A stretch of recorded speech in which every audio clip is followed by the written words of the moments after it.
300 years ago, the world was thrown into chaos when hidden kingdoms and mysterious dungeons suddenly emerged, unleashing hordes of terrifying demons. These creatures declared humanity's downfall, plunging civilization into an era of destruction.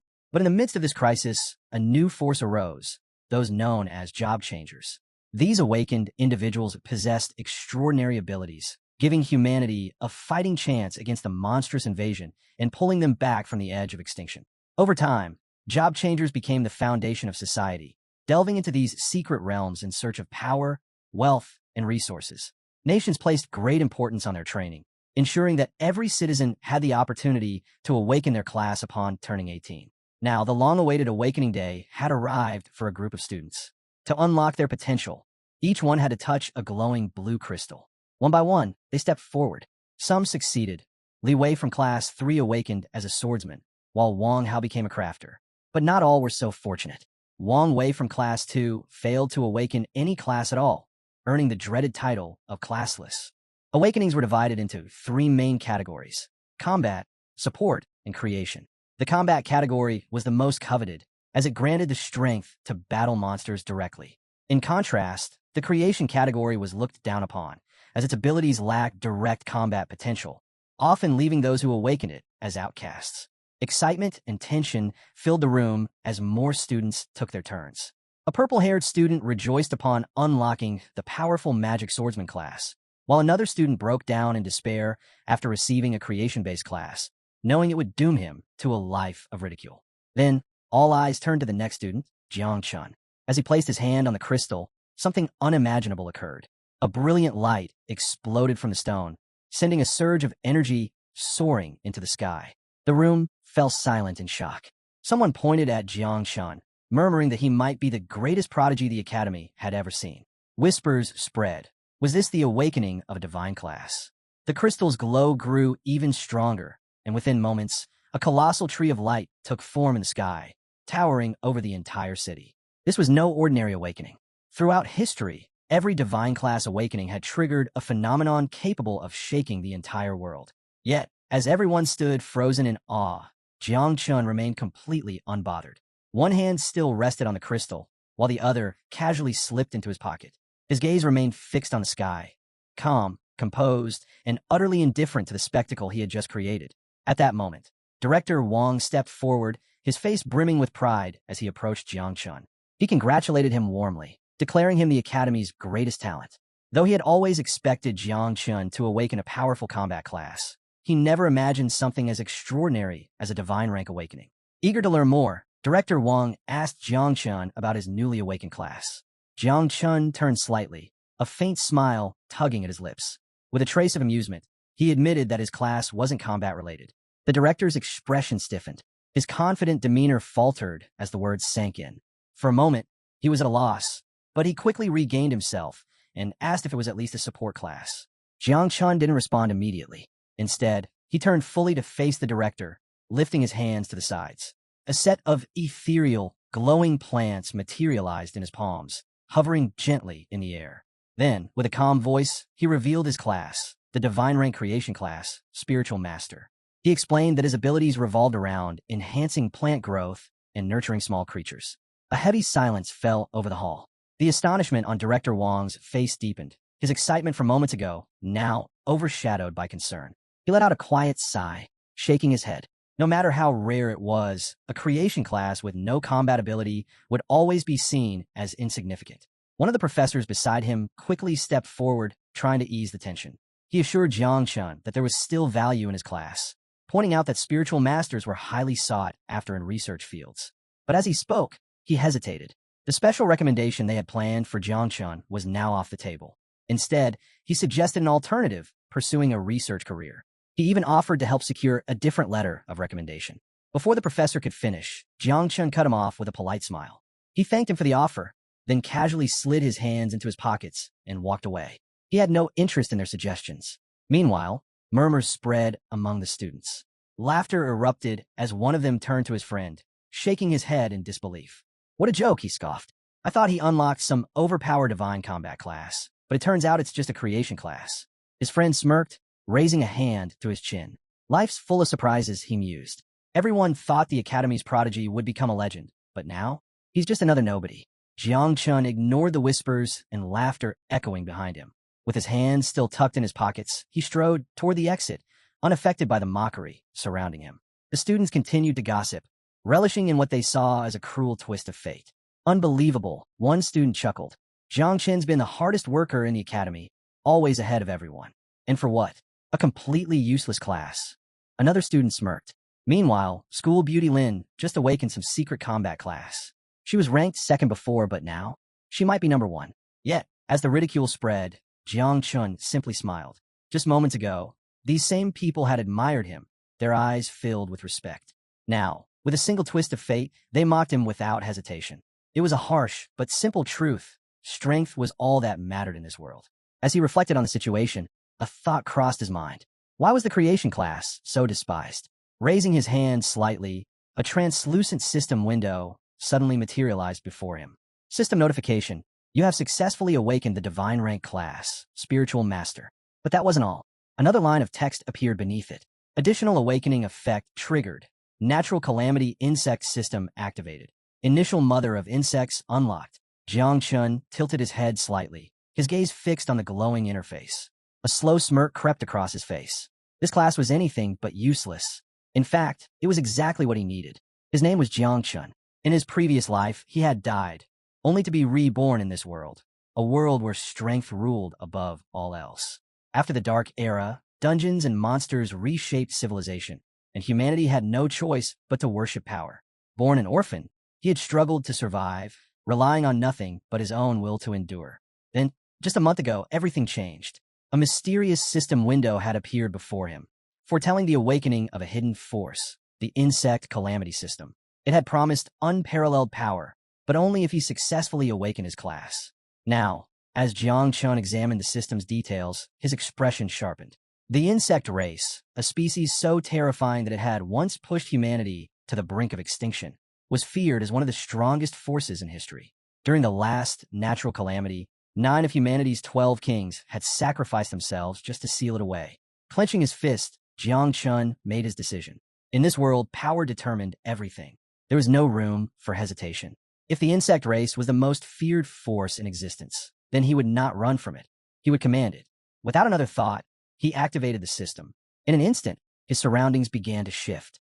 He found himself in an unfamiliar space, his eyes flickering with confusion.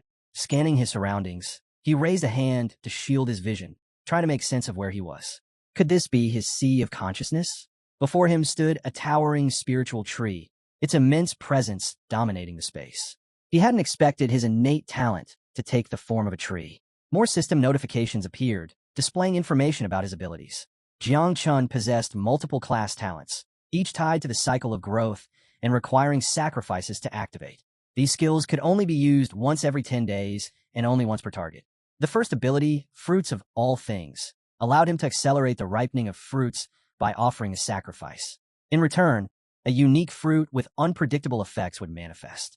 The second talent, Improved Growth, enhanced the growth rate of all living things by 10%. Whether it was plants, animals, or something else entirely, this ability would hasten their development. However, it came with an 8-hour cooldown. Jiang Chun rubbed his chin thoughtfully as he analyzed the system window. The system had even provided an automatic evaluation of his talents, an unexpectedly helpful feature. While these abilities weren't suited for direct combat, they could still be leveraged effectively. Just as he was weighing his options, a new prompt appeared. Would you like to summon the mother insect? Without hesitation, Jiang Chun confirmed the summon. At once, a dark energy surged from the ground, and a system notification flashed, summoning in progress. He watched as the ominous aura intensified, its oppressive force unmistakable. A few moments later, another window appeared. Summoning complete. Natural calamity rank mother insect. 9 miasma wing, successfully summoned. Jiang Chen's eyes widened as the colossal being took shape. The mother insect was a terrifying presence, her sheer size forcing him to instinctively step back. The system interface revealed her details. Name, 9 miasma wing. Title, Sovereign of Death. History, a catastrophic force of destruction. She once ravaged entire civilizations before mysteriously disappearing during the Third Era. Devouring value, 0%. Affinity with host, 100%. Jiang Chun quickly understood that in order to unlock her true potential, he would need to initiate the devouring process and begin cultivating the next generation of insects. As he stood there, still processing the revelation, the mother insect slowly lowered her massive head and met his gaze. To his surprise, she didn't display hostility. Instead, she addressed him with a single word. Master.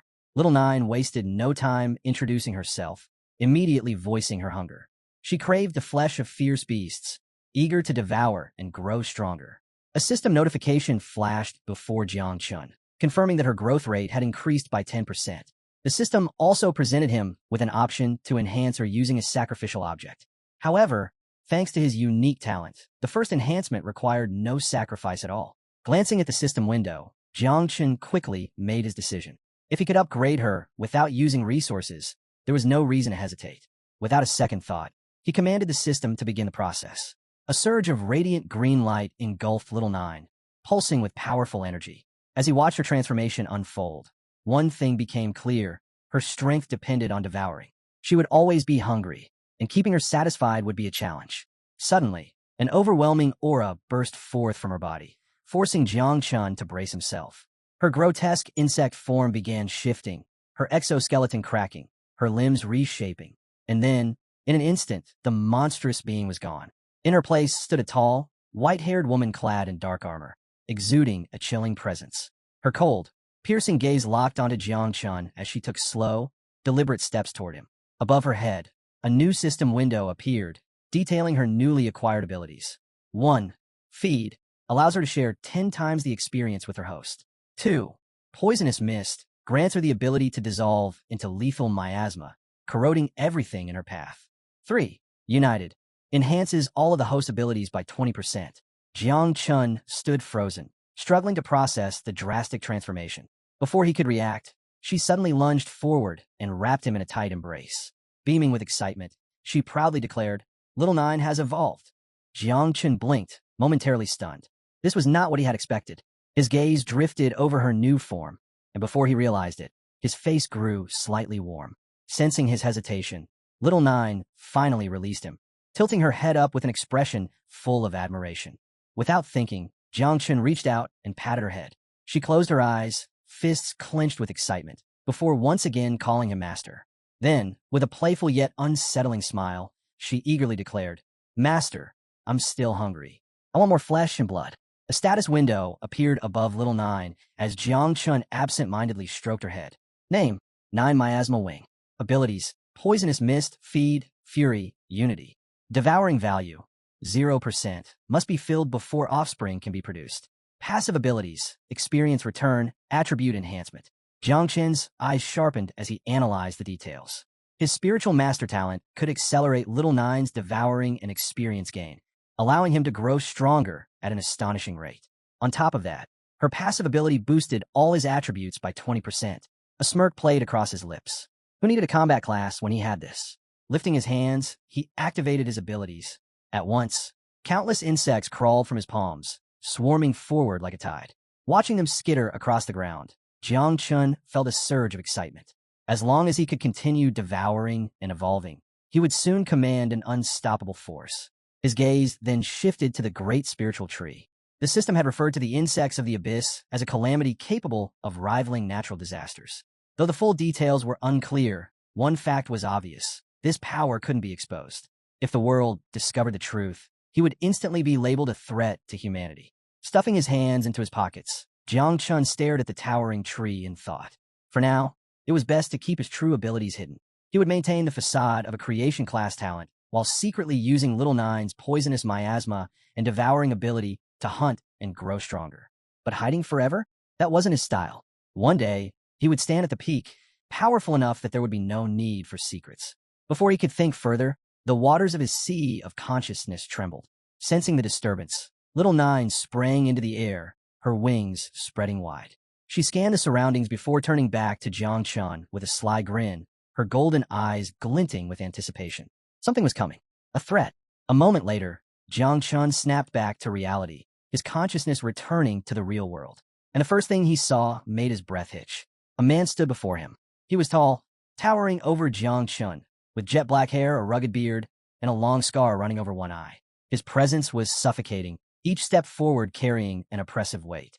Their eyes met, and Jiang Chen's instincts screamed at him. This man was dangerous. For several tense seconds, the towering man said nothing, his sharp gaze locked onto Jiang Chen. Then, in a calm but commanding tone, he finally spoke. Was the awakening phenomenon that shook the entire city caused by you? Jiang Chen's jaw tightened. This man wasn't just strong. He was at least master rank, possibly even higher. His sheer presence was suffocating, pressing down like an invisible force. Jiang Chen instinctively became alert, scanning for any clues as to why this man had approached him. Around them, murmurs spread through the crowd. Even from a distance, the man's powerful aura radiated outward, glowing with a faint green energy. Onlookers exchanged glances, whispering about his rank. Why was someone this strong questioning Jiang Chen? Was there a conflict? The silence stretched on, the man's unwavering stare only adding to the pressure. Was he probing for a reaction? Testing him? Before Jiang Chen could respond, Little Nine suddenly appeared at his side, idly licking her finger. But the moment her golden eyes landed on the man, her expression darkened. She leaned in close, and with a voice dripping with murderous intent, muttered, "This one's a threat." Then, as if sizing up prey, she added, "But he looks delicious." Jiang Chen's pulse quickened. Something was seriously wrong. His system instantly reacted, flashing urgent warning notifications. The insect mother had identified a high-value target for devouring. Before Jiang Chen could process the situation, Little Nine shifted her stance, preparing to attack. A surge of energy exploded outward from Jiang Chen's body. A cold, sinister force rippled through the area, sending chills down the spines of everyone nearby. The students who had mocked him earlier instinctively shielded their faces, their expressions twisting in shock and fear. "Why does Jiang Chen's aura feel so wrong?" one of them stammered. Jiang Chen clenched his fist, his mind racing. He had just realized a major flaw. When the insect mother's devouring value was too low, her aggressiveness spiked. If he didn't find monsters for her soon, she would start viewing people as prey. Yet, despite the tension, the man in front of him remained unfazed. Instead, he simply smiled. Jiang Chen's eyes narrowed. So that's it. This guy had been provoking him on purpose. But in doing so, he had unwittingly triggered Little Nine's instincts. The situation was on the verge of spiraling out of control. Taking a deep breath, Jiang Chen forced himself to suppress the insect mother's urges. A system notification popped up, confirming her temporary restraint. But this was only a short-term fix. If he didn't start the devouring process and breed new insects soon, this would only keep happening. The man kept his hands tucked in his jacket pockets, his gaze sharp as he studied Jiang Chen with clear interest. Then, after a moment, he gave a nod of approval. Despite having just awakened, Jiang Chen had already faced his test and even pushed back. That was no small feat. "You truly are worthy of a divine awakening," the man remarked. "Your future is limitless." Jiang Chen remained silent, carefully analyzing every word. A wave of relief washed over him. This man hadn't uncovered his true abilities. Taking a cautious step forward, Jiang Chen met his gaze. "Who are you?" he finally asked. The man's smile widened as he extended a hand. "Ji Gang," he introduced himself, leader of the Night Watch.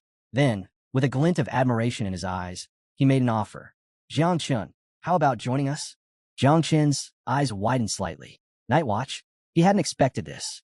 The Night Watch was an elite force under Long Xiao's command, tasked with fending off demon invasions and beast hordes.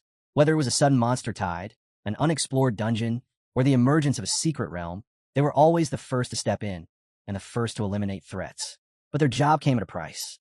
The mortality rate was staggering, and most people avoided joining at all costs. For Jiang Chen, however, this was exactly what he needed. The insect mother required a steady supply of monster flesh and blood to build up her devouring value and begin reproducing. Once that process started, it would be impossible to predict the scale of destruction that would follow. A battlefield teeming with wild beasts? That was the perfect breeding ground. As Jiang Chen stared at Ji Gang's outstretched hand, a small smile formed on his lips. This wasn't just an invitation, it was the perfect cover. Meanwhile, the watching students erupted into hushed whispers. "Is he out his mind? No one volunteers for the Night Watch," one muttered. "The death rate is insane," another scoffed. "No way he's actually considering it." Ji Gang overheard their doubts and chuckled. He let out a small sigh before reassuring Jiang Chen. "Those rumors are outdated. A lot has changed. Besides," he paused, then added, "divine rank awakeners like you get special treatment. Comprehensive training, exclusive resources, opportunities others can only dream of." Without hesitation, Jiang Chen reached out and clasped Ji Gang's hand. "Leader," he said firmly. There was nothing more to discuss. Looking straight into Ji Gang's eyes, Jiang Chun spoke with unwavering conviction. To restore the glory of the Night Watch, our generation must not shy away from its duty. And with that, his decision was made. He was now a member of the Night Watch. Ji Gang blinked, momentarily caught off guard. He hadn't expected Jiang Chun to accept so easily. Most recruits hesitated, bargained, or outright refused. But this kid? No resistance at all. What Ji Gang didn't know was that Jiang Chun had his own plans. The Night Watch wasn't just an opportunity. It was the perfect environment to grow his insect army. Still, Ji Gang had to ask, "Are you serious?" Before Jiang Chun could respond, his system bombarded him with notifications. Then another, and another. The insect mother had appeared, and she was furious. Golden eyes blazing, Little Nine stomped toward Jiang Chun, her arms crossed in clear displeasure. "Master, I'm not happy about this," she declared. Then, with a murderous glare, she turned to Ji Gang. "I wanted to eat him." Jiang Chen's heart nearly stopped. Forcing himself to stay calm, he exhaled slowly and turned back to Ji Gang. "Yes," he said, reaffirming his decision. "I meant what I said." Before Ji Gang could press him further, Jiang Chen quickly excused himself, claiming he had urgent matters to handle. As he walked away, he threw a casual wave over his shoulder. "In 3 days, I'll report to Night Watch headquarters. Don't be late, leader." Ji Gang watched him disappear into the distance, standing still for a moment. This was too easy. He had expected negotiations, reluctance, maybe even some level of pushback. Instead, Jiang Chun had agreed immediately, without question. Something didn't add up. Before Ji Gang could dwell on it further, 2 figures suddenly descended from the sky, landing beside him. One of them was a high-ranking elder from the martial arts academy. Ji Gang turned to face them, his expression unreadable. "If you're here to steal talent from the Night Watch," he said flatly, "then you're already too late." The 8th elder ignored the remark, cutting straight to the point. "Where's the boy who awakened a divine rank creation class?" Ji Gang's brow furrowed. "Creation class?" He glanced at the elder, confused. "What are you talking about?" The old man stepped forward, locking eyes with Ji Gang. There was disbelief in his gaze, mixed with something else, shock. "You're seriously planning to let a divine rank creation awakener join the Night Watch?" The elder scoffed. "That's nothing short of a death sentence." Ji Gang's expression darkened. Divine rank creation class? Realization hit him like a bolt of lightning. Jiang Chun, who had joined without hesitation, had awakened a class of that level. Elsewhere in the city, Jiang Chun strolled through the streets, blending into the crowd when a voice suddenly called out to him. "Kid, were you the one who caused that awakening phenomenon in the main city?" He turned to see an older man, his eyes gleaming with excitement. It was Wang Yi. Jiang Chun gave a small nod. "Yeah." Before Wang Yi could say another word, a young woman with striking purple hair appeared. She placed a hand on her hip, letting out an exasperated sigh. "Lower your voice, old man," she warned. "If the wrong person hears, you might bring trouble down on yourself." Wang Yi chuckled, scratching the back of his head. "Ah, don't mind her. I just have a habit of talking too much." Jiang Chun closed his eyes briefly before offering a small smile. "It's all right, Wang Yi. There's nothing to be embarrassed about." Wang Yi studied him for a moment before exhaling softly. "Well, even if the creation class isn't suited for combat, I hear there's plenty of demand for spiritual plant cultivators. If your parents were here, they'd be proud of you." Jiang Chen's expression softened. The people in this building had helped him get by all these years. With a warm smile, he reassured them. "I won't forget any of you in the future." Wang Yi waved him off. "No need to get sentimental, kid." Then, as if suddenly remembering something, his eyes lit up. "Actually, you came at the perfect time. We're about to enter a beginner-level secret realm to gather some gear. Why don't you join us? It'll help you level up faster." Jiang Chen nodded. "Sound good. Thanks for the invite." Just then, a system notification appeared, confirming the team formation was complete. Minutes later, inside the secret realm, as they stepped through the portal, Jiang Chun took in his surroundings, hands casually resting in his jacket pockets. So this was the inside of a secret realm? Before he could take a closer look, torches lining the area flared to life, signaling that the matchmaking process was finalized. At that moment, the dungeon's monsters turned their attention toward them. They had entered the Temple of the Dead, a C-rank secret realm. A system message appeared. Guaranteed 100% drop rate for items and equipment. Experience points will be awarded upon dungeon completion. Leaving voluntarily will result in forfeiting both experience and loot. Wang Yi's expression grew tense as he observed the approaching enemies. These are undead soldiers. A bead of sweat trickled down his forehead as he processed the situation. Wait, why did the system assign us to a dungeon like this? Jiang Chun studied the advancing horde and immediately understood. This wouldn't be easy. The purple-haired girl crossed her arms, stepping forward. It's because Jiang Chun is a divine rank awakener, she stated. The celestial system automatically adjusted the difficulty. Wang Yi shot her a skeptical look. Did you forget? Jiang Qin's awakening was in the creation category. The brown-haired girl, eyes locked on the undead soldiers, hesitated before speaking. Maybe we should just abandon the dungeon. Before she could finish, Wang Yi cut her off. With a sharp glint in his eye, he unsheathed his sword, a smirk forming on his lips. There's no need to run. Secret realms like this don't come by every day. Then, with a smirk, he added, and thanks to Jiangshun, we're about to hit the jackpot on equipment drops. The moment Wang Yi unsheathed his sword, the undead soldiers let out enraged roars. Their hollow eyes flickered with an eerie glow as they prepared to attack. But Wang Yi remained unfazed. He steadied his stance, then lunged forward, calling back to Jiangshun. These things are stronger than your average C-rank monsters. Stay back for now. With that, he and the others charged straight toward the dungeon's core. Wang Yi's sword sliced through the air in a brutal arc, slamming into an undead soldier's skull. Cracks spread across its decayed armor from the force of the blow. Without hesitation, he turned and shouted, Lu Ying, boost me now. Lu Ying clasped her hands together, activating her ability. A faint golden glow surrounded Wang Yi, amplifying his strength. Empowered, he struck again, this time delivering a devastating blow that shattered the undead skull completely. The monster crumbled, lifeless. As Wang Yi and the others fought relentlessly, Jiang Chun stood back, watching. Day after day, these people risked their lives battling monsters, just to survive. Now, he finally understood why they always returned wounded. His gaze flickered toward Lu Ying. He had heard she became an adventurer to earn money for her brother's eye treatment. Jiang Chun clenched his fists. He needed to grow stronger. When the time came, he would repay the kindness he had received. Lost in thought, he barely noticed when Little Nine suddenly appeared beside him. Resting her chin on her hand, she studied the fallen undead with interest. Master, there's so much blood and flesh here, she murmured, her voice laced with hunger. I want to devour them. Jiang Chun remained calm, hands slipping into his pockets as he glanced at the lifeless corpses. A small smirk played on his lips. Little Nine had already sensed the bodies. It was the perfect chance to test her abilities. Raising one hand, he activated his level 1 poison barrier skill, Corrosion. A thick, dark green fog swirled in his palm, pulsing with lethal energy. Go ahead, he commanded. Little Nine's eyes gleamed with excitement as she let out a pleased hum. The poisonous fog surged forward, creeping toward the undead corpses.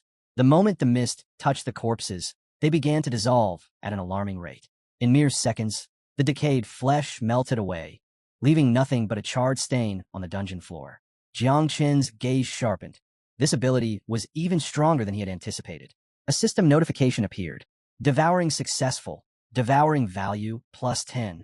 But there was a drawback. Since the undead were low-level monsters, the growth rate was frustratingly slow. Little Nine needed stronger prey. Jiang Chun shifted his focus to Wang Yi and the others. They had already ventured deeper into the dungeon, their movements precise, clear proof of experienced teamwork. His only concern was his poison mist. Since it affected a wide area, he still lacked full control. A single misstep, and he could harm his own allies. To prevent accidents, he decided to follow from a distance, quietly handling the monster corpses as they advanced. But then, Little Nine stiffened. Her expression changed. She turned to him and whispered, Master, something's coming. Jiang Chun followed her gaze. The ground trembled beneath them. A chilling presence spread through the air as shadowy figures emerged from the darkness. More monsters. Little Nine's lips curled into a wicked grin. They're fresh, she murmured, and their blood smells delicious. A system alert flashed before his eyes. New enemy identified. Level 10 shadow lurkers. Strength, 20. Agility, 15. Defense, 10. Stamina, 5. These creatures were ambush predators, lurking in the shadows and preying on isolated targets. Jiang Chen's gaze flickered toward their names, marked in red. Did that mean their level was much higher than his? Still, when comparing raw stats, these creatures were far inferior. A status window materialized before him. Status window. Name, Jiang Chen. Title, Lord of Insects. Occupation, Divine Rank Spiritual Master. Devouring Value, Level 1. Talents, O Growth of All Things, LV.1. O Divine Evolution, LV.1. O Ancestral Tree of All Things, LV.1. Equipment, none. Companion, 9 Miasma Wing, Natural Calamity Level. Stats, O Strength, 35. O Agility, 31. O Endurance, 27. O Constitution, 20. O Combat Power, 41 stars. Abilities, O Experience Return, Passive. O Attribute Enhancement, Passive. Current devouring value, 100. Current experience, 0. Jiang Chun smirked. Time to test his skills. He turned slightly, giving Little Nine a single command. Transform into poisonous mist and follow me. Without hesitation, she obeyed. Her body dissolved into a dense, eerie fog, slithering along the ground like a living shadow. The shadow lurkers lunged. Jiang Chun remained unfazed, his expression calm. He lifted his hand, allowing Little Nine's poisonous mist to swirl around his palm. He waited. The moment the creatures closed in, he moved. With a sudden burst of speed, he dashed forward. The shadow lurkers struck first, but he slipped through their attacks effortlessly, weaving between their claws with precise movements. As he passed, he lightly brushed his hand against their bodies. A second later, the monsters froze. Their heads jerked toward the spots where he had touched them, confusion flickering in their glowing eyes. The poison had already begun to spread. Jiang Chun came to a stop, smirking. Then, with deliberate slowness, he extended his hand and clenched his fist. The poisonous mist thickened instantly, seeping deep into their bodies. Screeches of agony echoed through the dungeon as their forms withered and melted into nothingness. Jiang Chun simply watched, silent and unmoved. A series of system notifications flashed before him. Shadow Lurker defeated. Special points plus 200. Devouring value increased. He glanced at the fading remains of the creatures and let out a quiet chuckle. They didn't even stand a chance. His devouring value was skyrocketing. This was exactly the kind of growth he needed. Just as he was mulling it over, Little Nine materialized from a mist, golden eyes glowing with anticipation. Master, she purred, more blood food has arrived. Jiang Chen's smirk disappeared. From the darkness, even more shadow lurkers emerged. He stood motionless, hands tucked into his pockets, his gaze sharpening as he assessed the approaching creatures. Then a thought crossed his mind, Wang Yi and the others. His eyes narrowed. If this many monsters were lying in wait here, how many more were lurking deeper inside the dungeon? A sliver of unease settled in his mind. He needed to check on them. Without hesitation, he made a decision. This fight needed to end quickly. Little Nine, he called, his voice calm but firm. Can you handle them? In response, Little Nine's lips curled into a wicked grin. Her form shifted, emerging from a mist, her presence radiating amusement. Extending a hand toward the incoming creatures, she let out a playful hum. Leave them to me, master. These things are nothing more than weak prey. Several minutes later, Jiang Chun arrived at Wang Yi's location.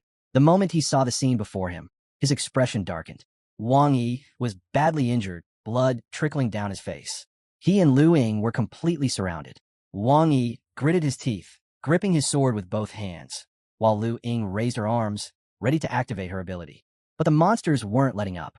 They kept advancing, their sheer numbers overwhelming. Wang Yi clenched his jaw, eyes locked onto the approaching horde. They're getting stronger, he muttered. At this rate, we're not making it out of here. His grip tightened on his sword before he turned to Lu Ying, his expression grave. Find Jiang Chun and leave. I'll hold them off. Lu Ying's eyes widened in shock. What are you talking about? She protested. Before he could respond, a sudden blur of movement caught his attention. An undead soldier had slipped past their defenses. Its rusted sword gleamed as it slashed through the air, heading straight for Wang Yi's head. He sensed it immediately, but it was too fast. As he spun around, a chilling realization hit him. It was too late to block. Then, a thick, dark mist erupted. The poisonous fog wrapped around the undead soldier in an instant, corroding its body at a terrifying speed. The creature let out a ghastly screech before it melted away, dissolving into nothing. Wang Yi's breath caught. He turned sharply, stunned, and standing before him was Jiang Chun. You two all right? Jiang Chun asked, his voice calm. Wang Yi's eyes widened in disbelief. Jiang Chun? He muttered. Unbothered, Jiang Chun stepped forward. With a simple flick of his wrist, the poisonous mist surged outward. The remaining undead barely had time to react before the corrosive fog swallowed them whole. Their bodies deteriorated instantly, crumbling into dust. Silence followed. Wang Yi's grip on his sword tightened, his expression a mix of shock and confusion. Ow! His voice came out hoarse. You're in the creation class. How can you do this? Jiang Chun stopped in front of him. Energy pulsed faintly around him as he met Wang Yi's gaze with a knowing smile. I have a hidden ability called Poisonous Mist. To demonstrate, he raised his hand again.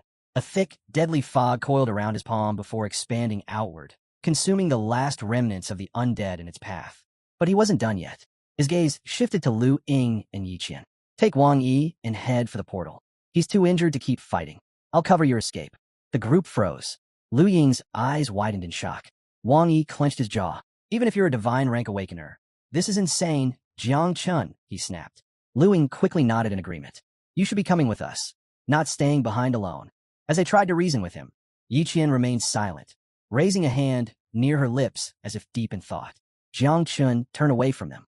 His aura flared, sending waves of power rippling through the air. Then, without fully turning back, he glanced over his shoulder. Relax, he said smoothly. I'll be fine. And with that, he stepped forward alone. With each step, his energy intensified, a quiet force of power as he advanced toward the approaching monsters. Just then, a system notification rang out across the secret realm. Alert! Final level conditions met. The boss of the secret realm is now being summoned. Wang Yi's eyes widened. At the same time, he watched Jiang Chun moving deeper into the battlefield, closing in on the horde of undead soldiers. His instincts screamed at him to stop the boy, but before he could speak, Lu Ying cut in. She turned to him, her expression steady yet resolute. Jiang Chun isn't reckless, she reminded him. Trust him. Wang Yi hesitated, but after a moment of thought, he sighed in defeat. With a flick of his wrist, he tossed his sword toward Jiang Chun. Take this, he said. Just make sure you return it later. Jiang Chun caught the weapon with ease, his grip firm. A smirk tugged at his lips. Don't worry, he replied. I'll bring it back. A system notification appeared. You have obtained the Novice Conqueror's Sword. Plus 25 speed. Plus 30 strength. Plus 2% attack speed bonus. Passive ability activated. Jiang Chun lifted the sword, its edge gleaming under the dungeon's eerie glow. Perfect. With this, he could extend the range of his poisonous mist. The moment the first undead soldier lunged, he was ready. The toxic mist curled around the blade as he moved, its dark energy seeping into the metal. With a swift dodge, he evaded the attack, then countered. In an instant, his sword sliced clean through the monster. The undead barely had time to react before its body corroded, dissolving into black mist. One by one, they fell. They were no match for him. After all, Jiang Chun was the best swordsman in the entire school. But then something shifted. A surge of power rippled through the battlefield. Before he could react, a far stronger presence appeared, closing in fast. A flash of steel. A monstrous figure burst forward at high speed, its blade gleaming as it struck. Jiang Chun hadn't sensed it at first, but the moment he turned, his instinct screamed. It was already too close. Thinking fast, he leapt into the air.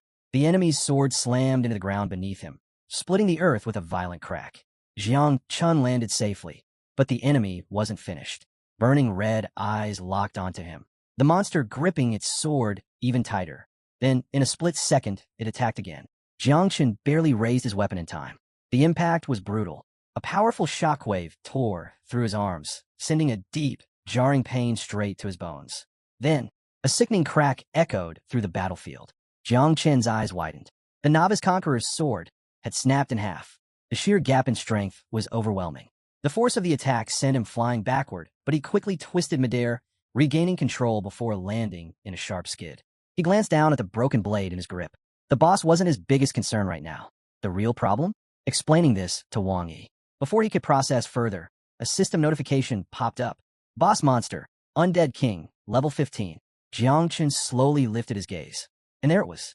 The Undead King stood before him, towering, clad in ominous black armor, skeletal fingers gripping a massive sword. Its hollow eyes met Jiang Chun's, radiating pure, killing intent. Then, its entire body trembled. In an instant, it vanished. Jiang Chun's pulse spiked. Where did it? Before he could react, an ice-cold presence appeared behind him. His instinct screamed. He spun around and froze. The Undead King was right behind him. Sword raised. Attack incoming. For the first time, a flicker of unease crept into Jiang Chun's mind. How? He muttered. How's it this fast? His body tensed. His thoughts raced. Then, gritting his teeth, his gaze hardened. He shouted one name. Little Nine. Just as the Undead King's blade came down, she appeared. With a swift motion, she caught the sword in her bare hand. Golden eyes burned with intensity as she met the Undead King's gaze. A dangerous glint flickered across her face before she turned to Jiang Chun. Master, may I eliminate him? She asked, almost too eagerly. Jiang Chun didn't hesitate. Do it. Little Nine's grin widened. Then, without so much as a flinch, she crushed the Undead King's sword with her bare hand. A massive shockwave erupted, rattling the battlefield. Extending her arms slightly, her aura surged outward in violent waves. Sensing the shift in power, the Undead King tensed. Weaponless, it had only one option left. Fight with its fists. Seizing the moment, it lunged at full speed, aiming for a decisive strike. But just as its attack was about to land, Little Nine's eyes snapped open. Her entire presence changed. The battlefield flooded with murderous intent. Then, from her back, razor-sharp tentacles burst forth. She had switched to pure offense. The undead king never stood a chance. Little Nine's tentacles lashed out like blades, cutting through its body with ruthless precision. First, she severed its left arm, then the right. Finally, with a single swift strike, she decapitated it. Without hesitation, she skewered the severed head on one of her tentacles and turned away, showing no interest in the corpse that collapsed behind her. Silence filled the battlefield. Jiang Chun stood motionless, watching in awe. A secret realm boss had just been annihilated, and yet Little Nine had remained completely unfazed. He couldn't help but smile. There was no doubt in his mind anymore. She was a monster. But before he could let his guard down, a bright energy crystal materialized in the air before him. His eyes narrowed. What is that? The crystal hovered, then suddenly began absorbing magic from the countless corpses strewn across the battlefield. His heart pounded as he realized something was terribly wrong. Within moments, the crystal pulsed violently, and an enormous figure emerged, towering over them at 20 times their size. A system notification flashed before his eyes. True boss identified. Undead Tyrant. The undead tyrant slowly lifted its head, glowing red eyes locking onto them, its sheer presence sending a wave of dread through the air. Jiang Chun clenched his fists. So this was the real boss all along? Then his gaze shifted back to the crystal inside the creature. That was the key. Gritting his teeth, he shouted, Little Nine, destroy the energy crystal inside it. But before she could act, the undead tyrant let out a deafening roar and swung its massive mace down toward her. In an instant, she vanished. Using the force of the attack, she propelled herself off the wall, dodging with ease as the mace slammed into the ground, shattering it into countless pieces. Jiangchen barely had time to react before the giant raised its weapon again and swung. Little Nine leapt into the air, avoiding the attack just as the earth split apart beneath her. Still midair, her gaze turned cold. Without hesitation, she unleashed her tentacles, razor-sharp, and aimed straight for the undead tyrant's massive body. But to Jiang Chen's shock, the creature dodged effortlessly. His breath caught. This thing, it's huge. Yet, somehow it was unbelievably fast. He clenched his fists, his mind racing for a strategy. Then, his eyes landed on something. Several plants scattered among the debris. A chance. This was their only shot. The undead tyrant was too fast, its sheer power devastating. Every swing of its mace carried enough force to shatter the ground beneath it.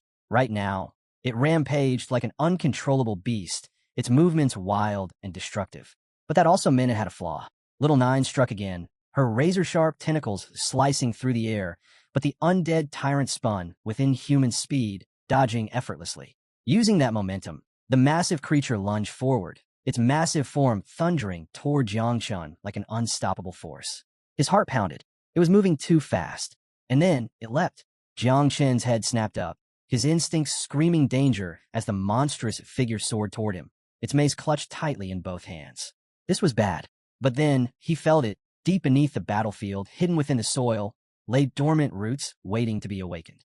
This was his moment. The undead tyrant plunged toward him, its overwhelming force about to crash down.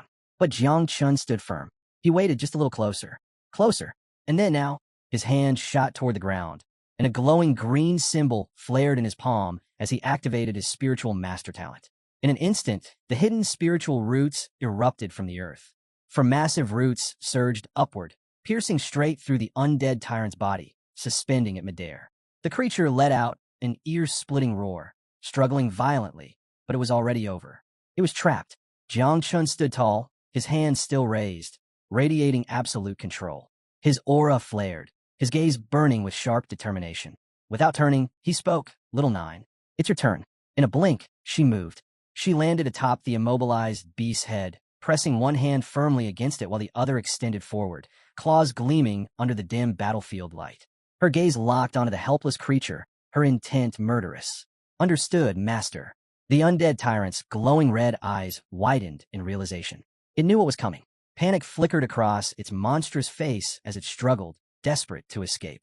But it was too late. Before it could react, Little Nine struck. A vicious grin spread across her face as she drove her claws deep into the undead tyrant's chest. Then, with a swift flick of her tentacles, she ripped its massive body clean in half. The spiritual roots crumbled away, their purpose fulfilled, and the monster's remains crashed to the ground in a ruined heap.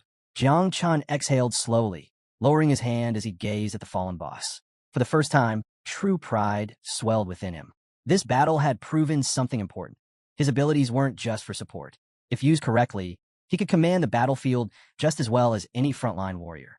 Just as that thought settled, a system notification flashed before him. Growth acceleration is now on cooldown for 8 hours. The spiritual roots gradually faded, sinking back into the earth as the battlefield returned to silence. And then, from the undead tyrant's remains, a core emerged, pulsing faintly with lingering energy. Jiang Qin's gaze sharpened. Without a moment's hesitation, he lunged forward, seizing the core before it could escape. His fingers tightened around it, and with a single decisive motion, he crushed it into dust. As the fragments scattered to the ground, he stared at his palm, his expression cold and unwavering. The battle was finally over. The silence was quickly broken by a flurry of system notifications. Congratulations! You have cleared the C-rank Secret Realm, Temple of the Undead. A moment later, the system began calculating individual contributions. After a few seconds, the final rankings appear before him. Jiang Chun, Level 0, Spiritual Master, S rank. Wang Yi, Level 12, Swordsman, B rank. Lu Ying, Level 11, Warlock, A rank. And Lin, Level 10, Boxer, B rank. With the rankings finalized, the heavenly system proceeded to generate team rewards. A glowing system window materialized before Jiang Chun, displaying several weapon options. 1 dagger, 2 scepter, 3 heavy axe, 4 light axe, 5 hammer. As the spiritual roots fully disappeared beneath the soil, Jiang Chun studied the selection screen, lost in thought. After a brief pause, he reached forward and selected the dagger. A new notification appeared. You have obtained Edmu's Swift Dagger, rank D, plus 50 attack points, plus 5% speed bonus. Bonus, 2 professional attributes related to swords. Jiang Chun turned the dagger over in his hands, testing its edge. It was sharp, well-balanced, nothing extraordinary, but solid enough. This would be a good replacement for Wang Yi's broken sword. However, as his eyes flicked back to the reward screen, he noticed something strange. All of the weapons were combat-focused. A slight frown crossed his face. Wasn't there anything more suited for creation-class awakeners? His curiosity piqued. He reached back into the system window and began scanning through the remaining options. His gaze landed on the hammer. The moment he pulled it out, the weapon dropped with a thunderous crash, embedding itself into the ground. Jiang Qin's brow furrowed. It was absurdly heavy. A new system notification flashed before him. You have obtained Call of the King, Legendary Hammer. Plus 100 Strength. Minus 100 Agility due to extreme weight. Effect, 10% chance to trigger 5x critical damage. Jiang Chun tightened his grip and attempted to lift it, but even using both hands, the hammer barely budged. Just then, another system notification flashed before Jiang Chen's eyes. Experience rewards calculated. Distributing earned experience. His breath caught. The system was now processing the experience points gained from the Secret Realm. Within moments, he felt a surge of energy course through his body, a powerful transformation taking place. The weight of the hammer in his grip began to shift, growing lighter and lighter, until within seconds, he could lift it effortlessly. A new notification appeared. United ability activated. All attributes increased by 20%. A powerful aura enveloped Jiang Chun as his strength surged. With one hand, he casually held the massive hammer, while the other slipped into his pocket as if the weapon weighed nothing at all. He studied the hammer in his grip, testing its balance. Thanks to Little Nine's passive ability, his level had skyrocketed to level 6. And with that increase, the effects of United had amplified even further. Not only had all his attributes been boosted, but his physical combat prowess was evolving alongside his rising level. As he stood there, deep in thought, Little Nine suddenly tugged at his shirt, snapping him back to reality. She pointed at the glowing system window, eyes shimmering with curiosity, and asked if she could eat everything inside. Jiang Chun set the hammer down and met her eager gaze. After a brief moment of consideration, he shook his head. The equipment was meant for Wang, Yi, and the others to sell for money.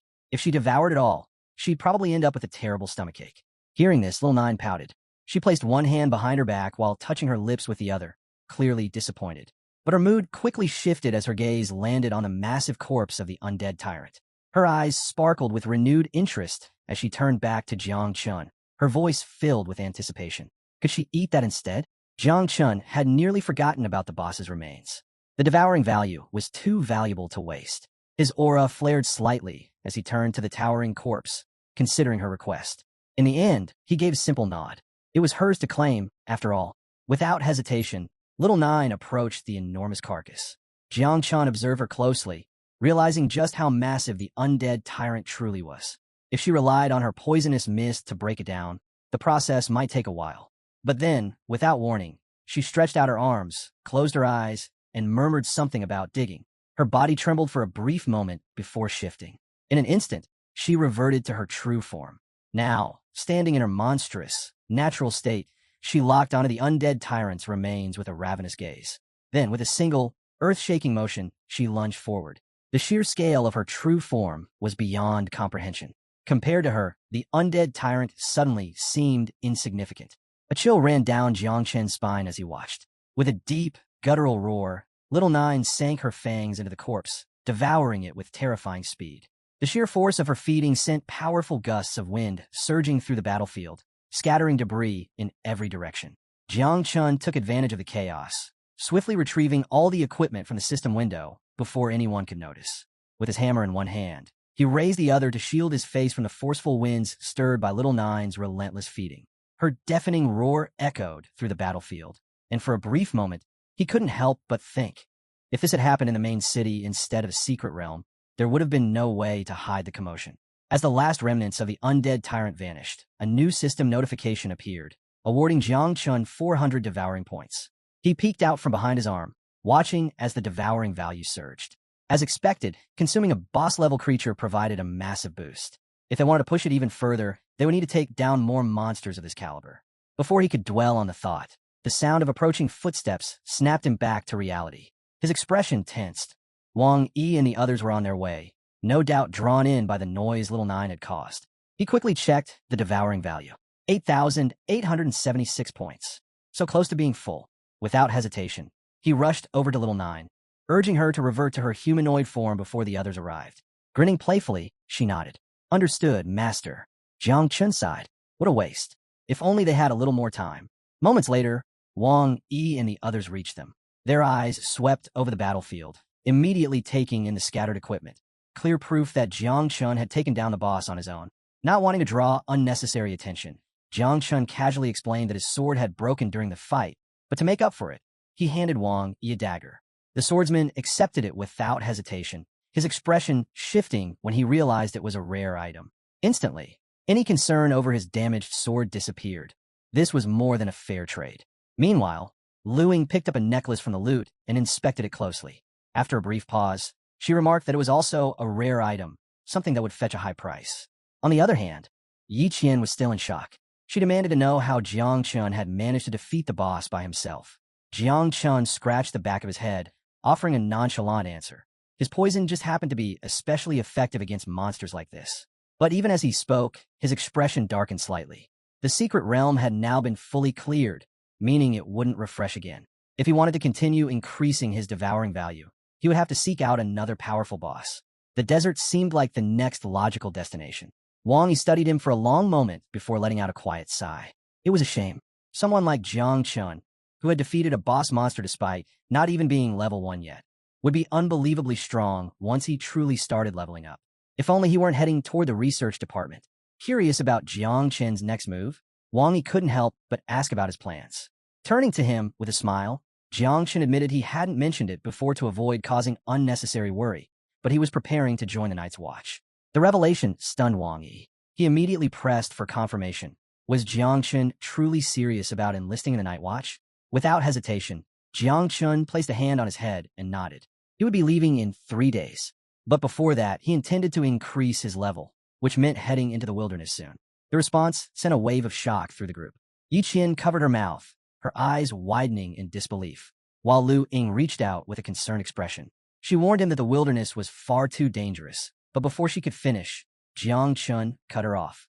Clenching his fist, he allowed a faint wisp of Little Nine's poisonous mist to seep through his palm. His voice was calm but resolute. He knew exactly what he was doing.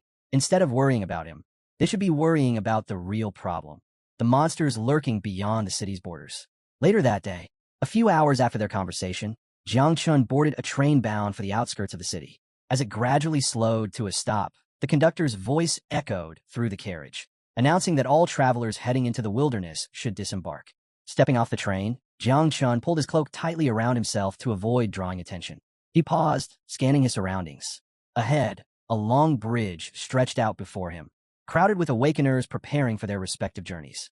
The energy in the air was heavy. Some were eager, others tense, but all shared the same purpose: survival. Ever since awakening his system, Jiang Chun had noticed an unusual change in his appetite. He was constantly hungry. But what intrigued him even more was that, despite the unstable nature of his devouring value, he had discovered a curious pattern. His value increased slightly whenever he ate. Testing the theory once again, he pulled out a loaf of bread and took a bite. As he chewed, his system flickered, and sure enough, his devouring value ticked up by 2 points. Just then, little Nine materialized beside him. She glanced at the bread in his hand, grimaced, and put a hand near her mouth in disgust. Her unimpressed expression said it all. His food looked terrible. Jiang Chun smirked at her reaction. If she was this picky, he would have to find something better for her. Without wasting time, he summoned a map and unfolded it, allowing little Nine to look on as well. He hadn't expected Wang Yi to be so generous.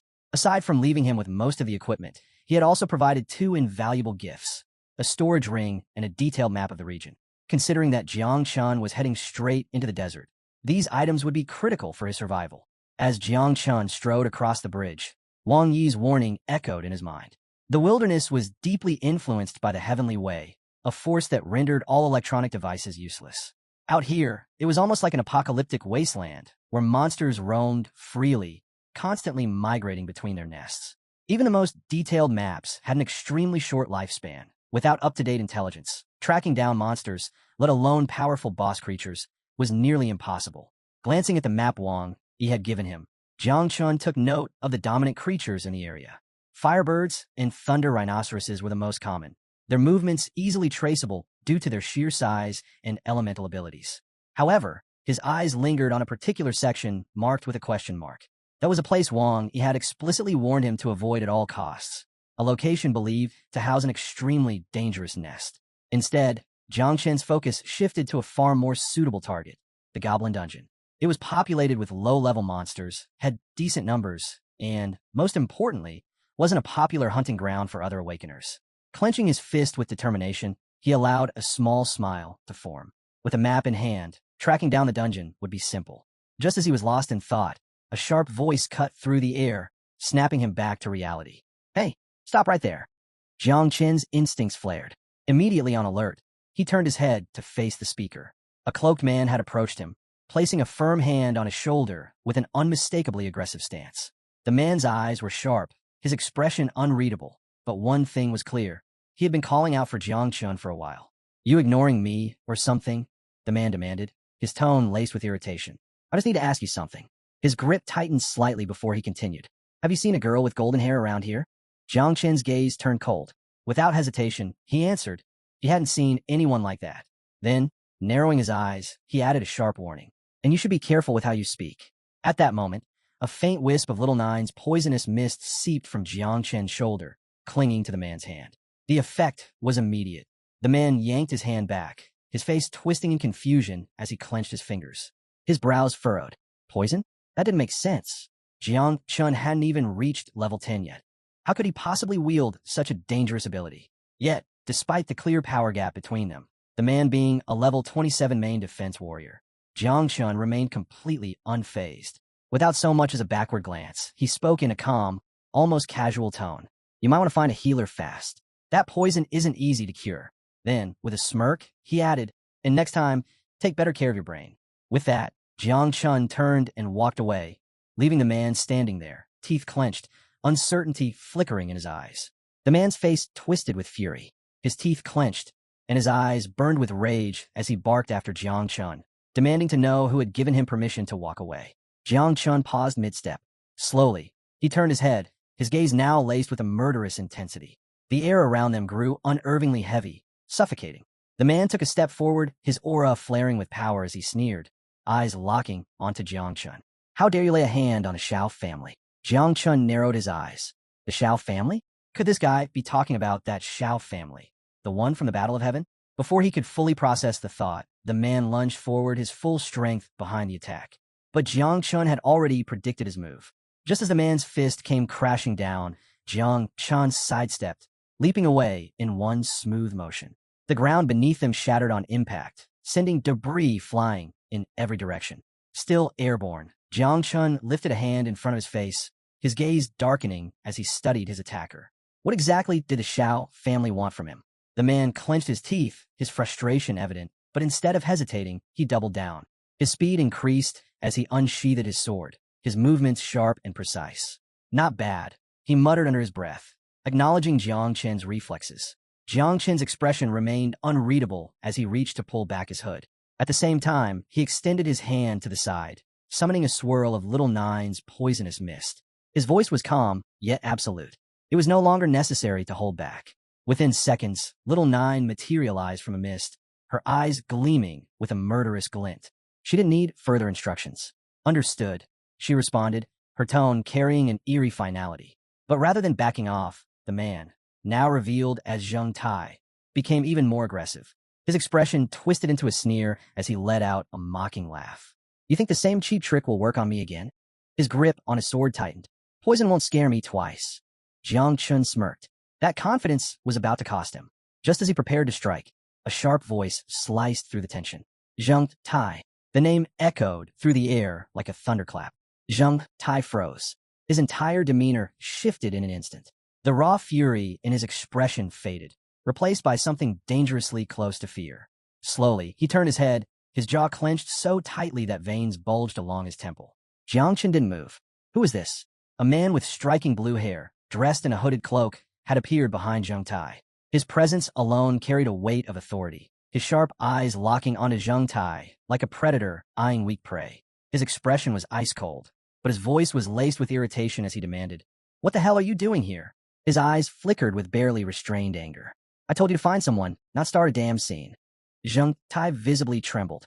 He opened his mouth to explain himself, but before he could utter a single word, the blue-haired man scoffed and turned away slightly. "Trash," he muttered, his voice filled with disgust. "All you do is cause problems." Zheng Tai's fear spiked. He barely had time to react before a brutal uppercut smashed into his chin. Blood spurted from his nose as he stumbled backward, gasping in pain. Jiang Chun watched the exchange in silence. This man wasn't just affiliated with the Shao family. He was someone with real authority. Someone far above Zheng Tai. The blue-haired man's energy flared ominously as he fixed Zheng Tai with a sharp, deadly glare. "You're nothing but a dog of the Shao family. You have no right to even speak our name." Zheng Tai, still dazed from the hit, could do nothing but tremble. Then, realizing there was no other option, he dropped to his knees, bowing his head in submission. His voice shook as he apologized profusely, swearing that he wouldn't make the same mistake again.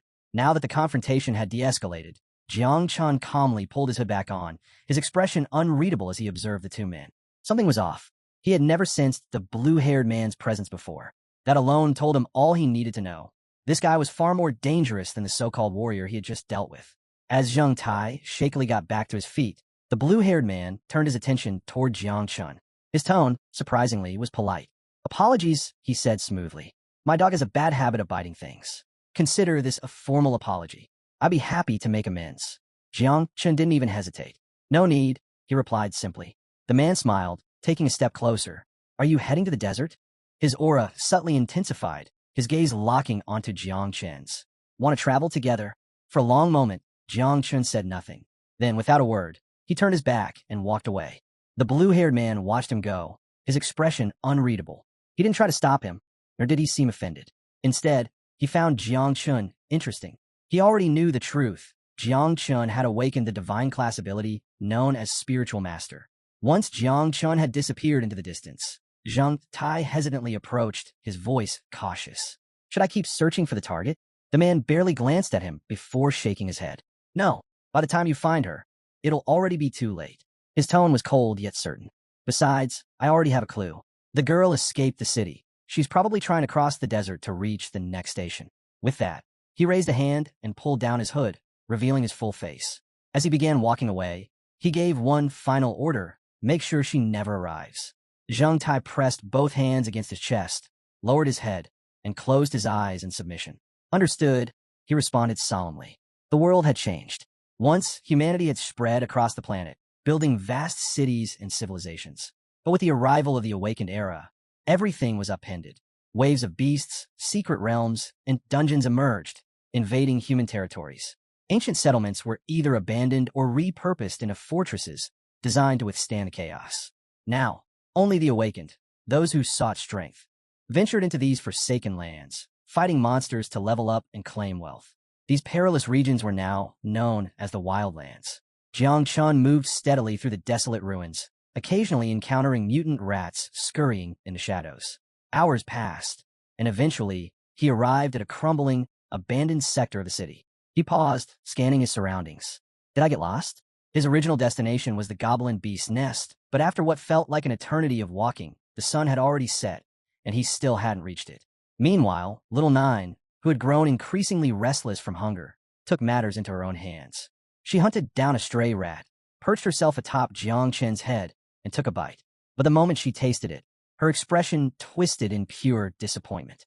Chewing slowly, she reached a heartbreaking realization. Not all food was worth eating. Jiang Chun continued onward, but something became increasingly clear. The monsters here were weak.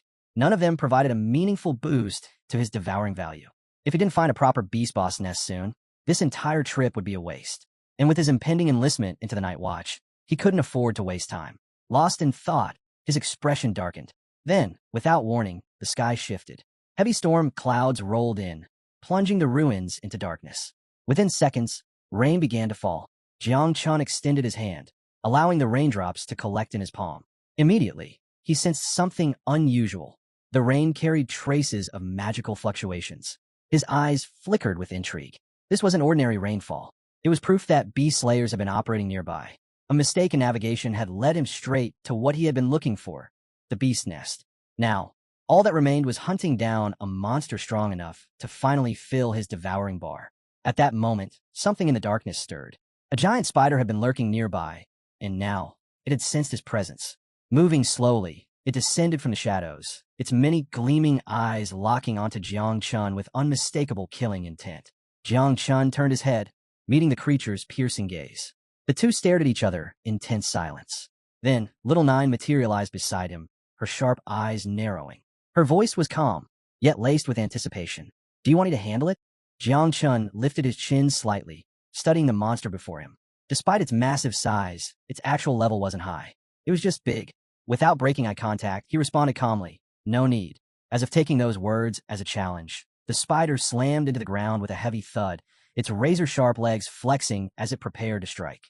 Its beady eyes gleamed with predatory hunger.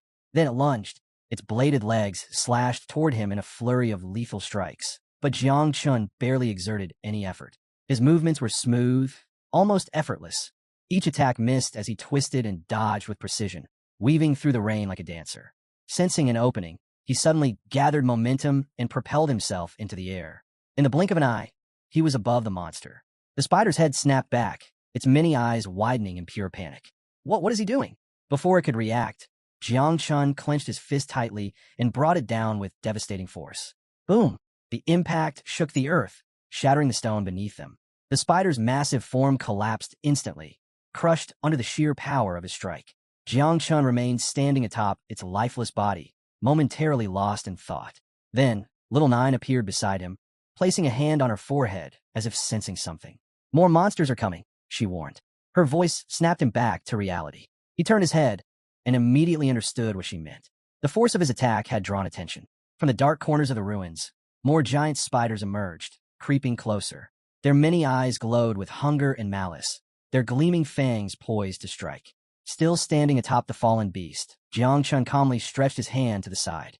A swirl of poisonous mist coiled around his fingers as he summoned the dagger he had obtained from the secret realm. He and Little Nine locked eyes, watching the horde close in.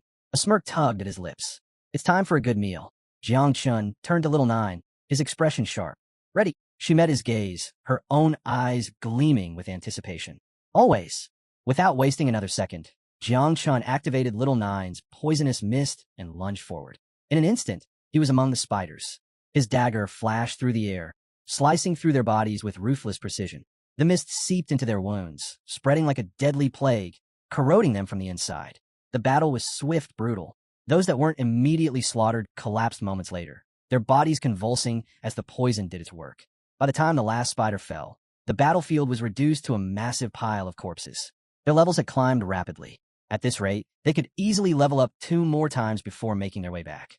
Jiang Chun stepped forward, glancing at the remains of the fallen spiders before gesturing toward them. Go ahead, little nine. Devour them all. Little nine's eyes lit up with delight. Stretching her arms out excitedly, she beamed at him. Thank you. But just as she was about to begin, she suddenly froze. Her expression shifted as she tilted her head slightly. Her focus locked on something in the distance. Something big, powerful, and delicious is coming, she murmured. Jiang Qin's gaze sharpened. If she was this excited, then there was no doubt about it. The boss was approaching. Turning toward the incoming presence, he extended his hand, allowing poisonous mist to swirl around his fingertips. His voice was steady yet commanding. Prepare to attack. Through the thick fog, a shadowy figure emerged. Without hesitation, little Nine obeyed, launching herself forward like a predator striking its prey. Then, a sharp cry of pain tore through the air. Jiang Qin's brow furrowed. That didn't sound like a monster. His eyes flicked toward the source of the sound, and what he saw made him pause. A woman. Little Nine had miscalculated. Instead of attacking the boss, she had struck an unknown woman, shredding part of her clothing in the process.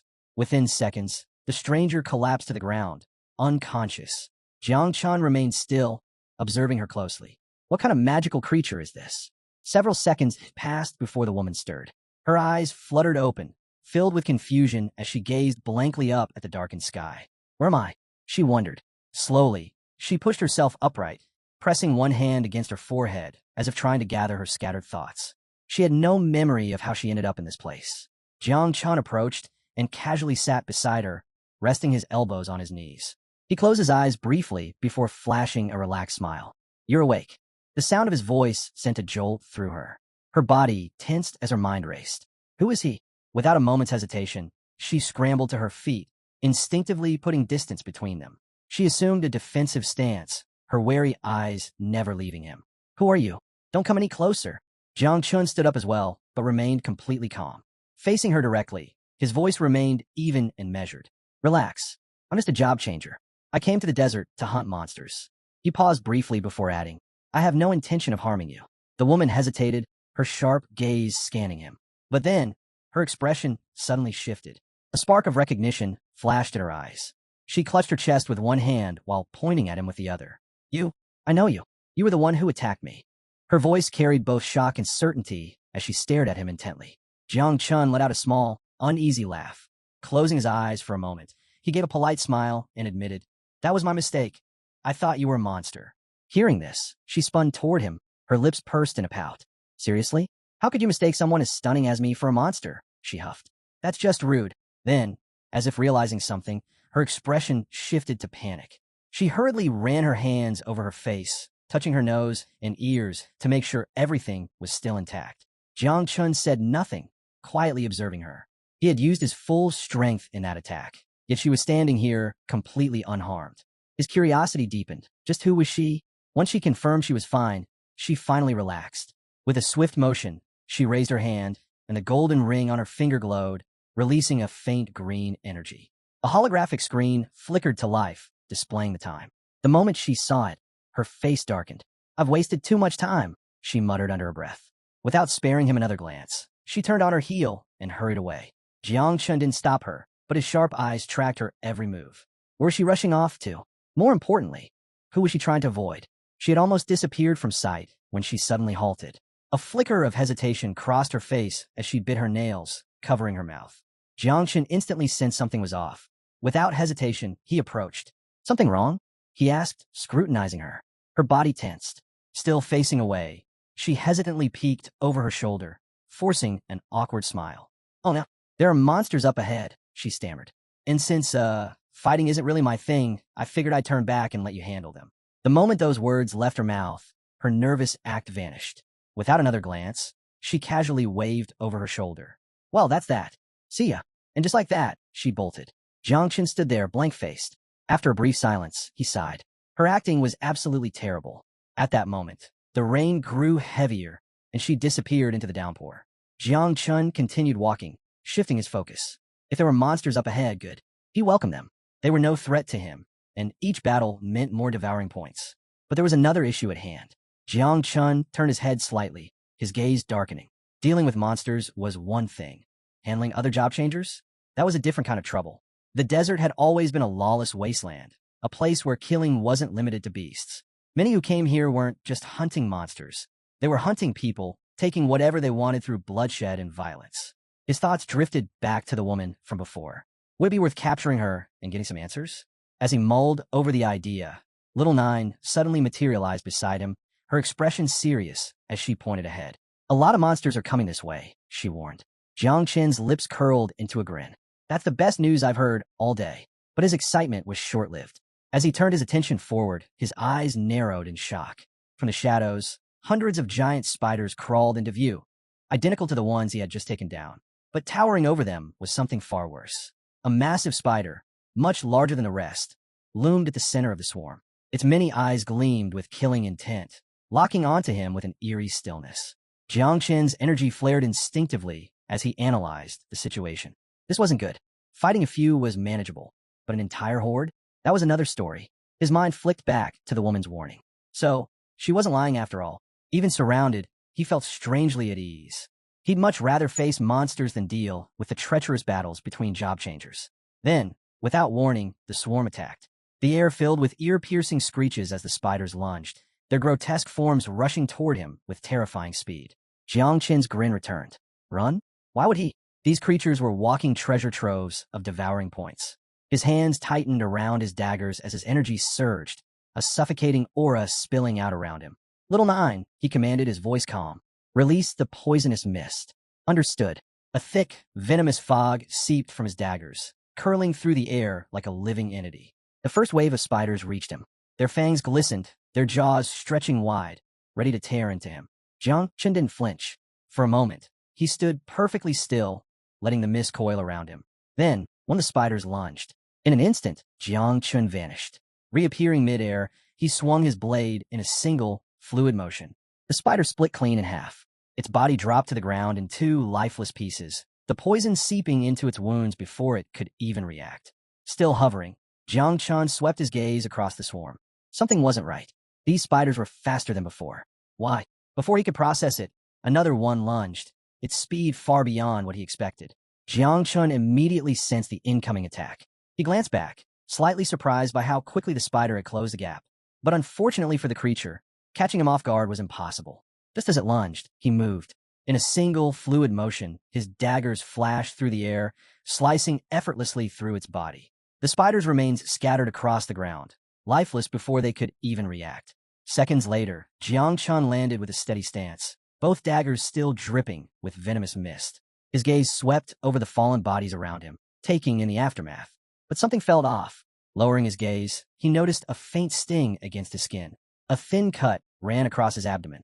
It was barely a wound, but the fact that one of them had managed to land a hit at all was a problem. Something had changed. Suddenly, the smaller spiders surged forward. This time, they weren't just attacking at random. Their movements were precise, coordinated. Jiang Chen narrowed his eyes. They were working together.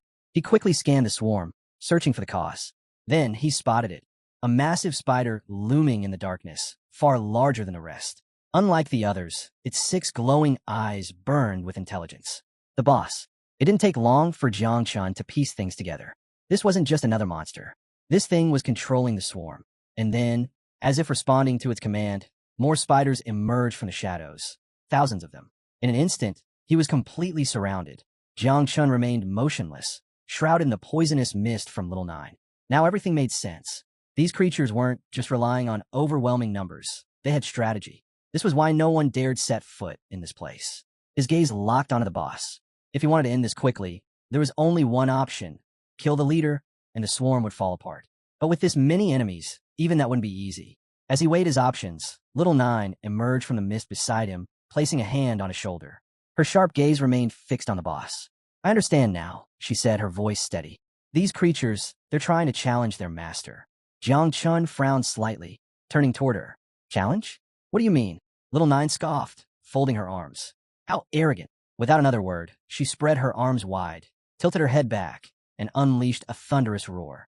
The reaction was immediate. The swarm, once moving in perfect harmony, suddenly froze in place. And then chaos. Panic set in. The spiders scattered in every direction, their formation crumbling as they desperately tried to flee. Jiang Chen blinked, momentarily stunned. Wait, they're running? Jiang Chen's mind raced. Monsters or not, these creatures were still insects. If that was the case, then, Little Nine turned to him, a smug expression crossing her face. I severed the connection between the boss and its swarm, she announced. Jiang Chun hadn't expected her abilities to work this way, but with the horde in complete disarray, their battle had just become much simpler. He tightened his grip on his daggers, a dangerous glint flashing in his eyes. Nice work, he praised. Now let's finish this. Little Nine began shifting back into her true form, her predatory gaze locked onto the boss. Understood, master. With his body still radiating poisonous mist, Jiangchen gathered momentum and launched himself forward. In a blur, his daggers tore through the chaos, cutting down the now disorganized spiders with ease. Without the boss directing them, they were nothing more than scattered prey. And Jiangchen, he was the predator, moving at lightning speed. He carved through the remaining monsters, his movements precise and efficient. With each slash, more spiders fell before him. The battle had shifted entirely in his favor. Then, without hesitation, he propelled himself into the air, locking onto his final target, the boss. The massive creature let out a deafening roar, its murderous gaze fixated on him. But Jiangchen didn't falter. He met its glare with unwavering confidence, knowing this was the last obstacle in his path. More importantly, this boss held the highest devouring value. The beast attempted to defend itself, but before it could react, Jiangchen struck. Both daggers plunged into its skull, sinking deep as Little Nine's poisonous mist infused its wounds. The boss twitched violently, but it was already over. Despite its immense size, the monster collapsed within seconds, its lifeless body hitting the ground with a resounding crash. Jiang Chun landed smoothly atop the fallen beast, his dagger still in hand as venomous mist curled around him. Staring at the lifeless corpse, he knew it was time. The moment had come to breed the swarm of insects. Just then, a system window flashed before his eyes. He had leveled up. Now, at level 14, his power evaluation had skyrocketed to 127 stars. His passive abilities and level-up effects remained active, enhancing his combat potential even further. Clenching his fist, he felt the rush of newfound strength coursing through his body. A smirk tugged at his lips. With 127 stars, his combat power was already rivaling that of a level 25 professional in the combat class. But he wasn't done yet. Glancing across the battlefield, he noticed the remaining small spiders had begun to scatter in fear. The remaining spiders weren't foolish. Sensing Jiang Chen's overwhelming power and the terrifying aura radiating from the mother insect, they knew they had no chance. Though he could have hunted them down for additional devouring points, he chose not to. There was something far more important at hand. It was time to begin the process. Stepping toward the fallen monsters, the poisonous mist thickened around him. Little Nine slowly emerged from the haze, her presence exuding a lethal energy. Jiang Chen's gaze locked onto the boss's massive corpse. Clenching one fist tightly, he raised his other hand toward the sky. With a firm declaration, he granted the remains to Little Nine. She immediately acknowledged his command with gratitude before shifting into her true form. In a single bound, she lunged toward the lifeless body, sinking her fangs deep into its flesh.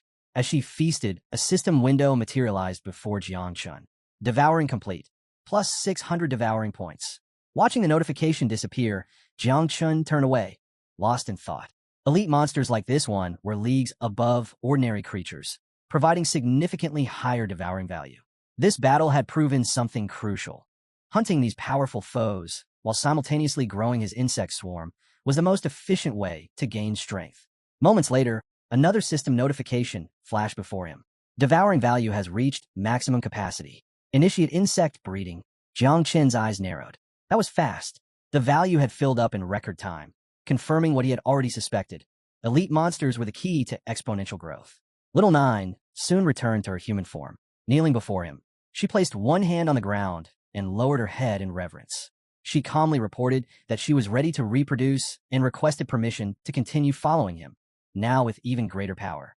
Jiang Chun remained silent for a moment, his aura radiating dominance as he processed the information.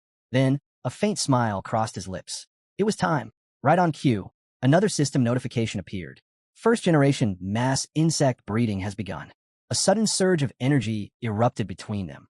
Both Jiang Chun and Little Nine emitted powerful waves of aura as the system announced that two of his passive abilities, accelerated growth of talents and blessing of the growth of all things, had now taken effect. Jiang Chun turned his gaze toward Little Nine, immediately recognizing how drastically his abilities were enhancing the breeding process. Then, something unexpected happened. A strange mark appeared on his hand. He didn't need to think twice to understand what it was. A system notification instantly confirmed his suspicion. Exclusive abilities unlocked. insect nest, and dominion. Before he could fully grasp the implications, another message popped up. Breeding process accelerated. Time remaining 8 seconds. Jiang Chun lifted his head toward the sky, his eyes widening in shock. The sight before him was nothing short of astonishing. Little Nine stood with her arms spread wide, and in the blink of an eye, the air around them was engulfed by an overwhelming swarm of insects. Thousands of tiny, winged creatures filled the sky, their bodies shimmering with energy. A system notification flashed before his eyes, confirming the result. The first insect swarm had been successfully bred. Total count, 2,300. Jiang Chun turned to the side, observing the massive colony in awe. A grin slowly spread across his face. He hadn't expected the first breeding cycle to produce over 2,000 offspring. And this was only the beginning. If this was the result of the first generation, how vast would his swarm become by the third, or the fourth? As he stood there, one of the newly born insects fluttered toward him. Sensing its presence, Jiang Chun instinctively reached out, gently stroking its tiny head. Surprisingly, he found himself growing fond of these creatures. However, their abilities felt distinctly different from Little Nine's. Almost as if responding to his curiosity, a status window appeared before him, revealing the swarm's official designation. Son of Nine, Wings of Miasma. Alongside the name, 4 powerful abilities were listed. 1. Poisonous Mist, a corrosive toxin capable of devouring anything it touched. 2. Camouflage, a skill that allowed the insects to blend seamlessly into their surroundings by reflecting light off their wings. 3. Fury, an ability that consumed devouring value in exchange for temporarily enhancing strength and speed. 4. Self-destruction, a last resort attack where the insect would detonate its body, unleashing deadly toxins and causing massive damage. Jiang Chun carefully analyzed the swarm's newfound abilities, focusing on camouflage and self-destruction. Both had immense potential in battle. With these, his swarm would be far more than just a brute force attack. They could ambush, infiltrate, and even deliver devastating final strikes if necessary. As he mulled over these possibilities, he barely noticed when Little Nine silently approached from behind. Without a word, she wrapped her arms around him in a gentle hug, her eyes closed, a soft smile on her lips. Her warmth pulled him from his thoughts. Turning slightly, Jiang Chun glanced at her, and for a brief moment, a rare sense of calm washed over him. Facing her fully, he reached out and lightly ruffled her hair. Something about her felt different now, stronger, more connected, but in many ways she was still the same. With a bright, joyful expression, Little Nine placed her hands over her chest and informed him that the insect breeding process was complete. Then, without hesitation, she clasped his arm with both hands and made an unexpected request. She wanted to rest. Jiang Chun raised an eyebrow. Rest? He hadn't expected that. Before he could ask for clarification, Little Nine's body began to fade. Startled, he looked down at his hand, watching in confusion as she completely disappeared. A system notification popped up at that moment, explaining what had happened. Little Nine had returned to the insect nest. Jiang Chun stared at the mark on his hand, then let out a small chuckle of relief. So that's how it worked. The system space was truly remarkable. It could house entire insect swarms, meaning Jiang Chun no longer had to worry about them being exposed to outsiders. With this ability, his forces could remain hidden until the perfect moment. Insect Nest was already at its maximum level, which meant it couldn't be upgraded any further. But even as it was a game changer. However, what intrigued him more was his other newly acquired skill, Dominion. He needed to test it. Extending his hand to the side, he activated the ability. Immediately, a suffocating aura erupted from his body, sending an invisible shockwave through the air. His eyes glowed ominously as the power surged within him. The insects surrounding him reacted at once. One by one, they turned toward him, their gazes filled with an eerie, murderous intent. But Jiang Chun wasn't intimidated. Instead, he met their stares with an unwavering intensity. Then, he raised his hand toward the sky. The moment Dominion was fully unleashed, the swarm responded in perfect synchrony, absorbing completely into his control. A realization struck him. Manipulating this ability was as natural as moving an arm. But what truly fascinated him was the depth of his connection. Not only could he command his insects with absolute authority, but he could also see through their senses. His perception expanded in an instant. The entire area became clear. Every shadow, every hidden movement, every lurking danger was now laid bare before him. Monsters filled the landscape, hiding in wait for their next prey. Jiang Chun turned his head slightly, observing through the eyes of his insects. A smirk formed on his lips. They were just as eager as he was. With a deadly glint in his eyes, Jiang Chun locked onto the monsters. The poisonous mist of Little Nine coiled around him as he issued a simple command. Attack! Thousands of insects swarmed forward in unison. Their first act of destruction? A nearby abandoned building. Within moments, the structure collapsed into rubble, the deafening sound echoing through the landscape. The impact was deliberate. It served one purpose: to lure the hidden monsters out of hiding. And as expected, it worked. One by one, creatures stirred from their hiding places, drawn by the commotion. Some turned their heads curiously, while others immediately began closing in, eager to investigate. Jiangchen saw no reason to wait any longer. With Little Nine's poisonous mist swirling around him, he advanced. The monsters quickly realized something was wrong. Their instincts screamed at them to run, but it was already too late. Before they could retreat, the deadly mist surged forward, engulfing them in seconds. The corrosive toxin clung to their bodies, seeping into their flesh. Agonized cries filled the air as they struggled in vain, their bodies rapidly dissolving into nothingness. The mist devoured them whole, and Jiangchen, he simply kept walking. Jiangchen walked toward the falling creatures, his gaze locked onto their remains. With his swarm at his command, there was barely any need for him to lift a finger anymore. The poisonous mist had become even deadlier, consuming its targets faster and more efficiently. And with dominion, his shared vision with the insects ensured that no common monster could hide from him. As he watched the mist dissolve the corpses, a satisfied smile crossed his lips. Soon, he would have enough devouring value to breed even more insects. That thought reminded him. He hadn't checked how much was required for the next breeding cycle. Opening the system window, he expected to see the usual calculations. Instead, his eyes widened in shock. Something unexpected had appeared on the interface. What was this? Before he could process it, the scene suddenly shifted. Not far from Jiangchen's location, inside an abandoned warehouse, a hooded man with green hair burst through the entrance. His face was pale, his breathing ragged. Without wasting a second, he rushed forward and dropped to one knee before his leader. The tall, braided-haired man narrowed his eyes. "You're late," he said coldly.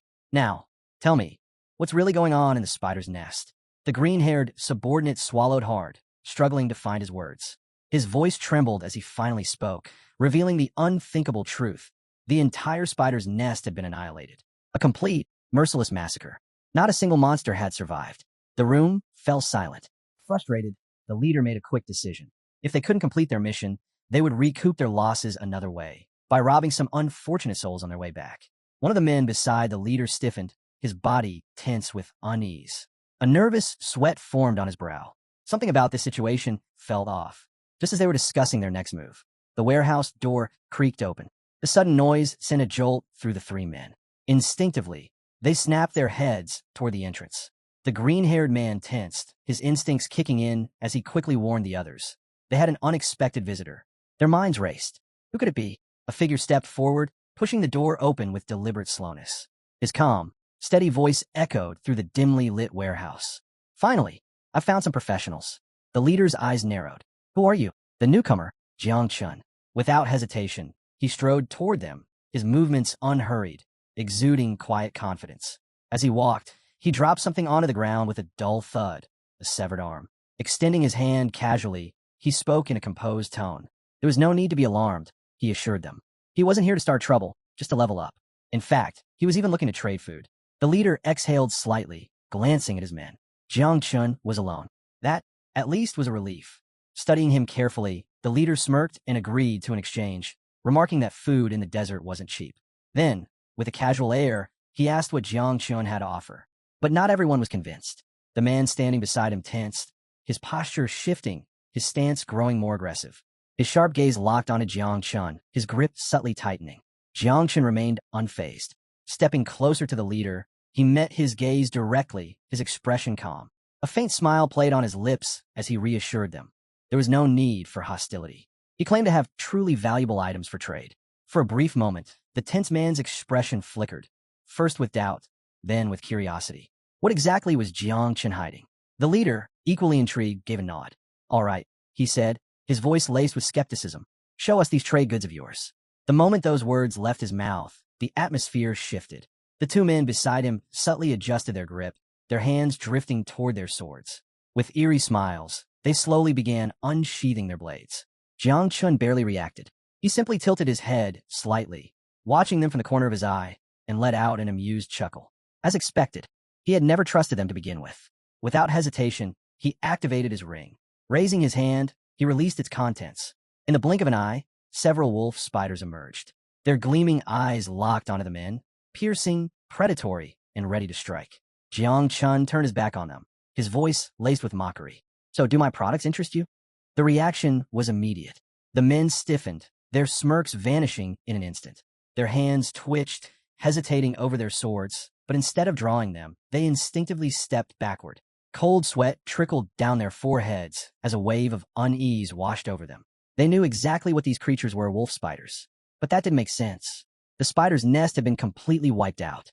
There shouldn't have been a single one left alive. Then, a terrifying realization struck them all at once. Was Jiang Chun the one responsible for the massacre? Jiang Chun, now at level 17, turned his head slightly. His eyes gleamed with an overwhelming, almost suffocating presence. A knowing smirk curled on his lips as he spoke again. "Don't think I don't know what you were planning." Then, with complete nonchalance, he strode over to a nearby rock and sat down, resting an arm on his knee. The silence that followed was unbearable. After a brief pause, he spoke again, his tone far too calm for comfort. "I'm in a bad mood right now, so I'd suggest you pick up your things and get lost." The three men didn't need to be told twice. In a blind panic, they grabbed their belongings, spun around, and bolted for the exit. As they ran, they shouted apologies over their shoulders, swearing they meant no harm and promising never to cross paths with him again. Minutes later, once the warehouse had fallen silent, Jiang Chun lazily stretched out his hand. Little Nine's poisonous mist seeped into the air, swirling around him like a living entity. He issued a single command, summon the swarm. Still seated on the rock, he lifted an arm and let the mist release 2 of his insects. The creatures fluttered into the air, their murderous gazes scanning the surroundings for any hidden threats. Jiang Chun reached for a discarded bowl nearby, sipping the leftover soup from a man who had fled. His hunger had worsened, and he realized he should have expected this. When he first obtained Little Nine, he had never considered that leading a swarm of insects would come with side effects like this. As he drank, a system notification suddenly popped up. Devouring value, 2,768/1 million. The system advised him to increase it as soon as possible.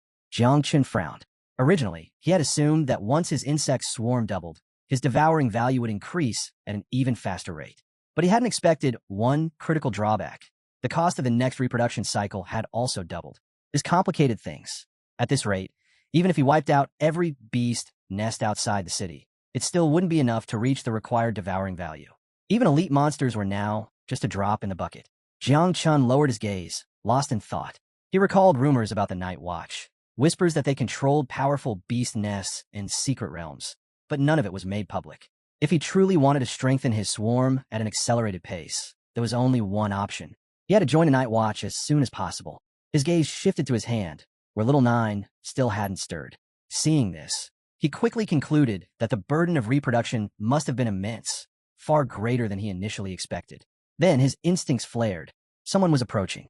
Jiang Chen's expression darkened as he snapped his head to the side. His body tensed, his muscles coiling like a spring, ready to strike at a moment's notice. The scent of battle thickened in the air. Someone was being pursued. Seconds later, a girl, her presence nearly undetectable under an invisibility spell, stumbled into the warehouse. Before she could react, she crashed directly into him. The impact knocked her off balance, sending her tumbling to the ground. Jiang Chen's eyes narrowed. It was her. Supporting herself with one hand, she winced, pressing the other against her head. Jiang Chun frowned in confusion. Why was she here? Lifting her head, the girl's gaze locked onto his, recognition flickering in her eyes. Then fear. "Don't tell anyone you saw me here," she pleaded, her voice barely above a whisper. Jiang Chun was caught off guard. He turned to her, shock flashing across his face. She had been so close, and yet he hadn't sensed her presence at all. His mind worked quickly, piecing things together. The person being hunted, the one that blue-haired man had been chasing, was her. He had to get her out of there. But before he could move, he felt it. Another presence. Jiang Chen's body stiffened. His gaze shifted toward the warehouse entrance. It was too late. Moments later, several figures entered the warehouse. Leading them was Zheng Tai, and beside him stood a man with striking blue hair, a member of the Xiao family. As they stepped forward, Zheng Tai's eyes landed on Jiang Chun. Recognition dawned in an instant, and a chill ran down his spine. Panic flickered across his face as he hurriedly pointed at Jiang Chun, urgently informing his leader. "It's him, the same person we encountered before." The blue-haired man casually slipped a hand into his pocket, a smirk tugging at his lips. Amused, he praised his subordinate for having such a sharp sense of smell. Meanwhile, Jiang Chun remained unfazed. Without a word, he sat back down on a nearby rock, resting his hands on his knees, and waited. The blue-haired man took a slow, deliberate look around the warehouse.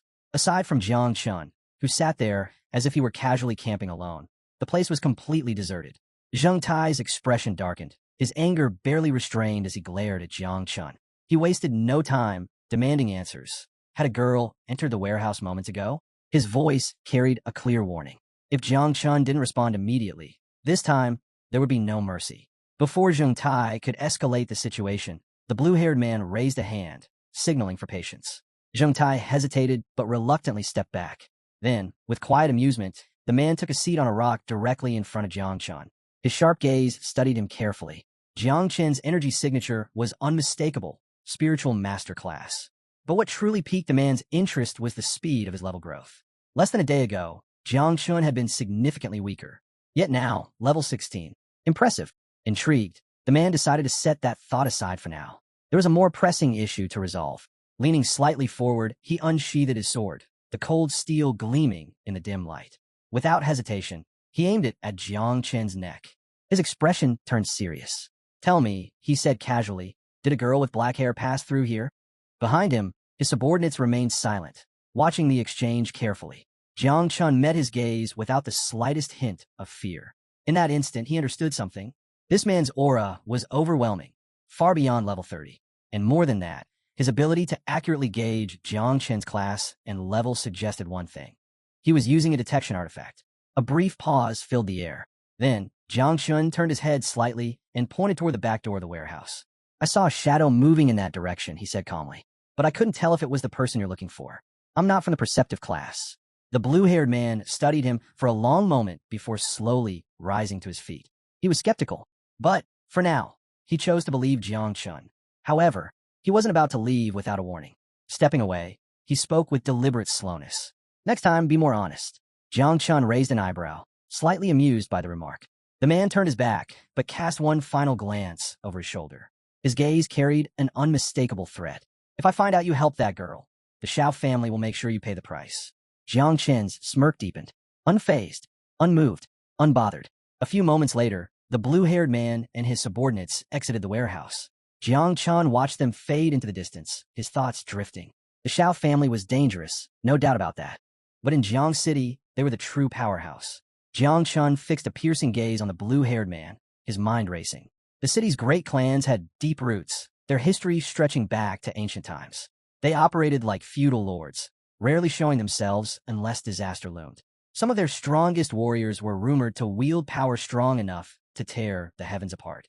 And this man, he was even more formidable than Jiang Chun had expected. Being remembered by someone like that? Definitely not a good thing. After a few silent moments, Jiang Chun subtly turned his head toward the warehouse exit. The men had already left. Seeing no reason to stay any longer, he prepared to leave as well. But just as he was about to step forward, "Hey!" The girl emerged from her hiding spot, hands on her hips, flashing him a grateful smile. "Thanks for saving me," she said cheerfully. Jiang Chun stood up, turned to face her, and said nothing. Then, without warning, he grabbed her arm. The sudden action made her stiffen, her mind racing with panic. What was he planning? His sharp gaze locked onto hers as he leaned in slightly, his tone cold and firm. "You almost tricked me last time." She swallowed nervously. Jiang Chen's grip tightened slightly. "Since I help you again, I want answers. Why were they after you?" With him standing so close, she felt heat rush to her cheeks involuntarily. Looking away, she hesitated before finally telling the truth. Her family was drowning in debt. That blue-haired man had tried to steal the valuables they were transporting and intended to kill them all to keep the secret buried. But she had managed to escape. Now, he was hunting her down to silence her. After finishing her explanation, she glanced at Jiang Chun warily. Then, in a quiet voice, she asked, "Are you planning to silence me, too?" Jiang Chun let go of her arm, turned his back on her, and began walking away. Seeing him leave, she placed a hand over her chest, then slowly reached out toward him. Her voice carried sincerity. "I'll always remember what you did for me. I'll be forever grateful." Jiang Chun kept walking, his eyes closed for a brief moment, his fists clenched. He had no intention of getting tangled in her problems. But just as he was distancing himself, something felt off. His instincts flared. He stopped. His eyes snapped open. The girl noticed it, too. Her face paled as she whispered in alarm, Someone just cast a barrier spell around the warehouse. Outside, an unseen figure gave the order. Within seconds, the shadows began to move. Jiang Chun turned his gaze toward the warehouse entrance. Escape was no longer an option, and even if the girl claimed she didn't know him, their enemies wouldn't believe her. Activating insect perception, Jiang Chun scanned the surroundings. A cold realization settled in. There was no way out. They were completely surrounded. His expression darkened as he slowly turned toward the entrance, bracing himself for the fight ahead. The girl, sensing the incoming danger, clutched her chest in fear. Then, like a storm rolling in, the blue-haired man and his subordinates reappeared. Their presence was suffocating, the air thick with unmistakable killing intent radiating from their bodies. The blue-haired man locked eyes with Jiang Chun, his expression twisted with anger. He had seen through the lie. Without hesitation, his voice came like a blade, hand over the girl. His words dripped with venom, his disgust apparent as he spat out his next sentence. "You bastard. You really thought you could deceive me." Jiang Chun stood motionless. His gaze remained fixed on the blue-haired man, his expression unreadable. Meanwhile, the girl's face drained of all color the moment she saw him. Panic set in. Fear gripped her like a vice. Her voice trembled as she finally spoke. "This man, he already stripped the Luo family of everything we owned. And yet, that still wasn't enough for him." Summoning what little courage she had left, she clenched her fists and demanded, "Why are you so determined to kill me?" The blue-haired man regarded her with eerie calm. Then, with a mocking chuckle, he responded, "Do I really need a reason?" Jiang Chen's gaze subtly shifted to the girl. "Luo family?" His eyes deepened as he studied her intently. From their position on the second floor of the abandoned warehouse, Jiang Chun and the girl watched the blue-haired man and his subordinates standing below on the first floor. She clenched her fists, extending one arm defensively. Her voice carried unwavering resolve as she warned, "If you kill me, the Luo family will never forgive you. They'll hunt you down. You'll never live in peace." Jiang Chun, standing just behind her, simply let his arms fall to his sides. Watching, the blue-haired man suddenly threw his head back and laughed. His subordinates followed, smirking at her words. Mocking her, he scoffed. "You actually believe the Luo family has the power to seek revenge?" One hand rested on his waist while he covered his face with the other, his laughter echoing through the warehouse. The very thought that a second-rate family with a bit of wealth considered themselves a threat was hilarious to him. Then his tone darkened. His next words made the girl's blood run cold. "Without the protection of the Shao family's ancestors a century ago, your Luo family would have been wiped out long ago." One of the subordinates drew his sword while the others continued mocking with smug grins. Zheng Tai stood with his arms crossed, watching Jiang Chun with an amused expression. The blue-haired man slowly lowered his hand from his face and lifted his head, his sharp gaze locking onto the girl. To the Shao family, she and her kin were nothing more than insignificant peasants, disposable, like cattle awaiting slaughter at their whim. Jiang Chen's eyes darkened, his hatred simmering beneath the surface. The sheer arrogance of this man was infuriating. Smirking, the blue-haired man suddenly raised his hand, and a surge of red energy flared to life, crackling as it spiraled toward the sky. His gaze remained fixed on the girl as he taunted her. What could the Luo family possibly uncover if nothing remained of them? In an instant, the energy expanded, forming an impenetrable barrier around the abandoned warehouse. The dragon prison formation, a technique exclusive to the Shao family. The girl's breath hitched as realization dawned. She clutched her chest, her hands trembling in fear. There was no escape. Jiang Chun lifted his head, studying the barrier. Though the situation was dire, he couldn't help but acknowledge the blue-haired man's skill. This was no ordinary opponent. From their vantage point on the second floor, Jiang Chun and the girl looked down as Zheng Tai unsheathed his sword. His cold gaze locked onto the girl, his voice filled with ruthless finality as he ordered his men to follow their young master's will. No one was to leave this place alive. Understood, his subordinates responded in unison. The blue-haired man remained silent, watching from the side. Just as Zheng Tai prepared to strike, he suddenly raised a hand, signaling him to stop. His focus shifted back to Jiang Chun, a smirk playing at his lips. "The girl from the Luo family dies today," he declared, though his true interest lay elsewhere. He had already realized Jiang Chun wasn't just an ordinary fighter. He possessed the divine rank creation class. His smirk deepened as he glanced at Jiang Chun with newfound intrigue. Unlike most, he understood the value of a spiritual master. With an air of casual confidence, he extended a hand and made his offer. If Jiang Chun handed over the girl, his life would be spared. Not only that, but he would be granted the opportunity to serve under the Shao family, an offer that promised him the chance to claim everything under the sky. With a confident smile, the blue-haired man posed his question. So what do you say? The girl, hands resting on her waist, froze in disbelief. Jiang Chun, on the other hand, let his arms drop to his sides, his expression unreadable. For a brief moment, he remained silent. Then, a quiet chuckle slipped past his lips. Lowering his gaze, he shook his head before muttering a mocking remark. The Xiao family truly had a talent for making such offers. The girl immediately turned toward him, her heart pounding. Was Jiang Chun actually considering it? Panic flickered in her eyes as uncertainty gripped her. But then, his demeanor shifted entirely. His gaze snapped up, sharp and filled with murderous intent. Take your Xiao family and go to hell. His voice dripped with contempt, his fists tightening at his sides. Almost instantly, a thick, poisonous mist began to seep from his body, its eerie aura spreading through the air. The toxic energy coiled around him like a living force, making his stance unmistakably clear. I refuse. His tone grew even colder. If you want to fight, come and get it. The girl gasped and instinctively stepped back, pressing her hands to her chest. The venomous aura curling around Jiang Chun sent a chill down her spine. She didn't understand what was happening, but one thing was clear. This was no ordinary ability.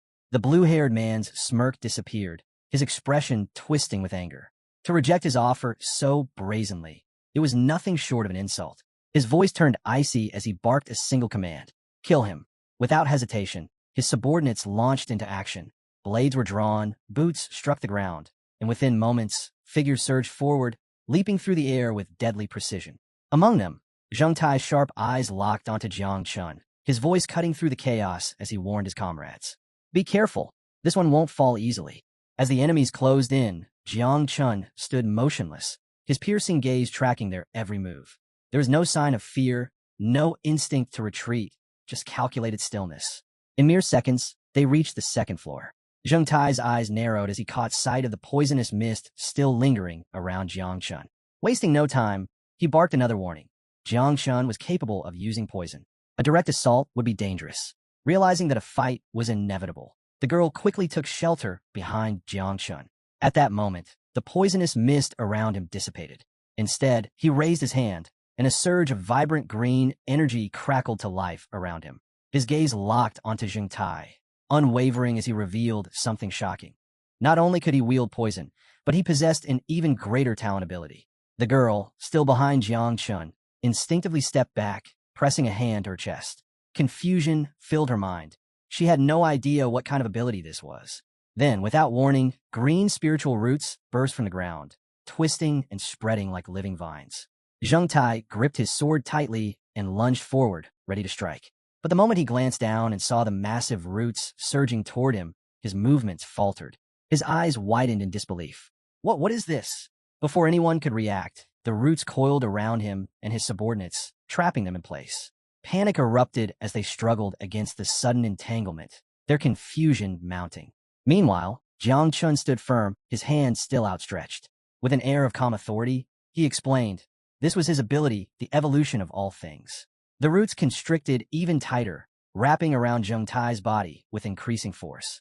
He clenched his teeth, gripping the vines in a desperate attempt to break free. His mind raced. A divine rank class?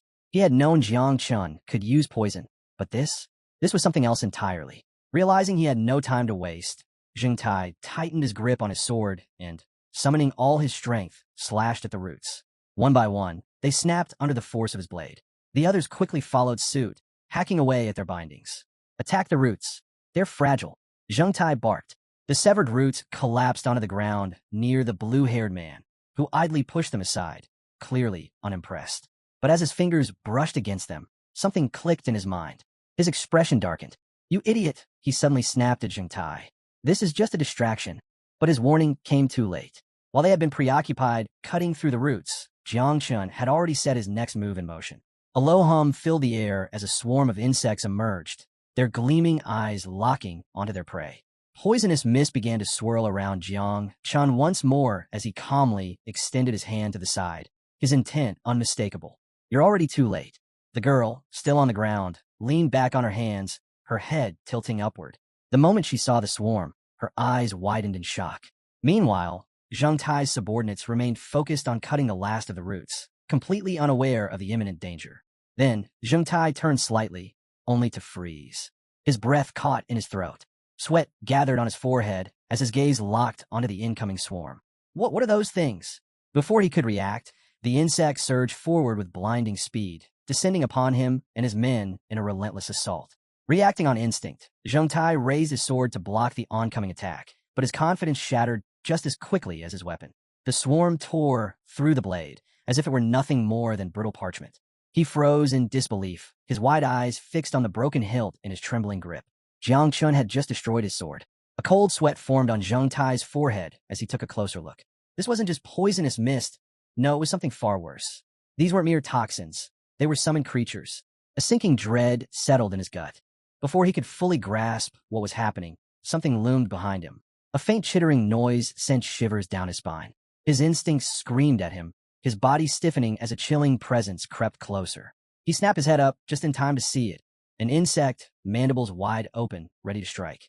Panic overtook him. His voice broke into a desperate scream. This isn't poison, it's monsters. But his warning came too late. Jiang Chun remained still, his hand outstretched as he controlled the swarm with an eerie precision. His gaze never wavered from Zheng Tai, cold and merciless. A slow, knowing smirk tugged at the corner of his lips. He had them exactly where he wanted them. Just as the insect lunged for its prey, a sudden force crashed down onto Zheng Tai's shoulder. A foot. A voice followed, dripping with disdain. Trash. Get lost. Zheng Tai barely had time to process what was happening before confusion clouded his face. Even Jiang Chun was momentarily taken aback. Standing over Zheng Tai, effortlessly holding him down, was none other than the blue-haired leader of the Shao family. Without hesitation, the man unsheathed his sword with a single hand. Then, in one fluid motion, he launched himself forward. A fiery orange aura ignited around his body as he shot toward Jiang Chun with blistering speed. This was the first form of the king's 9 forms. Jiang Chun remained silent, his form still shrouded in Little Nine's poisonous mist. Nearby, the girl gasped, her hands flying to her mouth. Fear widened her eyes as she watched the scene unfold. Jiang Chen's head lifted slightly. In that moment, a realization hit him like a crashing wave. This man was faster than the mist. His expression tensed, his teeth clenched, and a bead of sweat traced down his temple. There was no time to think. Summoning his energy, the blue-haired man activated one of the Shao family's most formidable techniques, chasing dragons. In an instant, a massive dragon, forged entirely from spiritual energy, materialized before him. Its blazing eyes locked onto Jiang Chun, filled with pure, destructive intent. Then it struck. The sheer force of the attack obliterated the ground where Jiang Chun had stood, reducing it to rubble. Smoke and dust billowed through the warehouse, swallowing everything in a dense, suffocating cloud. The blue-haired man stood at the center of the devastation, his sword extended without a hint of hesitation. His sharp gaze remained locked on the swirling smoke, a smug grin creeping onto his face. Bastard, he muttered under his breath. He had known from the start that Jiang Chun would be a challenge. But in the end, it didn't matter. Jiang Chen's level wasn't high enough, and his speed couldn't compare. With this sword alone, he was certain he could finish the job. But then, as the dust began to settle, something changed. His body tensed. His breath caught in his throat. Because when the smoke finally cleared, he saw something that made his blood run cold. Jiang Chun was still standing. The only reason he was alive was because of the girl. She had used her hidden profession ability, Earth Eternal Shield, just in time to conjure a barrier. But the strain was clear. Her trembling hands were still outstretched, her face pale as cracks spread across the shield's surface like fractured glass. Blood trickled from the corner of her lips as she turned to Jiang Chun, her voice barely above a whisper. It hurts. Jiang Chen's eyes widened. He had never realized she was a defensive type. Meanwhile, the blue-haired man, who had all but dismissed her existence, now seethed with rage. His attack had been stopped. His teeth clenched, his gaze darkened, and without a second's hesitation, he prepared to strike again. But Jiang Chun saw his chance. Without wasting a moment, he extended his hand to the side, releasing a thick poisonous mist. Then, with a swift movement, he landed on the ground, ready to counter. Just then, a panicked voice rang out. Be careful! One of the blue-haired man's subordinates collapsed on the ground, reached out desperately. The leader barely turned his head before realizing what the warning was about. Dozens of Jiang Chen summoned insects were closing in fast. Reacting in an instant, he reached for the nearest subordinate and yanked him forward. The man barely had time to gasp before he found himself thrown ahead, used as a human shield. The swarm, too single-minded to recognize the trick, sank their fangs into the unfortunate man instead. A blood-curdling scream tore through the warehouse. The sheer force of the attack sent both bodies flying backward. When the chaos settled, the blue-haired man dropped to one knee, his sword digging into the ground for support. Blood dripped from his mouth as he coughed, his gaze lowered. From the second floor, Jiang Chun watched in silence, his expression unreadable. But inside, a single thought ran through his mind. What a disgusting bastard.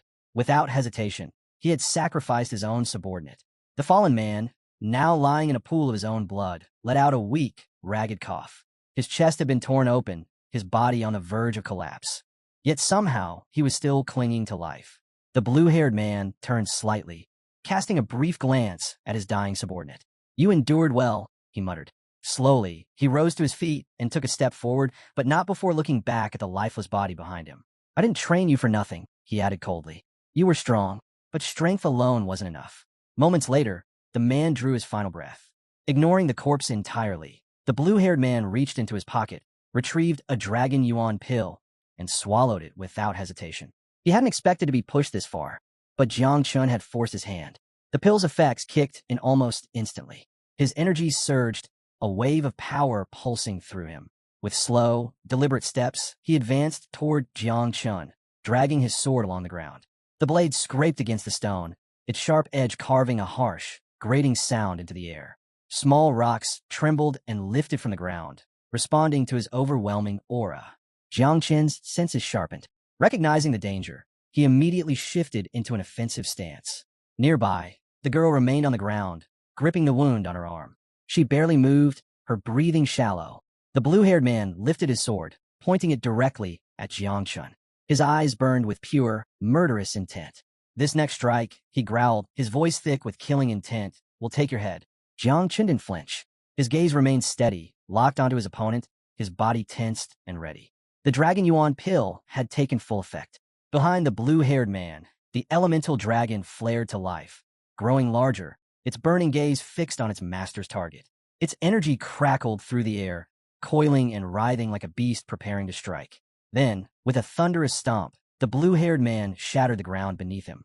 The sheer force of his power sent debris flying, the energy in the air becoming suffocating. His grip tightened around his sword. This time, he would finish Jiang Chun for good. Jiang Chun's eyes flickered toward the massive dragon. For the first time, doubt crept into his mind. Could he withstand this attack? The moment of hesitation was all the blue-haired man needed. In a single motion, he unsheathed his sword once more. This time, he activated the second form of the Nine King Styles, Descending Dragon's Cut.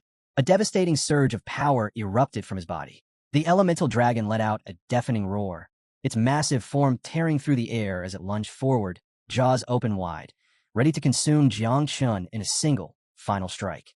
But then, the girl moved. Stepping in front of Jiang Chun, she raised her trembling arms and activated Earth Eternal Shield once more.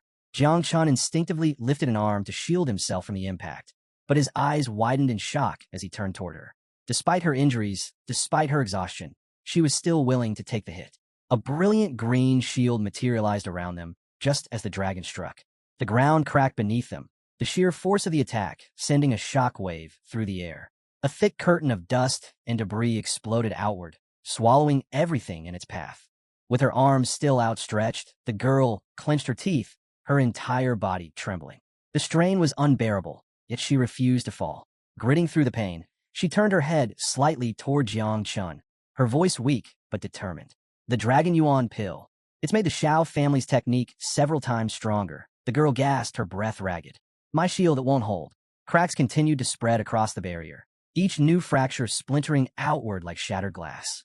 Knowing she couldn't stop what was coming, she forced herself to endure, pushing beyond her limits to buy even a few more seconds. Jiang Chun, meanwhile, tightened his grip on his cloak, his eyes locked onto the energy dragon overhead. The sheer force behind each of its attacks was staggering. Even the previous strike had been overwhelming. Yet somehow, this man had even more power to unleash. Above them, the blue-haired man soared through the air, his sword raised high. The moment he saw the barrier weakening, a cruel smirk crossed his lips. Without a moment's hesitation, he unleashed multiple descending dragon's cuts in rapid succession, each strike slamming into the shield with devastating force. Jiang Chun exhaled sharply and lifted his gaze. No more hesitation. He raised his hand toward the sky, activating the swarm of insects mark.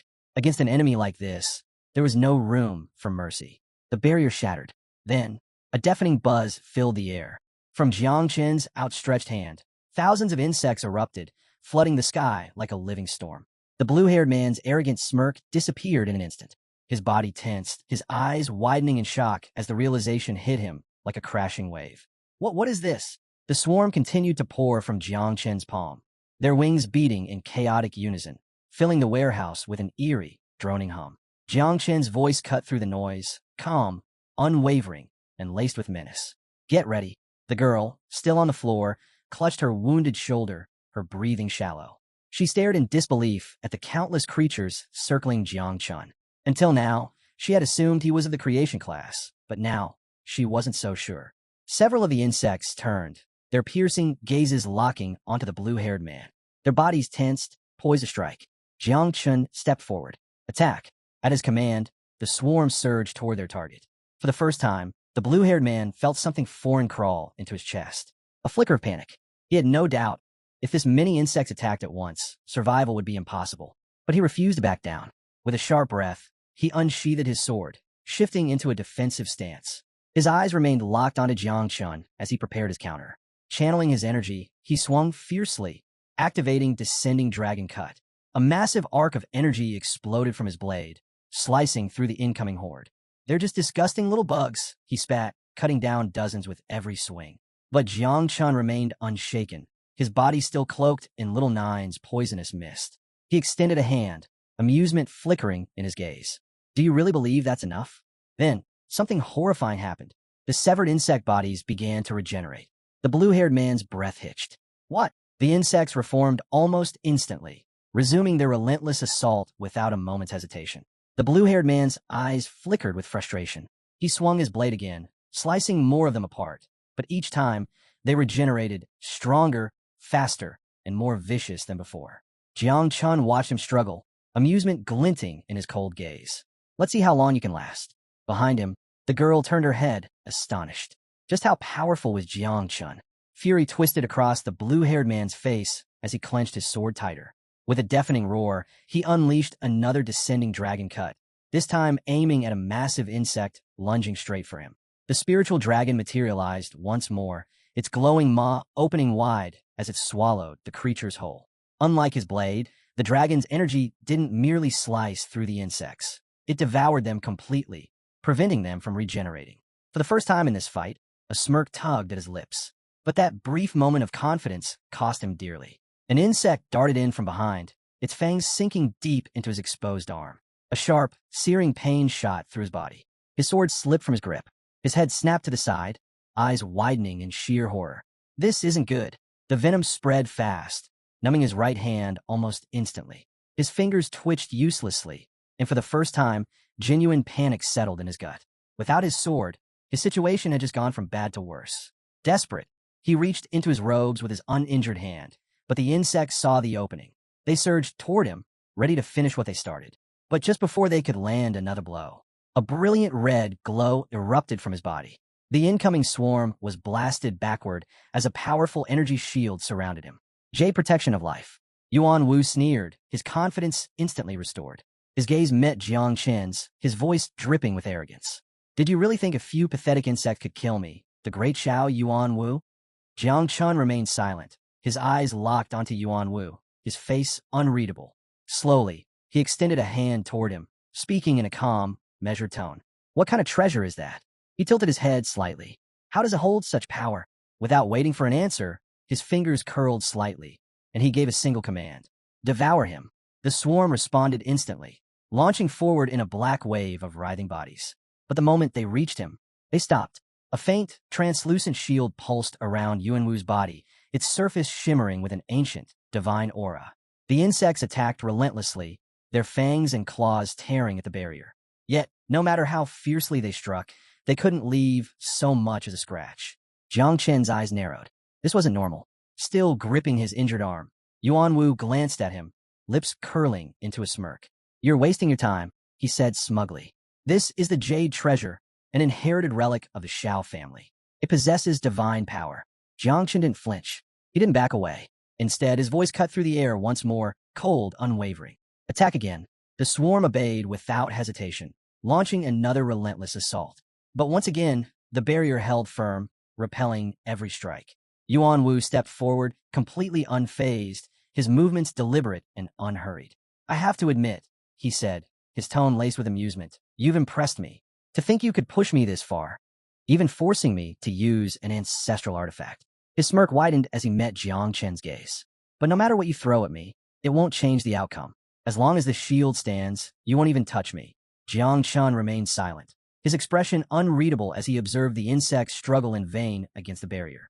Beside him, the girl hesitated before gripping his sleeve, uncertainty flickering in her eyes. Yuan Wu wiped the blood from his lips, then let out a low chuckle. You're strong, but you lack foresight. Taking another step forward, his confidence only grew. I'll make you an offer, he continued smoothly. Swear loyalty to the Shao family, and I'll grant you the Shao surname, an honor most would kill for. His eyes gleamed with superiority. Think carefully. This is a once-in-a-lifetime opportunity. Jiang Chen didn't respond right away. Instead, he simply stared at Yuan Wu, his expression calm, almost as if he were considering the offer. Several moments passed in silence. Then his gaze darkened. A quiet, simmering fury lurked beneath the surface as he looked at Yuan Wu, a man so intoxicated by his own power that he failed to realize the danger closing in on him. The girl glanced at Jiang Chen, noticing the subtle shift in his demeanor. Her brows furrowed in confusion. What was he thinking? Yuan Wu extended a hand, his smirk unwavering. Enough with the pride, he said. Whether you accept or not doesn't matter. Even if I spare you today, the Shao family's influence stretches across the entire nation. You can't run. You can't fight us. Eventually we will. Jiang Chen suddenly interrupted, his voice smooth yet sharp. Didn't you say something earlier? Yuan Wu frowned slightly, caught off guard. Jiang Chen's lips curled into a smirk. You said no one can investigate something if there's nothing left to find. For the first time, uncertainty flickered across Yuan Wu's face. Jiang Chen tilted his head slightly. So, tell me, what happens if you die here, leaving no trace behind? A thunderous impact shook the ground. Yuan Wu's eyes widened as he instinctively turned. From deep within the insect swarm, something massive emerged. A grotesque, towering tentacle slammed into the ground behind them, the sheer force of it fracturing the stone beneath. His breath caught in his throat. What? Yuan Wu's body went rigid, his pulse hammering in his chest. Slowly, he lifted his gaze. Towering above him, emerging from the writhing swarm, was the insect mother. She was monstrous. Her twisted, towering form cast an overwhelming shadow across the battlefield, her many eyes gleaming with a predatory hunger. The girl gasped, her knees giving out as she collapsed onto the ground, staring in sheer horror. Yuan Wu, too, felt his entire body tense, cold sweat trailing down his face. And for the first time in his life, he felt fear. Jiang Chen's expression remained cold, unwavering. His voice was calm, yet absolute. Devour him. At his command, Little Nine let out a delighted hum, her serpentine form slithering forward with eerie excitement. Finally, she purred. I'm starving. Yuan Wu's face twisted in sheer terror. A fear unlike anything he had ever known gripped him as the monstrous creature loomed over him, her writhing tentacles curling hungrily in the air. Then, with a wicked smile, she struck. Her massive tentacle slammed against Yuan Wu's barrier with crushing force. The impact sent him hurtling backward, his body smashing through the warehouse wall, shattering it into rubble. A blood-curdling scream ripped from his throat. This can't be real, he gasped, his voice trembling. What kind of monster is she? Jiang Chen, completely unfazed, responded with chilling indifference. She just finished reproducing. You, and that jade treasure of yours?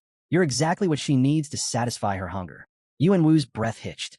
Little Nine wasted no time. Her tentacles lashed out again and again, each strike unleashing shockwaves that sent dust and debris billowing into the air. The warehouse trembled under the sheer force of her relentless assault. Yuan Wu's so-called impenetrable shield cracked. His confidence shattered along with it.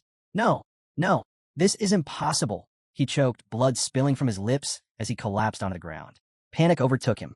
The Shao family's jade treasure, an ancient relic said to be indestructible, was crumbling before his very eyes. If this shield failed, if he fell here, the Shao family would lose everything. The last fragments of the barrier disintegrated. Little Nine loomed over him, her predatory gaze locked onto her helpless prey. With slow, deliberate movements, she raised her tentacle for the final blow. Jiang Chen remained motionless, watching in silence. Then, a devastating strike. The ground beneath them shattered into countless pieces, the impact leaving nothing but ruin in its wake. And when the dust finally settled, Yuan Wu was gone. All that remained was a pool of blood. Little Nine lifted her tentacle from the ground, a satisfied expression crossing her face. Jiang Chen exhaled slowly. No one could ever find out about this. With that thought, he raised his hand toward the sky, activating the swarm mark. Little Nine's massive form shimmered. Within seconds, she transformed back into her human appearance. Smiling sweetly, she stepped forward and wrapped her arms around Jiang Chen, pressing close to him in an affectionate embrace. Delicious, she murmured, closing her eyes. Thank you, Jiang Chen. You really are the best. Then, with a playful smirk, she added, and don't forget, I'm the one who loves you the most. A few feet away, the girl on the ground turned her head toward them. The sight of Little Nine in her human form left her completely bewildered. A mixture of confusion and fear flickered across her face. Jiang Chen said nothing. Without a word, he turned his back on her and started walking away. But after a brief pause, he glanced over his shoulder. He still had unfinished business. The girl tensed instantly. Her heart pounded as a chilling realization set in. She had seen everything, and now that she knew his secret, there was only one question left. Would he let her live? Jiang Chen's gaze darkened as he studied her, deep in thought. His body tensed slightly, and a faint wisp of Little Nine's poisonous mist curled into the air. Behind him, several insects emerged from the shadows, their sharp eyes locking onto the girl.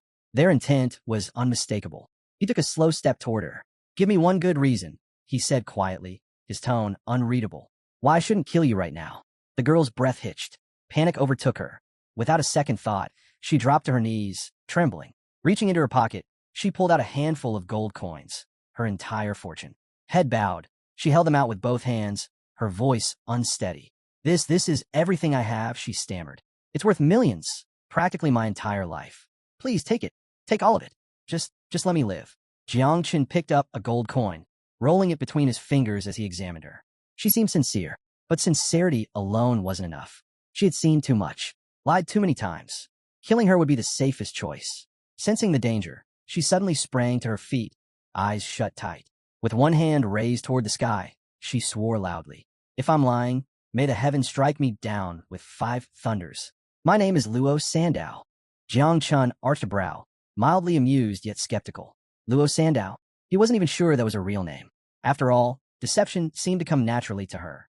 Without hesitation, she stepped closer and held out an identification card. Her expression was serious, her gaze unwavering. I'm telling the truth, she insisted. I don't know what my parents were thinking when they gave me this name, but I'm not lying. Jiang Chen took the card and lifted it for a closer look. His eyes landed on the image. A round-faced, chubby girl stared back at him. He blinked. His gaze flickered between the photo and the girl standing before him. Are you sure this is you? Luo Sandow let out a dramatic sigh. Grabbing strands of her hair, she twisted them into makeshift ponytails. Puffing up her cheeks, she closed her eyes and struck a pose. That was 2 years ago, she exclaimed. I hadn't grown yet, and I hadn't lost weight either. Jiang Chen stared at her for a long moment. Then, a deep, genuine laugh erupted from him. He turned away, shaking his head as he laughed out loud. Even the insects hovering behind him seemed momentarily confused. Jiang Chen took a deep breath, regaining his composure. His laughter faded, and his expression turned serious as he looked at Luo Sandow once more. Still, he said, his voice calm yet firm, I can't trust you. His gaze darkened.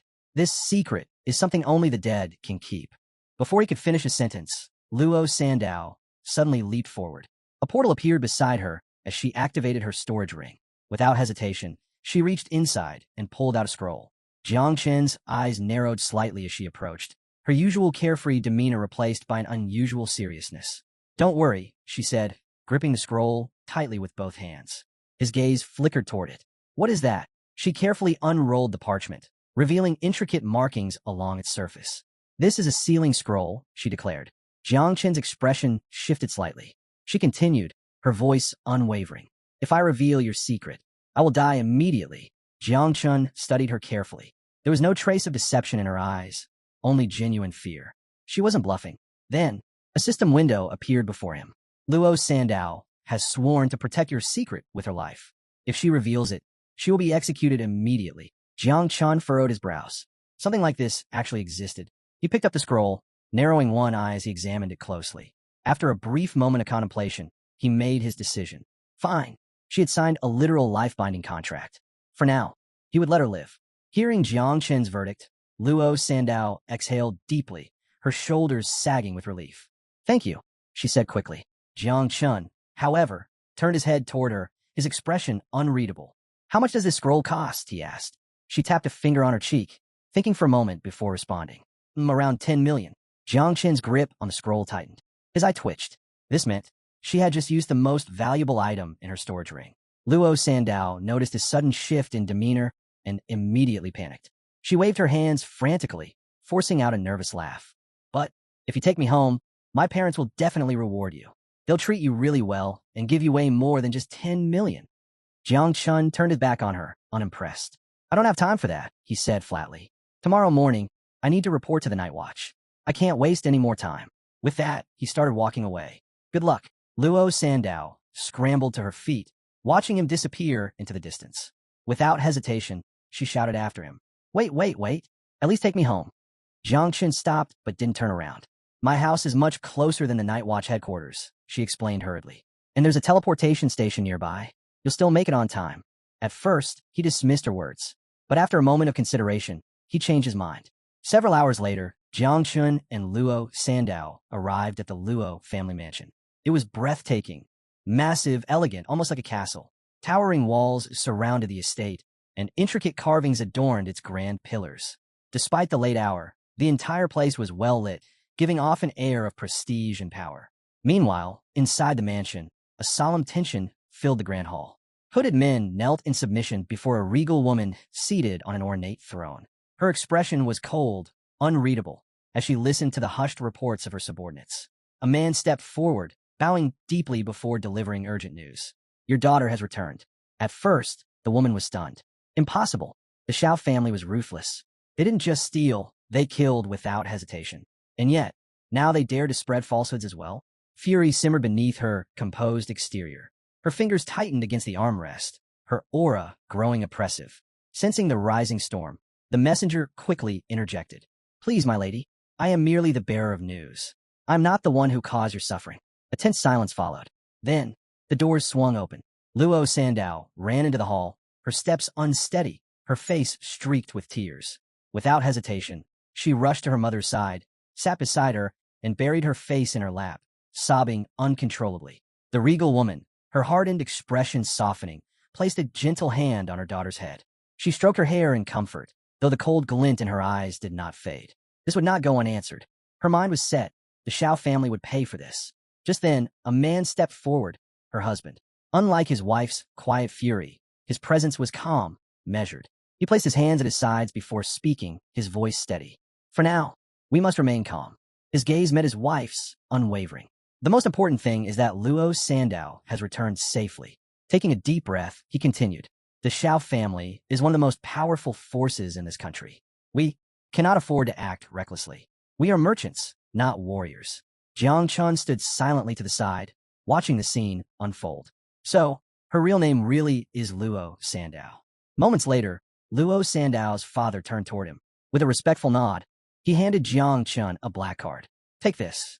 Jiang Chun took the card, turning it over in his hand as the man smiled, closing his eyes slightly. "This is our token of gratitude," he said warmly. "Thank you for saving our daughter." His tone grew firmer. "Do not lose this card. It may come in handy in the future." At that moment, Luo Sandao's mother shifted her gaze toward Jiang Chun. The fury from earlier had faded, replaced by a graceful warmth. With a kind smile, she spoke. "You are our benefactor. As thanks, I have prepared a meal for you. Eat, rest, and then you may use our teleportation station to continue your journey." Jiang Chun accepted the black card with a small nod, closing his eyes briefly as he smirked. "I won't be staying to eat," he said casually. But the moment he finished speaking, Growrel, a loud stomach growl echoed through the grand hall. Jiang Chun froze. A faint redness crept up his ears as he awkwardly rubbed the back of his head. With a sheepish grin, he quickly changed his mind. "Actually, maybe just a little." Luo Sandao's father chuckled, gesturing toward the dining area. "Come on in. The food will be ready in no time." Meanwhile, her mother covered her mouth with a hand, closing her eyes as she smiled knowingly. Minutes later, the finest chefs of the Luo family had prepared an extravagant feast. Jiang Chun didn't waste a second. Plate after plate, dish after dish. He devoured everything in sight at an astonishing speed. Before long, a towering stack of empty plates loomed in front of him. A passing waiter, carrying another dish, stopped dead in his tracks. His eyes widened in disbelief. Was Jiang Chun stacking his plates into a tower? Completely unfazed, Jiang Chun leaned back slightly, one hand resting on the table while the other clutched a massive cut of meat. As he continued eating, a realization crossed his mind. The stronger my insects get, the hungrier I become. Across from him, Luo Sandow watched in stunned silence, a mixture of amusement and disbelief playing across her face. Slow down, she chuckled. No one's stealing your food. Seated nearby, her parents exchanged a knowing glance, sipping their tea as they observed Jiang Chun quietly. As the meal went on, Luo Sandow found herself stealing glances at him. Without realizing it, a faint blush crept on her cheeks. Her mother, casually swirling her cup of tea, finally spoke. Sandow mentioned that Jiang Chun is from the creation class and even possesses a divine rank.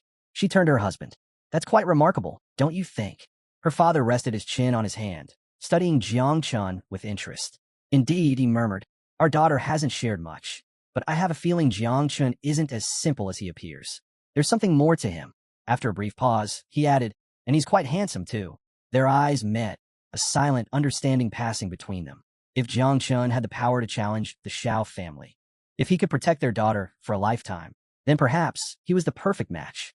Just then, Luo Sandow's mother leaned forward, her eyes twinkling with curiosity as she flashed Jiang Chun a warm smile. So, tell me, Jiang Chun, she asked pleasantly, do you have a girlfriend? Jiang Chun, mid-bite, nearly choked. Before he could even react, she continued cheerfully. You know, our Sandow is single too. Luo Sandow tensed instantly. She's incredibly talented, her mother went on smoothly. A brilliant businesswoman, a financial expert, and, of course, extremely responsible. Her father, now standing behind Jiang Chun, gave him an enthusiastic thumbs up. And her figure is quite. Wait, what? Jiang Chun turned slightly, sensing something was very, very off. Absolutely stunning, her father finished proudly. Her measurements are 36-24-36. Luo Sandow practically exploded. Dad, but he wasn't done. In fact, he added excitedly, we've even picked out names for your future children. Jiang Chun had just taken a sip of water when, puffed, he spat it out instantly. Coughing violently, he slammed his glass onto the table, his eyes wide in sheer disbelief. Meanwhile, Luo Sandow turned as red as a ripe tomato. Her hands flew to her burning cheeks as she shrieked internally. What is even happening right now? Without hesitation, Jiang Chun shot up from his seat and bolted from the dining hall. Thank you for your hospitality, he called over his shoulder, moving at full speed. His excuse?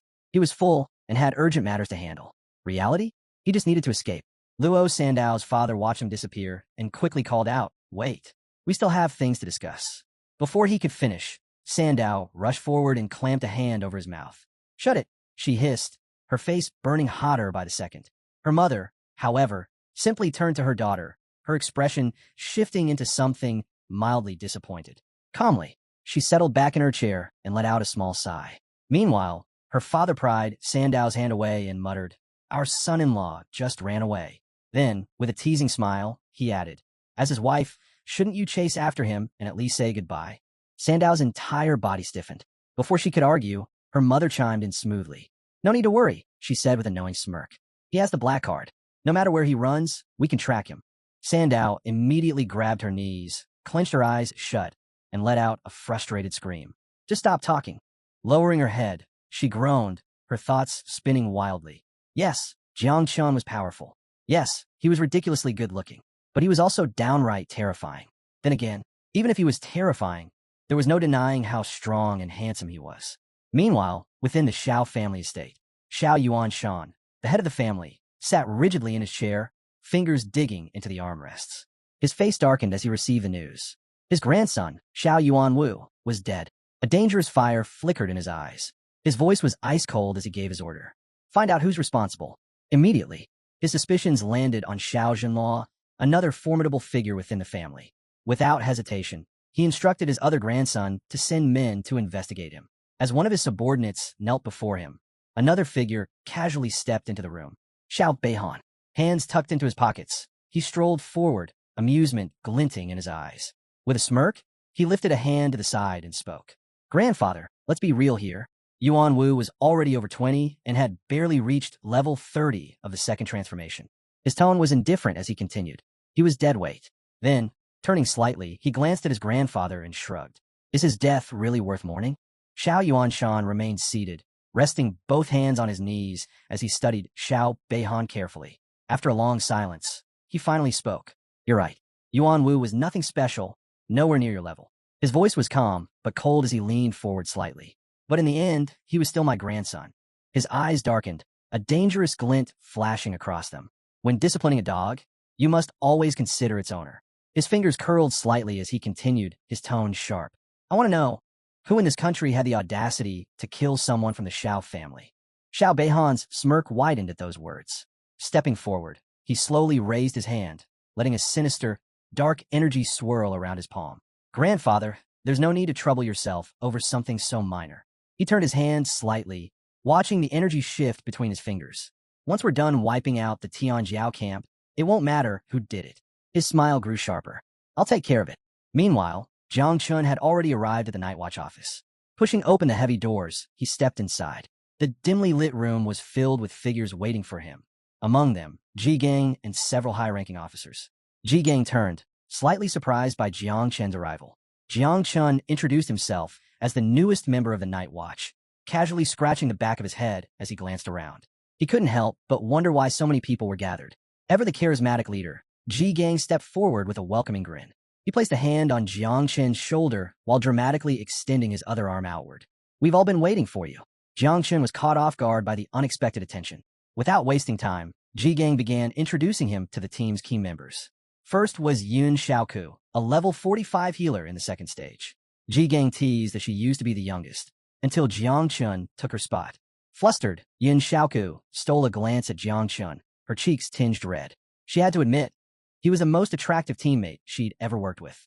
Next was Duan Feng, a level 49 archer, also in the second stage. Stoic and confident, he placed one hand on his hip and gave a polite salute with the other. Welcome to the team. Then came Chu Bulang, a level 49 warrior whose small stature belied his incredible strength. A natural talker, he stood before Jiang Chun with a wide grin, his eyes closed in amusement. It's an honor to have someone of your divine-level skill on our team. Finally, Ji Gang introduced Tanjin, the sub-commander, a level 61 master in the third stage and a formidable fire class expert. She carried herself with both authority and warmth. She approached with a playful smirk, ruffling both Chu Bulang and Jiang Chen's hair. Just call me Aunt Tang, she said with a smile. And don't worry, I'll make sure you eat well every day. Jiang Chun humbly introduced himself as a spiritual master from the creation class, downplaying his worth despite his divine-level power. He knew all too well that the creation class was often undervalued, and he had no intention of boasting. Sensing his self-doubt, Ji Gang dismissed such concerns with a wave of his hand, scoffing at the opinions of narrow-minded critics. He assured Jiang Chun that his abilities were respected here, no matter what others thought. Tanjin, ever the warm presence, chimed in with a bright smile. She reminded Jiang Chun that what made him special wasn't just his power, it was his choice to join the Night Watch. With a reassuring nod, she declared that from now on, this team was his family. The mood shifted as Ji Gang addressed an important matter. If Jiang Chun wanted to enroll in the prestigious Tianjiao training camp, he needed to reach level 20. He hesitated for a moment, uncertain of Jiang Chen's current status. But with calm confidence, Jiang Chen revealed that he was already level 17. An impressive feat considering he had only switched jobs 3 days ago. Ji Gang's eyes widened in surprise. Gripping Jiang Chen's shoulders, he let out a hearty laugh, his face lighting up with excitement. He had been right to recruit him. With Jiang Chen's divine talent, reaching level 20 in just 3 days would be effortless. Without another thought, he made the decision. Jiang Chun would be enrolled in the Tianjiao Genius Camp. But just as the energy in the room soared, everything suddenly fell quiet. Ji Gang slowly opened his eyes, turning his head as he noticed the shift in atmosphere. The others stood still, their expressions unusually serious. Sliding a hand into his pocket, Ji Gang's gaze settled on Jiang Chun, his tone turning grave. He asked if Jiang Chun had made any powerful enemies in the past 3 days. Without waiting for a response, he revealed that an unknown third-grade master was using divine class abilities to track his whereabouts. Jiang Chen's eyes darkened as he lowered his gaze, his mind racing. Could it be someone from the Xiao family? The thought sent a chill through him. Meanwhile, Ji Gang, ever the leader, wasted no time taking action. Crossing his arms, he instructed Yun Xiaoku to handle the situation. Without hesitation, Yun Xiaoku raised her hands toward the sky. Almost instantly, a surge of green energy pulsed outward, forming a protective barrier around their headquarters. The air shimmered as the energy expanded, securing the space from any outside interference. Turning to the group, she explained that the barrier would prevent any form of espionage, allowing them to speak freely. Jiang Chun stood motionless, silently observing the display of power. What kind of ability did Yun Xiaoko possess? Her energy spread rapidly, reinforcing the barrier until it enveloped the entire area. Ji Gang stepped forward, placing a reassuring hand on Jiang Chun's shoulder. With a warm smile, he spoke gently, asking if there was something Jiang Chun was keeping from them. His voice carried no accusation, only understanding. The rest of the team remained silent, waiting for Jiang Chun's response. Jiang Chun exhaled deeply, lowering his head as his fingers ran through his hair. His expression darkened before he finally spoke, revealing the truth. Just yesterday, he had killed Xiao Yuanwu of the Xiao family. Though he had erased all traces of the event with great care, he couldn't be certain if the Xiao family had other means of tracking him. Silence gripped the room. No one spoke, but their expressions said everything. Tanjin's face tightened in disbelief as she locked eyes with Jiang Chun. Her voice carried urgency as she asked if he had truly eliminated a member of the Xiao family. Ji Gang's reaction was just as intense. His eyes widened as he reached out slightly, his voice edged with shock. He questioned whether Jiang Chun had really killed Xiao Yuanshan's grandson, a cultivator who had reached the terrifying 8th stage of cultivation. The weight of the revelation settled over the group like a storm. Xiao Yuanwu had been no ordinary opponent. How had Jiang Chun, at his level, pulled off such a feat? Jiang Chun, seeing their stunned reactions, let out a quiet sigh and ran a hand through his hair in frustration. Had he just dragged them all into trouble? But Ji Gang showed no fear. Crossing his arms, he addressed the team with a steady voice. He reminded them that the Xiao family had long been infamous for their corruption, their younger generation causing countless problems over the years. From his perspective, Jiang Chun had done the world a favor by taking out someone like Xiao Yuanwu. His expression remained serious as he acknowledged the power of an 8th-stage master. But from what he had heard, Yuanwu was the weakest and least favored among Xiao Yuanshan's descendants. That being the case, there was a chance that the old master wouldn't personally intervene. Tanjin placed one hand on her waist while extending the other toward Jiang Chun, her gaze unwavering. With absolute confidence, she assured him that if the Xiao family sought revenge, the Night Watch would stand by his side. After all, they weren't weak either. Jiang Chun looked at Ji Gang, warmth flickering in his eyes. A rare smile formed on his lips. For the first time, he felt something he had never truly known, a sense of belonging. As an orphan, he had relied on the kindness of neighbors, but this was different. This felt like home. However, Ji Gang had other concerns. Turning his back to Jiang Chun, he took a few steps away, lost in thought. Even if Xiao Yuanwu had been incompetent, reaching the 2nd level of cultivation meant he wasn't entirely weak.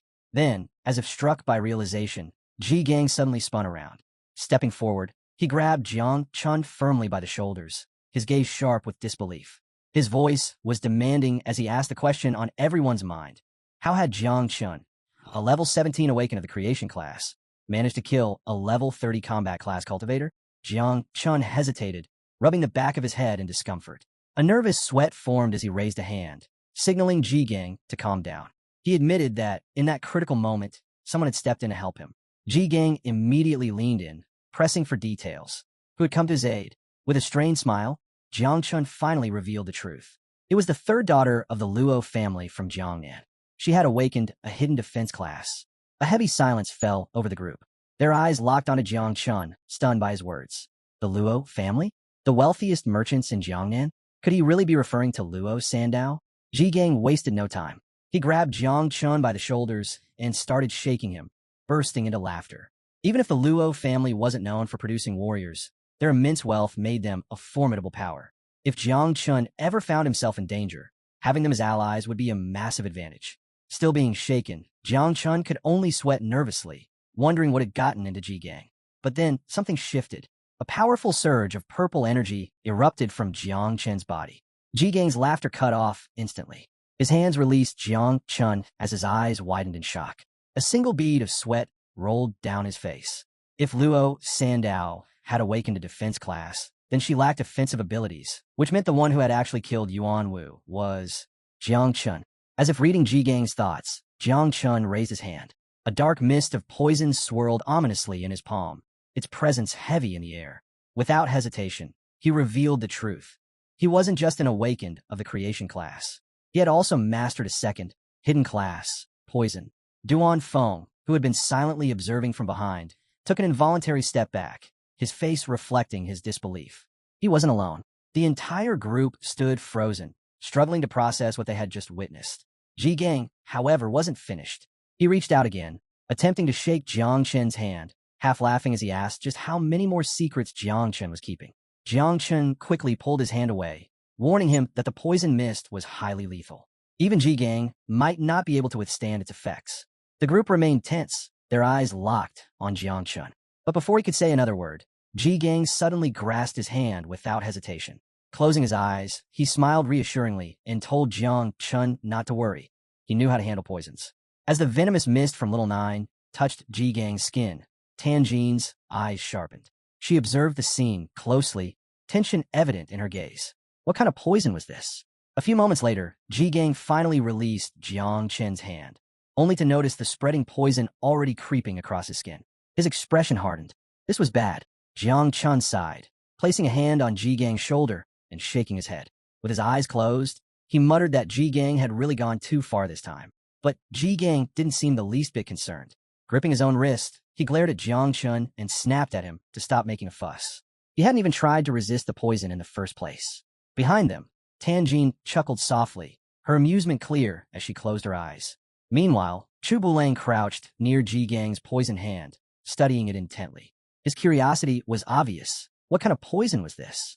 Realizing the situation was escalating, Ji Gang turned abruptly and called out to Yun Xiaoku for help. Without hesitation, she deactivated the protective barrier around her, its green energy fading away. Placing a hand near her mouth, she laughed lightly before agreeing to assist. Jiang Chen, however, felt the need to remind Ji Gang once again. This poison wasn't something to take lightly. He sat down on the couch, resting one hand on his knee while extending the other to the side, showing how the poison's effects still lingered. Yin Xiaoku approached with a calm smile, closing her eyes before raising both hands toward Jiang Chen's affected hand.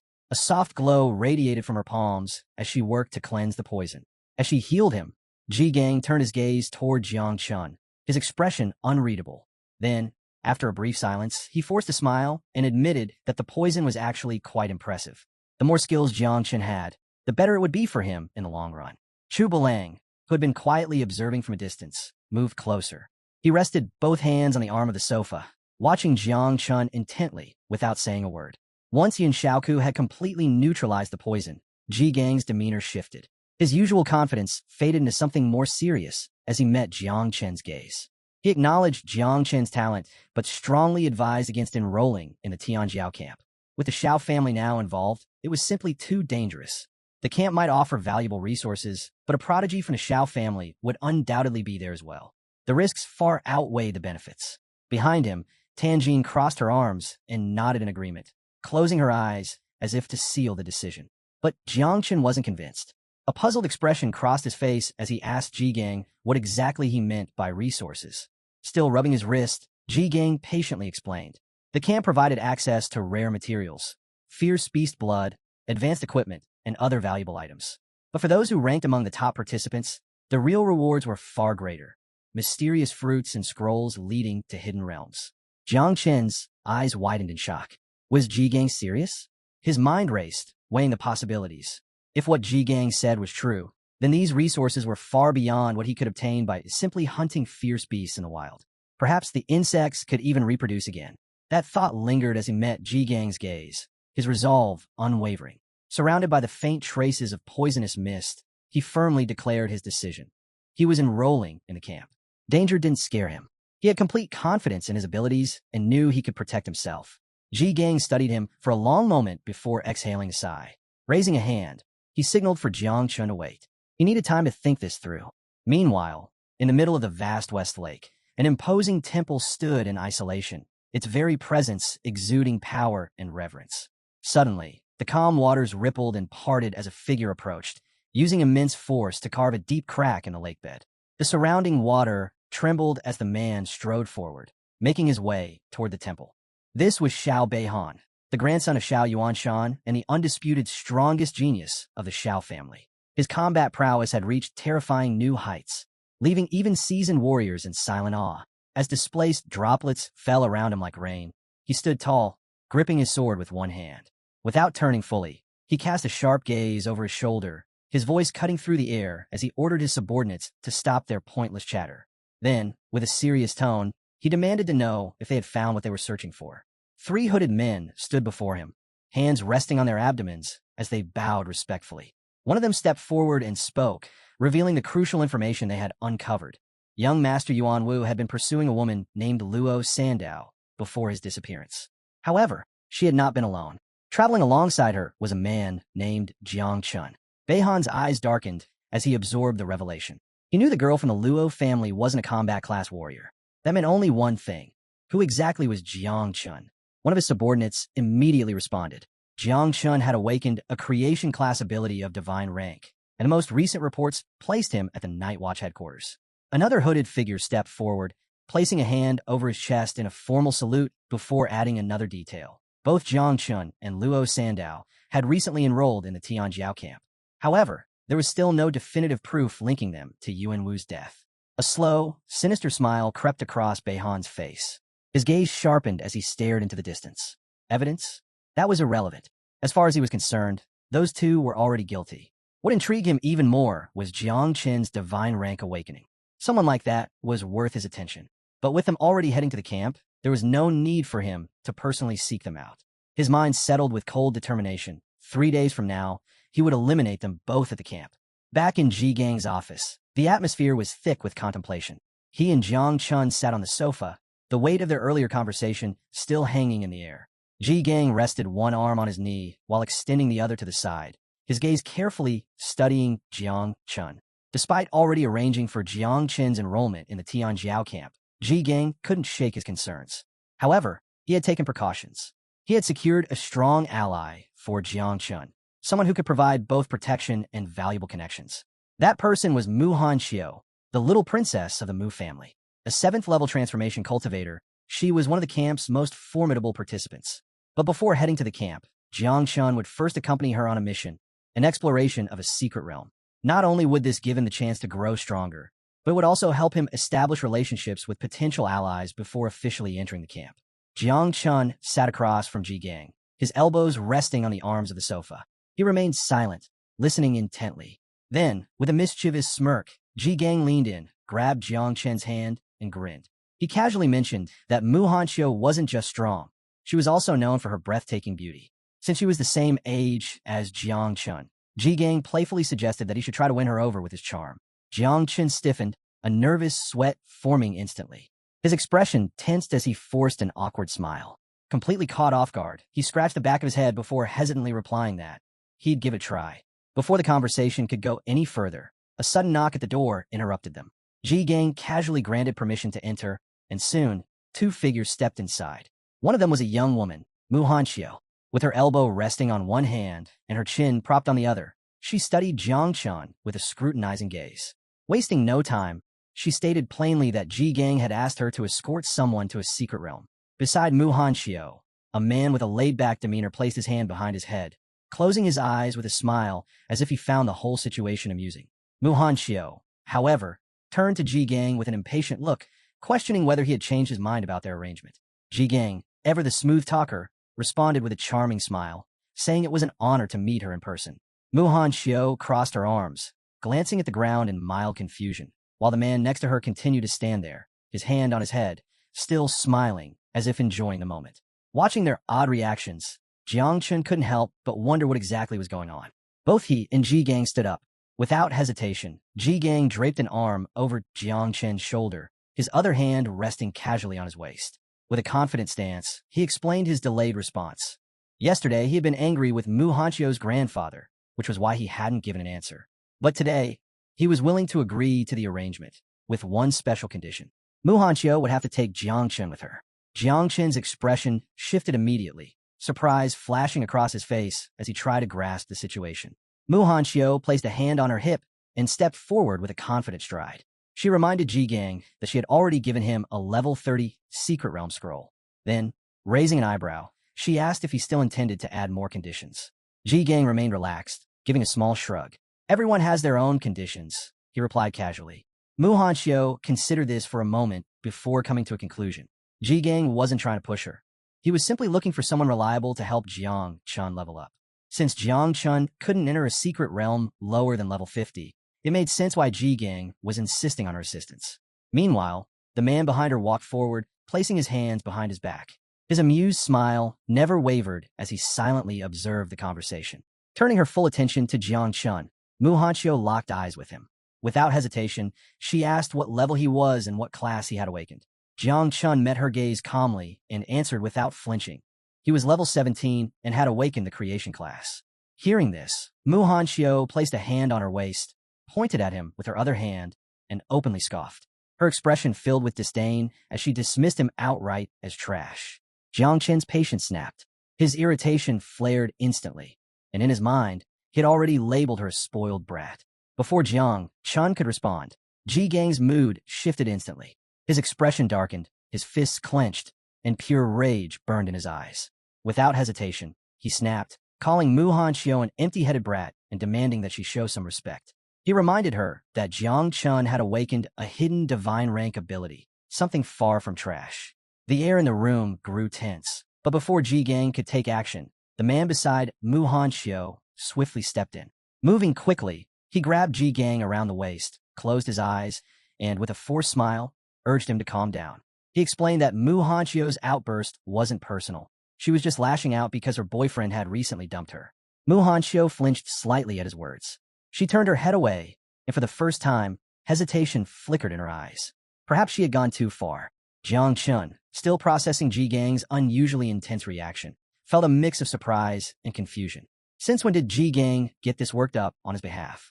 Feeling the weight of the situation, Mu Hanxiu quickly turned toward Ji Gang. Closing her eyes, she extended both hands in a formal gesture of apology. Her voice was noticeably softer as she sincerely asked him to let it go. Jiang Chun rubbed the back of his head, finding the whole exchange strange. But despite the tension, there was still a mission ahead. The secret realm they were headed to was called the Village of Light, a level 30 realm with strict entry conditions. Only 5 people below level 50 could enter. The objectives were clear: eliminate all the monsters, defeat the boss, or destroy the sacrificial altar. Several hours later, the group arrived at the portal leading to the Village of Light. Duan Feng stood at the front, resting a hand on his waist as he turned to face everyone. His expression was serious, and without wasting time, he asserted his authority. This time, he would be the leader. His instructions were firm. If anyone got separated or found themselves in danger, they were to return immediately to the teleportation point. The chances of the realm becoming unstable were low, but they couldn't take any risks. If anything went wrong, retreating was the top priority. Mu Hanxiu stood with her arms crossed, listening silently. A faint, amused smile played on her lips, as if the entire situation entertained her. Meanwhile, Chu Bulang stepped toward Jiang Chun, reaching a hand toward the glowing portal. With a smirk, he closed his eyes and casually mentioned that a level 30 secret realm scroll was worth at least 1 billion. A clear reminder of just how valuable this opportunity was. Yin Xiaoku stood nearby, one hand resting on her elbow, silently observing the conversation. Mu Hanxiu, however, had other thoughts. Turning to Jiang Chun, she shot him a smug look before calling him a newbie. With a condescending tone, she warned him not to start crying once they entered. She didn't want him holding the team back. Jiang Chun simply stared at her without responding. With that, the group stepped into the portal. As they vanished into the swirling energy, Chu Bulang turned back with a reassuring grin, casually telling Jiang Chun not to worry. He'd protect him. Jiang Chun took a step forward, but despite this being only a level 30 secret realm, an uneasy feeling crept over him. Something about this place felt off. After several minutes, the group emerged into a vast, open landscape. They stood atop a lush green mountain, surrounded by thick forests and rolling hills. In the distance, nestled between towering snowy peaks, lay a mysterious village. The view was breathtaking, almost too peaceful. Standing at the back of the group, Chu Bulang admired the scenery, commenting on how beautiful the village looked. But as his gaze wandered, a question lingered in his mind. Where were the monsters? Jiang Chun remained silent, his eyes locked on the eerie village below. Duan Feng, his hand still resting on his waist, studied the scene carefully. After a moment, he made an unsettling observation. The monsters were likely hiding inside the villagers' houses. Without hesitation, he decided they would need to search each house one by one. The group cautiously made their way down the mountain toward the village. As they walked, Duan Feng reassured them not to worry before quickly assigning roles. Chu Bulang would take the vanguard position, drawing enemy attention. Duan Feng himself would focus on dealing damage. Yin Xiaoku would be in charge of healing. Jiang Chun and Mu Hanxiu were to stay close behind and not stray from the group. Everyone nodded in agreement, responding with a firm, understood. Deeper within the village, a strange stone sat atop a large rock. Inscribed upon it were the words, Guangming Village. Yet, instead of radiating light or warmth, the stone pulsed with an eerie, malevolent aura. Duan Feng, Yin Xiaoku, and Jiang Chun approached cautiously. The moment they got closer, Duan Feng's instincts screamed at him. Immediately, he raised his hand, signaling the others to stop. His gut told him this was no ordinary rock. There was something deeply unnatural about it. His voice was firm as he urged everyone to proceed with extreme caution. Yin Xiaoku stood beside Duan Feng, gripping her magical staff tightly. A deep frown formed on her face as she admitted she hated the atmosphere of this village. Something about it felt wrong, as if something unnatural lurked beneath its surface. Jiang Chun said nothing, his sharp gaze fixed on the unsettling scene before them. After a brief pause, Yin Xiaoku made a decision. Before they moved any further, she would apply a purification buff over the entire village. Closing her eyes, she extended a hand toward the sky. Instantly, a surge of blue magical energy erupted from her palm, spreading like mist through the air. The entire area became bathed in shimmering magical dust, coating every surface with a faint glow. Jiang Chun instinctively raised a hand to his face, watching as the glittering particles danced around him. A flicker of surprise crossed his expression. This buff was powerful, far stronger than he had expected. It didn't just clear the mind, it also boosted attributes and energy significantly.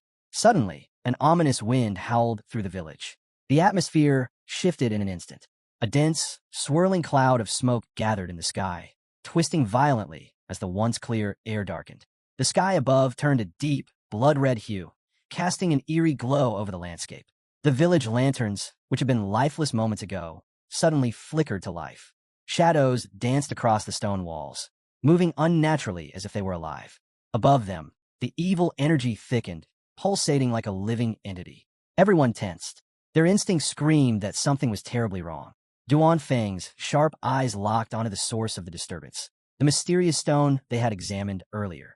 In that instant, a horrible realization struck him. This wasn't just an ordinary artifact. It was the very source of the corruption. His expression turned grim as he whipped around, his voice urgent as he shouted for everyone to run. But before he could finish, the stone unleashed a powerful force. A sudden, invisible pull gripped Duan Feng, dragging him toward the stone like a vortex. Caught off guard, he struggled, fighting against the unnatural force, but it was too late. His body was yanked forward, the energy swallowing him whole. With his final breath before disappearing, he yelled desperately, "Stay away from the stone. Call for reinforcements immediately. This is a mutation." Then he was gone. A blinding light shot down from the sky, crashing into the center of the village. The impact sent a shockwave outward, forming an immense magical barrier that rapidly expanded, sealing off the entire area. There was no escape. At that moment, multiple system windows flashed before everyone's eyes. Warning! The secret realm, the beautiful town, has undergone a mutation. It is now classified as the Village of the Dead. Difficulty level, Nightmare. New completion conditions. Eliminate all the undead in the Village of Light. Kill the final boss. A final system message followed. The light fades away. Darkness flourishes. That is when the door to the kingdom of death will finally open. The thick smoke suddenly dispersed, and before Jiang Chun could react, he found himself teleported into a dimly lit house. His breath came unsteady as he processed the system messages flashing before him. His mind raced. This wasn't just an increase in difficulty. The realm had jumped straight from normal to nightmare level. Worse, the group had been scattered. A drop of sweat slid down his cheek. He clenched his fists. At level 17, facing nightmare-level enemies alone was suicide. He quickly recalled Duan Feng's strict orders. If you get separated or find yourself in danger, return to the teleportation point immediately. Jiang Chun wasn't about to take any reckless risks. He made a snap decision. Getting out of here was the priority. Without hesitation, he turned toward the wooden wall. Gathering his strength, he launched a powerful kick. Crack! The wooden planks splintered apart. But instead of an exit, he found himself in another dimly lit room. The unsettling atmosphere made his skin crawl. Faint lamps swayed eerily from the ceiling, casting flickering shadows across the floor. Scattered throughout the room were old, decayed coffins, their lids covered in thick layers of dust. But what caught Jiang Chen's attention was the framed painting hanging on the wall. It was a portrait of an old man, Something about it sent a chill down his spine. The man's expression was blank, lifeless. But then, the old man in the painting moved. His lips curled into a sinister smile. Jiang Chen's body tensed instantly. His instinct screamed at him. Something was terribly wrong. Is this an illusion? He wondered. Before he could react, a loud creak echoed through the room. One of the coffins shifted. The lid slowly slid open, and from within, a clawed hand emerged, its razor-sharp fingers glinting under the dim light. Jiang Chun spun around, his muscles coiled, ready to react. His confusion deepened. What the hell was happening? Then, the silence shattered. The other coffins suddenly burst open. From within, several necromancers emerged. Their skeletal frames were wrapped in tattered robes, dark energy radiating from their bodies. Their hollow eyes glowed with a haunting light as they fixated on him. The system instantly identified them. Level 30 necromancers. Abilities: charge, decapitate, corrosion. Main characteristic: immune to normal physical attacks. Jiang Chen's heart pounded. Immune to physical attacks. That meant swords, fists, and conventional weapons were useless. The necromancers moved fast, their clawed hands twitching as they closed in on him with unnatural speed. But Jiang Chen wasn't about to stand there and wait for death. His expression darkened as he raised his hand. A thick, purple mist began to swirl in his palm. The poisonous mist of Little Nine. His gaze locked onto the approaching enemies. If normal attacks don't work, then I'll just use poison.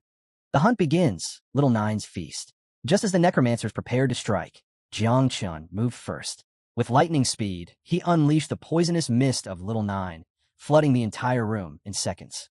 The thick, toxic fog spread rapidly, enveloping the undead figures in its lethal embrace.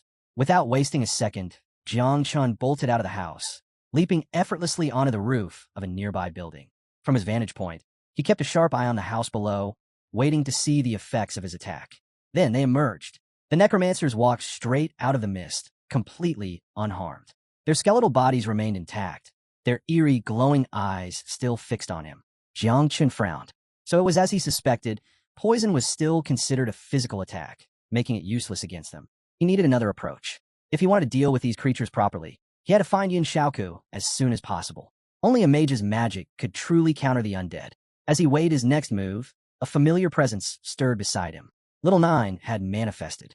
Clenching her tiny fist close to her chest, she stared down at the necromancers with an intense, hungry gaze. Drool trickled from the corner of her mouth as she eagerly licked her lips. "Can I eat them?" she asked, her voice filled with excitement. Jiang Chun turned to her, momentarily caught off guard. He hadn't expected that reaction. With a confused expression, he hesitated before asking, "Wait, you can devour necromancers?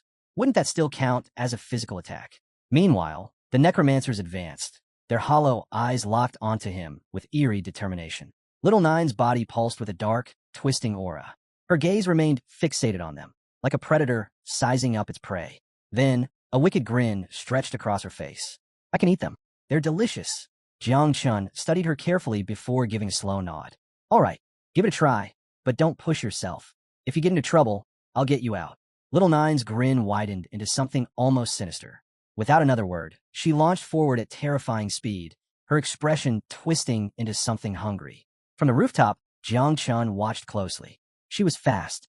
Before the necromancers could even react, Little Nine tore through them, her strikes razor-sharp and precise. She ripped them apart with an almost playful aggression, devouring them piece by piece. The battle ended in moments. Once it was over, she casually sat down on the ground, pulling her knees together and resting her chin on her hands. Closing her eyes, she let out a satisfied sigh, smiling like she was in heaven. To her, the necromancers weren't enemies. They were just a delicious meal. Jiang Chun, watching from above, couldn't help but be amazed. His mind drifted back to what he knew about Little Nine's origins. She came from the abyss, meaning she was, at her core, an undead being herself, a creature of darkness. Now that he possessed divine evolution, she would only continue to grow stronger, eventually becoming the mistress of the abyss, a being whose very essence would surpass these low-level necromancers entirely. Remembering this, Jiang Chun made a decision. Stretching out his hand toward the battlefield below, he let his body release the poisonous mist of Little Nine once more. A smirk formed on his lips as he looked down at her. If she could devour these necromancers, then it was time for the others to feast as well. A powerful surge of energy coursed through his body, making him tremble slightly. Then, in an instant, thousands of insects erupted from his body. The swarm of dark, Venomous creatures spread like a plague, descending upon the necromancers without mercy. Their movements were swift, calculated, and precise. Jiang Chun issued a single command. Spread out. Feast. But don't let the others see you. Like a well-coordinated army, the insects obeyed without hesitation, tearing into the necromancers and devouring them whole. System notification. Your spiritual pets have killed 3 low-level necromancers. You have gained 15,210 points. Little Nine has devoured additional necromancers. She has gained 4,602 points. As the last of the necromancers vanished beneath the writhing swarm, another system window materialized before Jiang Chun. Congratulations. You have leveled up. Level 17, level 18. +1 to all attributes, +10 potential points. Jiang Chun stepped back inside the house, his eyes gleaming with excitement. Extending one hand to the side, he clenched the other into a tight fist, feeling the raw power surging through him. A satisfied grin spread across his face. This is insane. In mere seconds, he had racked up over 500,000 experience points and leveled up instantly. This secret realm wasn't just a challenge. It was a paradise tailored for him. With the necromancers wiped out, Jiang Chun turned his gaze back toward the old man's painting. Before, the old man had been smiling, but now, the smile was gone. The old man's expression had twisted into one of sheer terror, his entire body trembling inside the frame. Jiang Chun placed his hands on his waist, smirking as he mockingly asked, "Why aren't you smiling anymore?" At that moment, Little Nine materialized beside him. Glancing outside, she casually reported, "Everything's already been eaten." Jiang Chun flashed her a thumbs up. "Good work." Then, he turned back to the trembling photo. With a sly grin, he asked, "Hey, can you eat this too?" Little Nine's eyes gleamed with hunger. She stared at the painting as if it were her next meal. The moment the old man in the painting saw Little Nine's hungry gaze, his trembling intensified. And then, bang! The photograph exploded into pieces. Both Jiang Chun and Little Nine flinched, momentarily caught off guard. A system window popped up. "Congratulations. You have successfully scared off the level 35 Elite Death Guardian. You have earned 8,701 experience points." As the shattered remains of the photograph fell to the ground, Jiang Chun and Little Nine stood there, staring at the pieces. A strange sense of disappointment settled over them. For some reason, they both felt a little let down. Elsewhere in the village, Duan Feng was fighting for his life. With a powerful swing, he smashed a necromancer across the face with his bow, sending it staggering backward. More undead swarmed toward him, their glowing eyes fixed on their prey. Teeth clenched, Duan Feng gripped his bow tightly, using it as both a weapon and a shield. He swung fiercely, striking another necromancer hard enough to send it crashing to the ground. Suddenly, one lunged at him from behind. Reacting instantly, he twisted his body and used the sharp string of his bow to slice clean through its outstretched hand. His heart pounded. If I didn't have a longbow, I wouldn't even be able to fight these things. As he continued battling, his mind drifted to the others. Most of them were strong enough to hold their own, but Jiang Chun, he wasn't even level 30 yet. Duan Feng clenched his jaw. If something happened to Jiang Chun, how would he even explain it to Ji-Gang? Just as that thought crossed his mind, a system window appeared in the sky. Teammate has killed a lower-level Spectre and an elite rank Guardian, level 35. You have earned 12,161 points. Duan Feng's head snapped up. His body froze. Wait, what? A Spectre? An elite Guardian? A level 35 boss? His hands trembled as his mind raced. Who? Who could have done this? Before he could process it, another horde of necromancers rushed toward him. No time to think, he turned and ran. As he sprinted, his mind replayed the system message. Someone was wiping out monsters instantly. And that person had to be insanely strong. At first, he suspected Chu Balang, but no, his combat stats were too passive. Then, he considered Yin Xiaoku, but while she was a mage, she wouldn't have been able to take down so many enemies this fast. Finally, he thought of Muhan Xiao. Was she this powerful? If so, then there was hope. The necromancers closed in fast, forcing him to pick up his pace. At least now, with a hidden powerhouse on their team, there was a real chance to save the others. Still, he could only hope that Jiang Chun could hold on a little longer. Somewhere else in the village, a lone figure staggered through the darkness, one hand clutching a deep wound on her shoulder. Blood dripped from the corner of her mouth, her body covered in scratches and bruises. It was Muhan Xiao. Behind her, a horde of necromancers relentlessly pursued her, their hollow eyes glowing with eerie malice. She was barely holding on. Every step felt heavier than the last. Her strength was fading fast, and even her primary ability, speed, had become useless in her current state. Her breaths came in ragged gasps. She didn't want to die. I can't die here. I still have to participate in the young talent camp. I have to revitalize my family. But no matter how much she struggled, her hope was slipping away. For the first time, she wanted to go home. Tears welled up in her eyes as she forced herself forward, her legs trembling beneath her. Then, something strange happened. The necromancers behind her stopped chasing. In fact, they turned and ran. Mu Hanchio's eyes widened in shock. What's going on? Was it one of her teammates? Did someone just wipe them out?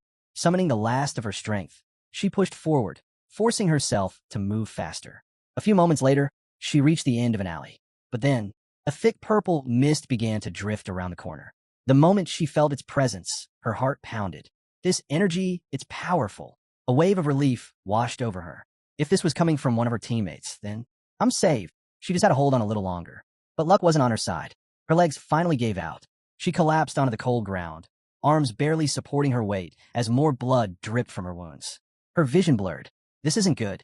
The necromancers closed in.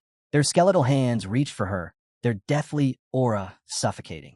Panic surged through her as she stretched her hand forward, her eyes filled with desperation. Help, please. And then, Jiangchen appeared, his sharp gaze locked onto her, his expression unreadable. Mu Hanchio's breath hitched. The necromancers. They were running away from him. Her trembling hand reached for him, her mind struggling to process what she was seeing. What? How is he this strong? But the undead weren't going to wait. They lunged. With the last of her strength, she desperately reached for Jiangchen. Save me. For a brief moment, Jiangchen remained silent, staring at her with a look of deep thought. Then, just as the necromancer's claws dug into her arm, he grabbed her wrist. With one powerful motion, he yanked her away from danger. Get out of here, he commanded, his voice cold and firm. And stop interfering.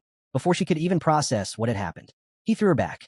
She hit the ground hard, tumbling across the dirt until she finally came to a stop. Groaning, she pushed herself up, wiping the dirt from her face. Her breathing was heavy as she lifted her gaze to him. Jiangchen, you're insane. But then, the air changed. Jiangchen, crackling through the air. Mu Hanchio's eyes widened in disbelief as she watched him extend his hand. Before she could process what was happening, a massive swarm of insects burst forth, sweeping toward the necromancers like a living tide. The undead barely had a moment to react before the swarm descended, tearing them apart with ruthless efficiency. Behind Jiangchen, Mu Hanchio sat frozen, her heart pounding. Poisonous mist coiled around him, blending with the writhing insects under his command. The sheer dominance he displayed left her shaken. Was this really the same so-called failure from the creation class? Ji Gang had mentioned Jiangchen possessed the second class, but she had never given it much thought. Until now. This wasn't just some insignificant trick. This was raw, terrifying power. A realization settled over her, and an unfamiliar warmth spread through her chest. She placed a hand over her mouth, unable to take her eyes off him. In that moment, admiration bloomed into something deeper. She was falling for him. 30 minutes later, the rest of the team regrouped, their battle with the remaining necromancers finally over. Chu Buelang slumped over, resting his hands on his knees as he struggled to catch his breath. Damn, these necromancers weren't messing around, he muttered between gasps. Duan Feng, however, wasn't as relieved. He rubbed his temple, deep in thought. Something about this whole situation felt wrong. He hadn't encountered a single necromancer since leaving that house. Why? Yin Xiaoke tightened her grip on her staff, turning toward Duan Feng. Could it be that Mu Hanchio can control necromancers? She suggested hesitantly. It was a wild guess, but considering the circumstances, it wasn't entirely impossible. They had no idea if she had some hidden ability. Nothing about this battle had felt normal. Before they could dwell on the idea, Yin Xiaoke suddenly pointed ahead. Look over there, she exclaimed. The group's attention snapped toward the battlefield in the distance. The ground was scorched and torn apart, signs of a brutal clash not long ago. Chu Buelang furrowed his brows. What the hell happened here? But Duan Feng wasn't focused on the destruction. His mind was on Jiangchen. Not far from them, the remains of necromancers lay strewn across the ground, their bodies still cloaked in a lingering poison mist. The moment Yin Xiaoke saw the scene, she froze. Duan Feng's expression darkened, a sinking feeling twisting in his gut. This isn't good, he murmured. If Jiangchen was here, we need to find him. Now, a tense silence followed before urgency took over.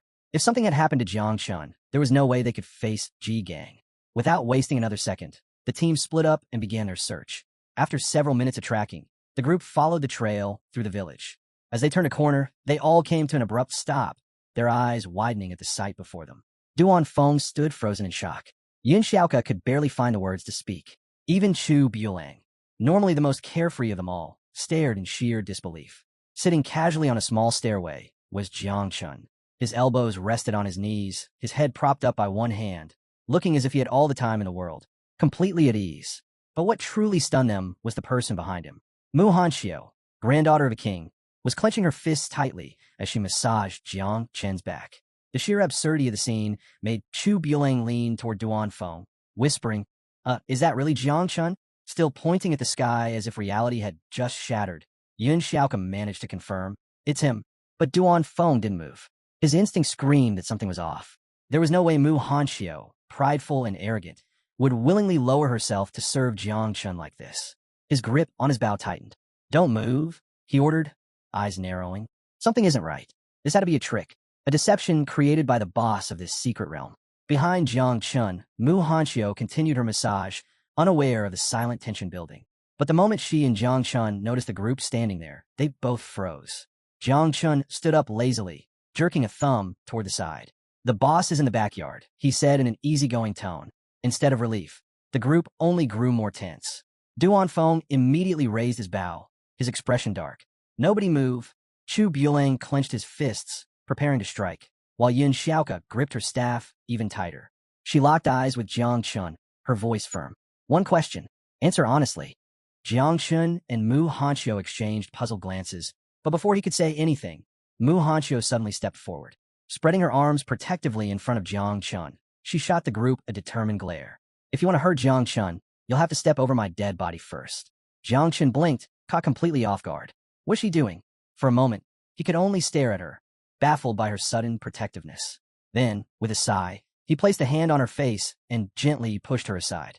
Stepping forward, he met Duan Feng's gaze directly, closing his eyes for a moment before pressing a hand to his chest.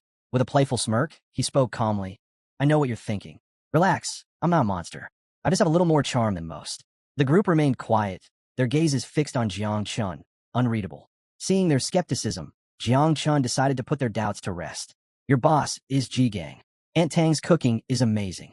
At those words, Yun Xiaoka immediately stepped forward, placing both hands on his chest. Are you hurt? She asked, scanning him for any signs of injury. Jiang Chun simply touched his head, closed his eyes, and gave a relaxed smile. Seeing this familiar expression, Chu Buelang let out a long sigh of relief, finally easing up. Duan Feng, however, still looked wary. Meanwhile, Mu Hanxiu, who had been hiding behind Jiang Chun, tightened her grip on the edge of his cloak, her face burning with embarrassment. Don't be mad at me, she mumbled, barely audible. I was just being obedient. Duan Feng's sharp eyes landed on her. Tell the truth and stop lying. His directness caught the others off guard. Even Yun Xiaoka raised an eyebrow, surprised by his blunt tone. But before anyone could react, Duan Feng smirked. I see. So this is Jiang Chen's real talent, winning over women. Chu Buelang snorted, shaking his head. Hopeless. Jiang Chen's face darkened. Enough already, he snapped, exasperated. Aren't we supposed to be fighting the boss? The group chuckled, finally letting go of their teasing. Yeah, let's go. A short while later, they reached the backyard of the village. Jiang Chun stepped forward, determination in his eyes, and delivered a powerful kick to the door. Bang! The heavy door swung open, revealing the battlefield beyond. The air grew tense as they stepped inside, their footsteps cautious. And there it stood. A towering figure loomed before them, its crimson eyes glowing with a murderous aura. The boss of the secret realm. Its massive form barely shifted as its cold gaze locked onto Jiang Chun. A system window materialized before them. Boss encounter, the undead god. Rank boss. Level 40. Jiang Chun tilted his head up, staring at the monstrous entity before him.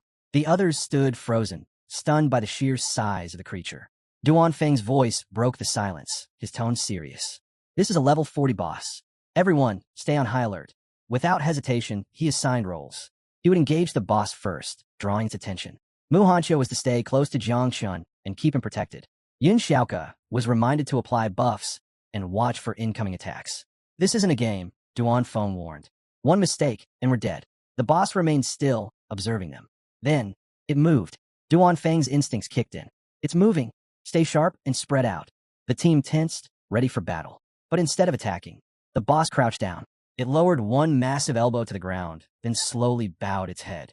And in complete silence, it prostrated itself before them. The entire team stood frozen, struggling to comprehend what they had just witnessed. Duan Feng muttered under his breath, still trying to process the situation. What is happening? His mind raced, searching for an explanation. Chu Buelang was equally dumbfounded. Why is it begging for forgiveness? Even Mu Hanxiu, who had mentally prepared herself for an intense battle, found herself at a complete loss for words. Jiang Chun, however, remained calm. Taking a slow step forward, he extended his hand toward the kneeling boss. As he did, a familiar poisonous mist began to seep from his body, Little Nine's toxic aura spreading through the air. The rest of the team was still injured from their previous battles, so Jiang Chun decided to handle the boss on his own. This was the perfect opportunity. He smirked slightly and called out, "It's time to eat."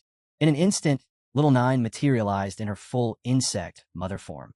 Her massive form loomed over the boss, her grotesque mandibles opening wide. Without hesitation, she lunged forward, prepared to devour the creature whole. The undead god's head snapped up in horror. Its glowing red eyes darted to the side, as if searching for an escape. But it was too late. Little Nine's jaws clamped down, engulfing the boss entirely in a single, terrifying gulp. Silence fell over the battlefield. Jiang Chun watched with a quiet smile as his pet finished her meal. A series of system notifications appeared before him. Congratulations. You have slain the boss, god of the undead. Rewards, 76, 61, 90 experience points. A second message followed. Little Nine has transferred 31,224 experience points to you. In an instant, Jiang Chen's level shot up from 25 to 26. His attributes increased across the board, and he received 10 additional potential points. The poisonous mist coiled back into his body, and the boss was gone, completely erased from existence. Then, another system notification appeared. Secret Realm cleared. You have completed Village of the Undead, Nightmare difficulty. As Jiang Chun absorbed the messages, the reality of what had just happened finally hit the rest of the team. Not only had Jiang Chun eliminated the boss in an instant, he had also wiped out every necromancer in the village. Jiang Chun scratched his head, offering a sheepish grin. Oh yeah, total coincidence. My poison just happens to work well against necromancers. The system finished calculating their performance, and a final status window appeared. Team evaluation rankings. Duan Feng, level 49, C rank. Chu Buelang, level 49, D rank. Yin Xiaoke, level 46, D rank. Mu Hanxiu, level 36, E rank. Jiang Chun, level 26, triple S rank. A golden metal materialized in the sky, radiating a soft glow. The entire team stood in stunned silence. They had just cleared a level 30 Nightmare difficulty secret realm with a triple S rank evaluation. Then, as if that wasn't enough, the system rewarded them with a rare item. Item obtained, Dead Soul Metal. Effect, can withstand one deadly attack. Bound to player. Cannot be transferred or sold. Duan Feng's jaw nearly hit the floor. This is insane. Even their standard individual rewards had already been impressive. But now, they had also received a top-tier survival item. Something like this had never happened before. None of them had ever received such an incredible reward. And it was all thanks to following Jiang Chun. They had won without even lifting a finger. Without hesitation, the entire team stepped forward, bending slightly at the waist, hands resting on their knees. Thank you, they said in unison. Jiang Chun rubbed the back of his head, laughing awkwardly. Aha, it was nothing. But in truth, he had gained the most. Among his many rewards, the system had granted him an impressive haul. 2 skill books, a metal glove, a magic scroll, a mysterious crystal, a scythe, a necklace, a ring, a shield. As he crossed his arms, his eyes scanned over the collection. No wonder this secret realm had such a high death rate. The rewards were worth billions. But among all the treasures, one item stood out the most. Invisibility Cape, Platinum Quality. Plus 80 Agility. Plus 50 Energy. Grants invisibility for 3 minutes. Cooldown, 2 hours. Jiang Chen's eyes gleamed with excitement. This was perfect. Not only was it practical, but it was also stylish. Without a second thought, he reached out and claimed the cape for himself. As for the other items, most weren't particularly useful to him. He made a mental note to sell them once he returned. He could use the money to buy pure blood for his insects. Just then, a portal shimmered into existence above them, accompanied by a system notification. Due to the mutation of the secret realm and the successful completion of the challenge, this realm will soon disappear. Please exit immediately. Jiang Chun quickly checked his devour value. It had risen significantly. Just a little more blood, and his insects would be ready for their second reproduction cycle. But there was no more time. Night had fallen by the time they returned to Night Watch headquarters. After arriving, the team immediately reported to G Gang. They informed him of 3 critical things. 1. The secret realm had mutated. 2. Jiang Chun had single-handedly cleared it. 3. Mu Hanqiu had been conquered, a detail they made sure to emphasize with teasing smirks. Ji Gang remained silent as he listened. When they were done, he exhaled sharply and waved his hand. Everyone except Jiang Chun leave. Duan Feng, standing just behind Jiang Chun, nodded. Understood.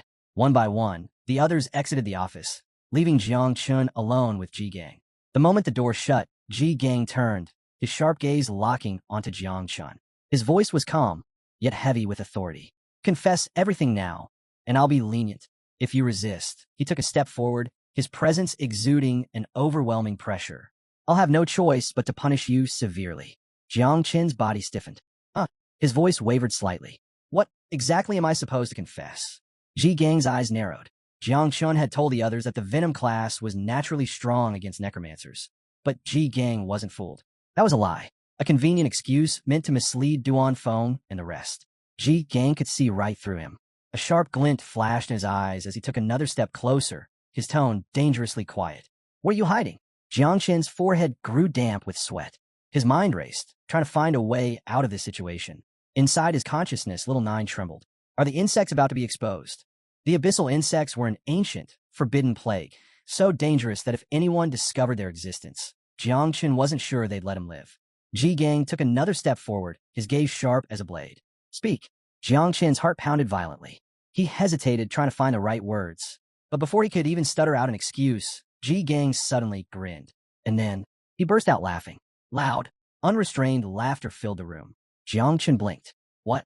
Completely thrown off, he could only stare as Ji Gang casually placed one hand on his hip and clapped Jiang Chen's shoulder with the other. The tension in Jiang Chen's body slowly eased. Wait, why was I even so nervous? He had slaughtered monsters without a second thought. Yet here he was, sweating like a guilty criminal. For a moment, his entire body had tensed in fear. But now, he realized, Ji Gang had just been messing with him.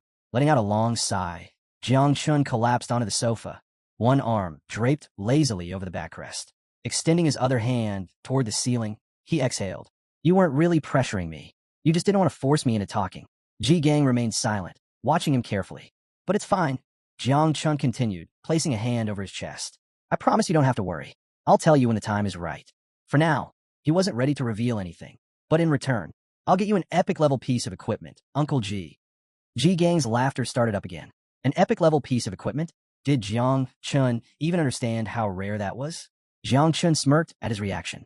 I'm serious. Ji Gang's laughter slowly faded, and the atmosphere shifted. His expression hardened as he raised a hand toward the ceiling, activating a magic circle. The air grew heavy. It's good that Jiang Chun has a hidden ace up his sleeve, but there are things he still needs to understand. A moment later, thud. 3 corpses wrapped in bandages crashed onto the floor in front of Jiang Chun. Jiang Chen's eyes widened. What the hell? His gaze flickered between Ji Gang and the lifeless bodies. Uncle Ji, what is this? Ji Gang crossed his arms, his voice calm but firm. These guys were all at least 3rd-grade masters, level 60 or higher. 2 of them were even 4th-grade grandmasters, above level 90. Jiang Chun felt an icy chill crawl down his spine. Even Ji Gang himself wouldn't have been able to handle people like this easily. A drop of sweat rolled down Jiang Chen's cheek as he gulped. His thoughts raced. Were all these guys sent to kill me? But before he could voice that suspicion, Ji Gang rolled his eyes. Stop talking nonsense. These guys weren't after you. They were after Mu Hanqiu. Jiang Chen's head snapped toward Ji Gang. Mu Hanqiu. Ji Gang reached into his coat and pulled out a tightly rolled scroll. Without a word, he tossed it toward Jiang Chun. Read it. Jiang Chun caught the scroll with both hands, carefully unrolling it.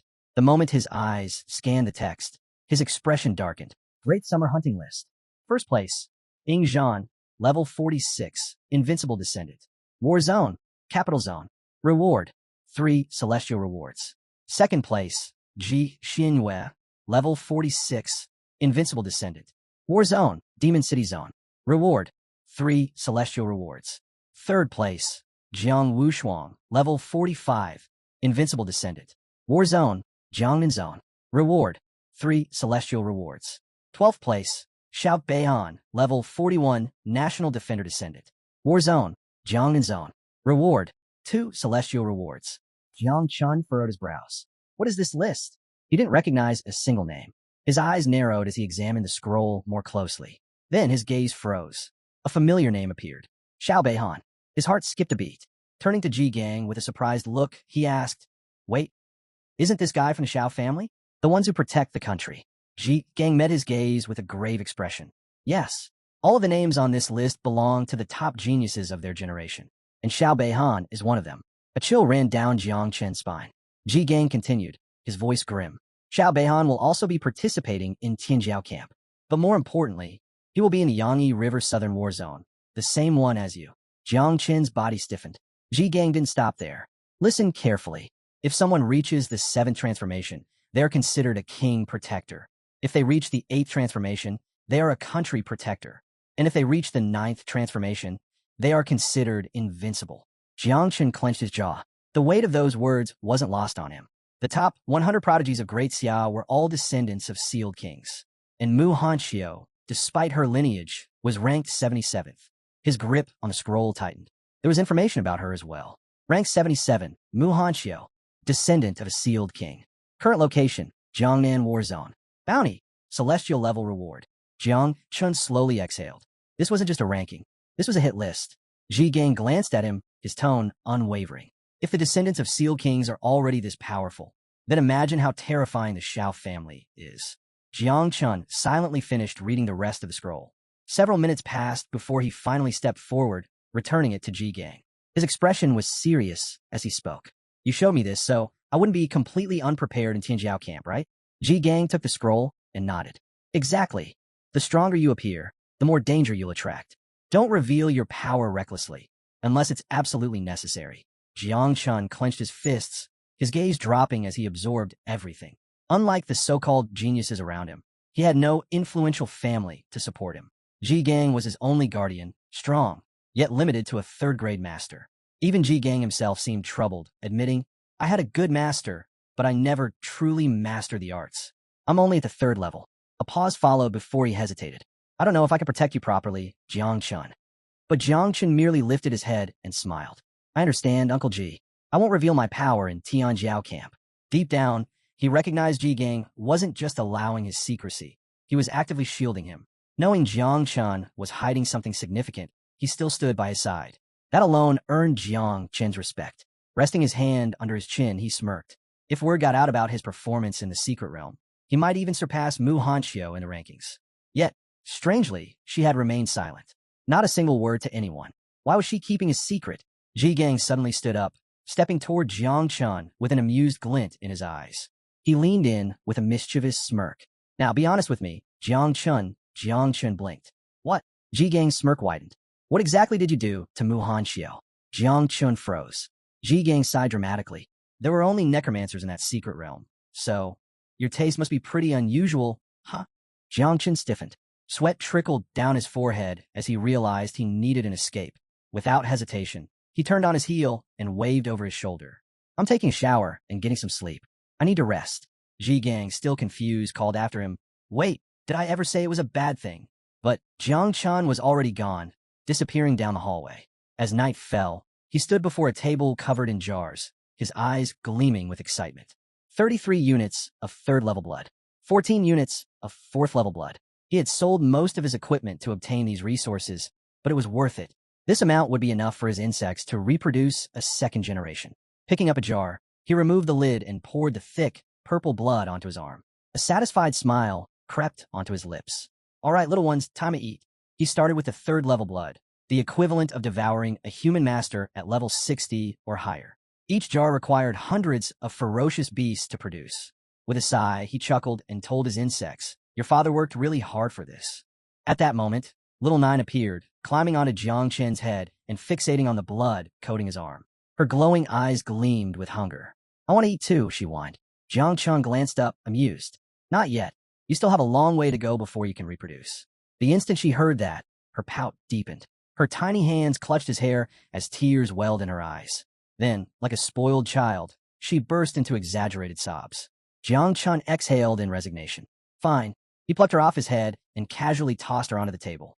In an instant, she brightened, grabbing a jar of blood with excitement. You're the best, Dad, she giggled, popping the lid open. A tiny straw appeared in her hand, and she happily sipped the blood as if it were a luxurious drink.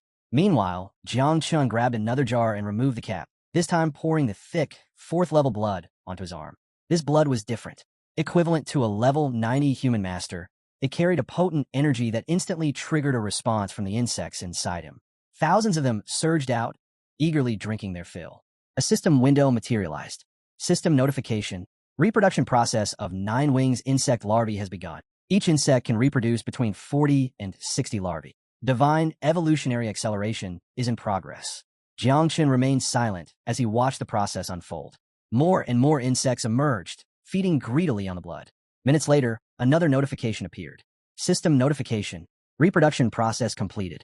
Total new offspring 100,000. Jiangchen's hand trembled. Then, without warning, a thick, purple mist erupted from his palm. But this wasn't ordinary mist. It was alive. His breath caught as he stared at his own hand, instincts screaming that something had changed. His expression darkened, his entire body going on high alert. What is happening to me?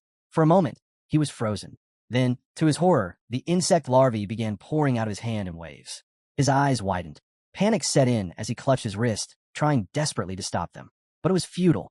The 100,000 newborn larvae burst from his arm, flooding the apartment in an instant. They swarmed the air, devouring everything in sight. Jiang Chen's gaze snapped to the ceiling. It was already being eaten away. His heart pounded. Were they rebelling? Gritting his teeth, he raised his fist toward the ceiling and roared. Return to the nest. Now, the insects froze midair. Then, as if obeying an invisible command, they swirled back toward him, rushing into his arm like a wave retreating into the ocean. Jiang Chun let out a slow, steady breath. Turning his head, he saw the damage. The insects had already devoured part of the table and an entire painting. A chilling realization sank in. These creatures were far more dangerous than he had imagined. If he lost control for even a second, they could consume everything. On the table, Little Nine happily licked the last drops of blood from a jar, completely unfazed by the chaos around her. Jiang Chen's eye twitched. Are you serious right now? He shot her an exasperated glare. You were too busy stuffing your face to keep an eye on your own offspring. But Little Nine ignored him entirely, letting out a satisfied sigh as she hugged the empty jar like a child after a big meal. Jiang Chen groaned. She's hopeless. Shaking his head, he turned his attention to his status window. A glowing system panel appeared before him. Jiang Chen status. Level 26. Title, Sovereign of Insects. Profession, Divine Rank Creation Class. Talents, Growth of All Things, Level 1. Divine Evolution, Level 1. Ancestral Tree. Unawakened. Another status window flashed open, this time for Little Nine. Little Nine's status. Level 21. Title, Insect Mother, 9 Wings of Miasma. Disaster Rank. Offspring Count, 100,000 units. Combat Power, 197 stars. Jiang Chen's eyes widened. Her combat power had skyrocketed. At 197 stars, she was already approaching the level of a 3rd-level master. A grin spread across his face. This is insane. The growth rate is too fast. His body buzzed with energy as he clenched his fist. Everything is ready. Tomorrow, he would enter Tianjiao camp. Once he reached level 30, he could finally complete Little Nine's 2nd reproduction cycle. His mind drifted to the possibilities. The next mother insect, a dangerously alluring presence. His smirk deepened. Things are only going to get more interesting from here. Meanwhile, at the Night Watch headquarters, Tanjin sat across from Ji Gang, her brows furrowed in concern. Are you seriously thinking about calling Chana Wang for this? There was disbelief in her voice. Is it really necessary to make such a fuss over Jiang Chun? Ji Gang lounged on the sofa, one hand resting on the armrest while the other supported his chin, his gaze unreadable. I'm doing this just in case. Tanjin's expression tensed. Ji Gang's voice dropped. In the Yangtze River's southern war zone, Jiang Chun will cross paths with Xiao Beihan, the prodigy of the Xiao family. He tapped his fingers against the sofa. But that's not the real problem. His voice grew colder. The real danger is Tianjiao camp itself. Tanjin stiffened at his words. Ji Gang's eyes darkened. There are no secrets in Tianjiao camp. His tone was heavy, almost cautious. And there's something about Jiang Chun that terrifies me. Tanjin frowned. You're exaggerating. Ji Gang shook his head. No, I don't think I am. He leaned forward, voice dropping to a near whisper. It's his poison. His expression turned grave. Jiang Chun is hiding many secrets. Tanjin's breath hitched as she locked eyes with Ji Gang. And for the first time, she saw something unsettling. Fear. A chill crept down her spine. Are you trying to scare me? She asked, her voice unsteady. Old memories surfaced, clouding her mind. She recalled the events from 600 years ago, a time when the Devourer had plunged Great Xia into chaos. To counter the threat, the kingdom had established the forbidden professions, banning and exterminating those who practiced them. Anyone found wielding these abilities was executed on sight. The thought alone sent another shiver through her body. She stood abruptly, eyes sharp with unease. If Jiang Chun really had a forbidden profession, it would have been detected the moment he awakened, she argued. You're overthinking this, Ji Gang. But Ji Gang remained silent, his hands clasped together, gaze locked on the ground. His expression held nothing but pure terror. I hope she's right. I hope I'm just being paranoid. The next morning, Jiang Chun stepped out of his apartment and made his way toward a dense forest. Holding a map in both hands, he squinted at the markings. Which way is the right one? He frowned. Had he gotten lost again? Before he could figure it out, a frantic voice pierced the morning air. Help! Someone help me! Jiang Chun turned his head, brows knitting together. Who the hell is screaming this early in the morning? He looked toward a towering tree nearby. A sword was stabbed into the ground at its base. At the very top, a white-haired man clung desperately to a branch, his entire body trembling. Please, help me. I'm afraid of heights. Jiang Chun stood still, his mind momentarily blank. Did I hear that right? This guy climbed all the way up, only to realize he was afraid of heights. Is he an idiot? Jiang Chun sighed. Whatever. He might as well help the fool before he died of his own stupidity. Raising his hand, he activated Growth of All Things Vine. Thick branches shot up from the ground, weaving their way toward the man. Just as he lost his grip and tumbled downward, the vines coiled around him, gently lowering him to safety. Once on the ground, the man collapsed onto his hands and knees, panting heavily. I was so scared, he gasped. Jiang Chun folded his arms, watching him with a blank expression. The man continued, voice still shaking. I just wanted to save a bird's nest. I thought it wasn't that high, but when I climbed up, I realized it was really high. Jiang Chun blinked. A bead of sweat rolled down his cheek. So, let me get this straight. This guy is afraid of heights. Yet he still climbed a massive tree. Just to save a bird's nest? He inhaled deeply. This man is definitely an idiot. The older man dusted off his clothes and extended a hand toward Jiang Chun, offering a pleasant smile. Thank you for saving me. Then, as if getting stuck in a tree was the most normal thing in the world, he casually added, So, what do you want in return? Jiang Chun, still struggling to comprehend this man's existence, scratched his head. Actually, I'm just trying to find my way to Tianjiao camp. Do you know the way? The man turned his back, closing his eyes as he walked away with a calm smile. Follow me. I'm heading there too. I have a task there. Jiang Chun sighed in relief. Thanks. He put a hand behind his head and fell in a step behind the old man. As they walked, curiosity nagged at him. The man carried a sword on his back instead of storing it in his system inventory, an unusual choice. Extending his hand toward him, Jiang Chun asked, Are you a job changer too? The old man chuckled and shook his head. Nope, I never change jobs. I'm just an enthusiast who loves practicing with the sword. Jiang Chun blinked. Seriously? The man's smile didn't waver. When I was young, I didn't have talent. I failed to change jobs. He turned slightly, meeting Jiang Chun's gaze. For 10 years, I fought and struggled, but I couldn't even afford to buy a bathroom in the city. Jiang Chun's eye twitched. That's an oddly specific way to describe being broke. The man continued, his tone suddenly nostalgic. At my lowest point, I ran to the mountains, found a small, abandoned cabin, climbed onto a table, and Jiang Chun's expression tensed. You were going to... The man nodded. Yeah, I was ready to hang myself. But then, out of the corner of my eye, I saw it. A sword. Jiang Chun frowned. A sword? The old man's smile returned. Something inside me changed. I decided to live. From that moment on, I trained with the sword every single day. His eyes gleamed with excitement as he continued. I practiced drawing the sword for 20 years. Then, I practiced fencing for 30 years. Jiang Chun stared at him, waiting for some profound conclusion. The man paused dramatically. And one day, I had a revelation. Silence stretched between them. Jiang Chun forced a polite nod. Yes, that's certainly something. Beaming, the old man gripped the hilt of his sword. Want to learn a special move? I can teach you right now. Before he could even finish naming the technique, Jiang Chun immediately cut him off. No thanks. The old man froze. Then, with a calm chuckle, he slowly sheathed his sword. You're a bit impatient, huh? His tone was lighthearted. It's fine. I'll wait. One day, you'll come asking me to teach you. Jiang Chun ignored the old man's cryptic remark and turned his eyes toward the sky. That's when he saw it, Tianjiao camp. His eyes lit up with excitement. Look, isn't that Tianjiao camp? He turned to the old man, expecting a response, only to find nothing. The man was gone. Jiang Chun froze, his head snapping left and right. But there was no sign of him. He frowned. Where the hell did he go? That old man was far too strange. At the entrance of Tianjiao camp, helicopters hovered overhead, their blades slicing through the air. A long line of participants stretched toward the registration desk, where a receptionist addressed the crowd with a sharp, professional tone. All geniuses entering the camp must line up for registration.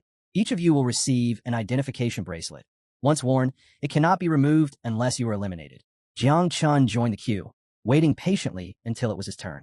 When he stepped forward, the receptionist glanced at his registration details. Jiang Chun from Chujiang City. He handed over the identification bracelet, which Jiang Chun promptly secured around his wrist. Just as he finished, a strange sensation washed over him. Two intense gazes burned into him. Turning his head slightly, he locked eyes with Mu Hanxiu and Luo Sundao. Both girls stood with their hands over their chests, their faces slowly turning bright red, their dreamy eyes fixated on him. Jiang Chun blinked. What is happening? He understood why Luo Sundao was looking at him like that. He was her benefactor, after all. That made sense. But Mu Hanxiu, what was she doing? Before he could make sense of the situation, the two suddenly turned on each other. Their expressions darkened as the tension between them escalated in an instant. What are you doing here? Luo Sundao snapped. I should be asking you that. Mu Hanxiu shot back. Their stares sharpened into full-blown hostility. Luo Sundao crossed her arms, irritation clear in her voice. Why are you even calling Jiang Chun love? She exhaled in exasperation. I told you to stop reading those romance novels. Now you're hallucinating. Mu Hanxiu smirked, flipping her hair dramatically. You're right. I was clueless before, but now I know what true love is. She tilted her chin up. Compared to me, you're nothing. Luo Sundao's eyebrow twitched. The argument escalated further, their words growing sharper by the second. Meanwhile, little Nine materialized beside Jiang Chun, casually pulling out a slice of watermelon. She took a slow, satisfied bite, chewing leisurely as she glanced at him. This is getting good, she mumbled between chews. Jiang Chun remained completely silent. This is too much to process. Luo Sundao, still fuming, suddenly pointed at little Nine. And why is she so close to Jiang Chun? Before little Nine could even respond, Mu Hanxiu swooped in, grabbing Jiang Chun's arm. She smirked at Luo Sundao. Jealous much? Then, mockingly, she added, stop being so narcissistic. I'm not following him. With a teasing smile, she leaned her head against Jiang Chun's shoulder. Besides, she purred, Jiang Chun has the final say in this. Jiang Chun still didn't say a word. Luo Sundao's eyes narrowed. You told me something similar a long time ago, she smirked. And now it's actually happening. Mu Hanxiu's face turned even redder. Fidgeting, she muttered, WL, Jiang Chun is very handsome. Luo Sundao stepped closer, placing a hand on her shoulder with a playful laugh. So, are we good friends again? Mu Hanxiu hesitated for a moment before nodding firmly. Then, with determination in her voice, she declared, we're no longer just friends. We're rivals in love. She folded her arms. We're friend-enemies. Jiang Chun started sweating. Girls are really strange. Before things could spiral further, a loud explosion suddenly echoed across the area. Bang! The entire camp fell silent. Every head turned toward the source of the blast. Thick smoke billowed in the distance. Jiang Chun's instincts flared. What's going on? Luo Sundao narrowed her eyes. Someone's fighting. Through the fading smoke, a figure emerged. It was the black-haired man from the camp entrance. Rolling up his sleeves, he clenched his fists, his expression livid. His teeth gritted as he barked. Who the hell is fighting already? Not everyone has even entered yet. His eyes burned with fury. Is someone looking for death? Jiang Chun, standing behind the scenes, observed closely. His gaze locked onto the black-haired man. This guy, he's a patrol instructor. But what truly shocked him was the sheer power radiating from the fighters in the area. Do instructors normally have third-level master strength?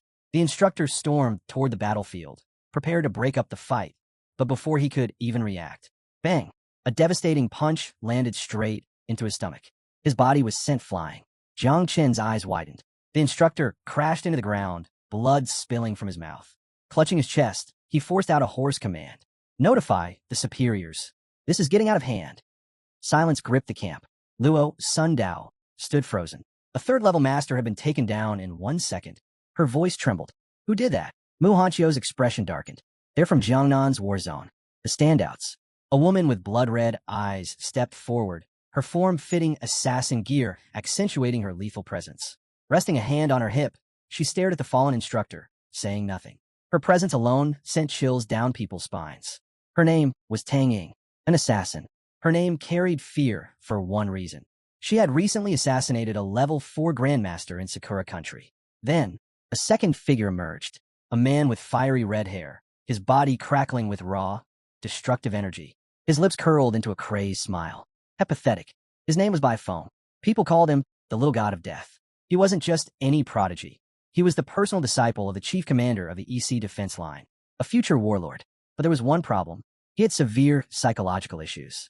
When he lost control, he became a demon on the battlefield. And then, the third figure stepped forward.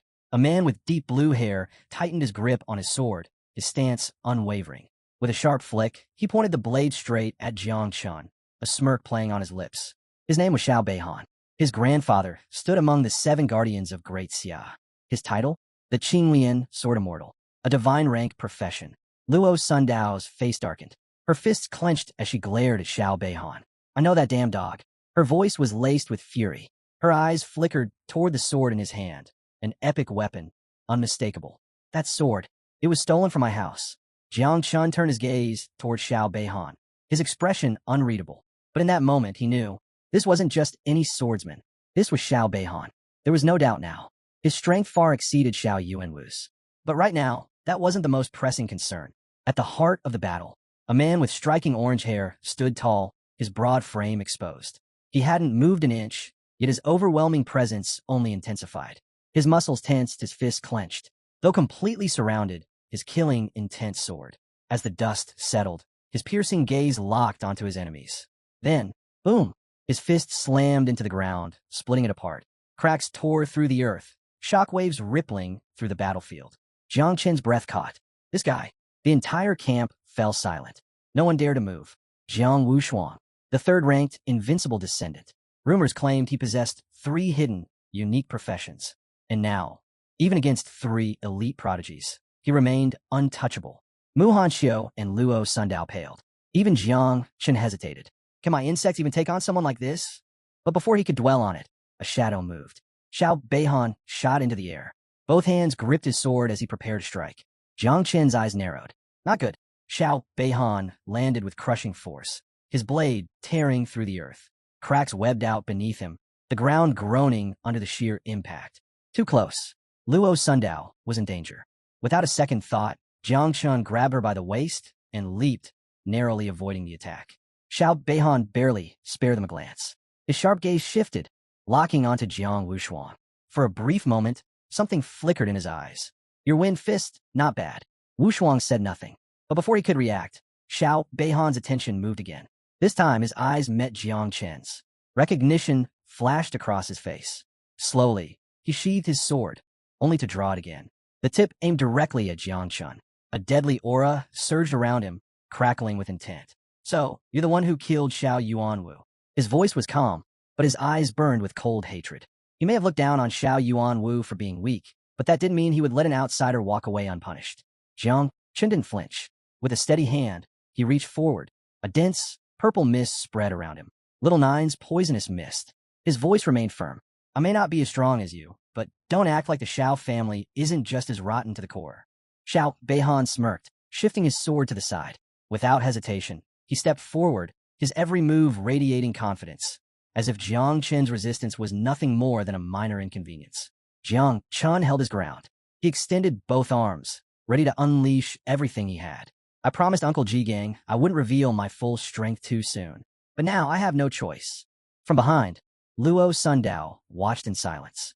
Then, before the battle could even begin, slash! A powerful sword strike tore through the battlefield, splitting the ground in two. A voice rang through the air. Enough. Step aside. Instantly, both Jiang Chun and Xiao Beihan withdrew their powers. Their heads snapped toward the source of the attack. A lone figure stood in the distance, sword extended. Jiang Chen's breath caught. No way. It was him. The same old man he had saved from that tree. Only now, he wasn't some helpless fool afraid of heights. He was the chief instructor of Tianjiao Camp, the Heavenly Blade King.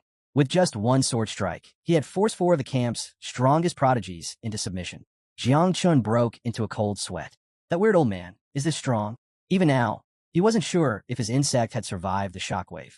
Lowering his sword, the old man gripped the hilt, his piercing gaze shifting between Jiang Chun and Xiao Beihan. Then, without a word, he sheathed his blade. At that moment, another figure stepped forward, a man in military uniform, the vice commander of Tianjiao camp, Yang Guang. With a calm expression, he spoke. All 300 geniuses have arrived. He turned toward the Heavenly Blade King. Please prepare to take the stage and lead the opening ceremony. The old man gave a small nod before making his way to the stage. All around the camp, murmurs spread like wildfire. Some newcomers trembled, their faces pale. I heard there were many Tianjiao camps in Jiangnan, but none of them ever had a king-level figure in charge. This is insane. Even from this distance, he could kill us all in a single move. Fear settled over the crowd. The Heavenly Blade King was not someone to defy. The Blade King's return, a mystery unfolds. Speculation ran rampant. A bystander muttered, "This doesn't make sense." They said the old master had gone into seclusion. Another nodded. "Yeah, why is he suddenly appearing now?" Some had overheard the instructors whispering. Apparently, the Sword King himself had chosen to come here. Could he be searching for a disciple? Someone murmured. If that were true, this was a once-in-a-lifetime opportunity. But most quickly dismissed the thought. People like us should stop dreaming.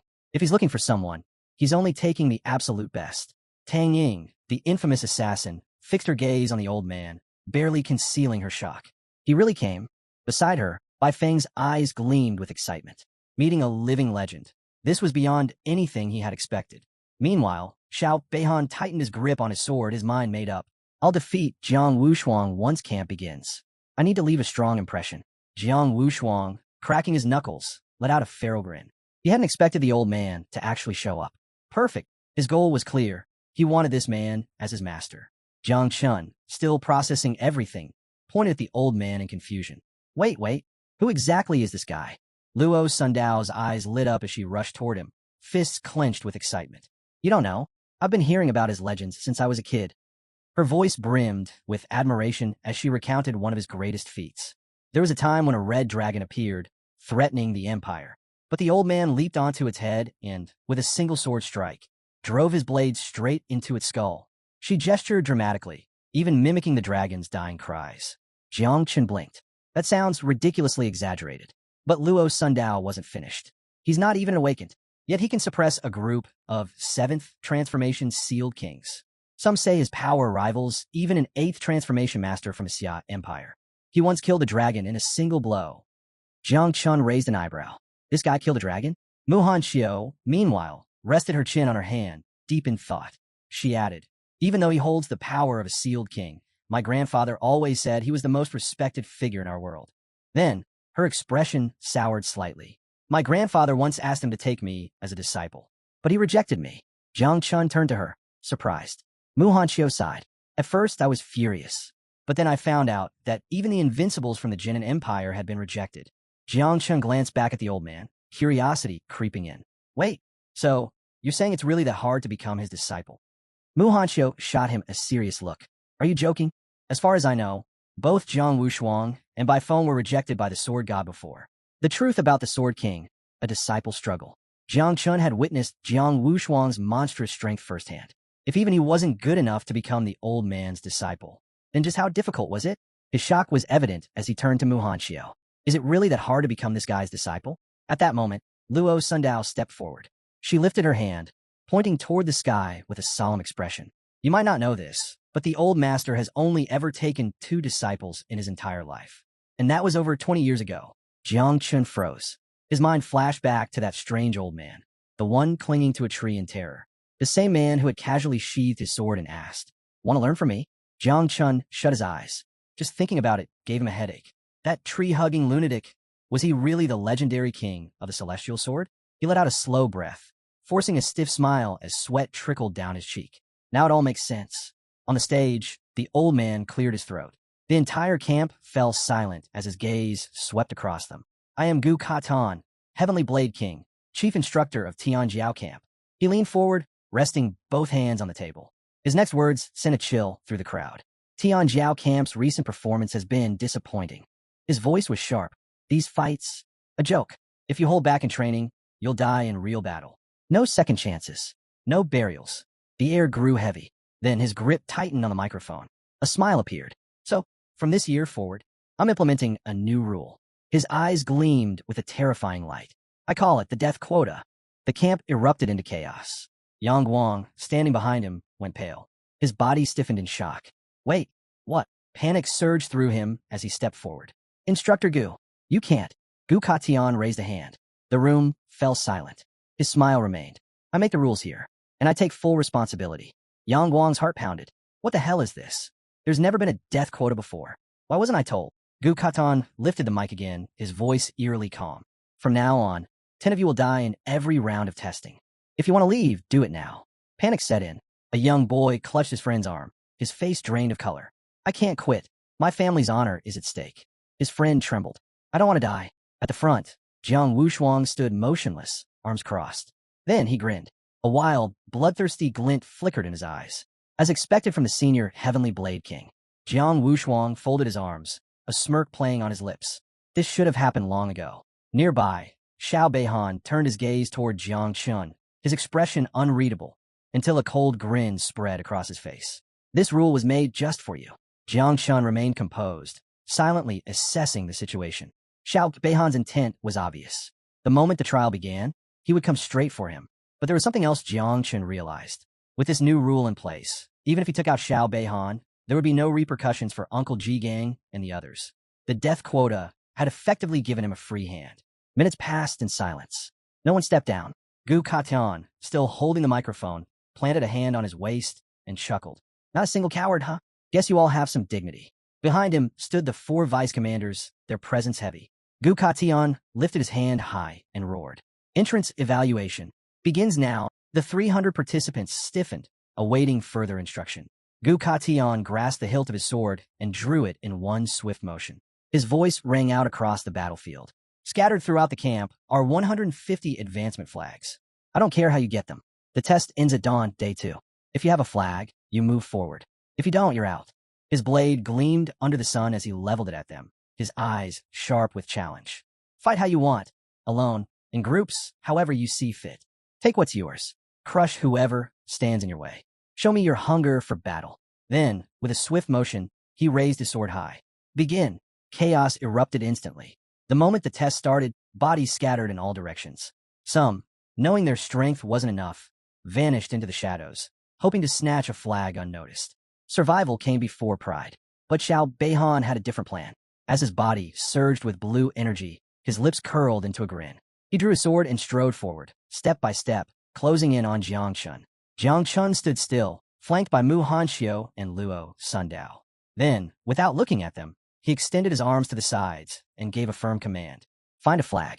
Leave him to me. Mu Hanxiu's grip tightened around his arm, her voice unsteady. Are you sure? Jiang Chun didn't answer. Instead, he took a defensive stance and gave a single, sharp order. Go. Now. Seeing the resolve in his eyes, Mu Hanxiu and Luo Sundao hesitated, then turned and ran. Xiao Beihan's blade crackled with blue mana as he let out a mocking laugh. A rookie who hasn't even reached his second transfer thinks he can play hero? His voice dripped with scorn. He wasn't taking Jiang Chun seriously. Jiang Chun's face remained unreadable. Without a word, he slowly raised his hand to the side. A thick, purple mist seeped from his palm. Little Nine's poisonous mist. Xiao Beihan's sword radiated a terrifying aura, but Jiang Chun stood firm. He had survived worse. Still, a thought lingered in his mind. Even though I'm stronger now, can I handle Xiao Beihan using only poison without exposing the mother insect? Jiang Chun remained still, the poisonous mist swirling around him. His eyes locked on Xiao Beihan as he spoke calmly. Enough with the useless talk. Xiao Beihan's smirk faded. His grip on his sword tightened, his gaze burning with fury. TCH, no need to waste words on the dead. Then, he swung his sword with full force, unleashing a devastating slash toward Jiang Chun. Jiang Chun prepared to counter, but before the attack could land. Stop! A rain of throwing knives tore through the air, shattering Xiao Beihan's attack on impact. Jiang Chun's eyes narrowed. Standing in front of him was Tang Ying. She gripped more throwing knives, her cold gaze fixed on Xiao Beihan. Her eyes burned with anger. Xiao Beihan's expression darkened as he clenched his sword. What the hell are you doing? Jiang Chun remained wary, turning toward Tang Ying. Was this really the infamous assassin? Before he could say anything, Tang Ying placed her hands on her hips and snapped. Did you forget the deal with by phone? Her tone was sharp, unyielding. The plan was to kill Jiang Wushuang the moment camp started. Yet here you are, wasting time on pointless fights. She crossed her arms, eyes narrowing. Be honest. Are you just making excuses because you're afraid of Wushuang? Xiao Beihan's aura flared as he gritted his teeth. Who said I was afraid? Tang Ying smirked. Then prove it.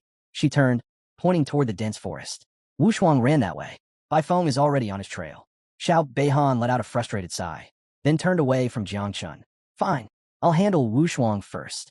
He cast one last glance at Jiang Chun before walking off. There's plenty of time to take care of you later. With that, he and Tang Ying disappeared into the trees. Jiang Chun exhaled, the poisonous mist fading from his hands. That was close. His eyes followed Tang Ying's retreating figure. Just before she vanished into the shadows, she turned her head, pressed a finger to her lips, and winked at him. Jiang Chun stiffened. She helped me. But why? They weren't even allies. Unnoticed by the others, Tang Ying's expression shifted. Her gaze lowered, a flicker of sorrow passing through her eyes. She was Tang Jin's niece. Before the camp had even begun, Tang Ying's aunt had given her a secret mission, protect Jiang Chun. But with her current abilities, she couldn't take on Xiao Beihan directly. The best she could do was buy time and shift his focus elsewhere. For now, Jiang Chun was safe. She could only hope that Mu Hanxiu and Luo Sundao would continue to protect him. As Xiao Beihan walked away, a black-haired man named Huang Yongchao stepped forward. A bow was slung across his back, and in his hands, he held 3 advancement flags. Then, he knelt before Xiao Beihan. My father is a loyal subordinate of your grandfather, he declared. These 3 flags are a token of my dedication to you. Jiang Chun narrowed his eyes as he watched. Tang Ying, standing nearby, remained silent, observing carefully. Xiao Beihan barely glanced at the kneeling man, his voice cold. I don't need the flags. Then, his expression darkened. But if you really want to prove your loyalty, there is something you can do for me. Tang Ying tensed. This was bad. If Xiao Beihan gathered more allies, it would only make things more difficult for Jiang Chun. She could only hope Mu Hanxiu and Luo Sundao were strong enough to protect him. Meanwhile, Luo Sundao had just secured 2 advancement flags. She held them up, smiling in satisfaction. Turning toward Jiang Chun, she beamed. I just found 2 flags. She hurried over and placed them on the table. Jiang Chun, resting one hand on his waist, spoke calmly. You 2 take the flags first. I need to check something elsewhere. Luo Sundao frowned, pressing both hands against the table. We'll help you find one together. Mu Hanxiu remained silent beside her, arms crossed. Then, whiz, a deadly arrow tore through the air, heading straight for them at high speed. Jiang Chen's instincts flared. His eyes sharpened. Be careful. Without hesitation, he grabbed the table and hurled it upward. Boom! The arrow struck the table, shattering it into splinters. Wood and debris rained down around them. Luo Sundao gasped, her heart racing. She quickly ducked behind Jiang Chun, gripping his arm tightly. Peeking out slightly, she whispered, What's happening? Jiang Chun stepped forward, his voice turning cold. Who's attacking? His sharp gaze swept the area. Are you after the flags? Beside him, Mu Hanxiu unsheathed her twin daggers, gripping them tightly as she took a defensive stance. Her eyes scanned the surroundings, her muscles tensed for battle. Then, a figure leaped into view. A man wielding a bow, his gaze locked onto Jiang Chun. The arrow he knocked pulsed with powerful energy. The attacker's identity was revealed. Huang Yongchao. Jiang Chun narrowed his eyes. So it's him. Luo Sundao and Mu Hanxiu recognized him immediately as well. That's Huang Yongchao, they muttered urgently, turning to Jiang Chun. He has the hidden profession, extreme archer of the Sunchasur. He's level 39, Mu Hanxiu added grimly. Luo Sundao's expression darkened. His father is a 6th transfer venerable who serves under Xiao Beihan. She clenched her fists. My eternal earth shield might not even be able to stop his attacks. Huang Yongchao's cold, calculating gaze locked onto Jiang Chun. Then he fired. Boom! The arrow surged with energy, its glowing blade slicing through the air at terrifying speed. Jiang Chun knew there was no time to hesitate. He turned to Luo Sundao and Mu Hanxiu. Step aside. Then, he leaped forward. His eyes gleamed with determination as he charged toward the incoming attack. Extending his hand, his palm released thick, dark purple mist, Little Nine's poisonous mist. His voice was low, filled with icy resolve. I can tolerate a lot of things, but if you want to take my life, don't blame me for being ruthless. His aura surged violently. After all, someone has to fulfill the old master's death quota. Luo Sundao clutched her chest, fear creeping in her eyes. Mu Hanxiu, gripping her daggers tightly, swallowed hard. Her heart pounded as she stared at Jiang Chun. What is he planning to do? Jiang Chun thrust his hand forward, unleashing a wave of Little Nine's poisonous mist. The dark purple fog surged, colliding head-on with Huang Yongchao's arrow. Boom! The arrow shattered instantly, completely overpowered by the corrosive mist. But Jiang Chun didn't stop there. The poisonous mist kept advancing, rushing toward Huang Yongchao like a living entity. Still hovering in midair, Huang Yongchao's eyes widened in horror. His grip on his bow tightened, but his entire body stiffened. This wasn't what he had been told. Wait, poison. His voice trembled. Wasn't he supposed to be a life-type awakened? Panic gripped him. Desperately, he tried to call for backup. Stop hiding. Attack together. But he never finished his sentence. The mist reached him. It coiled around his body like a living nightmare, corroding his flesh instantly. Aha! His agonized screams tore through the battlefield. Then, the swarm came. From within the mist, countless insects burst forth, devouring him piece by piece. His so-called allies? They turned and ran. Terror filled their hearts. If even a long-range expert like Huang Yongchao couldn't survive, then those with close combat professions had zero chance. They had to escape before they became the next victims. Meanwhile, Jiang Chun stood unmoving, his hand effortlessly guiding the swarm. Within moments, the insects finished their feast. Huang Yongchao's body was gone, completely devoured. Inside the monitoring room, Chief Instructor Gu Katian and Vice Commander Yang Wang observed the battle through the surveillance feed. Gu Katian's sharp gaze followed Jiang Chen's movements, taking in how easily he had killed his opponent. A grin spread across the old man's face. Impressive. He leaned back, crossing his arms. Not only a creation class user, but also poison class. Behind him, Yang Guang stood frozen, his mouth slightly open in disbelief. A second transformation prodigy, eliminated in mere seconds? His mind reeled as he tried to process what had just happened. Jiangchen wasn't just strong. He was terrifying, a complete unknown. Why didn't Shu City's Night Watch report anything about him? He muttered under his breath. As Yang Guang's thoughts spiraled, Gu Katian turned toward him, his expression serious. Go, inform the others. Yang Guang snapped out his daze. Right away. But just as he turned to leave, wait. Gu Katian cleared his throat. Yang Guang hesitated, turning back. A creeping worry settled in his chest. Was the old man regretting his decision to let Jiang Chun enter? But Gu Katan simply rubbed his chin, staring thoughtfully at the ceiling. Then, in a calm yet commanding voice, he issued another order. Bring in 10 third-level ferocious beasts. Yang Guang's eyes widened. What? Gu Katan's smirk widened, and released them separately. Then, he leaned forward, his eyes glinting with amusement. Oh, and one more thing.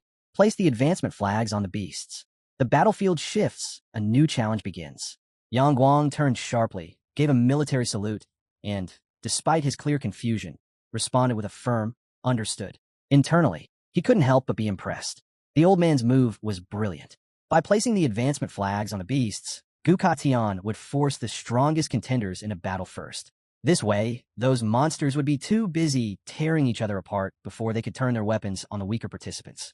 It was both strategic and ruthless. Meanwhile, across the battlefield, Jiang Wushuang stood surrounded by Tang Ying, Bai Feng, and Xiao Beihan. All three had drawn their weapons, prepared to strike. Jiang Wushuang, however, remained unfazed. His arms were crossed, his stance unwavering. He had been locked in battle with Bai Feng for several minutes now. Even though he was injured, his confidence hadn't wavered for a second. Bai Feng clutched his chest wound, his breathing heavy and labored. Jiang Wushuang smirked. I already told you. His eyes glinted with amusement. Even if you gang up on me, you still won't win. Then, with a mocking tilt of his head, he added, do you really think victory in a 3-on-1 fight is something to be proud of?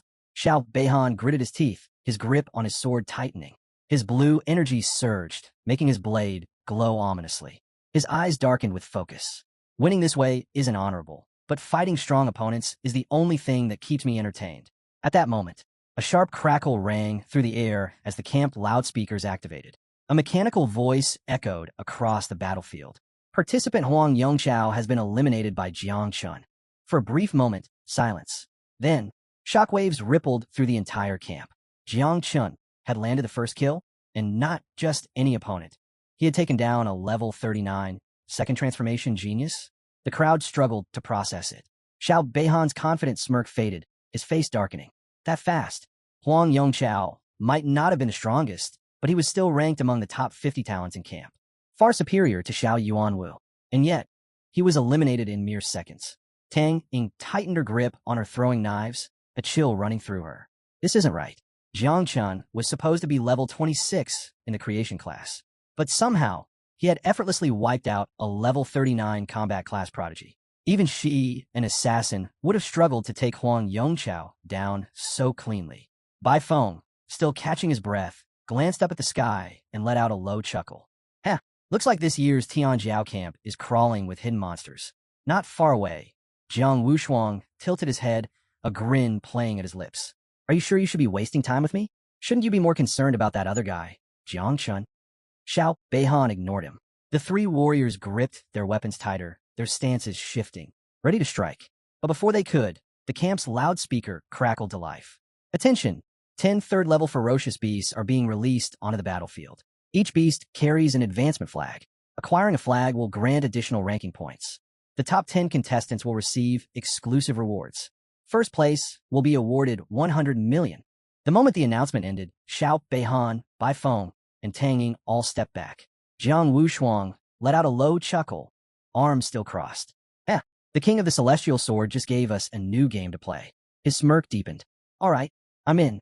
His eyes locked onto the blue flag. Meanwhile, Jiang Chun stood in the distance, absorbing the announcement. A 100 million reward? Then it hit him his insects. If he secured first place, it wouldn't just be about the money. He'd gain resources. And with more resources, his insects could evolve even faster. A giant beast falls from the sky. The battlefield shifts. Suddenly, boom, a thunderous crash shook the ground. Jiang Chun, just a short distance away, snapped to attention. His eyes sharpened. What is that? The dust settled, and standing before them, a monstrous mutant wolf. Luo Sundao, standing beside him, braced her shield. It's one of the ferocious beasts. Jiang Chun studied it carefully. His brows furrowed. A third-level beast. Nearby, Mu Hanqiu's face turned pale. Her voice trembled with urgency. Be careful. This thing is as strong as a level 90 awakened. The massive beast trembled, its enormous frame still paralyzed from the fall. Luo Sundao narrowed her eyes before turning to Jiang Chun. It's still regaining consciousness. Should we take advantage of this? Jiang Chun's gaze sharpened. Without hesitation, he stepped forward, his hands releasing Little Nine's poisonous mist. Move back. He was ready to strike. But, swoosh, a powerful slash came slicing through the air toward him.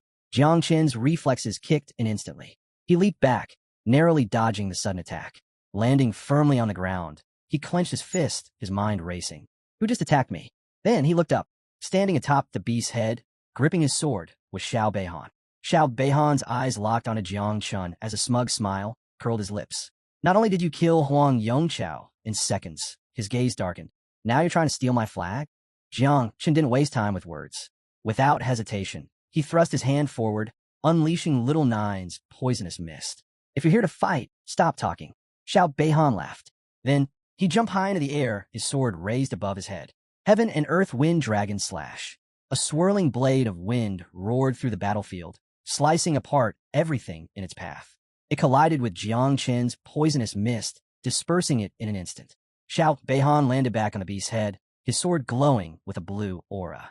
His confidence was unwavering. No wonder you're so arrogant. His eyes gleamed as he smirked. Turns out you have the hidden poison class. He chuckled, shaking his head. Too bad for you. He raised his sword slightly. Poison is unstable, difficult to control, and in front of my wind, his smirk widened. It's nothing. Mu Hanqiu clenched her fists, her expression tense. She turned to Luo Sundao. This isn't good. Wind counters poison. We need to help him. But before she could move, Luo Sundao grabbed her arm. Her expression was serious. No. Mu Hanqiu froze. Luo Sundao's voice was calm but firm. Jiang Chun's poison isn't ordinary poison. If we interfere, we'll just get in his way. Jiang Chun took an offensive stance, his entire body engulfed in a dark green mist. His eyes locked onto Xiao Beihan. This had gone on long enough. It was time to end it. Then, he unleashed his technique. Poisonous Mist Dragon. From the swirling toxic mist, a massive poisoned dragon emerged. Its serpentine body twisted through the air, its sinister green eyes glowing with deadly energy. With a deafening roar, it opened its mouth, ready to consume everything in its path. Seeing the sheer size of the dragon, Xiao Beihan's confidence wavered. T-Sage, this isn't good. He knew. Just slicing it apart wouldn't work. So instead, he made a bold decision. Gripping his sword tightly, he ran his fingers across the blade. The winds howled around him. Then, he lifted his sword toward the sky, activating a forbidden technique. Immortal Swordsman of Blue Lotus. A massive, glowing blue lotus bloomed behind Xiao Beihan, radiating with immense sword energy. The petals shimmered, absorbing the incoming poison dragon with ease. A smirk spread across Xiao Beihan's face. Watch as my sword's energy consumes your poison. Jiang Qin's eyes gleamed as a smile crept onto his lips. Are you serious? Xiao Beihan had just created the perfect meal. Within the mist, little Nine manifested, her eyes twinkling with delight. She licked her lips, hunger flashing in her gaze. Then, she lunged straight at the lotus, mouth wide open. Crunch!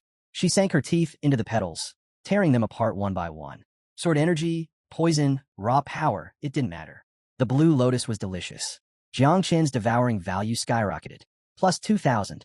He glanced at little Nine, grinning. She's eating the entire thing. Xiao Beihan's smirk vanished. His eyes widened in horror. What? In an instant, the blue lotus shattered. The sword energy collapsed, releasing a thick surge of poisonous mist. Boom! The toxic cloud erupted, engulfing Xiao Beihan. His body was flung backward. Slam! He crashed into ground, gasping for breath. His sword trembled in his grip, his nerves screaming in pain. A sharp, burning sensation spread through his chest as the poison took hold. Impossible! His mind reeled. How could poison overpower sword energy? Above him, the poison dragon had grown even larger, its serpentine body twisting through the sky. Its eerie green eyes locked onto him. Then, it lunged. Xiao Beihan's mind raced. He knew, if that dragon touched him, he was dead. So, he activated his life gem, hugging himself tightly as a radiant shield surrounded his body. Boom! The poison dragon crashed into the barrier. But the life gem held strong. Xiao Beihan gritted his teeth. He had survived. Now, it was Jiang Qin's turn to die. Jiang Qin assessed the situation. Xiao Beihan had used a life gem. Poison alone wouldn't break through. And with battlefield cameras recording everything, he couldn't risk revealing his insects. He needed cover. Turning to Luo Sundao, he spoke calmly. Can you create an opaque earth shield around this area? Luo Sundao clenched her fist before nodding. I'll try. She raised her hands to the sky. Energy surged. Then, earth protection, shield cover. A dome of earth formed, sealing off the battlefield. Xiao Beihan looked up confused. What is he doing? Luo Sundao collapsed to her knees, breathing heavily. The technique had drained her energy. Jiang Qin turned his gaze back to Xiao Beihan. With the cameras blocked, it was time to finish this. Jiang Qin remained calm, his hands releasing a fresh wave of little Nine's poisonous mist. His eyes bore into Xiao Beihan. Can you guess how Xiao Yuanwu died? Xiao Beihan's expression twisted in rage.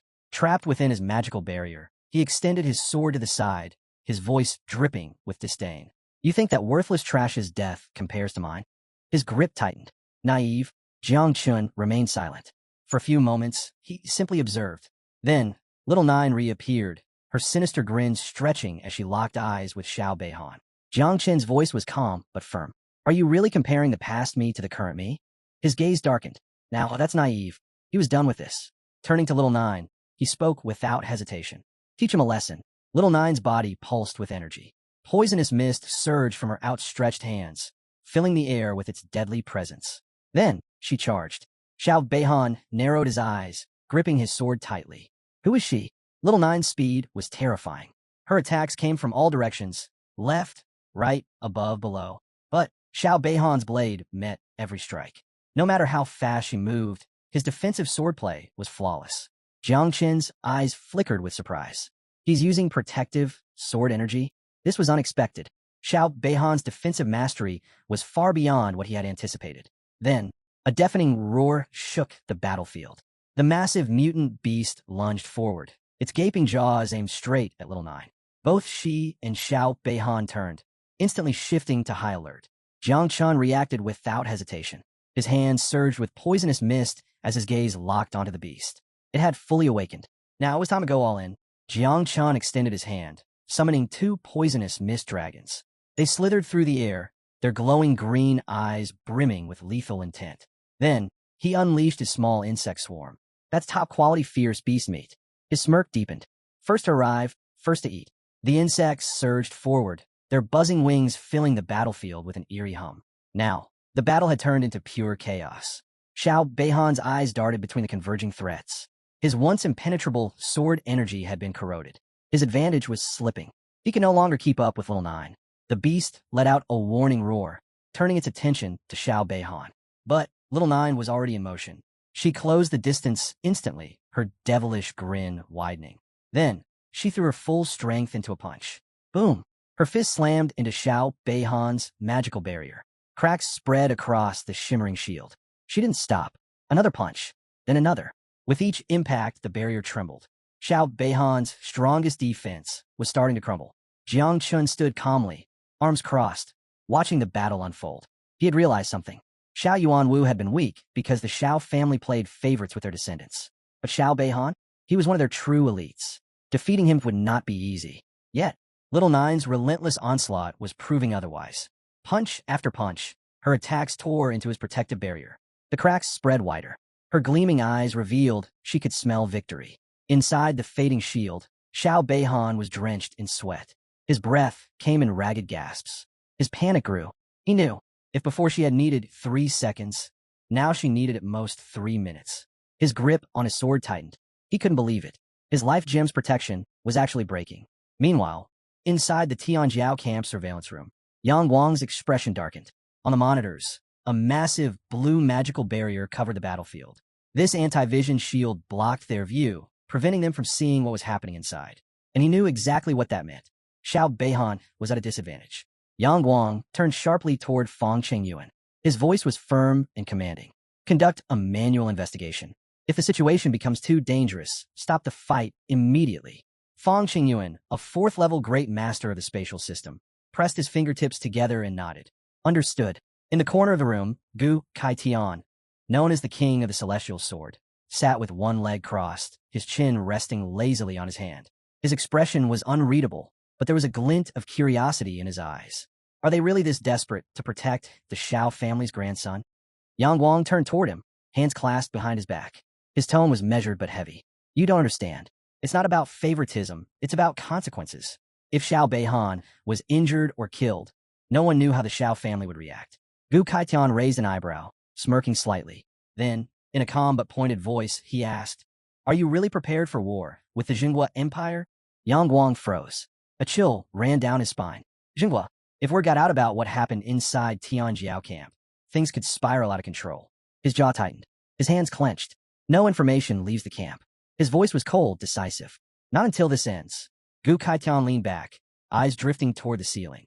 He wasn't sure if Jiang Chun could actually kill Xiao Beihan, but he was curious. Why had Jiang Chun created an anti-vision barrier? What was he hiding? Back at the battlefield, Jiang Chun stood beside the collapsed mutant beast. The giant wolf lay motionless, its body engulfed in poisonous mist. His arms were still crossed. His expression, indifferent. Powerful? Sure, but against his insects? It had met its natural predator. At the same time, Little Nine's attacks had reached their peak. Xiao Beihan's barrier was crumbling. The once impenetrable shield was now covered in deep fractures. A particularly large crack split down the center. Xiao Beihan tightened his grip on his sword. His panic turned to dread. No, this can't be happening. The life gem's protection was actually failing. Jiang Chen's sharp gaze locked onto the barrier. Then he saw it, the weak point. In a calm but firm voice, he spoke. Little Nine attacked there. He pointed directly at the largest, deepest crack. That was the breaking point. Just as Jiang Chun was about to deliver the final blow, a voice echoed in his mind. Don't play around too much. Fang Chengyuan, the great master of the spatial system, has arrived. Jiang Chen's expression shifted in an instant. His eyes widened as realization struck, and his heartbeat quickened. A spatial master was here? That meant someone was watching. If they saw the insects, he'd be exposed. There was no time to hesitate. Without a second thought, he extended his hand toward Little Nine. Return. Little Nine, mid-strike, suddenly froze. Her fist was just inches from shattering the barrier when an unseen force pulled her back. Confusion flickered in her eyes. Huh? What's going on? She muttered, but she didn't resist. In the next moment, her form dissolved into a poisonous mist, retreating into Jiang Chen's body. Now, he had to finish this fight immediately. He raised his hand, and a massive insect materialized before him. Without pause, it crawled toward Xiao Beihan's protective barrier. Then it began to glow. Inside the barrier, Xiao Beihan's breathing turned ragged as he watched the strange creature approach.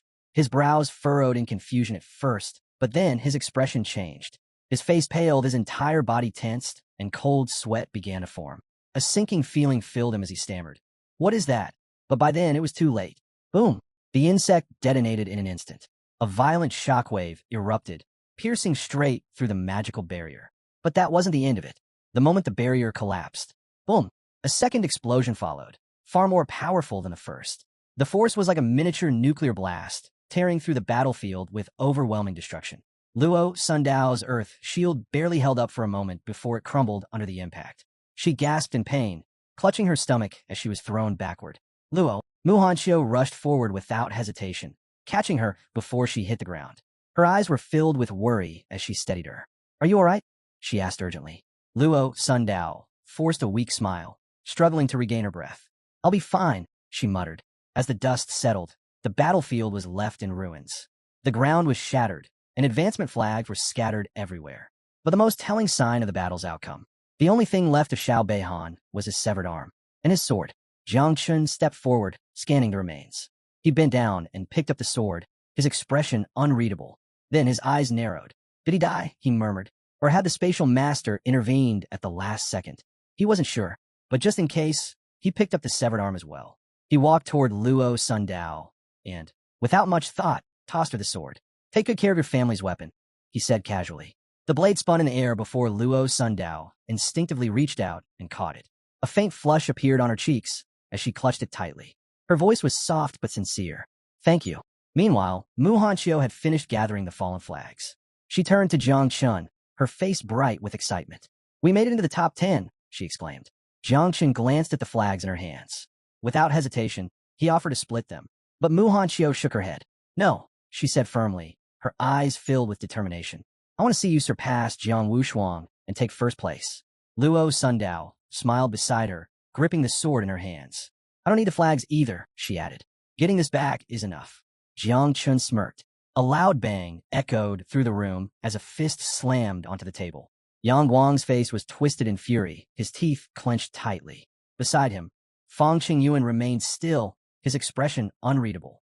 Yang Guang's voice, filled with anger, cut through the silence. "What the hell happened?" he snapped. "Why didn't you teleport Xiao Beihan in time?" Fang Qingyuan closed his eyes briefly, as if replaying the events in his mind.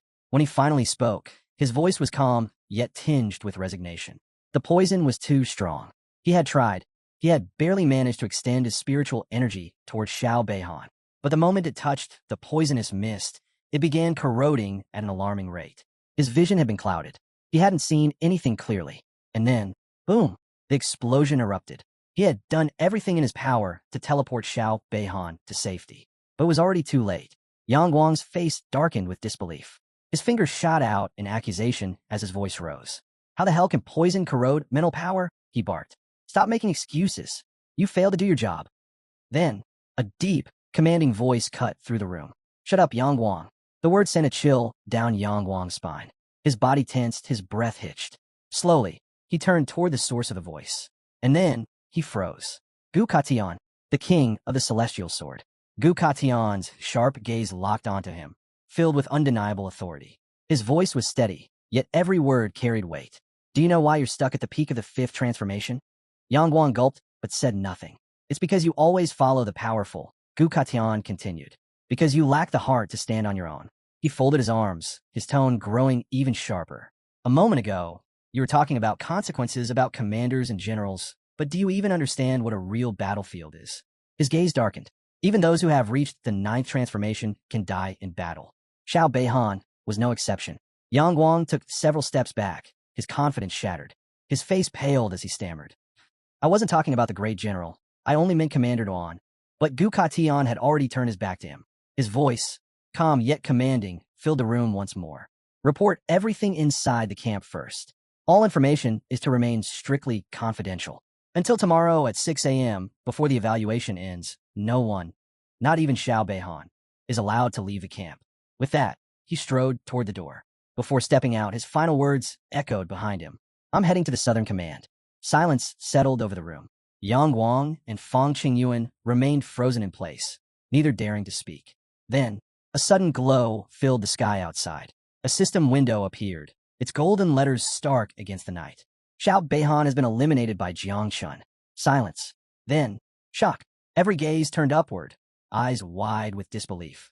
The words before them felt impossible to process. Xiao Beihan, eliminated? By Jiang Chun. It didn't make sense. He was the legitimate grandson of the great general of the nation, one of the strongest participants in the evaluation. And yet, he was gone. Elsewhere, a massive boar-like beast charged forward with incredible force. But Tang Ying and Bai Feng moved swiftly, dodging the attack with ease.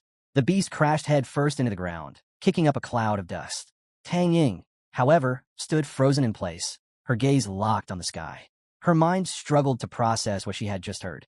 Jiang Chun actually eliminated Xiao Beihan, she murmured in disbelief.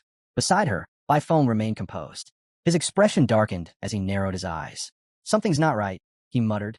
Meanwhile, a white lion-like beast lunged from the shadows, its powerful claws aimed straight at a lone figure. Then, bam! A single punch sent the beast flying. Its body tumbled through the air before crashing into the dirt, motionless. Standing over its lifeless form was none other than Jiang Wushuang. Arms crossed, he tilted his head slightly, a smirk playing on his lips. Interesting, he muttered to himself.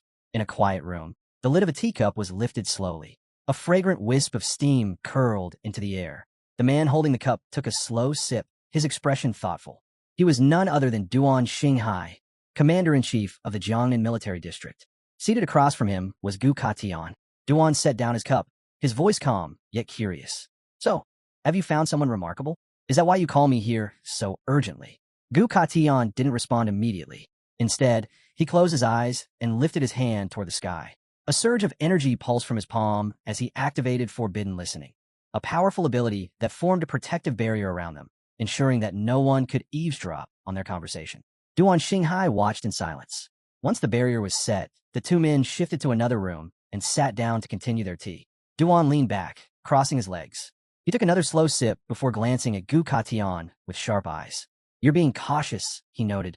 That means the situation is more serious than you're letting on.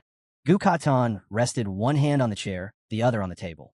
After a brief pause, he finally spoke. His voice was calm, but his words carried weight. Can poison corrode mental strength? Duan Xinghai's hand froze midair. Slowly, he lowered his cup. His expression remained neutral, but there was a flicker of interest in his eyes. Theoretically, it's possible, he admitted, but it would be extremely difficult. He leaned forward slightly, his fingers tapping against the wooden table. Poisonous mist and miasma typically target the physical body, he explained. Mental strength, however, is different. It comes from a soul, formed by pure thought and intent. Pausing for a moment, he shook his head. For poison to corrode something like that, his tone turned serious. I can't even begin to estimate the level of toxicity required. Gu Katan studied him closely, his expression unreadable. Then, in a measured tone, he asked, Have you ever seen someone accomplish this? Duan Xinghai placed a hand under his chin, lost in thought. His gaze drifted downward as memories surfaced in his mind. After a long silence, he finally answered, No, I once knew a poison king at the peak of the fourth transformation. He paused, his voice carrying a hint of intrigue. Even he couldn't do it. Duan Xinghai lifted his head, a playful smirk tugging at his lips. His eyes gleamed with amusement as he leaned back slightly. Are you telling me that Tian Jiao Camp has produced a poison prodigy with such terrifying power? He mused. His fingers tapped lightly against the wooden table. If someone can truly corrode spiritual energy, he paused, his smirk deepening. Then they are holding a weapon more lethal than any blade. Gu Katian, arms crossed, remained unmoved. Then, he slowly shook his head. His eyes closed briefly as he steadied his thoughts. It's too soon to draw conclusions, he said firmly. Duan stayed calm, but his instincts told him something was off. Gu Katian had always been cautious, but this time it felt different. There was hesitation, uncertainty, even, and that only meant one thing. He wasn't telling the whole truth. Duan's sharp gaze locked onto him. His voice carried a new weight. What's happening? He asked. And why aren't you telling me everything? Gu Katan met his gaze. He studied Duan for a long moment before speaking. Then, what if the poison had its own consciousness? Duan froze. Then he laughed. A hearty, amused chuckle as he reached out, patting Gu Katan's shoulder. You're joking, right? But then his laughter faded. His expression turned serious. Poison doesn't have consciousness, he muttered. Unless. His voice trailed off. His breath slowed. Then, a single drop of sweat rolled down his cheek. His mind pieced together a terrifying thought. His voice dropped to a whisper. Unless it's not actually poison, but something else entirely. A forgotten calamity. The 9 wings of miasma. Duan Xinghai's eyes darkened as an old memory surfaced. A memory buried deep within the past. He pictured an ancient ruin, a place lost to time. Ruin number 0. Inside its crumbling walls, he had once come across a record. An ancient text describing something beyond human comprehension. A calamitous creature. A being known as the 9 wings of miasma. It was said that this entity could transform into a poisonous mist. a force so deadly, its birth had nearly destroyed the world itself, a calamity from an era long forgotten. Then, another vision appeared in his mind, a small, shadowy figure, curled up, hugging her knees, a pair of glowing eyes staring from the darkness, a creature born in the depths of the nine hells, the very same existence recorded in ruin number 0. And now, it had reappeared. Gukation's entire body tensed. His mind raced, possibilities forming at an alarming speed. His voice, barely above a whisper, carried a grim certainty. This is bad. Very bad. Duan Xinghai suddenly threw his arms wide, letting out a loud, amused laugh. His voice brimmed with amusement. What? Are you scared? He teased. Then he smirked. Come on, old friend. This type of calamity has been extinct for a long time. There's no way it still exists. Gukation remained silent, his expression unreadable. But deep down, he wasn't so sure. Then, a portal tore open in midair, a crack in space itself. Energy surged around its edges, distorting the air with its sheer force. Gukation immediately stood up from his chair. His movements were precise, controlled. Without hesitation, he turned his back on Duan and strode toward the portal. Duan reached out a hand. Wait, I haven't told you the good news yet. Gukation ignored him. Without a single word, he stepped into the portal and disappeared. Duan let out a long sigh before shaking his head. There was no stopping Gukation when he made up his mind. Inside the portal, Gukation crossed his arms and closed his eyes. His thoughts drifted toward her. Little Nine, a walking disaster. And then, Jiang Chun, the boy who had awakened at the divine level class, growth of all things. It was no surprise that he had climbed to the top of the hunter list. But even now, Jiang Chun was still shrouded in mystery. There were too many unanswered questions about him. Then, another memory surfaced. A conversation from just a few days ago. Ji Gang had approached him, grinning as always. His words had seemed casual at the time. I have someone named Jiang Chun, Ji Gang had said. His talent is incredible, but he's still developing. Oh, and he got into trouble with the Xiao family. So, I need you to watch over him while he's at Tianjiao camp. Back then, Gukation had simply listened, thinking little of it. But now, as he moved through the dimensional corridor, the truth became painfully clear. Ji Gang hadn't asked him to watch over Jiang Chun. He had asked him to cover for him. That old bastard. Gukation emerged from the portal, his mind set. With a single snap of his fingers, a gust of wind surged around him. The sword was a weapon of death, but it could also be used to protect. He murmured under his breath. Buddha and demon exist in the same heart. Then his eyes sharpened. I've made my decision. From now on, Jiang Chun is under my protection. But even if he had resolved to protect Jiang Chun, a calamity should never be underestimated. He needed proof, a final confirmation. Raising his hand, he conjured an arrow and released it into the sky. The arrow flew backward, cutting through space before vanishing into the horizon. This arrow carried an urgent message, a direct command to Hong Yao. Go to ruin number 0. Investigate the 9 wings of miasma. Find out the truth. Because this concerns my new disciple. Gukation stepped into the surveillance room. His gaze locked onto the screens, his mind already shifting to the next problem. With a calm yet curious tone, he asked, How's the entrance evaluation progressing? Yang Guang turned toward him, his face composed. It's nearly over, he reported. The ordinary awakened are still struggling for flags, but the elite talents have already defeated 9 of the fierce beasts. Now, only 1 remained. On the screens, the strongest participants displayed overwhelming power. Lei Zhe and Lu Jiezi had teamed up against a massive beast. As the creature lunged at them, Lei Zhe met it with a devastating punch. The beast slammed into the ground, its massive body going limp. Defeated instantly. Elsewhere, Tang Ying and Bai Feng worked in perfect sync. Tang Ying leapt onto the back of another fierce beast, moving with practiced ease. With a single precise strike, she ended its life in an instant. Meanwhile, Jiang Wushuang stood atop a mountain of beast corpses. 3 fierce beasts had already fallen before him. Their lifeless bodies sprawled at his feet. He didn't linger. Without hesitation, he turned and began walking toward one destination. Jiang Chun. In the surveillance room, Gukation's sharp eyes remained locked on the screens. Where is Jiang Chun? He asked. Yang Guang responded immediately. He's already taken down 2 fierce beasts. The 9th one was just released near him. A shadow loomed over the battlefield. From the sky, the final beast descended. Jiang Chun looked up, eyes glinting with anticipation. Instead of fear, he smiled. Time to eat, little 9. The beast roared and lunged forward. But before it could even strike, Jiang Chun extended his hand. Poisonous mist surged outward. In an instant, little 9 materialized. Without hesitation, she pounced. Her jaws opened wide, and in one swift motion, she devoured the beast whole. A system notification flashed before Jiang Chen's eyes. Plus 2,000 devouring value. Little Nine chewed happily, her form glowing as energy surged through her. Then, she leveled up. Now, level 22. A satisfied grin spread across her face. Jiang Chen chuckled, pleased with the outcome. But his moment of joy was short-lived. A sudden force stirred the air. A massive fist, formed from pure spiritual energy, materialized in the sky and came crashing down toward them. Jiang Chen's eyes sharpened. An attack. Mu Hanxiu reacted instantly. She drew her daggers, stepping into a defensive stance, her voice sharp with urgency. Jiang Chen, it's a surprise attack. Luo Sundao wasted no time. Determination flashed in her eyes as she extended her hand. Earth Protection Shield. A powerful green barrier rose around them, forming a protective dome. But the moment Jiang Chen got a closer look, his expression darkened. This technique, it was Wang's fist style. The energy fist smashed into the barrier with terrifying force. Cracks spread across its surface instantly.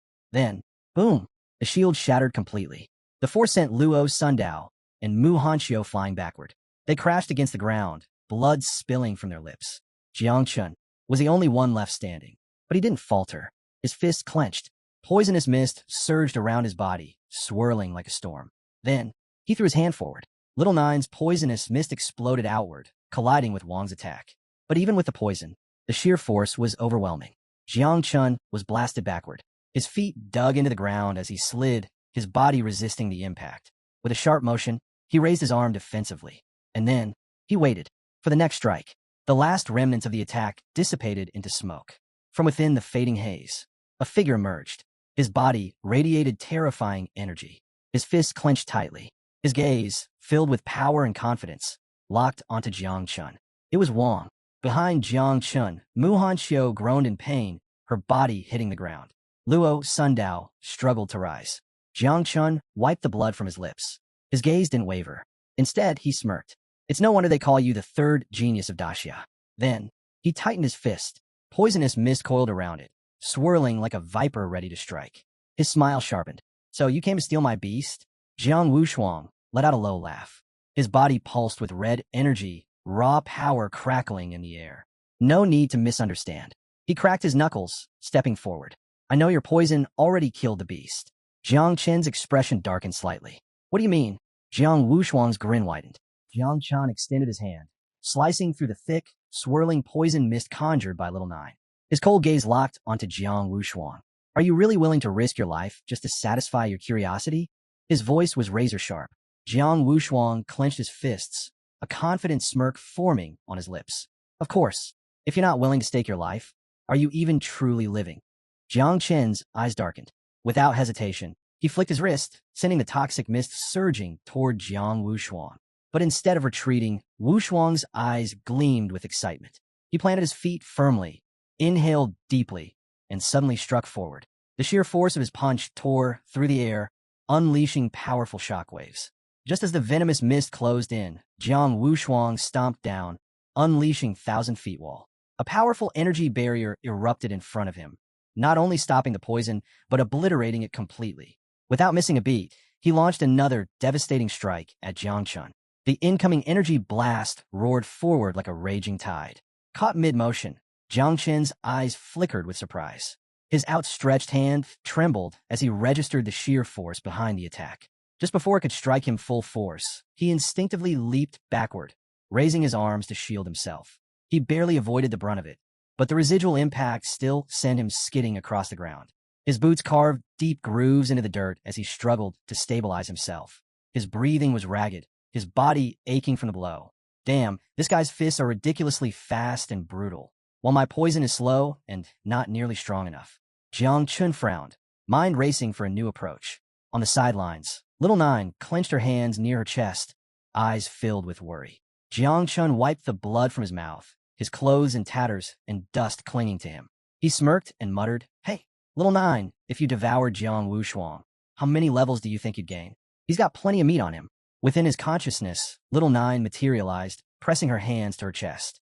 Her usual playful demeanor was gone, replaced by an unusual solemnity. Even if I leveled up dozens of times, I still wouldn't be able to beat him, she admitted. But if it comes down to it, I'd rather die than let you get hurt.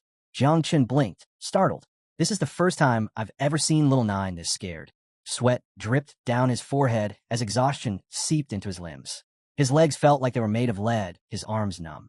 There was only one option left, the self-destruction ability of the insects. But he hesitated. If this failed, there would be no second chances. Jiang Chen clenched his jaw and shook his head. No, Little Nine, hide. I'll figure something out. Reluctantly, she obeyed, vanishing into the shadows. Jiang Chen exhaled slowly, steadying himself even as his body trembled. Pressing a hand against the ground, he struggled to gather his strength. Smoke billowed around him from the impact of Jiang Wushuang's attack, briefly obscuring his figure. As the haze gradually cleared, Jiang Wushuang stepped forward, his gaze sharp and calculating. He frowned slightly. Was this really the man who defeated Xiao Beihan? He had expected a greater challenge. Wasting no time, Wushuang placed his palm against the ground. His eyes gleamed with power as thick vines erupted from the earth, twisting and expanding at an alarming speed. Just as he was about to strike, the vines shifted, not attacking Jiang Chen, but forming a protective barrier around him instead. Wushuang halted, a smirk playing on his lips. Oh, so this is your divine talent. He let out a low chuckle, using a barrier to deceive your opponent. Clever. No wonder Xiao Beihan fell for it. Meanwhile, in the surveillance room, a group of observers monitored the battle closely. Fang Qingyuan turned to Gu Kaitian and reported, Jiang Chen has blocked our view again. Gu Kaitian stood behind him, arms crossed, his expression unreadable. He responded calmly, stay alert. Be ready to step in if necessary. Fang Qingyuan straightened, offering a sharp salute. Understood. Yang Wang, watching the screen, wiped a bead of sweat from his forehead. Judging by the fight, neither of them should need saving. But Gu Kaitian remained skeptical. He glanced at Yang Guang and muttered, you're only saying that to protect Jiang Chen, aren't you? Yang Guang raised an eyebrow. And isn't that a bit hypocritical? Gu Kaitian cut him off with a firm tone. Enough. Jiang Wushuang is level 46. Jiang Chen is only level 26. He's my disciple. Of course, I want to protect him.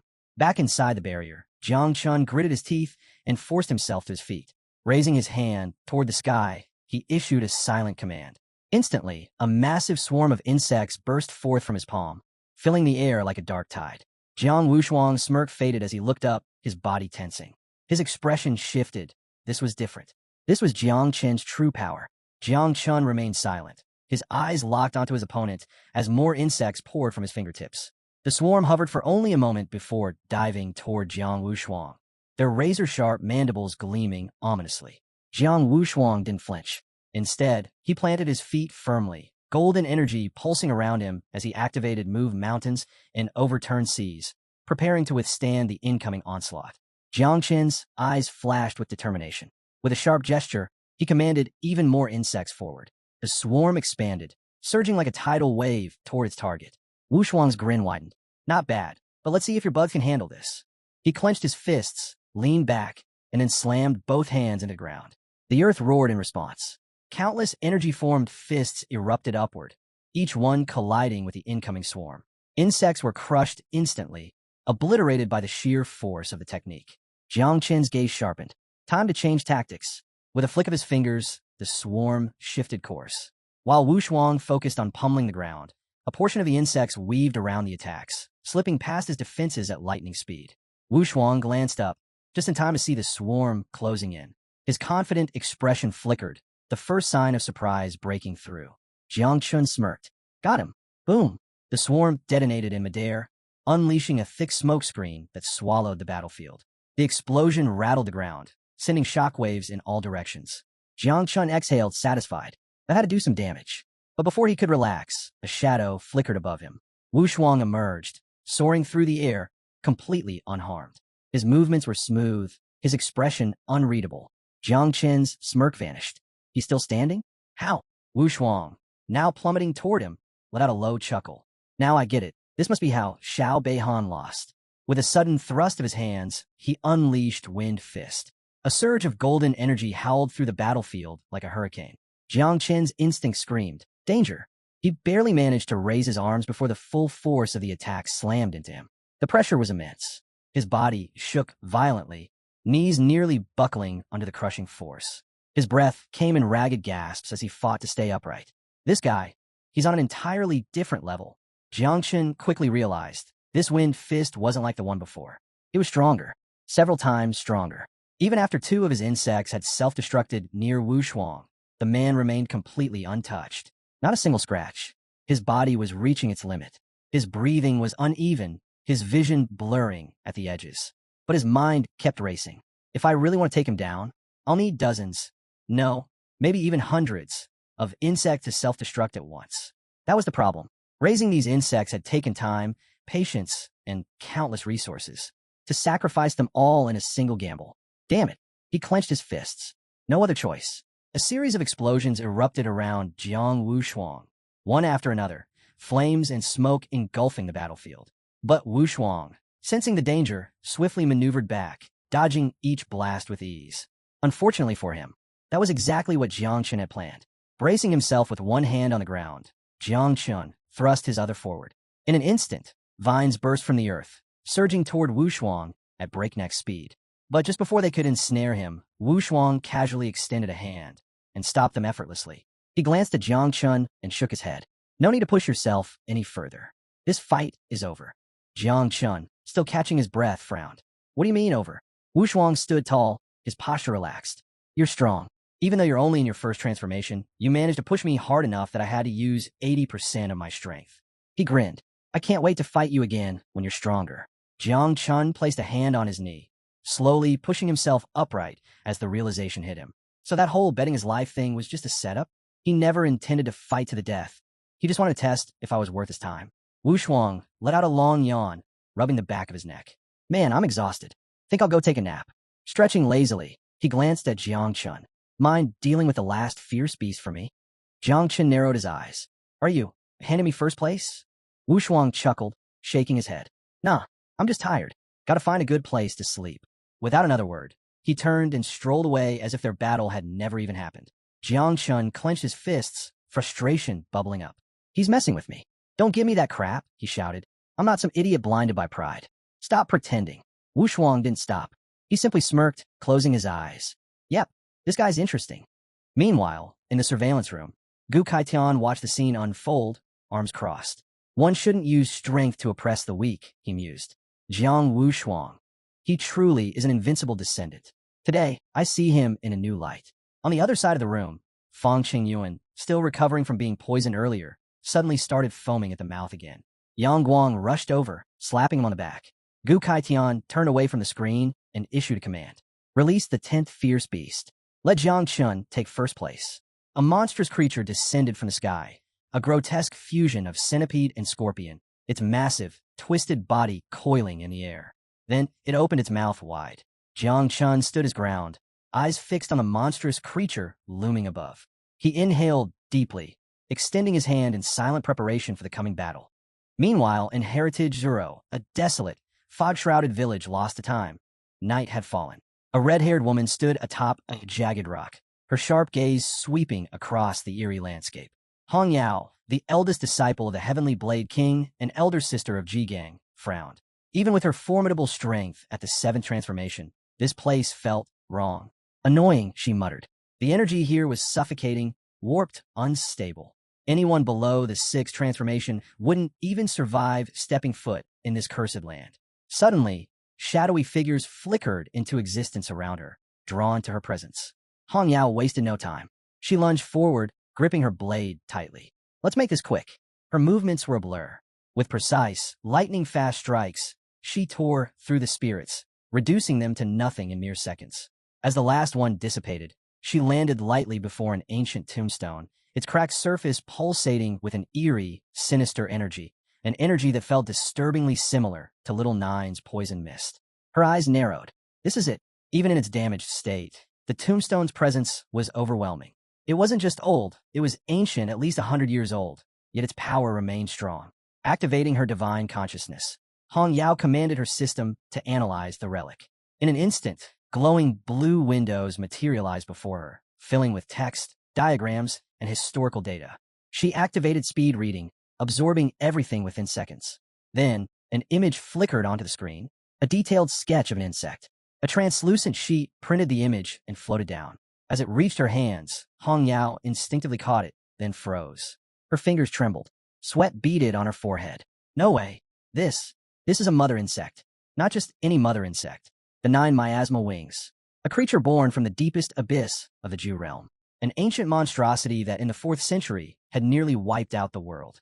Its black-purple body, its 9 razor-sharp wings, and its venom, so corrosive it could dissolve even spiritual voids, had made it one of the most feared creatures in recorded history. Hong Yao's jaw clenched. This is bad. She turned back to the tombstone, now fully wrapped in malevolent energy. The eerie glow of the moon only intensified the unease creeping through her. Her grip tightened around the paper.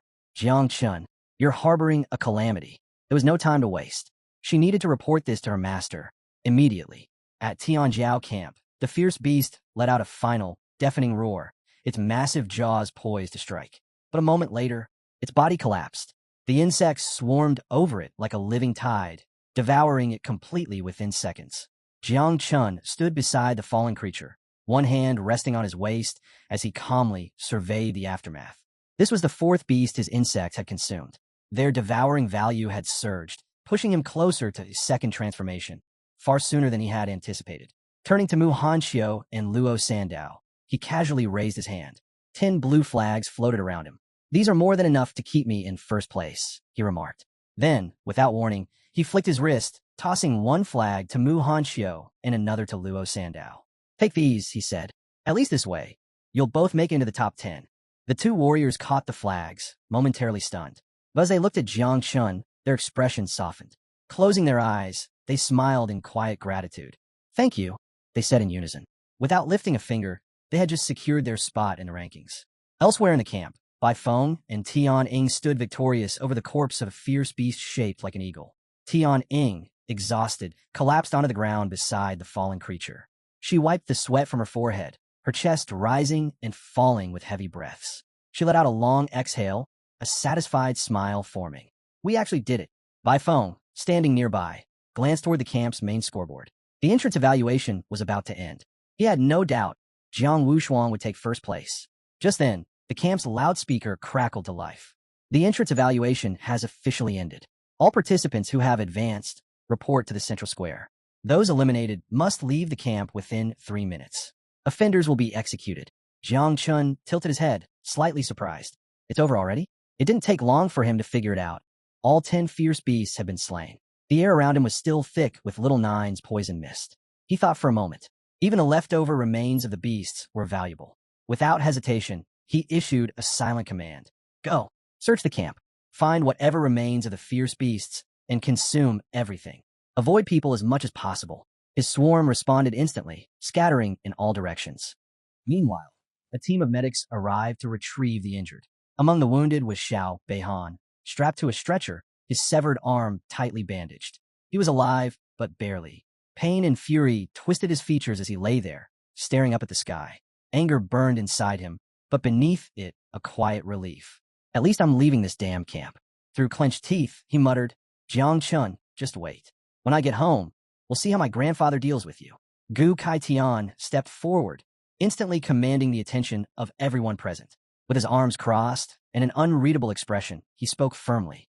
Those who have advanced, follow me to the Forbidden Zone for the next trial. The announcement sent a ripple of shock through the crowd. The Forbidden Zone? No one had expected this. Not even Gu Kaitian had hinted at it before. China's 8 great Forbidden Zones were infamous, filled with untold dangers, but also priceless treasures. Some participants were eager, while others couldn't mask their unease. Entering such a place was no small feat, let alone with so many people. As the murmurs grew, Gu Kaitian calmly reached for his sword. Without a word, he unsheathed it, the blade gleaming under the light. He raised it high, his gaze sharp and unwavering. The crowd immediately fell silent. This wasn't a random decision. Hong Yao's research had confirmed it. Jiang Chun carried the forbidden calamity, the 9 wings of miasma, and only the celestial sword could suppress it. With swift, unreadable movements, Gu Kaitian swung his sword. Each strike was precise, carrying an unseen force. Then, as dawn's first light broke over the horizon, he dropped to one knee, eyes fixed ahead. The moment had come. His sword touched the ground. Then the earth itself trembled. A sudden, violent shift occurred. The very land beneath them cracked and began to rise, breaking free from the ground. Gu Kaitian had been prepared. This was the only way to counteract the time distortion. Rocks floated around him, his aura surging with raw power. Without hesitation, he activated Imperial Sword Flight. His sword, now glowing with a fierce orange light, lifted him into the air. He shot southward, straight toward the forbidden zone of Dream Lake. Meanwhile, the rest of the landmass, carrying all the participants, continued moving toward the mountains. The sheer magnitude of this feat left everyone stunned. This was the power of Daxia's first king. The entire Tianjiao camp was being transported, something only the legendary Wang Tanda had ever achieved. Jiang Chun turned to Luo, Sandao, and Mu Hanxiu, curiosity flickering in his eyes. How much do you know about Dream Lake's Forbidden Zone? Luo, Sandao hesitated before shaking his head. Not much. Mu Hanxiu, after a brief pause, finally spoke. My grandfather mentioned it once. Dream Lake is extremely dangerous. It might be the least deadly among China's forbidden zones, but it has its own unique threats. She took a deep breath before continuing. The real danger isn't from lurking enemies. It's the distortion of time and space itself. Jiang Qin's brows furrowed. Distorted time and space? Mu Hanxiu explained. Dream Lake is filled with dimensional fragments, all linked by unstable portals. Each fragment holds a space even vaster than the blue planet itself. But they shift constantly. If you get lost in there, there's no coming back. Jiang Chun stepped closer, his gaze sharp. If the space is unstable, does that mean time is affected too? She gave a solemn nod. Yes, time inside those fragments flows differently from the outside world. There's an old tale of a worker who entered Dream Lake 100 years ago, ready to risk it all. He returned just 2 hours later, transformed into a 7 transformation king. But in reality, over 2 centuries had passed. Jiang Qin's breath caught. 2 hours inside, 200 years outside. Mu Hanxiu continued. My grandfather once explored Dream Lake. He was in there for 3 days. But outside, 3 years had gone by. A bead of sweat trailed down Jiang Qin's cheek. In Dream Lake, survival wasn't just about strength. Luck played a terrifying role. Sensing his unease, Luo Sandao reassured him. Relax. If old man Wang Tanda is leading us in, that means he's already mapped out a safe path. Jiang Chun forced a small smile. Let's hope you're right. The danger was obvious, but Jiang Chun couldn't shake the suspicion that Gu Kaitian had chosen this place because of him. Under the vast, starry sky, Gu Kaitian stood with his arms crossed. Now that Hong Yao had confirmed the Nine Wings calamity, it was only a matter of time before Zio's zenith surpassed him. And once that happened, this secret wouldn't stay hidden. Dream Lake would buy him time. Time to gather allies. The next day, a group of men arrived at what used to be Tianjiao camp. But instead of a thriving training ground, they were met with a gaping void. Perched on a rock, they scanned the empty space in disbelief. The king of the celestial sword had taken everything. Tianjiao camp wasn't just any camp. It was the strongest training ground for the next generation in the southern war zone. Had he turned traitor? Something was off. One of them frowned. Why isn't Commander Duan here yet? Just then, a figure soared through the air. Commander Duan, with his hands clasped behind his back, he landed smoothly among them, his face unreadable. Gu Kaitian, that reckless fool. Was he really asking him to stake his life on this gamble? 2 minutes earlier, Gu Kaitian had sent an urgent message. The situation had escalated, and he was taking the younger warriors into the Forbidden Zone for their next trial. He assured Duan he'd handle any consequences. As Duan arrived, tension hung thick in the air. Warriors stood anxiously, their panic clear. The commander is here, one man announced nervously. Duan silently observed their fear, sensing their worries immediately. We arrived too late, one warrior said, desperation in his voice. What if we can't reach them in time? Another clenched his fists, voice shaking. My son is still there. If anything happens.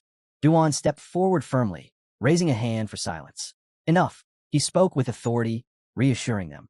The Celestial Sword King took them for a selection test. They'll return by day's end. There's no reason to panic. Stunned silence followed. However, behind Duan's calm facade, his mind raced. Was this sudden trial truly just for that invincible prodigy? Or was Gu Katian hiding something more troubling? The realization hit Duan hard as he recalled Gu's exact words. The 9 wings of miasma. If this was truly involved, it wasn't merely a test, it was something far greater. Meanwhile, an arrow streaked across the sky, landing directly at Night Watch headquarters with a secret message for Ji-Gang. Jiang Chun carries a great calamity. As his master, I'm taking him to a forbidden zone to keep him hidden. Gather allies from the Sealed Kings. War approaches. Ji-Gang's eyes widened, dread setting in as he read. Calamity? How had things escalated so quickly? Hours later, Ji-Gang sat, lost in thought. Events replayed rapidly. Jiang Chun had slain a Hong family member, severed Xiao Beihan's arm, and now harbored a potential apocalypse. It wasn't just difficult. It felt impossible. Tianjin joined him, gently placing a comforting hand on his shoulder. No challenge is easy, she encouraged softly. But we'll overcome this. You chose to protect Jiangchun, so don't dwell on the past. Focus on what lies ahead. She paused, reassuringly adding, I spoke with my father. He's with us. Ji Gang lifted his head, processing Tianjin's words. Allies began to appear clearly in his mind. Duan, Hongyao, Gu, Katian. 4 sealed kings stood with them now. Enough strength to face whatever came next. Determined, Ji Gang stood up, eyes resolute. My sister's already gone to see Master. Now it's my turn, he said firmly. I'll visit the sealed king of the Mu family and Merchant Luo. Even if I have to lie, I'll gather as many allies as I can for Jiangchun. Tianjin watched silently, recognizing the fierce determination she hadn't seen in years. Pausing at the door, Ji Gang looked back, his expression unwavering. If things spiraled further, he'd fight as he had when storming into the Shao family. This time with everything he had. Tianjin smiled faintly, seeing the fire return to his eyes. Hours later, at sunrise, Gu Katian's sword expanded, lifting the floating island toward the Forbidden Zone. He glanced at Hong Yao beside him. What do you think we should do when we return? She casually blew a bubblegum bubble. Honestly, Jiangchen's 9 miasma wings seemed pretty cool. Wish I had one. Annoyed, Gu Katian flicked an energy arrow, popping her gum instantly. Can you be serious, just once? Hong Yao's playful demeanor faded slightly. You already know, don't you? Grand Xia won't tolerate calamities. If even you can't fix this, what makes you think I could? She smirked again. But tell me, could you defeat a great Geno general with one strike? Irritated, Gu Katan lightly smacked her head. Watch your tone. Hong Yao dramatically rubbed her head, pretending pain. Ouch. So mean. Ignoring her theatrics, Gu Katian's thoughts drifted. His disciples were an odd mix, each troublesome in their own way. Hong Yao, playful and reckless. Ji Gang, stubborn beyond reason. Jiang Chun, a divine talent who insisted on dancing dangerously close to the forbidden. Interrupting his thoughts, Hong Yao teased again. Why do you care so much about protecting Jiang Chun anyway? Gu Katian turned away, gazing at the horizon. Do you really want to know? Without waiting for an answer, he lifted his eyes toward the distant sky, preparing himself for what lay ahead. Gu Katian turned slightly toward Hong Yao, a faint smile on his lips. When I took you as a disciple, it was simply because of your red armor. I thought it looked cheerful, nothing more. Hong Yao blinked, stunned. Wait, what? He continued quietly, eyes distant. And Ji Gang, that was even more random. I mistook him for an ordinary client outside a club. But later, when the Shao family heir tried forcing Tianjin into marriage, Ji Gang stood his ground, and I was ready to risk my life for him. He paused, recalling that chaotic night. Ji Gang fighting fiercely, protecting Tianjin as enemies closed in from all sides. Gu Katian sighed, a rare hint of sadness flickering in his gaze. Sometimes there's no logical reason, he said softly. I protect Jiang Chun because I genuinely care. From their very first meeting, he'd recognized Jiang Chen's determination, exactly like Ji Gang's had been back then. If Ji Gang wanted Jiang Chun protected, then he'd do just that without hesitation. Hong Yao's playful demeanor softened, replaced with quiet admiration. She moved closer, gently placing her head on his shoulder. You know, you might just be the best master in the world. Gu Katian scoffed, hiding a smile. Stop flattering me. She shook her head softly, closing her eyes with a faint smile. No flattery. But you know, there's only one way to truly protect Jiang Chun. Her eyes reopened, voice quieter yet firm. We need his grandfather's help. The martial god, Jiang Xinji. Meanwhile, deep within Pijun Cave, a fierce battle raged, soldiers shouting amid chaos. Suddenly, a powerful shockwave shook the cavern, scattering warriors like leaves in the wind. At its center stood a towering figure in a red cape. Invincible, unstoppable. The martial god, Jiang Xinji. He calmly surveyed the battlefield, enemies unconscious around him, energy radiating from his powerful figure. Without breaking a sweat, he'd ended the fight instantly. This was Jiang Chen's grandfather, the ultimate protector, and perhaps their only hope. Without hesitation, Jiang Xinji stood firm amidst the battlefield, a fierce aura radiating from him. The martial god's presence alone silenced his enemies instantly. He addressed his warriors calmly, authority clear in his voice. Secure the entrance. No one gets through. His warriors responded immediately. Understood, martial god. But suddenly, Xinji sensed an unexpected energy, one similar to Jiang Wushuang's. Confusion flashed in his eyes. Why now? Jiang Wushuang should still be at Tenu camp.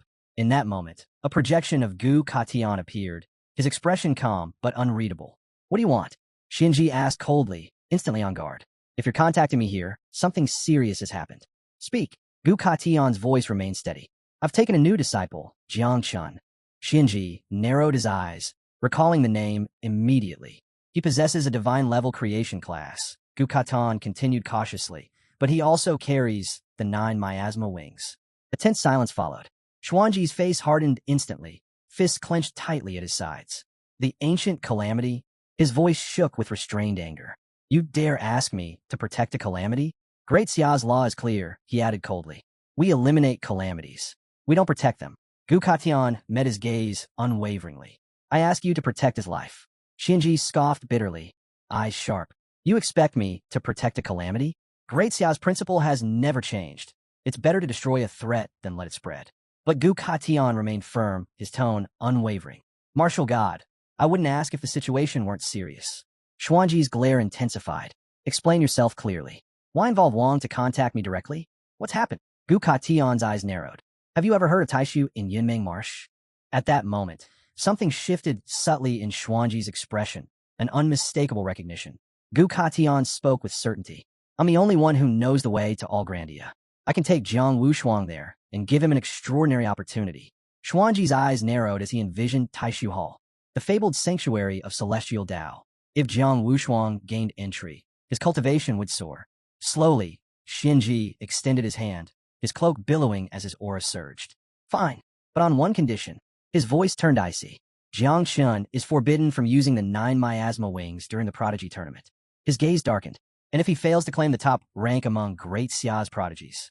A chilling pause. I'll throw him onto the battlefield of the mixed races. He'll have to survive on his own. Gu Katian's expression stiffened, his head tilting slightly. Shinji had already turned away. His voice carried a final warning. If you truly want to keep Jiang Chun alive, this is your only option. Gu Katian clenched his jaw. Sending Jiang Chun to the battlefield was still better than leaving him at the mercy of General Shao and the others. His fists tightened. Damn it. After a long silence, he let out a slow breath. Fine. Shinji continued forward, his thoughts shifting. The 9 miasma wings, a rare and ancient entity. It wouldn't become a true disaster just yet. Besides, this generation of Great Xia already had 3 divine talents. Jiang Chun was only the 4th, and his power lay in creation. Without his calamity, he had no chance of passing Wang's trial, let alone securing first place. And even if Jiang Chun somehow stirred up chaos, Xuanji's eyes grew sharp. He could eliminate any threat in an instant. His cloak swayed as he walked, his resolve firm. If Jiang Chun became a problem, I'll handle it myself. Meanwhile, the floating island drifted into the forbidden zone, where shimmering portals twisted and shifted unpredictably across the landscape. Jiang Chun scanned his surroundings, his eyes narrowing in realization. They had already entered Yunmeng Marsh. He turned to the others. Does anyone remember how we got here? Mu Hanqiu, stunned, shook her head. Memorizing the path? Impossible. These dimensional fragments shift constantly. The Celestial Sword King guided us purely by sensing aura. She folded her arms, her expression grim. They say Yunmeng Marsh has 10 levels. The 9th and 10th are relatively safe, but the deeper you go, the easier it is to lose your way. My grandfather once ventured to the 7th level and vanished for years. Jiang Chun frowned slightly before exhaling. If the path couldn't be traced by sight or memory, there was only one way. Without another word, he sat cross-legged on the ground, pressing his palms together. Meditation. Mu Hanqiu and Luo Sandao exchanged glances before following Jiang Chun's lead, closing their eyes and steadying their breaths. Jiang Chun sank into his consciousness. Inside his mind, the tree of all things loomed tall, its presence absolute. The world within was eerily still, no wind, no motion. Then he noticed something. The tree was shifting, slowly, deliberately, toward something unseen. He couldn't tell what it was, but he could feel it. Something lay ahead, and the tree yearned for it. Fixing his gaze on the tree of all things, he noticed something unusual. A fruit had bloomed, shaped like a delicate rose. Just as he reached for it, a system window flickered before him. You have obtained a red functional fruit skill copy card. His eyes widened as he read the description. This card allows you to randomly copy one ability from a target. The copied ability has no class restrictions. It could belong to anyone. The result is unpredictable. The ability might be weaker, stronger, or altered. The copy must be completed within 3 hours, or the card expires. Jiang Chun stared at the system prompt, stunned. A skill copying ability with no class limits? His mind raced. The Tenu camp was filled with top-tier prodigies. If he copied someone powerful, it could be a game changer. Jiang Wushuang, Bai Feng, Tianing, any of them could be the perfect target. But then, hesitation crept in. It was random. What if he ended up with something completely useless? He closed his eyes, weighing the risk. Before he could decide, Gu Katian's voice cut through his thoughts. Standing atop a rock, the old man addressed the group. We've reached the 6th layer of Yunmeng Marsh, Taishu Realm. He gestured ahead, his eyes gleaming. And that, he pointed toward an ancient structure in the distance, is Taishu Hall, the very reason I brought you all here. Jiang Chun looked up, his mind sharpening. So this was it, the legendary hall. A smirk tugged at his lips. Maybe now was the perfect time to test the skill copy card. His eyes flickered toward Gu Katian. The old man was always boasting about some secret technique, even claiming he wanted to take Jiang Chun as his disciple. Fine, Jiang Chun thought. I'll copy from him. Consider it an early lesson. Not long after, the floating island drifted toward an awe-inspiring temple atop another floating island. The only way up? A staircase of magical, floating steps. Excited murmurs spread through the crowd. This is it, the legendary Taishu Temple. The temple's reputation was unparalleled. Stories spoke of a legendary field king who had ascended in a single step, rising to become one of Great Xia's 3 invincibles. Even the great dreamer had once attained enlightenment here. Beyond the temple, towering mountains loomed, guarding another test, the Hall of Great Emptiness. Gu Katian extended a hand toward the temple. There are 3 levels to this trial. 1.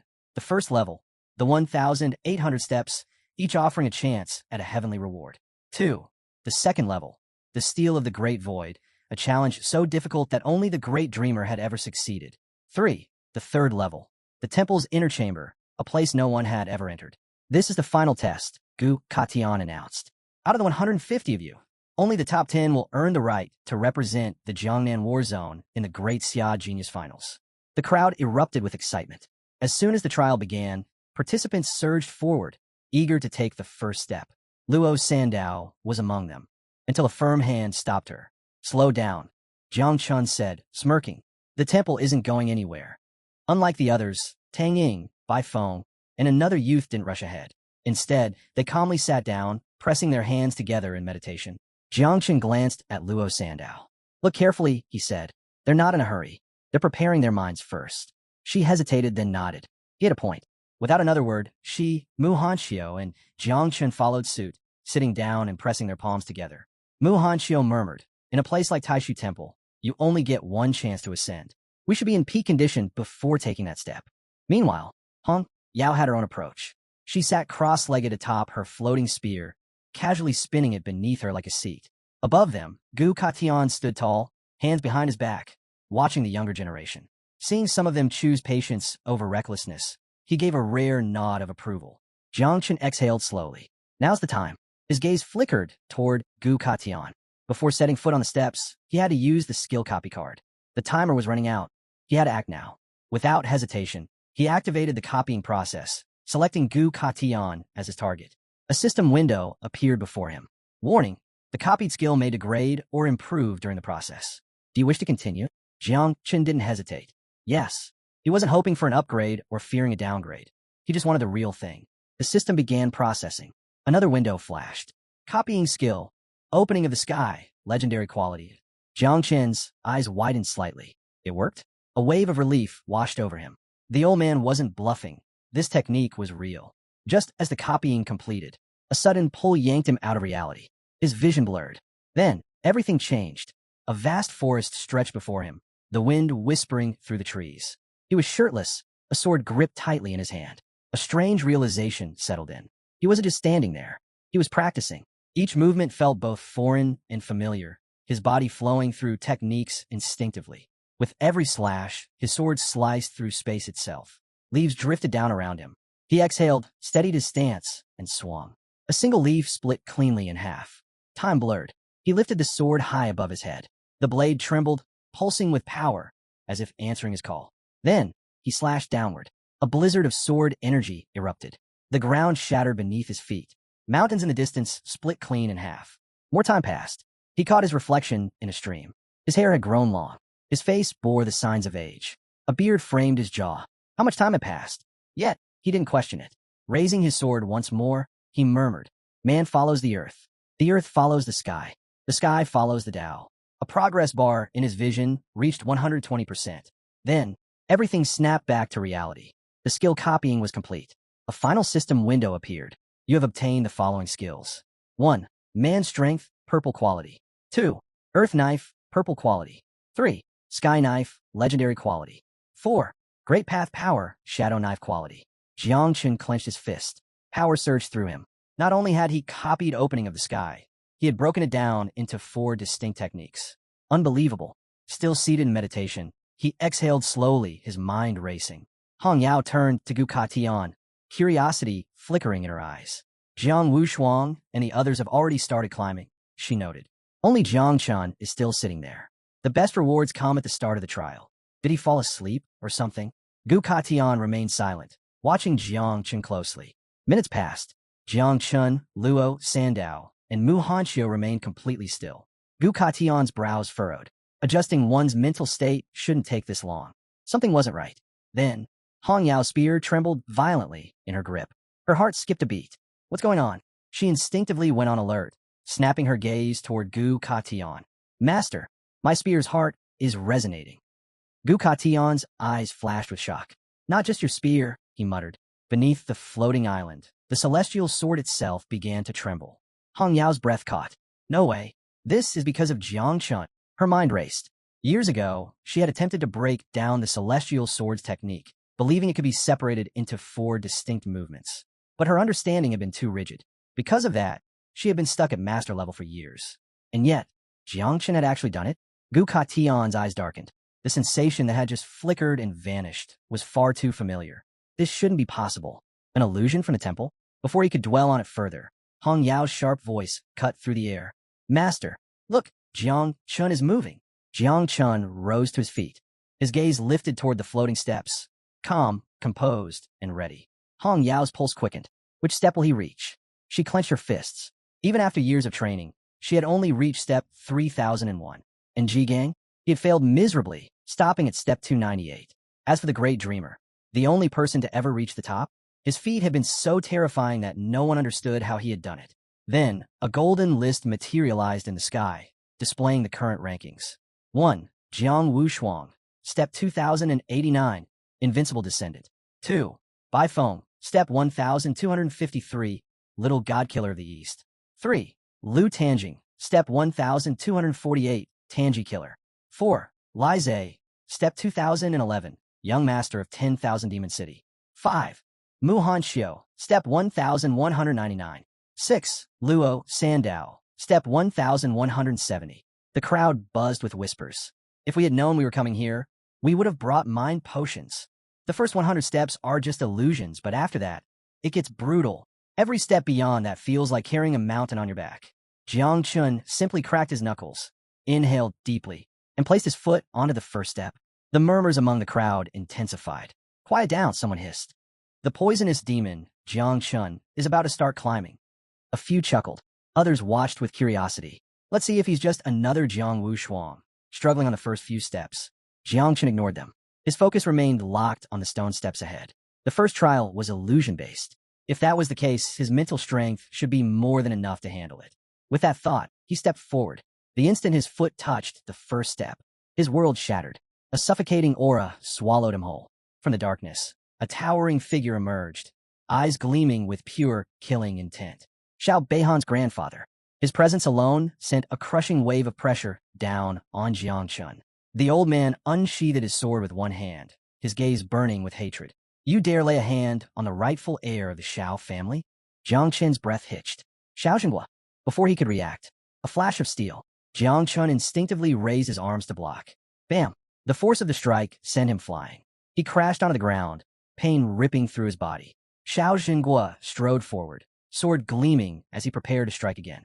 Then, a group of figures appeared between them. Ji Gang, Luo Sandao, Mu Hanxiu, Jiang Chun, run, they shouted, forming a shield between him and the monstrous elder.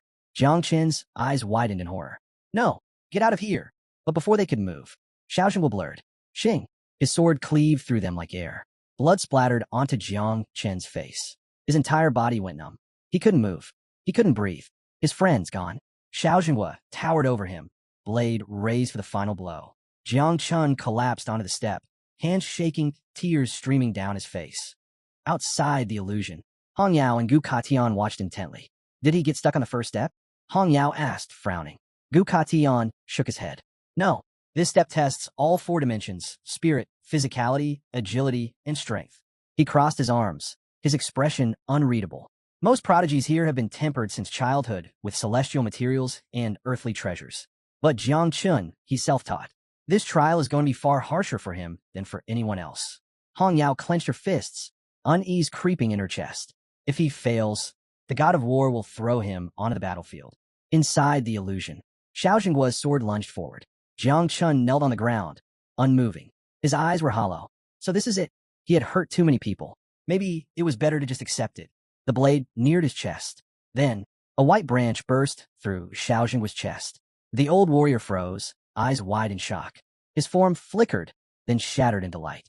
Jiang Chun, still on his knees, stared blankly. What just happened? Was this all just an illusion? Xiao Jinghua vanished completely, and the illusion collapsed. Back in reality, Jiang Chun gasped, snapping back to the real world. His hand clenched into a fist. The first step had been nothing but a trick, but it felt too real. His friends had died, and instead of fighting, he had given up. Frustration burned in his chest. Never again. Without hesitation, Jiang Chun took a deep breath and stepped onto the next step. Inside the illusion, Jiang Chun gritted his teeth. This world was mocking him. Fine. If the illusions wanted to play dirty, then he'd beat them down personally. Summoning the spiritual tree, he prepared to fight back. But before he could move, 2 system windows flashed before his eyes. His instincts went on high alert. You have obtained 5 star wish fragments. Jiang Chen's eyebrow twitched. Star wish fragments? A system prompt appeared. 1,000 fragments could be combined into 1 complete star wish. If a skill was level 1 to 3, consuming 10 fragments could increase it by 1 level. If a skill was level 4 to 6, it required 100 fragments per level upgrade. Jiang Chun stared at the window, then grinned. These fragments were worth millions on the market. He had barely started the trial and was already racking up high-value rewards. Forget skill upgrades. If he sold them, he could feed his little insects for months. Now that's a real treasure. Without hesitation, he stepped onto the second step. Several seconds passed. No illusion appeared. Instead, Jiang Chun found himself within his subconscious mind. Slowly, the branches of the spiritual tree began to grow, and grow, and grow. Jiang Chen's eyes gleamed with realization. The spiritual tree of all things had blocked the illusion entirely. This tree is amazing. He stood motionless on the second step, watching the tree effortlessly nullify the illusion. The other geniuses, still at the base of the staircase, watched Jiang Chun with bewildered expressions. Wait, wasn't this guy struggling on the first step just a moment ago? And now he's just standing there, grinning like a fool? He was stuck for ages, barely moving. And now he's laughing on the second step?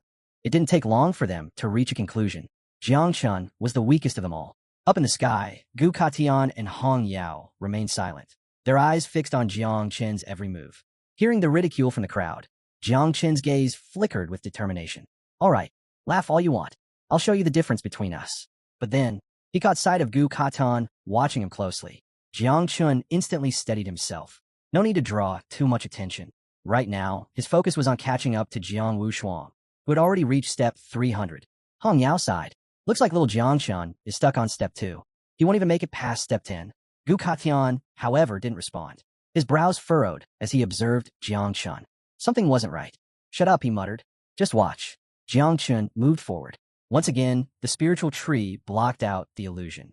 This time, he clasped his hands behind his back, started humming a tune, and without a care, began walking up the steps. Effortlessly, as if the entire test was nothing more than child's play. The crowd fell into stunned silence. Their jaws dropped as Jiang Chun breezed through 100 steps in an instant, all while casually humming. It didn't take long for the truth to sink in. He had stayed on the first 2 steps on purpose, because he enjoyed the illusions. Now, there was no doubt.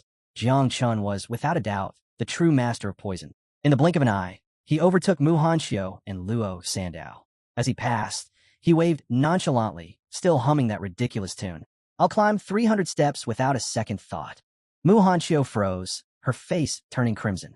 Was he singing to encourage her? Her heart pounded wildly. Feeling an unexpected surge of motivation, She clenched her fists and pushed forward. I can't fall behind now. Meanwhile, Luo Sandow was just as stunned, but had a different reaction. My benefactor is incredible, but this song is way too embarrassing.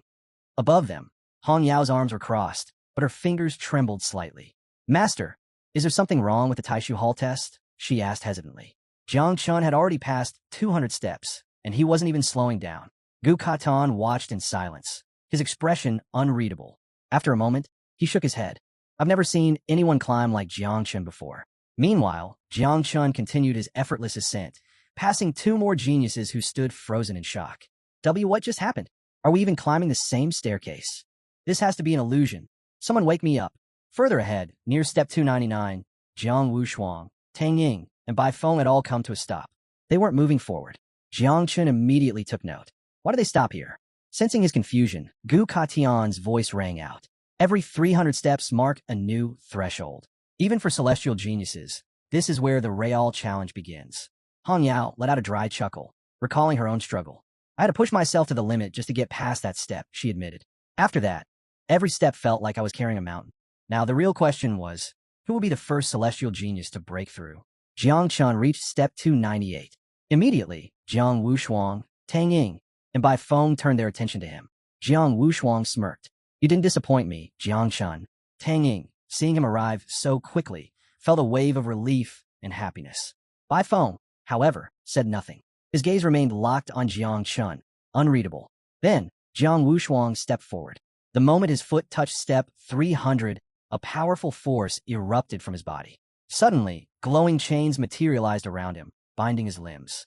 Jiang Chen's eyes narrowed. Chains? What kind of power is this? He possessed a divine-level class himself. Yet Jiang Wushuang's energy felt different. Could he be hiding a second divine class? He had never heard of such a thing before. Then, snap! One of the chains shattered. Jiang Wushuang's face remained calm, but his clenched fist revealed the effort he was exerting. Crack! One by one, the chains broke apart. As he stepped forward, his arms slowly spread open. A deep purple energy surged toward him, flowing into his chest. Bai Feng's eyes sharpened. A reward? Tang Ying, though impressed, wasn't surprised. After all, this was Jiang Wushuang. Wushuang exhaled, his voice steady. In the Palace of Emptiness, each section contains 180 steps, but every 300 step is different. It determines if you're worthy to continue. His purple aura pulsed as he turned slightly. People assume this step tests willpower, but in reality, it measures soul strength. Jiang Wushuang's gaze lingered on Jiang Chun. Your foundation is weak, he murmured. Unlike us, you weren't refined by heaven and earth's treasures from birth. Compared to our foundations, yours is flawed. He sighed before adding, you should be careful. Don't rush through barriers. Move at your own pace. Find your own way among us. Before he could finish, Jiang Chun casually stepped on a step 300. Silence. Every genius froze in place. Jiang Chun glanced around, then turned to Jiang Wushuang, his brows knitting together in confusion. Wait, was this supposed to be difficult? Tilting his head, he added, am I supposed to struggle like you guys? Jiang Wushuang's face twitched. A strange mix of disbelief and fury burned within him. How? How did Jiang Chun step onto the 300 step like it was nothing? Before he could react, a translucent screen materialized in front of Jiang Chun. Congratulations. You have climbed 300 steps of the Taishu Hall. You have received an origin crystal. A vibrant green crystal appeared in his palm. Jiang Chen's eyes widened. An origin crystal. He tightened his grip around it, a flicker of excitement in his gaze. This was no ordinary reward. It was priceless. His insects couldn't use it, but he knew how valuable it was. Uncle Ji Gang had been trapped in the 3rd transformation for years, until he obtained one of these and advanced to the 4th transformation. This was leagues above Jiang Wushuang's reward. Then, Little Nine suddenly appeared, her crimson eyes gleaming with hunger. Jiang Chun, she whined. Climb faster. I want to eat the trail. Jiang Chun blinked. The trail? Little Nine pointed upwards, flicking her tail impatiently. Up there, at the top of the hall. I can smell it. Jiang Chun followed her gaze toward the peak of Taishu Hall, his face puzzled. Before he could ask further, grew a soul. Her stomach let out a deep, rumbling growl. Jiang Chun sighed, a bead of sweat forming on his forehead. Hold on. Just because you're hungry doesn't mean you can rush me up there. Little Nine pouted, wrapping her tail around his arm. Meanwhile, Tang Ying and Bai Feng turned toward them, utterly speechless. Jiang Wushuang, however, was far from amused. his fists clenched so tightly that his veins bulged, his entire body shaking with rage. I won't let Jiang Chun surpass me. A fierce energy erupted from him as 8 phantom arms materialized behind his back. Then, he charged ahead like a madman, climbing step after step at a reckless speed. Bai Feng scoffed as he watched. Annoying, his gaze darkened, and a suffocating aura began to seep from his body. People like them should just disappear. Lifting his hands toward the sky, his voice rang out. Blood of gods and demons, dye the sky blue. A bone-chilling energy surged around him.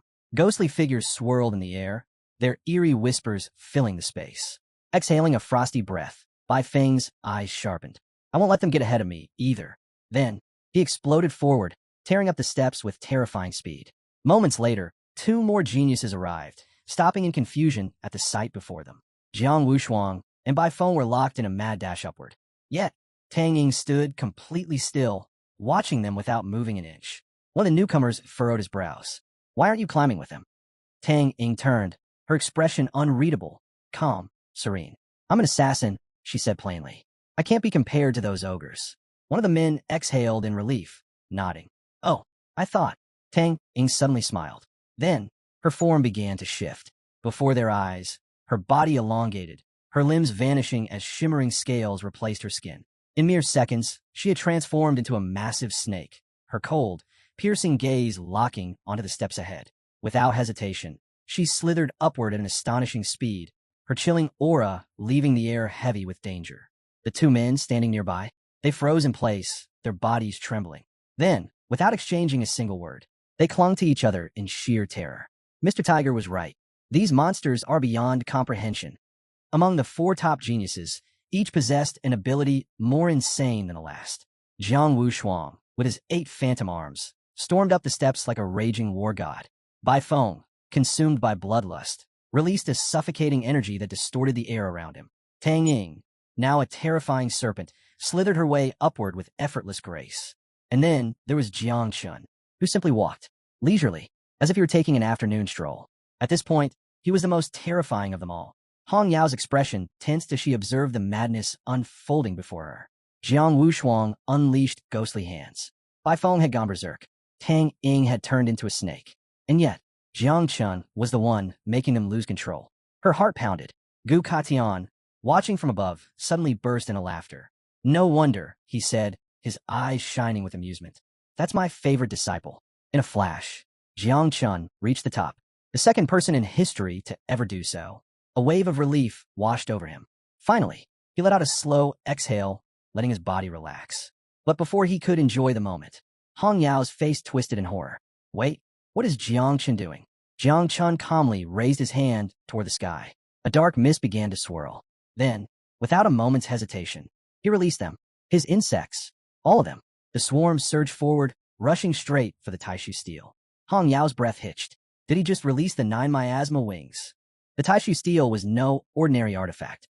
It was an ancient relic so powerful that even the invincible dreamer had once used it to gain enlightenment. And now, Jiang Chun's insects devoured it. Completely.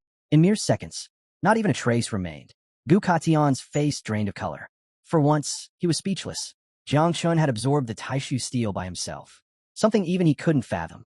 Meanwhile, Jiang Wushuang had climbed several more steps, only to stop. His gaze locked onto Jiang Chun, his expression unreadable, dark, full of unspoken rage. He had lost, but he refused to appear weak. Taking a deep breath, he forced himself to accept it. For now, next time, at the Great Xia Prodigy ranking, he would not lose again. Saying nothing, Jiang Wushuang turned and began his descent.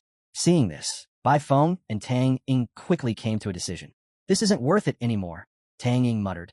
She had nearly burned herself out just making it this far. Pushing her limits any further would only damage her essence. With that, she and Bai Feng withdrew. Down below, Mu Hanxiu and Luo Sandao beamed with pride. Master is unbelievable. They had both achieved their goals, but this was beyond anything they had ever imagined. Jiang Chun had reached the top. Then, a golden ranking window materialized in the sky. Final results.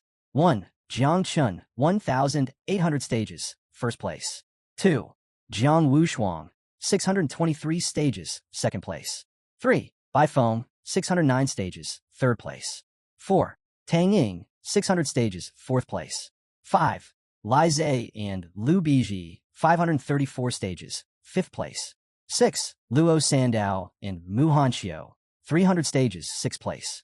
At the very top, Jiang Chun stood alone, unrivaled, unmatched. And yet, this was only the beginning. Gu Katian stood with his arms crossed, a rare smile playing on his lips. Without Jiang Chun, none of them would have made it this far. Meanwhile, Hong Yao's gaze softened. To her, Jiang Chun was truly extraordinary. This new generation was stronger than hers had ever been. But then, several minutes passed. Jiang Chun remained completely still, just standing there. Hong Yao frowned. Why isn't he moving?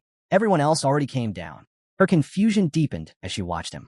Inside Jiang Chen's subconscious, the Taishu steel had been transported to the insect nest. Little Nine, now curled around a massive hunk of metal like a child with her favorite stuffed toy, purred in satisfaction. Her level shot up from 22 to 25, her devouring value increasing by several thousand. Jiang Chun stood there, arms crossed, watching her cling to the artifact with an amused smirk. Not only had Little Nine leveled up, but the devouring values of all his insects had skyrocketed. At this rate, the third generation would be born soon. Then, a new status window appeared before him. Taishu Steel, originally an abyssal anchor stone found at the bottom of the abyss. A condensed artifact and a fundamental essence of the abyss itself. Jiang Chen's eyes darkened. The Taishu Steel came from the abyss. His gaze flickered to Little Nine, still wrapped tightly around the artifact, her tail swaying happily. If she was the ruler of the abyss, then it made sense why she wanted it more than anyone else. It was tied to her very existence. Blink. Jiang Chun was back in reality. But the moment he returned, a dense, poisonous mist began rising from where the Taishu Steel had once been. His body tensed. What's happening? Before he could react, his vision twisted. The world around him shifted. In an instant, he found himself in an entirely different space. Then, a voice echoed in his mind. You have been recognized as the master of the Taishu realm. Jiang Chun stiffened. Master of the Taishu realm? A flood of knowledge surged into his mind. With a single thought, he could teleport to the Taishu realm from anywhere. No one could open the doors of Taishu Hall except its master. The Taishu Hall was now his ultimate trump card. Jiang Chen's fingers twitched. This wasn't just a power boost. It was a hidden sanctuary, a secret weapon, a place no one could touch. He took a slow breath. For now, this had to stay hidden. Too many eyes were watching. With a single leap, he exited the realm. The moment he reappeared, two figures grabbed him. Hong Yao, Gu Katian. Before he could react, they pulled him into the sky. Come with us. Higher and higher they flew, vanishing from sight. Down below, the remaining participants stared in shock. The Celestial Sword King took Jiang Chun. It must be about the Taishu Steel. Serves him right for acting so high and mighty. But none of them truly understood. Jiang Chun had just gained something far beyond their comprehension. Cold winds howled through the snow-capped mountains. Far from prying eyes, Gu Katian and Hong Yao had brought Jiang Chun to a remote peak.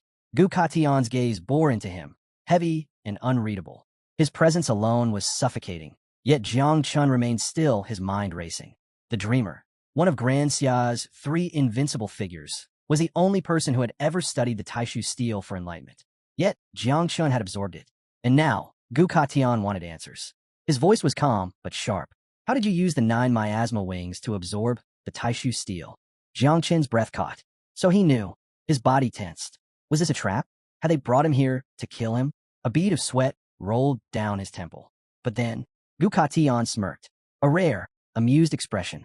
Did you really think you could turn the miasma wings into poisonous mist and fool everyone? Jiang Chen's eyes widened. Hong Yao, standing beside them, chuckled softly, closing her eyes. Your face just now, so cute. Jiang Chen blinked. Wait, they're not planning to kill me? He exhaled slowly, steadying himself. Since they weren't hostile, hiding the truth would only be a waste of time. His expression turned serious. The 9 miasma wings and the Taishu Steel, they both originate from the abyss. They share the same essence. Or rather, the Taishu Steel originally belonged to the 9 miasma wings. Gu Katian didn't even flinch. His expression remained eerily calm. Gu Katian's voice was steady, yet heavy with meaning. You do understand Great Xia's stance on calamities, don't you? Then, he laid out Jiang Chen's choices. 1. Live in exile forever. Stay hidden in Yunmeng Swamp, constantly running, constantly surviving. A life spent in the shadows. 2. Return and fight. Face an entire world that wanted him dead, including those at the general and invincible level. Jiang Chen's stomach twisted. This was worse than he thought. Even the strongest figures, People who stood at the absolute peak of power would see him as a threat. His very existence was a crime. He swallowed hard, his mind racing. Gukatian had traveled all this way just to offer him an escape. Why? Would things have been different if they had met sooner? Lost in thought, he barely noticed Hong Yao stepping closer. She jabbed a finger against his forehead, her frown deepening. "What are you spacing out for?" she demanded. "Master asked you a question." Her voice snapped him back to reality. Jiang Qin's eyes sharpened. Then, without a second thought, he made his decision. "I'll return." His voice was unwavering. Even if the world called him calamity, he had only ever killed those who deserved it. His conscience was clear. There was no reason to run. For a moment, Hong Yao simply watched him. Then, a smile tugged at her lips. Gu Katan, arms still crossed, let out a booming laugh. "I expected nothing less from my disciple." Then, smirking, he added, "As much as I hate to admit it, Ji Gang wasn't as good as you back then." Jiang Qin blinked. "Wait, what does Uncle Ji Gang have to do with this?" Hong Yao let out a sigh, resting her fist on his shoulder. "Remember," she said with a smirk, "I'm your older sister. And Uncle Ji Gang? He's your second older brother." Jiang Qin stared.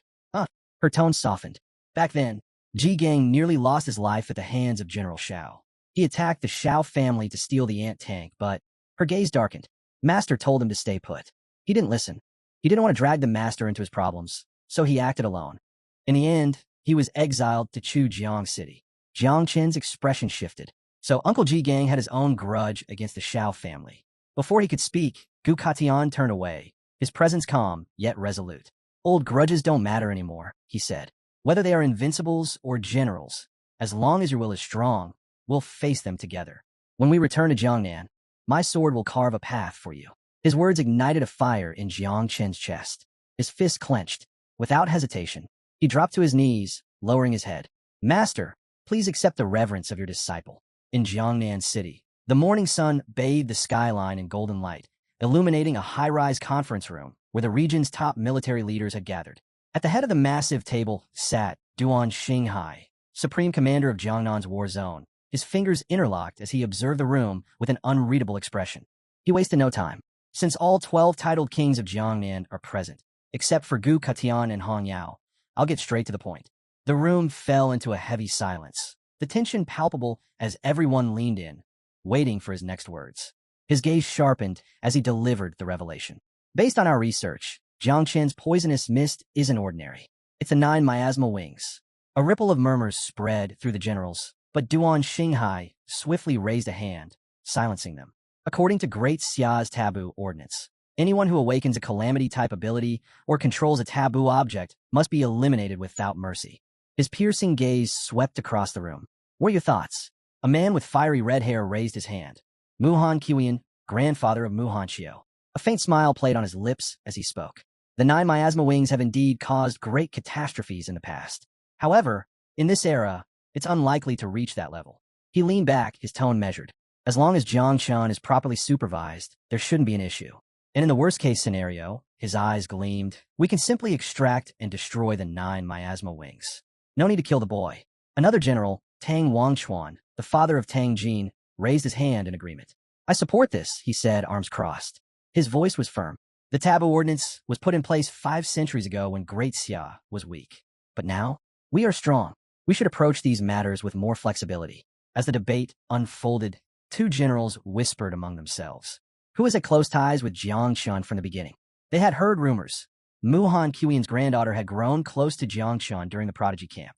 Then there was Ji Gang. And now, even Tang Wanchuan's daughter, Tang Jin, seemed to be involved. The realization settled heavily. The powerful families were already entwined with Jiang Chen's fate. Before Tang Wanchuan could respond, a deafening explosion shattered the tension. Boom! The doors to the meeting room blasted apart, sending splinters flying. A thick cloud of smoke filled the space, forcing the generals to their feet, hands instinctively reaching for their weapons. A suffocating presence engulfed the room. As the smoke began to clear, a lone figure emerged from the haze. An old man stood at the entrance, his presence radiating overwhelming power. His eyes burned with unfiltered hatred, and the air around him crackled with murderous intent.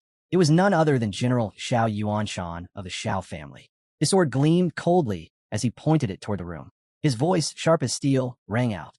"Anyone who dares defend Jiang Chun," his killing intent surged, suffocating the air, "must be ready to taste my sword." Duan Xinghai's face turned pale. The once disciplined meeting room erupted into chaos. He clenched his fists, his mind racing. If it weren't for General Xiao interfering, I could have negotiated a solution. But now, the tide had turned against him. If Gu Katian stubbornly chose to protect Jiang Chun, he would be dragged down as well, and Duan Xinghai had no intention of sinking with him. Hours later, near the landing site of the prodigy camp, a group of figures arrived. Ji Gang, Duan Feng, and Tang Wangchuan stood at the edge of the mountain range, their expressions grim.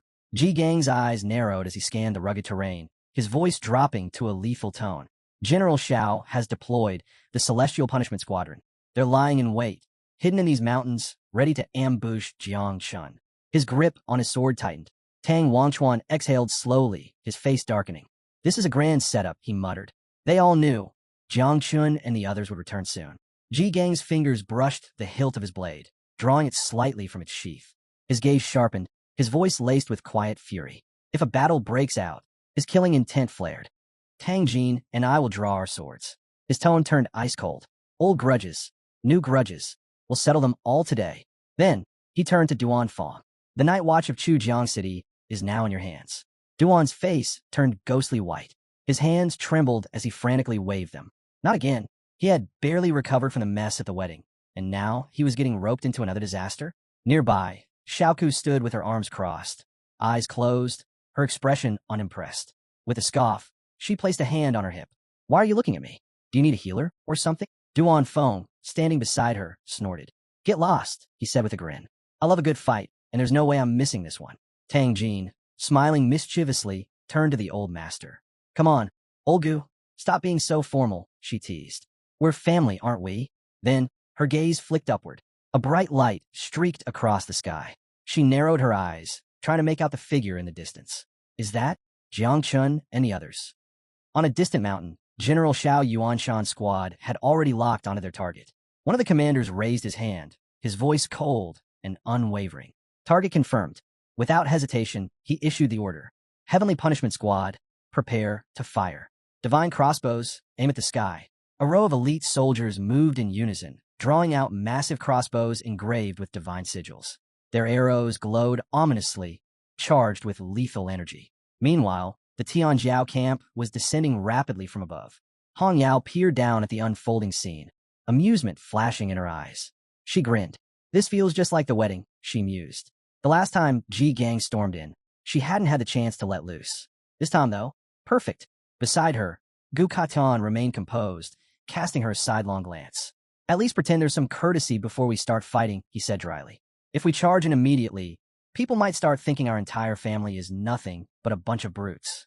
Hong Yao smirked. His words were calm, but the aura radiating from him told a different story. A deep orange energy slowly pulsed around his body, thick with unspoken killing intent. She chuckled. Like master, like disciple. Behind them, Jiang Chun remained silent. Hong Yao arched a brow as she glanced back at him. Well, what do you think of all this? She asked playfully. No response. Jiang Chun wasn't even paying attention. His mind was elsewhere, inside the insect nest. A system window materialized before him. 9 miasma wings reproduction, complete. Mother insect level, 27. New offspring, 5.11 million. Jiang Chen's eyes gleamed. The third generation had been born, before the battle had even begun. He clenched his fists. It wasn't enough to destroy an entire nation, but it was more than enough for what was coming. A sudden tap on his shoulder snapped him back to reality. Jiang Chen blinked. Hong Yao stood next to him, smirking. Don't be scared, she teased. Even if you're not strong, you've got Master and me on your side. Jiang Chen's expression twitched. I'm not scared. He turned, pointing toward the mountains ahead. Uncle Ji Gang and the others are there. I want to see them first, and give them a gift. Gu Katian nodded. Fine, we'll pass by there later anyway. Jiang Chen's lips curled into a smirk. Poisonous mist surged around him as he leaped from the sky, diving straight toward the mountain below. Above, Jiang Wushuang watched his descent, a playful glint flashing in his eyes. Hey, he called out. Try not to die too soon. I haven't had enough fun with you yet. Standing nearby, Tang Ying let out a sharp breath. At this point, nothing surprised her anymore. Not even the revelation that Jiang Chun carried a calamity. No wonder he had taken down Xiao Beihan in an instant. Even Bang, usually carefree, furrowed his brows slightly. The second person in Great Xia's history to complete the ladder of emptiness. He better not die too soon. As Jiang Chun distanced himself, Mu Hanchio's gaze lingered on his retreating figure, her expression clouded with worry. Her master had gathered them all here, but would her grandfather come to aid them or stand aside? Beside her, Luo Sandow let out a quiet sigh. Worrying won't change anything, he muttered. This kind of war is far beyond us. The best we can do is not make things worse. That's already enough. Sometime later, Jiangchen landed where Ji Gang and the others were waiting. Seeing them, a wave of relief swept over him. They had come. Without hesitation, he stepped forward, pulling a gleaming green crystal from his inventory and handing it to Uncle Ji Gang. Remember, Jiang Shun said with a smirk, I promised to gift you a set of epic equipment. His grin widened. Didn't quite get that, but this should be just as good. Ji Gang took the crystal, turning it in his palm. His breath hitched. His eyes widened in shock. An origin crystal. This was a key to the seventh realm. Before Ji Gang could even find the words to respond, Jiang Chun continued, pulling out more treasures. To Aunt Tang, he handed a set of powerful equipment. To Duan Feng, he gifted a silk scarf. To Chu Balang, a high-grade bow. To Hanky, platinum-level gear. Each item was an invaluable treasure. Meanwhile, high above, atop a cliff, a storm of killing intent brewed.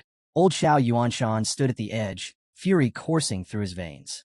His eyes locked onto Jiangshan like a predator fixating on prey. Behind him, the Heavenly Punishment Squad stood poised, weapons ready, awaiting his command. His voice was cold as death. Prepare. Just as the order was about to be given, a figure stepped forward. Duan Feng. Raising a hand, he signaled for restraint. Wait. Old Zhao's burning gaze snapped toward him. Fury surged in his eyes, but Duan Feng remained unshaken. More than 100 days have passed since the Tianjiao camp disappeared. Duan Feng stated calmly. Gu Katian was the one in control. We can't afford to act carelessly. Old Zhao's eyes narrowed. He hesitated. Then, slowly, his gaze dropped. A long silence stretched between them, until his rage sharpened into something colder. More dangerous. They'll just kill Gu Katian too. His voice was low, final. If he doesn't know how to appreciate what he has, then he'll die along with Jiang Chun. Minutes later, the Tianjiao camp finally arrived near the battlefield. Duan Feng's voice rang across the field like a war drum. Gu Katian, surrender and hand over Jiang Chun. His command carried undeniable authority. If a battle breaks out, the city will suffer great losses. His tone grew harder. For Jiangnan's sake, it's better to sacrifice Jiang Chun.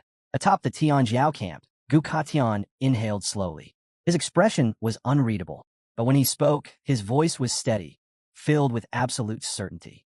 I refuse. His words echoed with unshakable resolve. In this life, I have nothing to be ashamed of. Not in Jiangnan, not in Great Xia. His gaze burned with conviction. I brought back 150 heroes from the district. I took them to the Palace of Emptiness. The crowd stirred, a ripple of shock running through them. The parents of the young prodigies tensed at the mention of the Palace of Emptiness, a place of legends and miracles. Many powerful figures had sought strength there, only to fail.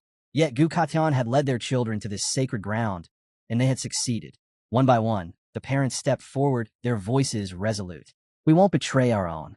We won't join the Shao family. Even if they couldn't save Jiangnan, they refused to stand with its executioners. Duan Feng extended his hand to the side, a confident smile playing on his lips.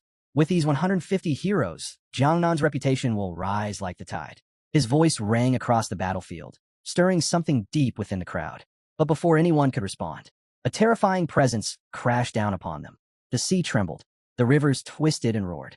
A suffocating pressure filled the air as old Xiao Yuanshan appeared, his gaze gleaming with raw power. His very presence pressed onto the battlefield like an unstoppable tidal wave. With a mere lift of his hand, he summoned 2 massive blocks of water, each one vast enough to drown entire cities. The very rivers and seas bent to his will, rising into a colossal sphere of crushing weight. His voice was calm, yet absolute. Jiang Chun controls a calamity, and according to the laws of Grand Xia, he must be executed. His gaze shifted to Gu Katian. And you, his tone hardened, you violated the rules, Katian. You sealed off the prodigy camp. You trapped the examiners. You protected someone wielding the forbidden.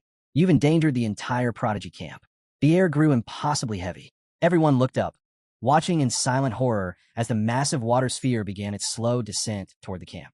Among the generals, no one dared to move. Even though they were all powerful, this was different. Gu Katian and old Xiao Yuanshan weren't just strong. They were monsters among men. To choose a side now was to choose life or death. And so, they chose neutrality. Gu Katian's expression remained unshaken. Then, His voice cut through the weight of impending destruction. Jiang Chun, return. Then, he turned to Hong Yao. Control the flight path of the Tianjiao camp. Hong Yao's eyes flickered. Without hesitation, she raised both hands, her aura flaring. The Tianjiao camp trembled. Then, ever so slowly, it began to move away. Meanwhile, Jiang Chun spread his arms wide. A dense, poisonous mist surged outward, wrapping around Ji Gang and the others like an impenetrable cocoon. Stay inside, Jiang Chun said calmly. This barrier will only disappear once the battle ends. Ji Gang's brows furrowed. When did you cast this spell? Jiang Chun simply smirked. You can't break it, so don't bother trying. Above, the battlefield trembled.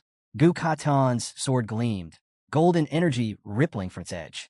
Across from him, old Xiao Yuanshan hovered effortlessly, his own sword resting lazily on his shoulder. Behind him, a massive water tornado roared like a living beast, churning violently. He shook his head, amusement flickering in his eyes. You really want to draw your sword against me? His lips curled into a smirk. I've surpassed the 8th level, and I wield over 10 forbidden water spells. His gaze sharpened. And you, he chuckled. You're just a man with a sword. Both warriors tensed, their auras colliding in the air. But, boom, before they could strike, a massive ice barrier erupted between them, halting their attacks. The sheer force of the frozen wall sent shockwaves through the battlefield. Both men instinctively pulled back, eyes narrowing. Above, a figure floated, General Duan. His fingers curled slightly, effortlessly controlling the ice. His voice was steady but urgent. Both of you, calm down. If you fight here, the camp will be destroyed. His tone grew heavier. And worse, Jiangnan itself will suffer. For everyone's sake, don't do this. Silence gripped the battlefield. Then, a cold, merciless voice echoed from the sky. No need for war. Jiang Chun and I will settle this with a duel. Heads turned. From the distance, a figure soared through the air, his body cloaked in a dark aura. Xiao Beihan. Alive.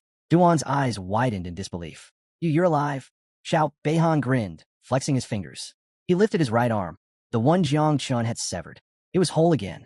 Duan's voice tightened. You regrew your arm? Xiao Beihan smirked. Someone like Jiang Chun took my arm. His grip tightened on his sword. But today, his gaze darkened. I'll be the one to take his head. Without another word, he shot forward, ready to strike.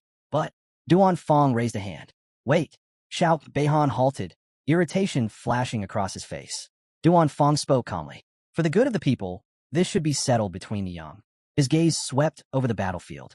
The older generation should not interfere. This is the best solution for both sides. Jiang Chun floated into the air, locking eyes with Xiao Beihan. He knew it, a one-on-one death match wouldn't be in his favor. So instead, he asked, what are your conditions? Xiao Beihan's smile widened. Smart boy. Then, with a smug expression, he laid out his terms. 1. Jiang Chun couldn't use Little Nine. 2. Jiang Chun couldn't use poison. Above them, old Xiao Yuanshan burst into laughter. As expected of my grandson. His voice boomed across the battlefield.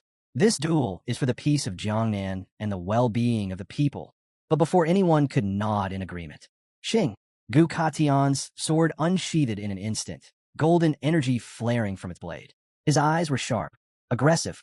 Pointing his sword directly at Xiao Yuanshan, he scoffed. Stop talking nonsense. His killing intent surged. Standing on your high moral ground doesn't mean you can do whatever you want. His voice turned razor sharp. If you have the guts, stop harassing the kids and fight me instead. The tension reached its breaking point, but just before Gu Katian could charge forward, Jiang Chun grabbed his arm. Wait. Gu Katian turned, his sharp gaze locking onto Jiang Chun. His eyes narrowed. Jiang Chun smiled. We can't let them think we're just brutes. He jabbed a thumb at himself, confidence radiating from his stance. I don't need calamity to win. His grin widened. I have another way to deal with him. Xiao Beihan's smirk faltered for just a second. His amusement flickered. Oh, his gaze darkened. What other way do you have? Jiang Chen's eyes shifted toward Gu Katian. You said before, you'd teach me a secret technique. Silence. Gu Katian's entire body tensed. A secret technique? Nearby, Hong Yao almost choked on air. Her expression turned into one of pure disbelief. You're joking, right? She face-bombed, shaking her head. It took me over 10 years to learn that technique. She spun toward Ji Gang. You still haven't mastered it. Meanwhile, Xiao Beihan let out a roaring laugh. Let me guess. You want me to wait 10 years while you learn it? Jiang Chen's smirk remained unfazed. Nah, 5 minutes is enough. Silence. Then, Duan Fong snapped. You little. The sword style isn't something that can be learned in 5 minutes. Xiao Beihan's laughter only grew louder. But across from him, old Xiao Yuanshan remained silent. Jiang Chen stepped forward. He reached for Gu Katian's sword, gripping its hilt. With his other hand, he clenched his fist tightly. Then he smirked. Teach me. Gu Katian didn't move. His eyes locked onto Jiang Chen. For a long moment, there was only silence. Then, the sword hummed. A powerful resonance vibrated through the air. Gu Katian's gaze shifted. This feeling, his grip tightened around the sword. Somehow, Jiang Chen had awakened the resonance of the heart of the sword. Inside the void of space, Gu Katian lowered his gaze. Jiang Chen leaned in slightly, whispering, "Trust me." Gu Katian stared at the ground. For a long time, he was silent. Then, his head lifted. His eyes met old Xiao Yuanshan's. His voice was calm, resolute. "Show me what you can do." Jiang Chen smiled. With Gu Katian's approval, the death match was set. Duan Fong raised a hand to the sky. A massive energy wave erupted, shaking the heavens. He clenched his fingers, and from the depths of the sea, a small island began to rise. The floating island ascended, stopping at the very center of the battlefield. Duan Fong moved once more, and a transparent barrier formed around it. No interference. No escape. Xiao Beihan landed on the combat platform, arrogance dripping from his posture. His smirk widened. This time, Jiang Chen wouldn't have his 9 miasma wings. This time, he would crush him in front of everyone. The battlefield was moments away from erupting. Outside the barrier, a violent impact slammed against the protective field, yet not a single crack formed. The attacker? Ji Gang. His sword flashed, unleashing a relentless flurry of devastating strikes, each one powerful enough to shatter mountains. Yet none could break through. His rage exploded. "Jiang Chen," he roared. "Do not fight him." His eyes burned with fury and guilt. This was his fault. If he had never let Jiang Chen enter the camp, none of this would be happening. His hands trembled as he struck the barrier again and again. "How could you let this happen, master?" Beside him, Duan Fong frowned, confused by Ji Gang's reaction. "The master doesn't make decisions without thinking," he said firmly. "Don't doubt him now." Inside the barrier, Gu Katian slowly unsheathed his sword. Holding it with both hands, he lifted the blade toward the sky, golden light radiating from its edge. His voice was calm, yet filled with unshakable resolve. "Jiang Chen, remember, the sword of heaven is the sword of will. You must not think. You must feel. You must let the sword guide you." Jiang Chen's gaze locked onto the blade. For a moment, he was silent. Then, he heard it, the sword's whisper. Gu Katian took a deep breath, bringing the sword closer to his face, his eyes turning razor-sharp. "Watch carefully." Then, boom, he swung his sword. A blinding golden slash erupted, tearing through the sky at unimaginable speed. The attack shot toward Xiao Yuanshan. Xiao Yuanshan's expression darkened. So he's attacking first? Without hesitation, he drew his own sword, pointing it toward the heavens. A crimson aura erupted around him, pulsing with overwhelming energy. Total defense. He stood firm, ready to block the incoming attack. But it never came. The golden slash missed. It passed right by his side. Xiao Yuanshan's eyes widened. "What?" Duan Fong, watching from afar, broke into a cold sweat. His heart pounded violently in his chest. This makes no sense. This was supposed to be a duel between Jiang Chen and Xiao Beihan. Then why was Gu Katian attacking? Above them, hidden in the sky, something stirred. A barrier shattered, and from within, a monstrous presence emerged. A giant dragon. The golden slash slammed into its massive tail, slicing in half. The severed tail plummeted to the ground, crashing with a thunderous impact. The dragon's roar shook the heavens. Its colossal eyes blazed with murderous fury as they locked onto Gu Katian. "You bastard!" It let out a deafening roar. Then, its body vanished into a crack in space. But its final words lingered in the air. "I will return for you." The battlefield was left in stunned silence. This was supposed to be a duel between Jiang Chen and Xiao Beihan. Yet Gu Katian was the first to attack. Duan Fong's fists clenched tightly. This wasn't part of the deal. The master swordsman rested his blade on his shoulder, his expression unreadable.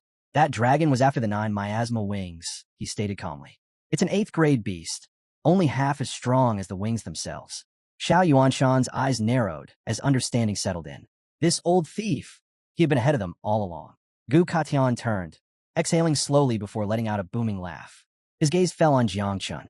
"Well, wasn't it impressive to see your master wield his sword for the first time?" Jiang Chen stepped forward, his fists clenched, his eyes gleaming with excitement. "It was incredible." Gu Katian smirked. "So what did you learn?" Jiang Chen didn't answer immediately. Instead, he extended a hand toward the ground. A soft green energy flickered to life. A root shot forward, weaving toward Ji-gang. Ji-gang flinched at first, but soon understood. With a sigh, he handed over his sword. The root coiled around the blade, pulling it toward Jiang Chen's waiting grip. He grasped it firmly, a small smile forming. Gu Katian frowned. Why not use my sword? Jiang Chen grinned. Soon you'll understand. Then, without hesitation, he leaped onto the combat platform. His stance, his aura, everything mirrored his master's posture. Gu Katan raised a brow, amusement flickering in his eyes. This kid is seriously trying to copy me? From the sky, Hong Yao descended onto the island, her expression filled with worry. She clenched her fists tightly. How can Master allow this? Her voice shook with frustration. This is the same as sending Jiang Chun to his death.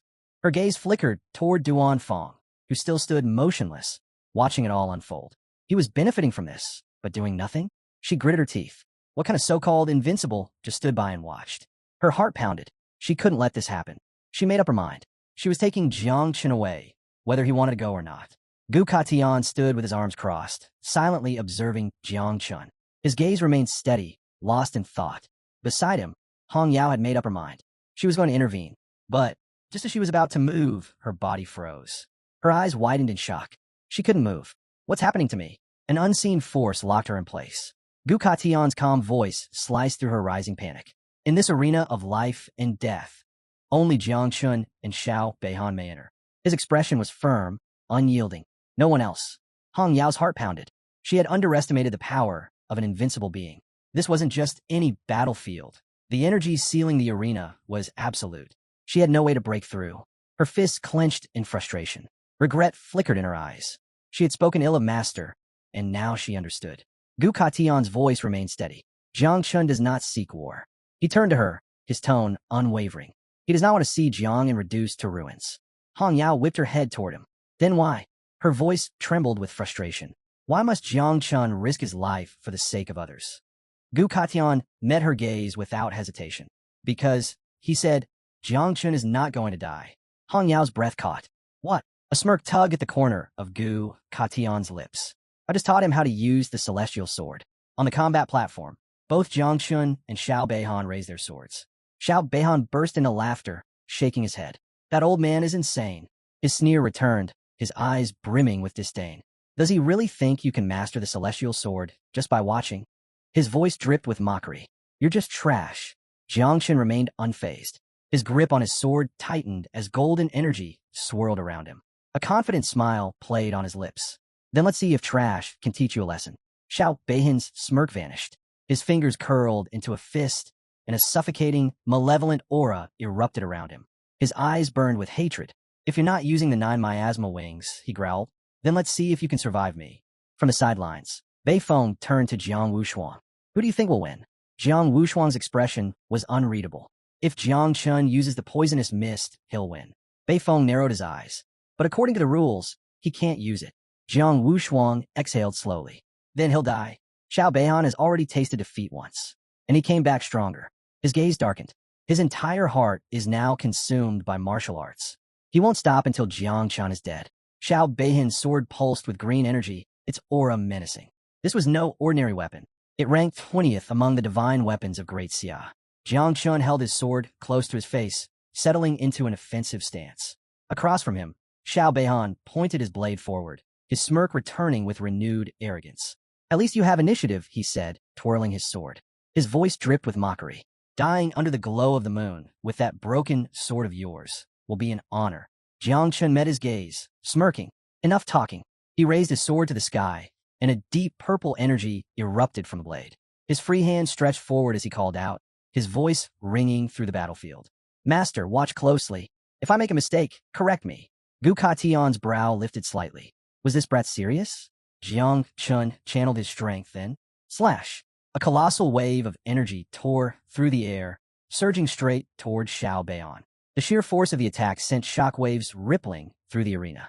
A blinding light filled the battlefield as the onlookers instinctively shielded their faces. It burned. It cut deep. But it wasn't a physical attack. It targeted the soul. In a flash, Hong Yao appeared. With a swift motion, she summoned a red barrier around the weaker spectators. Her voice rang out urgently. Those with weak souls, close your eyes. Even she struggled to comprehend what she was witnessing. How does little Jiang Chun have this much power? For once, even Gu Katian's usual smirk faded. Though his arms remained crossed, a flicker of surprise flashed in his eyes. He actually learned it, but his focus sharpened. The sword of humanity could only attack the soul, and Xiao Beihan was from the Xiao family, a family legendary for its unparalleled soul defenses. For a split second, Xiao Beihan's expression flickered with shock. Then he moved. With impeccable precision, his sword flashed. Clang! He deflected the attack with ease, letting out a loud, mocking laugh. This is the legendary Sky Sword? He sneered, his lips curling into a taunting grin. It's nothing, just an attack that tickles the soul. He tightened his grip on his sword. You must have forgotten, his voice turned cold. The Xiao family specializes in soul power. Against me, this move is worthless. Xiao Beihan's aura surged, and behind him, a golden moon materialized, casting its glow across the battlefield. His voice thundered. Star and moon cut. With a single slash, a massive golden arc of energy shot toward Jiang Chun. He ran a finger along the blade of his sword, his grin widening. That was just a warm-up. He adjusted his stance, eyes darkening with pure hatred. This second strike, his voice was laced with malice, will not be aimed at your soul. Jiang Chun's eyes sharpened. His stance shifted. Then, boom, his sword cleaved downward. Earth knife, a mighty energy slash surged forward, colliding head-on with Xiao Beihan's golden moon. Crack! The moon split in half. And in the same instant, Xiao Beihan staggered back, blood spilling from his chest. His eyes widened in sheer disbelief. How? The energy wave hadn't just shattered the moon. It had cut through the arena itself. Duan Fong, still keeping the island afloat with his powers, felt the tremors instantly. His face lost color. This arena, it's going to explode. The seawater rose unnaturally, swirling in the air. Sweat trickled down his brow as he clenched his fists. The second-level cultivator did this? His voice carried disbelief. Then his eyes sharpened. This was turning dangerous. I need to reinforce the battlefield.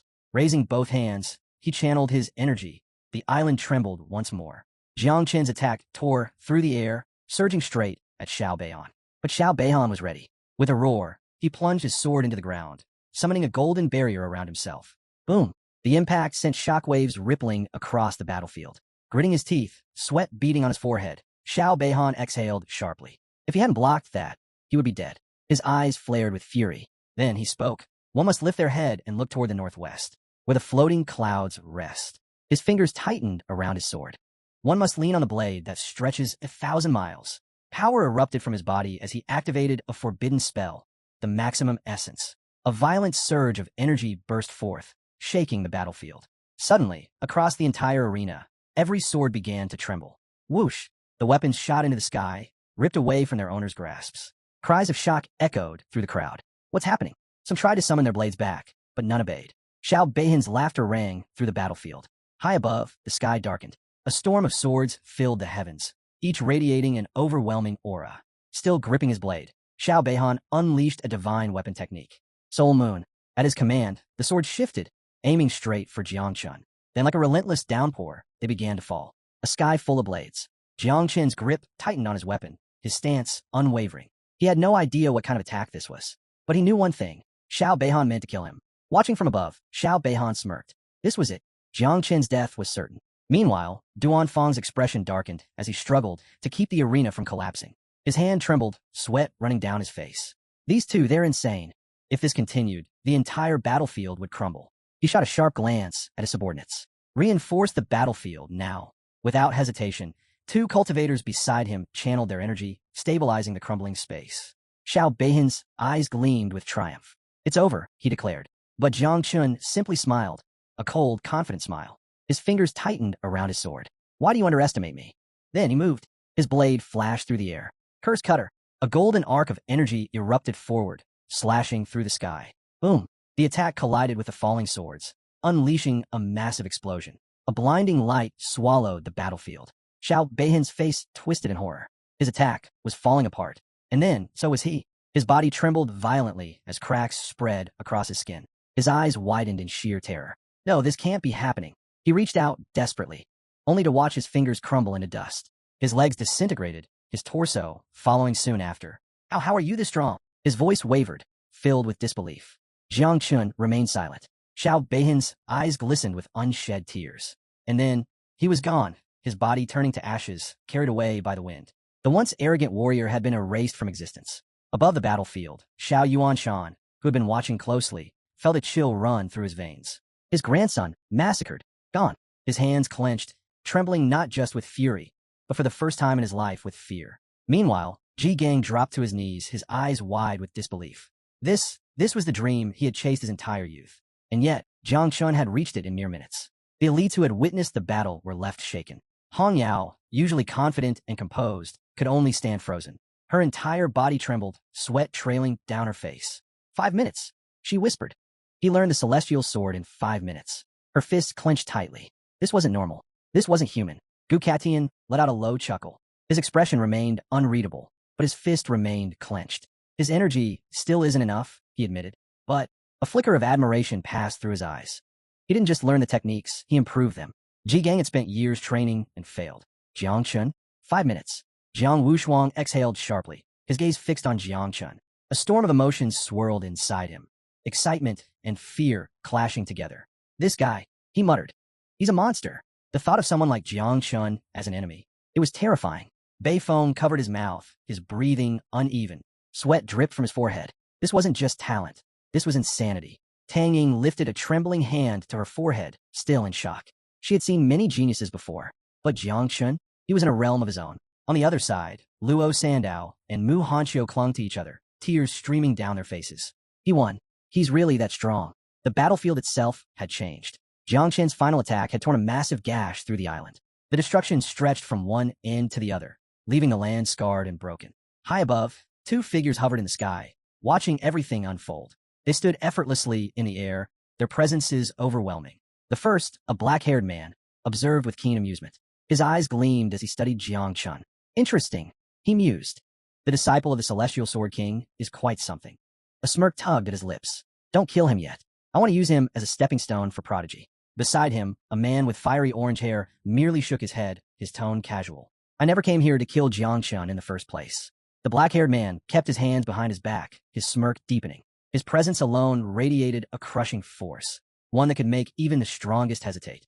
This man was an invincible being, the god of the sword, Ji Lingxiu. His eyes locked onto Jiang Chun, his smirk widening. Even if I don't act, his gaze flickered with intrigue. Things are about to get interesting. Meanwhile, Xiao Yuanshan burned with rage. He would not stand by and do nothing.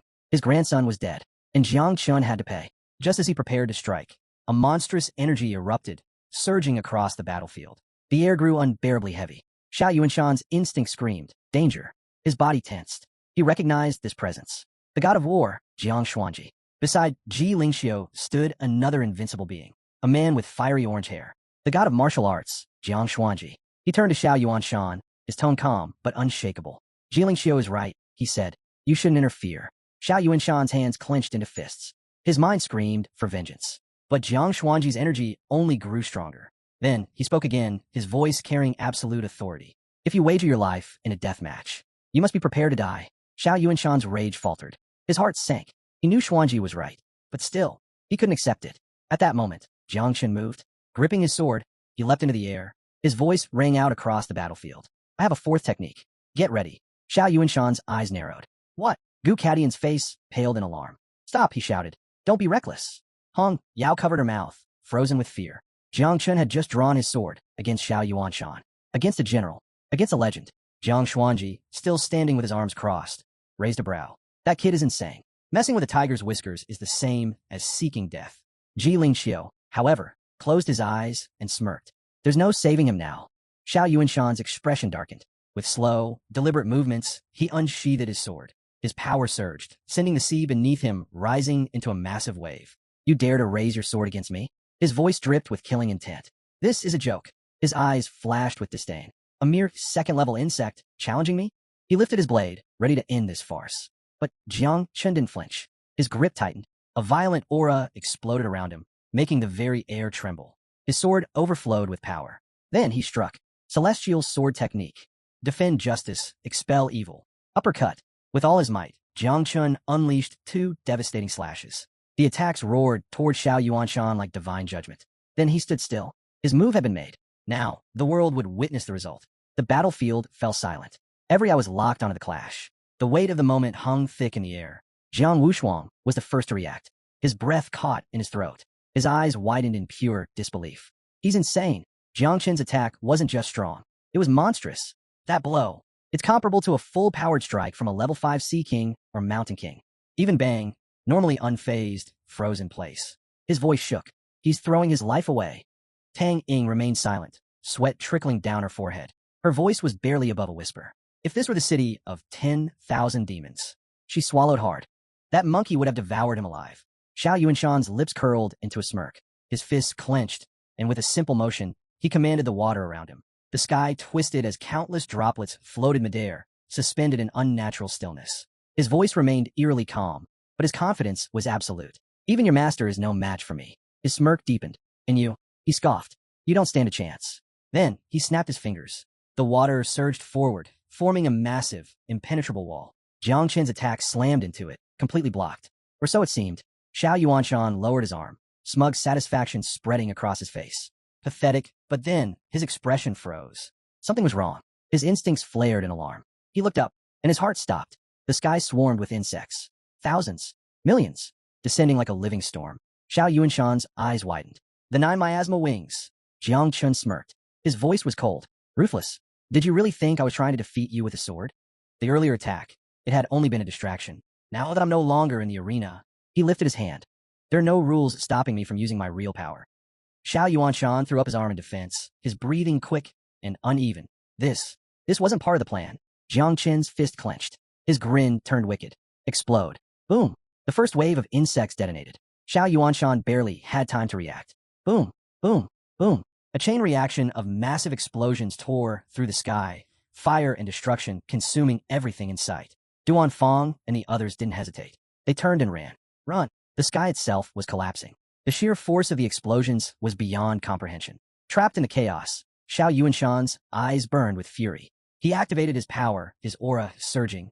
The fire turned into blood. His gaze locked onto Jiang Qin, filled with raw, murderous rage. I'll kill you. There would be no more mercy. Jiang Qin had pushed him too far. Now he would end him. You think you can challenge me and live? His voice was laced with venom. Raising his hand, a dark red aura pulsed violently around him. Then, curse of water, blood explosion. Boom. A massive wave of blood erupted forward, slamming into Jiang Qin's chest. He staggered, eyes widening in shock. Then, the blood twisted, forming a barrier around him, trapping him. Jiang Qin's brows furrowed. What is this? Then suddenly, pain. Unbearable pain. His blood began seeping out, his eyes, his nose, his ears, even from beneath his fingernails. Jiang Qin stared at his trembling hands. His pupils shrank in horror. Xiao Yuanshan was controlling his blood. And worse, it wasn't stopping. The barrier thickened, draining more and more from his body. Jiang Qin gritted his teeth. His vision blurred. His strength faded. He was dying. As the smoke from the insect explosions cleared, Xiao Yuanshan's figure emerged, untouched. His cold, murderous gaze locked onto Jiang Qin. The air grew thick with killing intent. Clenching his fist, he spoke in a chilling voice. Compressed blood. Boom. Jiang Qin's body convulsed violently as his blood erupted from his eyes, nose, ears, mouth, and nails, gushing out like pressurized streams. His limbs trembled, his consciousness flickering. Panic. Pure, unfiltered panic. This was bad. Really bad. Ji Gang's fist slammed against the barrier, trapping Jiang Qin.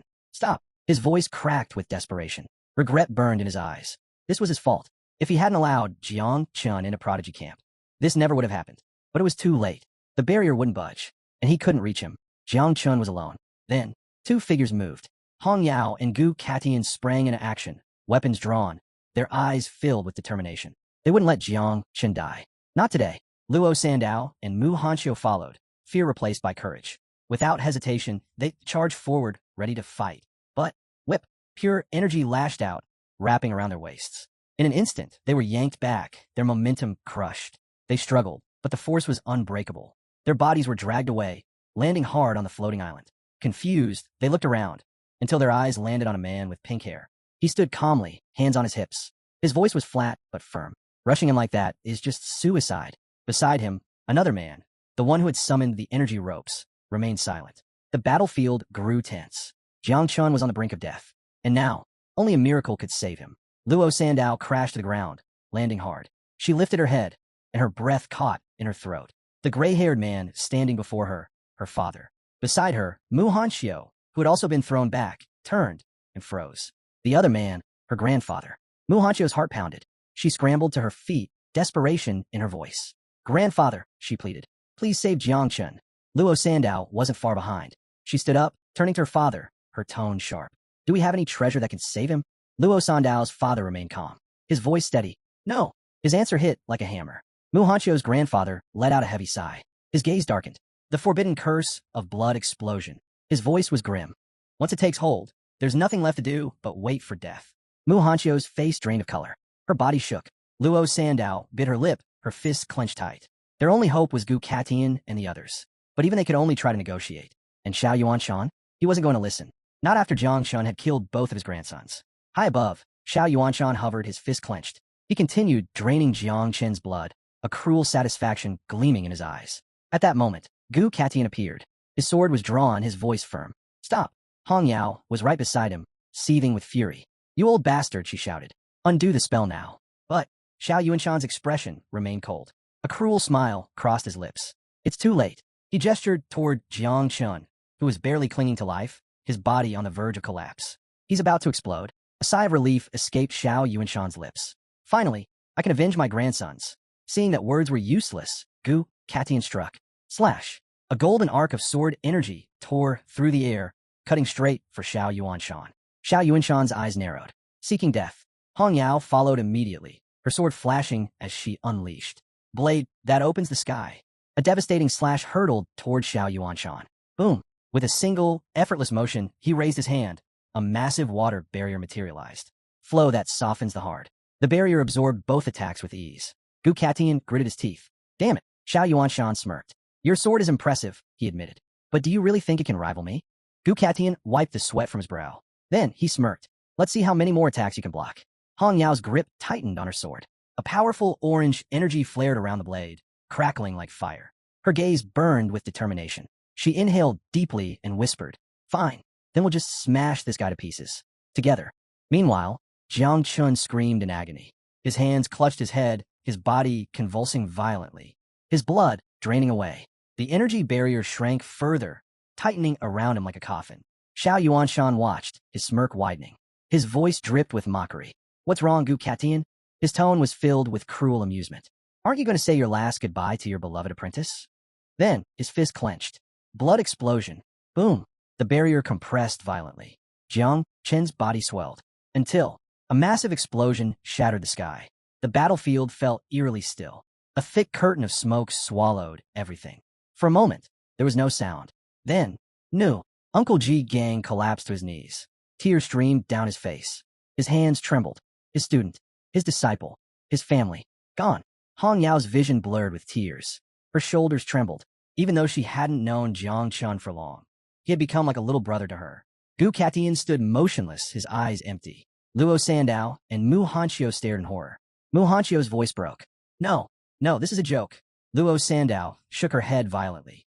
Right, Jiang Chun always jokes. Her voice wavered. This isn't real. Above them, Xiao Yuanshan threw his head back and laughed like a madman. Beihan, Grandpa has avenged you. His laughter echoed through the battlefield, triumphant and unrestrained. Pure, unfiltered joy. The final victory over his greatest enemy. Gu Katian gripped his sword tightly, relishing the moment. But before he could strike, a chilling, killing intent filled the air. His eyes burned with fury as his body blurred into motion, dashing toward Xiao Yuanshan with his sword raised. Even if today was his last, he would make sure to take this man down with him. Right behind him, Hong Yao moved swiftly, refusing to let her master fight alone. If Jiang Chun had truly fallen, then they would drag Xiao Yuanshan to the grave along with them. Duan Fang's face turned pale, his heart pounding with dread. This is bad. This is very bad, he muttered. If the battle continued, the entire southern region of the Ji River would be caught in the destruction. Turning to Jiang Xinji, the god of war, he spoke with urgency. If you don't step in now, this will turn into a massacre. Jiang Xuanji's gaze darkened, his muscles tensing. Duan Fang was right. If this battle spiraled further out of control, all of Great Xia would feel its tremors. Gu Katian and Hong Yao surged forward, their weapons brimming with lethal intent. Xiao Yuanshan braced himself, his grip on his sword tightening. But just as they were about to collide, boom, a sudden burst of force erupted between them, locking their bodies in place. They were frozen where they stood. Hong Yao trembled, struggling against the overwhelming force, while Gu Katian remained still, his expression unreadable. Xiao Yuanshan's face darkened, fingers clenching around his sword hilt. Above them, Jiang Xianji watched with an unwavering gaze. His voice was calm, yet absolute.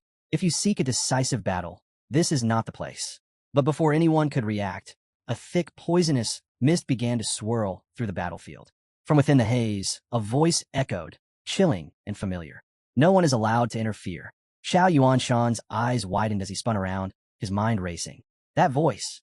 It couldn't be. He had seen Jiang Chun die with his own eyes. Yet, as the mist dissipated, the impossible stood before him. Jiang Chun, alive and unharmed. His cold, piercing gaze met Xiao Yuanshan's, making the older man's face twist in shock. Impossible. He breathed. Gu Katian and Hong Yao stood frozen, struggling to comprehend what they were seeing. Had Jiang Chun truly survived? He smirked, crossing his arms. Did you really think it would be that easy to kill me, old man? His voice was laced with amusement. I have more tricks up my sleeve than you could ever imagine.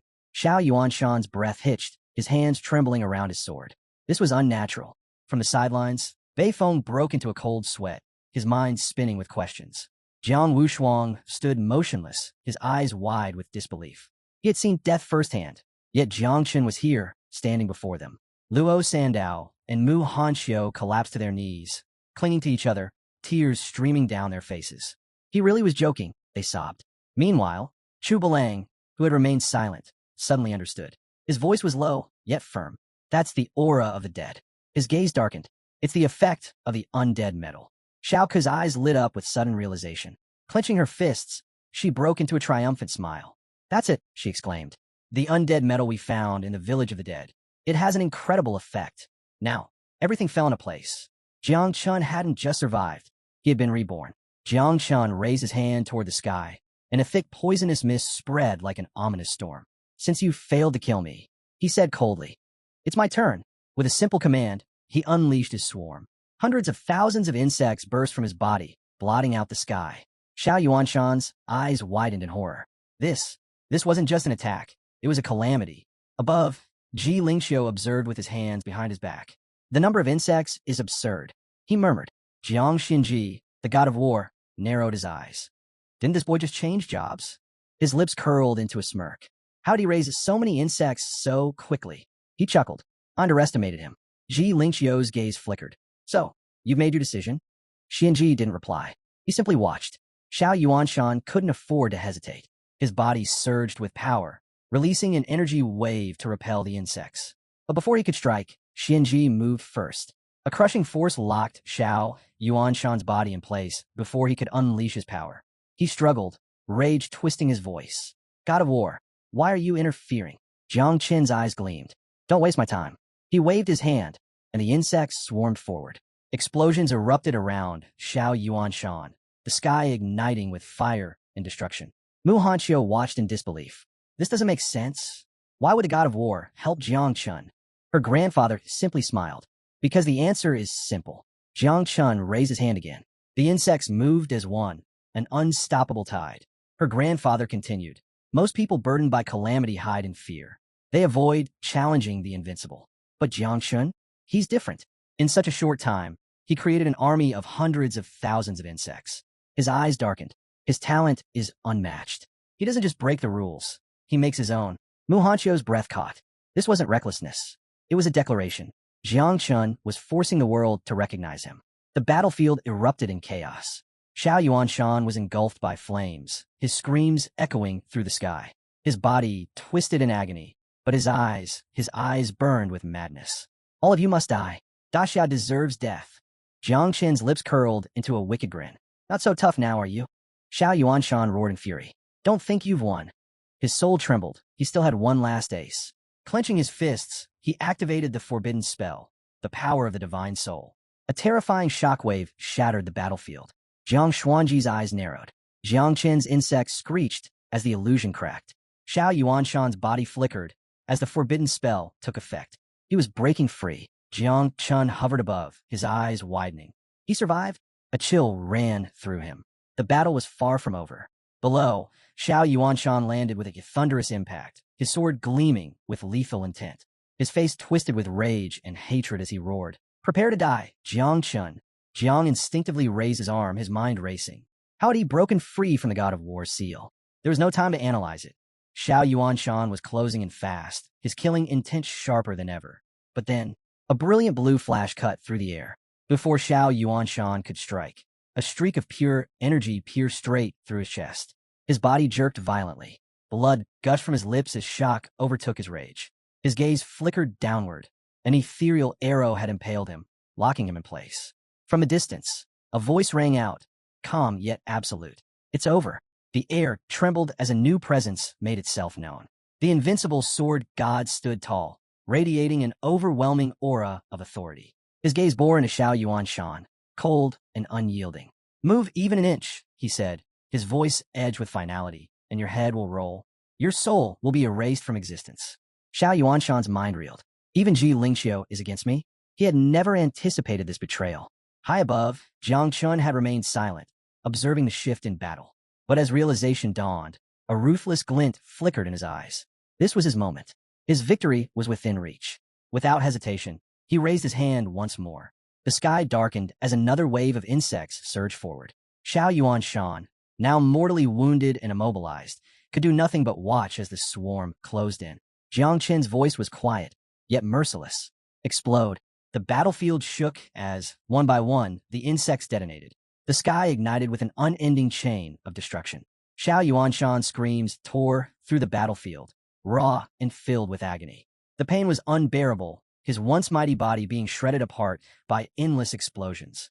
He couldn't believe it. He, General Xiao Yuanshan, the pillar of Daxia, the warrior who had crushed rebellions, led countless battles, and even fought against the order of the ancient gods, was being devoured by mere insects. His cries gradually faded into the deafening roar of destruction. Bit by bit, his body was consumed, his powers stripped away, his very existence crumbling into nothing. His legacy, his pride, reduced to dust. A few moments later, Jiang Chun signaled for the attacks to stop. The battlefield fell into eerie silence, the air thick with smoke and the stench of blood. What remained of Xiao Yuanshan was barely human. His limbs had been devoured, his once formidable body broken, and a massive hole gaped in his chest where Ji Lingxiu's attack had struck. His shattered form slumped forward, falling to his knees. For a long moment, he simply stared at the ground, his hollow gaze lost in the dirt beneath him. Then, slowly, he lifted his head to meet Jiang Chen's eyes. His voice was weak, rasping. "Are you really going to kill an old man like me?" Jiang Chun floated down, his feet touching the charred earth as poisonous mist curled around his fingers. He let out a cold laugh. "Your body's already gone. The only thing left is your soul. And after everything you've done, you still ask such a ridiculous question?" Xiao Yuanshan remained kneeling, lowering his head. His breath was ragged, his desperate eyes flickering with something that almost resembled regret. I was wrong. The Xiao family was wrong. If you spare me, I will compensate you for everything." Jiang Chun tilted his head, amused. How quickly men begged when death was at their doorstep. But instead of answering, he turned to his companions, Hong Yao, Gu Katian, and Ji Gang, his smirk playful. "What do you guys think?" The question stunned them. Sparing the very man who had tried to kill him, who had slaughtered countless innocents. Even Jiang Xianji, who had remained silent until now, furrowed her brows. Meanwhile, Xiao Yuanshan, still kneeling, turned his gaze toward the heavens. His voice was hoarse, desperate. "War God," he called out, "if you save me, I swear, I will go to the abyss and fight until my last breath." Jiang Xianji hovered above, arms crossed, considering his words. Xiao Yuanshan wasn't just a noble. He was the general of the war district of Jiangnan. His status alone made his offer worth considering. Stepping forward, Jiang Xuanji's voice was firm, absolute. "Then answer me this. Are you willing to admit your guilt? The Xiao family has oppressed the market, seized property by force, and trampled countless innocent lives underfoot. Do you take responsibility for all of it?" Xiao Yuanshan's eyes darted between them. He could sense it, an opportunity. If admitting guilt meant survival, then so be it. Without hesitation, he nodded frantically. "Yes, I admit to everything." Jiang Xianji and the others exchanged glances before he spoke again, his voice firm and unwavering.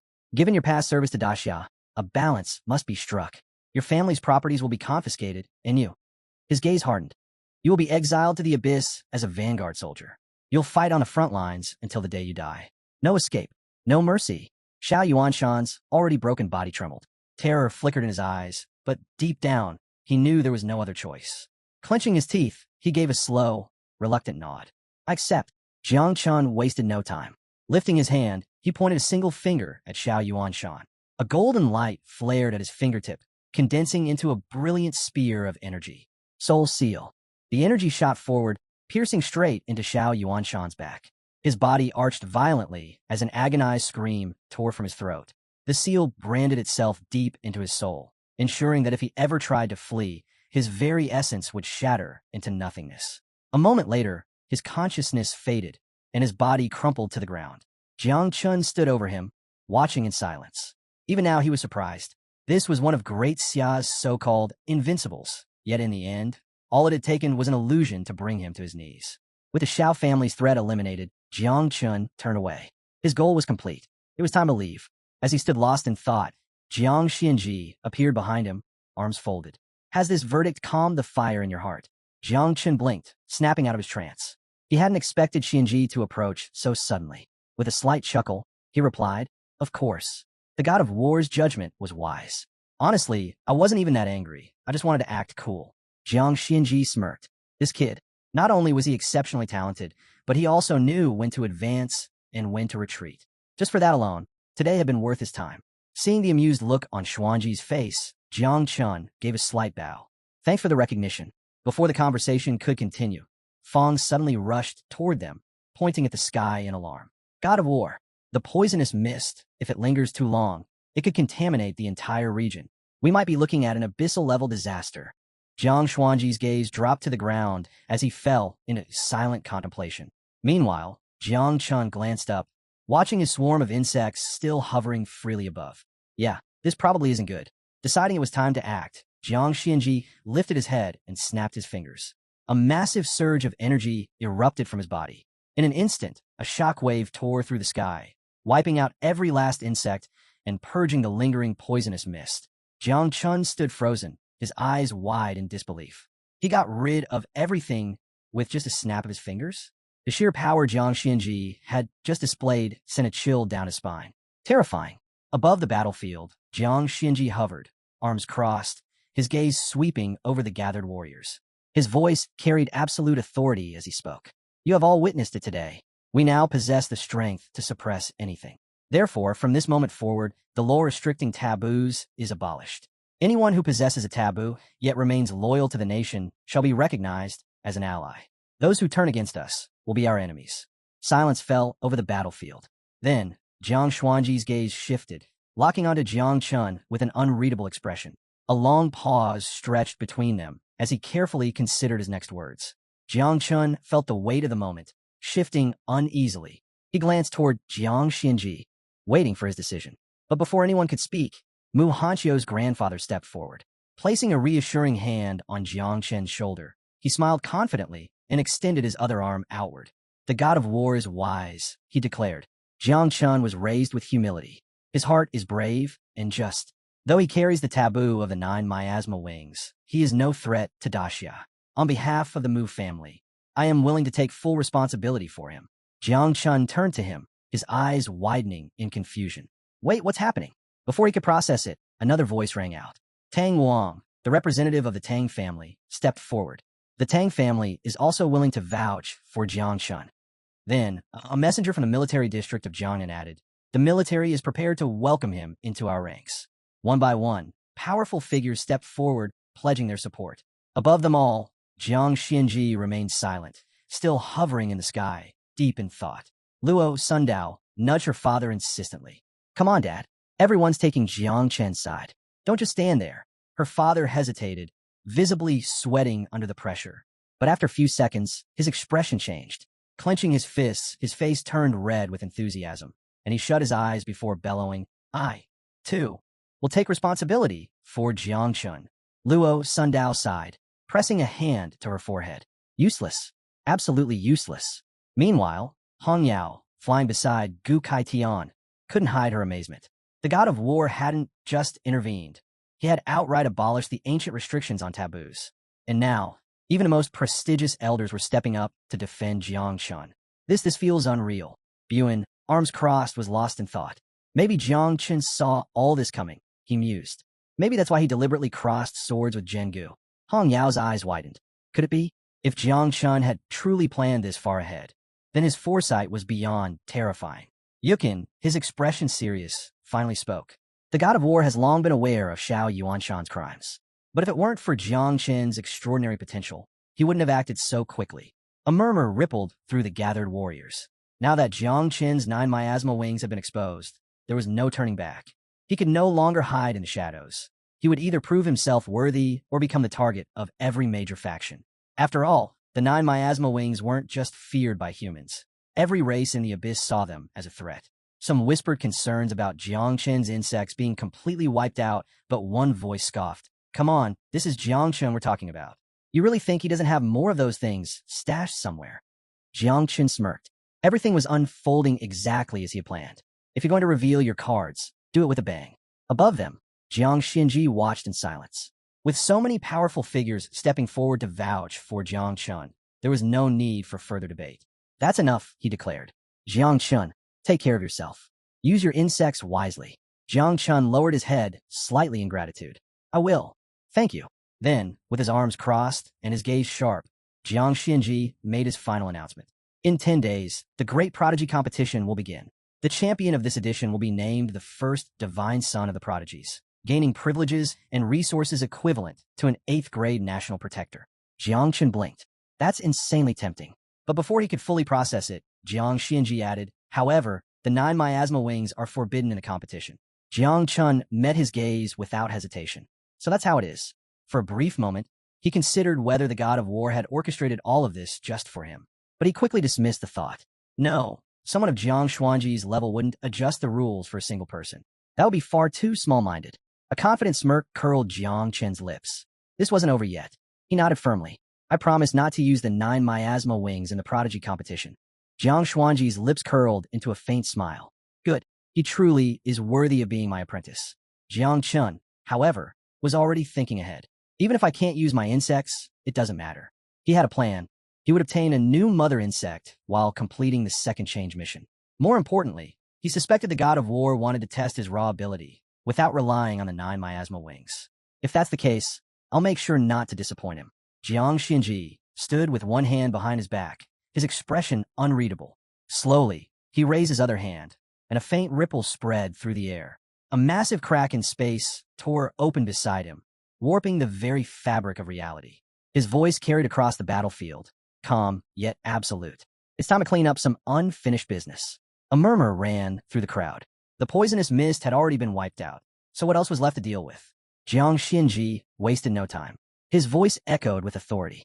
Great dreamer, rise and carry out your duty. The moment he spoke, a figure stepped through the spatial rift. The great dreamer, one of the 3 invincibles of Xia, appeared, clutching a stuffed rabbit in one hand. Her oversized, cat-themed outfit made her look more suited for an afternoon nap than a battlefield. A hood with cat ears covered her head, and she let out a long yawn, rubbing her eyes lazily. So many people, she muttered, barely keeping her eyes open. Her gaze swept across the battlefield, briefly pausing on the king-rank warriors. Way too much work. Silence fell over the battlefield. No one dared to speak, their minds struggling to reconcile her childlike demeanor with the reputation of one of the most powerful beings in the realm. Jiang Xinji remained unfazed.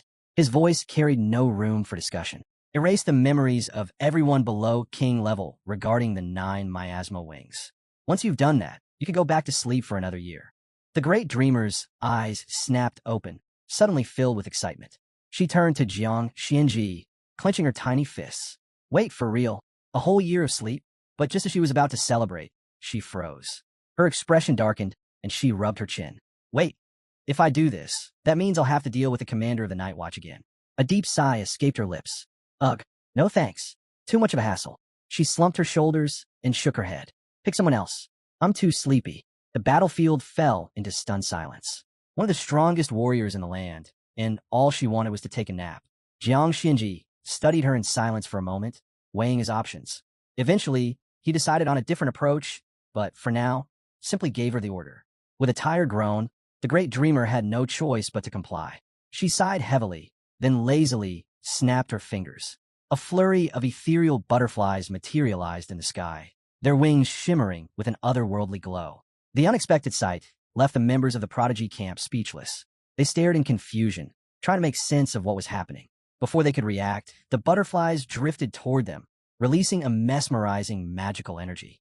A wave of fatigue crashed over the warriors like a tide. Some swayed on their feet, their eyelids growing impossibly heavy, as if they hadn't slept in years. Others yawned uncontrollably, their resistance crumbling. One by one, they collapsed into a deep sleep, their memories slipping away before they could even realize what was happening. Hong Yao, watching in fascination, turned to the master and asked why Jiang Chun, Xianji, and the Great Dreamer were taking such extreme measures. Gu Kaitan, who had been quietly observing, finally spoke. He explained that everything was being done to protect Jiang Chun. In a place as perilous as Xia, delaying a potential disaster was crucial. He closed his eyes, conjuring a mental image of Xia's vast and treacherous lands. 8 forbidden zones, each unexplored and teeming with unknown dangers. 3 legendary caverns, constantly fought over by various races. And then, the ever-present internal conflicts, the lurking threat of the Church of the Ancient God. If Jiang Qin's existence became too public, it would only attract disaster. However, the Great Dreamer's power wasn't selective. It affected everyone below king level. That included Jiang Chun. He slumped to the ground, out cold like the others. Still puzzled, Hong Yao frowned. But why seal Jiang Chen's memories too? The Great Dreamer stepped forward, her sleepy demeanor replaced with rare seriousness. This isn't a seal, she clarified. I'm reinforcing his divine soul. If left unguarded, he's an easy target for remote assassination, curses, soul hunts, or other mystical means. His cultivation is still too low, and his soul foundation is weak. I'm preventing him from being killed in his sleep. Hong Yao's brows furrowed in understanding. It made sense, but the implications were troubling. Then, suddenly, the Great Dreamer froze. Something was wrong. Jiang Chun was still lying on the ground, but something felt off. Narrowing her eyes, she studied him closely. Then it hit her. He was faking it. Her expression darkened. Clenching her jaw, she reached for the rabbit-shaped stuffed animal she always carried, then stomped toward him. Jiang Chun, sensing her approach, broke into a cold sweat. This was bad. Really bad. A few moments ago, he had indeed felt the drowsy effect of her power, but the ancestral tree of all things within him had instinctively rejected it. Since everyone below king level had already collapsed, he figured it was safer to just play along. After all, it wouldn't hurt to show some respect to the Great Dreamer, especially since she was Uncle Ji Gang's direct superior.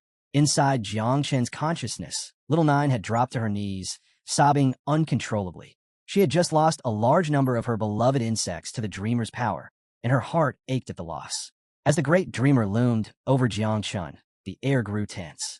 She wasn't one to be easily fooled, and Jiang Chun was about to find out just how unforgiving she could be. Meanwhile, seeing Little Nine so heartbroken, Jiang Chun quickly tried to console her, taking the blame upon himself. But to his shock, her mood did a complete shift. She placed one hand on her cheek, the other on her belly, and suddenly beamed with joy. Jiang Chun blinked, momentarily speechless. Hadn't she been crying just a second ago? Then realization struck. She had reached level 30. That meant she could now raise more insects. So all those tears were for nothing. Jiang Chun kept up his act, lying motionless like the rest of the warriors, until a voice shattered his illusion. All right, you can stop faking now. I know you're awake. His body tensed. That voice belonged to none other than the Great Dreamer. Even without looking, he could feel her presence looming over him, her piercing gaze cutting straight through his charade. Wake up, she ordered. A nervous bead of sweat trickled down Jiang Chen's face.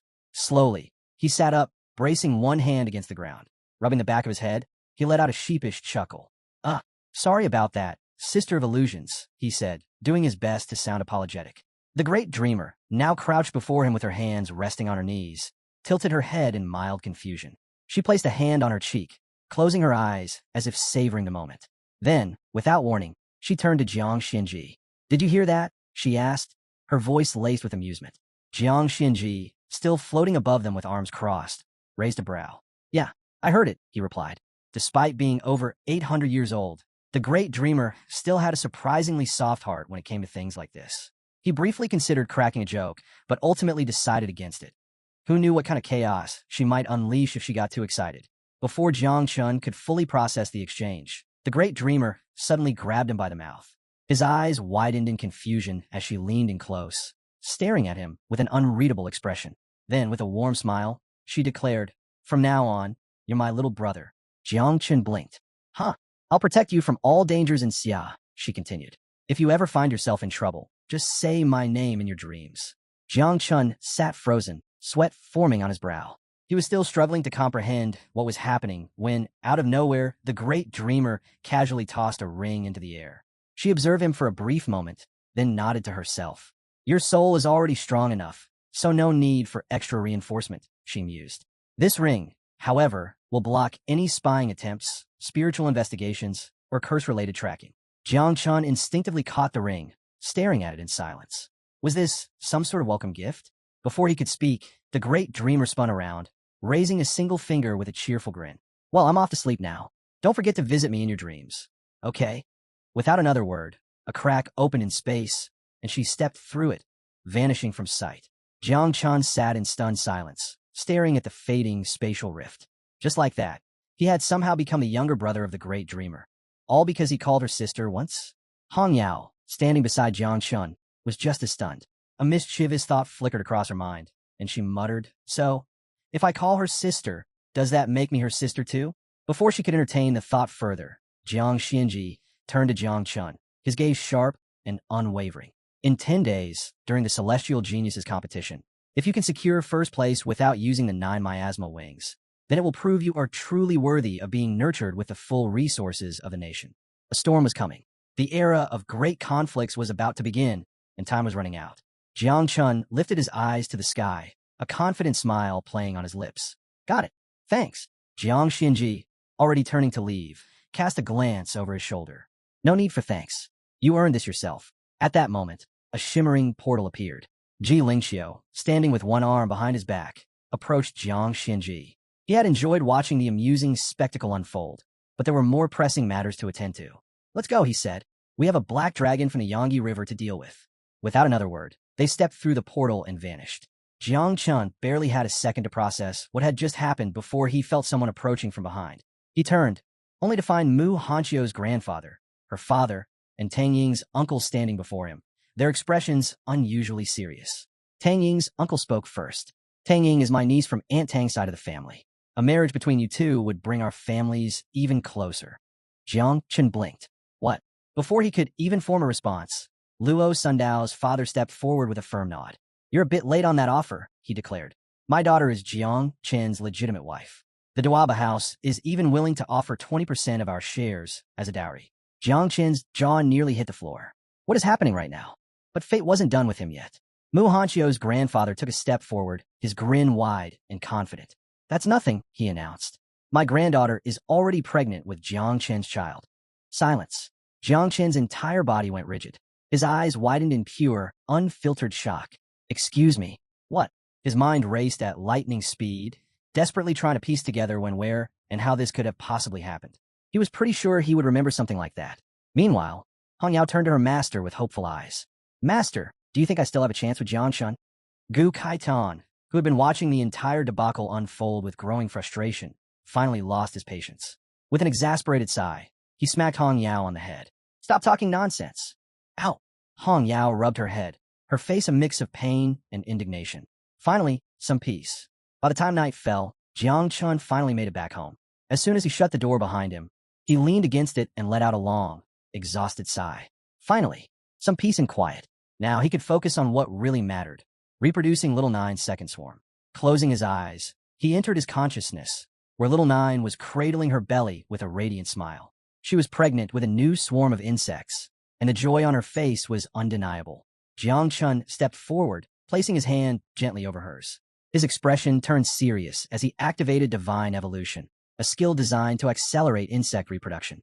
A warm glow enveloped Little Nine as she began floating slightly off the ground. Her smile widened, eyes shimmering with excitement. They're coming so many babies. The skill worked flawlessly. A system notification popped up. The reproduction process would take 1 hour, resulting in a total of 5,900 miasma wings. As he navigated through the system interface, Jiang Chun activated Second Transformation. Another notification appeared. He had met the conditions to change classes, reaching level 30 with a combat rating of 237 stars. The system immediately assigned him a class change mission, Celestial Tower of Magic City. The objective? Complete the Celestial Tower, defeat the boss on the 50th floor, and claim its sword. The catch? He had to do it alone, and he only had 1 day to succeed. Jiang Chun rubbed his chin and thought. If he wanted to maximize his chances, he needed serious preparations. His best move? sell off all his extra equipment, worth several billion, and exchange it for the blood of fierce beasts. This would allow him to enhance his second-generation swarm before tackling the tower the next morning. As he finalized his strategy, his gaze shifted toward the ancestral tree of all things. His eyes narrowed in surprise.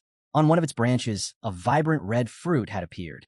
Again, curious, he reached out, and the fruit detached, falling into his palm. Instantly, a system notification revealed its effect. Void Eye. Ability. Detect and mark enemies using invisibility, illusions, or stealth-based abilities. Range. Determined by divine soul strength. Currently, 10-kilometer radius. Drawback. Consumes a significant amount of energy when used continuously. Jiang Chun smirked. Now this could be useful. Jiang Chun smirked. Not bad. This could come in handy. Tang Ying's secret. Curious to test Void Eye, Jiang Chun activated the ability. Instantly, a detailed scan of the surrounding area unfolded in his vision, revealing several nearby houses. But one person in particular caught his attention, Tang Ying. She was outside, walking aimlessly, completely absorbed in her phone. "What you doing out here this late?" Just then, a red system window flashed before him, displaying her stats. Hidden profession, Nightmare Hunter. Level, 43. Combat strength, 149 stars. Special title, Favored Daughter of the Assassin System, the precious jewel of the Tang family. Jiang Chun raised an eyebrow. So, she's a high-level assassin, huh? But what caught his attention even more was what she was doing. She was writing a letter? He focused in, surprised to see his name written on it. Realizing she was thinking about their arranged marriage, Jiang Chun calmly reached over and switched off the lights in his house. Out of sight, out of mind. Tonight, he needed rest. Tomorrow, he had a tower to conquer. Outside, Tang Ying stopped in front of his house. Seeing the lights go out, she hesitated, her cheeks tinged with a faint blush. Confusion flickered in her eyes before she eventually turned and walked away. The Celestial Tower. The next morning, Jiang Chun arrived at Celestial Tower in Magic City. The massive structure stretched impossibly high, its peak vanishing into the clouds. Inside, the atmosphere buzzed with excitement. Countless professionals gathered, their eyes glued to a giant scoreboard displaying the current rankings. At the top, a name stood out. Ji Xinyue, 40th floor in 12 minutes. The crowd murmured in awe. "Of course, it's Ji Xinyue," someone muttered. "Yeah, she's the pride of the city's war zone.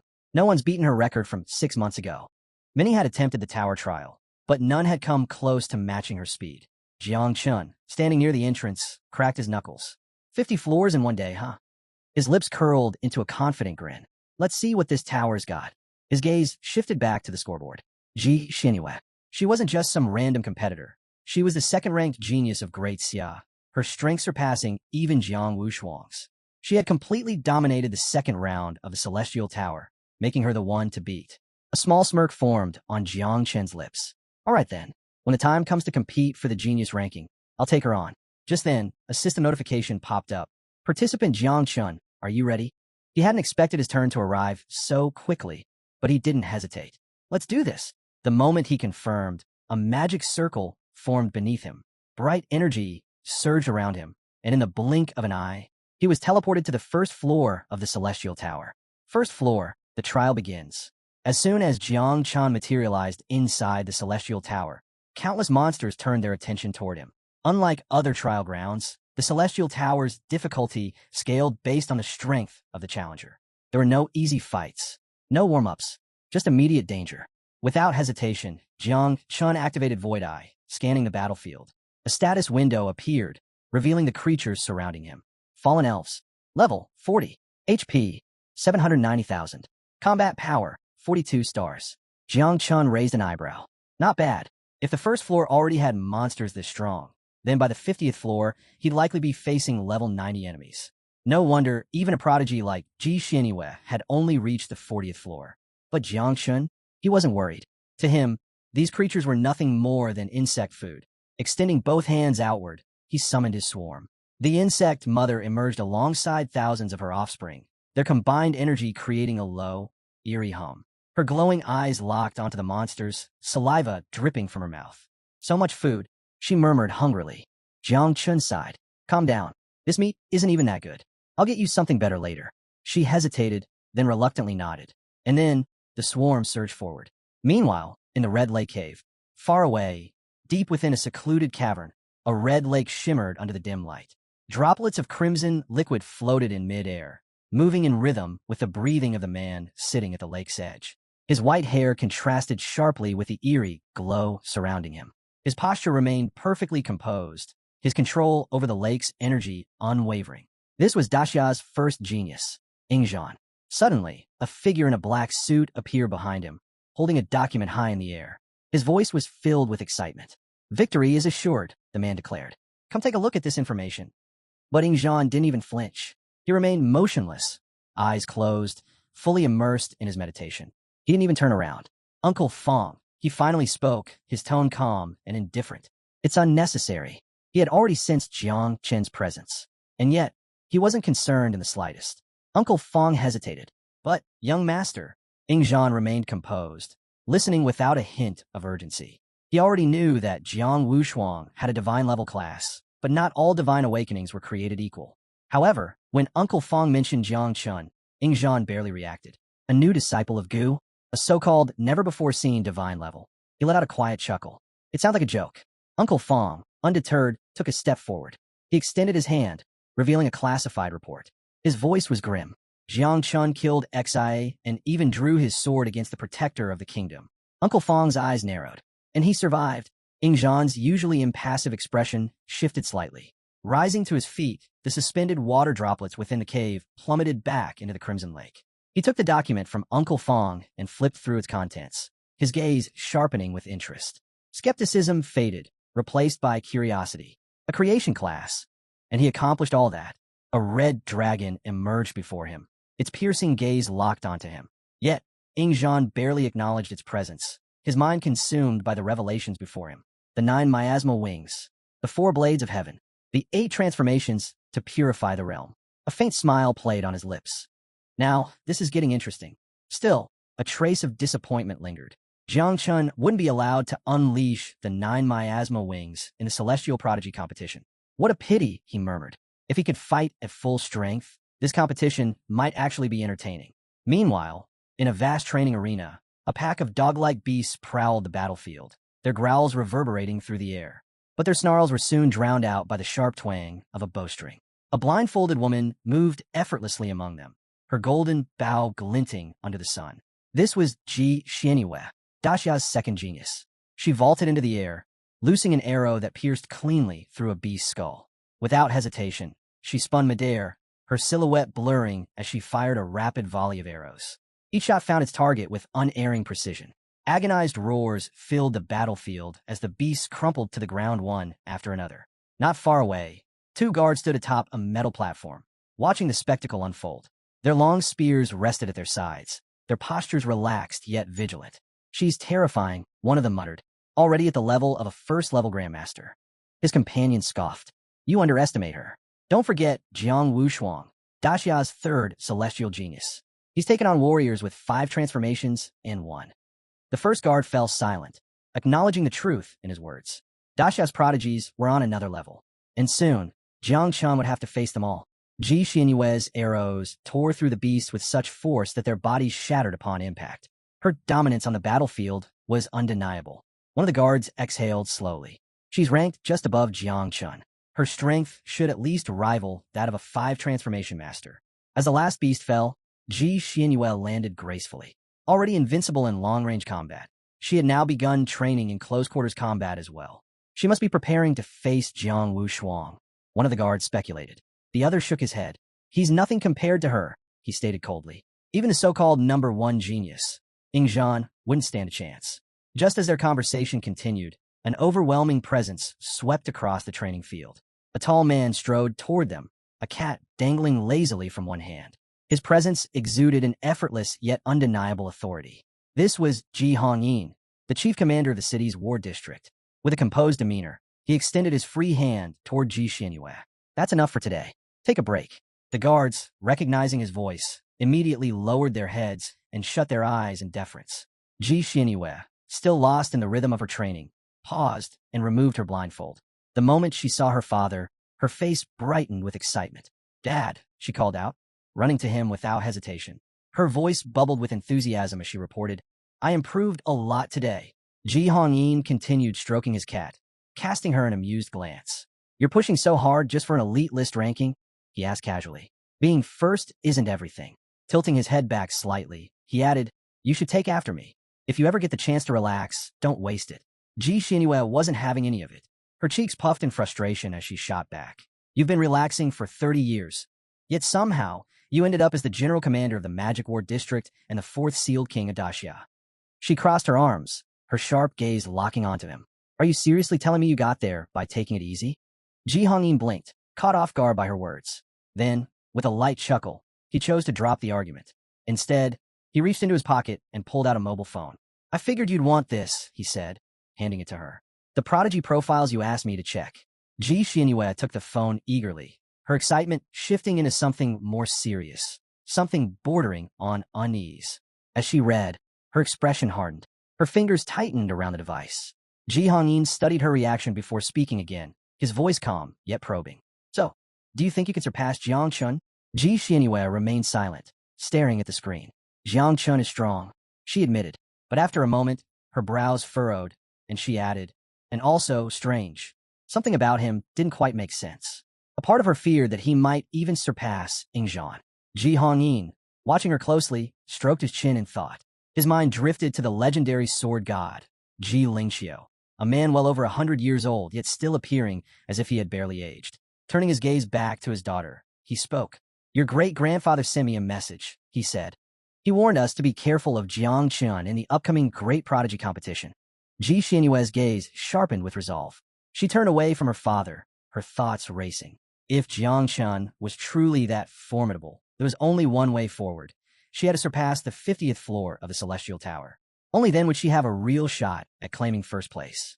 Ji Hongyin exhaled, shaking his head. Don't you ever get tired of being so competitive? He asked, half amused, half exasperated. Before she could respond, a family subordinate entered, bowing respectfully before clapping his fist against his palm. A silent signal that he carried urgent news. My lady, he reported, your record for the first 10 floors of the Celestial Tower has been broken. Ji Xinyue arched an eyebrow. By how much? She still remembered her time, 1 minute and 13 seconds. If Jiang Chun had beaten it, it was probably by just a few seconds, right? The guard hesitated before answering. Jiang Chun completed the first 10 floors in 37 seconds. Silence. Ji Xinyue's entire body froze. Her eyes widened in disbelief. 37 seconds? That was absurd. Even someone at her level would need at least a full minute to clear those floors. Before she could fully grasp what she had just heard, the guard checked the leaderboard again. His face shifted slightly. And now, my lady, he continued, Jiang Chun has just surpassed the 20th floor. Ji Xinyue felt like she had been punched in the gut. Shock turned to frustration. Then frustration turned to fury. She spun toward the door, her fists clenched. Jiang Chun, you bastard. You showed up early just to shake my confidence, didn't you? Trying to crush my spirit before the competition even starts? Fine. Her eyes burned with determination. Let's see who wins in the end. Without another word, she stormed out, heading straight for the Celestial Tower, ready to fight Jiang Chun with everything she had. Ji Hongyin watched his daughter storm off, a slightly bewildered look on his face. Why was she so competitive? He sighed. He had always taken life at a steady pace, never rushing, never stressing. His daughter, however, was the complete opposite. And now, Jiang Chun had completely thrown her off balance. Jiang Chun stood amid the battlefield, watching as a swarm of insects consumed the fallen beasts. Their remains vanished into nothingness. A system window popped up in front of him. Congratulations. You have broken the record for floor 20. Rewards. Spirit Arrow. A skill book available only for level 40 plus professions. Treasure map fragment of God Gi. Collect all 16 fragments to unlock a special item. Jiang Chun exhaled, placing his hands on his waist. The Celestial Tower's rewards weren't bad, but most weren't particularly useful to him. The real prize was the treasure map fragment. If he could clear the entire tower and gather all 16 pieces, he'd unlock something truly valuable. Level 21 is about to begin. Are you ready? Jiang Chun didn't pause. He pressed forward, summoning even more insects with every step. Outside the tower, awakened warriors gathered around the ranking board.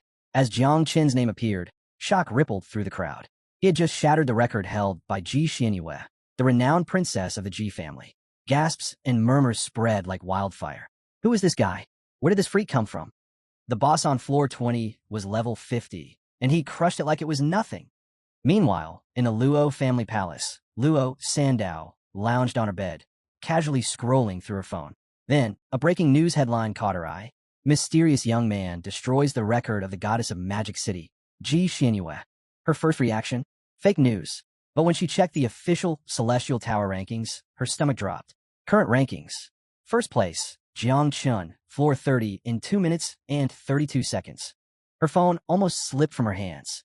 The comment section was even worse. Furious voices filled the feed, branding Jiang Chun as an outsider who had barged into Magic District just to steal their glory. Leave, Jiang Chun. Magic belongs to Ji Xianyue. Take your records elsewhere. This guy's nothing but a pest. Stay away from our goddess. Luo Sandao's expression darkened. Idiots. They dared to insult the man who had once saved her. Without hesitation, she grabbed her phone and called Xiao Qiu, her voice laced with fury. Start the live stream now. Those damn Magic District fools are trashing Jiang Chun. If arguing online wasn't enough, she was more than ready to head to Magic District herself. Back at the Celestial Tower, the air buzzed with anticipation as a familiar figure arrived, Ji Xianyue. Determination burned in her gaze. She had come to reclaim her throne. The moment she stepped forward, the crowd erupted. She's here. Ji Xianyue will put that outsider in his place. With a single motion, she activated her second transformation. A glowing magic circle appeared beneath her feet, pulsing with immense power. The spectators roared in approval. The Celestial Tower ranking belongs to us. We won't let an outsider take Magic's glory. As the challenge began, one thing was clear. Ji Xianyue wasn't just aiming to reclaim the top spot. She was coming for Jiang Chun. All of Magic District firmly believed that Ji Xianyue would reclaim her rightful place at the top of the Celestial Tower rankings. The moment she accepted the challenge, a glowing magic circle formed beneath her feet, and in a flash of light, she was transported to the first floor. A swarm of monsters closed in instantly, but she didn't flinch. Instead, she drew her golden bow with unwavering confidence. Last time, I hadn't undergone my second transformation, she reminded herself, her grip tightening. My strength back then was nothing compared to what I have now. The monsters lunged. With a surge of energy, Ji Xianyue's aura ignited as she loosed a volley of devastating arrows. With her upgraded skills and powerful new equipment, taking back the #1 spot was just a matter of time. 2 minutes later, she reached the 10th floor. At her feet lay the corpse of a massive scorpion boss, its body still twitching from her last attack. A system window appeared before her. Floor 10 cleared. Time, 59 seconds. Panting slightly, she wiped a streak of dust from her cheek. Then, her expression darkened. 59 seconds. She had pushed herself to the limit. Yet even with all her improvements, it still wasn't fast enough. A knot tightened in her chest as she recalled Jiang Chen's time. 37 seconds. How the hell did he do that? Taking a deep breath, she stretched out her hand, conjuring a swirling magical portal. This wasn't just about skill. This was about professions. Her divine class, Sun Destroyer, specialized in long-range precision attacks, built to eliminate powerful bosses, not mow down waves of weaker monsters like the early floors demanded. Jiang Chun, on the other hand, used swarms of insects, perfect for tearing through hordes of enemies in seconds. Fine. She clenched her jaw. Let's see how you handle the real test. Instead of wasting more time on low-level mobs, she activated the portal and jumped straight to the 41st floor, where the real challenge began. From this point on, the only thing standing in her way was high-level bosses. And when it came to boss fights, Jiang Chun had no advantage over her. 5 minutes later, Ji Xianyue found herself staring down a nightmarish creature, a monstrous, octopus-like boss with countless writhing tentacles. The moment she moved, it struck with terrifying speed, its tentacles lashing out and coiling tightly around her limbs. Her body jerked into the air. Her eyes sharpened. She didn't need anyone to tell her this was bad. The beast's grip constricted, preparing to crush her completely. But Ji Xianyue wasn't one to go down easily. Summoning every ounce of strength, she activated her ultimate ability, Golden Crow's Fire Rain. A blazing arrow materialized in her hands, radiating with the heat of a miniature sun. She narrowed her gaze. Burn. She fired. Boom. The flaming arrow tore through the monster's skull, detonating on impact. The beast let out a blood-curdling shriek before collapsing in a charred heap, flames consuming its entire body. A system window flickered into view. Floor 50 cleared. Time, 5 minutes, 29 seconds. As the limp tentacles hit the ground, Ji Xianyue staggered back, placing her hands on her waist as she gasped for air. She had just set a new record for the 50th floor, but her mind was elsewhere. If she had struggled this much, then just how powerful was Jiang Chun? She had doubled her previous speed on the 40th floor, securing victory from Magic City. No matter how hard Jiang Chun tried, There was no way he could beat her record this time, or so she thought. In her mind, this was his first defeat against her, but she was certain it wouldn't be the last. The upcoming Prodigy Rankings competition would be another chance to put him in his place. Meanwhile, Jiang Chun had already stepped onto the 50th floor. The boss barely put up a fight before it was torn apart by his swarm, its body devoured within seconds. Casually opening his system window, he scanned through his progress. The quality of the beast flesh here was excellent. With this, his insects could reproduce 3 more generations. Even better, clearing the 50th floor would reward him with a powerful sword and complete his second transformation. The second insect mother was about to arrive. Just then, a small voice broke his focus. "I want to eat too," Lil Nine pouted, her voice filled with grievance. Jiang Chun chuckled, ruffling her hair. "Be good. Let the insects have this one. When we get back, I'll sell everything and get you something even tastier." With that, he activated a magic surge and left the 50th floor, returning to the Celestial Tower. The moment he stepped out, a man nearby gasped in horror, grabbing his friend's sleeve. "The princess, she's back." His friend paled and quickly hushed him. "Keep your voice down." The fear in the air was almost tangible. Ji Xianyuan noticed their reactions, her brows furrowing in confusion. Why was everyone acting so shaken? All she had done was clear the 50th floor and update the rankings. Then, a system window popped up. Jiang Chun has cleared the 50th floor in 4 minutes and 9 seconds. Her eyes snapped to the leaderboard, and the sight made her freeze. He had beaten her record by an entire minute. Her fingers clenched around a crimson pill, her teeth grinding in frustration. She refused to let Jiang Chun take the spotlight. If she had to push herself beyond her limits, so be it. This enhancing pill would burn some of her vital essence, but right now, she didn't care. Back on the 50th floor, Jiang Chun wiped sweat from his forehead and exhaled. With his insects successfully reproducing, the hard part was over. However, he frowned slightly. "Where's the sword?" A system notification chimed. "Congratulations! For clearing the 50th floor, you have received an epic tier reward." It was either an epic armor or an epic saber, awarded at random. Seconds later, the system finalized its decision. Epic armor. Jiang Chun glanced at his new gear, while Little Nine fluttered around excitedly, still preoccupied with thoughts of food. His gaze remained fixed on the system window, his expression darkening. This damn system was really testing his patience. If he wanted another shot at the sword, he'd have to clear floors 41 to 50 all over again. With a sigh, he turned to Little Nine. "All right, time to eat." Meanwhile, Ji Xianyue had reached the 50th floor, facing off against the colossal octopus boss once more. The instant it moved to strike, she lunged forward, channeling her burning arrow technique. A blazing projectile tore through the air, piercing straight into the monster's forehead. "Ding! Congratulations! You have cleared the 50th floor in 3 minutes and 7 seconds. She had just shattered the record. Wiping the sweat from her chin, she took a deep breath, exhaustion settling into her limbs. But as she looked at the system window, a wave of satisfaction washed over her. First place was hers again. Jiang Chun had taken a full minute longer than her. There was no way he could surpass her now. Or so she thought. At that moment, Jiang Chun re-entered the 50th floor. Once again, the octopus boss spawned, its massive tentacles writhing. But before the fight could begin, Little Nine had other ideas. Instead of attacking, she hovered near the monster, poking its tentacles with amusement. It's got so many legs." Jiang Chun's eyebrow twitched. "Stop messing around and eat already. I need to give you a little brother." Little Nine's playful expression froze. Her big eyes welled up with tears as she looked at Jiang Chun, utterly heartbroken. "You don't want just me anymore? Am I not enough for you?" Jiang Chun was speechless. "Where the hell did you learn this nonsense?" With a deep sigh, he rubbed his temples before explaining.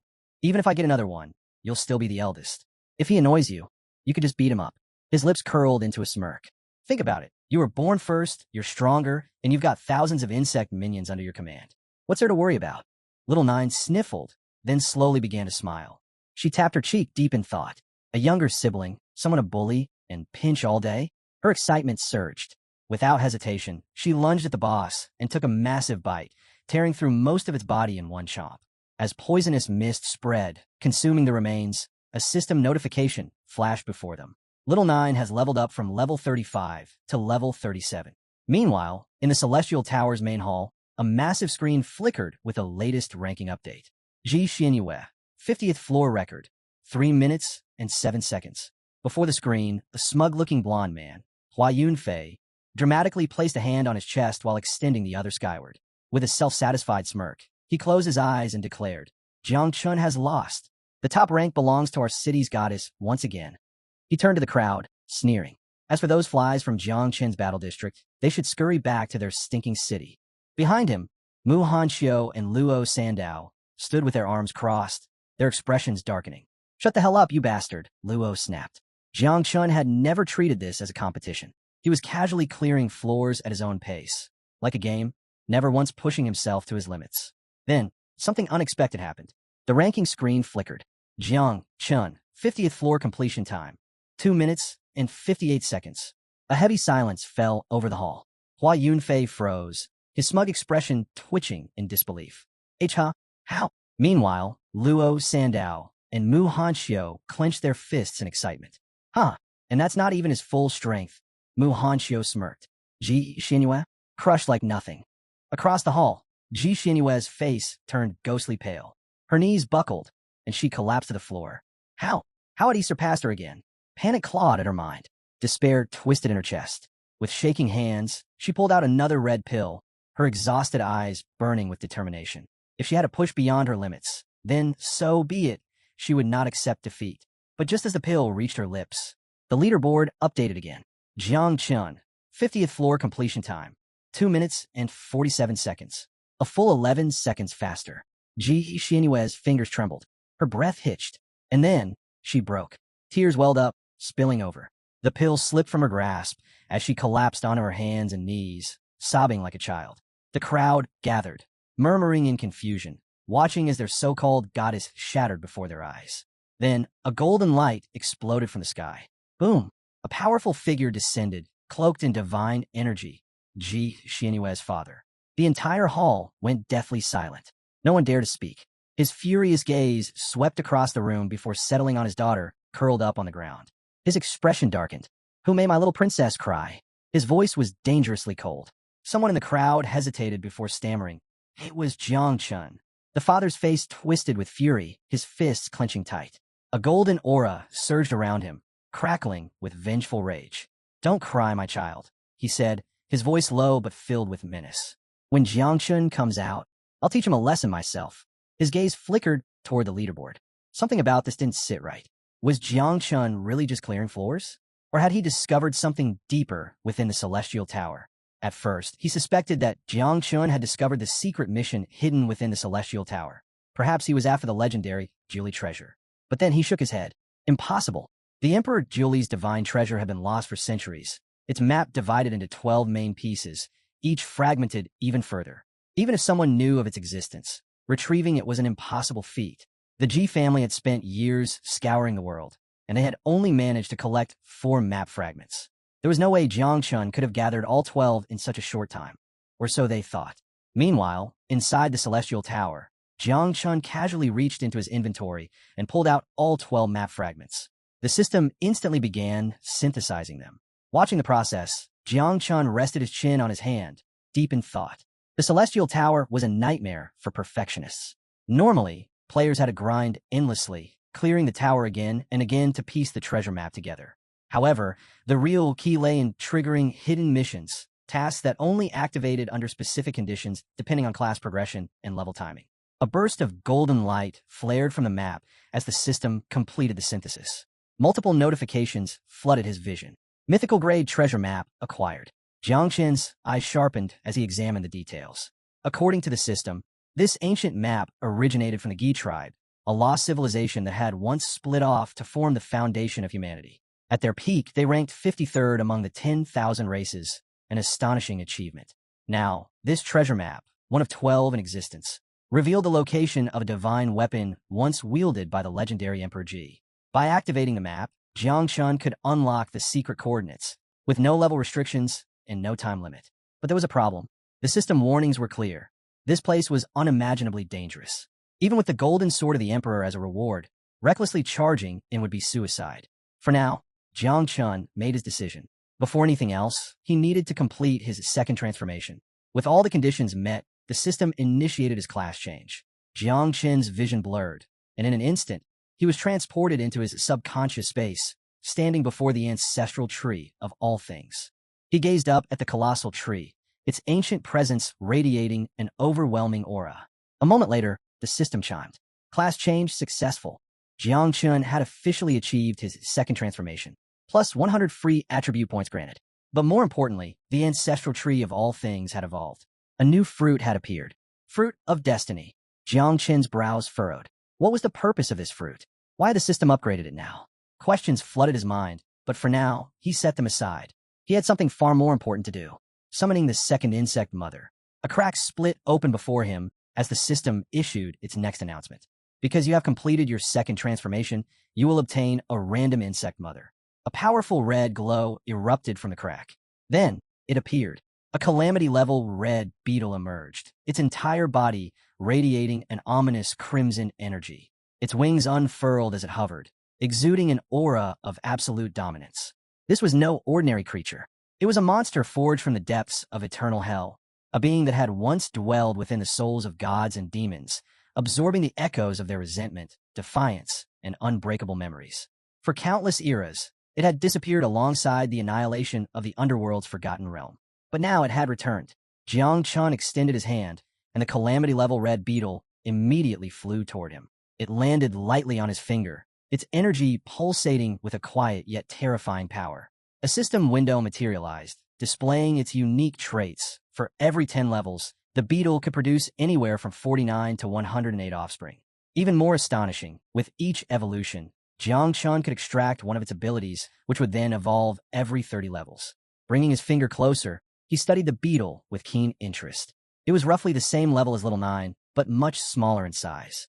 Its design was unlike any known insect, more abstract, like something born from legend rather than nature. Intrigued, Jiang Chun raised his hand toward the ancestral tree and activated divine evolution. A golden light engulfed the beetle. In an instant, its tiny form underwent a shocking transformation. A crimson armor encased its body, a sharp horn jutted from its head, and its wings pulsed with a terrifying energy. Then, the beetle's eyes slowly opened. It crossed its arms and, to Jiang Chen's complete surprise, spoke. "Father." Jiang Chen blinked. "Wait, what?" Unlike the hyperactive Little Nine, this one exuded calm and composure, carrying the aura of a seasoned warrior rather than a playful spirit. Jiang Chen smirked. "All right, I'll call you Xia." He hadn't expected his second insect mother to evolve into a male, but then again, asexual reproduction followed no set gender rules. The final form was determined randomly.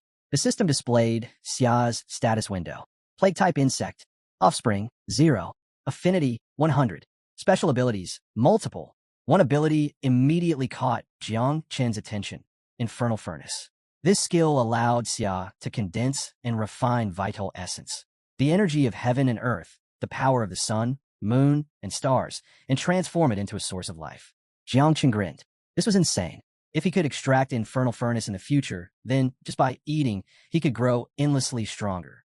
With a calm and steady voice, Xia spoke again. "Father, you only need to help me complete my first life leap. If you do that, I won't have to wait until level 30 to unlock your first ability extraction." Jiang Chun raised an eyebrow. "First life leap." Xia nodded. "To complete it, I require 10 drops of divine and demonic essential blood." Jiang Chun was momentarily stunned. This guy had barely been born, and he was already demanding the blood of gods and demons. He sighed, rubbing his temples. "You sure don't hold back, huh?" Still, Jiang Chun wasn't against the idea. The problem was, he didn't have that kind of blood on hand. "All right," he said, waving his hand. "Go check out the nest and meet your sister first. As for the divine and demonic blood, I'll ask Master about it once I leave here." Xia closed his eyes, gave a slight bow, and answered, "Yes, father." At the same time, news of Ji Xianyue's breakdown was spreading like wildfire. General Duan was casually scrolling through the latest updates when his body suddenly froze, his face turning pale. "Crap, this is bad." Sweat beaded on his forehead as he turned to Gu Katian, who was peacefully sipping tea. "I just saw a broadcast. Ji Xianyue is crying." Gu Katian barely blinked, and General Duan gulped. "You don't get it. The king doesn't care about much, but when it comes to his daughter, he loses his mind." Without another word, he summoned a portal and bolted. Gu Katian's teacup clattered to the floor. His calm demeanor shattered as he hurriedly chased after him. Wait. If you're panicking, that means this is really bad." Meanwhile, inside the Celestial Tower, Jiang Chun stepped in the main hall, and instantly, the atmosphere shifted.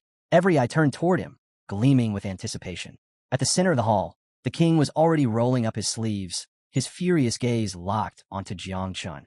"You dare make my daughter cry?" he growled. "Fine. Time to teach you a lesson." Ji Xianyue, seated beside him, immediately panicked. Father, stop. This isn't necessary. He ignored her, cracking his knuckles. I know exactly what I'm doing. Jiang Chun, unfazed, kept walking forward. But as he took another step, a group of generals suddenly rushed in, grabbing him by the arms. He blinked, confused. The hell is this? General Duan and Master Gu Katian had arrived. Okay, run. General Duan hissed. We'll explain on the way. Before Jiang Chun could react, the king lunged forward. A burst of golden energy exploded from his hand, shooting straight toward Jiang Chun. Stop! Duan Jai roared, stepping in at the last moment. A wall of ice materialized, blocking the attack. The king narrowed his eyes. This brat made my daughter cry.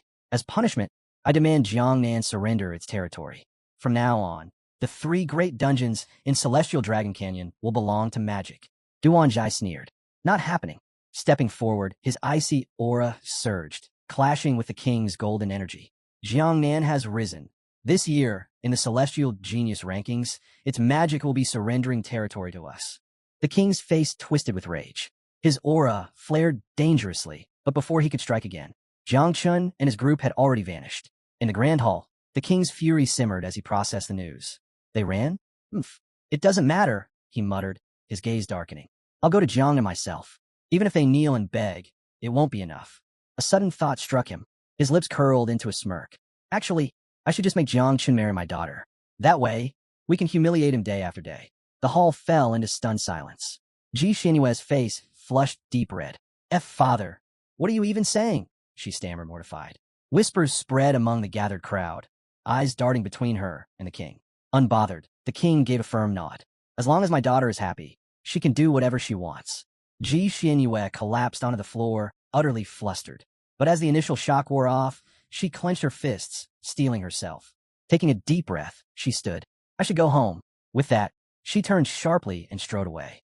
Yet, as she left, she burned Jiang Chen's name into her mind. She wouldn't forget this. If she wanted to surpass him, if she wanted to triumph in a prodigy competition, she had to become stronger. Meanwhile, Jiang Chun, Gu Katan, and Duan barely managed to escape, only to come face to face with an imposing sight. Ji Xinyue and her father, standing directly in their path, still radiating fury. The king crossed his arms, his sharp gaze locking onto them. What are you doing in my house? Gu Katan exhaled slowly, closed his eyes for a brief moment, then raised a fist to his mouth and coughed lightly. We have a request. The king's expression turned cold. So, even the Celestial Sword King lowers himself to ask favors. He sighed, clearly unimpressed. Still, after a brief pause, he relented. Fine. What do you need? Gu Katian remained composed. Jiang Chun is my disciple. He requires 10 drops of divine and demonic essential blood for his profession change mission. As far as I know, only the Ji family possesses such a thing. Duan immediately raised a finger, forcing an awkward smile. This has nothing to do with earlier events. Jiang Chun just needs it for his profession change. And as compensation, we're willing to offer the Celestial Dragon Cannon. The king placed a firm hand on his daughter's shoulder, deep in thought. The Celestial Dragon Cannon, huh? He rubbed his chin before shaking his head. That's not nearly enough, not even for a single drop of divine and demonic blood. Then, a wicked glint flashed in his eyes. But I will agree on one condition. Jiang Chun must marry my daughter. Silence. Ji Xinyue went rigid. Her face burned crimson. Father. With an amused smirk, the king pressed on. Think carefully, my dear. If you have Jiang Chun by your side, you'll be even more motivated to push yourself. Seeing him every day would fuel your determination, drive you to train harder, and ensure you grow strong enough to protect our city. Ji Xinyue's face burned an even deeper shade of red, her hands trembling as she struggled to find her words. What are you even saying? Before she could process the absurdity of it all, Duan had already had enough. With a loud thud, he slammed his foot onto the table, dramatically pointing at the king. This is ridiculous. I'm taking this straight to Mahankyu and Tang Wang Chuan. If you think you can pressure us into something like this, think again. Jiang Chun, still seated, wiped the sweat off his forehead. How in the world had things spiraled this far out of control? Gu Katian's expression darkened. Mind your words, king, he warned.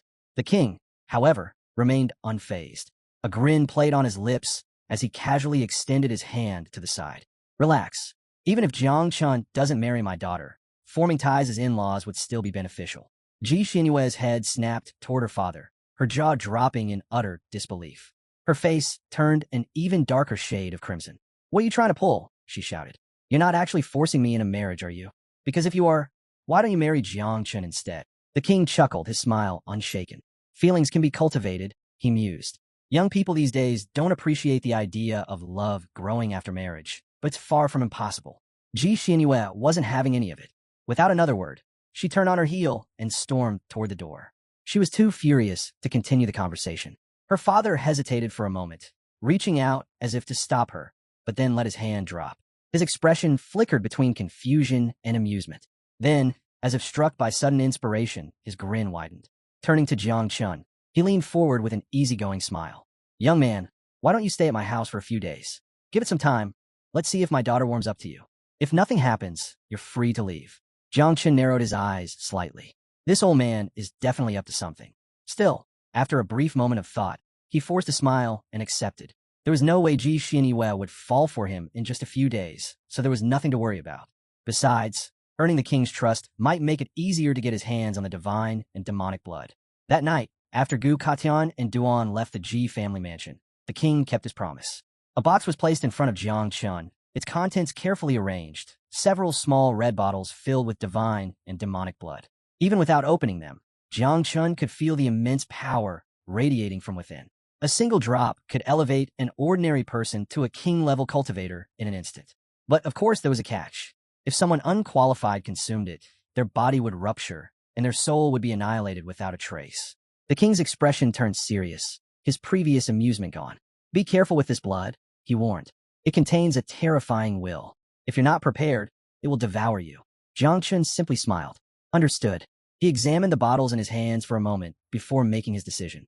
Xia, manifest.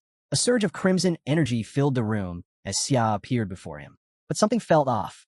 Xia stood with his head lowered, an air of gloom surrounding him. Jiang Chun raised an eyebrow. What's with that depressed look? Xia sighed deeply. Little Nine doesn't like me. What? His voice was filled with grievance. She wants to kick me out of the nest. Jiang Chun reached out, trying to console him with an awkward smile. Did she hit you? Xia's expression darkened. He turned his head away. No. There was a brief pause. Then, with a hint of pride in his voice, he added, I refuse to fight a mere insect woman. She's no match for me. That's why.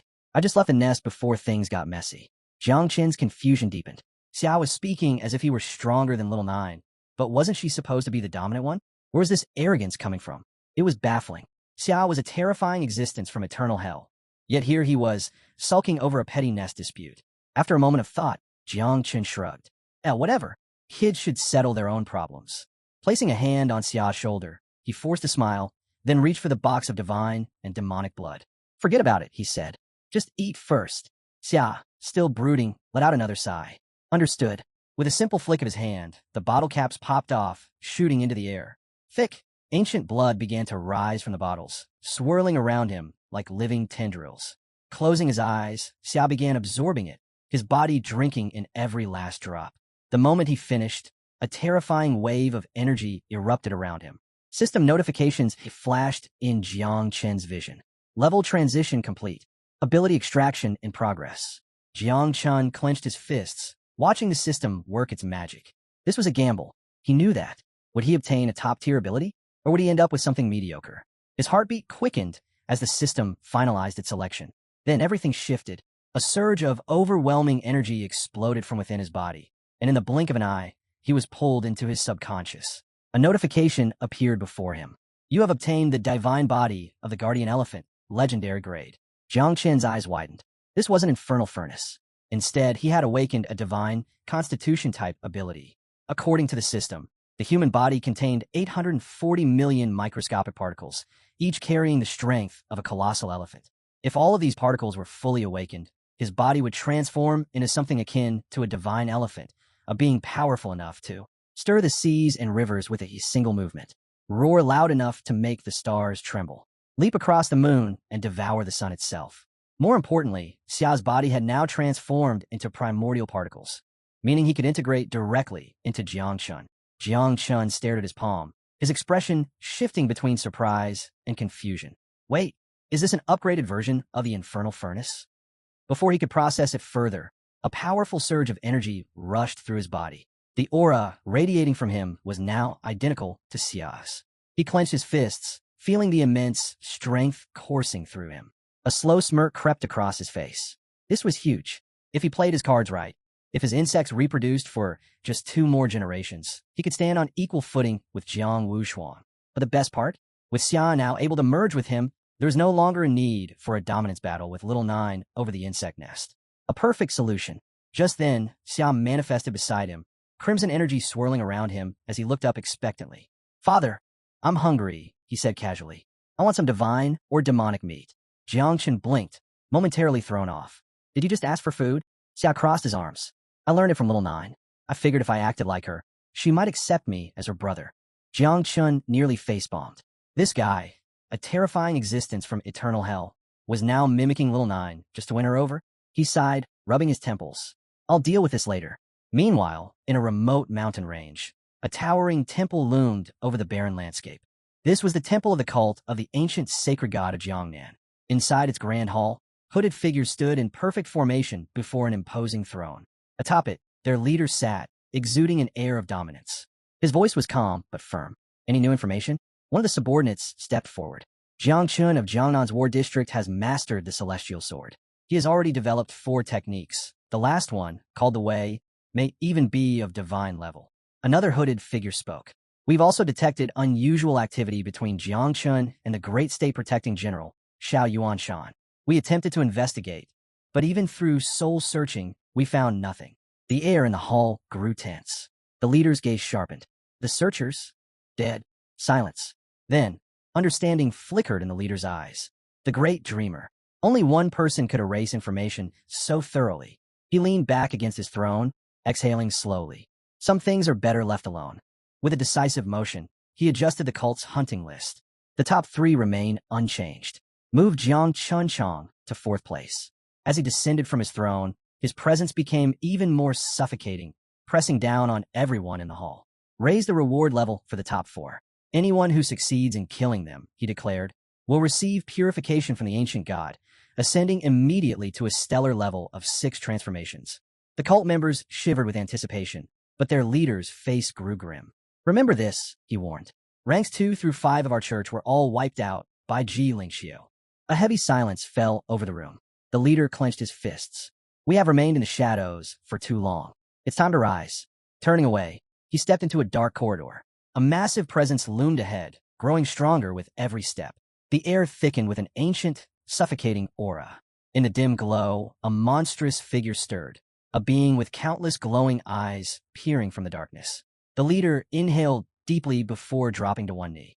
"O Great One, we are grateful for your continued presence," he murmured with unwavering reverence. His voice was solemn, filled with devotion. "The time has come. A divine opportunity awaits us, one that will allow us to fulfill the will of the ancient gods."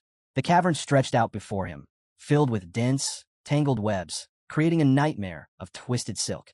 At the center stood a terrifying figure, the Spider Queen. A slow smile crept across the leader's face. "Allow me to introduce myself," he said smoothly. "I am the 7th seat of the Church of the Ancient Gods." His tone darkened. "And this time, I am here to propose an alliance." The Spider Queen extended one of her razor-sharp legs, her many eyes gleaming with cold distrust. She loomed over the man, making her stance clear. Humans were not to be trusted. Unfazed, the man bowed his head, pressing a hand over his chest. "We are not like ordinary humans," he said. "Our bodies may still be impure, but our souls have already been consecrated to the ancient gods." His voice was filled with reverence. "We are no longer mere mortals. We are their chosen apostles." The Spider Queen remained motionless, her overwhelming presence dominating the cavern. As one of the Abyss's top 100 races, she was feared by even the most powerful demons. The man knew this all too well, but he was also certain she had already received orders to cooperate. Their goals aligned perfectly. The Spider Queen, however, had no patience for hollow words. She clicked her mandibles, her tone sharp and cold. "Enough with the pleasantries. Speak." A wicked grin spread across the man's face. His eyes gleamed with unholy fervor. "The lands south of the river are defenseless." The Spider Queen's massive form shifted slightly as she listened. "The prodigy competition will take place soon," he continued. "That'll be the perfect moment for you to lead a horde of beasts into Jiangnan City.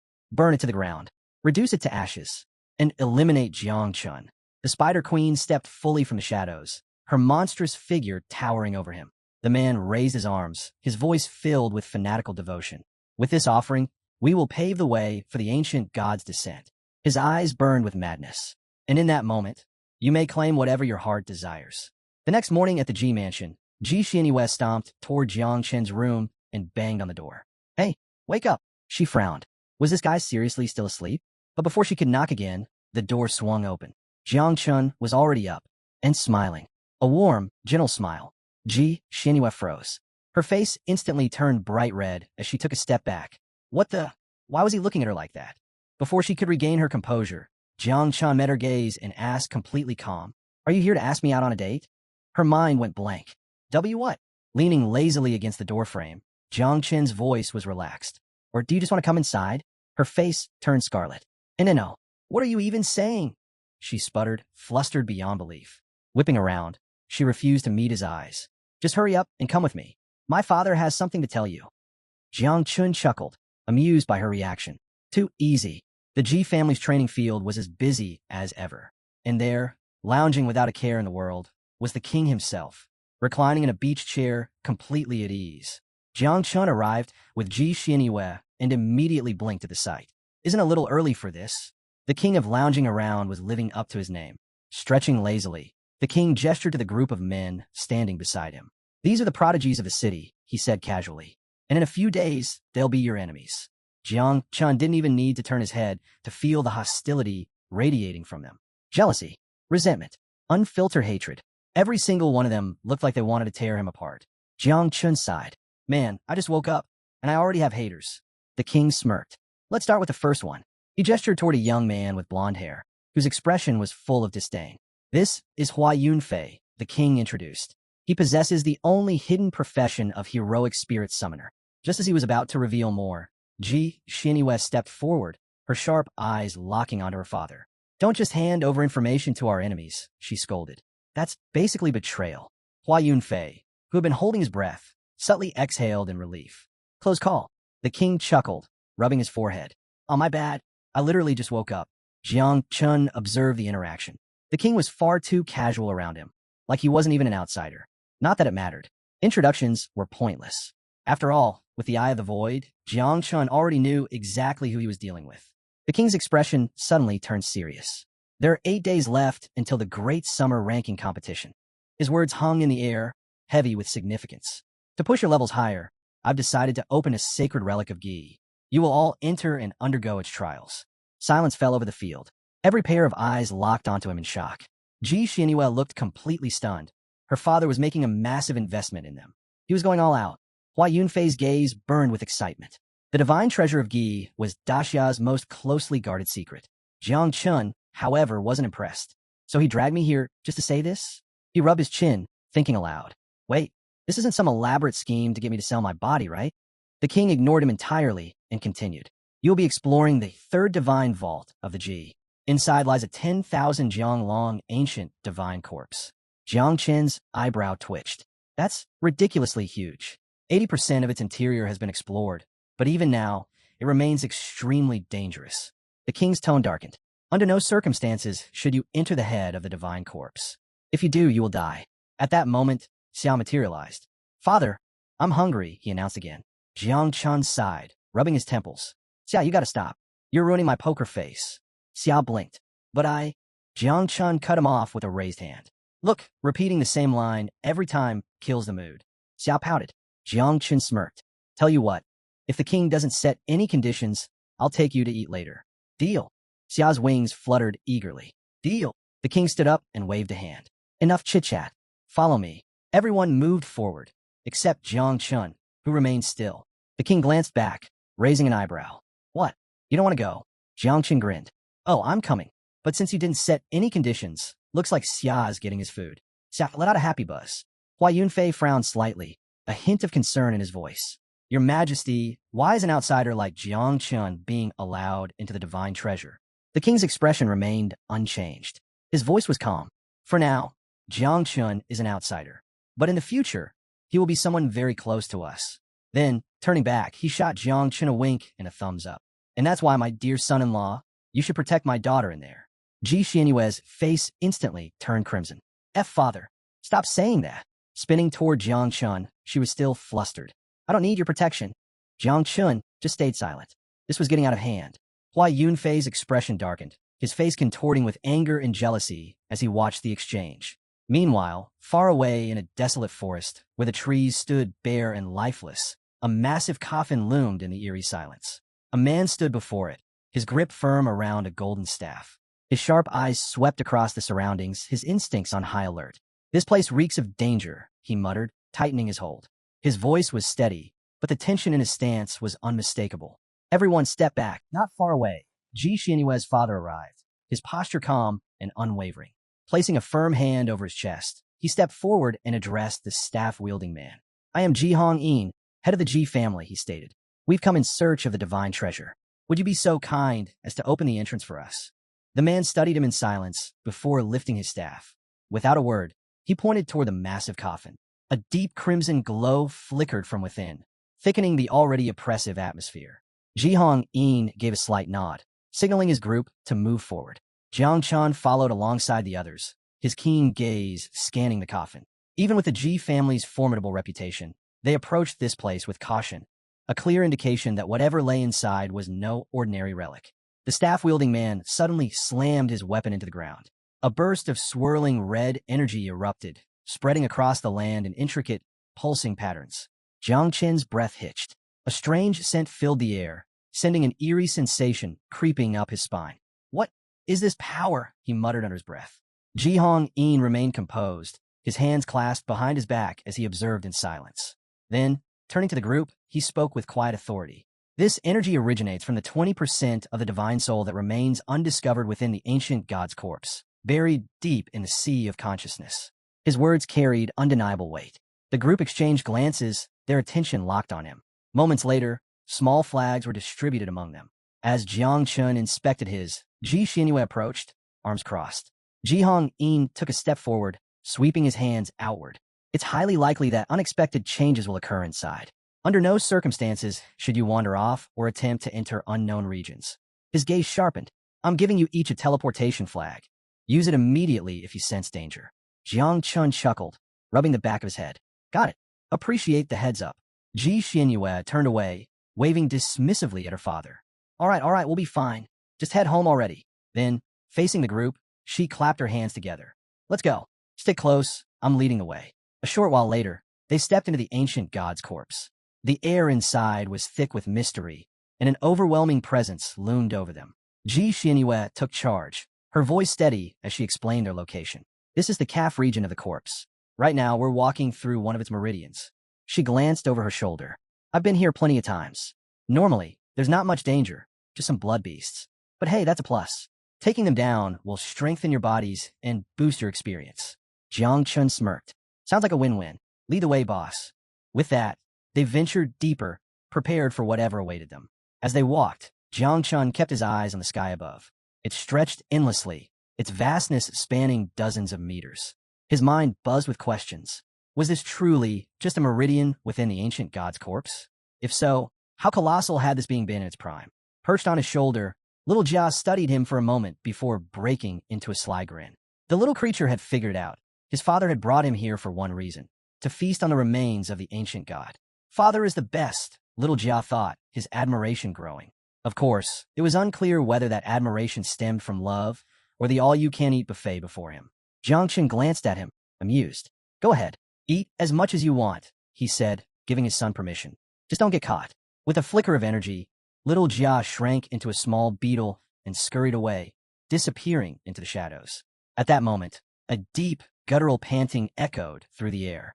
A six-eyed blood beast emerged from the darkness, its breath ragged and heavy. Then, before anyone could react, an entire horde followed, their bodies shifting as they surrounded the group. Some blocked any paths of escape, while others crouched low, ready to pounce. Ji Xianyue's expression sharpened as she spun around, drawing her bow. "Everyone, stay alert," she called, her keen gaze sweeping across the battlefield. A glowing status window flickered before them, listing the beast's levels and abilities. Level 35 Blood Beasts. Blood Mist. Blood Explosion. Blood Arrow. Hua Yunfei, on the other hand, grinned ear to ear. Flames ignited in his palm as he confidently stepped forward, excitement burning in his eyes. "Finally, a decent fight," he said, voice brimming with arrogance. Without waiting for a signal, he charged straight at the beasts, eager to show off. Jiang Chun, however, barely reacted. His gaze flickered toward little Jia's disappearing form. Strange. He's not even interested in these creatures? Hua Yunfei wasted no time, unleashing a surge of fire. The flames exploded through the battlefield, consuming the beasts in a violent inferno. Agonized roars echoed as over 10 of them collapsed, their lifeless bodies hitting the ground. Clenching his fist triumphantly, Hua Yunfei turned to Jiang Chun with a smirk. What do you think? Can you take out more than 10 at once? Jiang Chun gave him a thumbs up. Wow, amazing. His voice was completely flat. Ji Xianyue placed a hand on her hip, watching with mild annoyance. You're bragging over something this small? She muttered. The moment he saw her unimpressed expression, Hua Yunfei immediately changed tactics. He placed a hand over his chest, closed his eyes, and nodded deeply. Understood, goddess.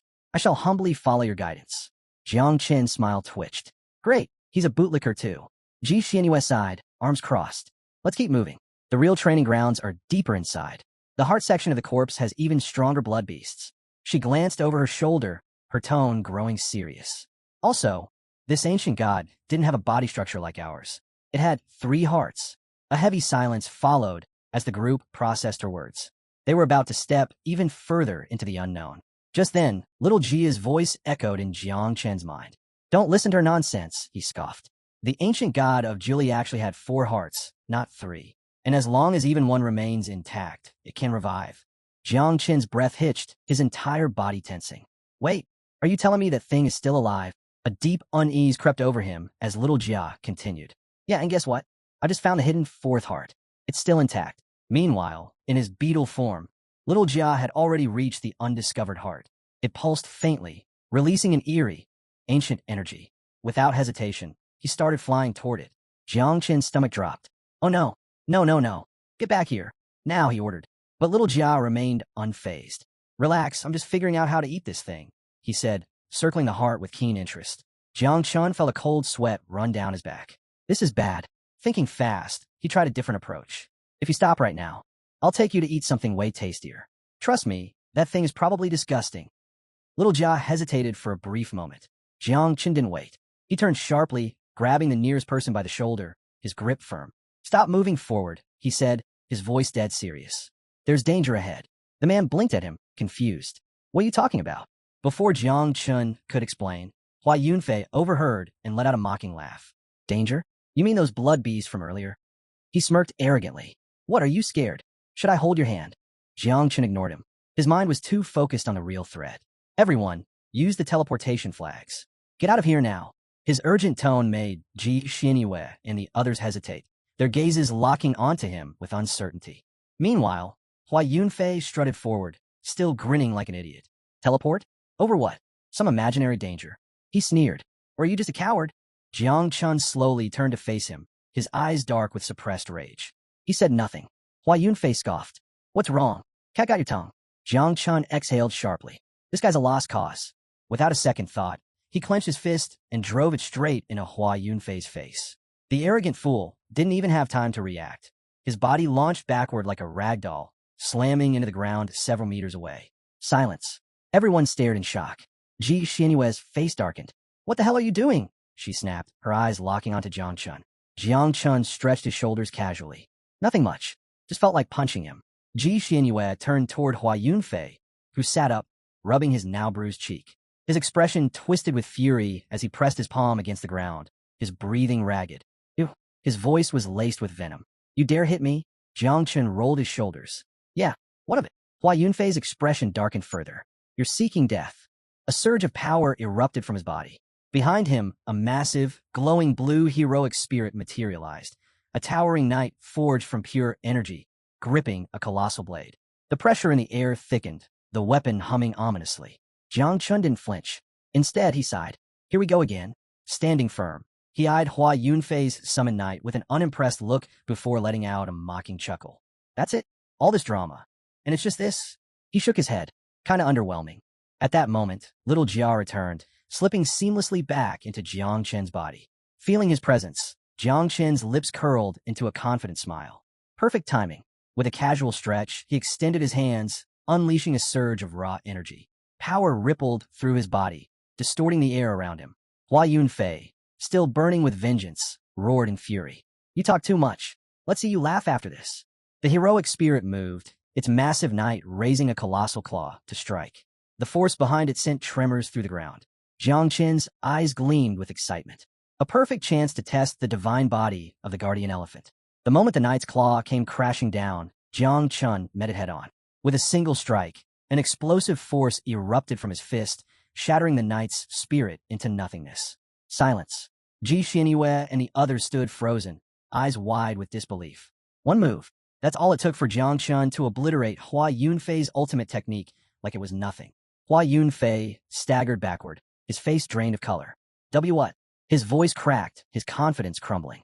This shouldn't be possible. Before he could process what had happened, Jiang Chun moved. In an instant, he leaped into the air, appearing directly above Hua Yunfei. Before Hua Yunfei could react, Jiang Chun's fist crashed into his body like a meteor, sending him hurtling into the wall with bone-rattling force.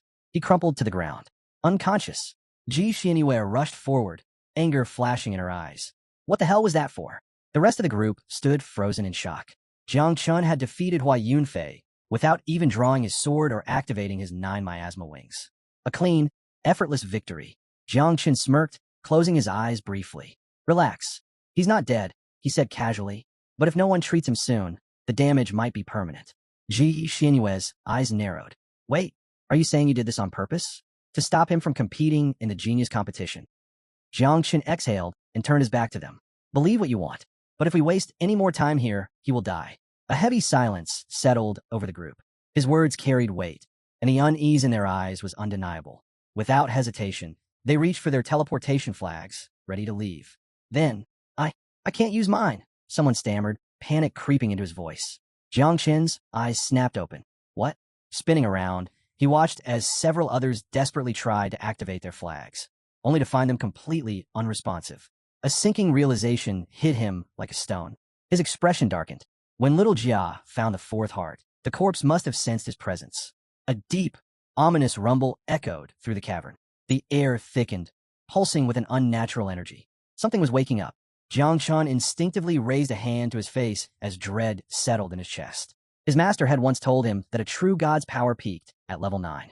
But if this thing was sealing their teleportation flags rather than outright destroying them, that meant it was at least level 10 or higher. If that's the case, we're dead. Forcing himself to stay calm, he gripped his teleportation flag and tested it again. The restriction was there. It wasn't destroyed, just sealed. That meant the god itself wasn't fully revived. It was still bound by some kind of limitation, which meant they still had a chance. His gaze sharpened with renewed determination. Little Jia, take me to the fourth heart. Now, sensing the urgency, little Jia immediately flew ahead. Jiang Chun clenched his fists. He had to treat this as if the god was already alive, because if it fully awakened, they were all dead. Without another word, he took off at full speed, leaving the others behind. Ji Xianyue's eyes followed him, narrowing. So, he knew something was wrong this whole time. That's why he'd been trying to get them out as fast as possible. One of the men hoisted Hua Yunfei's unconscious body onto his back. The group hesitated only a moment before following Jiang Chun. Whatever he had figured out, they needed to stay close. As Jiang Chun neared the fourth heart, a chilling presence made him skid to a halt. More blood beasts. A horde of monstrous creatures materialized from the shadows, their eyes burning with bloodlust. Their levels ranged from 70 to 120, twice as strong as the ones they had faced before. Ji Xianyue and the others caught up, only to freeze in horror. Among the beasts, a few even reached level 150. This is impossible, one of them stammered. Jiang Chun exhaled sharply and stretched out his hand. Little Nine go. From a void, a massive figure emerged, Little Knight. Its glowing eyes gleamed with excitement at the sight of so much fresh prey. Ji Xianyue, hold a rear, Jiang Chun commanded. Keep them busy. She nodded, drawing her weapon. You heard him. Hold your ground. Meanwhile, Jiang Chun turned toward a thick, pulsating vein along the cavern wall, one of the lifelines of the ancient god's body. His expression darkened. If the heart won't stop beating, I'll just have to force my way inside. Ji Xianyue's expression shifted. You can't be thinking of breaking through the god's veins. That's impossible. Jiang Chun's eyes flickered with determination. Then watch me. Bracing himself, he activated the divine body of the guardian elephant. Power surged through his muscles, his entire body radiating an overwhelming force. He threw his fist forward, slamming it into the massive vein with all his strength. The impact sent shockwaves through the cavern. For a split second, nothing happened. Then a deep gash split open where his punch had landed. The group's eyes widened in astonishment. He actually did it, but before they could celebrate, the wound began regenerating at an unnatural speed. Jiang Chun gritted his teeth. So it's not going to be that easy. Ji Xianyue turned sharply, her breath catching as she saw it. A cut in the ancient god's vein. Her expression flickered between shock and disbelief. This shouldn't be possible, she muttered. Even if you damage the vein, the corpse will heal itself almost instantly. Jiang Chun clenched his fist, his eyes burning with resolve. Then I'll just have to hit harder. He reared back and struck again. A deafening crack tore through the cavern, sending massive chunks of flesh and rock flying. If breaking through the outer layers was impossible, then forcing his way inside was the only viable path. Jiang Chun didn't hesitate. He powered up once more, launching another devastating punch. A thick cloud of dust and smoke exploded around him, obscuring the battlefield. As it settled, a large hole had opened in the vein. Jiang Chun, his fist still clenched, exhaled slowly. Now's my chance. Without looking back, he stepped forward, slipping through the opening just as the vein began to regenerate. Wait, Ji Xianyue called out, her voice laced with concern. But he was already gone. Her fists tightened. Damn it, Jiang Chun. Around them, the blood beasts roared and pressed in. Two warriors from the group raised their hands, channeling their energy to form a massive shield, temporarily holding the creatures at bay. Ji Xianyue's eyes sharpened as she called out, Lu Fei, Song Yuming. Her gaze locked onto the frontline defenders. Cover the left side and hold your ground. Lu Fei responded with a firm nod, stepping forward with her weapon poised for battle. She gestured toward Su Manman and Ningbo Zhang Chujing. You two, secure the left flank. Su Yao and I will take the right. Without hesitation, the team sprang into action. One warrior rushed to reinforce the left side, while the rest formed a tight defensive formation, a layered defense with a shield wall in the back and barriers on both sides, ensuring the blood beasts couldn't break through. Then, the creatures charged. Ji Xianyue raised her bow, fingers steady on the string. Her sharp eyes assessed the battlefield, calculating their chances. Listen up, she called out, her voice carrying over the chaos. Our survival depends entirely on us. I won't sugarcoat it. Our odds aren't great. But she took a deep breath, her resolve unwavering. My great-grandfather Ji Lingxiu is on his way. He will get us out of here. A flicker of hope ignited within the group. Their morale strengthened, and they steeled themselves for the battle ahead. Meanwhile, far from the battlefield, a figure entered Ji Xianyue's father's office. The guardian of the divine corpse stood before him, his expression grim. We have a problem, he said. I've lost contact with the group inside. Ji Xianyue's father tensed, his eyes dark with worry. His hands pressed firmly against the desk as he processed the news. When exactly did communication break? He asked, urgency in his tone. The guardian's face remained rigid. 3 minutes ago. It happened right as a sudden energy fluctuation erupted inside. A fluctuation? The father echoed, his brows furrowing. The guardian gave a solemn nod. Yes, something unlike anything we've seen before. When I entered the divine residence to investigate, I discovered that the entire corpse had become completely cut off from the outside world. Silence filled the room. The strange part, the guardian continued, his voice steady but grave, is that the ancient god's corpse hasn't vanished. It remains in its original dimensional space. The CAF region is still within our formation's range, yet something is preventing any external access. Ji Xianyue's father leaned back in his chair, fingers tapping the desk in deep thought. Fear flickered in his eyes.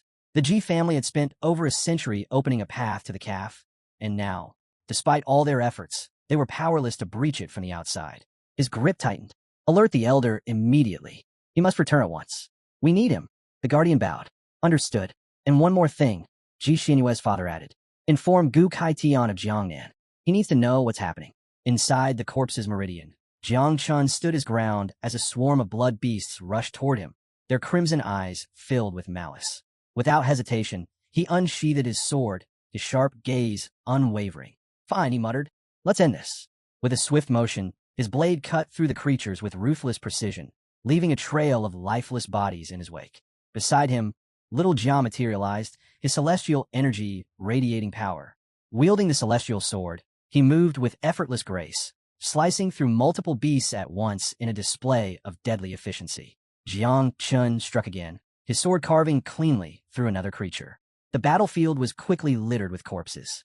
Little Jia crouched beside one of the slain beasts, placing a hand on its back as he examined it with disinterest. He scoffed.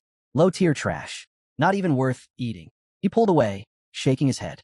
The real feast comes later. Jiang Chun barely reacted, his mind fixed on one goal, pushing forward. He refused to let this place become his grave. Elsewhere, high above the clouds, several blue dragons soared through the sky. On a floating platform between them, a white-haired man stood, his sharp gaze locked onto a magical water sphere displaying Jiang Chen's battle. Watching the scene unfold, he exhaled in mild surprise. I never expected to find such a talent among humans. Beside him, a massive dragon loomed, its piercing gaze fixed on Jiang Chen's movements. You're not wrong, Brother Duanxiu, the beast rumbled. This boy, he's different. Duanxio's eyes narrowed. To escape disaster, I faked my death and crossed the sea, hiding my heart for generations, waiting for the new era to arrive. For hundreds of years, no one has been able to find it. His fingers curled slightly. But now, he murmured, his eyes gleaming. A mere child has discovered it. The dragon's focus shifted to the sphere, where Jiang Chen's insect had appeared. Dark, ominous creatures radiating an unsettling, destructive aura. Duanxio's voice was calm, but heavy with certainty. Jiang Chen is no ordinary brat. Those insects, they aren't just some simple creatures. They're disasters, forces of nature. And to think, he also possesses the 9 miasma wings. The dragon let out a low growl. If he keeps advancing, he might break through. Duanxio reached toward the sphere, adjusting its vision. Perhaps, but with the space sealed, he's trapped. A dead end. The two continued to watch, waiting for Jiang Chen's next move. As Duanxio observed Jiang Chen's relentless advance, a creeping unease settled in his chest. The boy was proving to be more dangerous than anticipated. Could he really reach my heart? For now, summoning more blood beasts was his only option, but even they were failing to stop Jiang Chen. If his heart was destroyed, he would lose everything, the power to shelter them, and worse, his very existence. Beside him, Nanlong conjured a swirling blue flame in his palm, its eerie glow casting flickering shadows across his smirking face. He twirled the fire between his fingers, utterly at ease. Relax, Duanxiu, he said casually. I've got plenty of power left. Taking down a mere child isn't even worth the effort. Meanwhile, Jiang Chun wiped the blood from his mouth, his sharp eyes scanning the battlefield. No matter how many blood beasts he cut down, more kept appearing, stronger than before. Some had even reached level 150. His chest tightened. Something was wrong. And what about Ji Xianyue? He had no time to waste. If he delayed any longer, something terrible might happen to her. Up ahead, little Jia suddenly pointed forward, his expression unusually serious. Father, the intercession is just ahead. We have to go through it to reach the heart. Jiang Chen didn't hesitate. He shot forward, his determination like fire in his veins. He knew that this ancient god wasn't just colossal, it was cunning. If it had 4 hearts, it could hide them anywhere inside its body. He needed to act fast. Then, something unexpected happened. The blood beast started running. Jiang Chen slowed, a frown creeping onto his face. Why are they retreating? Then his stomach dropped. An unnatural darkness washed over his sea of consciousness. His vision swayed, his mind clouding. When he tried to focus on his ancestral tree, he couldn't see it. A cold dread seeped into his bones. And then he felt it. A presence. Slowly, he turned his head. A massive dragon loomed behind him, its piercing eyes locked onto him with an unshakable focus. A predator, sizing up its prey. Its shimmering scales pulsed with an eerie glow, and the sheer weight of its aura sent icy chills down Jiang Chen's spine. His instinct screamed at him, run. But before he could move, the dragon lunged. Its colossal claws clamped around him, lifting him effortlessly. His limbs stiffened, frozen in place. Watching through the magical sphere, Duanxiu let out a slow breath of relief. It's over, he muttered. Nanlong smirked. Took long enough. The dragon's grip tightened. A bone-chilling frost spread over Jiang Chen's body, creeping through his veins like an unrelenting curse. His breath came in ragged gasps as numbness swallowed his senses. His eyelids grew heavy. His mind wavered. A deep, unnatural sleep threatened to consume him. For the first time in a long time, Jiang Chun felt fear. His body remained rigid, locked in place. A gnawing terror coiled in his chest, an unfamiliar, paralyzing sensation. Sensing something was wrong, little Jia rushed over, grabbing Jiang Chen's face with uncharacteristic urgency. Father, what's happening? Say something. He patted Jiang Chen's back frantically, his usual composure cracking. But Jiang Chen couldn't answer. His throat was frozen shut. His voice was gone. Then, a blinding light erupted from the ring on Jiang Chen's finger. The sheer force shattered the ice encasing him, sending shards flying in every direction. In an instant, the dragon's massive claw detonated into fragments. A deafening roar of fury shook the entire space. Jiang Chun gasped, staggering as feeling rushed back into his limbs. That curse attack. It was strong enough to bypass even his ancestral tree of all things. It should have killed him, but he was still standing. His gaze dropped to the ring on his finger, the heart of the star god, a gift from the great dreamer, a powerful artifact that had just saved his life. But now, Jiang Chun clenched his fist. It's damaged. A furious snarl rumbled from the dragon. Its eyes burned with rage as it coiled, preparing to strike again. Jiang Chun took a deep breath, a dangerous smile creeping across his lips. Behind him, the ancestral tree manifested once more, its ethereal glow filling the battlefield. With a swift motion, he unsheathed the celestial sword, its radiant energy crackling in his grip. "Looks like it's my turn now," he muttered. Elsewhere, Nanlong collapsed to his knees, clutching his throat, his breath ragged. Disbelief twisted his features. This is impossible. Behind him, Duanxiu loomed, his outstretched hand pulsing with raw energy. "What are you waiting for?" he barked. "Attack again. He won't survive the next curse." Nanlong's teeth clenched, his mind racing. The power of that curse. It was beyond anything Jiang Chun should have been able to resist. Centuries ago, his soul's essence had nearly been depleted. If he released another curse now, it wouldn't just weaken him, it would send him into eternal sleep. Duanxiu stepped closer, his sharp eyes locking onto Nanlong's. A smirk curled on his lips, cold and calculating. "Well, what's it going to be?" Nanlong's blood ran cold. He's waiting for me to die." The realization struck like lightning. Duanxiu wasn't relying on him. He was using him. The moment he exhausted himself, Duanxiu would either devour him or let him wither away into nothingness. Nanlong's breathing quickened. His fingers twitched. He had to act first.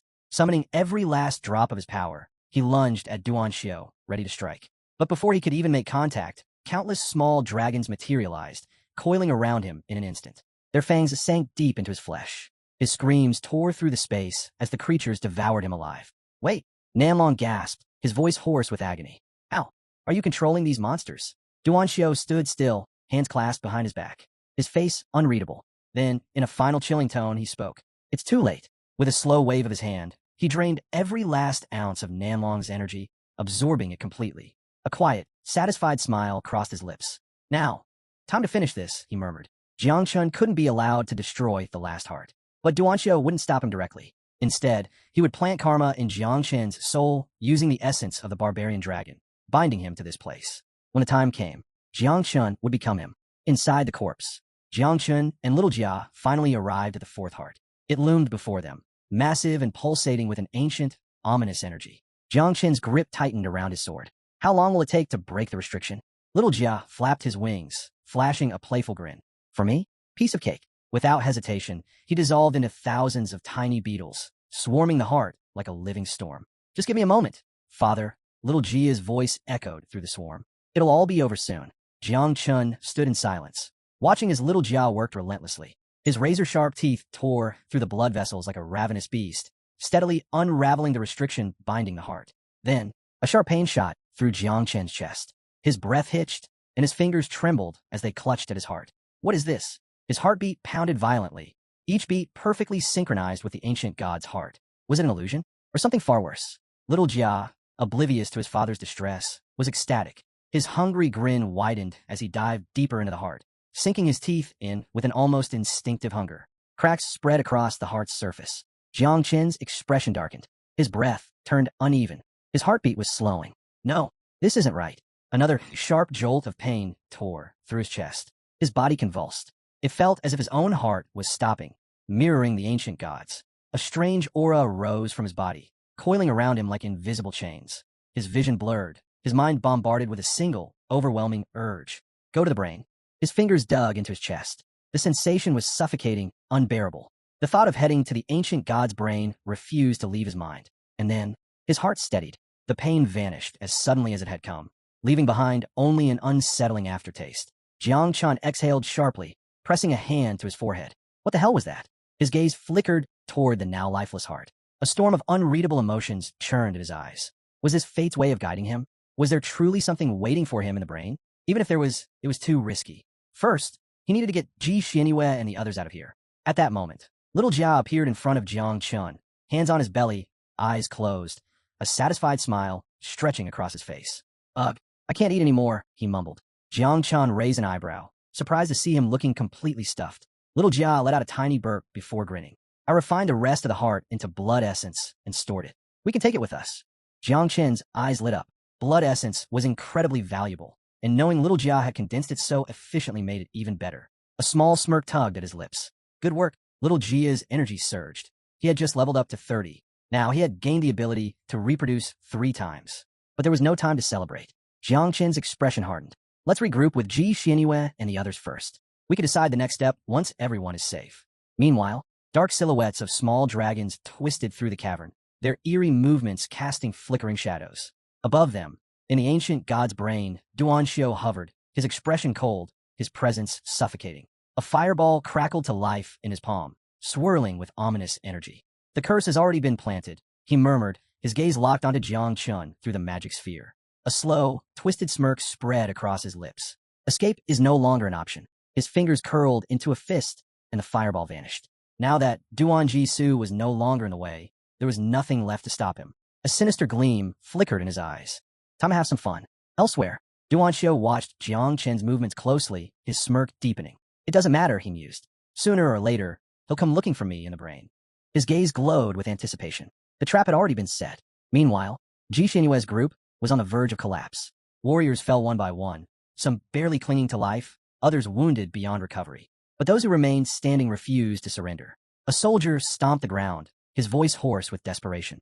Hold the line. Don't give up. A fighter struggled to maintain a defensive barrier, while 2 others raised their hands, summoning another protective shield. But the beast kept coming.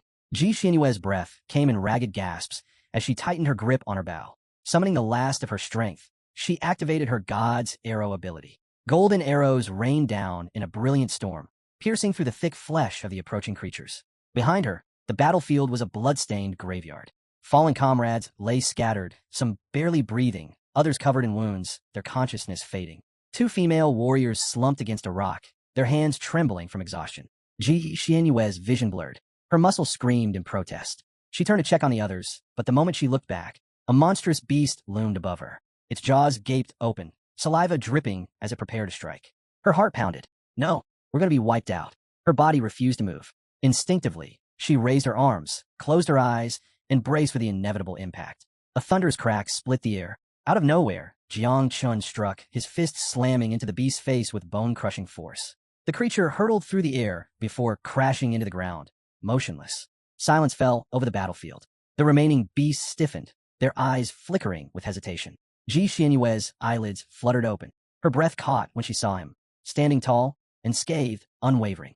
Relief coursed through her. Jiang Chun met her gaze. Sorry I'm late. The survivor's despair lifted, replaced by a glimmer of hope. Ji Xianyue wasted no time, rushing to support an injured soldier, slinging his arm over her shoulder. Meanwhile, Jiang Chun raised his hand, activating the star god's blessing. A soft blue glow pulsed from the ring on his finger, enveloping the wounded. Though damaged, its healing power still held strong. Warmth spread through their battered bodies. A woman touched her neck, eyes widening as the pain faded. It's amazing. Beside her, a man stared at his healing wounds in disbelief. It doesn't hurt anymore. Even as blood beasts loomed on all sides, Jiang Chun remained composed. His lips curved into a knowing smirk. He nodded slightly. Little Nine, Little Jia, you both deserve some rest. Leave the rest to me. The battle wasn't over, but he would see it through. Suddenly, Little Nine latched onto his shoulders, clinging to him as she burst into tears. She was heartbroken. How could Jiang Chun take Little Jia along and leave her behind? Sniffling, she whined about the countless insects that had perished and demanded someone comfort her. Jiang Chun tensed, scrambling for the right words. You did great, he said carefully. Why don't you go to the town monument in the Sea of Consciousness? It'll help you recover. But Little Nine wasn't interested in explanations. Instead, she vowed to teach Little Jia a lesson, one so thorough he wouldn't know whether to cry or run. Little Jia, perched on Jiang Chen's head, trembled violently, his tiny form shaking like a leaf. Meanwhile, a warrior hurriedly erected a protective barrier, sensing the next wave of danger. But before it could fully form, bloodthirsty beasts surged forward. Jiang Chen's gaze sharpened. He pointed toward the wall, quickly assessing the recovering warriors. Their wounds were healing, but there was no time to relax. The blood beasts are coming again, he warned.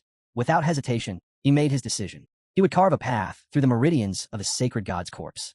Follow me, he commanded. Time was slipping away. His defenses wouldn't hold much longer. He clenched his fist and turned to Little Jia. Merge, he ordered. A surge of red energy erupted around Jiang Chun as he unleashed the divine body of the elephant. Channeling his immense power, he delivered a devastating punch straight into the vein of the wall. The impact sent shockwaves rippling through the structure, and within moments, it shattered into countless fragments. Without hesitation, he grabbed the broken edges, prying them apart to widen the gap. His expression was serious and unwavering. "Get in," he commanded. The group wasted no time, rushing inside one after another. A wave of relief washed over them as they finally caught their breath, but Jiang Chun remained on high alert. "The beasts are heading for the vein," he warned. Ji Xianyue's breath hitched in surprise. The last time, it had taken Jiang Chun dozens of strikes to break through. Now, with a single blow, he had torn open a massive passage. How had he become this strong? Before she could fully process it, the beasts lunged forward. Jiang Chun reacted instantly, scooping Ji Xianyue into his arms before bolting ahead. What are you doing?" she stammered, her face burning with embarrassment. "We need to move. The gap's about to close," he replied, his tone leaving no room for argument. Just as he predicted, the wound in the vein rapidly sealed itself, cutting off the beast before they could squeeze through. Jiang Chun continued forward, ensuring they put as much distance as possible between themselves and danger. When he was finally satisfied with their safety, he set Ji Xianyue down. Her face remained bright red, but he ignored it, turning instead to the others. "We should be safe for now. Rest up," he instructed. Exhausted, the survivors collapsed to the ground, gulping in air. After narrowly escaping death, they desperately needed a moment to recover. But Jiang Chun wasn't finished. Lowering himself to the ground, he pressed a palm against it and locked eyes with Ji Xianyue. His voice was calm yet firm. "Which part of this area connects to the Ji family?" Ji Xianyue leaned against the wall, catching her breath before pointing to one side. "That's the formation's core," she explained. "If you break it, you'll reach the Ji family sanctuary on the other side." Jiang Chun gave a slight nod, but before he could act, she added a warning. "The outer defenses are much stronger than the interior, so be careful." Taking a deep breath, Jiang Chun sat down, closed his eyes, and pressed his hands together. Before making his next move, he needed to advance further. Ji Xianyue watched him in confusion, uncertain about his plan. Inside the sea of consciousness, Jiang Chun's eyes snapped open, sharp with determination. "Little Jia, get out here. It's time to reproduce." Little Jia, arms crossed and eyes shut, appeared behind Jiang Chun with a serious nod. Meanwhile, another little Jia peeked cautiously from behind the Taishu monument, his tiny body trembling. Nearby, little Nine clutched her face, tears streaming as she wailed, "This is my territory." Jiang Chun glanced between her and a nervous little Jia, exhaling in frustration. "Relax, little Nine. We're just borrowing your space. Once little Jia is done reproducing, we'll leave." Still pouting, little Jia poked his lip. "Why don't I have my own home?" That was the last straw. Little Nine's temper exploded like dry leaves catching fire. "That's your problem," she snapped. Jiang Chun, arms crossed, sighed once more. Fine. I'll buy you a home later." That seemed to satisfy little Jia. He got to work immediately, his form shrinking into a tiny beetle before the duplication process began. In an instant, his body split, multiplying at an astonishing rate. Jiang Chun sat down, focusing his energy to accelerate the process. 3 simultaneous reproductions of the infernal red shell beetle commenced. The wait time? 30 minutes. The total offspring? 324. Before he knew it, the sky above was filled with hundreds of tiny beetles, swarming in all directions. Jiang Chun stood, scanning the scene in mild disbelief. He had expected little Jia to be efficient, but this was beyond his calculations. The divine corpse was an incredible energy source. If just the heart could provide this much power, what would happen if little Jia consumed the brain? Before he could finish the thought, little Nine, still fuming, transformed into her insect mother form. Her fury knew no bounds. She lunged at little Jia, bit onto his cape, and started dragging him away. Little Jia flailed, screaming, "Father, save me!" Jiang Chun snapped back to reality. "Hey, let him go." He reached out, but when she refused to release him, he flicked her forehead hard. Thud! A lump immediately formed on her head. Little Jia took the chance to flee, darting behind Jiang Chun and clinging to his leg for dear life. Jiang Chun rubbed his temples. "I swear, dealing with you two is harder than fighting blood beasts." Little Nine's eyes filled with fresh tears. "Little Jia is your favorite," she accused, sobbing harder. Jiang Chun's patience finally snapped. His fists clenched, and his gaze darkened with anger. "How dare you try to eat your own brother?" His voice turned cold as he issued a command. "All beetles, return to me." At once, the swarm of infernal beetles obeyed, merging back into his body. Jiang Chun placed a hand on the vein, preparing for his next move. Power crackled through his fist, the strength of over 300 fused beetles surging within him. The force at his disposal now was enough to rival the mightiest warriors. He turned to the others, his expression firm. "Stay sharp. This might be our only shot at survival." Understanding the gravity of the situation, they nodded and braced themselves. Outside the ancient god's corpse, the atmosphere was thick with unease. Ji Xianyue's father and the Ji family's grandfather arrived at the scene, their expressions grim as they took in the sealed passage before them. Arms crossed, The grandfather assessed the situation with a heavy gaze. Now that the entrance is sealed, there's no way to break in from the outside, he murmured. The only way out is from within, but that won't be easy. The children are still trapped inside. Ji Xianyue's father stiffened, panic flickering across his face. Then what are we supposed to do?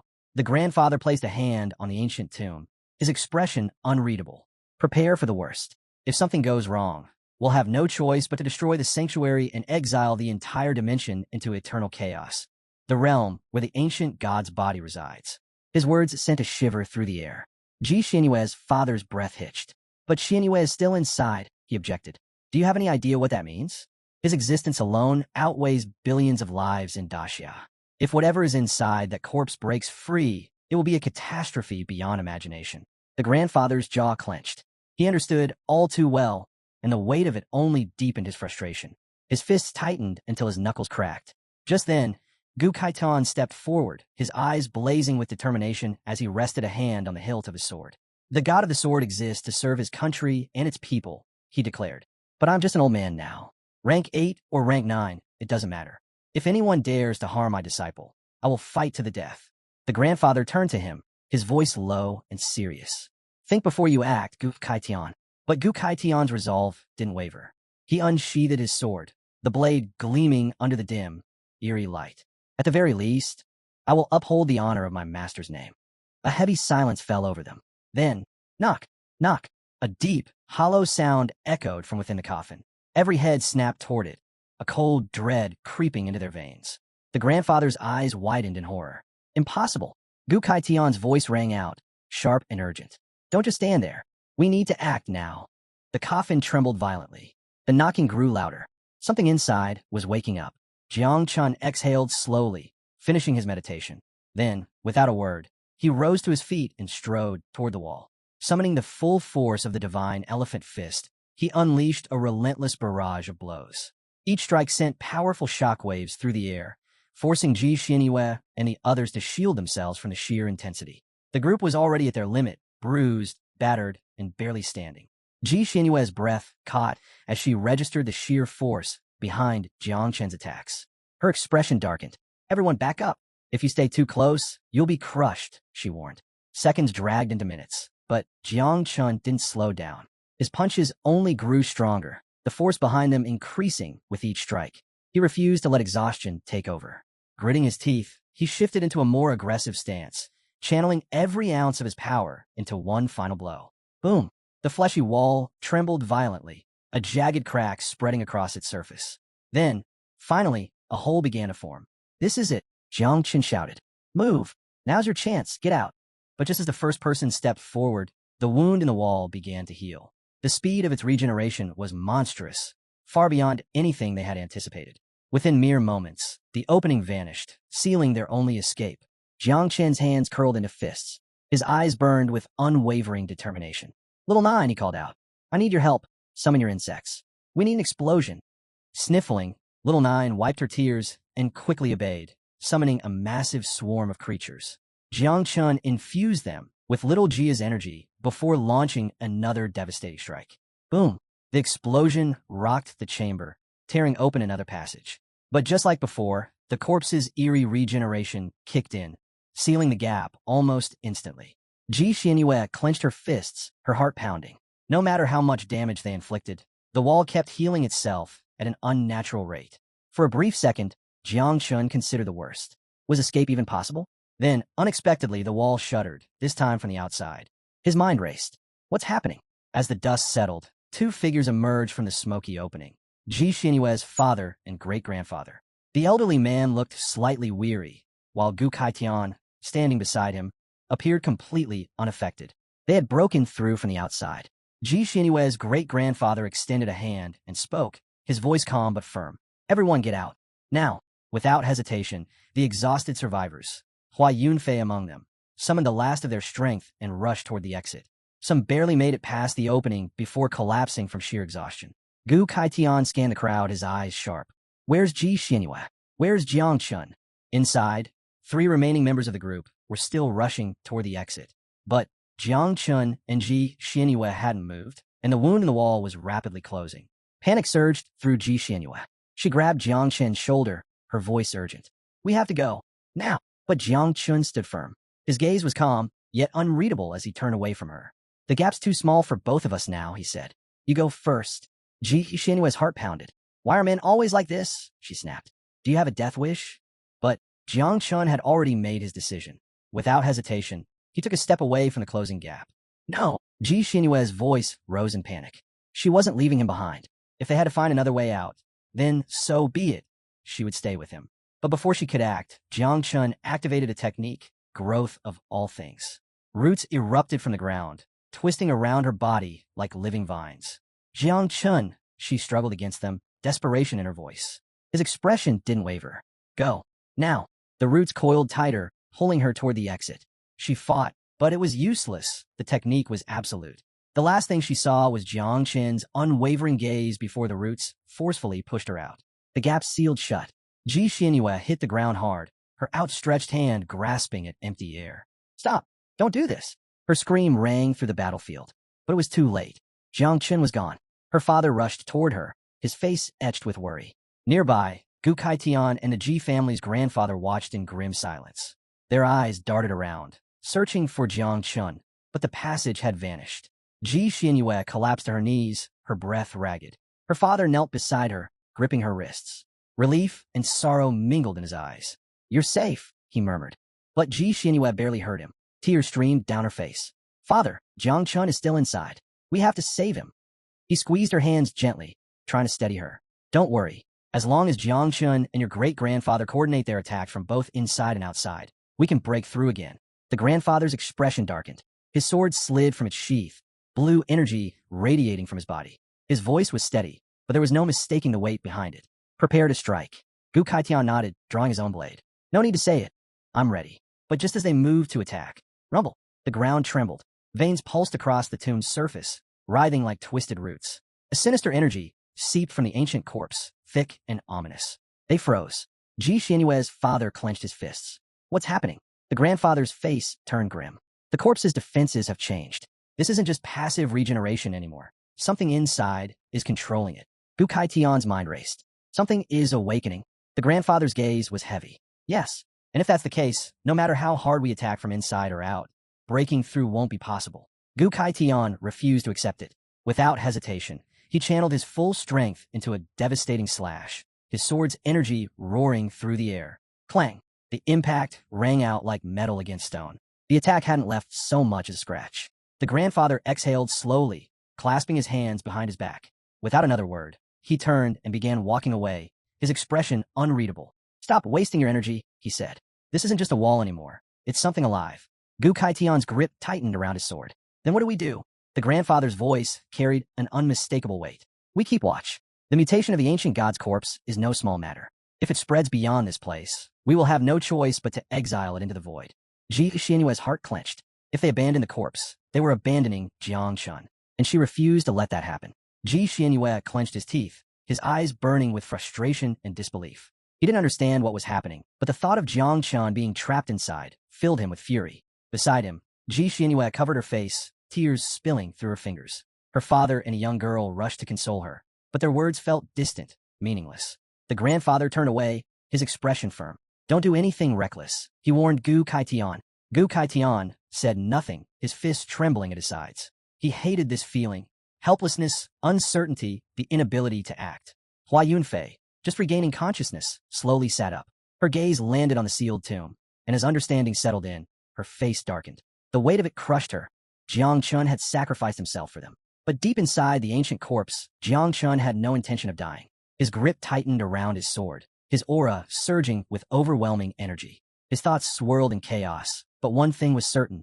Fleeing wasn't an option. There was something more waiting for him ahead. His gaze locked onto the ancient god's brain. An opportunity lay there, one he couldn't ignore. Without hesitation, he moved. Meanwhile, in a dark, hidden space, Duanxiu watched through a glowing magic orb, his expression twisted with satisfaction. A sinister smile spread across his face, his eyes gleaming with excitement. The fish has taken the bait, he murmured. Everything was unfolding exactly as planned. Once Jiang Chun reached the brain, Duanxiu would strike. With a fresh, living vessel, he would finally return to life, free from this wretched prison. After several minutes of navigating the eerie interior of the ancient corpse, Jiang Chun finally reached his destination. Before him loomed a colossal stone door, its surface etched with intricate carvings. The sheer presence of the door sent a chill down his spine. His eyes landed on the words inscribed on one side, each stroke sharp, powerful, exuding an aura that had not diminished despite the passage of centuries. This was left by the god of the sword, he murmured, his heart pounding. Even after all this time, the energy within those words remained terrifyingly dominant. Beyond this door lay the brain of the ancient god. Taking a deep breath, Jiang Chun pressed both hands against the heavy stone and pushed. The door groaned as it began to swing open. "Little Nine, little Jia," he said firmly. "Hide. Don't come out unless I call for you." They were his trump cards, his last hidden advantage. He stepped inside. A dimly lit hallway stretched before him, the air thick with an oppressive energy. The walls seemed to pulse as if alive, exuding an unnatural presence. Then, whispers. They slithered through the darkness, creeping into his ears, into his mind. Jiang Chun gritted his teeth, pressing his hands to his head as the whispers intensified. They weren't just voices, they were invading his thoughts, twisting his perception of reality. His breathing grew ragged, his vision blurred, his body swayed, and then the hallway vanished. In an instant, he found himself in a different space, still and silent, yet suffocatingly heavy. Above him, a figure slowly descended from the sky, a man with long, flowing white hair. Jiang Chen's fingers tightened around his sword as he looked up, confusion clouding his mind. "Who is this?" The figure spoke. "I have been waiting for you for hundreds of years." Jiang Chen's breath hitched. A strange warmth coursed through his body, unfamiliar, yet undeniable. The man landed before him, his presence vast and overwhelming. "My name is Duan Xiao," he said, his voice echoing through the void. "I'm the ancient god." Jiang Chun remained still, his eyes locked onto the enigmatic figure. Every instinct in his body screamed at him to be on guard, yet he had no idea what to expect. Then, without warning, Duan Xiao's form began to change. His features twisted, morphed, until he looked exactly like Jiang Chun. A chilling smile crept onto his face. He extended a hand. "You are me, and I am you," he said cheerfully. "We should become one." Jiang Chen's pulse thundered in his ears. His mind raced. Was this real, or was it a trap? He didn't wait for an answer. His grip tightened around his sword. Without hesitation, he swung. Duan Xiao narrowly evaded the strike, his face unreadable. Yet Jiang Chun caught it, the faint glimmer of amusement in his eyes. "You're just playing God to deceive me," Jiang Chun said icily. Duan Xiao's smile deepened as his illusion faded, revealing his true form, a sinister being with eyes alight with excitement. Crack! With a single hand, he seized Jiang Chen's sword energy, crushing it into fragments as if it were nothing.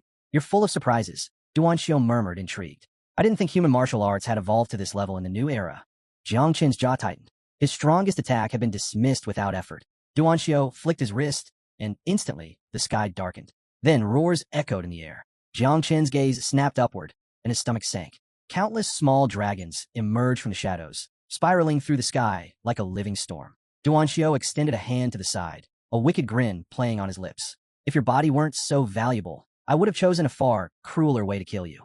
Jiang Chen's pulse quickened. "What do you mean by that?" His eyes darted between the dragons, rapidly assessing their strength. 6th-level transformations. No, some of them had reached the 9th. His heart sank. No wonder the sword god had nearly perished here. Even if he summoned every last one of his creatures, he couldn't win.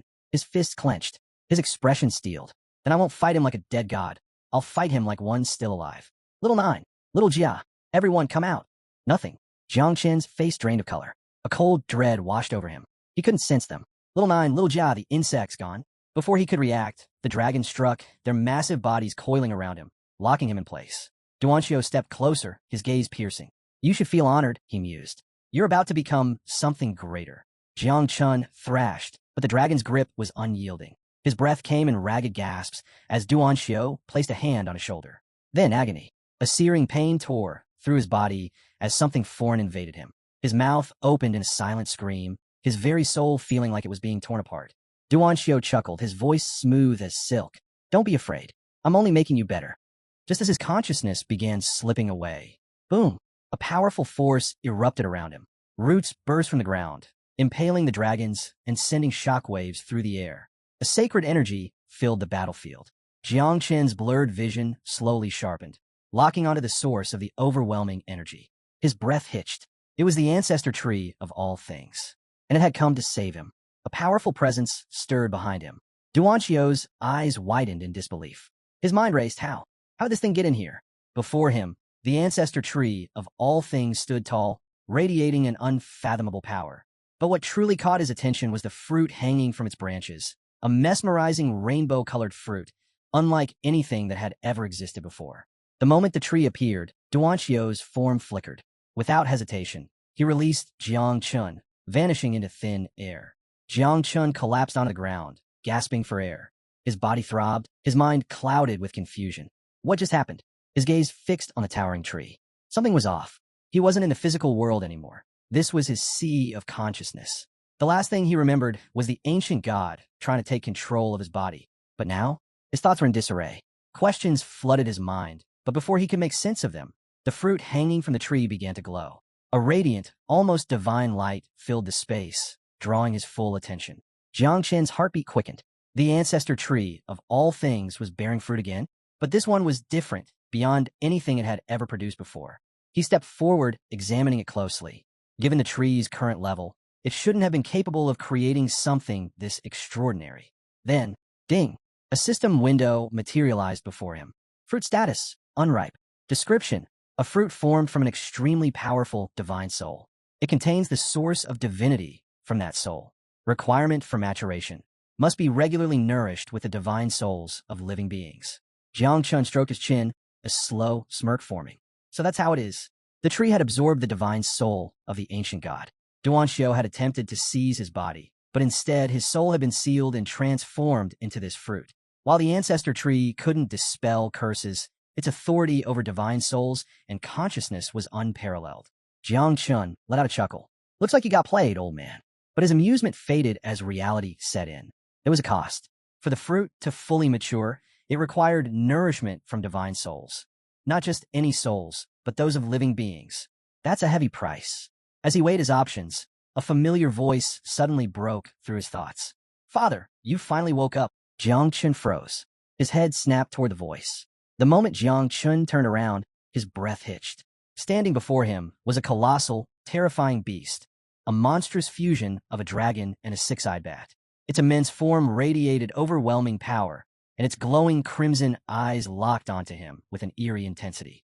And perched right on its massive head was little Jia. The boy looked incredibly pleased with himself, casually patting the beast as if it were nothing more than a pet. Father, look, I tamed this thing. Jiang Chen's mind completely blanked. His body instinctively stepped back as a shiver ran down his spine. Wait, what? Little Jia tamed that. Jiang Chen's gaze darted between his son and the beast beneath him. These creatures were born from the depths of the sea of consciousness. Legendary beings that even the strongest cultivators of the past had failed to control. Not even the fabled sword god had succeeded. Yet, somehow, here was little Jia, casually riding one like a common steed. Little Jia tilted his head, noticing his father's stunned silence. Father, why are you just standing there? Isn't my new pet awesome? Jiang Chun remained frozen, his thoughts in utter chaos. What in the world is going on? Above them, the sky teemed with countless beetles, each one leading another fearsome beast from the sea of consciousness. The sheer number of creatures was staggering. Jiang Chun struggled to comprehend what he was witnessing. How had little Jia and little Nine managed to tame so many terrifying monsters? Little Jia, still sitting comfortably on the dragon's neck, slid down effortlessly. He grabbed Jiang Chen's arm, his expression unusually serious. Father, this pet is really gentle, he said confidently. I know little Nine won't be happy about it, but I know you'll love it. You should try riding it. Jiang Chun hesitated. Every instinct screamed at him to be cautious. Could little Jia really control this thing? But little Jia was persistent. After much coaxing, Jiang Chun finally gave in, and the two of them climbed onto the massive dragon's head. His entire body tensed. This is a terrible idea. Little Jia placed both hands on the dragon's head. All right, big guy, fly. With a deafening roar, the beast lifted its head, unfurling its massive wings. Jiang Chen's eyes narrowed. Dark demon? He had read about these creatures before. Legends spoke of eternal hell being filled with beings like this. Monsters so powerful that they were forbidden by the human race. Little Jia, completely unfazed, casually explained, Father, all you have to do is mark this beast with a seal, and it becomes your mount. Jiang Chen's brows furrowed. A 9-transformation monster as a mount? That would be beyond valuable. The dragon flapped its wings, preparing to take off, but suddenly a thought struck him. His expression darkened. Wait, can we even bring this thing outside? Little Jia sighed. If we try, the path of heaven will erase it. Creatures like this aren't meant to exist in our world. They belong in the depths of eternal hell. Jiang Chun exhaled slowly. A wasted opportunity. Jiang Chun clicked his tongue in frustration. If they could freely use this beast, it would change everything. But time was against them. Even if they couldn't take it outside, it could still serve its purpose in a critical moment. Then something dawned on him. Wait, weren't there supposed to be 6 of these creatures? His gaze swept across the area. Earlier, he had sensed 6 powerful presences, but now, only one remained. Little Jia, he said slowly, suspicion creeping into his voice. Where are the others? Little Jia's face went pale. His small body tensed, beads of sweat forming on his forehead. Oh, Jiang Qin's stomach sank. He already had a bad feeling about this. Little Jia swallowed hard before blurting out, I ate them. Silence. Even the dark demon dragon stiffened. Jiang Chun blinked, his brain refusing to register what he had just heard. You what? Little Jia scratched his head, giving a sheepish grin. Well, I got hungry, and I kinda reproduced again. Jiang Chun dragged a hand down his face and let out a long, exhausted sigh. This kid, he placed a hand on little Jia's shoulder, shaking his head in disbelief. At this point, he had no choice but to accept it. Fine, you did what you had to do. Still seated on the dragon's head, Jiang Chun exhaled deeply, muttering to himself, let's just get out of here and find some peace. Little Jia tilted his head, watching his father with a puzzled expression. Jiang Chun didn't even have the energy to explain. Sliding off the dragon, he wiped his face, but there was no hiding it. He was devastated. His son was treating priceless fortune like pocket change. 6 legendary beasts, each a treasure beyond compare, gone. Just like that, he forced himself to focus on the bright side. At least one of them is still alive. As a rational human being, he reminded himself he should be grateful for what he had. The dark demon dragon and little Jia stared at him in confusion. Father, why are you acting weird? Little Jia asked, tilting his head. Before Jiang Chun could answer, a heavy knock echoed from the massive door. His gaze snapped toward it. Gu Katian. Jiang Chen's mind worked fast. The divine soul of the ancient god had been sealed. The dark demon had been subdued. That meant the outer defense would be gone soon. Sensing the powerful energy outside, Jiang Chen knew the Ji family would arrive shortly. He turned to little Jia, his expression calm but firm. Little Jia, have the insects consume everything fast. Take anything valuable. We need to leave. Little Jia pouted. But father, I'm still hungry. Jiang Chen's eye twitched. This is not a restaurant, he snapped. This is a god's treasure trove. Little Jia groaned, tapping his chin with a finger, his eyes filled with disappointment. Can I at least eat next time? Jiang Chun sighed deeply. He wasn't sure what terrified him more, the sword god's descendant waiting outside or little Jia's endless appetite. Pushing aside his frustration, he refocused. He could already picture Sa Shu's great-grandfather standing outside, his terrifying energy pressing down on everything. If that old monster barged in and saw what they had done, yeah, that would be a problem. Little Jia, realizing his father wasn't joking, quickly got to work. Channeling his power, he extracted and compressed everything the insects couldn't devour, transforming the remnants into massive floating orbs of liquid. There was just one problem. I can't store them, little Jia admitted. Jiangchen barely glanced back. Don't worry, your sister will take care of it. Right on cue, little Nine materialized. The moment her gaze landed on the enormous orbs, her expression twisted in absolute horror. Hands on her hips, she snapped. You're telling me I have to clean up this mess? To her, these weren't priceless resources or condensed treasures. They were just revolting, foul-smelling piles of sludge. She was done with her brother's nonsense. Jiang Chun, however, simply smiled. With everything secured, it was time to leave. Without another word, he soared into the sky, heading toward the exit. Outside the tomb, Gayan launched another strike. His blade cleaved into the corpse's protective barrier, slicing and opening through the decayed flesh. His sharp eyes focused on the wound. Something was off. It's not regenerating, he murmured. Jinu's head snapped toward the gash, his brows knitting together. The ancient god's corpse wasn't just weakening. It felt like the entire defense was on the verge of collapsing. Gayan crossed his arms, a confident smirk playing on his lips. Finally, we can go in and get Jiang Chun. But Ji Lingxiu wasn't convinced. His gaze narrowed with suspicion. Something wasn't right, and he was going in to find out what. Before anyone could move, a blur shot through the opening. Jiang Chun, his body tore through the sky, heading straight for them at full speed. His eyes locked onto his master, desperation clear in his expression. Master, take me with you. Ji Xianyue and Ji Lingxiu froze, their expressions unreadable. Then, without hesitation, Ji Xianyue sprinted forward. She threw her arms around him, gripping him tightly. Tears streamed down her face, her body trembling with relief. You're okay, she sobbed. You're really okay. Jiang Chen's eyes widened in surprise. He hadn't expected this reaction. But despite the warmth of the moment, his mind remained sharp. This wasn't the time for reunions. Even Gu Katian, standing nearby, felt a rare sense of peace upon seeing Jiang Chun alive. But Jiang Chun didn't hesitate. He pushed Ji Xianyue aside, his expression dark and urgent. Leave. Now. There's no time. Ji Xianyue's tears froze mid-fall. Her heart pounded in confusion. Jiang Chun, what's going on? She saw in his eyes fear. Jiang Chun turned to his master, Gu Katian. His gaze was sharp, unwavering. If we don't leave now, he said gravely, we're all dead. Gu Katian's expression hardened. Jiang Chun wasn't someone who panicked. If he was this serious, then something was very, very wrong. Without a second thought, he nodded. Get on. Jiang Chun leapt onto his master's sword, and with a flick of Gu Katian's fingers, they shot through the sky like a streak of lightning. As they vanished into the horizon, Jiang Chun's voice rang out behind them.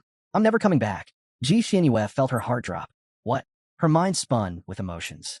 Did Jiang Chun hate her? Meanwhile, her father's face twisted in rage. His voice thundered across the battlefield. I granted that brat divine and demonic blood, and this is how he repays me. He doesn't even know how to treat a lady properly. Ji Xianyue's fist clenched. She spun around, eyes blazing with fury. How dare you insult Jiang Chun? She snapped. He risked his life to save me. Her father froze. A heavy silence followed. Closing his eyes, he rubbed the back of his head, suddenly feeling a bit awkward. If Jiang Chun had been willing to risk his life for his daughter, that meant she mattered to him. Ji Xianyue's face turned scarlet as the realization hit her. Jiang Chun cares about me? Her hands flew to her mouth, her heart hammering wildly. Then, her expression shifted. Soft uncertainty replaced by firm resolve. If Jiang Chun had fought for her, she would fight for him. Her eyes burned with determination. She planted her hands on her hips, lifting her chin high.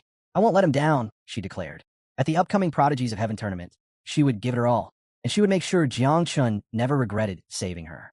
Ji Xianyue's father couldn't help but feel a swell of pride at his daughter's unwavering determination. But not far from them, Ji Lingxiu stood motionless, his sharp gaze fixed on the tomb of the ancient god. Something was off. Jiang Chen's panicked escape hadn't been normal. His eyes narrowed. Silently, he stepped forward, cautiously inspecting the massive corpse's interior. And that's when he saw it. The treasure. It was gone.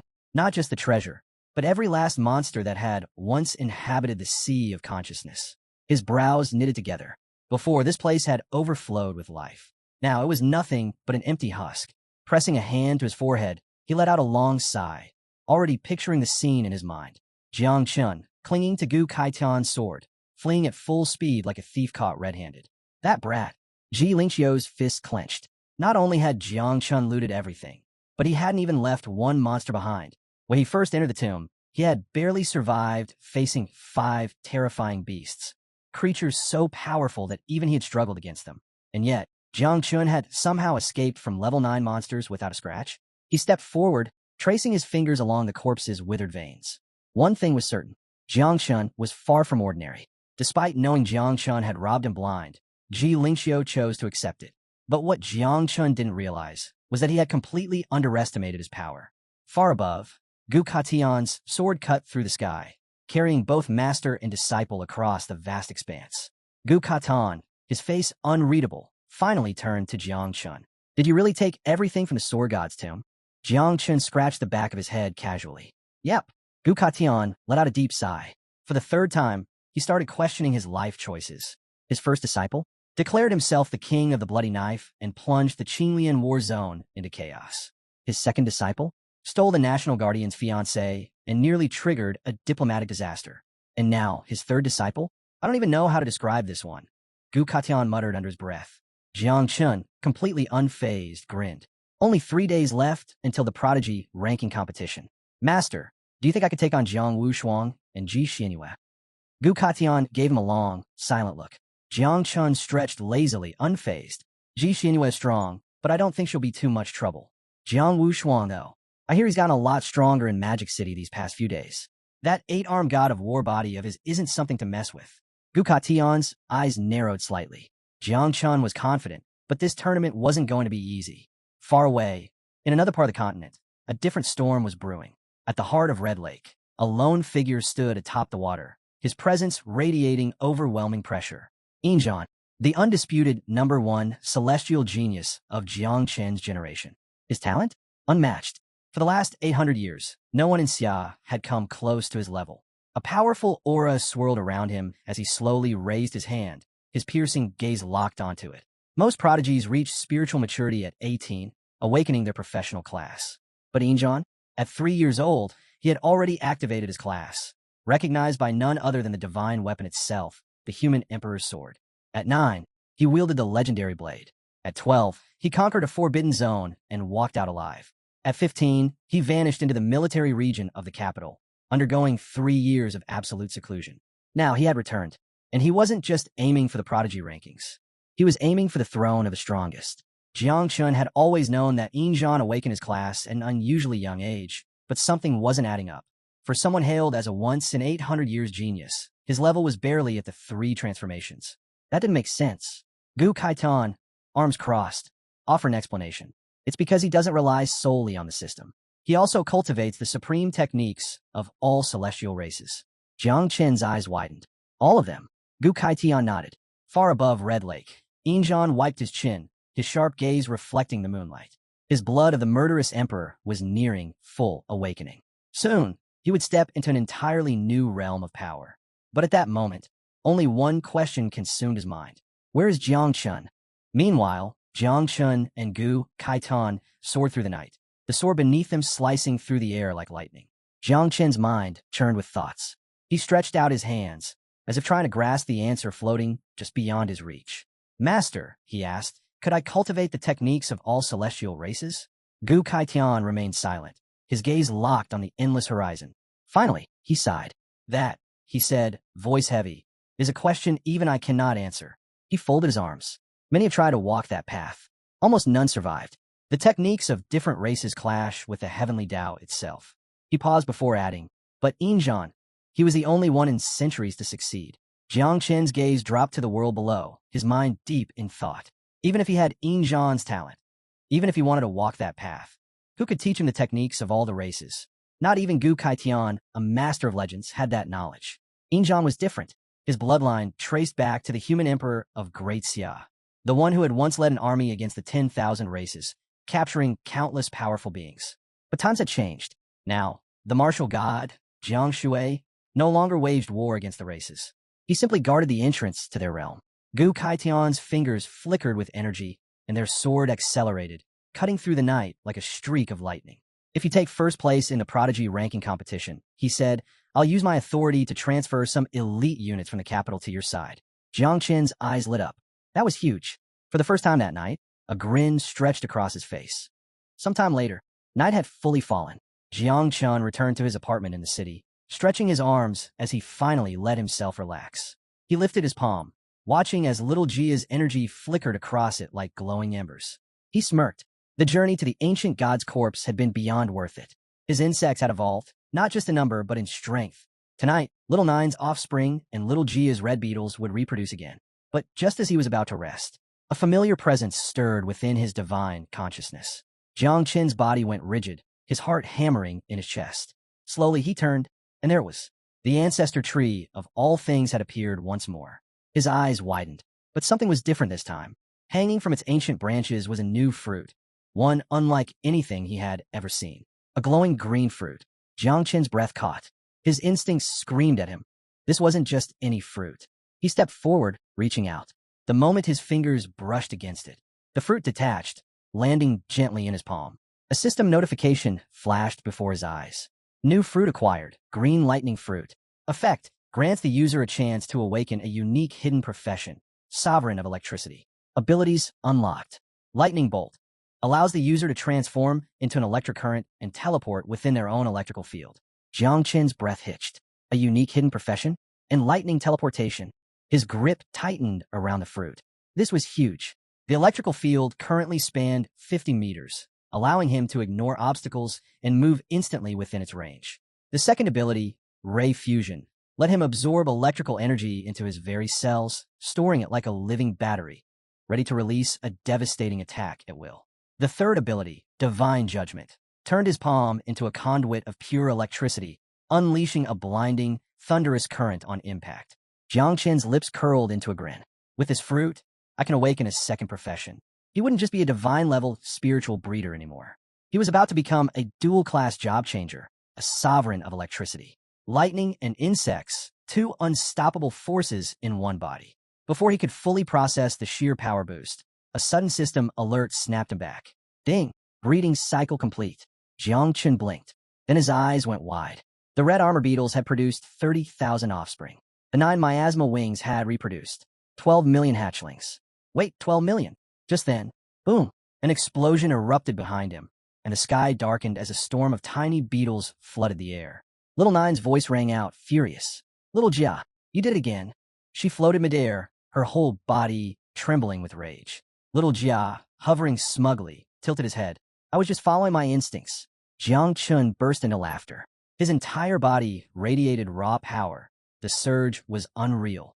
Between the newborn hatchlings and the sovereign of electricity, his stats had skyrocketed. A status screen appeared before him. Jiang Chun current stats. Level, 36. Transformation, second. Title, Insect Sovereign. Professions, O Divine, Spiritual Breeder. O Sovereign of Electricity, New. Talent classes, O First Talent. Universal Growth, Divine Evolution, Ancestor Tree of All Things. O Second Talent.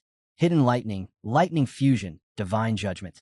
Sword Skills, Human Sword, Earthly Sword, Heavenly Sword, Great Tao Sword. Calamities, O Insect Mother, Little 9. LV.36, Progeny, 12 million insects. O Little Jia, LV.32, Progeny, 30,000 insects. Attributes, O Strength, 409. O Agility, 428. O Energy, 379. O Constitution, 498. O Combat Rating, 410 stars. He clenched his fist, electricity crackling along his arm like a storm ready to strike. Confidence gleamed in his eyes. Even without Little Nine's power during the Prodigy competition, his newfound abilities would ensure victory. And if all else failed, unleashing Little Jia's dark demon, an ultimate weapon, was still an option. Night enveloped the jagged peaks of Qinluo War Zone, silent sentinels beneath the starlit sky. A massive blue dragon glided through darkness, scales shimmering in moonlight. Below, amid rocky terrain, a tense group gathered around a sturdy wooden table. With a powerful sweep of its wings, the dragon gracefully landed. Sliding off its back was a casually dressed man, his disheveled black hair contrasting sharply with the group's formal attire. Approaching them with a relaxed, teasing smile, he remarked, "Relax. Impressive timing, everyone. I had to drag myself from Guanghai War Zone, and I'm exhausted." The lone woman, previously meditating, opened her eyes with a smirk. Someone from Guanghai dressed so casually? Aren't you also a country protector like us? Beside her, a gray-haired man laughed dryly, eyes sharp. You, of all people, pointing out oddities? How ironic. She responded with a playful glare. Ignoring them, the casually dressed man simply leaned against his dragon, as if preparing to nap. Guanghai War Zone appreciates flair, he drawled with a lazy grin. It didn't take long for arguments to erupt. Tempers flared, biting sarcasm flying back and forth until a muscular man slammed his fist onto the table, silencing everyone instantly. Enough, he snapped, eyes blazing. Let's focus. A lean man with long hair gently touched the angry man's shoulder. Keep calm, he said quietly. The tension eased slightly. An older man with deep-set eyes spoke up seriously. The Celestial Genius competition has changed this year. Powers are shifting fast, he said, glancing around gravely.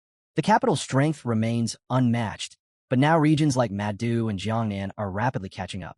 Jiangnan, in particular, has Jiang Wushuang, and now Jiang Chun. The mention of Jiang Chun plunged the group in a thoughtful silence. The elder's voice dropped even lower. Jiang Chun surpasses many of Demon City's geniuses. Our previous alliance with Jiangnan against Madu and the capital no longer exists. This year, Jiangnan is standing alone. The gray-haired man leaned forward, smirking knowingly. Perhaps it has something to do with Xiao Yuanshan getting banished to the underground abyss, he suggested mockingly. Interesting coincidence, don't you think? The woman smiled casually, as if discussing trivial matters. Then what's our strategy? Should we unite to eliminate Jiangnan first? Let's admit it, we didn't exactly succeed against the capital last time. Perhaps aiming for second place is wiser. Her blunt suggestion resonated around the table, prompting thoughtful nods. The older man sighed heavily. We'll decide democratically. All in favor of joining forces against Jiangnan, raise your hand. Without delay, the gray-haired man raised his hand. Wuxiang War Zone agrees. Xinghe from Tianfu War Zone quickly joined. I'm in. The muscular man from Qinlian's 9th War Zone followed suit. scowling darkly. Gradually, everyone agreed, except one person, all eyes fixed upon Yun Jiantian, who lounged lazily in his summer attire. He casually cleaned his ear, yawned deliberately, and flashed an arrogant smirk. "Are you all finished?" he asked scornfully, eyes glittering with open disdain. Yun Jiantian stared at the ground briefly, his lips twisting into a confident grin. Suddenly, he stepped forward and slammed his palm onto the table, causing it to shake violently. His voice echoed across the peaks, filled with absolute certainty. "I didn't come here to negotiate alliances," he announced clearly. "I'm here for one reason only, to inform you that Guanghai War Zone will claim victory at this summer's Daxia Genius competition." Silence blanketed the group. Only the gray-haired man reacted, eyes burning with anger as his fists clenched tightly. "Have you lost your damn mind?" he growled. "Do you even hear yourself?" But Yin Jiantan ignored the remark, savoring every word as he repeated, "Guanghai War Zone is winning it all this year." The gray-haired man's fury exploded, and a glass he held shattered under his grip. Across from him, Xinghe opened her eyes sharply, dropping her usual playful facade as hostility filled her expression. Yin Jiantian just laughed, completely unbothered. "Anyway, this was amusing, but I've got other business." He spun around casually and vaulted onto his dragon's back. As the beast unfurled its enormous wings, Yin Jiantian glanced back with a mocking smirk. "Relax, your secrets are safe with me. I'm not interested in gossiping about your little gathering." With a rumbling growl, the dragon soared upward, quickly vanishing into the darkness. Watching the empty sky, the muscular man muttered in confusion. Did he lose his senses? The gray-haired man sneered bitterly. Probably got kicked in the head, but then again his eyes sharpened suspiciously. Maybe he knows something we don't. A tense silence fell, uncertainty hanging heavily. Finally, the old man lifted a fresh glass, his expression determined. Whatever he thinks he knows won't matter. If the four great war zones unite properly, Jiangnan will fall. Far away, at the outskirts of Chujiang City, shadowy figures gathered atop a cliff. Men in dark cloaks knelt respectfully before a tall man in a flowing red cape, the formidable leader of the Church of the Ancient God. Standing at the cliff's edge, his gaze pierced the city below as he spoke coldly. "How fares the divine sun? Have there been any unusual developments?" One of the kneeling followers quickly spoke up. "There's no need for worry, my lord. Our divine son has already infiltrated Guanghai War Zone as their greatest prodigy. Yin Jiantan, Guanghai's national protector, fully trusts him." Hearing this, a slow, cold smile crept onto the leader's face. "So, the pride of Daxia, the supposedly invincible protectors, have already lost their greatest honor without even realizing it." He stretched his hand toward the distant city, anticipation gleaming in his eyes. "I look forward to watching their despair." The wheels of his plan had already begun turning. All that remained was the start of the genius ranking competition, a spectacle the entire nation would witness. He laughed darkly, raising both hands high. Dark energy surged from his body, twisting and coiling like serpents made of shadow. The atmosphere trembled as a dreadful power enveloped the land. At his command, a beast tide began moving, an unstoppable force set to engulf Chujiang City in devastation. Feeling the surge of dark energy, the gathered cultists raised their voices in a chilling chant. "With the blood of Chujiang City, the ancient god shall awaken." The following day, the central plaza of Jiangnan War Zone buzzed with excitement. Talented warriors from across Daxia stood shoulder to shoulder, staring eagerly at a large screen ahead. With only a day until the Daxia Genius competition, anticipation was at its peak. At the center stood Duan Xinghai, hands clasped behind him. His sharp gaze scanned the crowd as he addressed them clearly. For those unfamiliar, or who simply weren't paying attention, I'll quickly run through the rules again. Jiang Chun, who hadn't been around earlier, listened carefully, knowing the explanation was partly aimed at him. Activating the screen, Duan Xinghai's voice turned serious. "There are 80 participants, all celestial geniuses representing the 8 great war zones. The competition will be held in 2 phases, the team survival round and the individual ranking battles."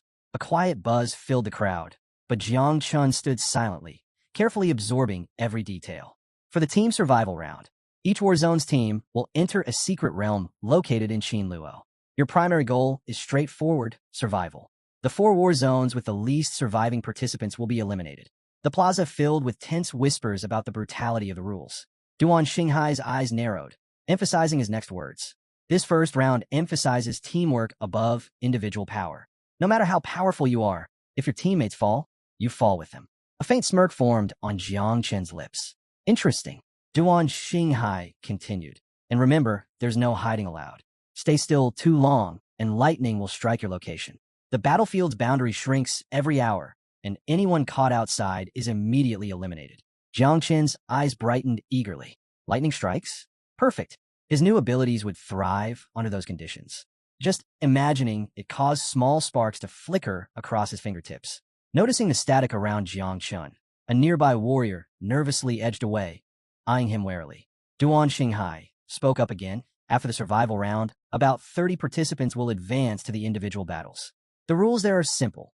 If you win, you move forward. If you lose, you're out. He paused, scanning the crowd carefully. But first, each team must choose a captain. Instantly, chatter erupted among the young warriors, whispers growing louder as eyes subtly turned toward Jiang Chun. Pretending not to notice, he kept a neutral expression until two familiar figures popped up behind him. Luo Sandao and Mu Hanxiu, grinning mischievously, dramatically shaped their arms into a large heart, shouting loudly, "We nominate Jiang Chun as captain." Heat rose in Jiang Chen's cheeks as embarrassment washed over him. These guys, he groaned quietly, covering his face with one hand. Another friend stepped forward with a playful smirk, matching the heart gesture. "I vote Jiang Chun as captain too." His last companion simply smiled warmly, giving Jiang Chun a thumbs up. "Definitely. You're our best shot." Finally, Jiang Chun couldn't suppress a laugh. Sighing in resignation, he raised his hands, reluctantly forming the heart shape with the others. Fine. Let's do it. Let's win." Still, part of him remained conflicted. Being captain was an honor. Yet, why did they all choose him? Not far away, Bai Feng calmly spoke up. "Tang Ying and I nominate Jiang Wushuang as captain." His voice was steady, reasoned. Though Jiang Chun was undeniably powerful, Jiang Wushuang had a steadiness that inspired trust. Jiang Wushuang himself stood quietly, glancing toward Jiang Chun with a thoughtful frown. He genuinely couldn't understand why so many seemed eager to place the leadership role in Jiang Chen's hands. Just then, a girl near Jiang Wushuang raised her voice excitedly. "I vote for Jiang Chun too." When everyone turned to her, she giggled and added shyly, "Because he's incredibly handsome." Beside her, a blonde-haired guy immediately nodded, giving a vigorous thumbs up in agreement. Jiang Chun rubbed his forehead, feeling his patience thin. Forcing an awkward smile, he looked at them blankly and said, Sorry, but who are you two again?" The girl sweetly pressed a hand to her heart, her eyes bright. "I'm Lai Bing." She introduced herself warmly. The blonde-haired young man struck a dramatic pose, proudly declaring, "And I'm Prince Wang Zi." Before Jiang Chun could respond, Jiang Wushuang approached, placing a reassuring hand on Jiang Chen's shoulder. He smiled warmly. "I'll support Jiang Chun as captain too." Jiang Chun turned, saw the growing number of expectant gazes locked onto him, and felt a cold shiver run down his spine. Dramatically clutching his chest, he exclaimed, "Hold on. This captain stuff sounds stressful. Maybe you should reconsider." Silence filled the plaza momentarily before Duan Xinghai's voice snapped sharply from across the square. "Jiang Chun, stop pretending. You think you can deceive me with this act? Come back in 800 years, and maybe you'll have a shot." Caught off guard by the old man's intensity, Jiang Chun stepped back instinctively, eyebrows raised in surprise. With a heavy sigh, Duan Xinghai extended one arm. Immediately, an elaborate staircase crafted entirely from glistening ice appeared before them, sparkling under the sunlight and radiating icy authority.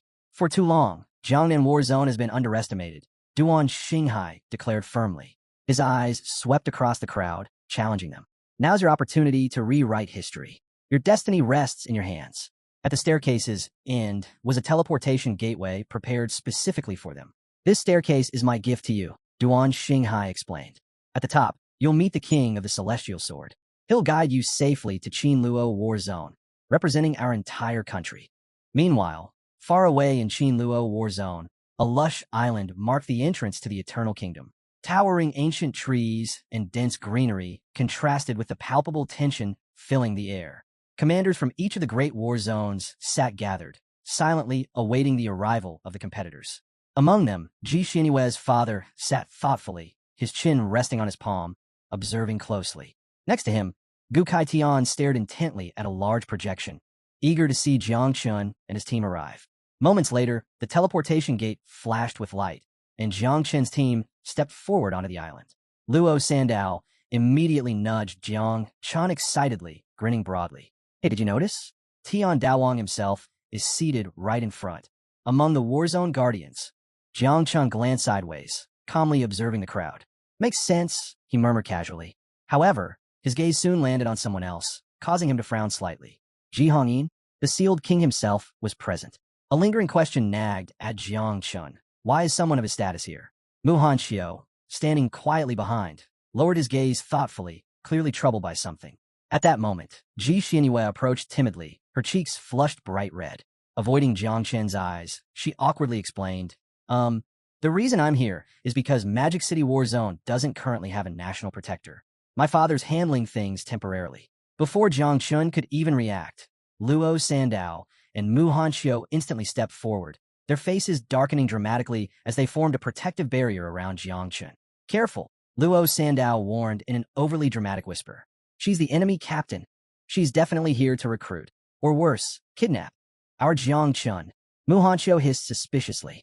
Trapped in the ridiculousness of the situation, Jiang Chun stood frozen, utterly bewildered. What are these guys even doing? He opened his mouth to speak, but found himself speechless, torn between laughter and embarrassment. Before he could resolve the confusion, a thunderous sound split the sky. An enormous flying warship emerged, descending majestically from the heavens. Its overwhelming aura silenced the crowd. Aboard the ship stood elite warriors from the capital war zone, led by a commanding general and a silver-haired elder. The warship itself radiated power equivalent to an 8th-rank national protector. Then, with an imposing, almost arrogant grace, a figure leaped from the warship, landing effortlessly. His mere presence exuded dominance, his eyes piercing like blades, radiating absolute confidence. Injan, the legendary prodigy, the renowned star of the capital. Jiang Chun raised an eyebrow, impressed. Not bad at all, but the awe of Injan's arrival was quickly overshadowed. Another massive tear opened in the sky, heralding an even more astonishing entrance. Bursting through the void came a gigantic, multi-headed golden dragon, its sheer presence awe-inspiring. But most shocking was the huge coffin bound by chains atop its back. And standing casually atop this extravagant display was Yun Zhantian. He lounged casually atop the enormous dragon, his summer shirt fluttering lightly in the wind. With a proud, satisfied expression, he dramatically waved toward the coffin behind him. Ladies and gentlemen, behold, the rebirth towards death. At his words, the chains holding the coffin snapped abruptly, sending it crashing down onto the dragon's back before smashing onto the ground below. Fractures instantly spread across its surface before the coffin shattered, revealing the formidable warriors of Guanghai War Zone standing proudly within. At their center was a tall, long-haired figure radiating calm authority. Yin Zhantian spread his arms wide, grinning arrogantly. This year's championship belongs to us. Get used to it. With all the teams assembled, a massive portal shimmered into existence. Warriors began stepping forward confidently, some eager, others cautiously studying their rivals before entering the gateway. The brutal first round was about to begin. Of the 8 great war zones competing, only 4 would advance. Every hour, the Secret Realm's battlefield would shrink, forcing inevitable confrontations. To further raise the stakes, those who stood still too long would face merciless lightning strikes. One by one, the teams entered the portal. Jiang Chen's group went last. Stepping through, they appeared in an ancient, ruined forest filled with the crumbling remnants of forgotten structures. Immediately after their arrival, the portal vanished behind them. No turning back now. Instantly, the entire group turned expectantly toward Jiang Chun. So, Captain, someone prompted eagerly. What's our first move? Jiang Chun blinked in confusion. Huh? Seeing his stunned reaction, Bai Feng stepped forward calmly and gestured to the area around them. Only the strongest 4 zones advance. With such tough competition, we must strike first if we want to survive. His words sent a wave of silence through the group, everyone absorbing the seriousness of the situation. Suddenly, Mu Hanxiu turned sharply, glaring at Bai Feng. You dare speak that way to the captain? She snapped, eyes blazing with frustration. Show some respect.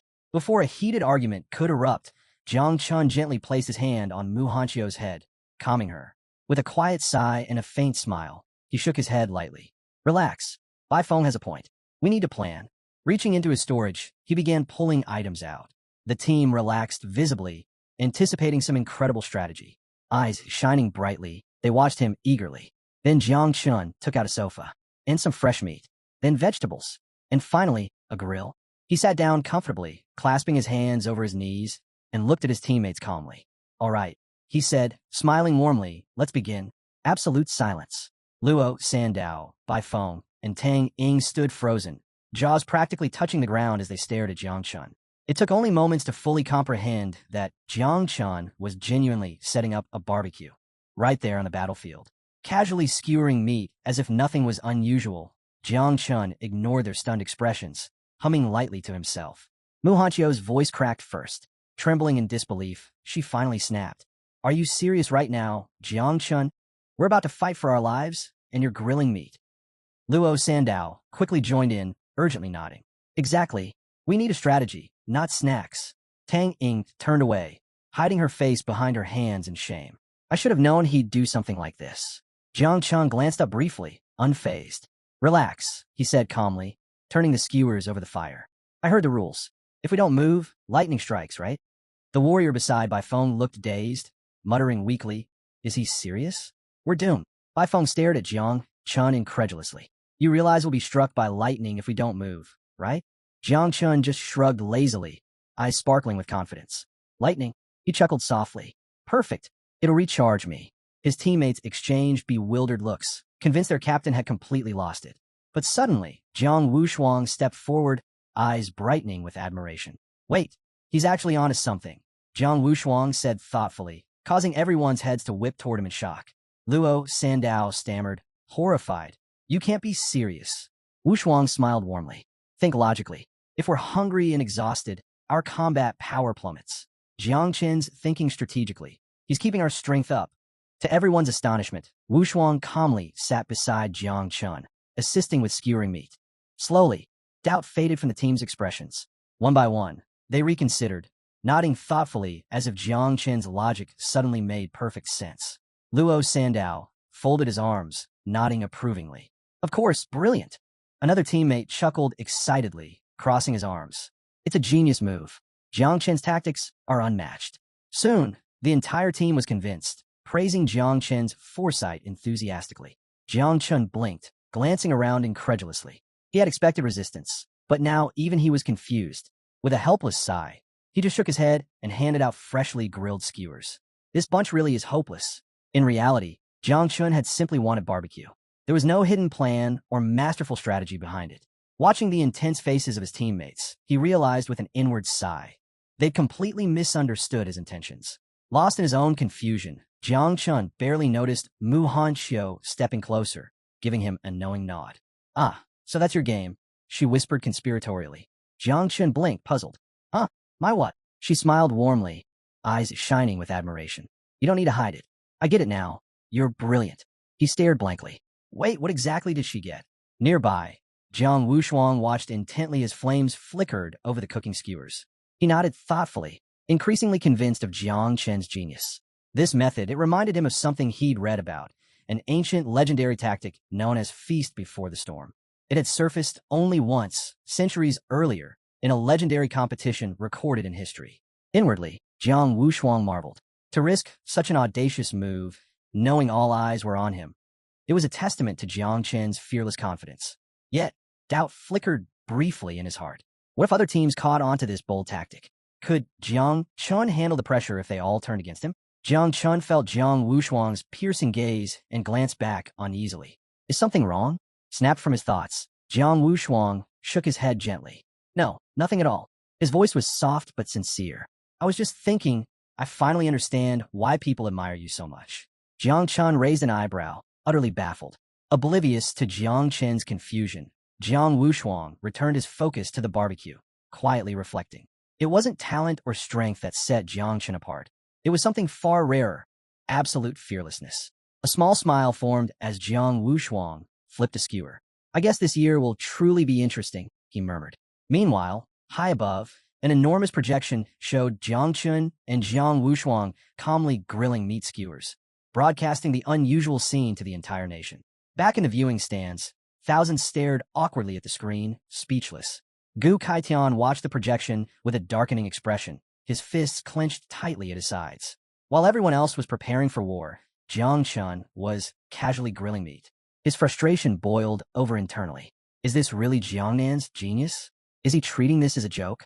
A harsh, mocking laugh echoed across the viewing area, immediately drawing everyone's attention. A red-haired man lounged arrogantly in his seat, smirking openly. Well, Jiangnan sure has outdone itself this year. His taunting voice caused Xinyue's father's eyes to narrow dangerously, anger flashing behind his calm exterior. Gu Kaitan also turned sharply, shooting a glare full of contempt at the red-haired man. At that moment, a memory flashed through Gu Kaitian's mind. Decades ago, a legendary genius from the capital had used a similarly casual strategy, one that appeared careless yet resulted in an unforgettable massacre. The name still inspired dread: Tian Daowang, the demon of the battlefield. A warrior who once baited teams into thinking he was vulnerable, only to obliterate them all single-handedly. No one had ever dared repeat that tactic, until now. But could Jiang Chen really replicate such a ruthless legend? Xinyue's father placed a firm hand on Gu Kaitan's shoulder, quietly urging, "Don't lose your temper. It's too early to judge." Gu Kaitian let out a frustrated sigh, reluctantly holding back his anger. Just then, someone else scoffed loudly, stepping forward boldly. "Have you heard? Qinluo War Zone is teaming up with the other 3 great war zones. If the capital isn't careful, they'll be caught off guard." The red-haired man's arrogant grin widened further, his arms crossed casually. "Who cares? A bunch of weaklings can't threaten the capital's elites." Before anyone could argue back, the large screen flickered, revealing the secret battlefield's map. A clear strategy was emerging. The 4 war zones had formed an alliance, their intent clear. Jiangnan was the target. The red-haired man erupted into laughter again, eyes gleaming with anticipation. "Finally, they're learning. This is about to get very interesting." Meanwhile, deep within the secret realm, an elite group quietly advanced through the forest. Suddenly, their leader paused, narrowing his eyes sharply at the distant clearing. "I found them," he whispered coldly, his voice filled with deadly intent.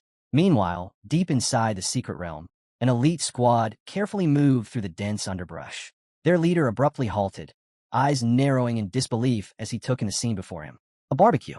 Jiang Chen's entire team was calmly grilling meat, without any defensive preparations or vigilance, as if they were picnicking rather than participating in a deadly competition. The long-haired leader hesitated, suspicion clouding his face. "Is this a joke? They're seriously cooking now." His instincts screamed caution. This had to be a trap. No rational competitor would act this carelessly. Shaking off uncertainty, he quickly rallied his troops. "Proceed with caution. It might be a trick. Stick to the plan." His elite warriors swiftly divided into 3 precise strike teams. Wu Qingqing's squad targeted Jiang Chen directly. Her eyes flashed dangerously as she vanished into the shadows, her daggers gleaming lethally. "Leave Jiang Chen to me." Dan Shuya led a second group aimed at dismantling Jiang Chen's teammates. As Wuxiang War Zone's top genius, her water-based abilities surged around her. "I'll wash them away." Luo Shun commanded the largest squad, prepare to provide backup or finish off any stragglers, with Lu Hang standing ready. Lu Hang raised his hand, activating a spatial gateway that shimmered silently behind them, ready for quick reinforcements if needed. With the setup complete, they struck. On the viewing platform, anxiety consumed Gu Kaitian. He stared helplessly at the screen, face pale with shock. "What is he even thinking?" he whispered desperately. "They'll be annihilated." But nearby, the other war zone commanders relaxed comfortably, observing the unfolding attack with smug satisfaction. The gray-haired general chuckled, leaning back confidently. With Lu Hang's spatial talents and Wu Qingqing's assassination skills, Jiangnan doesn't stand a chance. Beside him, the muscular warrior grinned, cracking his knuckles eagerly. This battle's already decided. Jiangnan's barbecue party is about to end badly. Yet in the middle of the chaos, Jiang Chun calmly turned a skewer, completely oblivious, or so it seemed. His lips curved into a faint smile as lightning crackled quietly around his fingertips. The enemy had no idea what awaited them. A woman with fiery red hair folded her arms confidently. Wu Qingqing's assassination skills are peerless. Jiang Chun is finished. Nearby, a female warrior with sharp features added calmly. And Luo Shun is our most cunning strategist. Jiangnan War Zone doesn't stand a chance. Everyone's gaze fixed firmly on Jiang Chun, who reclined lazily, still enjoying his grilled skewers as if he were on vacation rather than in a fierce competition. However, Jiang Wushuang had started sensing something amiss. He tensed sharply, rising to his feet and scanning their surroundings, instantly alert. Enemies were closing in, less than 10 meters away. Wushuang's heartbeat quickened, tension gripping his body as he glanced at Jiang Chun. Why wasn't he reacting? The realization hit Wushuang like lightning. Jiang Chun had no idea the enemy was right there. Meanwhile, Jiang Chun leisurely grabbed another skewer, took a satisfying bite, then casually tossed aside the leftover bone. Needs more salt," he muttered absently. The discarded bone flew through the air and smacked Luo Shun squarely between the eyes. Luo Shun froze, his heart nearly stopping. He stared, horrified, realizing he'd just been struck by someone's barbecue leftovers. Worse, he'd been caught by Jiang Chen's seemingly accidental move. Did Jiang Chun purposely expose them? From Jiang Wushuang's perspective, it became crystal clear. Jiang Chen's casual barbecue wasn't negligence. It was strategic bait. That careless toss wasn't random. It was intentional, perfectly timed to reveal their enemies' positions. Wushuang's eyes sparkled with admiration. Amazing. He knew from the start. Realizing their cover was blown, Luo Shun's team abruptly appeared from hiding, faces twisted with shock and anger. Their carefully planned ambush had been shattered by something as humiliatingly trivial as a discarded bone. Luo Shun's fist shook with barely restrained fury, humiliation burning deep inside. Jiang Chun hadn't just noticed them. He had mocked them, effortlessly turning their perfect ambush into a joke. From his sofa, Jiang Chun glanced up at the scene, his expression blank and mildly confused. "Oh," he said innocently, skewer still in hand. "Were you guys waiting for some barbecue too?" Jiang Wushuang landed gracefully, calmly facing the stunned attackers. His eyes flashed with determination. "No more chatting," he said coolly. "Time to end this." As Jiang Chun stood up from his spot on the sofa, cheers erupted around him. "Our captain is unbeatable." He knew their strategy from the start. Even his barbecue was part of the plan. Muhan Xiu rushed to Jiang Chen's side, practically sparkling with excitement. "I knew you had a reason," she declared with absolute admiration. He stared blankly for a second, still holding a half-eaten skewer. Seeing everyone's enthusiastic faces, he gave up correcting them and just shrugged with a confident smile. "Of course, it was all part of my plan." Then, cracking his knuckles, he casually ordered, "Luo, Sandao, Muhan Xiu, keep Li Bing and the others safe. Don't get caught up in the chaos." Their eyes widened with excitement. "Understood, Captain." In truth, Jiang Chun just felt like stretching his legs after eating. Meanwhile, Luo Shun's forces rushed Jiang Wushuang, thinking him an easier target. They realized their mistake too late. With terrifying speed, Wushuang seized the nearest attacker's face and slammed him mercilessly into the earth. Dust and debris flew everywhere from the sheer force of impact. Two more warriors tried attacking from behind. Without even turning around, Jiang Wushuang's aura exploded outward. Countless energy fists erupted from his body, knocking them away like mere insects. One stray fist shot toward Luoan, who swiftly drew his sword and barely deflected it, stumbling back awkwardly. Jiang Chun paused briefly, impressed. "Well, seems Wushuang doesn't need my help after all." Luo Shun, overwhelmed by panic, shouted desperately toward Lu Hang. "What are you waiting for? Bring in reinforcements, now." Snapping out of his daze, Lu Hang quickly summoned his spatial energy, opening a shimmering portal behind them. Sweat poured down his forehead as he struggled to stabilize it. He had underestimated Jiang Chun, and now he'd pay the price. Suddenly, a shadow fell over Lu Hang. Every instinct screamed at him to run. Looking upward, Jiang Chun. Sword drawn, eyes sharp. Support type, Jiang Chun instantly assessed. If Lu Hang activated his abilities, things could spiral out of control. Jiang Chun wasn't about to risk it. He plunged downward, blade flashing with deadly intent. But just as the blade nearly touched him, Lu Hang slipped into the portal, narrowly escaping death. Jiang Chun landed gracefully, eyes cold. He almost had him. On the other side, Lu Hang appeared, gasping for air, anger surging through him. Why hasn't Wu Qingqing dealt with Jiang Chun yet? The harsh reality? Wu Qingqing was struggling herself. Tang Ying had drawn her daggers, eyes shining dangerously. With a cunning smirk, Tang Ying lunged. Clang! Wu Qingqing parried swiftly, small blades clashing head-on. Shot flickered briefly in Wu Qingqing's eyes. "I'm held up," she quickly communicated to Lu Hang. Both assassins. Everyone ranked Wu Qingqing first, Tang Ying second. Tang Ying was determined to rewrite those rankings today. Frustrated, Lu Hang demanded, "What about Dan Li Shuang? She should have arrived already." More trouble. Dan Li Shuang had been intercepted. As she prepared to strike Jiang Chen's squad, someone stepped forward. By phone. His sword flashed as determination blazed in his eyes. "To get to my teammates," he warned icily, "you'll have to kill me first." Dan Li Shuang's expression hardened. Power surged, vibrant blue energy swirling around her fiercely. "Then I'll cleanse you first," she vowed. "The others will follow." Elsewhere, Jiang Chen's squad stood firm. Luo Shun's forces collided with them, but Jiang Chun had two skilled warriors positioned precisely to counter every threat. Following Jiang Chen's command, Luo Sandao dashed toward Li Bing, who knelt, bow tightly gripped. Luo Sandao crossed her arms protectively. "Get behind me." Eternal Earth Shield activated. Instantly, A sturdy energy barrier enveloped Li Bing. Safe within, Luo Sandao nodded firmly. Support our teammates. We'll hold them back. With no more worries of ambush, Li Bing's gaze turned fierce. In a swift motion, she spun and fired a lethal ice arrow directly toward the enemy ranks. At that exact moment, Mu Hanxiu drew her sword swiftly, eyes glinting sharply as she lunged at Luo Shun. She shouted urgently to Prince Wangzi, "Cast the curse and give me cover." Prince Wangzi acknowledged quickly, stretching out a palm. Dark power surged forth. The discouragement curse spread swiftly, draping a menacing aura over the battlefield. One of Luo Shun's men, sensing danger, immediately activated his mental defenses, but Mu Hanxiu vanished instantly and materialized right beside him, sword glinting dangerously. A ruthless gleam flashed across her face. Slash! The blade pierced deep into the man's abdomen. Blood burst from the wound as he cried out in agony. Elsewhere, Lu Hang hid anxiously inside his portal, closely observing Jiang Chun. He gritted his teeth in frustration. Luo Shun's forces were being systematically dismantled, but Jiang Chun had already sensed his lurking presence. Irritated, Jiang Chun swung his blade. It sliced right through the spatial portal. He sighed lightly. "You really do enjoy playing hide-and-seek, don't you?" Lu Hang recoiled in shock. Jiang Chun smirked slightly. "Fine, let's play your game." Lu Hang tried desperately to retreat, but Jiang Chun's pressure disrupted his teleportation abilities entirely. At that instant, two warriors attempted a surprise attack from behind. Jiang Chun sensed them effortlessly.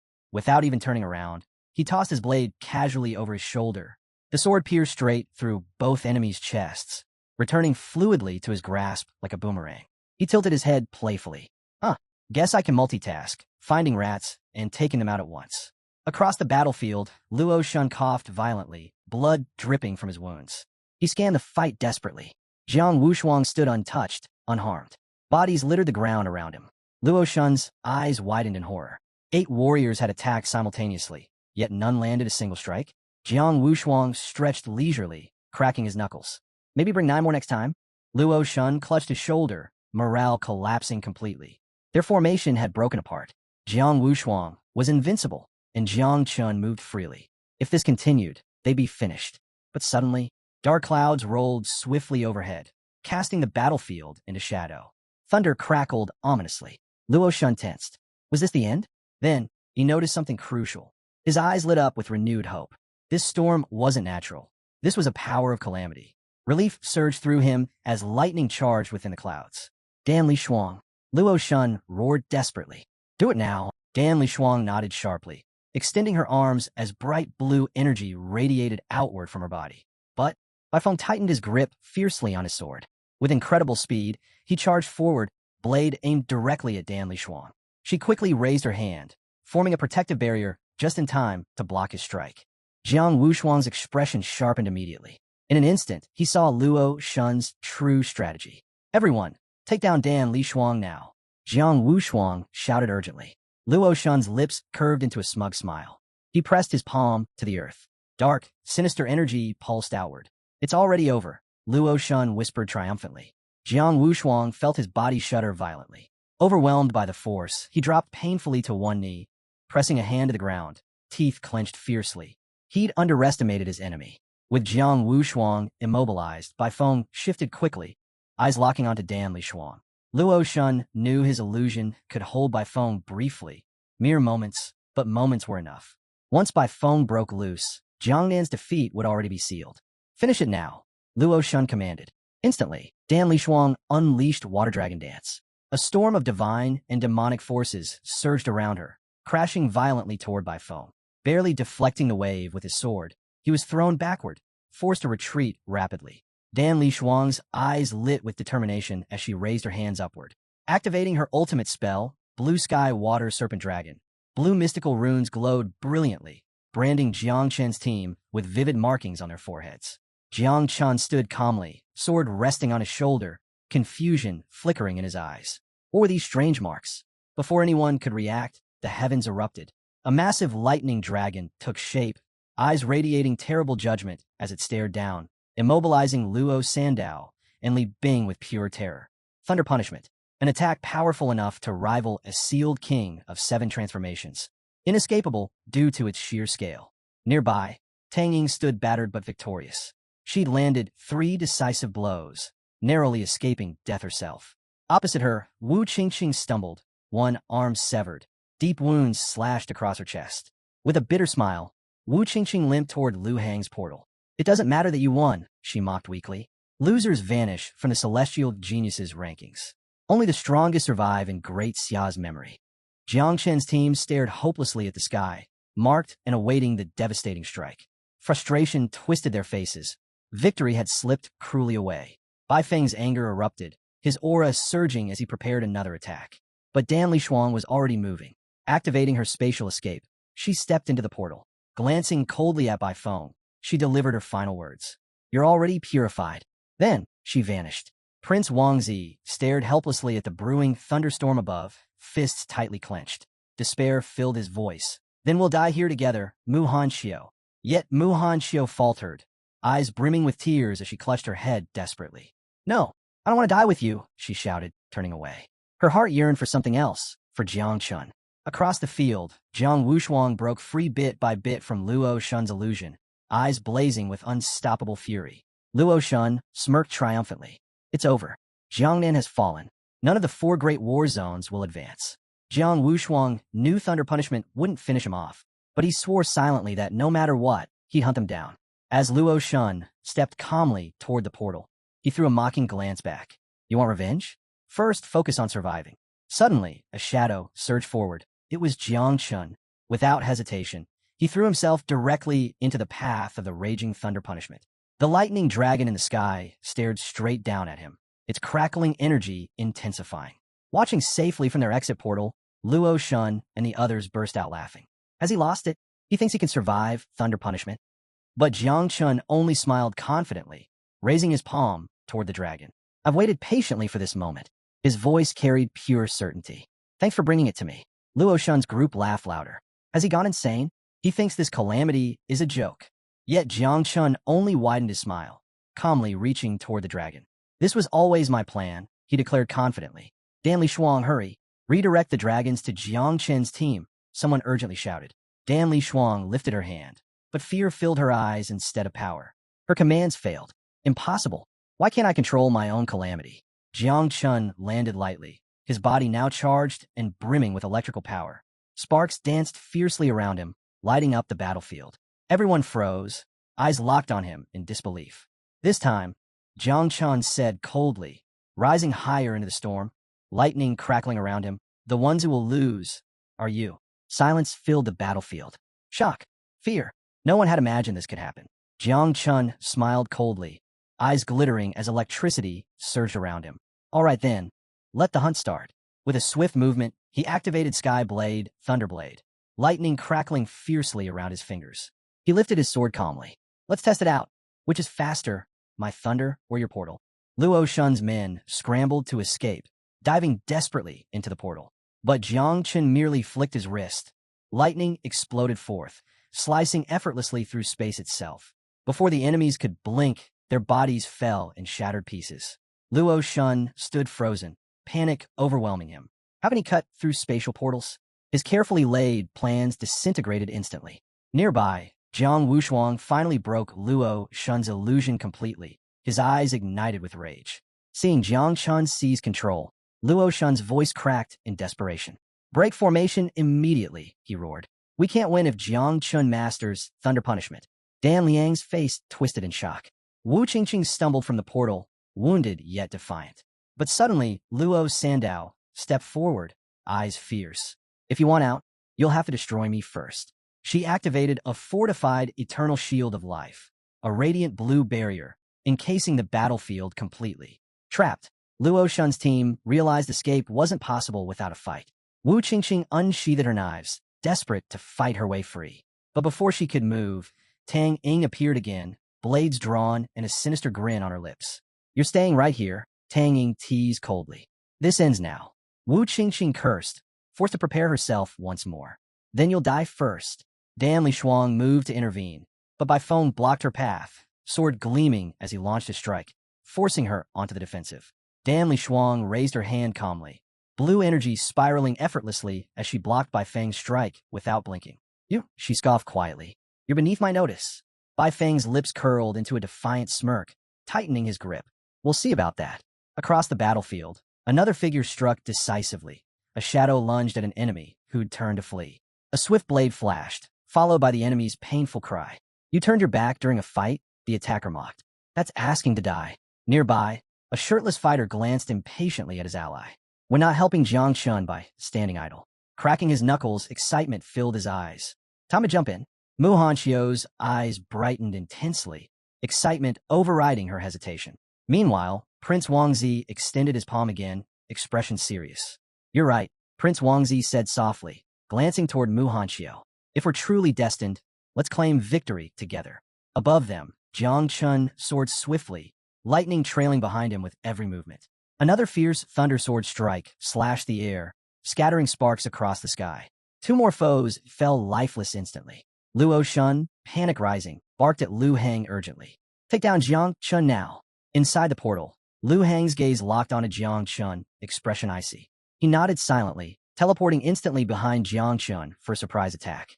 But Jiang Chun merely smiled, sinister and knowing. He'd anticipated this. Without turning, Jiang Chun easily dodged Lu Hang's strike, taunting coldly. Every jump you make means another ally dies. Want to keep going? Lu Hang's composure cracked.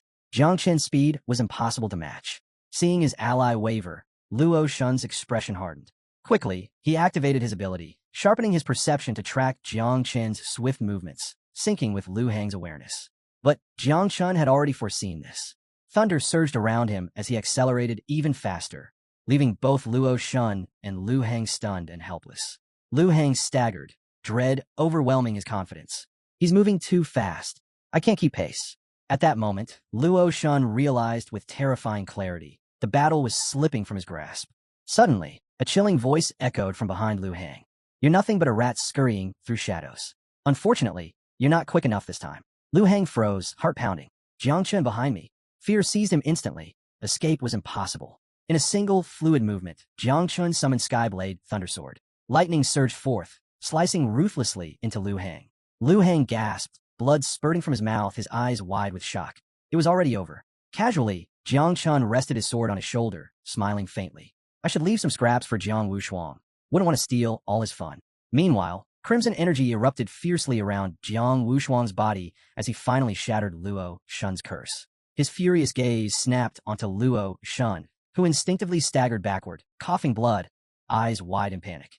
Luo Shun raised a trembling arm defensively as his warriors rallied, weapons drawn.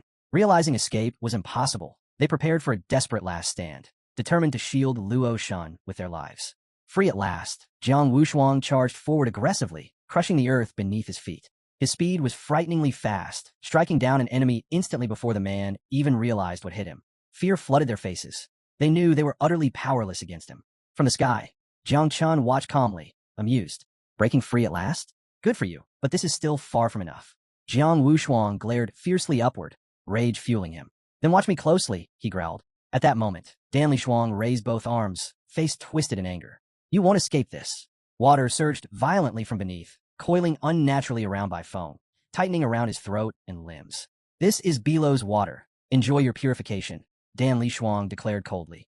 Bai Feng's desperate cries echoed across the battlefield as he fought against the strangling liquid. I can't breathe.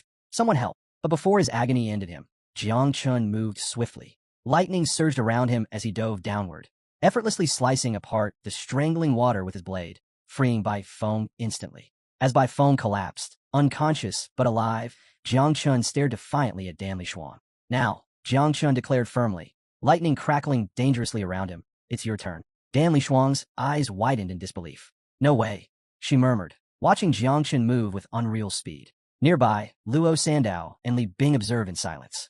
Jiang Chun shot them a glance before activating growth of all things. A thick root burst from the ground, carefully lifting Bai Feng's unconscious body and carrying him toward them. Luo Sandao, catch him. Li Bing, heal him. Jiang Chun commanded without hesitation. Luo Shun, watching closely, felt his unease deepen. His gaze sharpened. Jiang Chun wasn't just fast. He was flowing through the 50-meter electric field as if he were part of the current itself. Dan Lishuang, Luo Shun snapped. Shut down his field. Isolate him now. Dan Lishuang's expression turned serious. Raising her hand, she conjured golden water, unleashing a shimmering torrent that quickly formed a barrier around Jiang Chun. The electric field was cut off, leaving him sealed inside. Jiang Chun immediately grasped her intent. She wanted to trap him. Without hesitation, he drew the celestial sword and slashed at the barrier with all his strength. A thin cut formed, but within moments, the water reconnected, sealing the gap as if it had never been there. His gaze darkened. So, that's how it works? Realizing that brute force wouldn't be enough, Jiang Chun rested his sword on his shoulder, studying Dan Li Shuang above him. She hovered confidently, a smirk playing on her lips. Haven't you heard? A sword can't cut water. It only makes it flow, she taunted. Water strengthens what has no edges. The sharper your blade, the stronger my barrier becomes. Jiang Chen's lips curved into a knowing smile. Is that so? He reached out. Little Nine, hold on to my sword for me. A small portal appeared, and he casually tossed his weapon inside. And don't eat it, he added with a chuckle. Now, unarmed, he clenched his fist, feeling little Jia's energy surge through him. Let's see if hitting harder really makes this barrier stronger. Dan Li Shuang sighed, shaking her head. You really are persistent. Jiang Chen's eyes glowed with determination. Guess we'll never know unless we try. He activated Divine Prison Fist, and crimson energy exploded from his body, sending tremors through the ground. The sheer force of his stance cracked the earth beneath him. A colossal energy-formed fist surged forward, aimed straight at Dan Li Shuang. Her smirk vanished as the barrier shattered like brittle glass.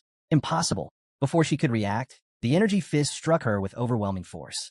Blood sprayed from her mouth as she plummeted, crashing into the ground with a devastating impact. Jiang Chun walked forward at a leisurely pace, looking down at Dan Li Shuang's beaten form. You really did this to yourself, he remarked. She lay there, barely able to move, blood trickling down her forehead. Seeing her in such a state, Jiang Chun smirked. Don't die just yet. Summon some more water. I need to wash my hands. Luo Shun struggled to his feet, his mind reeling. The golden water barrier shattered? He could hardly believe it. One of his subordinates, unwilling to accept defeat, roared in frustration. Without hesitation, he drew his sword and lunged at Jiang Wushuang. At that moment, Jiang Wushuang still had an enemy in his grasp, his fingers clamped around the man's skull. But when his gaze flicked to Jiang Chun, realizing his fight had ended in just 10 seconds, a flash of irritation crossed his face. I'm still dealing with this while he's already done. Annoyed, he activated Body of the God of War. Slamming his foot into the ground, he unleashed a surge of raw energy. Gigantic spectral hands erupted around him, instantly crushing his opponents like insects. Luo Shun's panic escalated. His glowing eyes darted around, searching for an escape. There was none. In desperation, he unleashed his strongest technique, double pupil, extinction of the desolate horizon. 3 ghostly eyes materialized behind him, exuding overwhelming power. Their piercing gaze locked onto Jiang Wushuang, their eerie glow threatening to consume him. But Jiang Wushuang simply grinned. This again, he scoffed, his voice dripping with contempt. Luo Shun, you're pathetic if you think the same trick will work twice. At the same time, 3 ethereal eyes appeared around Jiang Chun, locking onto him. But he remained unshaken. Illusions? He almost laughed. With the power of the ancestral tree, illusions were nothing more than shadows in the wind. Luo Shun had no other choice. With a final, desperate roar, he launched himself at Jiang Wushuang. Even if I die, I'll take one of you with me, he held. His reasoning was clear. If he could eliminate even one of them, the remaining warriors from the 4 war zones would still have hope. But Jiang Wushuang barely reacted. He simply watched Luo Shun's reckless charge, unmoving, until the very last second. Then, with brutal precision, he struck. His fist connected squarely with Luo Shun's back, sending him plummeting to the ground with bone-shattering force. Jiang Wushuang's eyes burned with fury. I swear, he growled, I'll wipe out the 4 great war zones myself. Then, turning to Jiang Chun, a rare smirk crossed his face. I'll give you credit. This was all thanks to your strategy. Jiang Chun raised a single finger, his expression unreadable. Don't celebrate just yet, he warned. Look up. The moment he spoke, the air around them began to shift. The secret realm was collapsing. The battlefield shrank at an alarming pace, forcing everyone to act fast. Panic rippled through the fighters. They had to settle this battle before they were swallowed whole. Elsewhere, in a grand hall, a massive screen displayed the unfolding fight. Among the onlookers were Ji Lingxiu and Jiang Xianji, their expressions betraying their shock. Jiang Chun had just revealed his Sovereign of Electricity class, an unforeseen level of power that left even the most seasoned warriors stunned. Floating beside Ji Lingxiu, Jiang Xianji narrowed his eyes in thought. Jiang Chen's progress was almost absurd. If he kept up this pace, refining his talent alongside the 9 miasma wings, he might one day carve his name onto the legendary golden list of the 10,000 races. Ji Lingxiu, watching calmly, let a faint smile cross his lips. Jiang Chun is certainly remarkable, he admitted. But my grandson, Jiang Wushuang, also has immense potential. Even Luo Shun and Dan Li Shuang put up a decent fight. Then, as if recalling something unpleasant, his expression darkened. His thoughts drifted to his granddaughter, Xianyue, and disappointment settled over him. She had the chance to prove herself, yet she wasted it. Sensing his frustration, Jiang Xianji placed a hand on his shoulder. "Don't be too hard on her," he said. "Even geniuses lose their way." Across the hall, tension crackled. Xianyue's father glared at Gu Kaitian, his eyes burning with fury. "You kept this from me?" he snapped. "Your disciple has an electricity-based profession, and you said nothing?" Gu Kaitian, who had just learned of Jiang Qin's hidden class himself, clenched his fists. "Jiang Qin hid this from me?" Unforgivable. But he masked his frustration well. Crossing his arms, he kept his gaze on the screen, feigning composure. Best to let them assume he knew all along. Then, as a thought struck him, his lips curled into a smirk. "Electricity is the strongest offensive class," he murmured. His gaze flickered toward Gu Kaitian. "You're ridiculously lucky to have taken Jiangchun as your disciple." Gu Kaitian remained silent, eyes locked on Jiangchun. Truth be told, he wasn't even surprised. Before entering the secret realm, Jiangchun had promised him a surprise, and he had certainly delivered. Just then, a statistics table materialized on the screen, listing the war zone standings. Capital, Jiangnan, Magic City, Guanghai War Zone, 10 people remaining. Wuxiang, Tianfu, Qinglian, Qinluo War Zone, 5 people remaining. It was a shame that old Duan, Jiangnan's commander, wasn't here to witness this. He'd probably be so ecstatic that he'd break into military boxing drills right then and there. As soon as the rankings appeared, murmurs spread through the hall. The protectors and elders exchanged frustrated glances, their disappointment palpable. A gray-haired man let out a heavy sigh. "Half of our geniuses are already gone," he said flatly. "Let's face it, our warriors just can't compete with Jiangnan's." Beside him, a woman with calm eyes rested her hands on her stomach as she watched the screen. 2 hours remain, she noted. "Let's hope the survivors know how to stay hidden." Nearby, a muscular man scowled, arms folded tightly. Jiangchun and his war district always play weak before striking hard. It's beyond irritating. Further down the hall, Gu Kaitian, Xianyue's father, and the others listened in silence. But Protector Xinghe's patience was wearing thin. Her sharp gaze landed on Gu Kaitian. "When it comes to dirty tactics, Jiangnan always comes out on top," she snapped. Old Gu Kaitian trained them well in that regard. Gu Kaitian didn't react. His expression remained composed as he replied, "Anyone willing to kill should be prepared to die." A faint smirk played on his lips. "A sewer rat tried a sneak attack and got countered. That's all. Looks like some people just can't handle losing." Whispers rippled through the room, shifting the discussion. "Jiang Chun, he might actually take first place. And if that happens," someone muttered, "even the capital might suffer its biggest loss in history." The capital's general, who had been sitting quietly, placed a firm hand on his knee and shot the crowd an unimpressed look. "The capital isn't full of weaklings like the rest of you," he said coolly. Tapping the rankings table, he added, "Instead of whining, why not check how many geniuses you still have left?" Just then, someone else spoke up. "The Guanghai War Zone is actually performing the best right now." The muscular man's head snapped toward the voice. His face darkened the moment he saw Yun Zhantian. "You two? Even you betrayed us?" he growled. Unbothered, Yun Zhantian lazily dug a finger into his nose. Without even opening his eyes, he smirked. "I'd be an idiot not to take advantage of this situation." Then, with zero hesitation, he flicked his snot at them. For a second, the room fell into stunned silence. Then, chaos erupted. "You disgusting bastard." Furious shouts filled the hall as the protectors and elders cursed him out, their rage boiling over. Back in the secret realm, several men crept forward, weapons drawn, closing in on 2 unsuspecting girls. But before they could strike, Xing, the brown-haired girl, spun in an instant, her sword flashing through the air. With one swift motion, she cut down her attacker, ending his life before he could even react. Her companion was just as quick. With a single, decisive strike, she dispatched another enemy, leaving no room for resistance. Both girls raised their voices in defiance. "No one gets past us. We won't let anyone near Song Changji." High above, perched atop a cliff, a lone figure observed the scene. Hands resting behind his back, black hair flowing in the wind, Song Changji, Guanghai War Zone's top genius, watched with an amused smile. So even the so-called weaklings have their uses. The identity assigned to him by the Church of the Ancient God this time was proving quite convenient. When he had first arrived in the Guanghai War Zone, the other geniuses refused to acknowledge him. Naturally, he had to persuade them. At first, the women glared at him with nothing but hatred. But as he approached, he reached out, his fingers lightly tracing one of their cheeks. A kind smile played on his lips. She shuddered. Her face contorted with resistance at first, but then her expression softened. A blush crept onto her cheeks, and the burning hatred in her eyes dulled, replaced by something else entirely. Power, manners, strength wrapped in humility. That was all it took. Song Changji knew one simple truth. Humans found it hard to resist a man who embodied both dominance and refinement. After dispatching their enemies, the brown-haired girl let out a breath and lowered her sword. Turning to Song Changji, she looked at him with admiration. Beside her, the other woman smiled softly, eyes filled with warmth. Little did they know, once he claimed the top spot on the genius rankings, their fate was sealed. Their divine souls and bloodlines weren't particularly rare or valuable, but essence was essence. It would still serve a purpose. And besides, better prey awaited in other war zones. He would get to them in due time. The women turned to him, awaiting orders. The enemies are taken care of, but the secret realm is shrinking fast. Where do we go next? Song Changji remained composed. We eliminate Magic City's war zone first. That will make things much easier for us.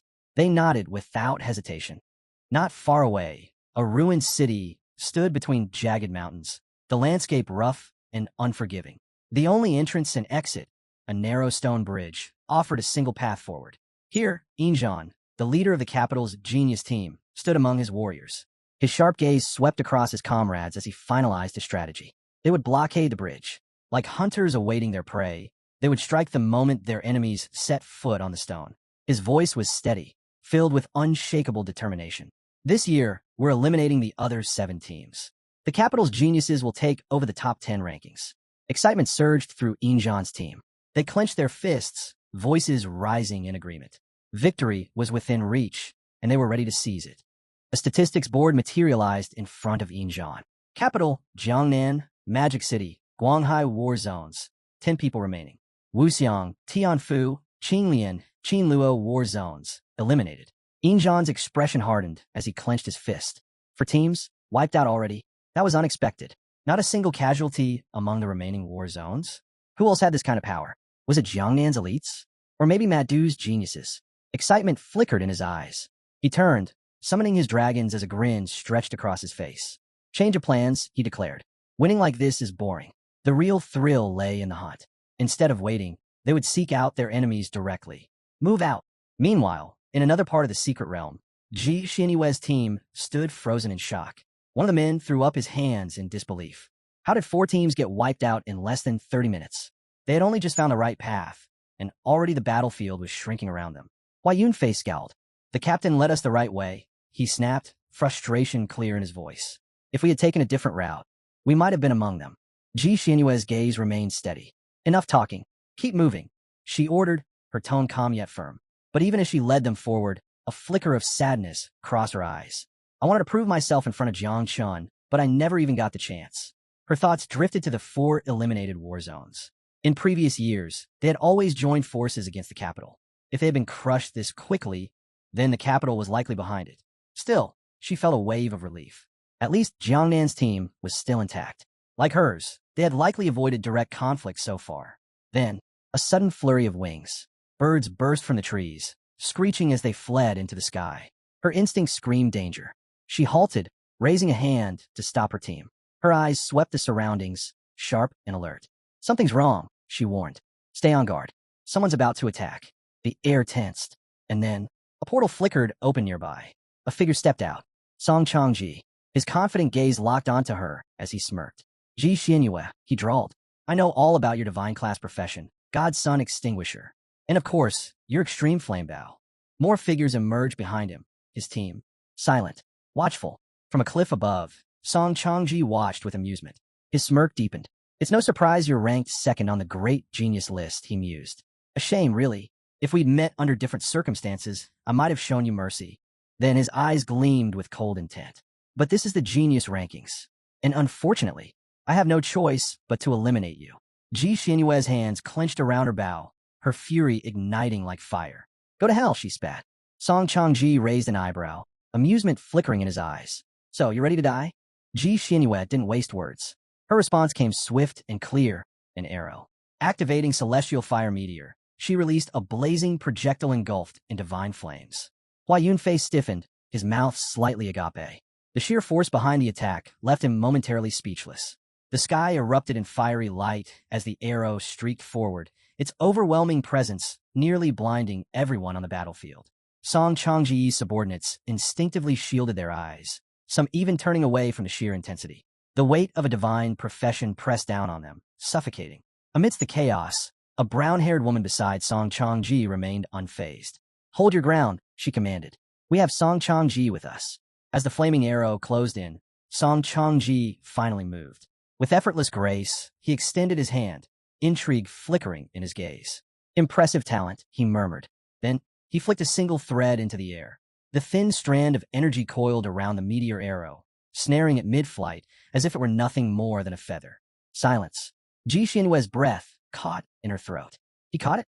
Her strongest attack, stopped effortlessly by a single thread. Song Changji spun the captured arrow between his fingers, infusing it with his own energy. A soft blue glow wrapped around the flames, dimming their brilliance as though swallowing their power whole. His gaze returned to her, cold amusement dancing in his eyes. "I'll be courteous," he said, his tone almost mocking. "I'll let you die knowing the truth." A smirk spread across his face. "I have 2 divine-level professions." His fingers twirled the arrow lazily. "The profession I used to catch this? Celestial Weaver of Stars." His smirk widened, eyes gleaming with malice. "And my second profession?" He chuckled. "Divine Shadow of the Great January."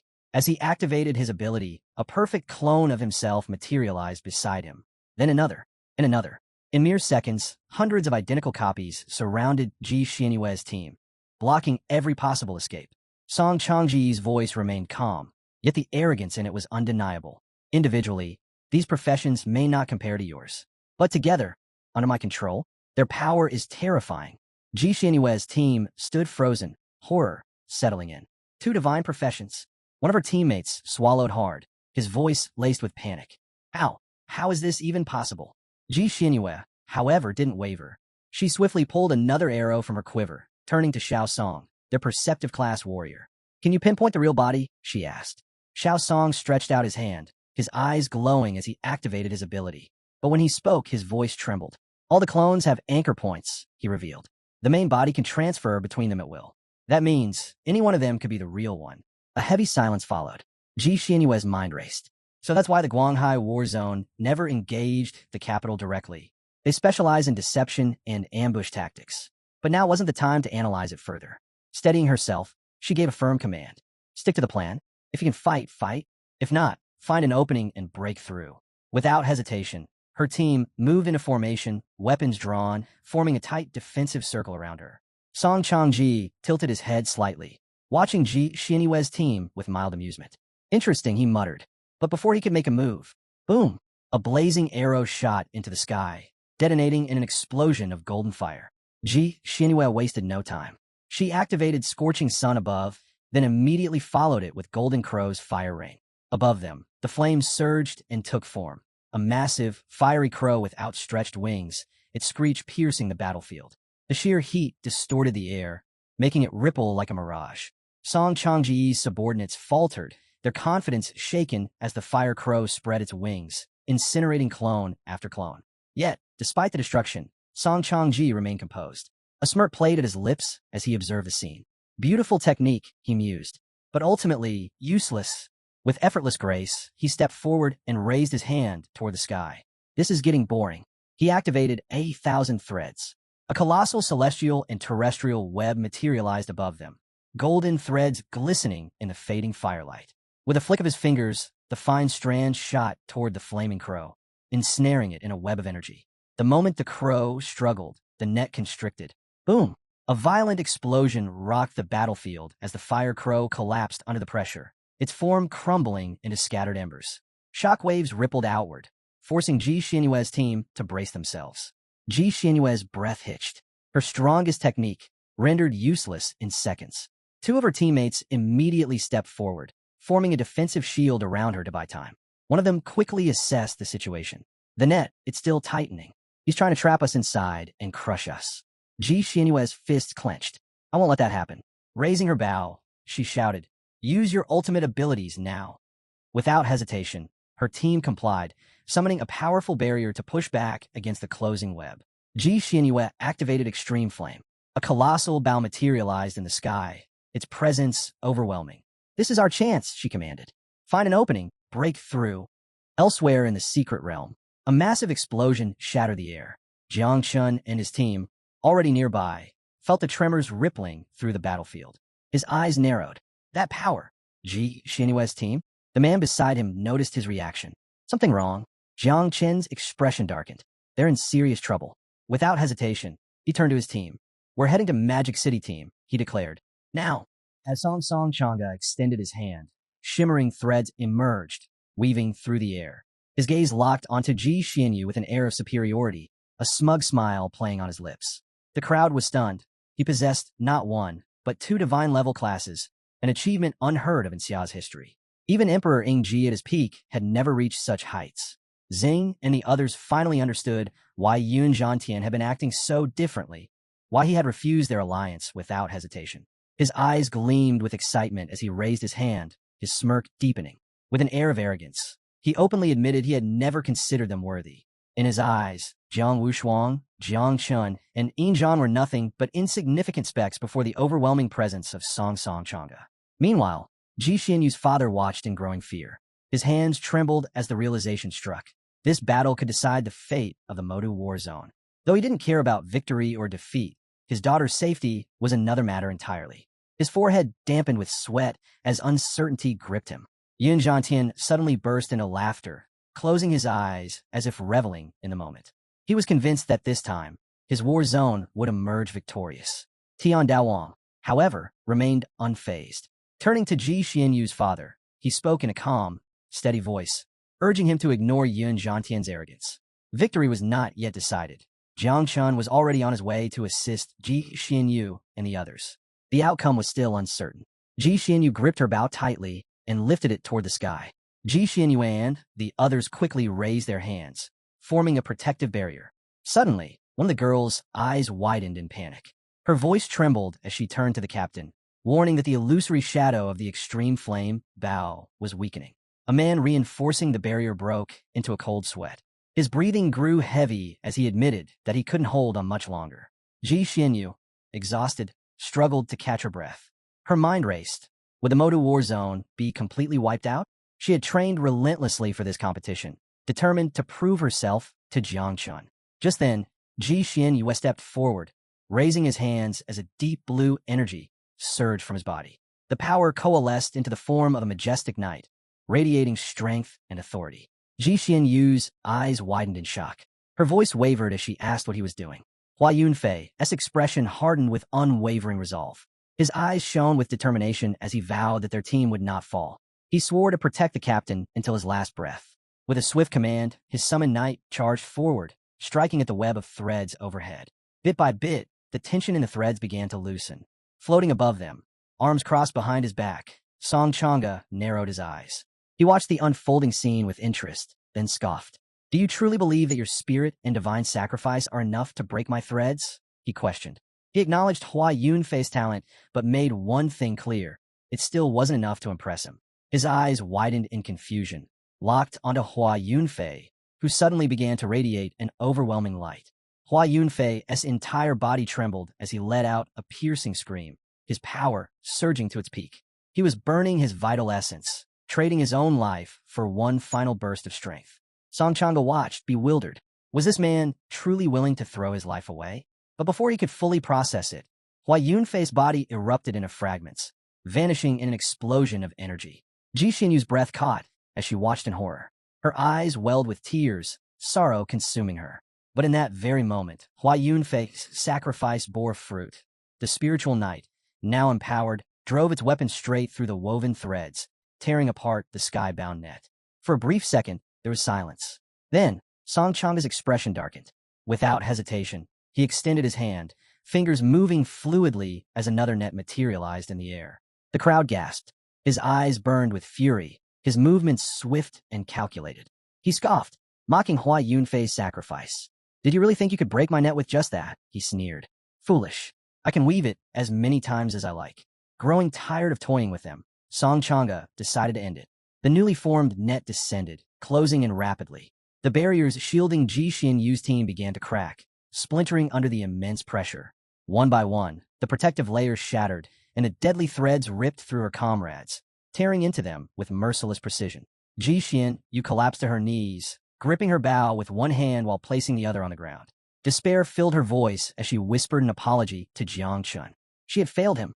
Meanwhile, Song Changa's team erupted in cheers, reveling in their easy victory. But before they could celebrate for long, the sky suddenly darkened. Heavy black clouds churned above, lightning crackling across the heavens.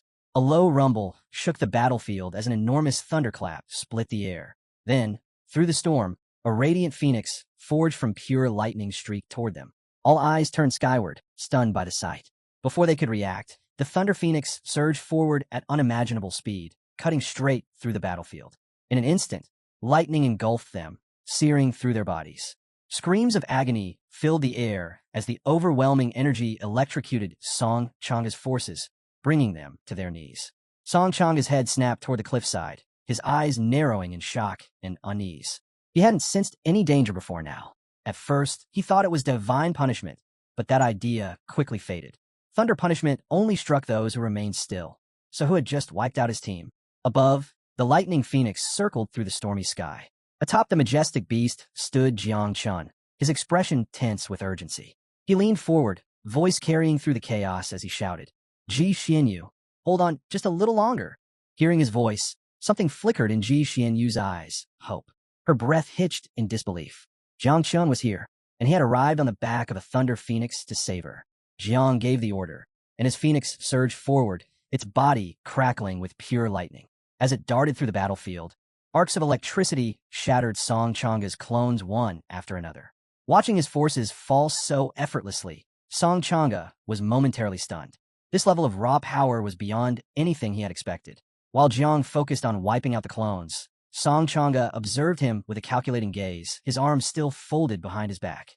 In this era, the heavenly path of the world had been far too generous to these people. With just a single profession change, they had gained original classes that took countless races in the cavern's centuries of cultivation to achieve.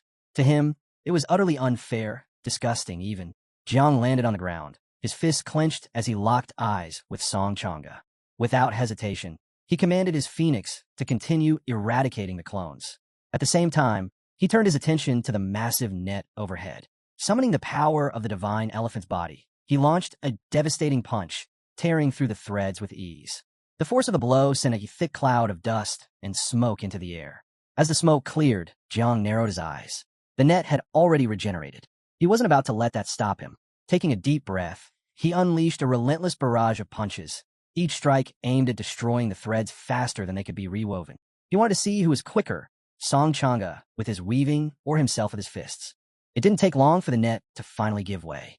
Smirking, Jiang pointed at it with his thumb and taunted, "Your net is way too slow." Ji Xianyu, still struggling to resist the net's crushing power with her bow, trembled as her strength began to wane. She couldn't hold on much longer. A grin spread across Song Changa's face. He extended a hand toward Jiang, acknowledging his strength, but warning him that letting his guard down had been a grave mistake. Without hesitation, he activated Thousand Threads, summoning a massive tornado of razor-sharp filaments that spiraled violently toward Jiang. Jiang raised an arm to shield his face and, in a low voice, called out to Xiao Jia, instructing him to devour the net discreetly. Acknowledging the command, Xiao Jia manifested a swarm of glowing particles, which began to consume the tornado bit by bit. Song Changa's expression twisted in confusion. He couldn't believe that such tiny lights were eroding his powerful attack. Meanwhile, Jiang approached Ji Xianyu and placed a reassuring hand on her shoulder. Her eyes widened, filled with shock and something deeper, relief. With a firm expression, Jiang turned back toward Song Changa. "Go, get to safety," he ordered. Above them, the Thunder Phoenix continued to streak through the sky, raining down destruction, electrocuting what remained of the clones, and turning the battlefield into utter chaos. Jiang could feel the energy of his Thunder Phoenix beginning to wane. He turned to Ji Xianyu, his voice urgent. "Go, now." Before she could respond, a new presence made itself known. Ing Zhan and his men arrived on the battlefield, surveying the scene with mild surprise. "Well, everyone's here," he remarked, a smirk forming. "That just means none of you are leaving today." Hearing his voice, Jiang and Ji Xianyu turned sharply, their bodies tensing. Jiang's instincts flared. He was already in high alert. But before he could react, Jiang Wushuang and the others arrived as well. Jiang exhaled in relief. "Just in time," he muttered. Without wasting another second, he took off towards Song Changa, leaving Jiang Wushuang to handle Ing Zhan. Jiang Wushuang's eyes burned with determination as he clenched his fists. Energy surged from his body, forming massive spectral fists that hurtled toward Ingzhan. "You're mine," he declared. Ingzhan stood motionless, watching silently. Then, with a powerful leap, he countered, his own energy surging as he launched a devastating punch. The impact shattered Jiang Wushuang's energy fists with ease. "Your so-called war god body won't be enough to defeat me," he stated coldly. Jiang Wushuang narrowed his eyes. Without hesitation, he took a step back. The chains wrapped around his body suddenly snapped, falling away as he activated 9 restrictions. His muscles tensed, his entire form pulsing with raw power. With a fierce roar, he summoned his invincible war god's body. A towering spirit with 9 massive arms emerged behind him, radiating sheer battle intent. Ingzhan watched with silent intrigue. His eyes gleamed with excitement as he extended a hand to the side. In response, blood-red energy coiled around him, and a powerful crimson dragon materialized behind him, roaring to life. A slow smile spread across his lips. "They say your grandfather slaughtered the dragon race in the underground caverns. Let's see if his grandson is worthy of that legacy." The 2 titanic spirits clashed, shaking the battlefield with their sheer might. Meanwhile, Luo Sando and Mu Hanku arrived, immediately heading toward Ji Xianyu. Luo placed firm hands on her shoulders, her expression serious. "Come with us. We need to deal with the capital's forces." Mu Hanku studied her carefully before adding, "We shouldn't interfere in Zhang's battle." Ji Xianyu hesitated, her gaze flickering with uncertainty. But after a moment, she gave a small nod. Jiang Wushuang's eyes, burning with deep-seated hatred, remained locked on his opponent. As for Song Chang'e, his attention briefly drifted toward the battle, until something else caught his eye. The Thunder Phoenix swooped down, landing beside Jiang. With a smirk, Jiang ran a hand along its head. "You ready?" he asked, his voice laced with confidence. Song Chang'e's expression shifted, excitement flashing across his face. He wasted no time. Drawing on his power, he absorbed the remnants of his clones, his smile widening. The 4 divine geniuses of Great Xia, Jiang Chun, Ingzhan, Jiang Wushuang, and Ji Xianyu, were all here. There was no longer any need to wait for the genius ranking battle. No need to keep pretending to be one of the weaker races. It was time to show them what true power looked like. He decided to unleash 30% of his strength. Zhang's expression darkened, suspicion creeping into his eyes. His gaze locked onto Song Chang'e, his voice sharp. "What do you mean by that?" In response, Song Chang'e simply smiled. He raised a hand, and in an instant, a pair of angelic wings unfurled from his back. His eyes turned an eerie, pure white as divine energy surged around him. Then, without hesitation, he released the origin restriction. The transformation was instant. His true form as a member of the Tianqing divine clan was restored. A surge of overwhelming power rippled through the realm as he unleashed his abilities. With a casual motion, he sealed off all exits and entrances, locking the entire secret realm under his control. Beneath him, an energy platform materialized, radiating divine authority. Zhang's eyes narrowed as he carefully analyzed the situation. It didn't take long for him to grasp the truth. The Tianqing divine clan was one of the 10,000 ancient races hidden within the cave. Upon hearing this, Ingzhan's face drained of color. His pupils shrank as panic overtook him. He turned abruptly, shouting to the others, "Everyone, get out of here, now!" But before they could act, an immense force suddenly descended from the sky. Jiang Wushuang's knees buckled as he crashed onto the ground, his entire body trembling under the pressure. His teeth clenched as he struggled to move, but his limbs felt like they were weighed down by an invisible force. A wave of dread settled over him. I can't move," he muttered, his voice strained. Song Chang'e's lips curled into a malicious smile. He extended his hand, his eyes gleaming with amusement. "It's already too late," he declared. A chilling silence followed. "The entire secret realm belongs to me now. No one can move, no one can escape, and no one from the outside can interfere." Zhang's fist tightened. Song Chang'e's smile deepened. "Originally, if you died here, you could still revive outside. But now," his voice dropped to a cruel whisper, "now that I've refined your divine souls, there will be no revival." With his angel wings unfurled, Song Chang'e soared into the sky, his confidence evident in the smirk stretching across his face. His eyes gleamed with malice as he glanced beyond the secret realm, knowing full well that Jiang Xianji and Jilingqiu were watching from the outside. His voice carried a mocking tone as he addressed them. "Tell me, how does it feel watching all of this unfold?" He paused before directing his words specifically at Jiang Xianji. "Do you remember when you killed my sister on the northern battlefield? That day in the cave?" His smirk widened. "Well, today, I'm here to erase the last remnants of your great Xia bloodline." Outside the secret realm, Tian Daowang and the others stood frozen, their eyes locked onto the surveillance screens. Confusion spread through the crowd. How had a member of the Tianqing divine clan managed to infiltrate? No one could hear Song Changa's words. The system lacked audio, but one individual, skilled in reading lips, finally deciphered the truth. An anomaly had occurred. Song Changa had successfully trapped the strongest remaining geniuses inside the secret realm. And now, in front of the entire world, he planned to execute them. Back inside, Song Changa's expression twisted with fury. His piercing gaze locked onto Jiang and the others as he extended his hand, summoning countless threads from his fingertips. Ji Xianyu's father tensed. A cold realization settled in. This was thousand threads, an innate ability exclusive to the Tianqing divine clan. Their expressions darkened with panic. This wasn't just an attack. Thousand threads wove together the souls of its victims into an inescapable cursed net. Once ensnared, their divine souls would be erased permanently. Ji Qian's body stiffened. His instincts screamed danger. This was bad, far worse than any of them had anticipated. Jiang and the others were completely trapped inside the secret realm. Even self-destruction wasn't an option. If their souls were wiped out, it would be true, irreversible death. Outside, chaos erupted. The general of the capital war zone turned on Yun Zhantian, his eyes burning with fury. With a roar, he launched a devastating attack, the sheer force of it splitting the ground beneath them. "You betrayed Great Xia," he bellowed. Yun Zhantian barely managed to raise his arms in time, blocking the impact. Gritting his teeth, he swore, "I had no idea Song Changa was a member of the Tianqing divine clan." Song Xianji stood with his arms behind his back, his gaze steady as he addressed the general. His voice was calm, but carried undeniable weight. "If the entrance to the underground cave were ever attacked and destroyed, would you all simply surrender to the enemy?" The general swallowed hard, his throat dry.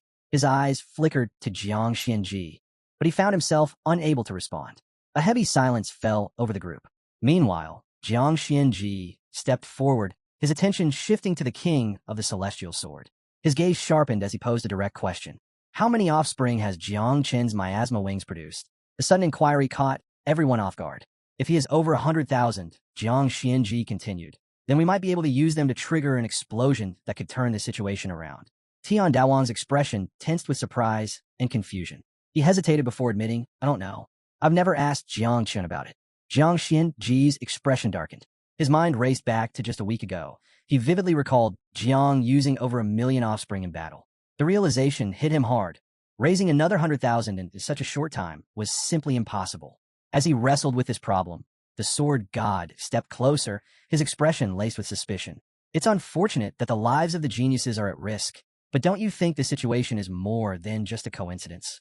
Jiang Xianji snapped out his thoughts, his curiosity piqued. "What do you mean?" Ji Lingqiu's gaze was sharp as he explained. "The Tianqing divine clan is hidden in the deepest part of the underground cave. Disguising themselves and infiltrating Great Xia is no small feat. Something about this feels too deliberate. I have a feeling similar events are about to unfold elsewhere." Jiang Xianji's expression turned grim. His eyes dropped to the ground in deep thought. Ji Lingqiu was right. There was something much bigger at play. However, he reminded him, "My main body is still suppressing the underground cave. There shouldn't be any immediate problems there." Still, his mind churned. He began to picture a high-level scientific facility and muttered, "If similar incidents are about to take place, the most likely target is Great Xia's main headquarters. Other than that, there are the 9 forbidden zones, places like the White Bone Temple, hidden deep within Kinling." Ji Lingqiu suddenly stiffened. His body tensed as if he had sensed something unnatural.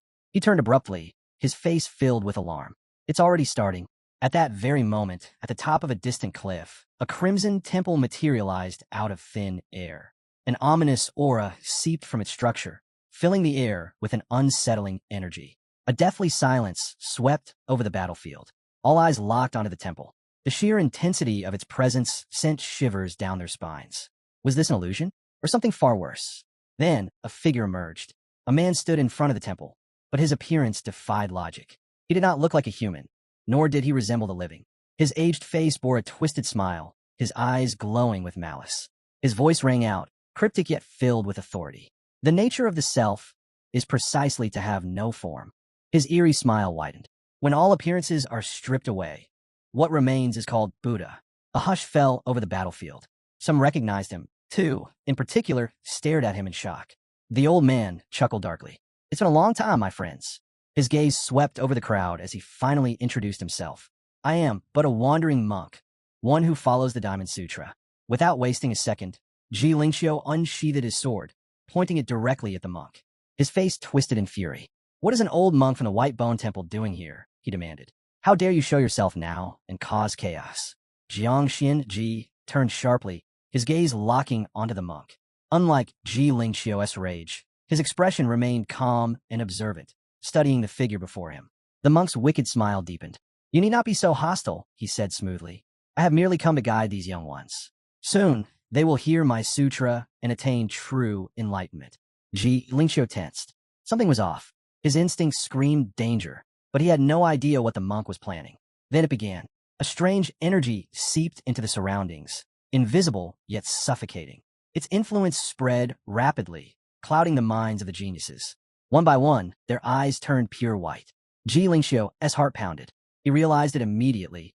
The monk wasn't targeting just anyone. He was after great Xia's geniuses. Jiangxian Ji's eyes flashed. This was bad. Without hesitation, he shouted, his voice ringing through the battlefield. Wake up! Don't fall into his trap. His words cut through the haze. Many of the young warriors snapped out of their trance, their eyes widening in fear and confusion.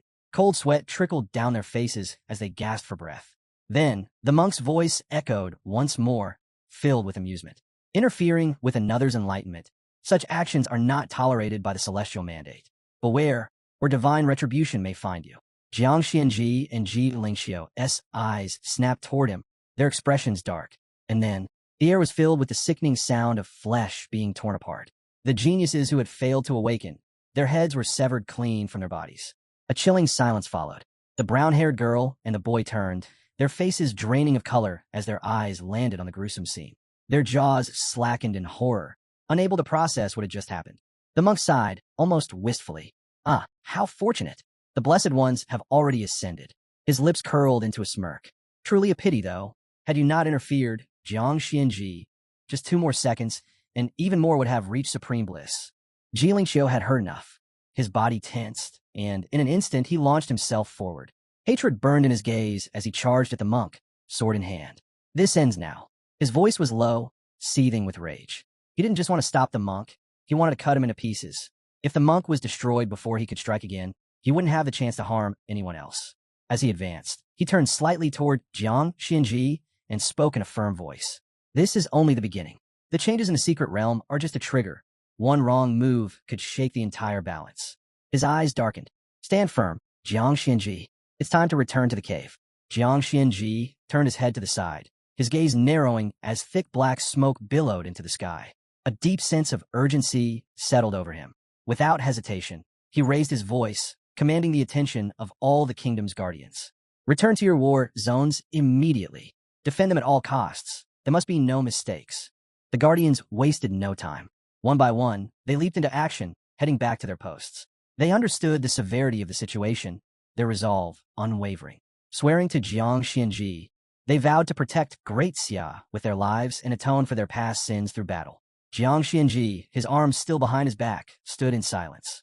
Beside him, Tian Daowang also remained deep in thought, watching the scene unfold. Then, Tian Daowang turned his back to them, his gaze sharp and filled with determination. His voice carried a chilling promise. If Jiang Chan falls in the secret realm, once this is over, I will follow you, Jiang Xianji. His fists clenched, and I will annihilate the entire Tianqing divine clan. Jiang Xianji didn't react at first, but before he could process Tian Daowang's words, something caught his attention. A large screen flickered to life before them, displaying the events within the secret realm. His eyes widened. Tian Daowang's breath hitched as well. Neither of them knew what had transpired inside, but what they saw sent a wave of shock through them. Jiang Chun stood tall, his gaze unyielding. Before him, Song Changa was on his knees, blood dripping from his lips. Jiang Xianji let out a quiet chuckle, shaking his head in disbelief. He didn't know what had happened, but one thing was certain. Something unexpected had turned the tide. With Song Changa kneeling before Jiang Chun, they could finally breathe a little easier. 5 minutes earlier, Ying Zhan, his eyes gleaming with intensity, pressed his palm firmly to the ground. Attack, he commanded. His blood-armored dragon roared in response, charging forward. Not far away, Jiang Wushuang's expression was filled with fury.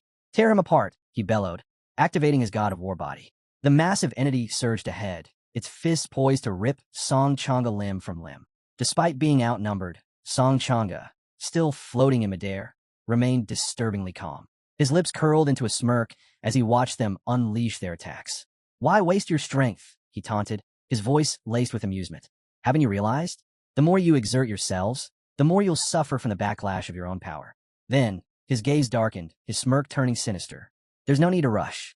Once I finish refining the souls of these lovely girls," he chuckled, his voice dripping with malice. "It'll be your turn." With a flick of his wrist, 1,000 threads pulsed to life once more. Glowing filaments shot forward, wrapping tightly around Ji Xinyu and Luo Sando. Their eyes widened in horror as the cursed threads tightened around their bodies. Then came the screams. Pain erupted through them, their voices filled with agony as their souls were slowly being pulled from their bodies. Song Changa had no intention of killing them immediately. First, he wanted to break their spiritual forces. Jiang, who had been kneeling on one knee, slowly pushed himself up, his fists clenched tightly, and his eyes burned with fury. Meanwhile, Little Nine stirred restlessly inside him, eager to devour fresh prey. But Jiang shook his head. "Not yet.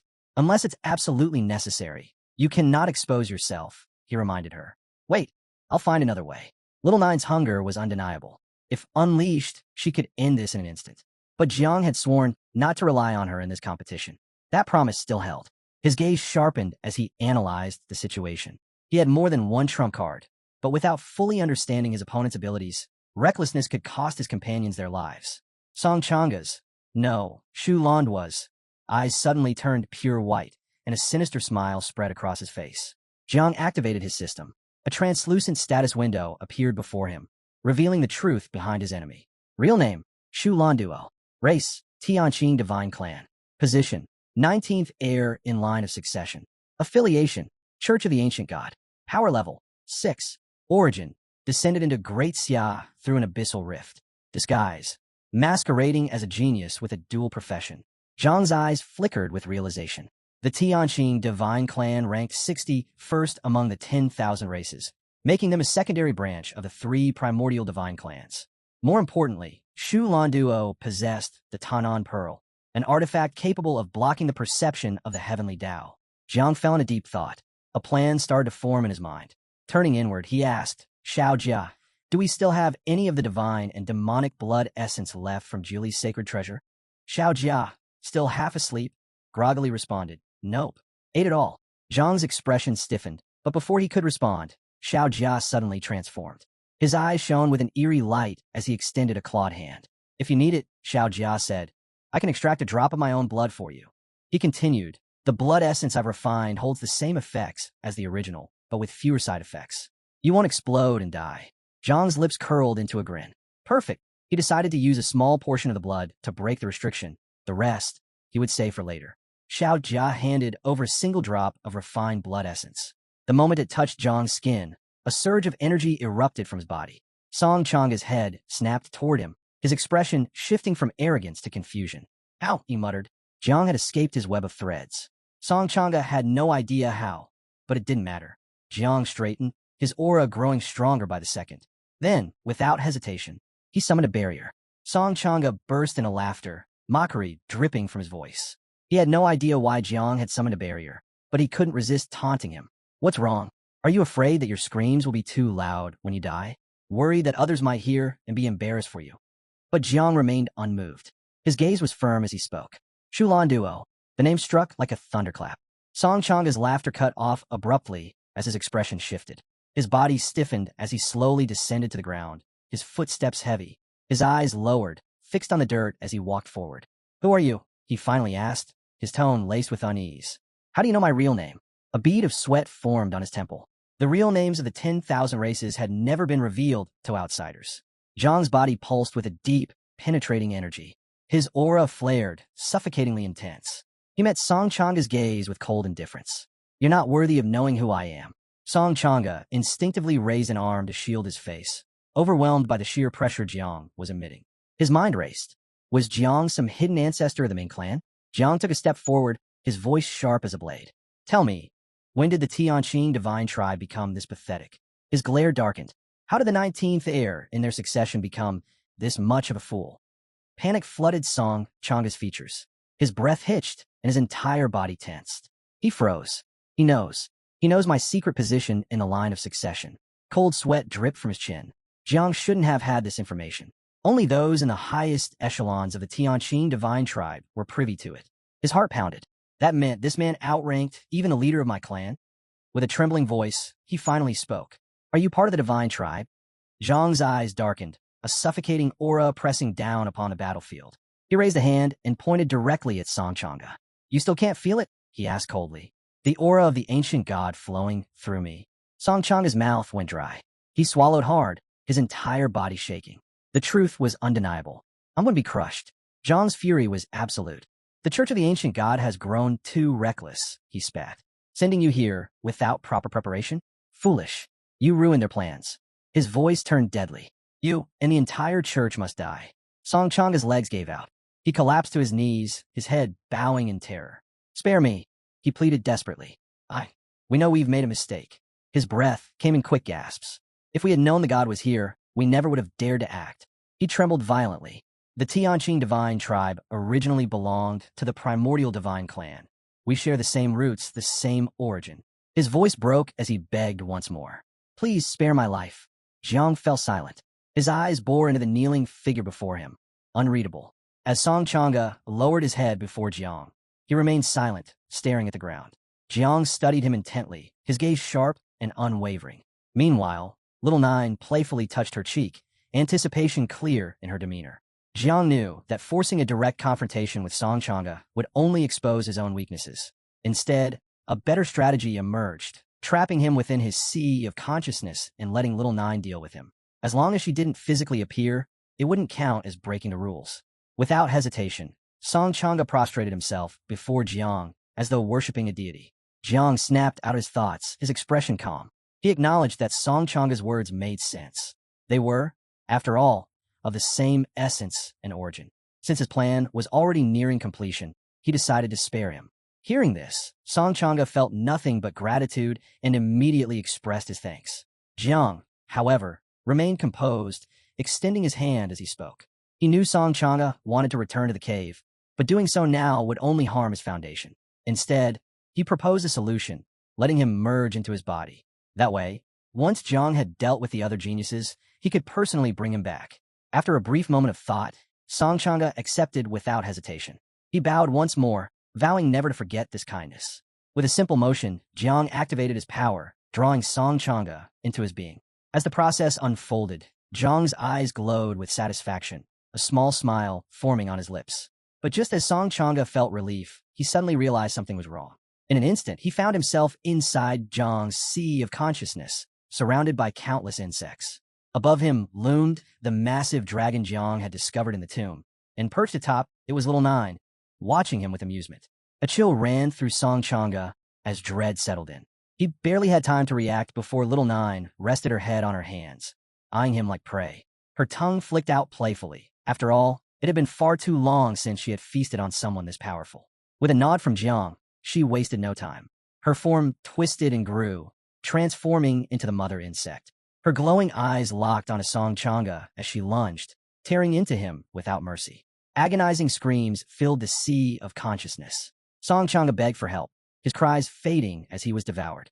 Back in reality, Jiang casually brushed off his hands, then turned to Jiang Wushuang and Ying Zhan, who were still kneeling before him. Their eyes remained fixed on him, confusion and fear written all over their faces. Ying Zhan, struggling to process what he had just witnessed, swallowed hard. The sight of Song Chang'e kneeling before Jiang had already shaken him, but now the sheer terror of what had happened was sinking in. Jiang Wushuang, though equally shocked, fought to maintain his composure. His mind raced with unanswered questions. After all, the fight hadn't even begun. What exactly had Jiang said to Song Chang'e? The threads binding Ji Xianyu and the others suddenly vanished. She pushed herself up, placing a fist over her chest, her face flushing as she realized Jiang had saved her once again. Lu Sando approached, closing her eyes as a warm smile spread across her face. Without hesitation, she wrapped her arms around Jiang's neck, expressing her heartfelt gratitude. Jiang remained silent, unsure of how to react. The others watched, unable to hide their jealousy at the scene unfolding before them. One of Ying Zhan's men hesitated before speaking, his voice filled with sincerity. He admitted that Zhang's strength was overwhelming and asked if they should still continue fighting. Ingzhan, feeling both embarrassed and frustrated, shot him a sharp look. With a serious tone, he reminded his men that Jiang had saved all their lives. If they were going to fight him, it would have to wait until after the battle for classification. Jiang gently patted Lu Sando's head, his eyes gleaming with satisfaction. Turning to the rest of the group, he couldn't help but smile. Since the battle had settled and there was still nearly an hour left, he suggested they head to the center of the secret realm to rest and enjoy a meal while they waited for time to run out. Once they reached the center, Jiang accessed his system inventory, retrieving a full set of barbecue equipment. As one of the women began preparing the food, the group gathered around. Ingzhan curiously picked up a skewer of meat, taking a bite. His expression shifted. He hadn't expected it to taste this good. Lu Sando sat beside Jiang, flashing him a grin.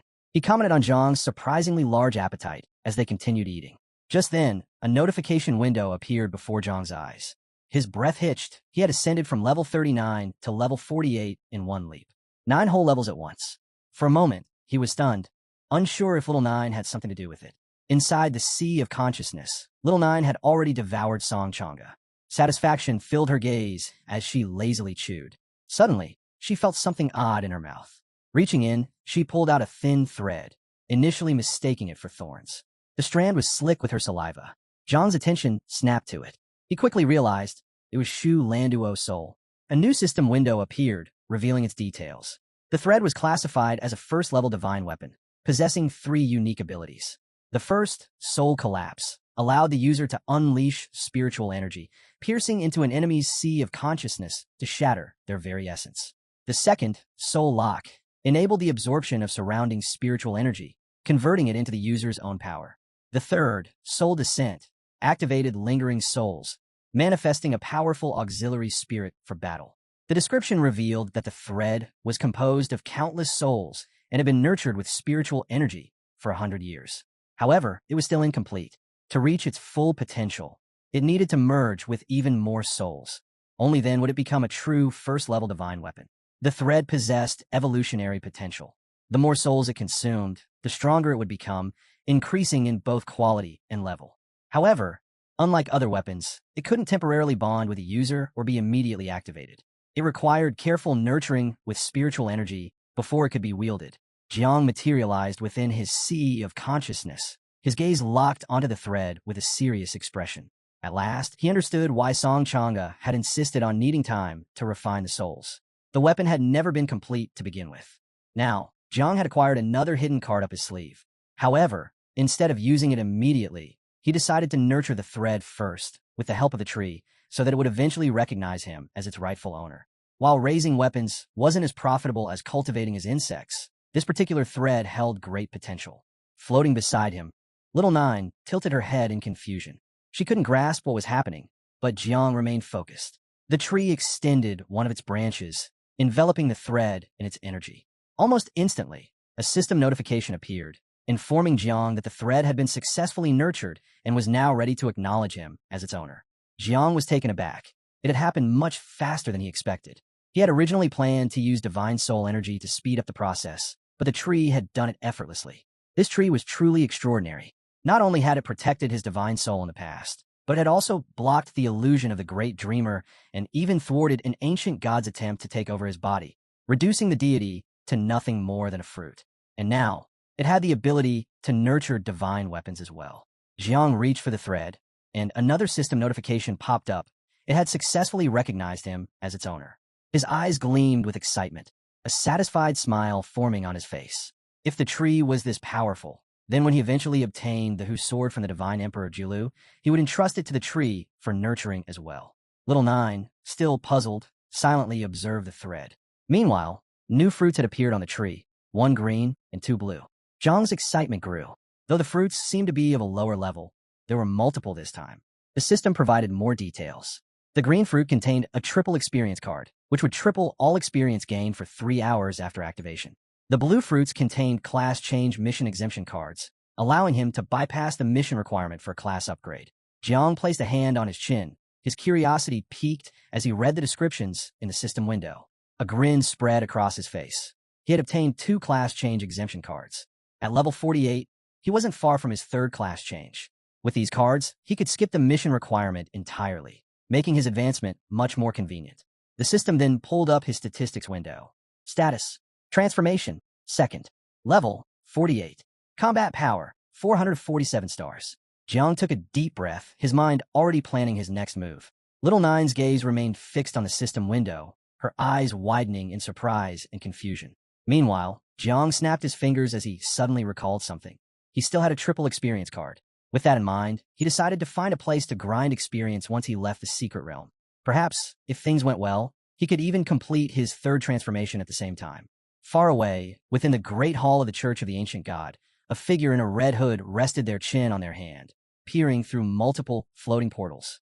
This person was none other than the lover, the seventh pillar of the church. They chuckled softly. Initially, they had planned to wait for the ranking competition, but to their amusement, the Divine Sun had single-handedly eliminated Great Xia's divine-level geniuses.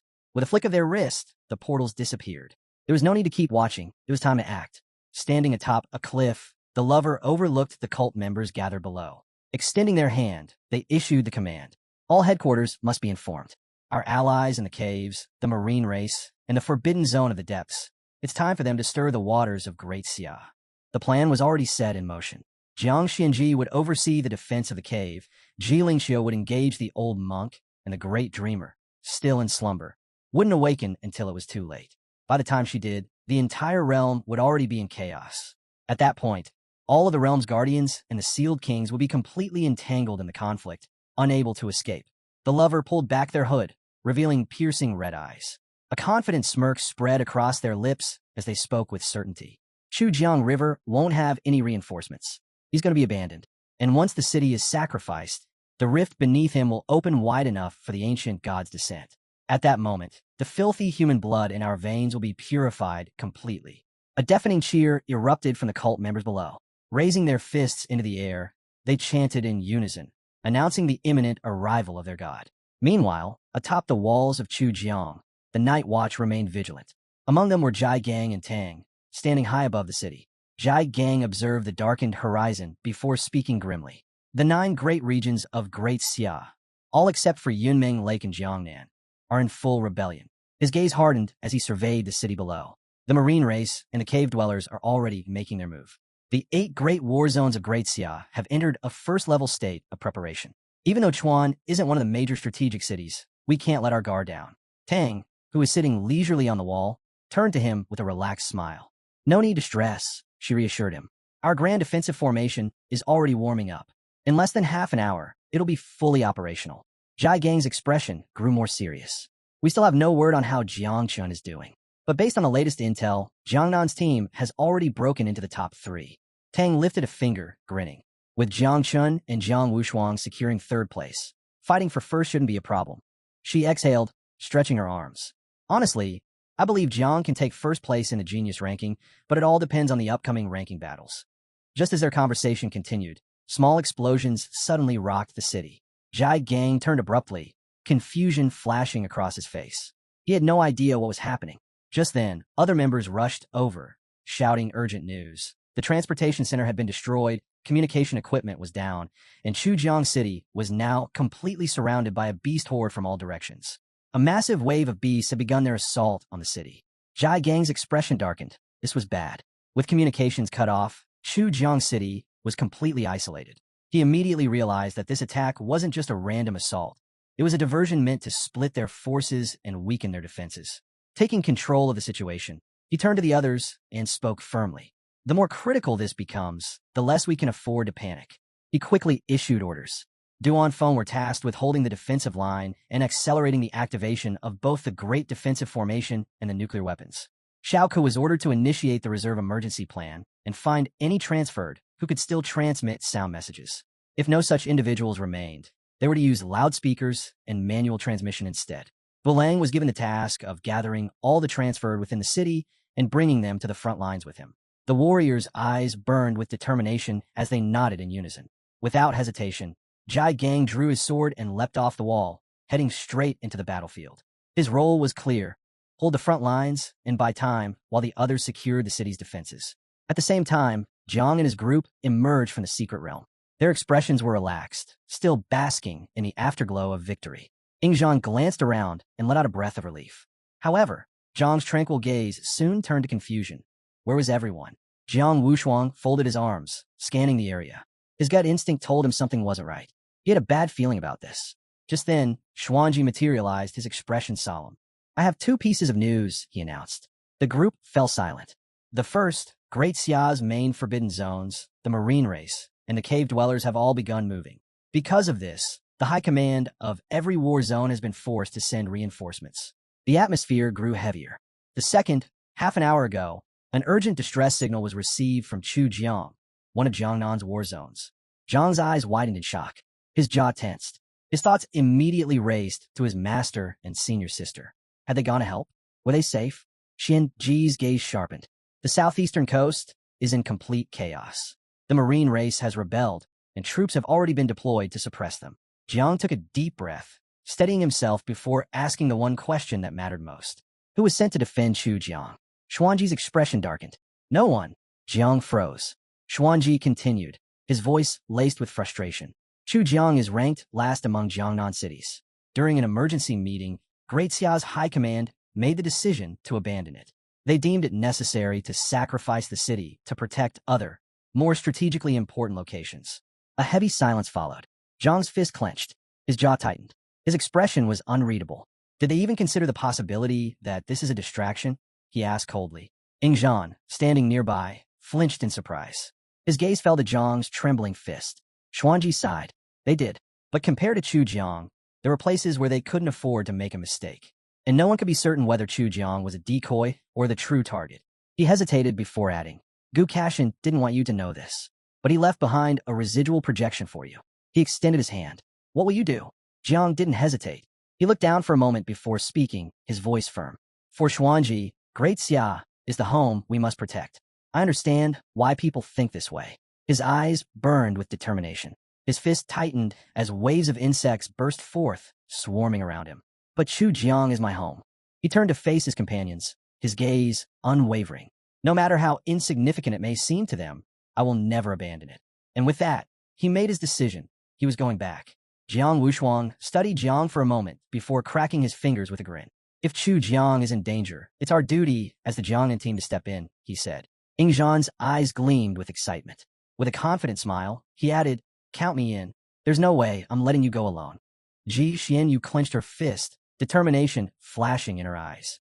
If one of us is in trouble, it's everyone's duty to help, she declared. Jiang turned to them, momentarily speechless. He hadn't expected them to stand by him like this. Xuanji remained silent, simply watching him. Zhang's heart swelled with gratitude, and with a sincere smile, he thanked them all from the bottom of his heart. Then, Xuanji's expression darkened. With a serious gaze, he raised his hand, summoning a hologram of a monstrous beast. The city isn't just under attack. It's being overwhelmed by a beast tide. Even the strongest warriors have little chance of survival, he warned. Do you truly want to go? You're all young geniuses with a bright future ahead of you. If you set foot in that battlefield, there's a good chance you won't come back. A heavy silence fell over the group. The lilac-haired woman pressed a hand over her chest, hesitation creeping into her expression. One by one, many of the geniuses began to waver. Some lowered their gazes, understanding that their weakness would only drag the others down. Ingzhan scoffed, disgusted. With a sharp glare, he barked, If you're afraid, leave now. Don't burden the ones willing to fight. His words struck deep.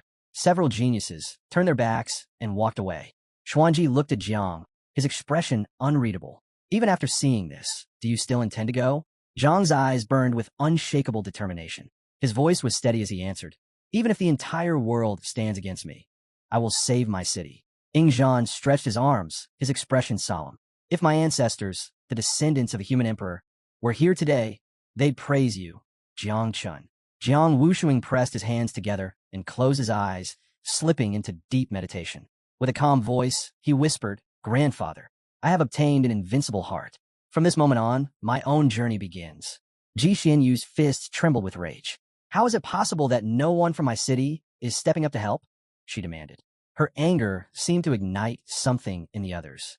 One by one, they steeled their resolve. If they truly shared the same city, they couldn't stand aside and do nothing. Xianji watched them all carefully before stepping forward. Raising his hands, he praised their bravery. You are the prodigies of the new generation of the Great Xia.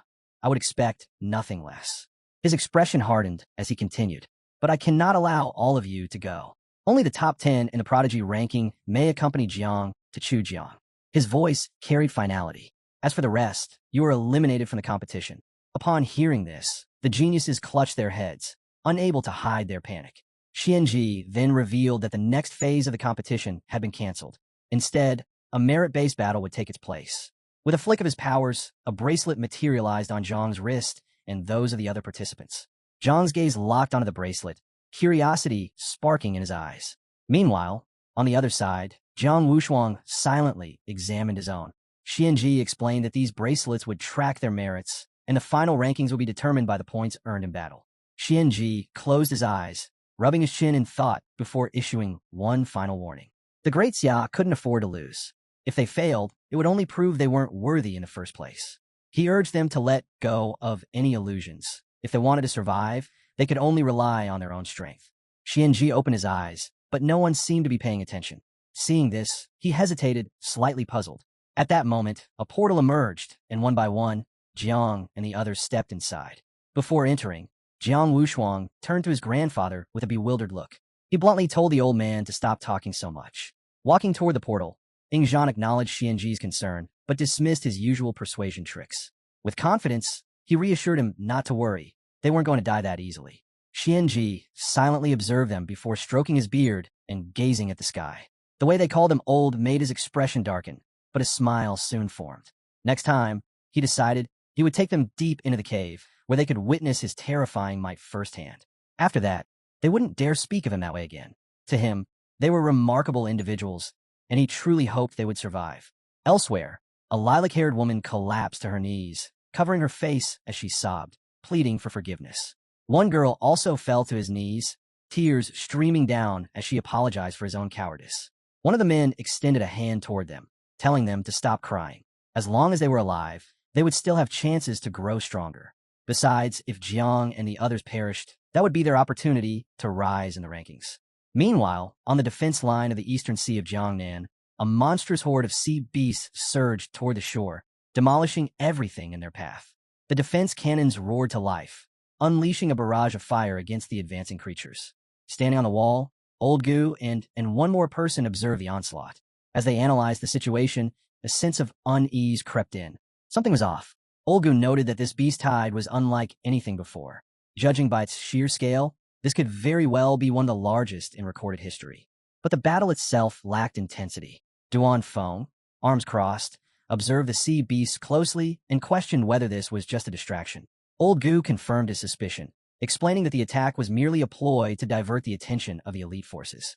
Duan Feng knelt down, a deep frown crossing his face. He realized the enemy's true target lay elsewhere. Hearing this, Gu's expression hardened. Could their objective be Chujiang City? Duan Feng stood up, his gaze unwavering. He admitted he wasn't entirely sure. Alongside the Forbidden Marine Zones and the rebellion in the caverns, 5 other cities in Great Xia were under siege by beast tides. These were all small, remote cities far from the central bases. Old Gu listened in silence, intrigued by the unfolding situation. Duan Feng then confirmed that Chujiang was indeed one of the attacked cities, but no one knew for certain if it was the enemy's primary target. As the cannons continued bombarding the attacking beasts, Duan Feng revealed that Xuanji had sent a message. Jiang Chan and his group had teleported from the Qinlo War Zone's main base to Hubei City in the Jiangnan War Zone. Gu's face drained of color. It didn't take long for him to piece things together. They were heading for Chujiang. Panic surged within him. He had specifically told Xianji not to inform Jiang about the beast tide in Chujiang. Without hesitation, Old Gu leaped to his feet and sprinted along the wall, his anger boiling over.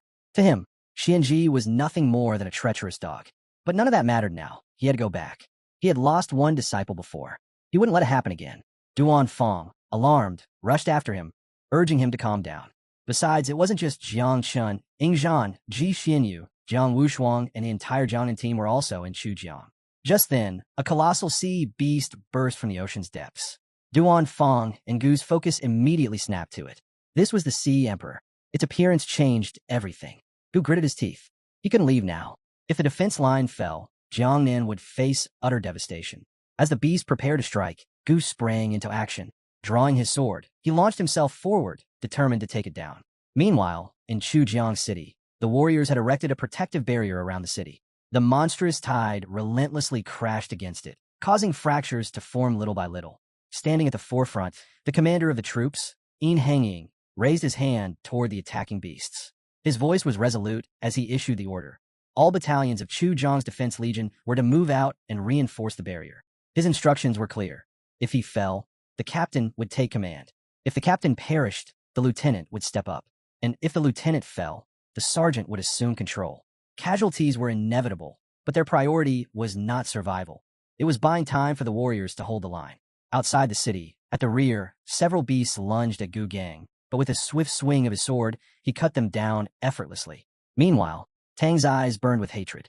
She leaped into the air, delivering a devastating kick that split a flying beast in half.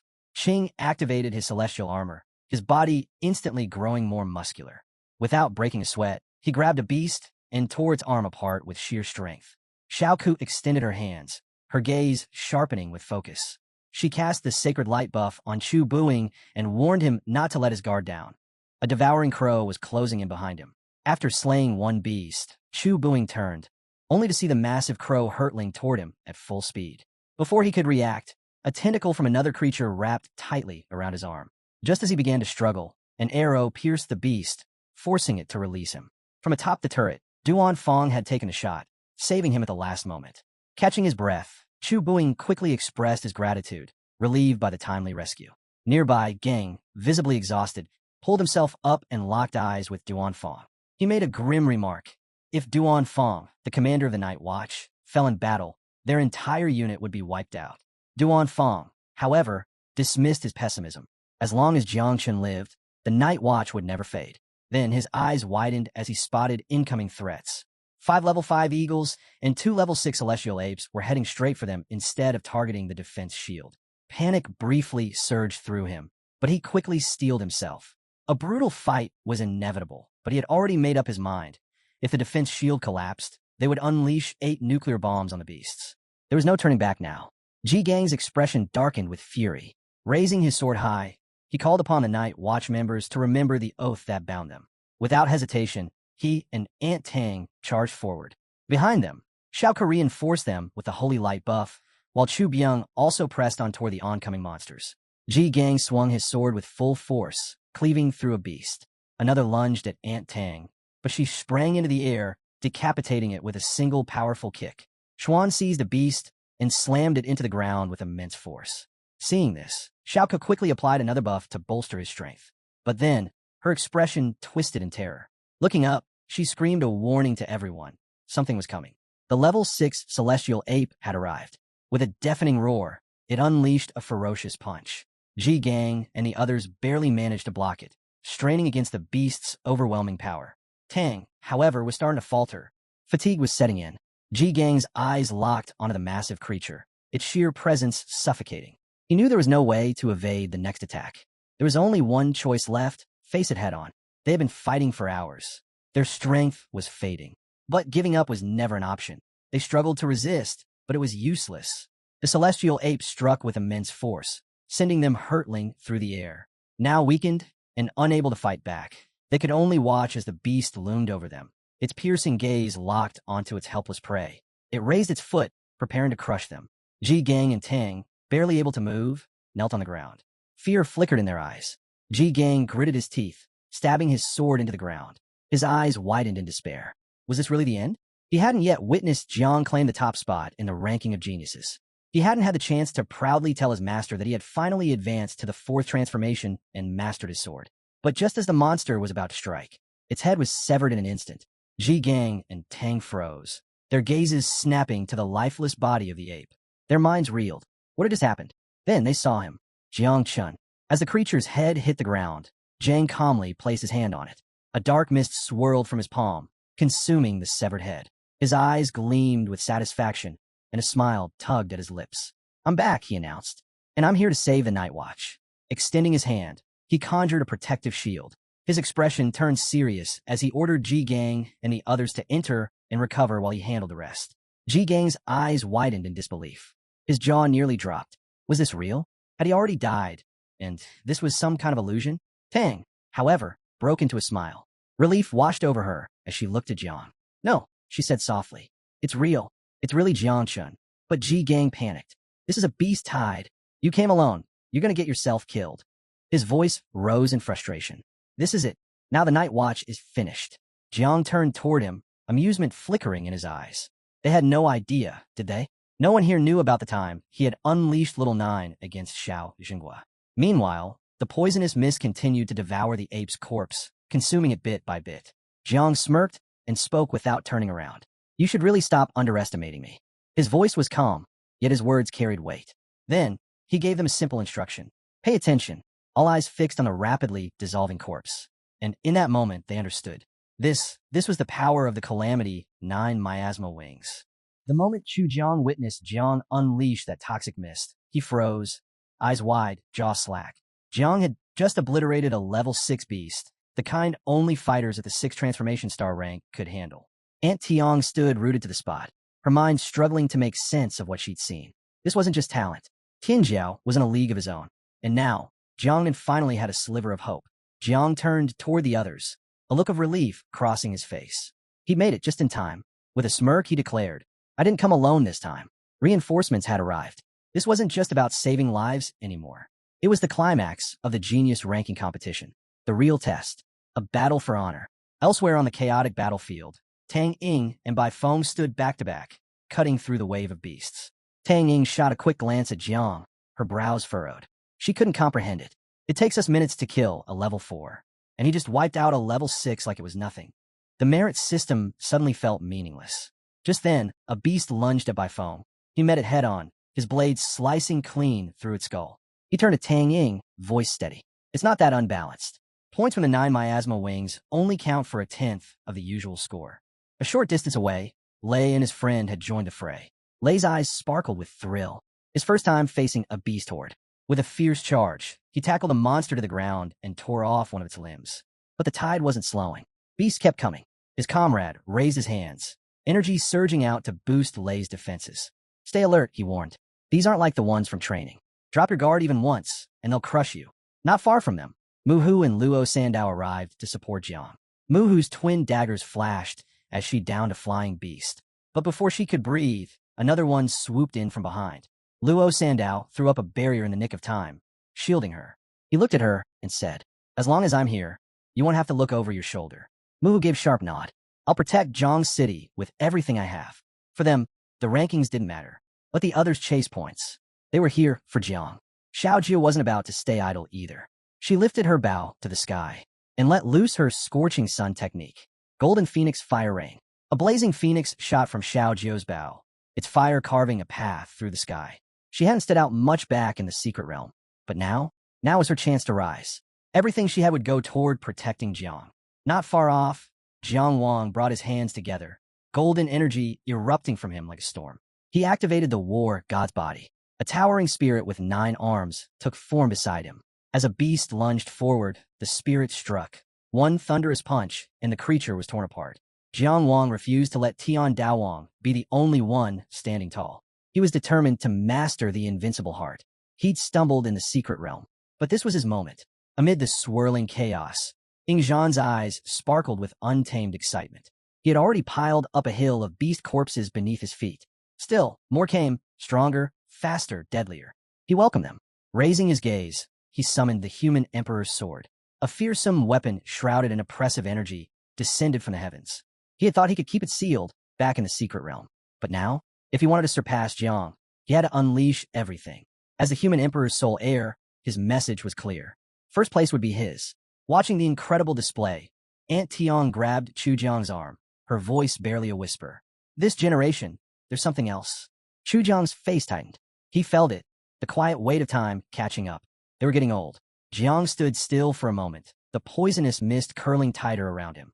He could feel it, something stirring deep within. Jiang Wushuang had grown. Since the secret realm, he became something more. And now, even Ying Zhan had drawn the human emperor's sword. Aunt Tiang and Chu Jiang looked over at Jiang, puzzled by the calm smile spreading across his face. They didn't get it, but Jiang knew exactly what he was doing. Even with Little Nine as a hidden ace, this wasn't the time to hold back. Eyes bright with anticipation, he leapt into action, charging straight toward the advancing beasts. Watch carefully, he called out to Chu Jiang and Aunt Tiang. Because today, I'm not just ending this beast wave. I'm claiming the top of the rankings. The two seasoned warriors locked eyes with him, and for the first time they believed it. Not far behind, Xiao Zhenhua stood tall, stretching her hands toward them. Her energy flared. She began healing them. Jiang approached quickly, concern etched into every step. Something felt off, deeply wrong. He turned to Ji Xianyu. We need to move. Now, the protection spell's failing. We have to fix it. Without a word, she looked to Chu Jiang, gave a firm nod, and followed Jiang without hesitation. Far from the chaos, on a cliff overlooking the city, someone else watched. Her gaze locked on a Tian Daowang, alive. They all were. Her fury flared. Then a violent explosion tore through the air. A toxic mist spread like wildfire. She stood frozen, unsure if the divine youth had made it through. The rumors about the 9 miasma wings hadn't done it justice. This power was far beyond anything she imagined. Without a second thought, she leapt from the cliff, racing toward the underground rift beneath Jiang Xuanji. She had to report to the ancient god immediately. Her order was cold and clear. Send word to the Abyss Spider Queen. Only she can counter the 9 miasma wings. The cloaked figures bowed, then vanished into the thick mist. Back on the battlefield, Jiang unsheathed his sword, arcs of lightning sparking around the blade. With one fluid strike, he launched the thunder sword technique. The beast in his path was torn apart instantly. Resting the sword on his shoulder, Jiang stared ahead, confidence blazing in his eyes. Little Nine appeared beside him, no longer in her smaller form, but fully transformed into her fearsome mother insect state. She lunged at a beast and shredded it without effort, then turned to Jiang with a satisfied glint. I've eaten another one, she said. Jiang grinned. Keep going. Eat as much as you want. And she did. Every beast she consumed surged more experience into his system. Over 60,000 points gained. In a heartbeat, Jiang jumped from level 48 to 57. His consciousness was suddenly pulled inward, into his sea of consciousness. Little Nine kept eating. Jiang lifted his hand, summoning a series of glowing cards. Reward from the tree's fruit. His eyes lit up. Thanks to the double experience card, both he and Little Nine had hit level 57. This horde wasn't just a threat. It was an opportunity. They weren't just surviving. They were evolving. And with the exemption card for the third transformation still in their hands. Tonight was the night. They would complete the transformation and gain a new mother insect. Right then, Tianjiao stepped forward. She pointed toward the sky, her face solemn. A chorus of voices echoed around Jiang. Spirits offering to help gather the scattered souls. Jiang turned, brow raised. You don't want the souls for yourself? Tianjiao touched his fingertips gently. I'm not interested in that, he replied. You promised me a real feast, didn't you? Jiang gave a small nod, then reminded him. The tree needs souls to bear fruit. Go gather them, but quietly. His tone shifted. You're my ace. Don't show your hand unless it's the last resort. Tianjiao gave a quiet nod before fading into the mist. At the same time, the Grand Xiao merit list updated across the system. At the very top stood Jiang Xuanji. Second place, Ji Lingxiu. Third, the Great Dreamer, Huan Yue. Gu Kaitian was at 28th. Jiang Chun had surged to 296. Yingzhan landed at 401. And Jiang Wushuang now held spot 468. Holding the human emperor's sword, Yingzhan glanced at the display on his bracelet. His jaw tightened. Tian Daowang, once in the 900s, had shot up into the top 300. And Yingzhan, still outside the top 400. The frustration inside him exploded. Without a word, he dashed forward, slicing through waves of beasts with brutal speed. But he knew better. Kills alone wouldn't cut it. Merit wasn't just about combat. Contribution mattered. A beast horde this massive? There had to be a rift nearby. If he could locate and destroy it, he might surpass Jiang. Up on the city walls, Ji Xianyu exhaled, her breath heavy. I've finished repairing the protection spell, she said, bending over slightly, hands on her knees. Jiang Chun sat close, eyes fixed on Jiang far ahead. Why'd he dive so deep into the enemy lines? He asked. Jiang Chun crossed his arms. He's not worried. With the 9 miasma wings, he's blazing his own trail. To him, this battlefield isn't danger, it's opportunity. Chu Jiang suddenly pointed toward Jiang, eyes alight. He's using this to level up and push into the third transformation. Xu Bing's eyes widened. He rubbed his chin, thoughtful. The third class change. That was no small leap. It wasn't just an upgrade. It reshaped your entire identity. He knew that feeling too well. He'd been stuck at that stage for 4 long years. Chu Jiang kept his gaze locked on Jiang. He pictured the greats. Jiang Yangzhan, Gu Kaitian, and Jiang himself. The 3rd, 6th, and 9th transformations. Those are the real trials, he said. Most awakeners never pass them. But this generation, they're different. Yingzhan, Xinyue, Jiang Wushuang. They'd all achieved the third transformation before the tournament even began. Some were edging toward their fourth. Tian Daowang had lagged behind, until now. Then the ground shook. Jiang's ancestral tree erupted into view. All eyes turned. Chu Jiang, Chul, and Sei froze, staring in disbelief. Jiang was entering his third class change. Right there. No preparation, no quests. Just raw evolution. How? Chu Jiang whispered. Did he use some legendary item to bypass the trial? Then the truth hit him, and, with it, panic. If Jiang had been pulled into the initiation space, he was wide open, completely exposed, still gripping a fallen beast's corpse. Tang Ying looked up and spotted the towering ancestral tree in the distance. Beside her, Bai Feng stared too, overwhelmed by the sight. To both of them, Jiang choosing to attempt a breakthrough here, mid-battle, wasn't just gutsy, it was fearless. They locked eyes. No words needed. They sprinted toward him. He needed protection. On another front, Luo Sandow launched himself forward, shouting over the noise. Mu Hanku, stay out of the thick of it. We got to protect Jiang. Jiang Wushuang's eyes lit up. He wasn't at Jiang's level yet, but he could still do something. Without hesitation, he followed them in. He'd guard Jiang with everything he had. Meanwhile, Ingzhan had tracked down a massive beast, one that controlled a long-range transmission link. Two beasts worked in tandem, Yin and Yang. The one before him was Yang. That meant Yin was likely buried deep beneath the battlefield. Ingzhan narrowed his eyes. He didn't need both. Taking out one would sever the link. Gripping the human emperor's sword tightly, he steadied himself. This was a level 7 beast, but he didn't care. He was the heir to the human emperor. He traced 3 forbidden seals into the air. That would be more than enough. This kill would push him straight to the top of the genius rankings. Then, a strange pulse rippled through the sky. Behind him, a portal flared open. Ingzhan turned, confused. What now? From the portal stepped, not a person, but a nightmare. His face drained of color. All confidence vanished. A towering spider emerged, its many eyes fixed squarely on him. He knew instantly who she was. The Abyssal Spider Queen. To her, he wasn't a warrior. He was prey. She had faced the sword god Javong Chun, and lived. Ingzhan knew. He didn't stand a chance. Not even forbidden spells could save him. Panic surged. He turned. He had to flee. Jiang was still locked in his breakthrough.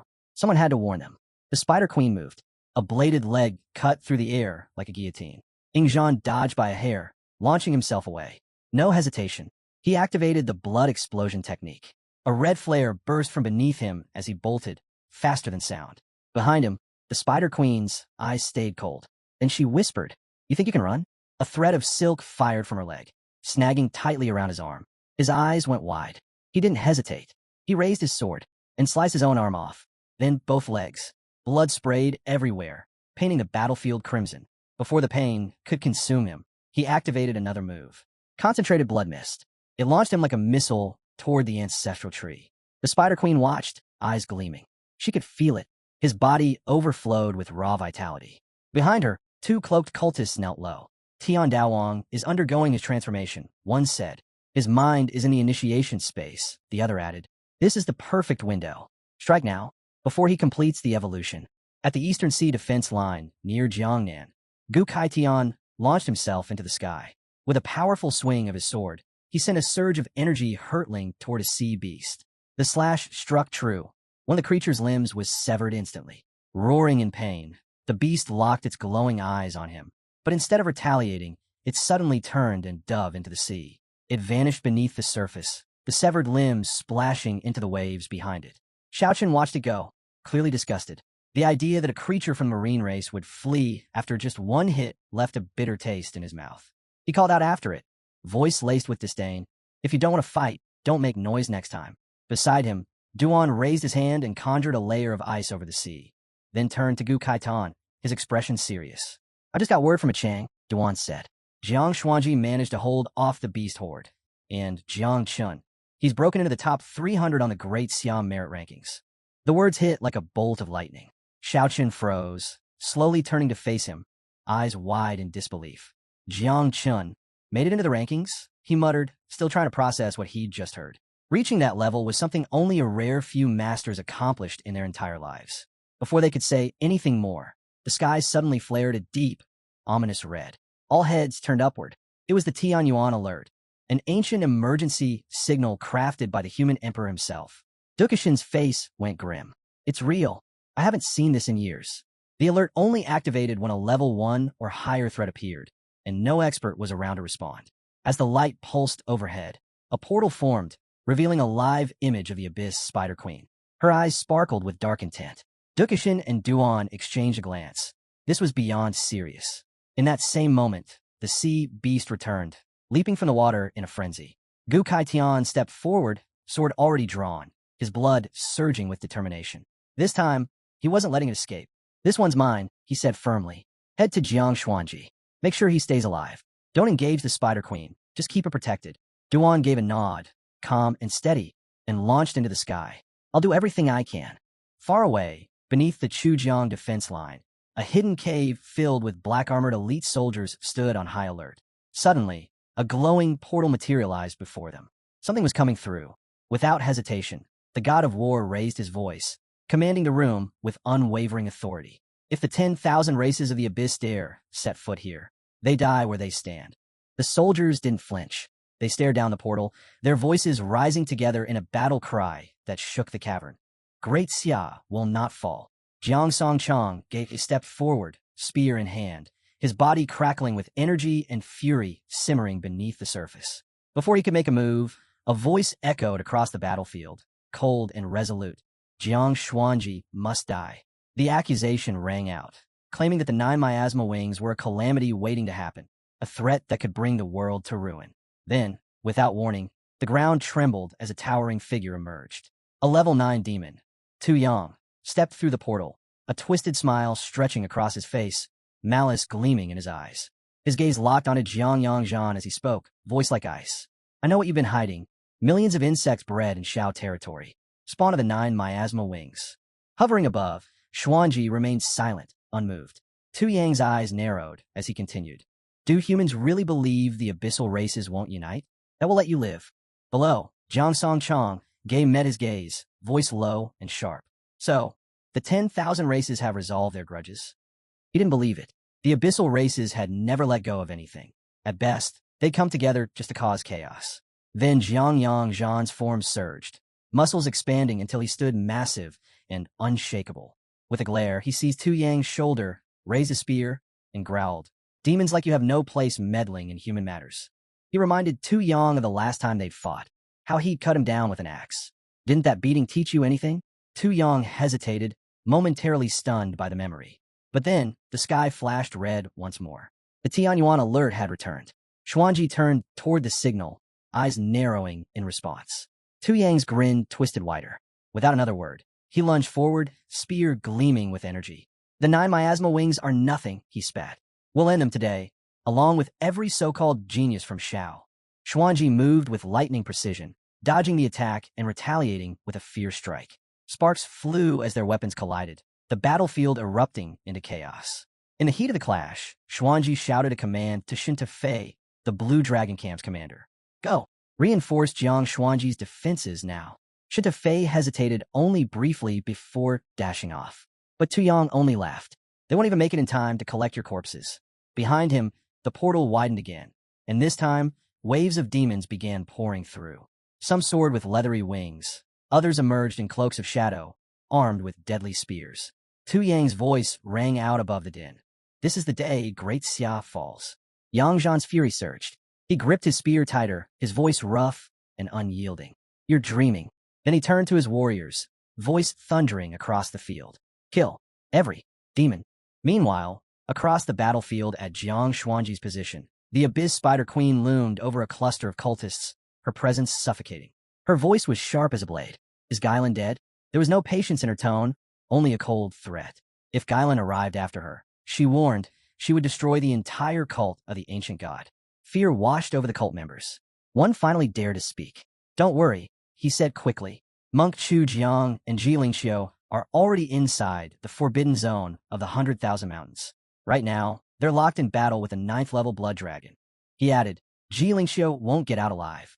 The Spider Queen said nothing. Instead, her massive legs shifted as she released a horde of smaller spiders across the battlefield. She wasn't about to take chances.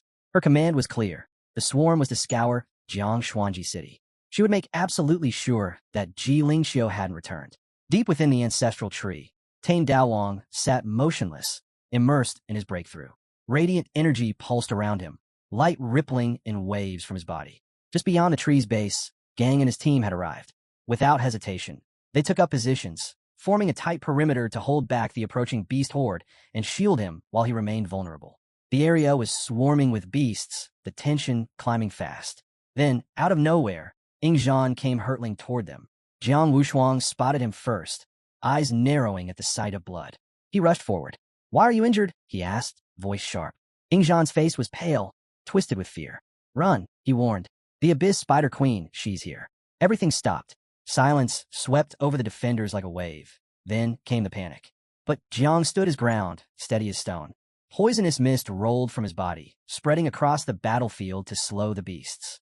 Z lifted her hands and focused on healing the wounded, her energy precise, her mind locked in. Chu Jiang stepped forward and drew his sword. His voice was calm, deliberate. "Tane Daowang is inside the spiritual tree. We can't move him. If we want him to live, we stand and fight." A shimmering blue shield suddenly flickered into place around them. Gang looked back at the group. "Get inside. Heal up. We wait for backup." The defense spell had already been reinforced. It would hold for a little while. Ingzhan made his way toward the shield, still airborne, clearly drained. The others followed, slipping into the barrier one after another, eyes scanning the horizon.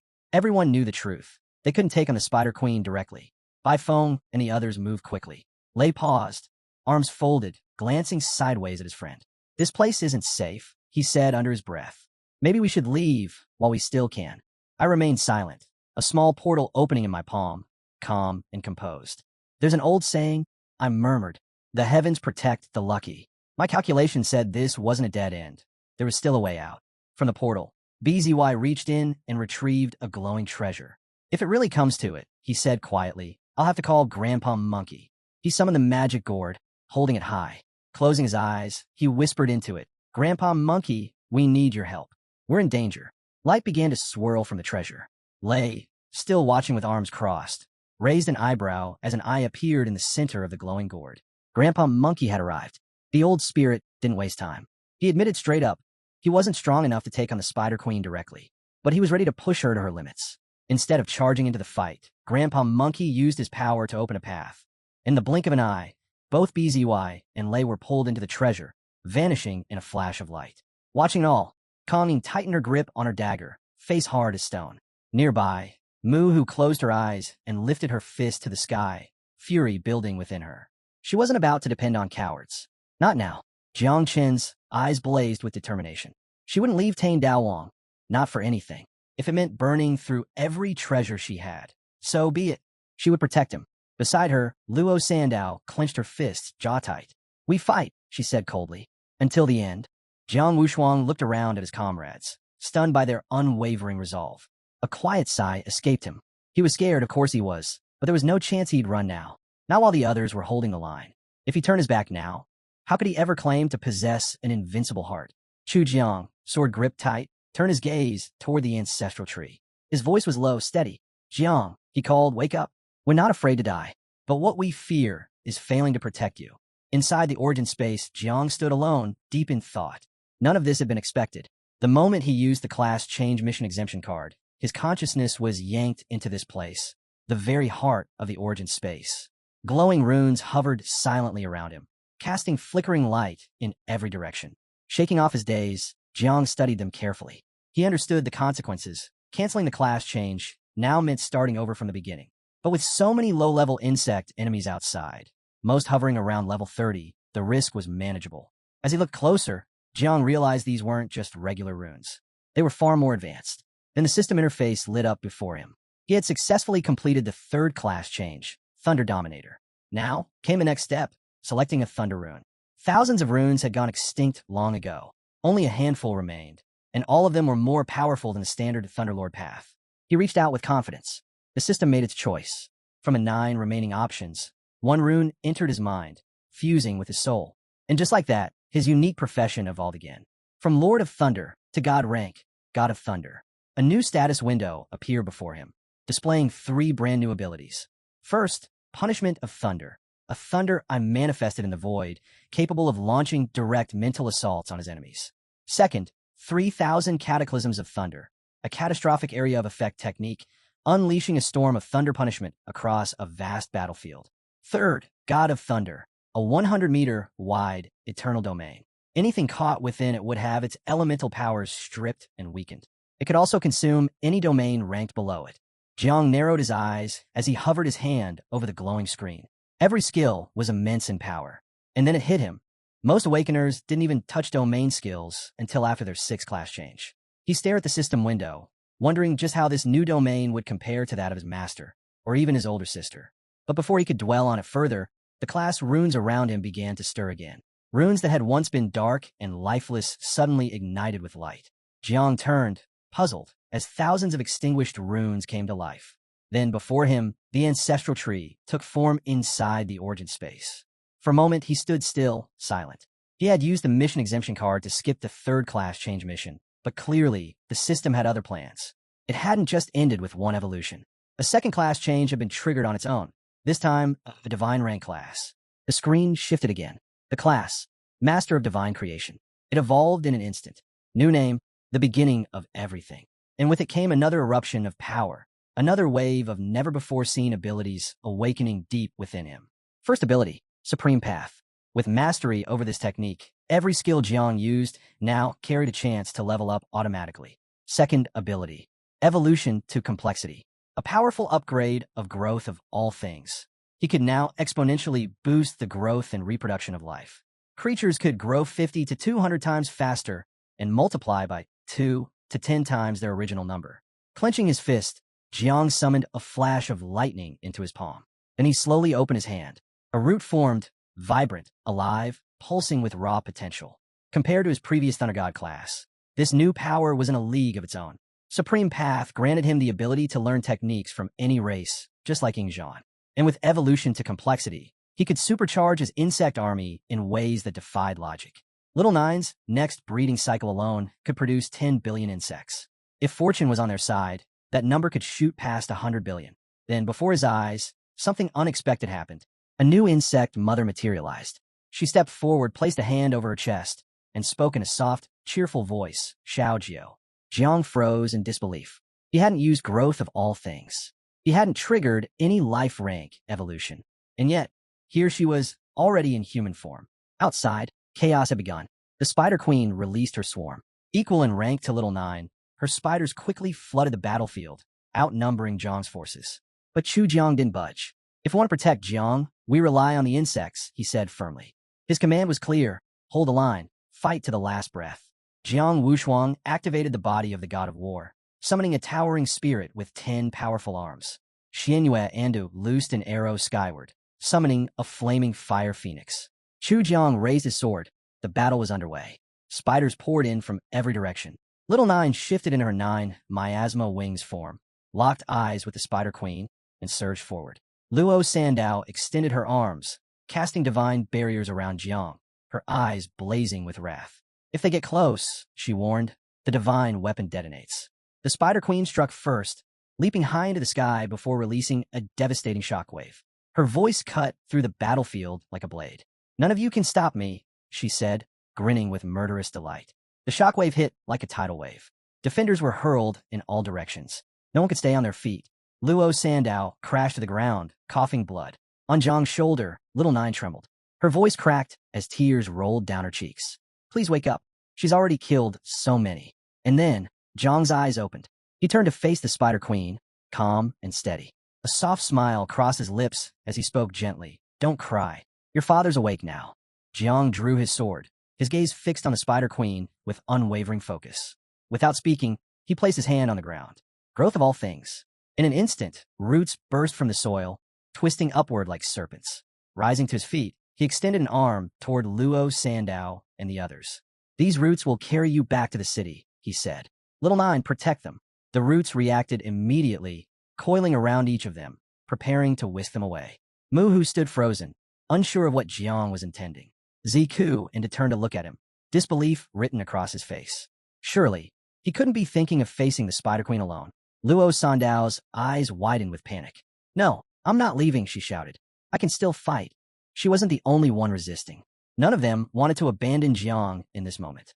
But he stood tall, composed, exuding a quiet certainty. With a roll of his shoulder and a loosened grip on his sword, he addressed them with steady resolve. That's enough. Go heal, somewhere safe. If you're all here, I can't fight freely. And besides, this isn't my first time taking on a level 8. The Spider Queen turned her attention to him and erupted into mocking laughter. Humans and your pathetic emotions, she scoffed. So sentimental. So stupid. Jiang didn't reply. He simply stared at her in silence. Little Nine tugged gently at his sleeve. Are you going to make the insects self-destruct again?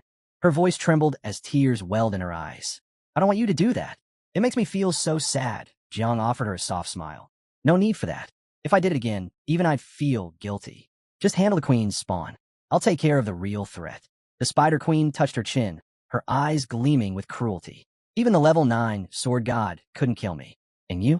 A mere awakener with 3 transformations? Don't make me laugh. Jiang slowly raised a single finger and smiled. Who says the sword god is anything like me? I'm a master of 3 transformations. He was baiting her, luring her into underestimating him, and she did. Her grin widened into hysterical laughter. One of the cult members nearby grew tense and stepped forward. Stop laughing. Hurry. If you wait too long, Gailan or Q might return. Then it's over. But she waved him off, still chuckling. Don't scare me. This guy's a riot. Zhang's eyes never wavered. His voice, calm and commanding, cut through the tension. Xiaojiao, give me a full drop of the ancient god's blood. Then he added, this time, I don't need you to bear it for me. Xiaojiao appeared beside him, hesitant, his expression concerned. Are you sure your body can handle it alone? Jiang nodded with confidence. I'm sure. Xiao Jiu passed him the drop. It fell, splashing onto the earth, fusing with Zhang's blood. Activating the supreme elephant's body, Zhang's entire being was overtaken by a surge of dark, violent energy. Blades of blood erupted from his skin. His back arched as the transformation ripped through him, his hair bleaching white in an instant. Waves of sinister energy coiled around him, pulsing with raw power. He slammed his foot into the ground and locked eyes with the Spider Queen. She froze. For the first time, a flicker of panic crossed her face. Zhang's presence now radiated the sheer pressure of a 7th transformation. She had no idea what kind of power he had just absorbed, but it was far beyond anything she expected. One of the cultists stepped forward, stunned by what he was seeing. He fused a drop of the ancient god's blood with his own. A 3-transformation body can't survive that. He should have exploded already.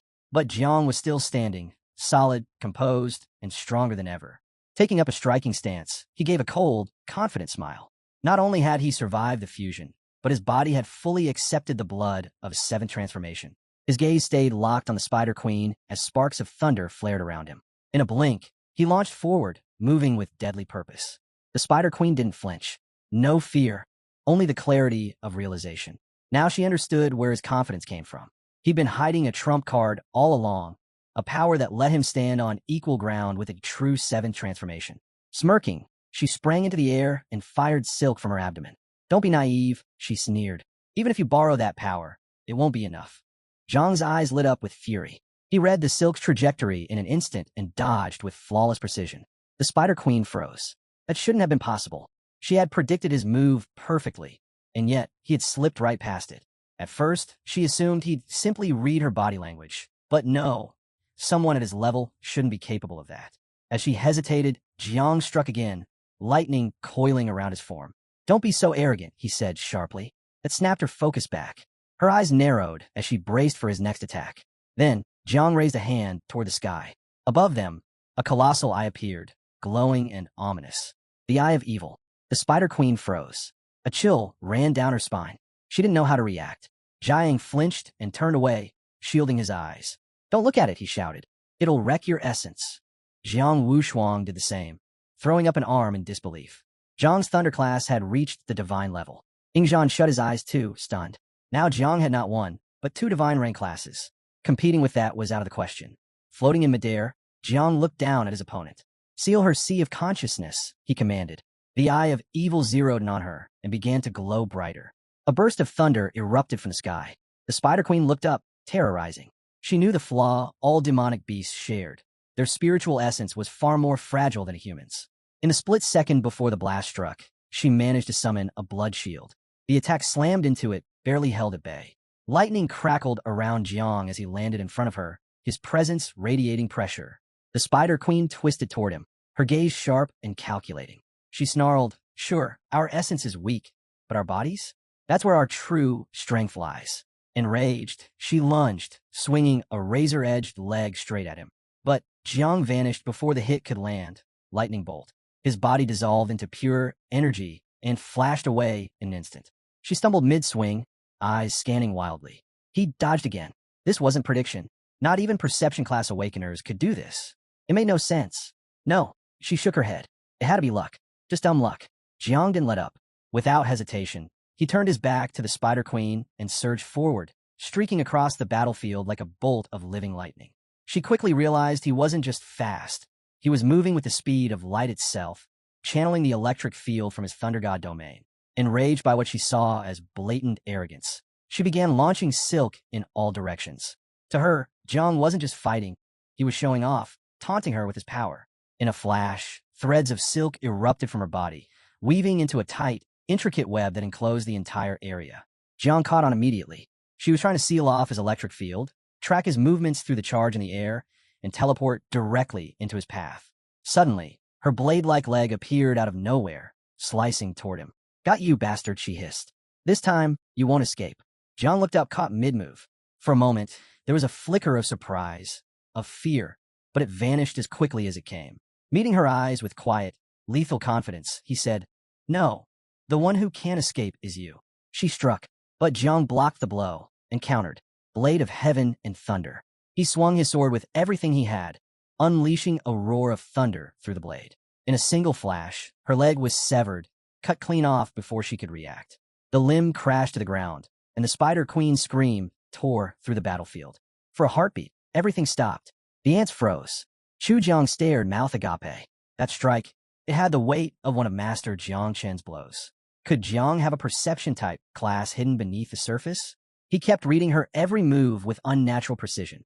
Ji Xianyu, still tending to the others, turned her head toward the clash, completely stunned.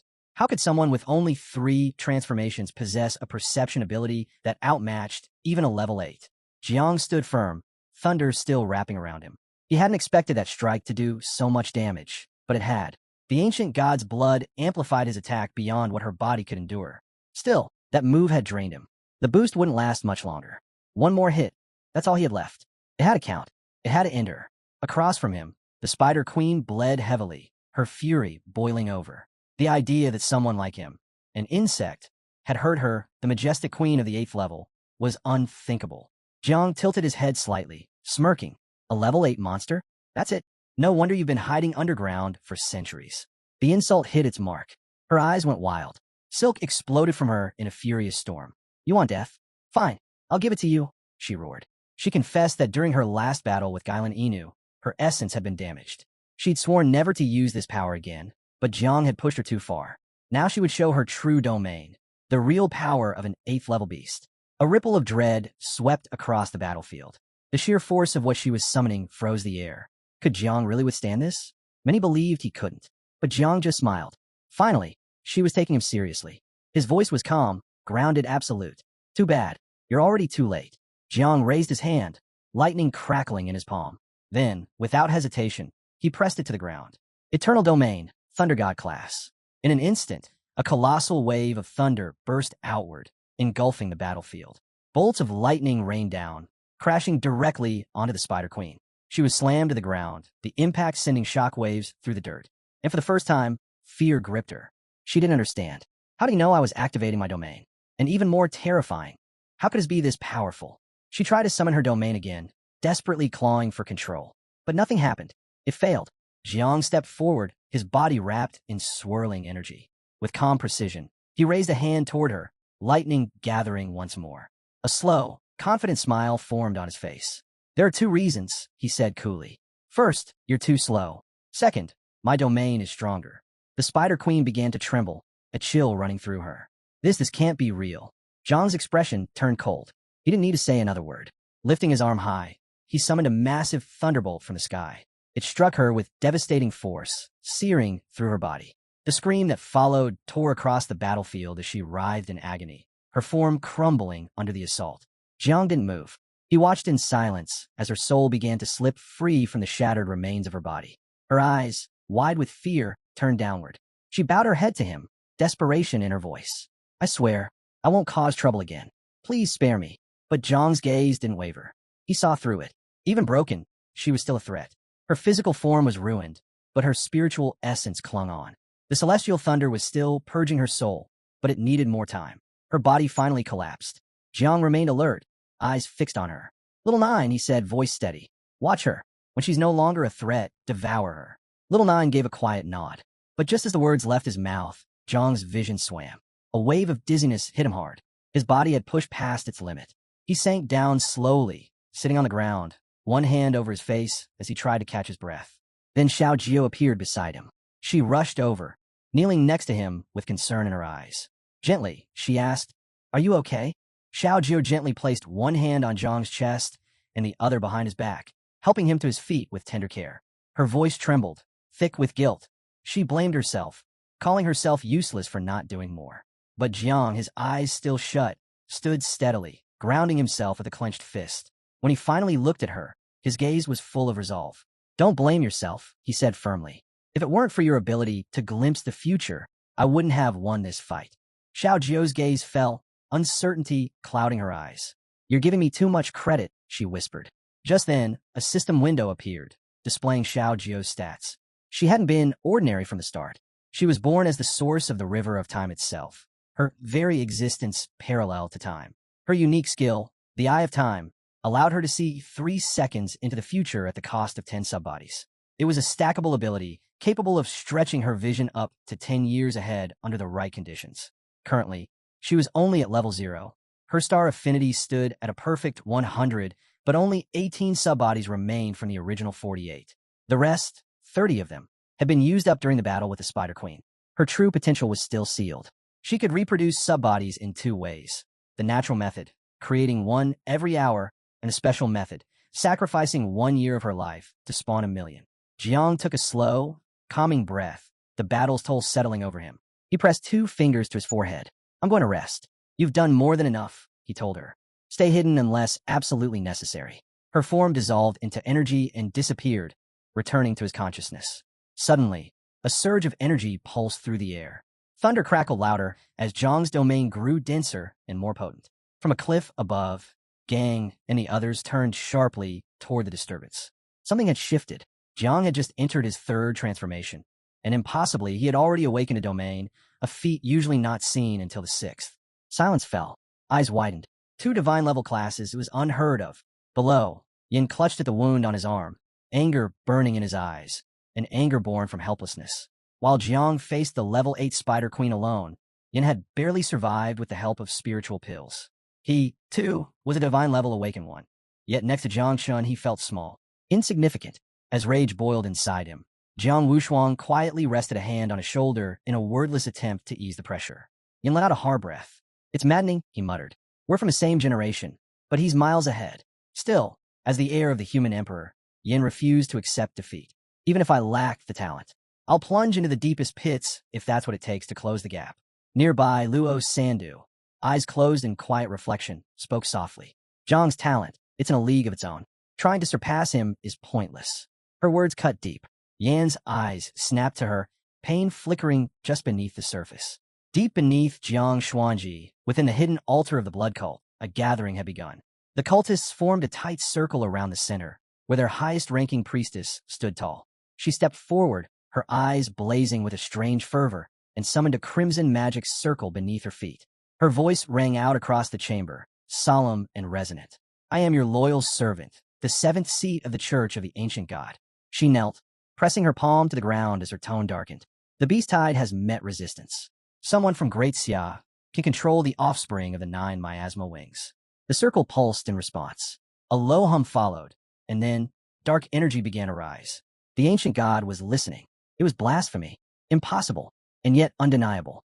A massive eye cracked open in the sky above the altar, burning with ancient fury. God's gaze bore down on his servant, the memory flashing back of the forbidden lineage. The offspring of the 9 miasma wings had long been banished from history itself. If Jiang Xuanji had truly allowed his people to raise them, then he had declared open war on every race under heaven. Kneeling in reverence, the priestess looked up with fearful conviction and swore she spoke the truth. With a flick of her wrist, she conjured a vision. a portal opening to reveal swarms of insects devouring the corpses of fallen beasts. The god's fury exploded. His voice thundered through the realm. Jiangsong Chang'e must die, and the whole of Great Xia must fall. Terror etched itself across the priestess's face. She trembled, pleading for calm, assuring him that the Spider Queen had already been dispatched to eliminate the threat. But the ancient god would not be soothed. His eye flared with rage, and a torrent of evil energy surged into the priestess's body. She screamed in agony as the dark power consumed her. Her eyes blazed with infernal light, and still it poured in. He was not finished. More divine energy flooded her form. The god declared that she would soon possess the strength of an awakened one with 9 transformations. Her mission was clear: eliminate the descendants of the 9 miasmal wings, destroy Jiangsong Chang'e, and ensure his descent, no matter how many lives it cost. The entire city could burn if it meant his will was done. 10 minutes later, the ritual ended. Her body pulsed with power. She rose, her eyes now glinting with ruthless intent. Bowing before her god, she vowed to complete the mission at any cost. The ancient god's eye narrowed. The Spider Queen had already fallen. Her new objective: recover the divine soul of the queen. A soul at that level would serve as a perfect offering. She bowed once more, then vanished without a trace. Meanwhile, beneath the dragon's defensive line, in a cavern shrouded in darkness, Jiang Xuanji gripped his axe tightly. Power surged through him as he swung it with all his might. Tu Yang tried to block, but the force of the blow shattered his weapon entirely. He stumbled back, eyes wide with disbelief. Around them, every gaze locked onto the unfolding clash. Jiang Yang Zhan's fists clenched, a twisted grin forming as his energy surged. He stomped into Tu Yang's chest, launching him backward. "You were right," he said. "I won't make it in time to collect the bodies of the geniuses." He leaned closer, his voice low and dangerous. "But I will collect something else, the Spider Queen's remains." Suddenly, a red portal tore open behind him, oozing with vile energy. Jiang Xuanji turned sharply, his expression hardening as he sensed the power leaking through. Tu Yang gave a cruel smirk. "You thought the Spider Queen was our last move?" he said, stepping aside as the portal pulsed with growing menace. Jiang Xuanji stared into the swirling red portal, his eyes narrowing with unease. Something was wrong. This wasn't part of any plan he knew. A being with 9 transformations had just entered the battlefield, inside Jiang Xuanji itself. But where had it come from? Who sent it? Was this the demonic race's doing, or something worse? Tu Yang rose, his expression shifting into something darker. A wicked gleam flickered in his eyes as he raised a finger and pointed straight at Jiang Yangzhan. "Let's play hide and seek," he sneered. "You find me, but if you try to run, I'll level the entire city." Jiang met the threat head-on, his expression cold and unshaken. The demons had gone too far. If Tu Yang wanted a game, Jiang would give him one, and he would play it to the end. With fury burning behind his gaze, he raised his axe high. Godslayer army attacked. The battlefield ignited. Swords flashed, and spears clashed as Jiang's forces surged forward. War exploded across the land. Tu Yang's troops met the charge head-on, and chaos erupted in every direction. In the rear, the demon commander snarled his orders, commanding the full force of the demonic race to raise the city. Amid the bedlam, Tu Yang locked eyes with Jiang from across the battlefield. "Are you insane?" he shouted. "You spent your whole life protecting that city, and now you're throwing it all away just to start a war with us." But Jiang didn't answer with words. His answer came in a roar of steel and fury. His soldiers charged harder. Tu Yang's voice rose in disbelief. "You're really going to trigger war between all races for Jiang Xuanji? For a few so-called geniuses?" Still, Jiang didn't hesitate. His axe came crashing down like lightning. Tu Yang barely managed to block it, the force driving him back. "To you, they're just kids," Jiang said through clenched teeth, advancing step by step. "But to me, they're the future of Great Xia. And ever since ancient times, anyone who dared to insult Xia died." His glare sharpened, fixed on Tu Yang like a blade. "Touch them, and I'll take your head." The battlefield trembled with every blow. But then, something darker arrived. A presence, cold and overwhelming, descended from the sky above Jiang Xuanji. The 7th seat of the Church of the Ancient God had arrived. Hovering over the battlefield, her body pulsed with dense, malicious energy. Her arms folded, and her eyes locked onto the flickering edges of Jiang's domain below. A twisted smirk pulled at her lips. So, this is his domain, and the Spider Queen's still lost. With a simple wave of her hand, she unleashed a colossal wave of dark energy. The sky split open. Jiang's domain shattered in an instant. The force dropped him to his knees, sword slipping in his weakened grip. He barely held himself upright. Across the battlefield, The broken remains of the spider queen still lingered. She felt it, recognized it instantly. Her body froze. That energy, it belonged to the ancient god. Jiang gasped for breath, his fingers clutching his sword while his other hand dug into the dirt for support. His body trembled, his strength was gone. He couldn't even get back on his feet. The seventh seat stepped forward, her presence like a rising storm. Her eyes glowed with cruel delight. I am the lover, she said with a smile. Seventh seat of the Church of the Ancient God. It's an honor to meet you, Jiang. She stretched out her hand, and the corpses of the insects around them began to rise into the air, hovering like puppets. Her grin widened. Let me send you all to the underworld. Jiang's gaze shifted, locking onto the floating bodies. Then he saw it. These weren't just insects. There was something else entirely. Their true forms radiated with the twisted strength of the lover's control. And then, in a flash, the sky lit up. With a flick of her fingers, the insects exploded into countless fragments, raining down across the field like black ash. The force of it rippled outward. Little Nine, still clinging to Jiang's shoulder, burst into tears. Please protect me. Jiang gritted his teeth, fighting through the pain. Don't be afraid. Stay hidden. I'll protect you. But the lover wasn't finished. She lifted Jiang into the air effortlessly, suspending him upside down with a wave of her energy. You don't look impressed, she teased, eyes glittering. Maybe I'll turn you into fireworks too. Jiang clenched his jaw, powerless to resist. Nearby, Jiang and the others dropped to their knees, unable to withstand the pressure. Her power was crushing them, inside and out. Despair spread like wildfire. Yang Zhan's hands shook uncontrollably. We're all going to die. Suspended above the battlefield, Jiang began to spin. He screamed, his voice slicing through the chaos. Xia, manifest. Release the dark demon. Blue energy erupted around him, surging like a tidal wave, and from deep within Jiang, the dark demon emerged. Its eyes burned with fury as it took form. For a brief moment, the battlefield stood still. Even the lover's grin faltered, confusion flashing across her face. What is this? She muttered, unsettled. The dark demon's power filled the air like poison, suffocating everything around it. Zhang's body dropped to the ground. He slammed his sword into the earth and pushed himself up. You shouldn't have killed those insects, he said coldly. Now you die. The dark demon opened its jaws wide, gathering a massive sphere of dark energy between its fangs. The sky turned black. The lover didn't flinch. She summoned the ancient god's power, forming a radiant shield to counter the blast. Zhang's gaze sharpened. Xia appeared on his shoulder, calm and alert. She's strong, Xia said softly. But even she can't stop the dark demon. But Jiang knew the cost. The dark demon's power couldn't last. It had a time limit. 10 seconds. That was all. If it stayed longer, the celestial mandate would strike and erase it completely.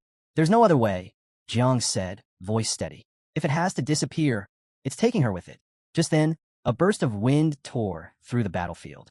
Zhang's sister descended like lightning, her eyes filled with burning fury. Without hesitation, she drove her sword toward the lover's neck.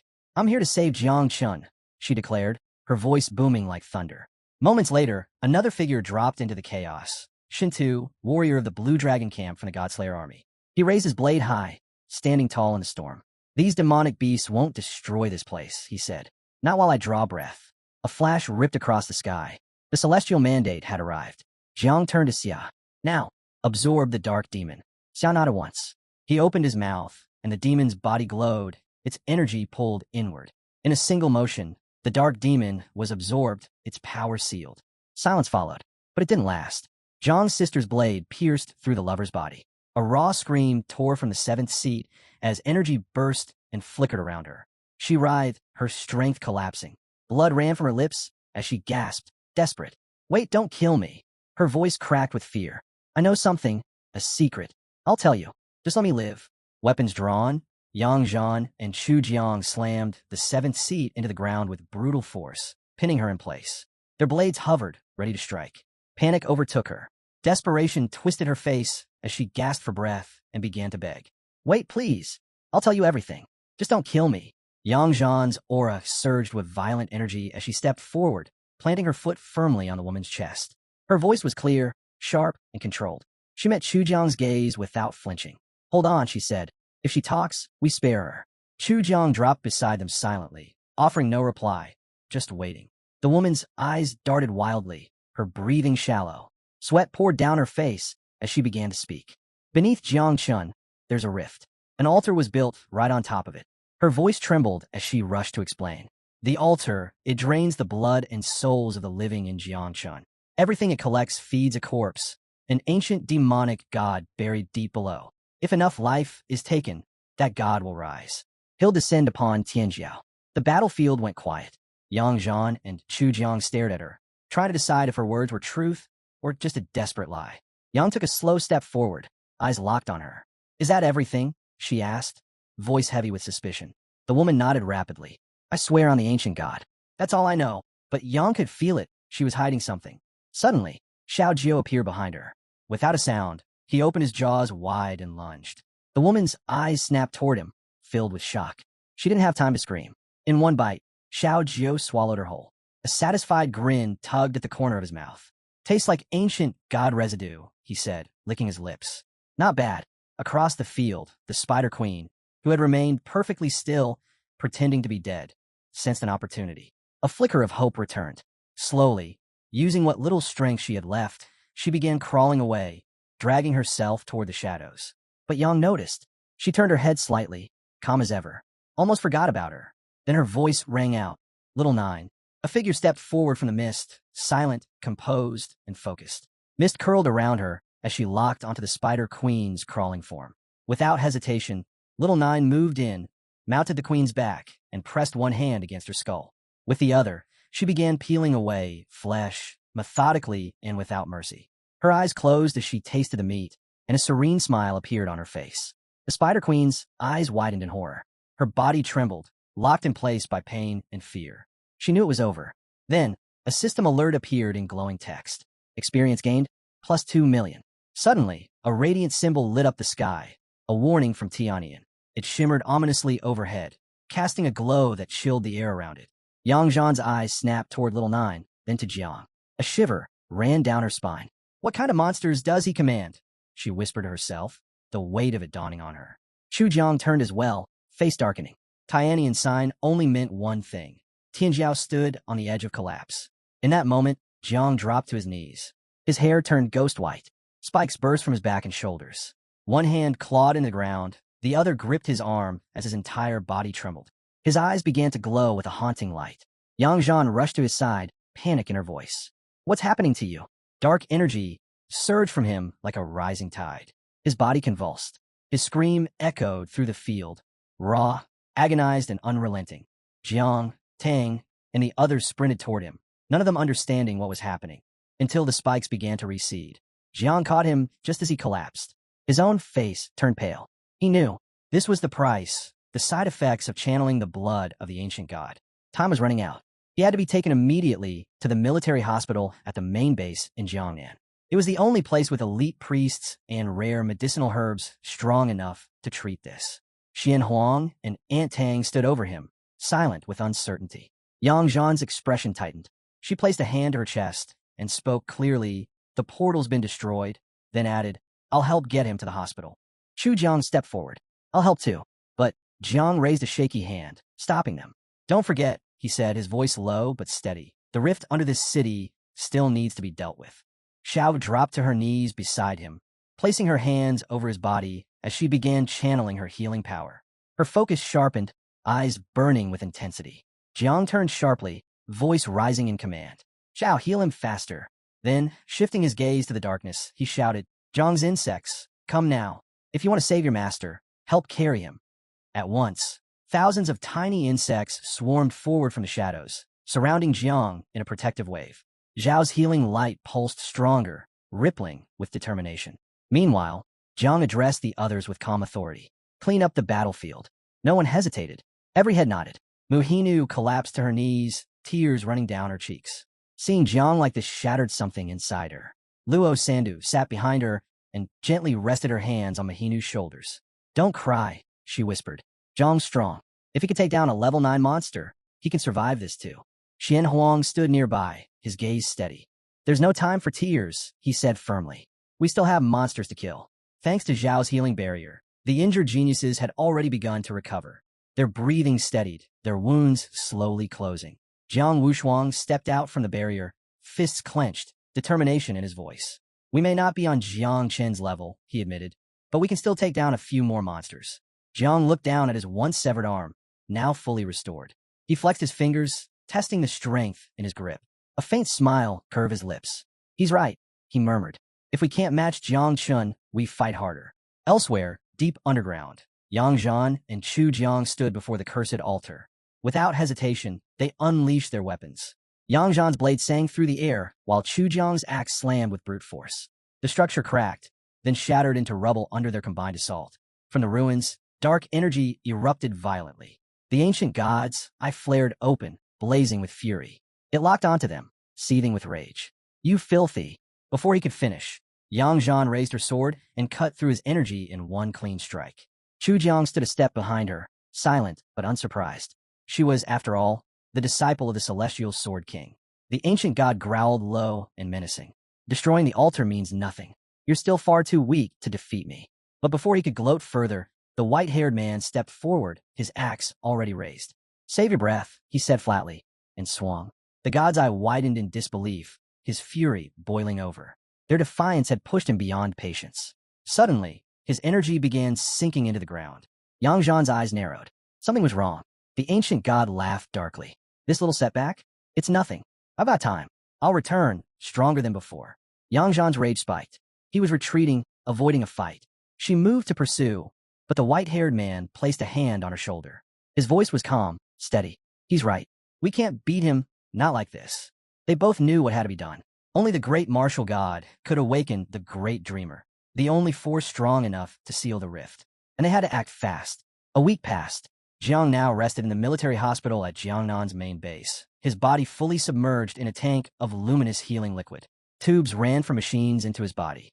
The hum of life support and the sharp scent of medicine surrounded him. He didn't need to open his eyes to know where he was.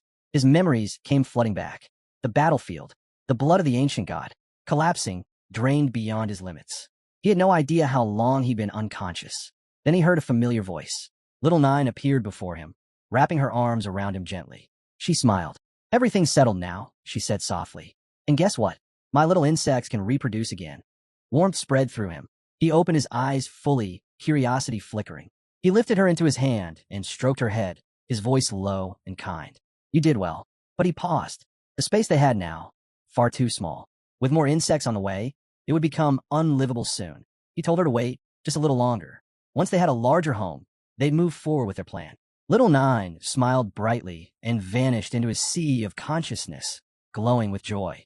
Just hearing that Jiang was preparing a bigger nest made her heart light. Behind a pillar, Xiao Jiu peeked out, brows raised in quiet confusion. Things were about to change. Now that they had unlocked the ability to evolve into more complex forms, reproduction would begin, and not on a small scale. Hundreds of millions were coming. Jiang quietly hoped the ancestral tree would soon bear the nest fruit. A fruit large enough to hold 10 billion insects. He reached up and removed the mask from his face with one steady hand. Xiao Jiu appeared on Jiang's shoulder, arms crossed and a gleam in his eyes. I'm about to start dividing my offspring too, he declared proudly. So, when do we move into a bigger house? Jiang turned to him with a smile. What? You don't like living with Little Nine? He teased, pointing at Xiao Jiu with a playful grin. Just wait until your sister moves out, then her room's yours. Xiao Jiu scowled, clearly not amused. I'm not a kid anymore. Why do I always get her leftovers? Jiang chuckled. All right. How about this? I'll take you to the Nine Lies Sanctuary someday. You'll get to feast on demons and gods like it's an all-you-can-eat buffet. Xiao Jiu stood tall on Jiang's chest, hands on his hips. If there's food, I don't care where I live. Jiang sighed, covering his face. So many kids, and all of them had personalities. Then Xiao Jiu pointed at the glowing liquid surrounding Jiang's body. Hey, can I drink this? Jiang looked down. That's god and demon-grade healing fluid, though this batch is third-rate at best. If you want to go for it. Without waiting, Xiao Jiu closed his eyes and started drinking. Jiang watched, clearly entertained. So, Jiang asked, smirking, what's it taste like? Got that old dad's foot smell. Xiao Jiu froze mid-sip, visibly disturbed. Then, with an exaggerated leap, he jumped into the air, and suddenly hundreds of tiny beetles burst out around him. Jiang's eyes widened. He raised a finger as a system window opened in front of him. Back on the battlefield, he hadn't had the time to examine Xiao Chen's abilities closely. Now, submerged in healing liquid with nothing but time, he finally looked deeper. What he saw stunned him. The system revealed that Xiao Chun hadn't just been born from the River of Time. She was the River of Time, a primordial source, existing on the same plane as time itself. She didn't just flow through time. She was its origin. Jiang leaned back, folding his arms. Could she really be on par with the ancestral tree of all things? He scanned the data again. There it was, confirmation.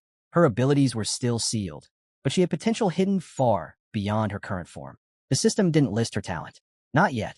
Was a life level jump the key? Xiao Chun, he called softly, come out for a moment. A small, delicate insect fluttered toward him. Then, in the blink of an eye, she transformed, stepping forward in her human form, radiant and ethereal. Zhang's eyes locked onto her. His breath caught. She placed a gentle hand on his chest, looking at him with soft, unreadable eyes. He blinked, face flushing faintly. You're standing a little close, he muttered. Xiao Chen wrapped her arms around his head, her voice quiet. Sorry, he reminded himself. She was still new to this world, still untouched by divine evolution, still waiting for that life-level breakthrough. She stepped back, placing a finger under her chin thoughtfully. Growth, she said softly, requires time. But I am time. Her words echoed in his mind like a bell. Jiang stared at her, stunned. He reached out and summoned his power, letting green energy pulse gently from his palm into her body. She was right. The only way to unlock her full potential was to evolve her. Opening the Divine Evolution panel, Jiang checked the system's requirements. 4 options appear before him, each a path to unlock Xiao Chen's transformation. 10 drops of water from time, 1 tributary from the river of time, 3 fragments of time, 3 divine weapons aligned with the laws of time. He leaned back, eyes narrowed with thought. A challenge, but not impossible. For someone like her, it would be worth everything. Jiang raised his hand to his head, baffled. He had never even heard of these materials before. With no other option, he figured he'd just have to ask the master about it. His body had already been soaking in the liquid for quite a while, so he reached over and flipped the switch off with his finger. Just then, a naked woman appeared and asked if Major Jiang was awake. Her words made Jiang's eyes shoot open in confusion. Major, he repeated, puzzled. Why'd she call him that? The woman gestured to the side and calmly explained that while Jiang was unconscious, the top 10 geniuses on Tianjiao's rankings were all promoted to the rank of major. She closed her eyes briefly and smiled as she continued, saying that when Jiang brought Jiang to the hospital, his body was barely clinging to life. Most of his tissues were on the verge of failure. Everyone had assumed he wouldn't make it. She asked him how he was feeling now and if anything felt off. Jiang gave her a once-over, then casually responded that he felt perfectly fine, completely healed. The woman stepped closer to the capsule, planning to retrieve the divine soul liquid and vital liquid from the nutrient tank. Those resources were incredibly rare, rushed in from the capital specifically for Jiang's treatment. Since he hadn't used all of it, she figured they could save the rest for future emergencies. But as soon as she touched the capsule, her jaw dropped. Jiang climbed out, rubbing his head. With an awkward smile, he admitted he'd been really thirsty when he woke up, so he drank all the liquid. Lil Xiao sat perched on his shoulder. Jiang closed his eyes, cheeks warming with guilt. If the child misbehaved, it was only because the adult hadn't taught him better. That blame fell squarely on the parent. Just then, his master entered the room, pointing at Jiang and exclaiming how unbelievably lucky he was to recover in just 1 week. Jiang smiled and waved at his master. Meanwhile, the woman approached Duan Feng. Closing her eyes, she somberly reported that Jiang had consumed the entire supply of liquid. Duan Feng's eyes snapped wide open at the news. He immediately ordered the woman to step out of the room. Seeing the tension, Old Gu asked if there was an issue. After all, Jiang had only had a bit, right? With a stern look, Duan Feng broke the truth. Jiang had ingested 10 full doses of soul essence and vital essence. That much was worth 200,000 merit points.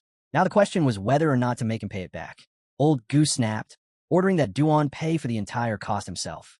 Merit points weren't easy to come by, especially for someone like Jiang. But right after, Old Gu slung an arm around his shoulder, his tone shifting. With a proud look in his eyes, he praised Jiang for drinking every last drop. He explained that even just soaking briefly in that liquid could extend a person's life significantly. What Jiang had done was truly impressive. Jiang looked up at his master, a smile creeping across his face as he finally understood. Little Xiao Jia hadn't been greedy. He'd instinctively known how important the liquid was. Old Gu gave Jiang a playful wink and smiled, noting that Jiang still didn't grasp the true value of merit points. He explained that anything Jiang wanted, anything that money couldn't buy, could be earned through merit.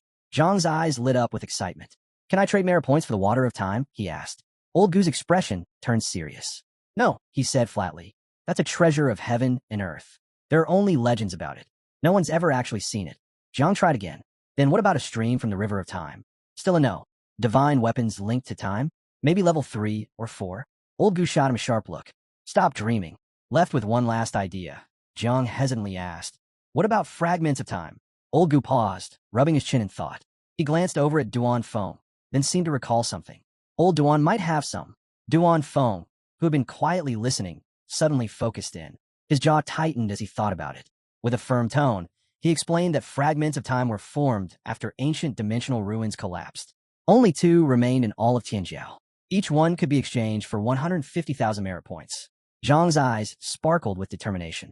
He stepped forward, hand over his heart, and extended his other arm dramatically. I want both fragments, he declared. Is there any way to get one more? Duan Feng raised his hand, calmly shaking his head. No more exist, he said. Those ancient ruins exist in isolated space-time, beyond outside interference. They can only fall apart on their own. And when they do, the time inside condenses into a solid, the fragments you're asking for. He added that if Jiang truly needed another, he could ask the great dreamer once she returned. Curious, Jiang asked where she was now. Duan Feng gazed upward, imagining far-off skies and rifts above. She's currently sealing the Chujiang Rift, he replied, but she should be back soon. The sun was high, bathing the world in daylight. Now that Jiang was back on his feet, Old Gu decided it was time to leave the hospital and head home for some well-earned rest. In 3 days, the ceremony would begin. Duan Feng emphasized how important the upcoming ceremony was. They needed to leave soon and start getting ready. But Jiang wasn't interested. He'd rather stay behind and avoid the spotlight. Old Gu, however, told him it was already too late for that. After all, Jiang had taken down the 8 rank. Everyone already knew his name. Back at his apartment, Jiang collapsed onto the couch, arms behind his head, staring at the ceiling. His mind drifted. Little Nine and Jia were about to reproduce. Xiao and Jia could now extract new abilities, and the ancestral tree of all things had borne fresh fruit. He figured it was best to handle everything before the great dreamer returned. Raising his hand, energy began to swirl in his palm. First on his list, extracting the ability of the red-shelled beetle. A system window popped up. The red-shelled beetle was classified as a catastrophe-level calamity, and it came with a devastating ability, the Supreme Attack Technique. It worked by condensing particles to summon an infernal vision and play a melody from the underworld. Its strength depended on how many red-shelled beetles were gathered. The skill had 9 levels. Just reaching level 1 required 129,000 beetles, and each level demanded 10 times more than the last. Jiang tapped the window, stunned. This wasn't just any technique, it was a supreme attack. But trying it now would level his entire apartment. Better to test it out on a boss enemy. He shifted to his sea of consciousness and noticed a new fruit growing on the ancestral tree. He hoped it was a nest, one large enough to house 10 billion insects. He activated the fruit, labeled functional fruit, and a hive took shape. Not just any hive, it could hold up to 100 billion insects. A smile tugged at his lips. The ancestral tree never let him down. Eyes still gleaming, he raised his hand, and insects started flowing from his palm. With a grin, he told Xiao Jia the good news. He had a new home, and it was time to start reproducing. He immediately gave the command, and all the insects swarmed into the massive nest. With that task out of the way, Jiang pulled out a glowing fruit formed from divine souls. He studied it carefully. During his last battle, Xiao and the others had collected countless wandering souls to water this fruit. Now it had fully matured. He activated the fruit, and it burst apart, revealing a divinity from the Zhuli clan. The system asked if he wanted to fuse with it. Zhang's eyes lit up, fixed on the energy pouring out of it. If not for the ancestral tree's protection, his sea of consciousness would have been torn apart already. He recalled what his master once told him. An awakened one at level 9 could only reach divine rank, level 10, by doing one thing, condensing a divinity. Jiang made his decision. He would fuse with the divinity.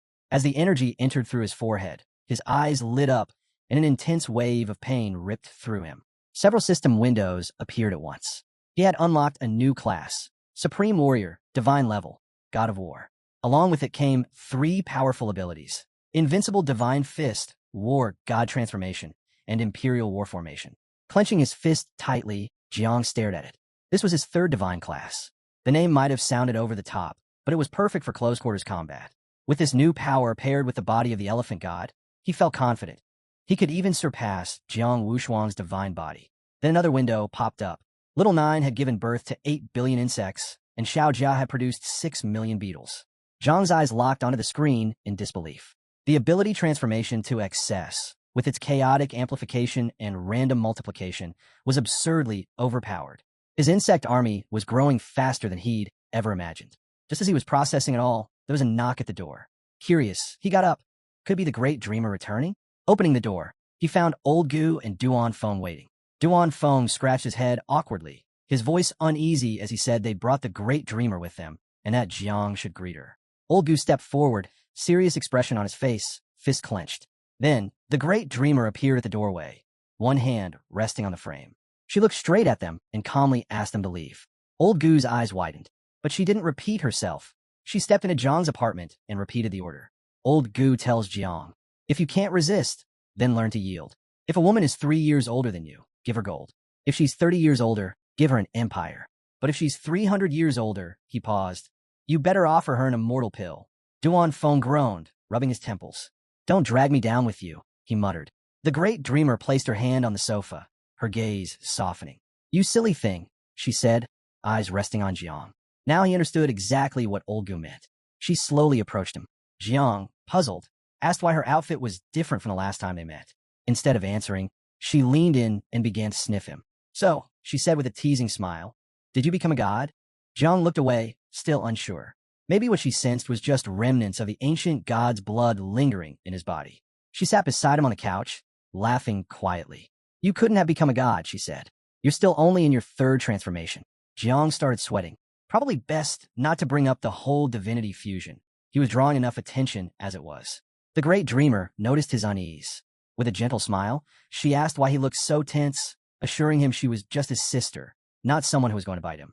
She'd heard from Old Gu that Jiang was looking for fragments of time. Jiang nodded and asked if she knew a way to get them. She told him that those fragments were no longer available within Xia's borders. But there was still one place where they could be found. Then she asked, have you ever heard of the 3 overseas islands? Jiang shook his head. She turned to face him fully and explained, the islands were located southeast of Great Xia. They used to be ancient ruins, but over time, they merged with reality, forming 3 islands, Penglai, Fangzhong, and Yingzhou. At that, Zhang's eyes lit up with surprise. She continued, about 500 years ago, Great Xia saw the rise of its first invincible warrior who reached the 9th transformation, the human emperor. Not long after, another being of equal strength emerged, the Lord of Fire. The emperor believed in conquering the underground realms, while the Lord of Fire favored non-aggression. Their beliefs clashed, and they eventually had a falling out. In the aftermath, the Lord of Fire, along with a large following, left Great Xia and headed for the overseas islands, where he established his own domain. Then, using her power, the Great Dreamer opened a rift in space and reached into it. She explained that when the Fire Lord departed Great Xia, he took a number of rare and precious items with him, including fragments of time. Curious, Jiang asked if the Fire Lord was still alive. She pulled a Chao from the rift and, calm as ever, told him that someone with 9 transformations could live for up to 3,000 years. She had no doubt the Fire Lord was still around. She warned Jiang not to try seizing the fragments by force. Even though the territory of the 3 islands was smaller than Great Xia, they'd been quietly building their power for centuries. In fact, they now had more warriors at the 7th and 8th transformation than Great Xia did. Jiang tilted his head. Then, why haven't they tried to conquer Great Xia? She snapped the Chuo in half and replied, because Great Xia has the support of national fate. The Fire Lord's people wouldn't dare make a reckless move. Jiang considered it, then asked if there was any other way to obtain the fragments. She handed him the other half of the Chuo and, eyes calm, said that while the 2 sides had severed ties long ago, they still viewed each other as rivals. For the first 400 years after the split, their top talents constantly challenged each other. But 50 years ago, Great Xia closed its borders, and no one from the islands had been allowed in since. When Jiang asked why Great Xia had closed its borders, the Great Dreamer took a bite of her chuo and answered casually. For a full 100 years, Great Xia had lost every single match. They were completely outclassed, and the shame of it had been too much to bear. So, instead of continuing to lose, Great Xia chose to withdraw from the competition altogether. But this year was different. Now, Great Xia had Jiang. With him, the competition could finally be reopened. Jiang quickly realized that winning might be his only chance to get the fragments of time. The Great Dreamer, however, cautioned him not to be hasty. Reopening the contest required following specific procedures. He'd be informed when the time was right. There was one major rule, though. Each side had to send a representative under the age of 30. In that area, Jiang was at a clear disadvantage. But a confident smile formed on his face. He didn't care. As long as he had a shot at those fragments, he was ready to do whatever it took. The Great Dreamer stood up and reminded him that ambition was good, but underestimating others was dangerous. She turned to leave, but paused, her gaze locking onto Jiang. She told him to stay inside and avoid going out. Her expression darkened slightly as she revealed that several elite assassins from the Celestial level list had accepted missions to take Jiang's life. Killers from across nations were converging, all targeting him. She urged him, be extremely careful. All the top brass of Great Xia had assembled at the Jiangnan Command Center. It was August 13th, year 793 of the Job Changers era, and today's commendation ceremony was the grandest the nation had ever seen. To the world, it was a tale of legend. Jian Chengshun, and awakened with just 3 transformations, had stood his ground against monsters far beyond his level. One at the 8th transformation, and even a 9th. A new legend had emerged from the Jiang in front. She glanced at Jiang curiously. Is it true? She asked. You're giving up your position to train in the caverns. Jiang lifted his hand. It's official. Once this event ends, I'm heading straight in. Behind him, the full night watch squad stood assembled.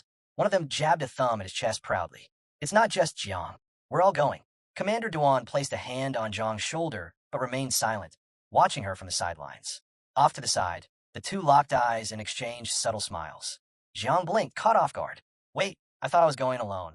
Jian Cheng hadn't expected the others to join him, but as he glanced around, he felt it. An old fire reignited. His conviction had stirred something in them all. She stepped up, offering her hand with a faint grin. The caverns, that place pulls in all kinds. Creatures you've never imagined. Powers that twist reality. No one leaves unchanged. Not far away, Jian Cheng sat beside Ing Jian. Ing Jian stared at him intently, his eyes full of determination. He knew the truth. Training inside Great Xia wasn't enough. If he wanted to surpass Jian Cheng, he had to enter the caverns too. He turned to him. And you? How are you planning to get stronger? Then, with a smirk, he added, let's go together. Slaying foreign races down there earns divine rewards. Good for both of us. Jian Cheng crossed his arms, shut his eyes for a moment, then smiled and gave a nod. Ing Jian returned the smile. That's the legacy of Grandpa's will, he thought. But he didn't forget. Our duel's still unfinished, he said. Back on stage, Commander Duan stepped forward, eyes sharp. I'm a commander-in-chief of the Jiangnan War Zone, he proclaimed. And then, like any good leader, he launched into a speech that dragged on for half an hour. An endless stream of lofty, patriotic fluff. The crowd was getting antsy. Some shouted for Duan to cut the speech short. Others grumbled about sore backsides and stiff legs. Warriors, masters, no one had the patience for another word. Commander Duan noticed the shift and chuckled to himself. With a casual lift of his hand, a rift shimmered open behind him. Enough talk. He grinned. All right, let's get to what you all came for. It was time for the main event, the decoration ceremony. He announced the next arrival, one of Great Xia's top 3 powerhouses, a master of 9 transformations, supreme commander of the Night Watch, leader of the Imperial Capital War Zone, the legend known as Great Dreamer, Sister. She was the one chosen to officially bestow Jian Cheng's new title. The portal rippled, and Sister stepped through, holding someone's hand. Her eyes sparkled with delight.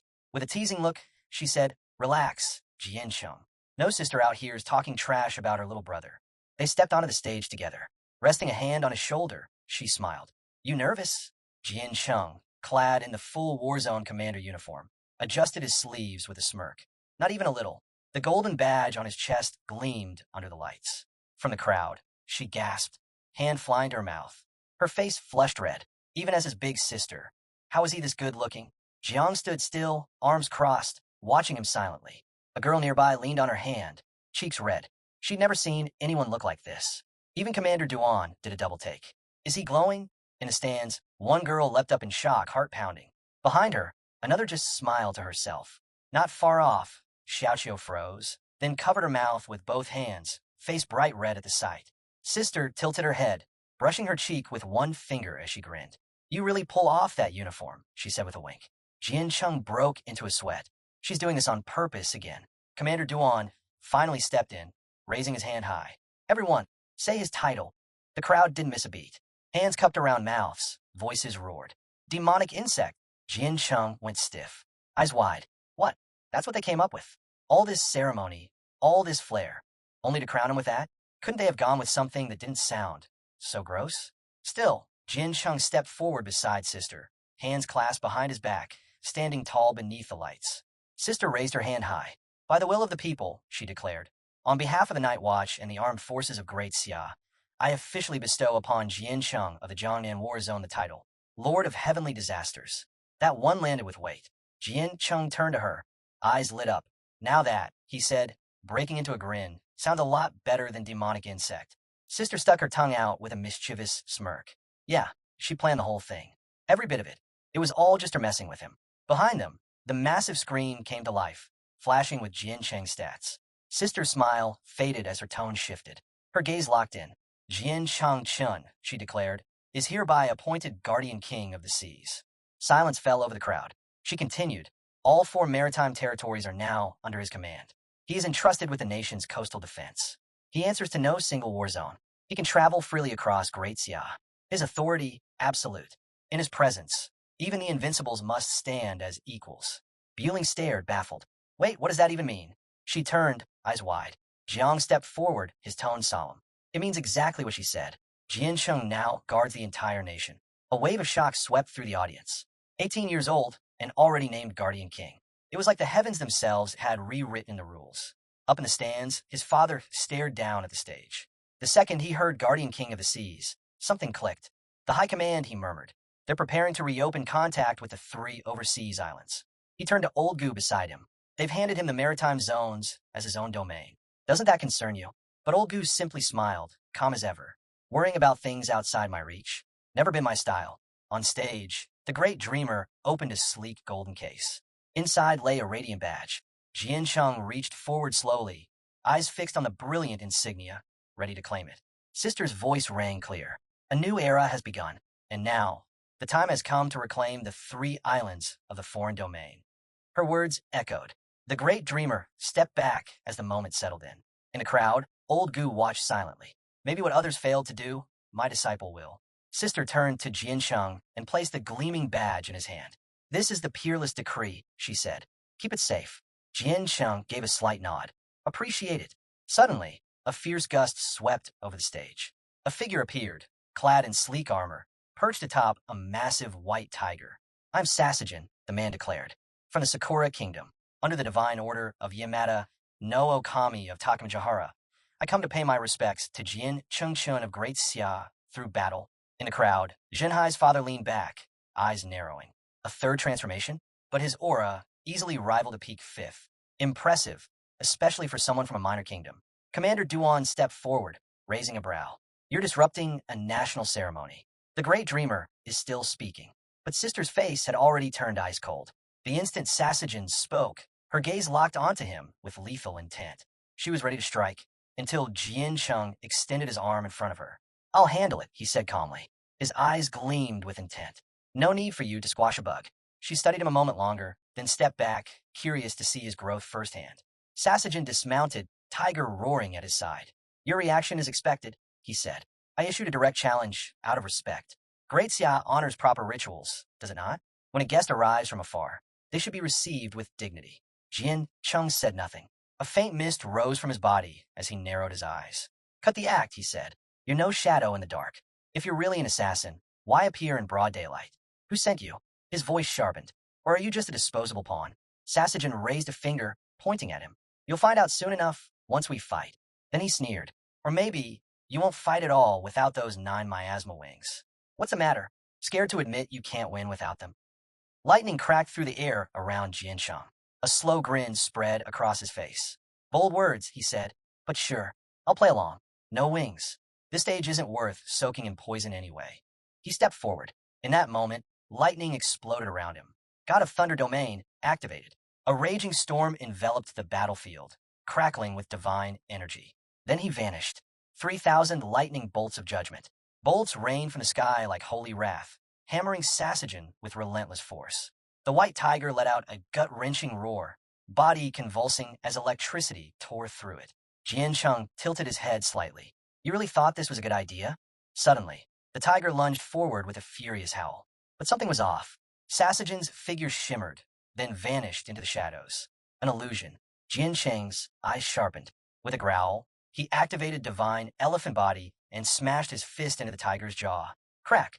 Teeth shattered. The beast flew backward like a rag doll, slamming into the stage with a thunderous crash. But where the body landed, shadows began to writhe and reform. Another illusion. Overhead, Sasajin appeared, floating mid-air, eyes glowing with eerie calm. You've already lost, he said. What you hit? Just a shadow, one of my abilities. Then his tone shifted. I'll tell you one thing. My power is immune to lightning. Not only that, it was crafted to destroy it. Jian Cheng's gaze darkened. Instantly, his stance changed.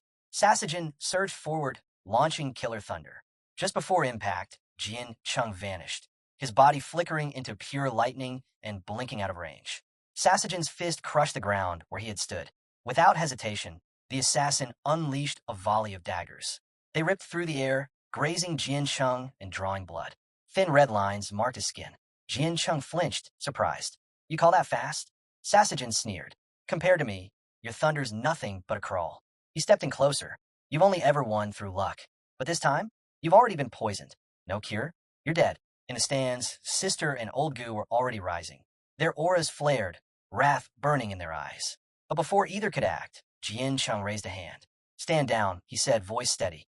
If I don't finish this myself, then none of this title, this ceremony will matter.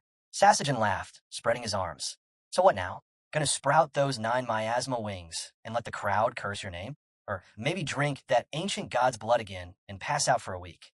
Call your demonic dragon. Let the heavens erase it. Jian Cheng didn't respond, but a crimson aura began to rise around him, boiling with pressure. The ground beneath him cracked from the force. Perfect, he thought. Time to try something new. Sasajin's smirk wavered. He watched closely. Why hasn't the poison kicked in? Then Jian Cheng grinned. You really don't get it, huh? They call me the poison demon for a reason. Weak stuff like this? Can't touch me. He raised his hand. Dark energy swirled at his palm, growing heavier, darker by the second. His expression turned cold. Spear of the god of hell. His arm morphed into a black, glowing weapon, twisting with demonic power. Then, without warning, he lunged. Sasajin raised his sword just in time, but the blade began to crack under the sheer force. His eyes widened in horror. This energy, its dark type? He is darkness too. The sword trembled violently. Cracks spread like spiderwebs. Every instinct screamed, run. Energy surged around Sasajin as he began to fade. Farewell, Jian Cheng. But Jian Cheng's eyes gleamed with anticipation. A wicked grin spread across his face. You really think I'd let you run? Behind Sasajin, space tore open. A rift, and from it, Jian Cheng's spear, surging forward like it had a mind of its own. Sasajin spun in shock. That weapon, it's alive? He jumped, trying to escape, but the spear extended impossibly fast. Shunk! It punched clean through his chest. Pain tore through him like fire. Jian Cheng walked forward, calm and unhurried, and pulled the spear free. Sasajin dropped to the ground, lifeless. Without a word, Jian Cheng turned, the low hum of lightning still flickering around him as the red aura slowly faded. Composed, untouched, he looked across the silent crowd. The fly's been swatted, he said evenly. Let's continue. The entire arena froze for a split second, then erupted with gasps and murmurs. Shock rippled through the crowd. Jian Cheng had just taken down a 5th transformation assassin, without the 9 miasma wings, without the sky sword, and without a trace of thunder. And that black spear technique? No one had a clue what it was. Jinhai's father leaned back with a sly grin, fingers grazing his lips. You jumped the gun again, Old Gu, he said with a chuckle. Looks like you don't know your own disciple. Old Gu stared ahead, a dazed look on his face. I didn't know him. It's just, he stopped, exhaling hard. Guess I panicked, but inside he was reeling. What else is this kid hiding? Jian Cheng stepped back onto the stage. His sister gave him a thumbs up, nodding in approval. Well done, she said, eyes gleaming with pride. Old Gu leaned toward Old Jai, speaking in a hushed tone. I don't deal in class awakenings, this stuff isn't my area. But you saw that. What was that black spear move? Old Jai stroked his beard thoughtfully. Looked like something from a divine level dark class. Rare and deadly. Old Gu's eyes narrowed. Another divine class? That'll make 3. But how's a 3rd transformation soul even capable of that? Meanwhile, Jian Cheng's sister continued, her voice laced with admiration. You handled that perfectly. Jian Cheng gave a humble nod. It wasn't much, he said quietly. Next time, I'll end it with one blow. Just then, a team of mages stepped onto the stage. With a swift wave of magic, a burst of vibrant confetti lit up the sky, raining color over the stadium. The crowd roared with excitement. Lord of heavenly disasters, King of the seas, Jian Cheng stood tall, hand behind his back, scanning the audience, until his eyes found her. Luo Sandow. She stood by her father, joy lighting up her face.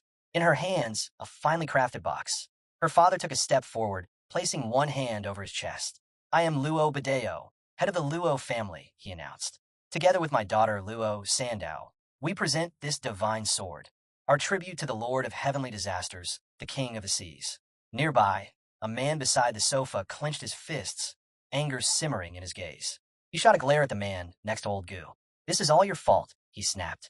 I was supposed to be first, and now Luo Badeo's stolen the spotlight. The man next to old Goo looked flustered. Hey, don't pin this on me. Who would have thought the Luo family would go this far? Jinhai's father gave old Goo a sideways glance, sighing. I blame you. I got caught up talking and missed my window. Arms folded, old Goo shrugged it off. That's on you, not me. Up on stage, Luo Sandow gently opened the box. In an instant, a powerful surge erupted from the sword, its aura fierce and untamed. The force caught Jian Cheng by surprise. The moment his fingers wrapped around the hilt, raw energy surged into him. Fast, wild, and aggressive. Then he realized this wasn't a gift. The sword was trying to devour him. That's when the ancestral tree of all things appeared. Jian Cheng held firm, his eyes flickering with shadowed light. He wasn't the kind to bow under pressure. Calling on the tree, he fought back. The tree responded, helping him force the weapon into submission. Jian Cheng's grip tightened, and now with a gleam in his eye, he gave the blade a few strong swings. Each slash crackled with restrained might. The sword had found its new master. From the crowd, Luo Badeo watched in disbelief. The blade had accepted Jian Cheng. He hadn't expected it. None of them had. Beside him, Luo Sandow lit up with pride. He really is amazing, she said. Badeo nodded, his eyes still fixed on the stage. He was born for this. You chose well. Blushing, Luo Sandow gently nudged her father. Enough teasing. Raising his hand, Badeo addressed the crowd. This is Heavenly Sin, a fourth-tier divine weapon. 11th among all divine blades in Great Xia. One of the most lethal known, and it comes with a price. He paused. Heavenly Sin demands blood. If no life is offered, the sword turns on its wielder.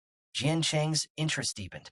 He examined the weapon carefully, silently taking in every detail. Then Badeo added something unexpected. I once gave Heavenly Sin to someone else back when he was named Heavenly Sword King. Commander Duan coughed awkwardly at that, a bit of sweat forming on his forehead. Badeo glanced at old Gu. Your master never liked it. Old Gu smiled weakly and turned to Jian Cheng. Commander Duan was thrilled when he got it, but the sword nearly destroyed him. Jian Cheng was stunned. He had just mastered a blade that once overwhelmed his old Gu. All attention turned to Commander Duan. Under the weight of so many stares, he closed his eyes and flushed red, but still tried to play it cool. He shrugged and said it was only natural for a student to surpass their master. Then, with a smug grin, he added that no one else here would ever find a disciple like his. Old Gu blinked, slightly confused. Wait, are you mad? He asked. Before Duan could answer, a girl stepped forward with her grandfather. A hush swept through the room. Everyone instantly recognized the man beside her, King Mu Henian of the southern war zone of the Great Sea. They brought with them a seal box. Mu Henian presented it with a deep voice. Inside was the pearl of the sea god, an offering for the Lord of Heavenly Disasters, the King of the Seas. The crowd stirred with awe. This wasn't just some artifact. Jian Cheng's Southern Army had claimed it 30 years ago. The pearl held the very essence of the ocean itself. In the wrong hands, it could drown entire regions. In the right hands, it was, well, a pretty solid blunt weapon, too.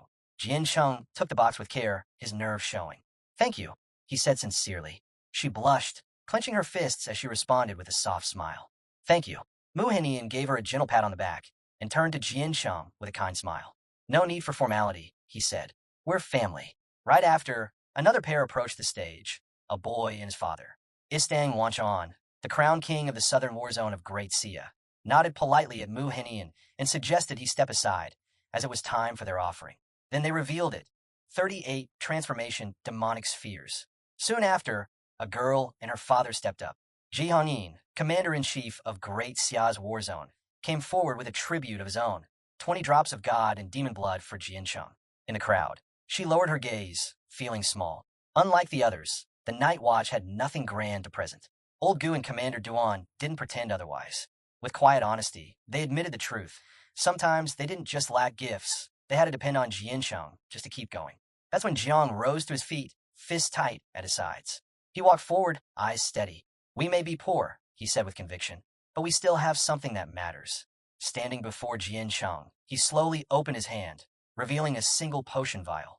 A gift from the entire Night Watch, a strand of the source of faith. Jian Cheng stared at the potion, his heart heavy with emotion. This was real. From nearby, she leaned toward Old Gu and whispered, Isn't that kind of a small gift? Old Gu's gaze remained fixed on the vial, his expression calm. Faith isn't measured by weight, he said softly. It's clean. It burns. It asks for nothing. That's what gives it worth. As Jian Cheng accepted the potion, emotion surged through him. His eyes brimmed with tears, hands shaking from the weight of it all. He revealed the truth behind the strand of faith. It held the hopes and strength of over 800,000 people from Chujiang City. It had the power to absorb a blow capable of shaking a nation. Overwhelmed with gratitude, Jian Cheng pulled Jiang into a tight embrace. Now he understood. This was why Jiang had been so busy. He'd been preparing this gift from the start. Softly, Jiang told him their journey into the underground cave was about to begin. This gift was everything he had left to give. Then, Commander Duan stepped forward with her beside him, both bearing serious expressions. Together, they handed Jian Cheng a talisman. This is a turning point for you, Commander Duan said. And since we were so-called useless old goo and mistress, we had to offer something that counts. What they gave him was no ordinary charm. It was the heaven-slashing talisman. Forged with the essence of the heaven sword, it could block one strike, just one, but one powerful enough to destroy a nation. That single moment could decide everything. Jian Cheng took the talisman carefully. She gave him a small, gentle smile. He looked up and asked, "Can I use it however I want?" Commander Duan nodded. "It's yours now." Without hesitation, Jian Cheng turned and held the talisman out to Uncle Ji, bowing as he did. Knowing they were about to descend into danger, he asked Ji Gang to carry it for his own protection. Ji Gang blinked in confusion. Even Commander Duan looked surprised. Plenty of people called Jian Cheng reckless, said he acted like he was invincible and didn't rely on others. But the truth was, the only ones he ever trusted as family were the ones standing with him now. Jian Cheng had reached the sixth transformation. The god of war wasn't going to let him into the cave. Not easily. Still, he couldn't rest easy unless he knew Jiang and the others were protected. Jiang stepped forward, placing a firm hand on Jian Cheng's shoulder. His eyes steady, he vowed to follow Jian Cheng's orders and stand beside him, as a true warrior should. Then, he asked Jian Cheng to accept the source of faith. Jian Cheng smiled and opened a box. Inside were all the gifts he'd received that day. His old gear, powerful weapons, treasures beyond value. "Your family," he said simply. Then he handed the entire box to Jiang. "Share it with the Night Watch." Jiang stood frozen, unsure how to react. But Jian Cheng, still smiling, kept it simple. "Don't think too much, just take it." After a pause, Jiang nodded. He'd already promised to follow Jian Cheng's lead, and he meant it. From the side, she and the others wiped at their eyes. She couldn't help it. Tears streamed down. Why did it always feel like they were taking too much from Jian Cheng? Old Gu and Commander Duan stepped forward, voices calm but firm. "We're not outsiders," they reminded everyone. "We're family. That means we need to get stronger, strong enough to stand beside him, not behind." And then, the sky tore open, streaked with red light. Everyone looked up, ready for another ambush. But what came through the rift was an enemy. It was a presence, immense and commanding. A man soared through on the back of a colossal dragon. It was Ling Xiao, balanced atop the dragon's head. He gave a cocky grin and pointed his thumb down at the beast. "This guy here, he's my gift to you," Ling Xiao declared.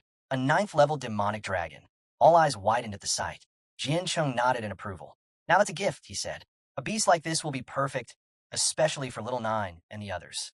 Feeding them since their last brood has been a nightmare." She pointed at the dragon, wide-eyed. "Of course it's Ling Xiao," she laughed.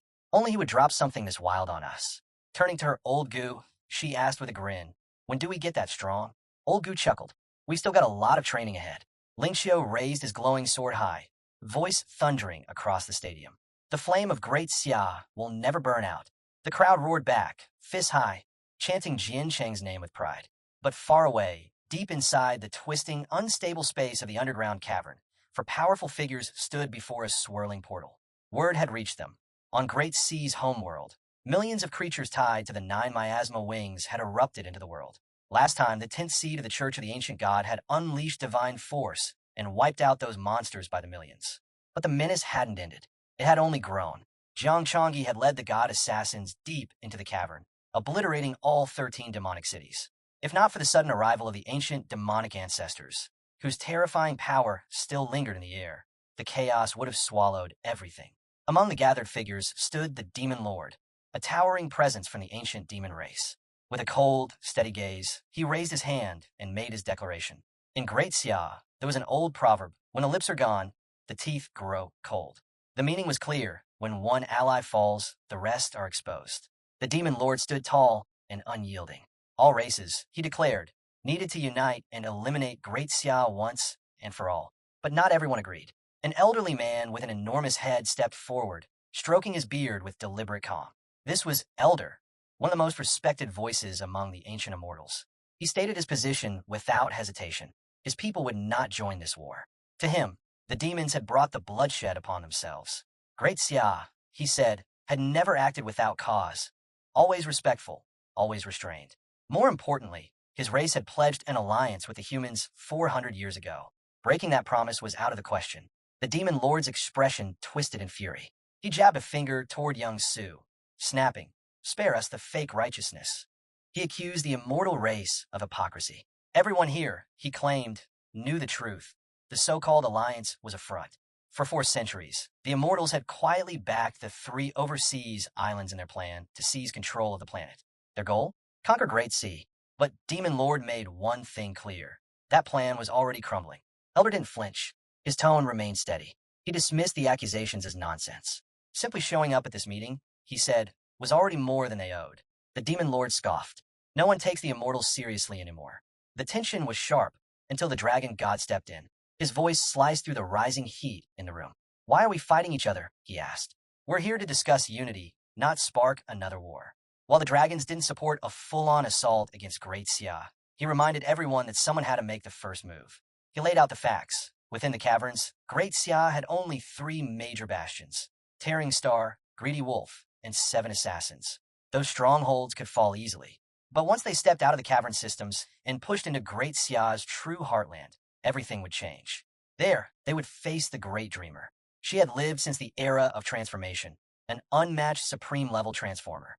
If she ever drew upon the spiritual power of all 100 billion citizens of Great Xia, her strength would rival an ancestral god. A direct assault, the dragon god warned, would be suicide. Charging in now would cost them hundreds of 9th-level powerhouses, and none of the cave races could afford that kind of sacrifice. Instead, he offered a strategy. Let the demonic race spearhead the assault while the dragons provided backup. That's when the Demon King stepped forward. He reminded the gathering of one brutal truth. The path of heaven had placed a seal on anything beyond level 9. Anyone who dared to break that limit would be crushed by the will of heaven itself. Attacking now, he said, would be like drinking poison just to soothe thirst. But there was still hope. The seal on the 10th level, it was already weakening. Within half a year, it would break entirely. And once it did, the ancient races would be free to unleash their full might. Level 10 warriors, unrestrained. He stretched out his hand and revealed the current balance. Great Xia had only 3 9th-level cultivators, and all 3 were still undergoing ascension. That would be their moment. Elder nodded slowly, then turned to the Demon Lord. His voice was calm, direct. None of us are willing to throw lives away on blind ambition.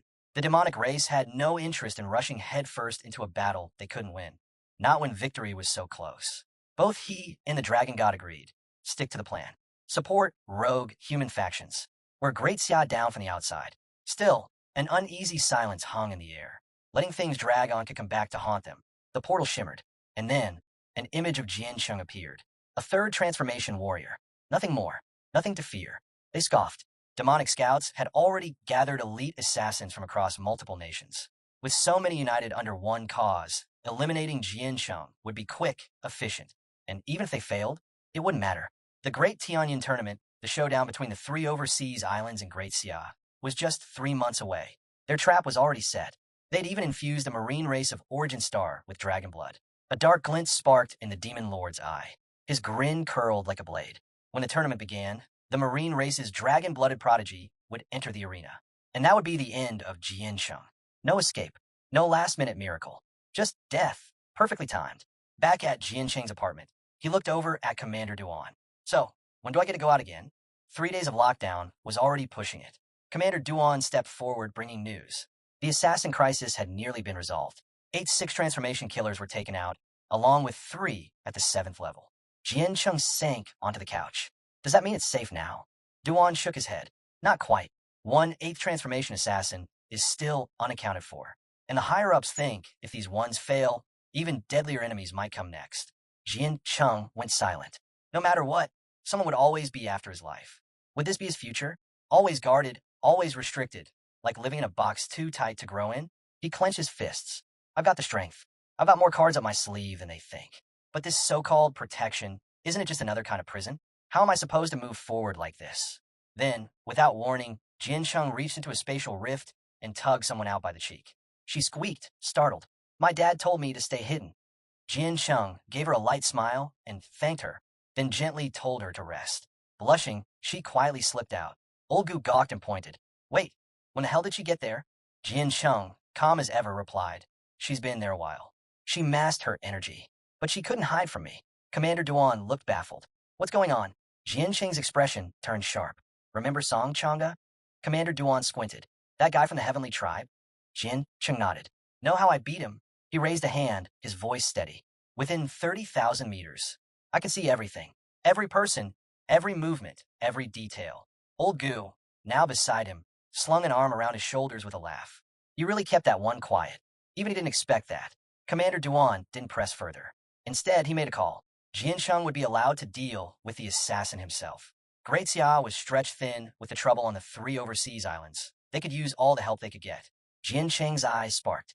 Finally, he could stop waiting and take the fight to them.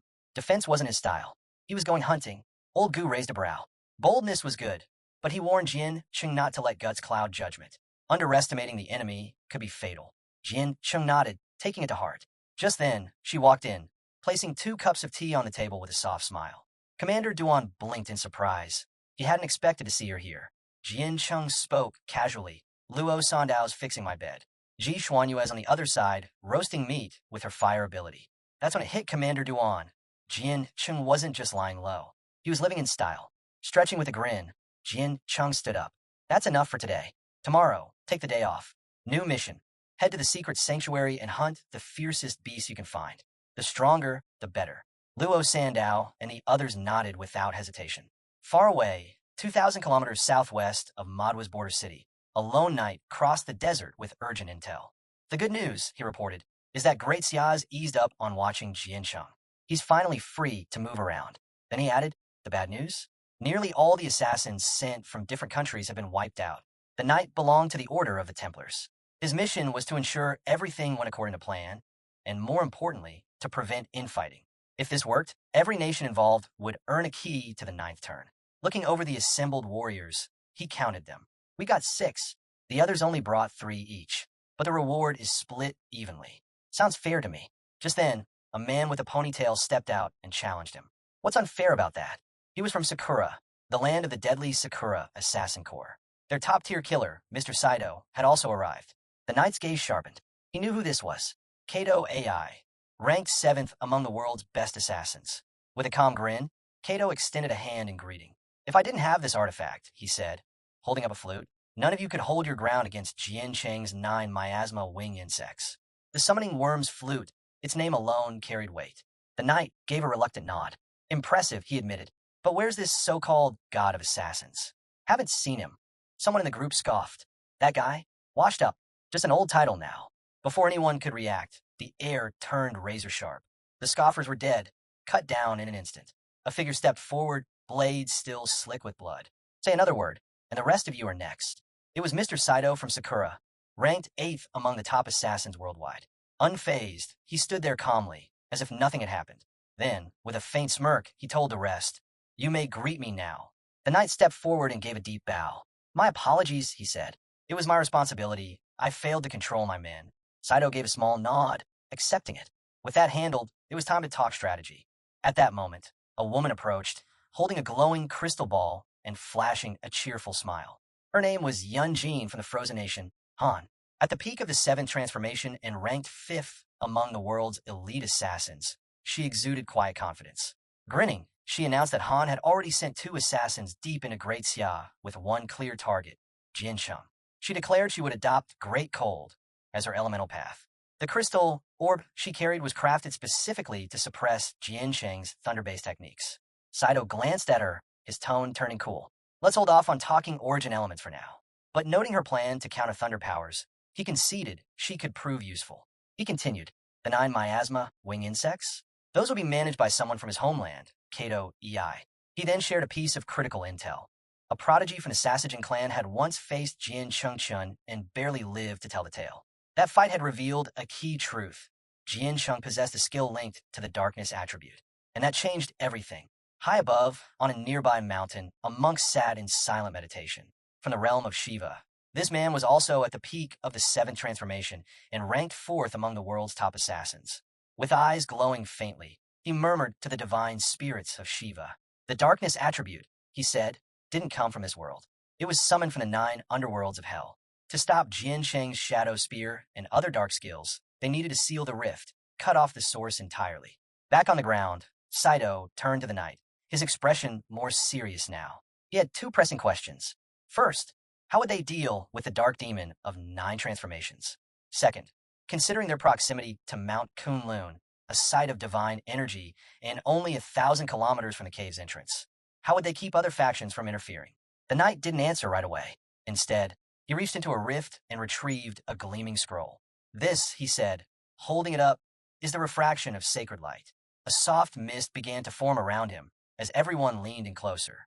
He explained that this sacred artifact could cloak all traces of aura and energy. But unlike ordinary stealth methods, this one transported them into a mirror dimension. Then he activated it.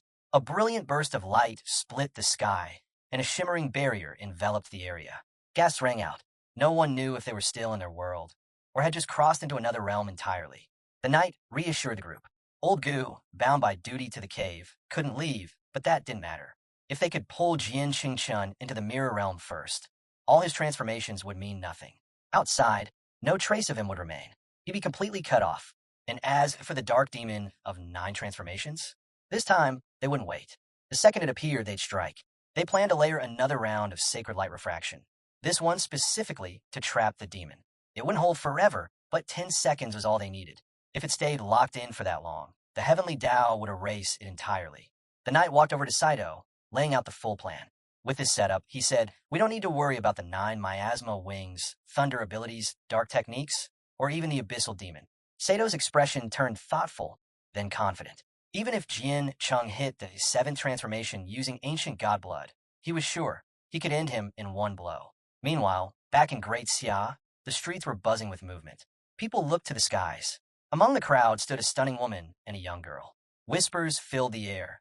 The sovereign of calamities had appeared, walking openly in the heart of the empire.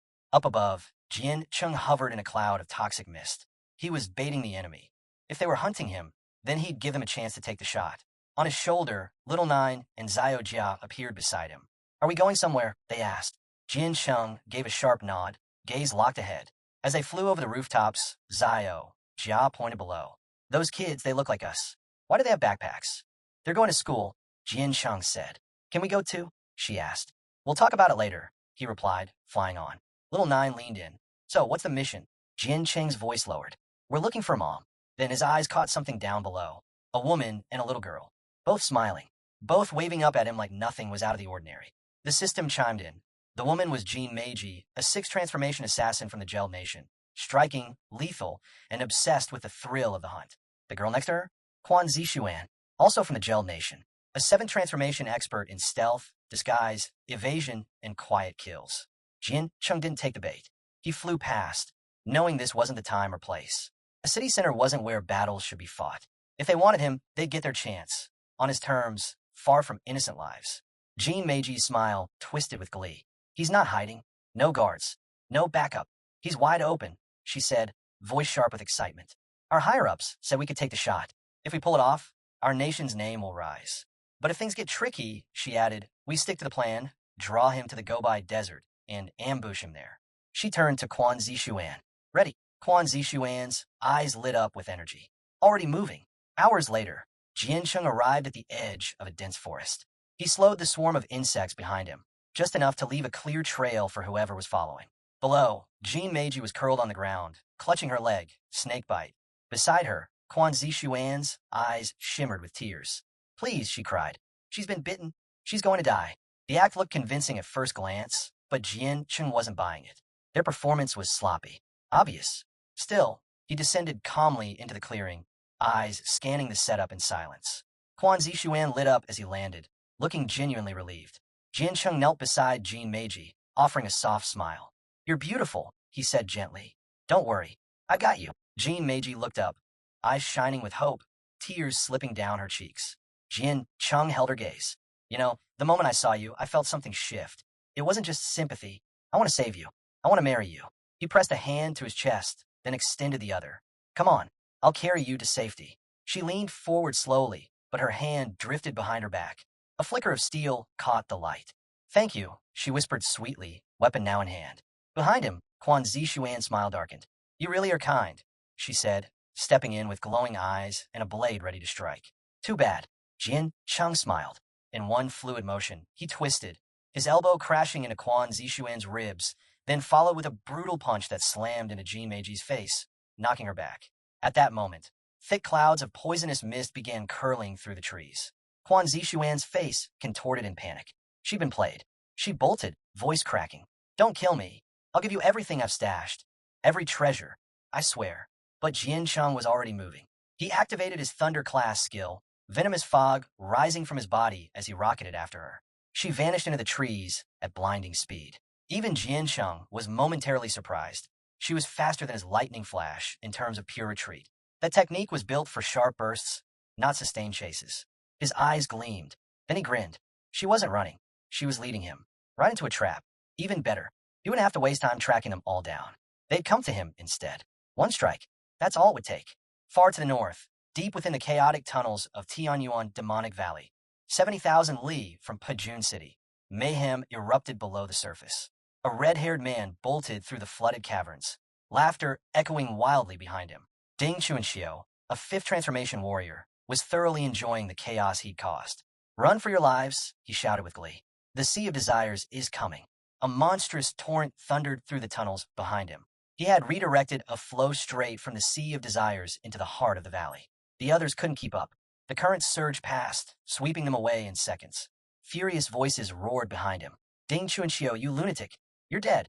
But Ding just laughed harder. 6 transformation elites? Please. You guys couldn't even outrun a stray dog.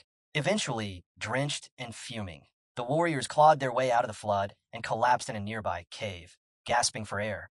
They were exhausted and baffled. Why would Ding Chuanxiu pull something this reckless? Sitting beside a boulder with a smug grin, Ding broke the silence. Here's why, he said. Word is the Tanking Divine Clan lost one of their divine sons at Great Xia HQ. The others looked over, still trying to breathe normally. And just a few days ago, another divine son arrived here in the valley, he continued. Came with a whole squad, looking for revenge. Their goal? Wipe us all out. He leaned back like it was just another day. But we're not going down that easily. If we can't beat them head on, then they'd turn the battlefield itself into a weapon. That's why he flooded the valley, with the raw force of the Sea of Desires. Among the group, a green-haired woman stepped forward. Nangong Yin, 6th transformation. She wasn't impressed. You're not scared your own desires will drown you? She snapped. Ding grinned. I'm a Darkwater mage. I stay focused, I'm good. He added, casually, took out over 90 enemies with this little stunt. Divine Sun got away, though. Nangong Yin brushed past him, eyes cold. You just got lucky. Then she turned to the others and called out. Gear up. We're heading back to the Great Sea. The next fight's bigger. We're going up against the 3 overseas islands. And this time, it's for our nation's honor. Ding Chuanxiu's expression darkened. That won't be easy, he warned. The islanders aren't like us. They've pushed way ahead. New classes, rare elements, inscription systems. We're behind. His people were masters of chaotic battlegrounds, but when it came to head-to-head combat, they lacked the edge. Nangong Yin narrowed her eyes. What? Giving up already? It's been 50 years. You really think their new blood's unbeatable? Ding Chuanxiu slowly raised his hand, thoughtful. You're right. A lot can shift in 50 years. His eyes turned sharp. They say this reset was kicked off by a prodigy who showed up at HQ. He paused, then added with a hint of amusement. Name's Jian Cheng. Ranked number 1 among the 793rd generation of geniuses. He's one of ours.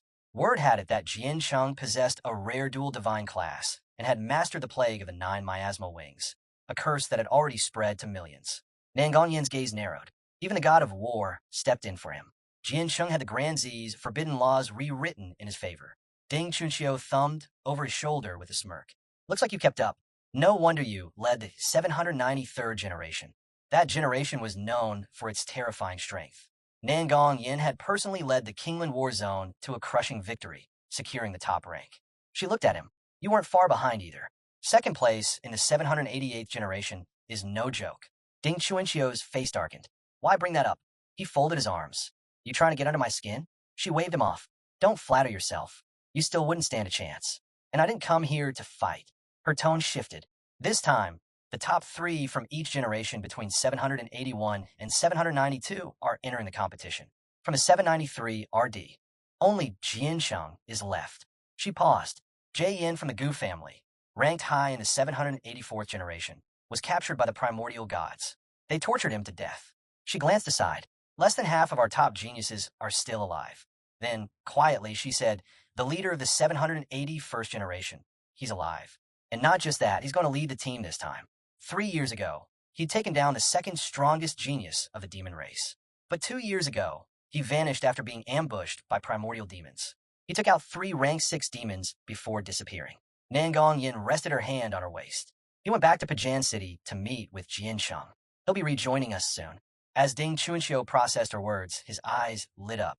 He wasn't dead. A wide grin broke across his face. He was going to see his hero again. Meanwhile, deep in a remote cave in Pajan City, Jiansheng stood alongside Wuji. The elders studied him in silence. Wuji had once been full of raw energy and potential. Now, just 10 years later, he was known as the Sword Demon. Wuji responded humbly, "You give me too much credit. I just made it through." Jiansheng's gaze was steady. "Do you think you can lead the team against the 3 outer islands?" Then he revealed a disturbing truth. Those islands had taken the class system beyond its limits. They'd succeeded in crafting divine class beings through artificial means. Wuji didn't make empty promises. "I can't guarantee a win, but I'll give everything I've got. This isn't the end, it's only the beginning. Whether we win or lose, we keep going." He looked up. Was it Jian Chengchun who started all of this? Jian Cheng nodded. Yes. King Jinhai said if things go well in this tournament, he'll let Jian Cheng take control of the islands. Wuji's eyes gleamed with resolve. "I'll protect Jian Cheng." The elder raised an eyebrow.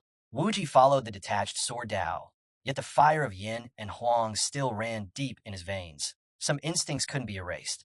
"Jian Chengchun carries our future," he said quietly. "He's the hope of Great Xia. It's your job now to keep him alive." For the first time in a long while, he felt a sense of calm. Leaning back against the railing, he looked out into the distance. "We're taking the long road. First stop, Gobai Desert, about 2,000 li southwest of Mu City." He explained that a strange energy had flared and vanished there. Something foreign, almost like bait. Worse, that's exactly where Jiansheng was headed. Wuji frowned. Why didn't Kuji stop them? Because Jiansheng's old Gu believes the boy needs obstacles. Even pain. He's holding more cards than anyone realizes. He won't fall that easily. He exhaled. We're to follow, not intervene. That's the old Gu's wish. Wuji's brow tightened. What? The old man closed his eyes and smiled faintly. Some truths are better left unsaid. Elsewhere, Jian Chengchun was already deep in the Gobai Desert. He was alert. The woman he was chasing was ridiculously fast. Since breaking from base, she'd shifted direction 3 times. And now, in this barren wasteland, she'd disappeared without a trace. Gone. Not even a flicker of aura remained. Not even the eye of the void could track her. Something was off. Without delay, Jian Cheng summoned Zayakin to foresee the next 30 seconds. Resting atop the ancestral tree, Zayakin complied without question. Jian Cheng closed his eyes. In the vision, he was surrounded. Multiple enemies closed in. One of them, an A-transformed warrior. But there was more. A barrier. Sealed from the outside. Perfect. Inside, he could go all out without holding back. Far above, hidden among the cliffs, the knight and her squad watched his every move. Quanzi turned to Decius. Why is he standing still? Think he sensed us? She asked, uncertain. Decius shook his head. No way. If he did, he'd be gone by now. Still, Jiansheng's hesitation showed he was suspicious. He wasn't taking another step. They were right on the edge of the sacred light refraction zone. One step in, and everything would be exposed. But if they rushed him now, the light would strip them bare. Just as Decius weighed his next move, a sudden surge of power burst across the horizon. Reinforcements had arrived. Ding Chunxiu, Nangong Yin, and the others. Ding called out from below, his voice sharp. It's a trap. Don't move. Hold on, we're coming. Jian Cheng stood firm, eyes narrowing. He knew this was an ambush. But as for Ding Chunxiu's group, they didn't feel like enemies. He glanced at the glowing edge of the refraction barrier. Then, slowly, he extended his hand toward it. His gaze steeled. He couldn't let them get caught in this. He had to end it himself. Without a word, he stepped through into the mirror realm. The barrier snapped shut behind him. Ding Chunxiu and the others froze, stunned. They thought he'd mistaken them for the enemy. Before they could call out, it was too late. They rushed to the boundary, but the seal was already closed. Ding Chunxiu lowered his head. We'll have to wait and believe in him. Inside the mirror realm, Jian Cheng faced his enemies head-on. Decius sneered. What an idiot. Walked into a trap just to save a few strangers. And now that the seal's shut, there's no one coming to help. Jian Cheng's stare turned icy. Enough talk. If you're going to fight, then show yourselves. But the assassins only laughed in the shadows. We're killers, one of them replied. Rule number 1, never reveal your face. Jian Cheng's voice dropped, sharp as a blade. If you won't come out, don't blame me for dragging you out myself. In a heartbeat, a swarm of insects burst from his body, tearing through the battlefield. The illusions collapsed under their sweep. Concealment tricks meant nothing inside the sealed space. The barrier blocked outsiders, but within, their masks were useless. From a distance, Kato EI raised her flute, channeling the power of the 9 miasma wing insects. Strike now, she barked at her team. Without those bugs, he's finished. Inside his mind, Little Nine's voice echoed. They're seizing control of the swarm. Jian Chung locked eyes on her. Quit faking, he said coolly. You're already losing your grip. Kato EI clenched her jaw, trying to maintain control. She couldn't destroy the insects outright. All she could do was redirect them, force them toward Jian Chung until they detonated. If they reached him, it would all end in one burst. But Jian Chung didn't flinch. His body pulsed, and suddenly a tidal wave of insects erupted, tens of millions strong. He smirked. You thought that was all I had? Guess your info's garbage. Kato EI's face twisted with fear. There were too many. She couldn't manipulate them anymore. Control was slipping fast. Then from above, black blades of energy rained down. Jian Chung lifted his arm, deflecting the blow. But something was off. This attack wasn't just physical. It was aimed at his body and soul alike. Eyes flashing, Jian Chung unleashed the strength of the divine elephant body. He called on the ancient tree. Let's finish this. Enemies poured out from the shadows, surrounding him, but he was already moving. He summoned the eternal domain of the god of thunder. Above him, a giant eye materialized in the sky, and a surge of lightning crashed down. Yunjin moved instantly, raising her crystal orb to absorb the thunder's force. Jian Chung narrowed his gaze. These people weren't improvising. They came ready. His grip tightened. A flicker of excitement danced in his eyes. Let's see how you handle the spear of the god of the underworld. But before he could strike, a monk stepped forward, radiating golden light. With a single breath, he could become Buddha or demon. He glared at Jian Chung. My disciples died to bring hell's protection to this world. From now on, not a trace of dark energy remains. Jian Chung raised the spear, lips curling in amusement. This isn't dark energy. He turned to Zio Jia, the Lord of Hell. Tell me, what comes to mind when you hear hell? Zio's response was blunt. The monk's power won't work on this. Good, Jian Chung said coldly. Then devour him. Without hesitation, Zio Jia lunged at the monk. At first bewildered, the monk's expression hardened as he realized. This wasn't just a spiritual assault. Hell itself was coming for him. He reacted fast, chanting the golden light mantra and casting a radiant shield to block the attack. But Jian Chung wasn't impressed. With a burst of fury, he merged Zio Jia into the spear of the underworld god. The moment the fusion completed, the enhanced spear shattered the monk's barrier and drove straight through his chest. Jian Cheng's arm fully melded with the weapon, but he wasn't stopping there. Next on his list, Yunjin. She barely evaded the next strike, panic creeping into her voice. His thunder's overwhelming me. Hit him now. Meanwhile, the chaotic swarm rushed toward Kato EI, who was already at his limit. I can't hold this back, he yelled. If they go off, we all die. Attack him, hurry. That was the push Decius and the others needed. They charged. Jian Chung turned toward them, distracted just long enough. As the knights closed in, he gave a quick command. Zio Jia disengaged from the spear. Jian Chung stood firm, taking their attacks without flinching. Their blades slammed into him, only to rebound uselessly. Then, a blast of force erupted from his chest, flinging the knights backward and disarming them in an instant. They hit the ground hard, stunned. None of their strikes had even left a mark. They had no idea what kind of monster they were facing. Jian Chung raised his fist, flickering with fire. So this is the famous Temple Knights, he said. 4 centuries ago, you marched on Great Xia and defeated 3 cardinals in their 8th transformation. Then he struck. His fiery punch blazed through one of the knights, vaporizing him on contact. Decius could only watch in shock as the man's horse split in two. This wasn't combat. It was slaughter. Mr. Saito, move. Decius shouted. Suddenly, the air shifted. A strange, heavy presence surged across the field. Jian Cheng's expression darkened. Was this Mr. Sato's curse? He didn't give a chance. He summoned the ancestral tree's power to purge it immediately. Watching from behind a boulder, Mr. Saito froze. It didn't work. Jian Chung shrugged it off like nothing. If Saito couldn't end this in one hit, he might not survive the next.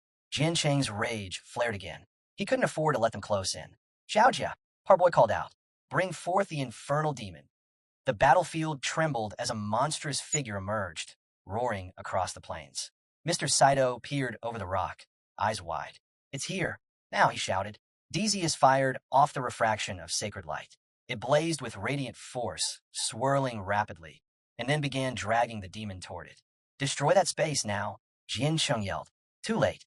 The demon vanished into the light, sealed away completely. Jian Cheng stood motionless. His eyes flared, fists trembling. He'd had enough. He charged forward, unleashing the fist of the divine elephant. His target, the knights. With no time to think, Dezius tossed the mirror of transmutation into the air. A sacred relic, now sacrificed in a desperate gamble. Jian Cheng's fist collided with the mirror. Boom! The shockwave sent him flying backward, knocked away by his own strength. The mirror pulsed, reflecting his attack flawlessly. He studied it for only a second. The flaw was obvious. A direct hit wouldn't work, but its back, wide open. A grin spread across his face. Time to stop holding back. Jian Cheng raised his fist again, calling on the divine elephant's might. And this time, he channeled 6 million red armor beetles into the infernal god's spear. Xiao Jia, mid-swing toward Yun Jin, suddenly stopped. He turned back toward Jian Cheng. Yun Jin stumbled back, finally able to breathe. The spear was gone. Flames danced on Jian Cheng's knuckles once more. Dezius lifted the mirror again, certain Jian Cheng had lost all sense, consumed by his own rage. It's over, Dezius whispered. Jian Cheng struck the mirror again, but this time gently. No power behind it. Dezius frowned, then heard it. A scream. He turned. Too late. Xiao Jia, fully transformed into a spear, had pierced the knights from behind. Dezius froze. Jian Cheng stood calmly behind them, his eyes glowing, a smirk on his face. We're not done yet, he said. He swung. The spear crushed the mirror from behind, shattering it with a single blow. He knew its secret. The back couldn't reflect. With that, the trap was broken. Jian Cheng exhaled, letting his guard down for just a second. From behind the rocks, Mr. Saito stepped into view. Energy pulsed around him as he studied Jian Cheng closely. He saw it now. The infernal spear structure was directly tied to Jian Cheng's physical body. And at this very moment, Jian Cheng was at his weakest. Suddenly, behind Jian Cheng, a massive skull formed. He turned and froze. There was nothing. No energy. No aura. Only silence. Then the skull vanished. A sudden surge erupted from Jian Cheng's core. His hand moved instinctively. The source of faith had triggered, all on its own. Mr. Sato's eyes widened. He was drenched in sweat. This was unreal. Layer after layer, Jian Cheng never ran out of tricks. Driven by rage, Jian Cheng raised the infernal spear once more. All of this, he growled. You made me waste the trust Jiang placed in me and in the people of Chu Jian Cheng. He threw the spear. It pierced straight through Yun Jin's chest, shattering the crystal ball she held. And with that, the Thunder Domain came roaring back to life. Blood spilled from Yun Jin's lips. Kato Ei acted fast, summoning a barrier to shield himself. Jian Cheng turned his gaze toward him. Little Nine, stop holding back. Release every insect you've got. Right now, no food for 3 days if you don't. And forget about that new house. That was all it took. Little Nine didn't hesitate. She unleashed the full swarm. The insects swarmed Kato Ei's barrier, pounding it relentlessly from all directions. Terror flashed across his face as the shield cracked and began to crumble under the pressure. He fumbled for his flute, brought it to his lips, and played, pouring every last ounce of strength into a desperate final melody. This was it, his last stand. But before the insects could break through, Mr. Saito appeared behind Jian Cheng. His hands joined, channeling a strange, shifting force that pulsed through the battlefield. Destiny moves quickly, he said. Even the strongest fall when they rely on the same tricks. Jian Cheng turned, eyes locking with his. This wasn't over. Not even close. He called out to Zayakin, still sitting quietly beside the ancestral tree. Zayakin met his gaze and gave a slow nod. The skull Saito had summoned gaped wide, unleashing a blinding light as its eyes blazed with fury. Jiang locked onto it, his gaze unwavering. With a sharp motion, he activated his lightning technique. His body flickered and morphed into pure electricity. Without wasting a moment, Jiang called forth the ancestral tree, entrusting it with the task of dispelling the curse. The tree manifested with a burst of overwhelming energy, its power rippling outward in waves. Sato's expression twisted in disbelief and fury the moment he recognized the tree. His fists clenched tightly, His strongest move had just been effortlessly avoided by Jiang, and he couldn't understand how. Elsewhere, Little Nine, now in control of the swarm, had already finished off Kato L. His body lay still as the insects consumed him. With a satisfied smile, she reported her victory to Jiang, who couldn't help but acknowledge her efforts with praise. Jiang then raised his hand, summoning the underworld god's spear. With a commanding tone, he ordered Xiao Jia to seize Sato's soul. Obeying, Xiao Jia transformed into the spear, eyes glowing with a sinister light, and hurled himself straight at Saito. But Saito reacted quickly, slipping to the side just in time to evade the strike. His glare never left Jiang. Confusion and rage boiled in his eyes. How was Jiang tracking him so precisely? His concealment technique was supposed to be unmatched. No one should have been able to pinpoint his location. Jiang, still wielding the spear with one hand, raised the other. Thunder sparked to life in his palm. With a cold gaze, he gave Little Nine her next command: release the swarm. She didn't hesitate. A flood of insects surged forward, heading straight for Saito. Meanwhile, outside the barrier, a group of warriors had gathered. Seeing no sign of Jiang, some assumed he had perished. They whispered that he seemed foolish, far from the legend people described. But others disagreed. Jiang still had the 9 miasmal wings. He wasn't out yet, and the fight could still shift in his favor. Still, they knew the enemy had laid a careful trap, accounting for every possible move. Wuji, wearing a solemn look, stared at the barrier. He stated flatly that even if all of them stormed in, there was no promise of making it out alive, let alone Jiang. Despite Jiang's raw talent and his 3-stage transformation, Wuji considered him reckless. In his eyes, Jiang might be a killer on the battlefield, but if he joined the campaign against the 3 foreign islands, he'd only slow them down. With that, Wuji turned away, clearly disappointed. He couldn't understand why God Jiang Wu had placed his trust in someone like Jiang. He ordered everyone to move out, insisting that Jiang wasn't worth the effort. The warriors nodded and began to follow him. Ding Chonk, however, lingered, his eyes locked on the barrier. A deep sadness filled him. He didn't want to leave Jiang behind. But just as they were about to step away, the barrier shattered with a deafening crack. Everyone spun around. Their eyes widened as a cloud of smoke rose from the impact. A figure stepped out from the haze, eyes glowing with a dark, ominous light. The pressure in the air shifted instantly. They all sensed it. This wasn't ordinary power. It was the aura of an awakened being, one who had reached the level of 8 transformations. Wuji's expression turned grim. He drew his sword and shouted for everyone to ready themselves. Ding Chonk did the same, bracing for battle. Across from them, Nangong narrowed her eyes, channeling energy into her hands as anger burned in her gaze. As the smoke cleared, Kato L was revealed, kneeling on the ground, defeated. Standing tall before him was none other than Jiang Chun. Ding Chonk couldn't believe his eyes. He stared in stunned silence. Jiang had handled everything on his own. Nangong Yin's eyes darted between them, filled with confusion. None of it made sense. Just moments earlier, within the barrier, thunder crackled and insects swarmed. Overwhelmed by fear, Kato L dropped to his knees, hands raised in surrender. He begged Jiang to wait. He admitted defeat and apologized. Jiang walked forward with a smile and told him plainly, this was an old technique, and if Kato L thought he could trick his way out, he'd be dead on the spot. Apologies alone weren't enough. Kato L, still trembling, asked what he needed to do. Jiang's eyes sparkled with amusement as he pulled out a scroll. With a calm voice, he explained it was a soul contract. If Kato L wanted to live, he'd have to sign it and become Jiang's servant. Kato L hesitated. Death was one thing, but submission, that was a humiliation no warrior wanted. Jiang stood in a cloud of mist, still smiling. He promised Kato L that if he submitted, he would help him surpass his limits and guide him to the realm of 9 transformations. Kato L was torn. Then, Jiang extended his hand and summoned the Void Stone. Kato L's eyes locked onto it. He instantly recognized its power. It was the key for awakened warriors of Great Xia to ascend. It all came down to understanding the Tao. Before him, a golden door materialized and slowly opened, glowing brilliantly. Kato L reached for it, uncertain if this was the path to ultimate power. Jiang stepped closer, placed a hand on his shoulder, and just like that, the door shut. Kato L stared in horror, realization and despair filling his eyes. And with a curious glance, Jiang could see it clearly. Kato L was desperate for power. He asked him plainly, did he truly want to become his subject? Without the slightest hesitation, Kato L dropped to his knees and pledged loyalty to Jiang Chun. Jiang summoned the scroll once more and took a moment to think. Then he opened it. Kato L, using his finger, began inscribing his name. The contract was binding.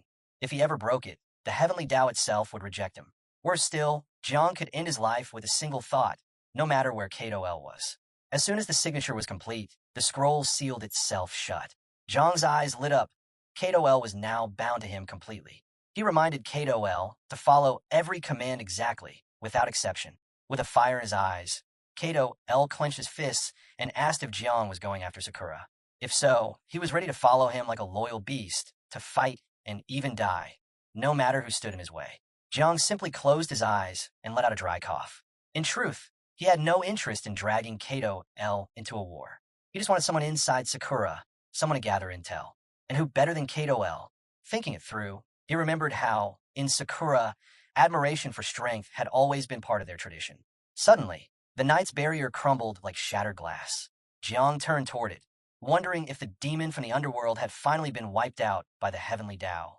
Xiao Jia, now in beetle form, reported calmly.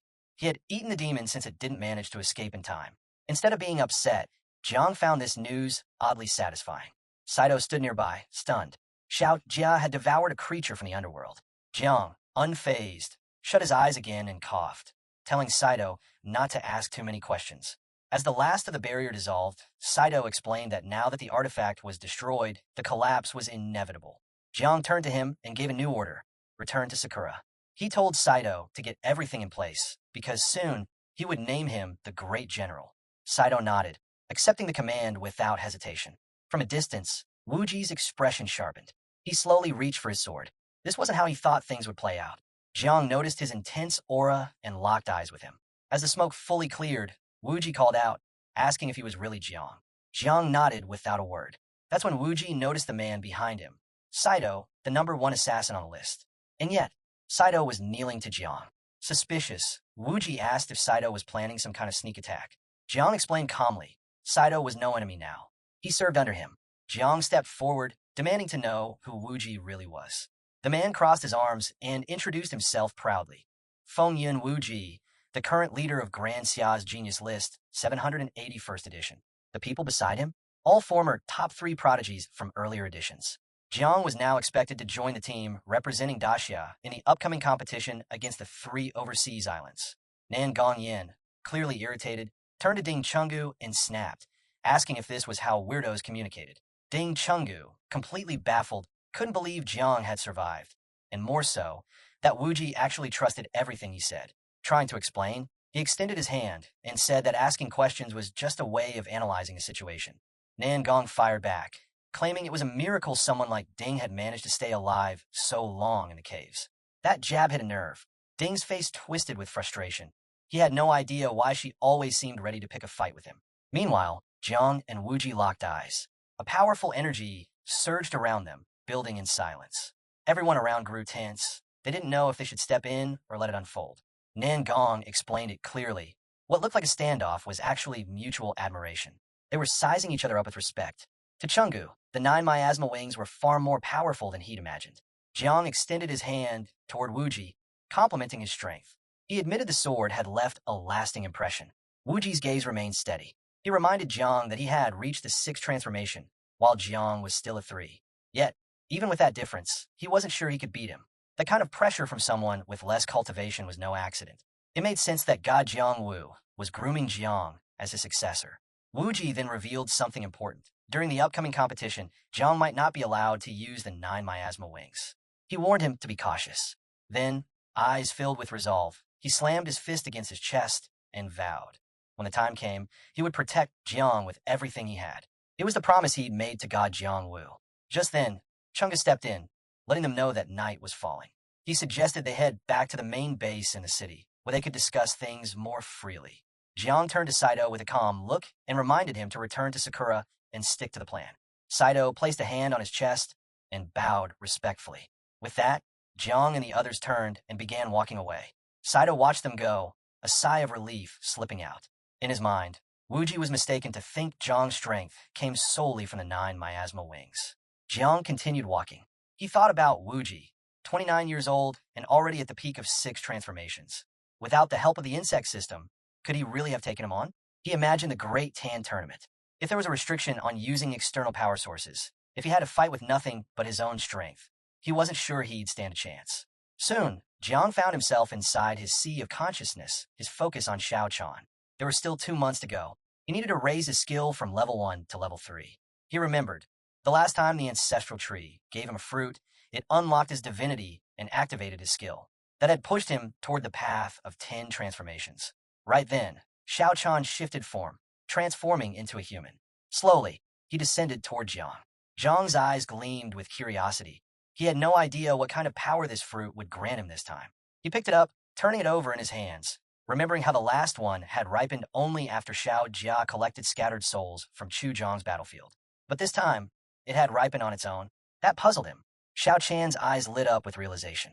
She explained that when Jiang accepted Saito as his subject, the ancestral tree had drawn in all the scattered souls from the surrounding battlefield, enough to fully mature the fruit on its own. Jiang was stunned. He hadn't known the tree could gather souls by itself. Suddenly, Xiao Chan hugged him from behind. With a steady breath, Jiang closed his eyes and activated the fruit. It glowed instantly. The system chimed in. He had unlocked a functional fruit and received a special item, the Steel Faith Seal. Its activation came with a chilling requirement: destroy its god, shatter its spine, and collapse its civilization. This seal wasn't just a tool. It was a brand that could be imprinted on an entire race or class of living beings. Once marked, their very souls would carry a blazing symbol of unwavering faith. No matter their strength, their rebirth, or even generations of offspring, the mark would never fade. They would be eternally loyal to whoever held the seal. Jiang Chun stared at the glowing system window floating before him. He was stunned. It said he now possessed an incredible new power, the ability to completely control an entire species or force. This power bound them at the very soul level. The system explained clearly, no matter how strong the marked individuals became, even if they traveled through time itself, once the Steel Faith Seal marked them, their loyalty to Jiang Chun would last forever. Nothing could break this bond, not even if they died and were reborn, not their children or their children's children. The power of the Steel Faith Seal was absolute and inescapable. Another system message appeared, listing how to activate this power. Jiang Chun read it carefully. To use the seal on a group, he needed to do 3 things: destroy their gods, crush their main strength, and dismantle their entire civilization. Jiang Chun stroked his chin, thinking hard. These conditions are really tough, he admitted to himself. But then he realized, for such an unimaginably powerful ability, something far beyond normal human skills, the difficult conditions actually made sense. He thought about an example: destroying their gods. Like with the people of the 3 overseas islands, that probably means defeating their Lord of Flames. The other requirements, crushing their backbone and dismantling their civilization, still needed more thought. The system asked directly, link the mark of faith? Jiang Chun didn't hesitate. Yes. Instantly, a pitch-black symbol burned itself into the center of his right palm. He held his hand up, examining the strange mark closely. He could feel a faint, pulsing energy radiating from it. Xiao Chan noticed the change immediately.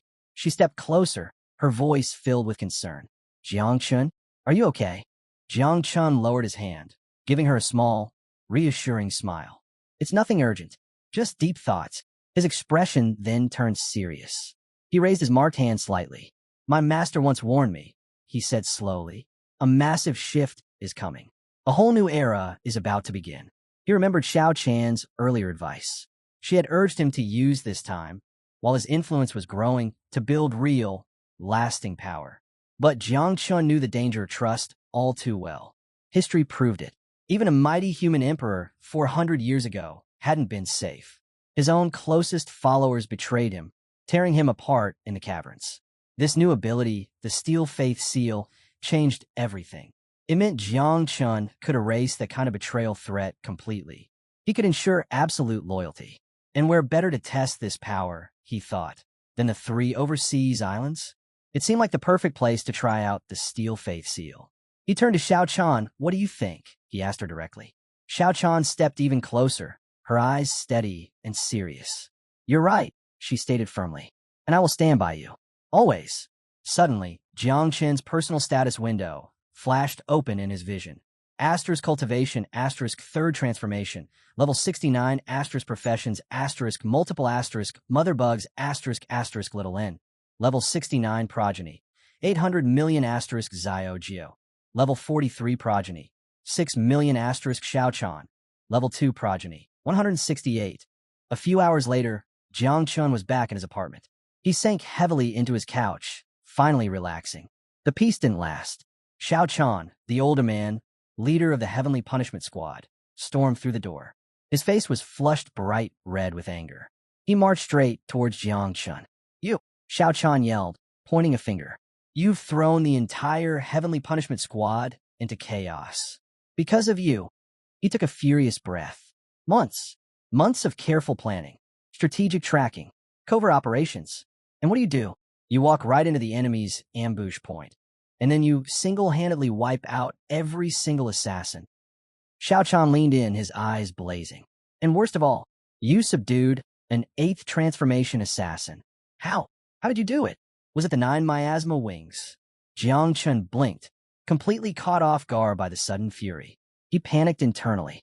After a tense pause, he slowly nodded. Yes, the 9 miasma wings. Xiao Chan's scowl deepened into a thunderous frown. He wasn't buying it.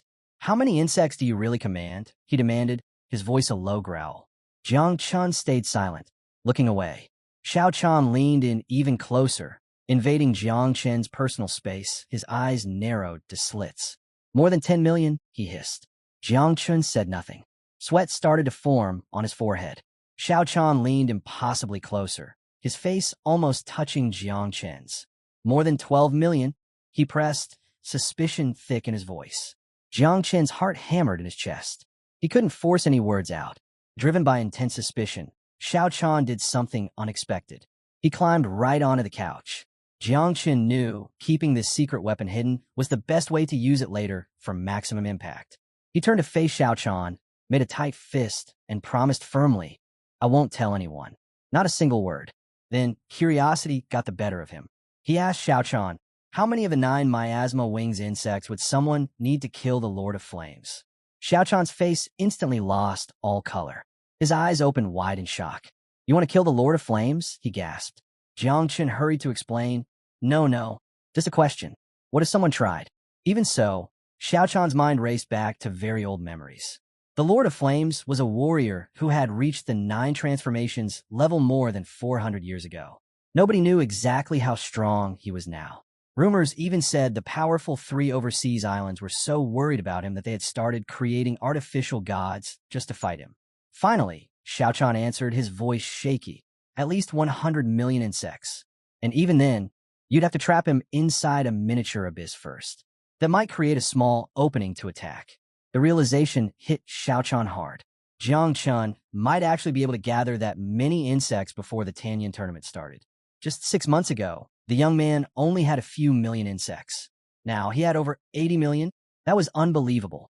Still stunned, Xiao Chan turned back to Jiang Chun. "How did you increase your swarm 10 times? Raising them can't be that easy, right?" Jiang Chun rubbed the back of his head, looking nervous. He admitted, "I used the battlefield. I fed them huge amounts of meat from wild beasts." Xiao Chan just stared. "Just meat? That doesn't sound hard." But Jiang Chun lifted his hand and shook his head. "The problem is the amount needed. Even the bloody Dragon King beast, a gift from the god of sword, wasn't enough. There was so little meat, each insect wouldn't even get 1 bite." Xiao Chan stood up suddenly, an idea sparking. "Use the supreme martial decree," he said. "Mobilize the whole nation to hunt wild beasts for you." Jiang Chen's eyes lit up with hope. "Can I really do that?" Xiao Chan nodded firmly. "Yes, I'll authorize it myself." He knew Jiang Chun couldn't depend only on the 9 miasma wings in the tournament. Every match had 2 rounds. Each side got to pick the rules for 1 round. And for the very first elimination round, the opponent always chose the rules. They would definitely ban any kind of outside help like the insects. Jiang Chun stood up too. He clenched his fist tightly. Quietly, he stepped closer to Xiao Chan, put a hand on his shoulder, and looked straight into his eyes. His gaze was steady and determined. He was ready for the challenge. With a confident smile, Jiang Chun said, "Don't worry. I still have over 2 months left." He explained his plan. Alongside growing his insect army, he would focus intensely on training his own body and strength. Xiao Chan couldn't help feeling proud. His disciple always managed to do more than expected. It was getting late, so Xiao Chan said goodbye and left. Jiang Chun stayed sitting on the sofa. He rested his hand under his chin, thoughtfully scrolling through the glowing system window only he could see. His focus landed on his Supreme Warlord class. It was still only at the first transformation level. He knew he needed to get much stronger for the upcoming tournament. He had to push the Supreme Warlord class to the third transformation, and from there, he would aim for the fourth.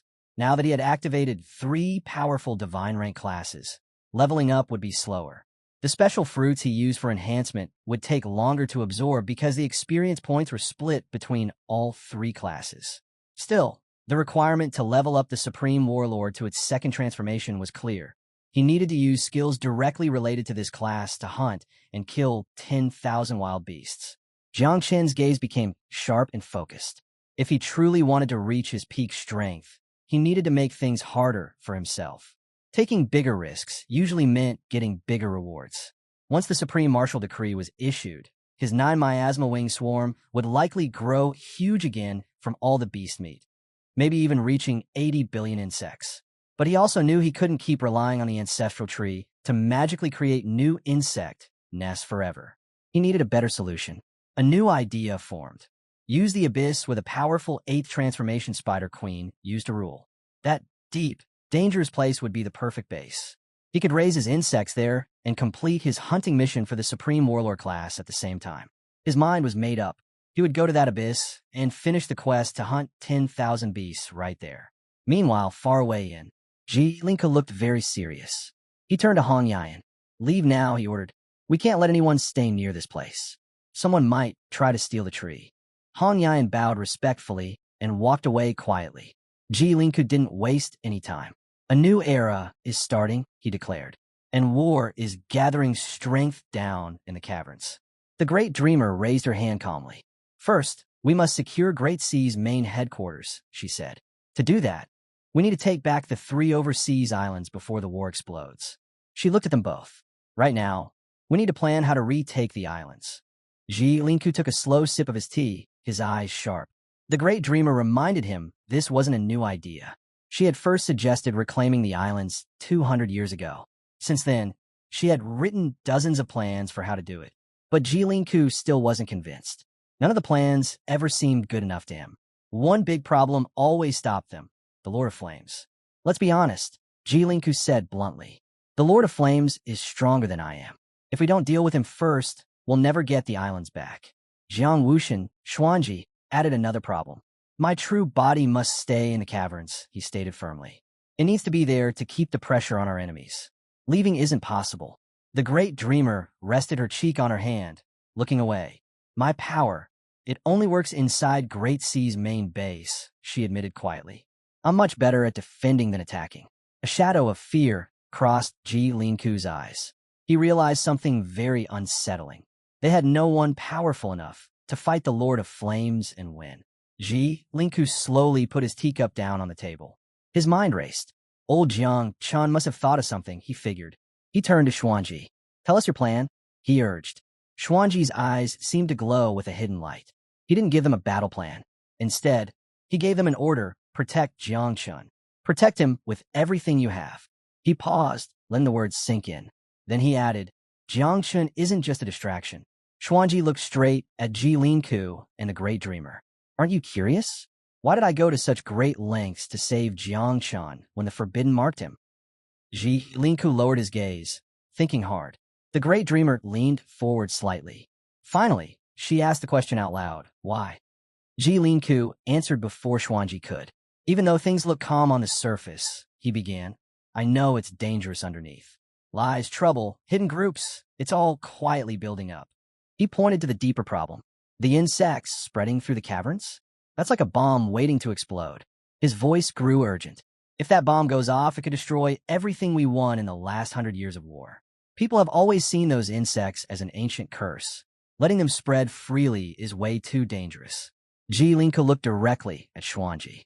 You should order everyone to destroy those insects immediately. He shook his head, truly confused. I don't understand. What could make someone like you, Xuanji, risk everything and handle so much pressure just to protect Jiang Chun? Xuanji met their gaze, his eyes glowing. You are right, he admitted simply. But I can't explain why.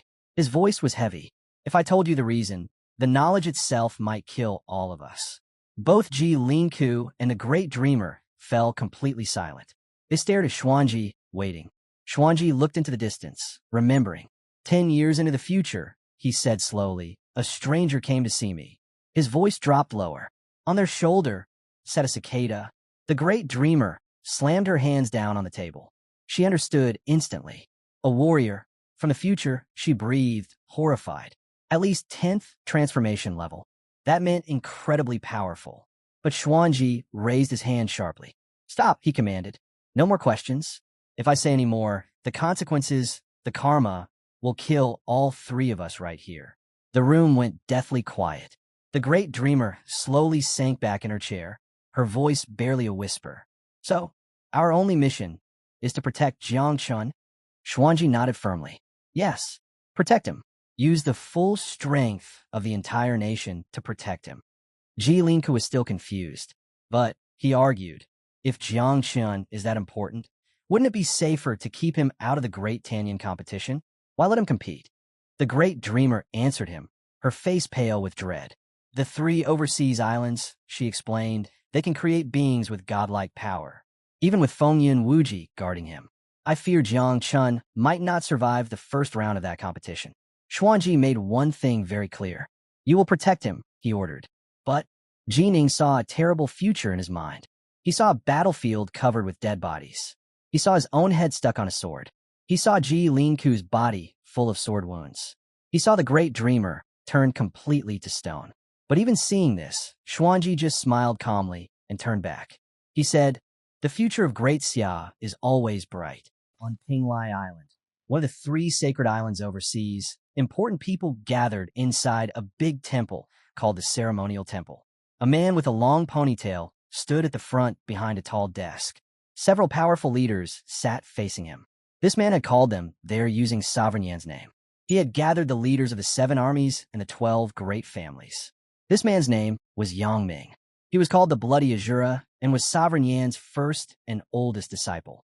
Yang Ming stood calmly with his eyes closed, a small smile on his face. He didn't waste any time talking. We aren't just joining the Great Tanyan tournament to win, he said. We're going to destroy them completely. He looked directly at old Jiang as he said this and smirked. Rumor said that even though Yang Ming was Sovereign Yan's first disciple, he was actually the least talented of them all. Old Jiang turned to the bearded man next to him, confused.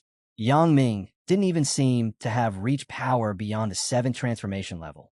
How could someone like that represent Sovereign Yan at such an important meeting? The bearded man looked very nervous. Be quiet, he whispered harshly to old Jiang. Yang Ming almost never appeared in public. Since the Mo family lived far away, they probably didn't know the whole truth. The bearded man remembered clearly. Yang Ming standing over a dead body, holding a sword, surrounded by incredibly powerful energy. Talent didn't matter. Yang Ming was the most frightening of all Sovereign Yan's disciples. 400 years ago, Yang Ming had been the personal bodyguard to the human emperor of Great Sea, and he betrayed him. It was Yang Ming who let warriors from 10,000 different races come down and tear the emperor apart. After that, Yang Ming vanished. Later, he reappeared as a disciple of Sovereign Yan and became his most trusted follower. People knew him as cruel, unshakable, and unforgiving. His reputation as Sovereign Yan's voice was completely true. Now, Yang Ming stood at the desk, pressing his hands flat on its surface. A gentle smile appeared on his lips. The entire room became completely silent. Everyone was shocked. This man was that famous traitor. Suddenly, a wave of heavy, suffocating energy burst from Yang Ming's body. He opened his eyes, looking deadly serious. Does any elder here object to me leading this meeting? He asked. Not one person dared to answer. In fact, they quickly insisted, of course not. They wouldn't dare. Yang Ming relaxed and looked around the hall. Then he gave his real commands. Before the Great Tanyan tournament started, all their spies hidden within Great Xia were to be activated. At the same time, they needed to spread lies and cause confusion. They must twist the image of Great Xia's human emperor, making him look weak, corrupt, and just a puppet of the past. According to Yang Ming, the 3 overseas islands were the true inheritors of Great X's legacy. And during the tournament itself, 3 specific people must be killed. Fengyun Wuji, the sword demon, King Zhenhai, and Jiang Chun. Yang Ming stated this was the direct will of Sovereign Yan. He then asked plainly, "Is that clear?" A loud roar of voices answered him. Some shouted in confusion, others in agreement. Many didn't understand if this tournament was just the start of something bigger. Others felt it was all happening too fast. Old Zhang's face became serious. He narrowed his eyes. Are we really ready to fight back? He asked. After staying silent for so long, haven't our fighting spirits grown cold? He wondered if they were truly prepared. Yang Ming put one hand firmly on the desk. With his other hand, he gestured towards the crowd. His voice turned dark and heavy. A huge change is beginning, he declared. A new age is rising. Over 400 years have passed. Great Xia gave you everything you have. And now, he paused. It's time to pay them back. It's time to collect what Great Xia owes us. Old Jiang stared at Yang Ming, his eyes full of doubt and worry. His voice was low but firm. Even if our strongest fighters are better than the enemies, what about the soldiers and officers in the middle and lower ranks? He argued. If a huge war starts everywhere, I'm not sure we can actually win. We might not be able to hold our ground. He added one more crucial point. Don't forget, Great Xia still has the Great Dreamer. Yang Ming stopped talking. He imagined the powerful leader of the sanctuary, the sovereign. Right now, the sovereign was having tea with the marine tribe. Yang Ming then explained something important. He said that when the big battle happens, the marine tribe will fight with them, not against them. This new partnership would be the start of the great unification, meaning they would unite many forces under one banner. But he had more news. Yang Ming announced that for the upcoming Great Tinyan tournament, the marine tribe would send its very best young fighters. These top fighters would represent the Three Islands Alliance in the competition. Yang Ming smiled again. He lifted his hand, and a glowing system screen appeared. Floating inside the screen were three symbols. One looked like an eye, one like a hand, and one like a heart. He explained that there were still 2 months left before the tournament. To make absolutely sure they won, the sanctuary planned to give these special powers to its chosen fighters. These powers were called Asterisk the Divine Eye, Asterisk the Divine Hand, Asterisk the Divine Heart. Yang Ming felt completely confident now. With these powers, he believed the fighters from the Three Islands would easily defeat Great Xia. Meanwhile, far away from all this planning, Tan Lang and Bai Fong were out in the wilderness. They were hunting dangerous monsters. They needed parts from these monsters to help them advance to a higher job class level. Back in Great Xia, things were moving fast. Acting for King Zanhai, Jiang Chun issued a very important command called the Invincible Order. This order was even stronger than the usual national order. It commanded every single job changer across the entire country to start hunting monsters immediately. In a quiet dorm room at an academy, a group of boys was relaxing. Suddenly, the door burst open. A boy with brown hair stood in the doorway. He looked very serious and determined. It's time to hunt monsters, he announced firmly. His friends just stared at him, looking confused and surprised. One friend, still sitting on his bed, frowned. What are you talking about? He asked. We have class this afternoon. Graduation is coming up soon. Getting credits for class is way more important than hunting monsters right now. The brown-haired boy grinned. He pulled out his phone. Jiang Chun just issued the Invincible Order, he said, showing them the screen. This order cancels everything else, even the national order. Every job changer in the whole country has been called to fight. The other boys quickly grabbed their own phones. As they saw the official notifications pouring in, their eyes opened wide in shock. Even their school, the Martial Academy, was fully mobilizing for this hunt. They looked at each other, understanding dawning. Academic credits? Suddenly, those didn't matter at all. Filled with new purpose, they all jumped up. They grabbed their weapons and gear and ran out of the room. They raced through the academy streets with only one goal, to answer the call to hunt. Outside the city walls, the monster hunt had already started. The rules were clear. Killing one level 3 fierce beast earned you 1 merit point. That was double the points you usually got for kills on the battlefield. The Martial Academy sent out another message. The more monsters they killed, the more extra academic credits they would also receive as a reward. On the city outskirts, warriors were already dragging back the bodies of slain beasts. But they quickly noticed something strange. There were way more job changers hunting than there were monsters left near the city. Without wasting any time, they changed direction. They headed toward a place known to be full of monsters, the Howling Cemetery. This time they were going all out. They wanted full credits and the maximum number of merit points possible. A bald man watched the huge wave of hunters moving towards the cemetery. He was stunned by the sheer number and energy of the crowd.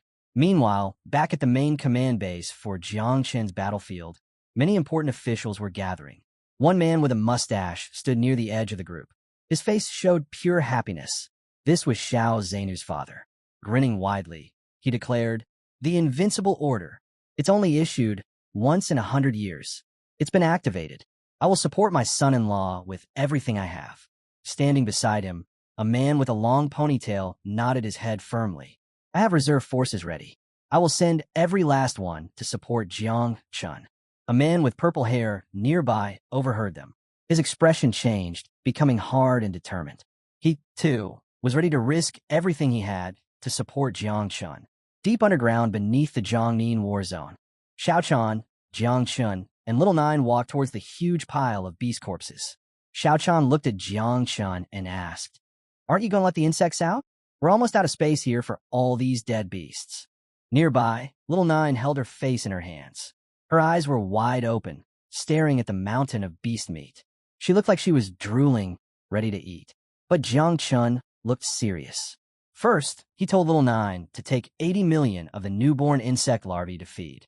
He gave her specific instructions. Focus on feeding the larvae the high-level beasts. Save the weaker, lower-level beasts for the young insects. Little Nine jumped excitedly. "Can't we all go out to eat together? We'd finish much faster," she suggested. Jiang Chun shook his head. "No, that would be too risky. If all the insects appeared at once, it would draw too much attention. Also, all this food wouldn't even be enough to satisfy their hunger if they all ate together." He explained his plan. The insects would eat in groups, one wave after another. This way, they could grow stronger step by step, more carefully. Jiang Chun raised his arm. A swirling, dark portal opened up right in front of him. The swarm of insects began pouring out of the portal. With a simple wave of his hand, Jiang Chun released them completely. They surged forward like a living river, covering the beast corpses and tearing into the meat. Xiao Chan stared, his mouth hanging open in shock. He was looking at way more than 80 million insects, maybe even more than that. He turned to Jiang Chun, a question forming. "After they eat all this, can they make more insects? Can they reproduce again?" Jiang Chun answered flatly, but clearly, no. Not yet. Most of these beasts are low level. For the insects to reproduce, they would need 10 times this amount, maybe even 100 times more. Xiao Chan blinked, surprised by the huge number, but then he started to smile. He watched the insects swarm over the massive corpses, quickly stripping them down to bare bones. Their appetite was truly monstrous, but he thought made sense. These were the descendants of the incredibly powerful 9 miasma wings insects. Feeding them was never going to be easy. The fact that they could survive and grow on regular beast meat was actually a good thing, a blessing. Plus, with the whole nation hunting beasts nonstop, gathering 10 or even 100 times more food wasn't impossible. Xiao Chan calculated in his head. He figured that within a month, they could get enough. Then the swarm would be ready to reproduce again. Jiang Chun turned toward Xiao Chan, calm and focused. "When the 9 miasma wings reproduce next time, I won't be taking them," he stated. His body simply couldn't hold any more insects. His plan was different. Let the new insects spread out across Abyssal Land. He wanted to turn Abyssal Land into the future home, the central nest for their entire swarm. Xiao Chan looked calm too and offered a simple solution. "Then we just need to send our soldiers into Abyssal Land to manage them." As more insects crawled out from Jiang Chen's hand, he stood firm. "This time, I want to go into Abyssal Land myself."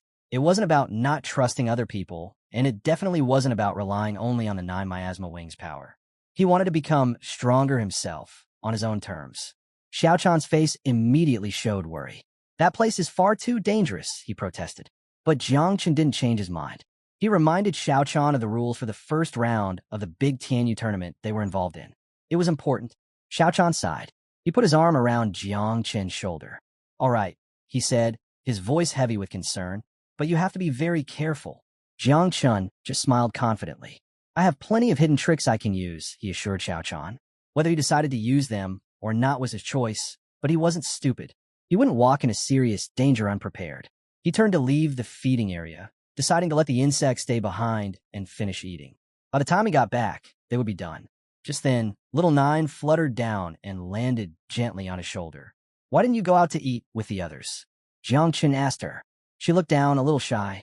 "I didn't want to stay here by myself," she admitted. "I want to go with you. I can still eat later if I'm with you anyway." She trusted she wouldn't go hungry near Jiang Chun.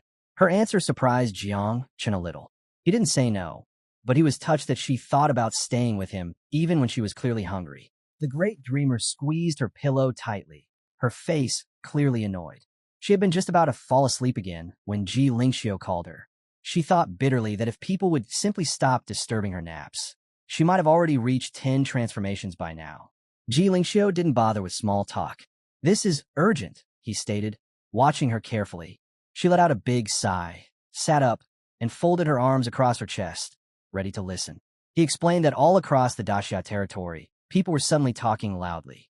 They were having wild discussions about the Tianyu tournament. Some people were even connecting the tournament to the old injustice involving Yan Wang. These voices were claiming that the three islands were actually the rightful heirs. The great dreamer narrowed her eyes. This wasn't just about a tournament anymore.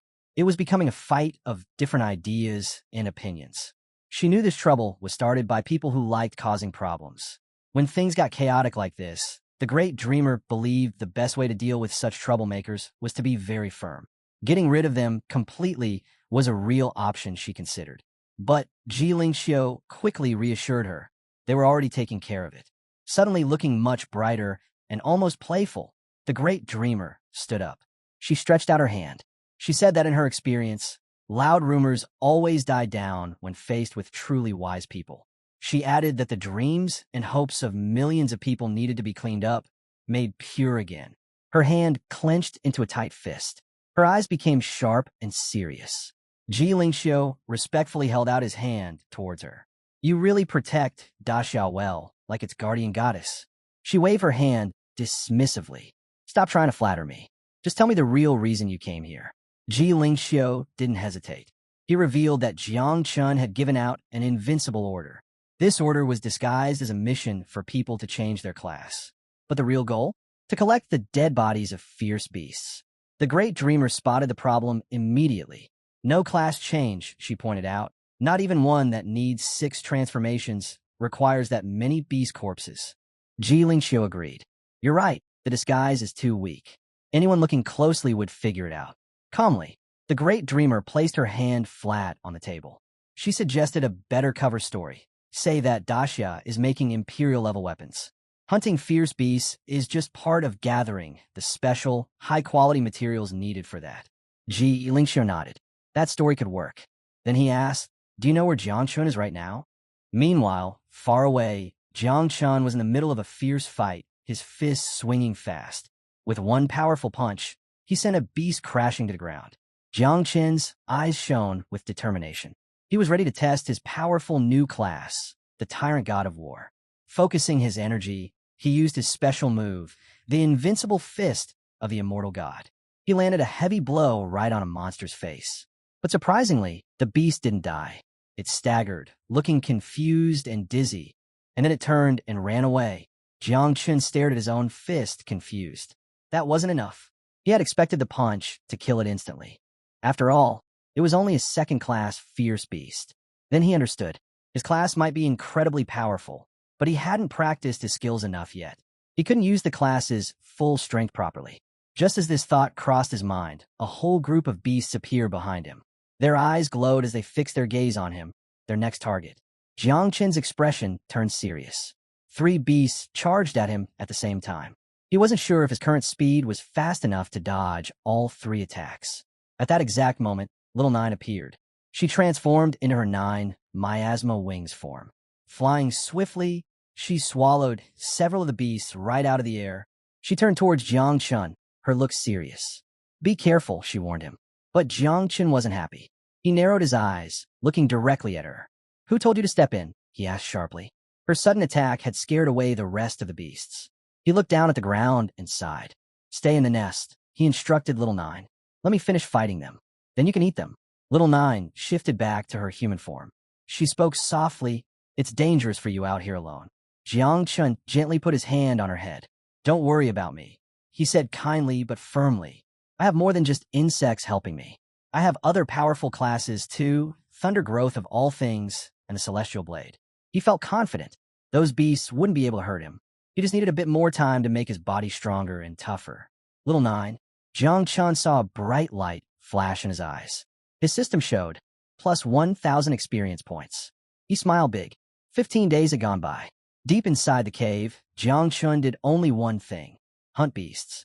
He killed 998 fierce beasts in total. He stood on a pile of dead beasts. He breathed out slowly and stretched his arms. His muscles hurt. He had all the experience he needed now. Next, he had to finish his special task to advance his class. The task said, kill 10 level 3 fierce beasts in 3 hours. No mistakes allowed. But first, dinner time. Jiang Chun lit a small fire. He roasted some meat. He held a juicy drumstick in one hand. With his other hand, he reached into a glowing portal nearby. He stayed calm. He thought things through. No need to rush. First, eat well. Then sleep deeply. He gave little Nine full permission. She could hunt and eat any beast level 3 or lower in the earth abyss. Little Nine popped onto his shoulder.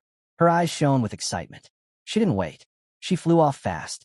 She released her nest of insects. The bugs swarmed the weaker beasts below. Soon, the task was done. Success. 2 months later, Jiang Chun explored a new area. He saw something huge. A monster shaped like a giant scorpion stood tall. Its cold eyes stared at Jiang Chun. It raised its poisoned stinger, ready to strike. Jiang Chun smiled. A level 6 beast. At last, the scorpion attacked. Jiang Chun moved quick. He jumped sideways just in time. The beast tried again. Jiang Chun kept away. The scorpion's tail smashed the ground where he'd been standing. Jiang Chun watched from a distance. The poison looked deadly. It happened. As the scorpion pulled its stinger from the dirt, Jiang Chun acted. He dashed in from his side, fast and strong. He slammed his invincible fist punch into the beast's side. The power threw the scorpion backward. The beast got angry. It whipped its tail high. It shot out a cloud of poison mist. Jiang Chun dropped low. He pressed one hand to the ground. He rolled fast to the side. He barely escaped the poison. He checked the air, thick and dangerous. That poison wasn't just deadly. It was vicious. Time to finish this. He activated God of War transformation. Red energy exploded around him. His shirt ripped apart from the force. He didn't care. This was his chance to test his new strength. The scorpion attacked again. Its stinger shot forward. But this time, Jiang Chun didn't dodge. He blocked it with his bare fist. Then he punched back. His fist crushed the stinger into pieces. Jiang Chun laughed. What good are you now? The beast panicked. It turned to run away. But Jiang Chun was already in the air. His voice rang out too late. Energy surged around Jiang Chun. He shot down like a rock at the fleeing beast.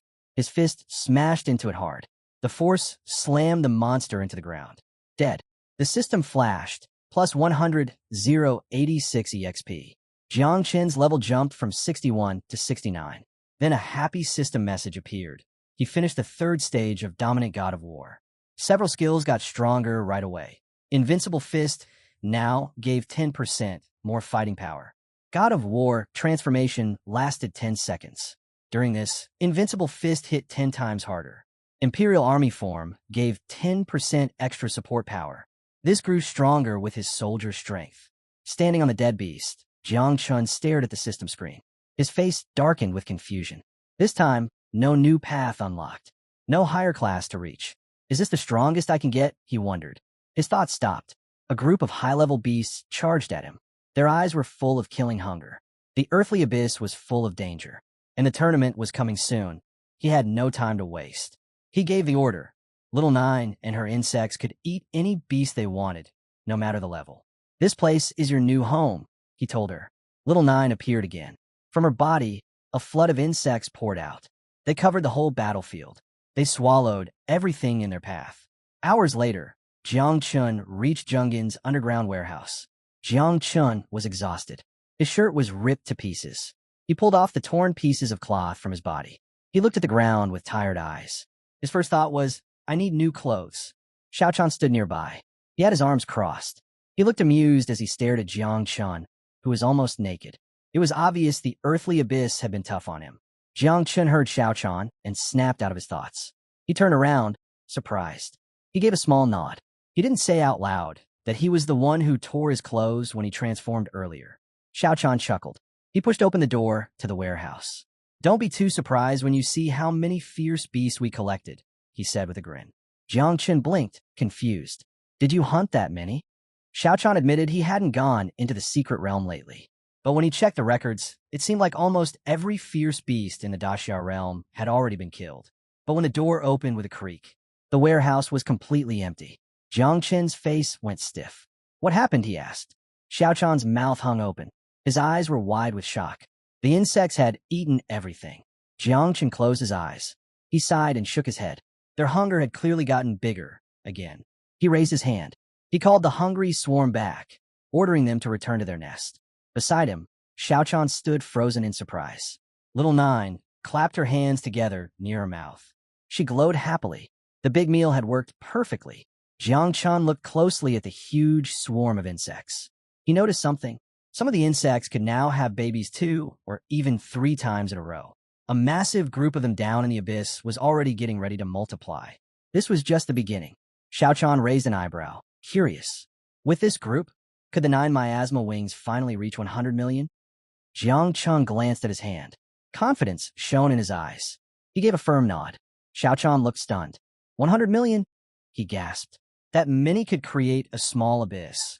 One powerful enough to fight the Lord of Flames himself. But Jiang Chen wasn't done. He explained that with the blessing of evolution toward complexity, the number of insects could multiply 100 times over. His swarm wouldn't stop at 100 million. It could go much, much higher. As the insects kept tearing into the remaining beast corpses, Jiang Chen made a choice. For this big round of making more insects, he needed to go back to the earthly abyss. He turned to his master, Xiao Chan. I need your help.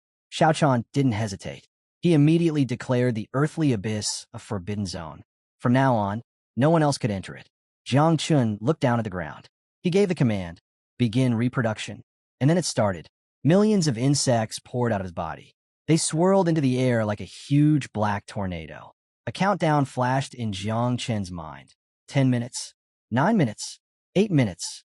When the countdown dropped to 3 minutes, a strange feeling rushed through him. Jiang Chen raised a hand to his face. His eyes burned with intense energy. Suddenly, a voice echoed inside his head.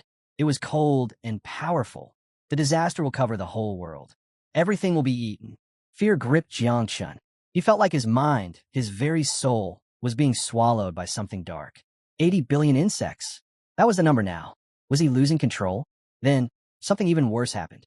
An unknown force started eating away at the ancestral tree. Xiao Chan sat on one of its branches.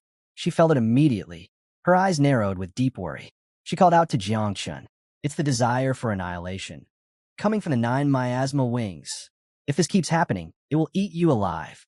Only little 9 can control it now. Jiang Chen's body began to shake. His vision got blurry. His strength failed him. He collapsed to his knees. He clutched his chest with his hand. Little 9, he gasped. And she answered. Little 9 appeared above him. Her gaze was sharp. Her wings spread wide. She flew high into the sky. She activated her skill, Abyss Concentration. With her arms stretched out, she focused on every single insect. She commanded them. She controlled them. Meanwhile, Jiang Chun lay on the ground, breathing heavily. Xiao Chan and Xiao Chan appeared beside him. They each put a hand on his shoulders. Their faces were tight with worry. Jiang Chun pressed his palm against the earth. He struggled to catch his breath. The power of the abyss was too strong. It was hashtag Jiang Chen's 80 billion insect army. Jiang Chun felt a pressure unlike anything before, worse than the 9 transformations. Then, his system announced, reproduction complete. Total swarm size, 80 billion insects, asterisk. Slowly, Jiang Chun stood up. He looked at his hand and gave a mental command. Asterisk. All elite insects return to the nest immediately. The rest of the swarm, head straight to the earthly abyss. Continue the purge. Do not retreat unless I give the order. Asterisk. Excitement flooded through him. He touched his neck, a deeply satisfied smile spreading across his face. 80 billion. That was more than enough to wipe out Emperor Yin and crush the 3 foreign islands completely. Meanwhile, violent tremors shook the ground at Jiang Chen's main base. Xiao Chan and Duanfang froze, alarm flashing across their faces. The rumbling grew louder and louder, becoming deafening. What's happening? Duanfang yelled over the noise. The earth shook beneath their feet. Instinctively, they both knew this wasn't a natural earthquake. Jiang Chun was behind it, and whatever he was doing, it was massive. Back near the abyss entrance, the sudden violent eruption of the 9 miasma wings caused widespread panic at the base camp. Duanfang's face went pale. Has he lost control of the insects? Fear filled his eyes as he turned to old Gu. What's going on? He demanded. We need help. Call Giant Chin right away. Xiaochan, however, stayed calm. Without saying a word, he drew his sword. His eyes focused sharply as he drove the blade deep into the trembling ground. I'll stay here and protect the base, he stated flatly. You go get help. Duanfang didn't argue. He spun around and ran. A thick, dark mist started rising from the ground. Dense, poisonous, and dangerous. Xiaochan locked onto it. He recognized it. Abyssal aura. The sheer amount confirmed it. The insect numbers had definitely crossed 100 million. He remembered the last jump. From 8 million to 80 million. If it multiplied like that again. 800 million? The thought hit him like a shock. It seemed almost unbelievable. Just then, Ji Lingxiu arrived overhead. With a swift wave of his hand, he cast a powerful, soundproof barrier around the entire city. He descended quickly and landed behind Xiaochan. Talk, he said sharply. How many insects does Jiang Chun control now? Even Ji Lingxiu, one of the strongest cultivators, felt disturbed by the violent tremors shaking the earth. Xiaochan stayed silent, his eyes fixed on the ground, unsure how to answer. Insects began crawling out from under the earth. Then, suddenly, the tremors stopped completely. Xiaochan realized something shocking. Jiang Chun had gained total control. He had commanded the entire massive swarm. It was staggering. Ji Lingxiu stepped closer, his expression deadly serious. I need answers. After the Tanian tournament, war between Daxia and the 3 overseas islands is almost certain. And these insects, he lowered his voice, they are one of Daxia's key weapons. If we don't know their status, we can't plan our defense. He stared Xiaochan down. You can't keep this secret any longer. Xiaochan sighed. He rubbed his chin, turned slightly away, and muttered reluctantly. Jiang Chun has roughly 800 million insects. Ji Lingxiu froze. His eyes widened in utter disbelief. 800 million, he whispered, stunned. It's an estimate, Xiaochan replied, still clearly shaken by the number himself. As the two stood in tense silence, a powerful presence approached. Jiang Chun emerged, looking calm and composed. Yet, an intense pressure radiated from him. He greeted his master Xiaochan first. Then his eyes shifted to Ji Lingxiu. I just got back, he said casually. The streets were chaotic. I saw the city's defensive shield is active. What happened? Ji Lingxiu spun around to face him, eyes still wide with shock. Xiaochan stared as Jiang Chun walked calmly towards them. His presence felt overwhelming. There was no wild surge of energy, yet just standing near him made Xiaochan feel his own spirit tremble. An unconscious urge to bow down tugged at him. How? How can he just ask what happened like nothing's wrong? Xiaochan thought. Ji Lingxiu narrowed his eyes. Jiang Chun, do you even understand what destiny rank pressure is? Jiang Chun stood still, genuinely puzzled. He had no idea what destiny rank pressure meant. As wind swirled around them, Ji Lingxiu explained, it's a kind of natural force exerted without actively using any energy. Your mere presence, your existence itself, creates a suppression that overwhelms others. He paused, his gaze intense. Ji Lingxiu spoke seriously.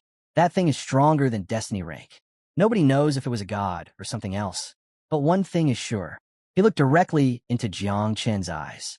400 years ago, when a human emperor died, a being that powerful got involved. A memory flashed in Ji Lingxiu's mind. He saw Jiang Wuxian standing inside a cave during the Chu Jiang Chen beast tide. He saw the war god, full of anger, leading the god slayer army deep into Demon City. Right in their path stood an old man. He wore a ragged cloak and didn't move or speak. The old man lifted one hand. A bright, glowing red mark appeared in the air above his palm. Ji Lingxiu still remembered the deep fear he felt. Just seeing that strange mark appear out of nowhere filled him and the dreamer with terror. It was a fear they couldn't even describe. Hearing this, Jiang Chen's expression became serious and worried. He thought about his 80 billion insects. That was a huge number compared to humans. But deep down in the underground caverns, there were forces much, much stronger than anything he could fight. His insect swarm had a big problem. Most of the insects were still only level 1. Jiang Chen looked thoughtful. He stepped closer to Ji Lingxiu.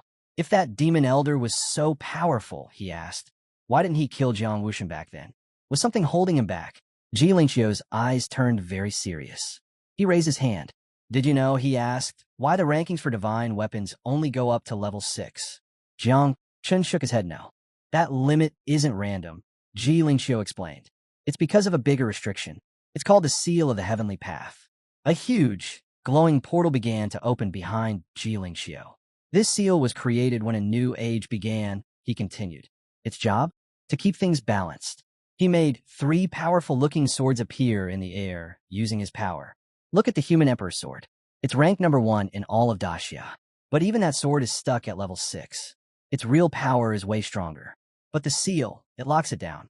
Jiang Chun thought about the great warriors of the past, Jiang Wuxian, Ji Lingxiu himself, and the Great Dreamer. 400 years ago, the seal of the Heavenly Path became fully active. It set a hard limit. Nothing could be stronger than 9 levels. That time period created the strongest people in Daxia's history. The Human Emperor Yinzan, the Sovereign of Fire, and others. Ji Lingxiu turned back to Jiang Chun. That same seal, he said slowly, is what stops beings from the 10th grade underground caverns and higher from interfering. He paused for emphasis. If they try to interfere, the Heavenly Path itself will destroy them. Nearby, Xiaochan turned his head, looking surprised. I haven't even changed jobs yet, he admitted, and I've never heard any of this before. Jiang Chun stayed quiet, thinking hard about everything Ji Lingxiu said. Then, he realized something important. His own system had recently shown a warning. It stopped him from making more insects after the last big group. Now he understood why. It was because of the seal of the Heavenly Path.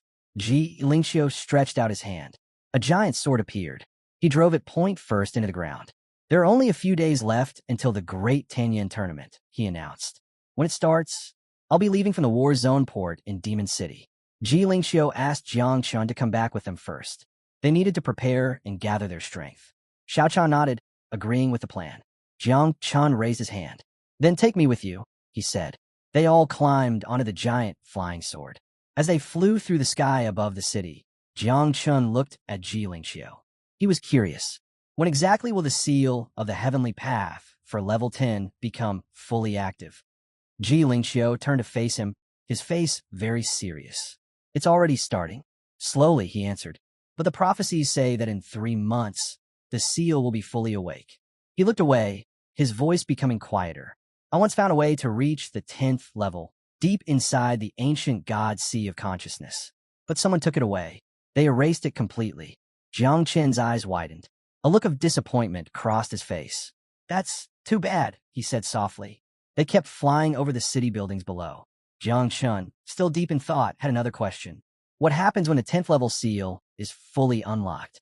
Even Du Qianqian leaned closer, wanting to hear the answer. Ji Lingxiu explained. Once the seal is completely open, the divine source buried deep under Clan will wake up fully. Images of the powerful ancestral tree appeared in their minds. Ji Lingxiu kept explaining. The divine source is a shortcut, a direct way to reach level 10. When the seal breaks, the clan divine source tree will instantly grow 10 special divine fruits. After that, he added, it will produce 1 new fruit every single year. He paused, making sure they understood the warning. Eating one of these fruits gives you a high chance of breaking through to the 10th level. But his voice became serious and lower. The cost is very high. If you use the fruit to reach level 10, you'll be stuck there forever. No more getting stronger. Ever. No one escapes this rule. Sunlight shone on the streets of Demon City as they arrived. A voice called out to Jiang Chun from up ahead. It was Ji Xinhua. She wore bright red clothes. She waved at him happily, a soft smile making her face look friendly. Jiang Chun blinked, surprised. That's Ji Xinhua, he thought. She smiled sweetly back at him, closing her eyes slightly with amusement. But Xiaochan was not happy. He looked very angry and pointed straight at her. Ji Lingxiu, he shouted. Is this the respect the Jai family shows now? Ji Lingxiu stayed calm, his hands behind his back. He replied evenly. Enough, old man. Stop making a scene. Qianqian, try to calm things down. She chuckled and reminded them. The great competition is almost here. There's no harm in relaxing a little. We just need to stay careful. Jiang Chun just covered his face with his hand and stayed quiet. Meanwhile, Xinhua waved goodbye to Xiaochan and smiled. Don't worry, she said playfully. Demon City is my home territory. Nothing bad will happen to Jiang Chun while he's here. Jiang Chun looked at her, still confused. You misunderstood, he said plainly. He's not worried about me. He's worried about you. Do you understand? Xinhua froze. Her eyes opened wide, showing surprise and total confusion. She looked away quickly, feeling flustered and unsure what to say. Jiang Qin's mind was full of questions. Why was she acting like this? Without saying anything else, Xinhua stepped forward. She took a ring and slipped it onto Jiang Qin's finger. This ring holds the divine and demonic blood of the gods, she said softly. My great-grandfather wanted you to have it. Inside the ring was the entire collection of the Jai family's powerful blood resources. Please, she added, take it. Jiang Qin stared at her. A small smile appeared on his lips, but his eyes narrowed slightly as he tried to figure out her motives. He looked down at the ring on his finger, feeling puzzled. Why was she being so incredibly generous? He turned directly to Xinhua and asked in a straightforward way, What's the deal? Why give me all this divine and demonic blood? She clasped her hands together. Her eyes looked straight at him, steady and sincere. There's no trick, she said with a gentle smile. My great-grandfather only said one thing. If you ever have children someday, they should take the Jiang surname. And, she continued, if you have any extra children, maybe let them take the Jai surname instead. Before Jiang Qin could even react or reply, she grabbed his hand and pulled him forward. Come on, we can talk more later, she said, already dragging him along. I want you to meet some new sisters I just became friends with. Jiang Qin blinked, totally caught by surprise. New sisters, he wondered. They walked toward the sleek car. Inside, sitting calmly in the back seat, was a stunningly beautiful woman. A fluffy foxtail rested beside her. Xinhua turned to Jiang Qin, smiling. This is Su Qianqian, she announced. She is the saint of the King Fox tribe from 10,000 B City. Her great-grandfather arranged for her to help you during the Great Tianyan tournament. She's promised, Xinhua added, to take very good care of you. Qianqian's eyes sparkled warmly at Jiang Qin. I've heard many things about you, she said softly. You're younger than I imagined, and even more handsome. Jiang Qin scratched the back of his neck nervously and gave her a small, awkward smile. Suddenly, it made sense to him. He realized, that's why Xinhua has been acting different lately. She made friends with a fox lady. All right, you two. Get in the car, Xinhua said cheerfully, opening the car door with a grin. And just so you know, she added, pointing a playful finger, Qianqian is already at the very peak of the 6th level. She's just as strong as Feng Yun Wuji. She held up one finger to emphasize her point. Everyone knows you're only at the 3rd level right now. Try to compete in the Tianyan tournament like that. She paused. Well, it's going to be very difficult. But hey, she continued with a teasing smile, no pressure. If you can't win, we'll just accept. Qianqian smiled and brushed her tail softly. Let's go to the hotel first, she said. They got into the car. Jiang Qin looked around inside the vehicle. He felt curious. Why are we going to a hotel? He asked. Xuanyue's face turned bright red right away. She looked away, feeling very flustered. She stayed quiet and didn't answer. Qianqian spoke up calmly. We're going to Pinglai Island, she explained. It's one of the 3 overseas islands. At that same time, far away, Sebastian stood on a burned battlefield. He was the top prodigy from the Divine Academy. Hot lava came up to his waist. His back had bad burns. These weren't from the lava. They were from fighting. Above him, huge bird-like beasts flew down. They looked fierce and ready to attack. Their eyes showed they wanted to kill.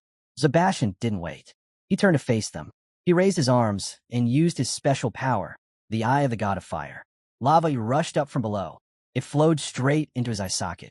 Then he stared hard and used his technique, Fire of Purgatory. A burning beam of pure fire shot from his eye. It cut through the sky and hit the beasts. The beam sliced them all clean in half. Ashy pieces fell around him. Sebastian stood tall and watched them drop. One look, he muttered to himself, and a level 6 beast turns to ash. But he wasn't happy. He was in his 2nd transformation stage, but still only at level 6. He couldn't use the God of Fire's eye full power yet. He knew it would take more time. Still, he felt sure of one thing. For the Tianyan tournament, he would be ready. Sebastian tightened his fists. His eyes burned with determination. Even incomplete, the fire gods, I was like a god's weapon. That was enough for him. And with it, he had a clear goal, to take Jiang Qin's head. From Daxia right into his hands. At the War God Institute, someone arrived at the gravity training room entrance. The door was heavy and reinforced. Inside, the gravity was set to 100 times normal. A battle raged there, A huge rock monster swung its arm at a warrior. The warrior jumped fast and ran along the monster's arm. She sped up, clenched her fist, then spun and kicked the monster hard in the face. Her eyes flashed with fighting spirit. She gathered energy into her fist and jumped again. This time, she combined her skill, Divine Hand, right into her attack.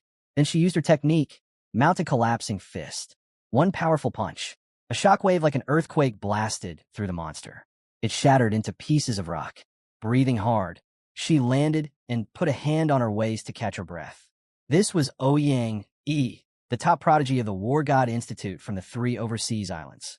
Just then, the thick door opened with a creak. A man in gray clothes walked in, his arms behind his back. "How's the Divine Hand synchronization going?" he asked in a calm voice.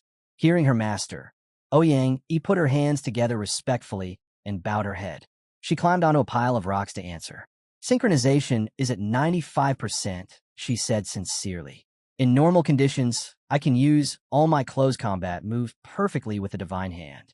But," she added, "my 2 golden level skills still have problems. I haven't mastered the spiritual energy flow yet." Her master watched her quietly. He raised a hand. 95% is amazing, he said. "You're still in a mortal body, wielding a god's arm with only 6 energy transfers? That's incredible by itself. Perfect mastery isn't realistic right now." He smiled and stepped closer. "With your current strength, even a 7-transfer cultivator couldn't beat you in a fair fight." But Ouyang Yi still hesitated. "Master," she asked, "is it true? That rumor about someone in the sanctuary? A 6-transfer who can use 3 divine parts?" The master nodded. "It's true," he said, "and I don't think he's reached his limit yet." Ouyang Yi listened quietly and said nothing more. Her master's eyes turned serious as he remembered that person. He's the first holy son of the sanctuary, the Flame Emperor's pride, the scariest genius across all 3 islands. Yin Wuxia. He pictured Yin Wuxia wrapped in powerful magic. This time, the Flame Emperor sent him for one reason, to make the Dasha team break down and kneel. He continued, "The whole tournament will be broadcast live. I want to see their faces when they realize who they're facing." October 24th, year 739 at Magic City Port, Jiang Chun finally arrived. Guards escorted him as he stepped onto the dock. He looked around at the busy harbor, ready for what came next. Word count, 826. Jiang Chun stepped forward, a happy sparkle in his eyes. All around him, people were waving signs and banners. His name, Jiang Chun, was written everywhere, on banners, signs, and even people's shirts. His biggest fans were there in huge numbers. They proudly shouted that he was the strongest fighter. They believed his famous 9 miasma wings power meant he would easily beat the fighters from the 3 overseas islands. But not everyone agreed. Some fans argued back. "Stop saying things that aren't true," one person said. They pointed out Jiang Chun was only at his 3rd transformation level. His opponents? They were already at the 5th or 6th level. Winning wasn't the point right now, they argued. Just fighting well was enough. Others added that simply showing up for the competition was a victory itself. Why put so much pressure on him? Jiang Chun heard all of this. For a second, he looked confused and unsure. High up on the city wall, Ji Xinyue's father stood with Xiao Chan. The older man watched the noisy crowd below.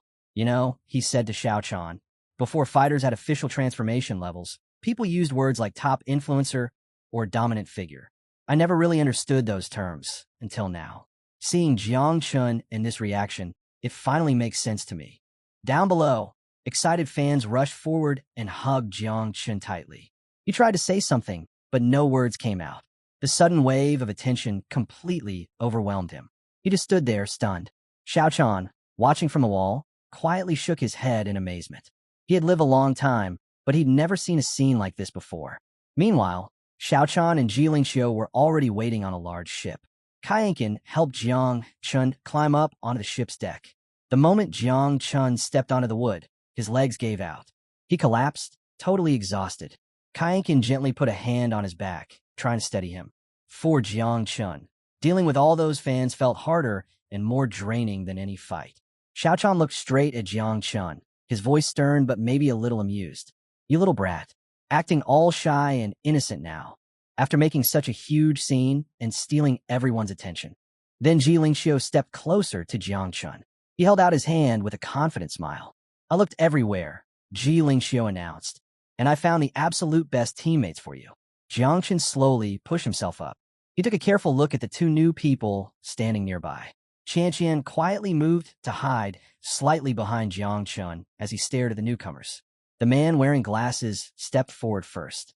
I am Mang Xingshan, he said, head of Heron Academy, 6th-level practitioner, and the supreme sage of Confucianism and Taoism. A soft, gentle light shimmered around him, and faint magic circles briefly appeared at his sides. He adjusted his glasses and grinned. Don't worry about feeling alone anymore. The whole world already knows your name, Jiang Chen. Next, the man with long hair stepped up. I am Jiang Chen Mingqiu, he stated, the top young genius from Wang, also 6th level. I hold the supreme secret of tea. A strong, pulsing energy radiated from him. He gave Jiang Chen a small, serious smile, showing he understood the situation. Qian Qian leaned close to Jiang Chen and whispered very quietly, so only he could hear. One of them really likes to show off. The other one is super serious. Easy to tell them apart. Jiang Chen couldn't help but chuckle softly. You know what, Qian Qian? That actually helps me understand them a lot. He felt a little less tense. He turned back to face Mang Xingshan and Jiang Chen Mingqiu. He gave them a respectful, small bow. I will be in your care during this competition, he said sincerely. Both men smiled warmly and nodded back. We will support you, Mang Xingshan said. We've got your back, added Jiang Chen Mingqiu. Watching this exchange from the side, Xiaochan and Ji Lingxiu exchanged a quick, puzzled glance. They seemed confused about something, but didn't say what. Ji Lingxiu walked over and flopped down onto a nearby couch. He casually rested his head on the couch's armrest. Then he looked directly at Ji Xianyueyu's father, Hong Yin, who was also on the ship. All right, Ji Lingxiu said calmly. Mind explaining exactly how this competition works now? Hong Yin nodded. He lifted his hand, and a bright, magical hologram suddenly lit up the air in front of everyone. It showed an island.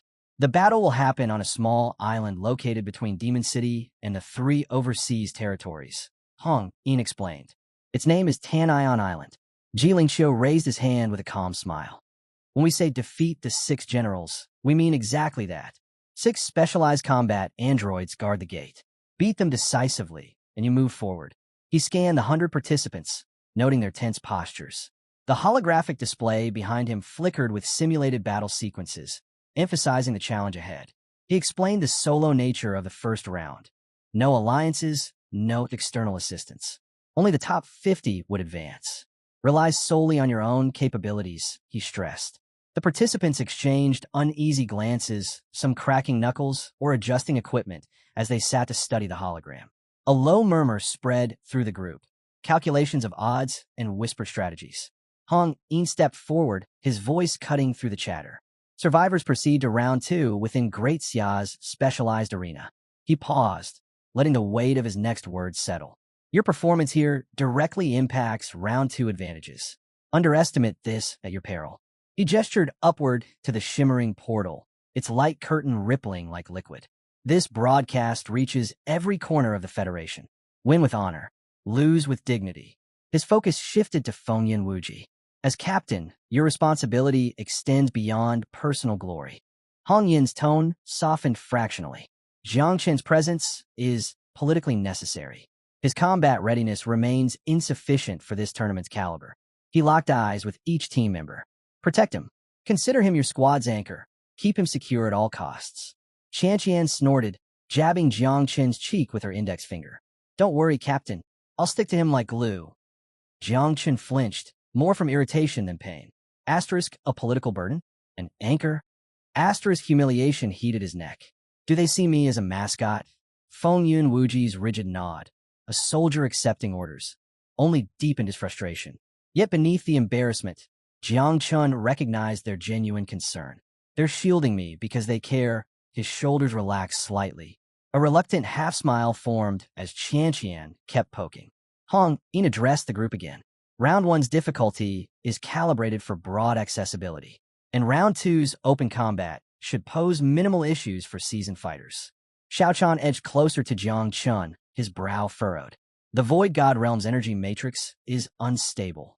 Elemental powers fluctuate wildly. He met his disciple's eyes. Your thunder techniques may fizzle or backfire. Prepare alternatives. Jiang Chen absorbed the warning. Asterisk, No elemental advantage. Just raw skill. Asterisk, he squared his shoulders. Understood. My target is simple. Clear round one. Nothing more. The warship's engines hummed to life, lifting them skyward. Jiang Chun craned his neck, awed by the vessel's scale. It dwarfed their previous captured ship, a floating fortress. Xiaochan noted his reaction. Level 3 divine weapon. Armored plating, retractable artillery bays, a mobile command center. Tan Island materialized on the horizon, its amphitheater of polished stone benches gleaming under the sun.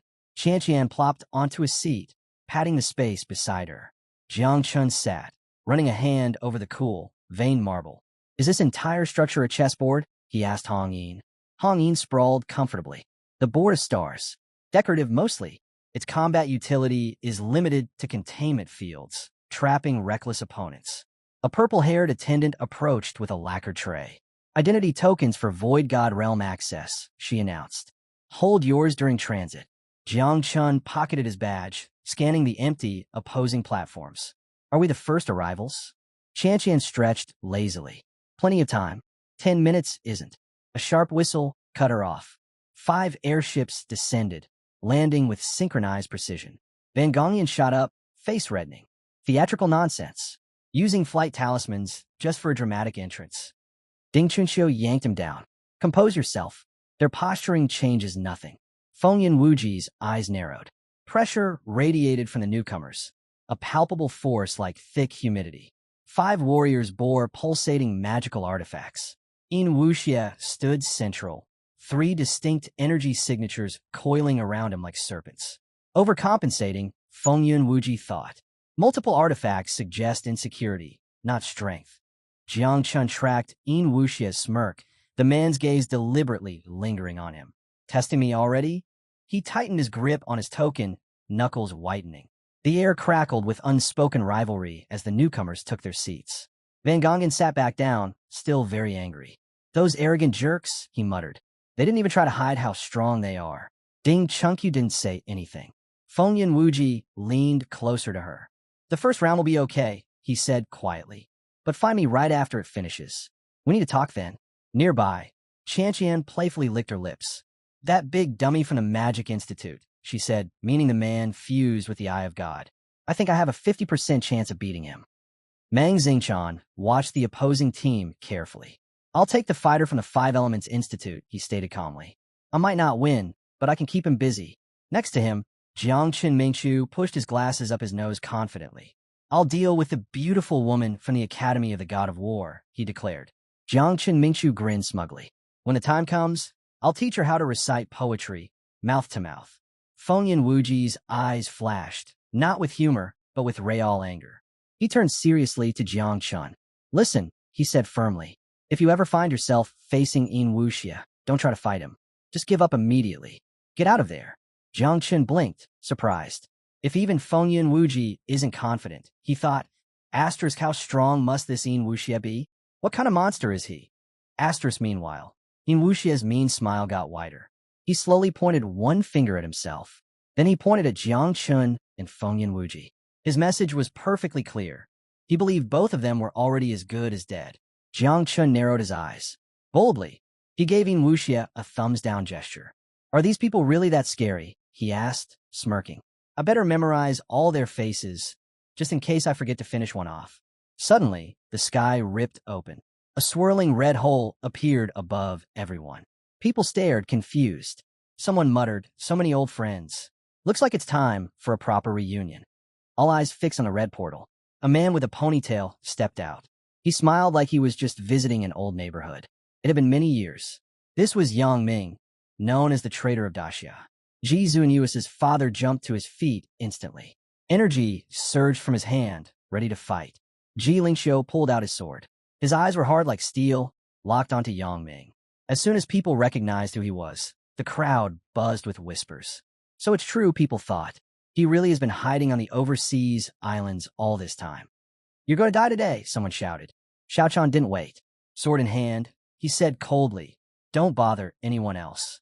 I'll deal with him myself. One strike is all I'll need. Behind Yang Ming, a glowing screen started to appear. He raised his hand and chuckled. No need to get so excited, he said. If you want to catch up with me, Do it after the grand tournament. His smile turned sharp and dangerous.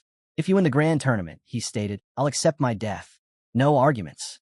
The glowing screen finished forming. Yang Ming pointed at it. This is the virtual god ranking. Everyone will watch the first round happen live through it. He paused, then delivered the bad news. No one is allowed to quit once it starts. Once you begin, you either pass or you die. He clarified there was no time limit, but the last 50 people ranked would be eliminated. No exceptions. Xiao Chan's face turned pale. His eyes widened and his jaw tightened.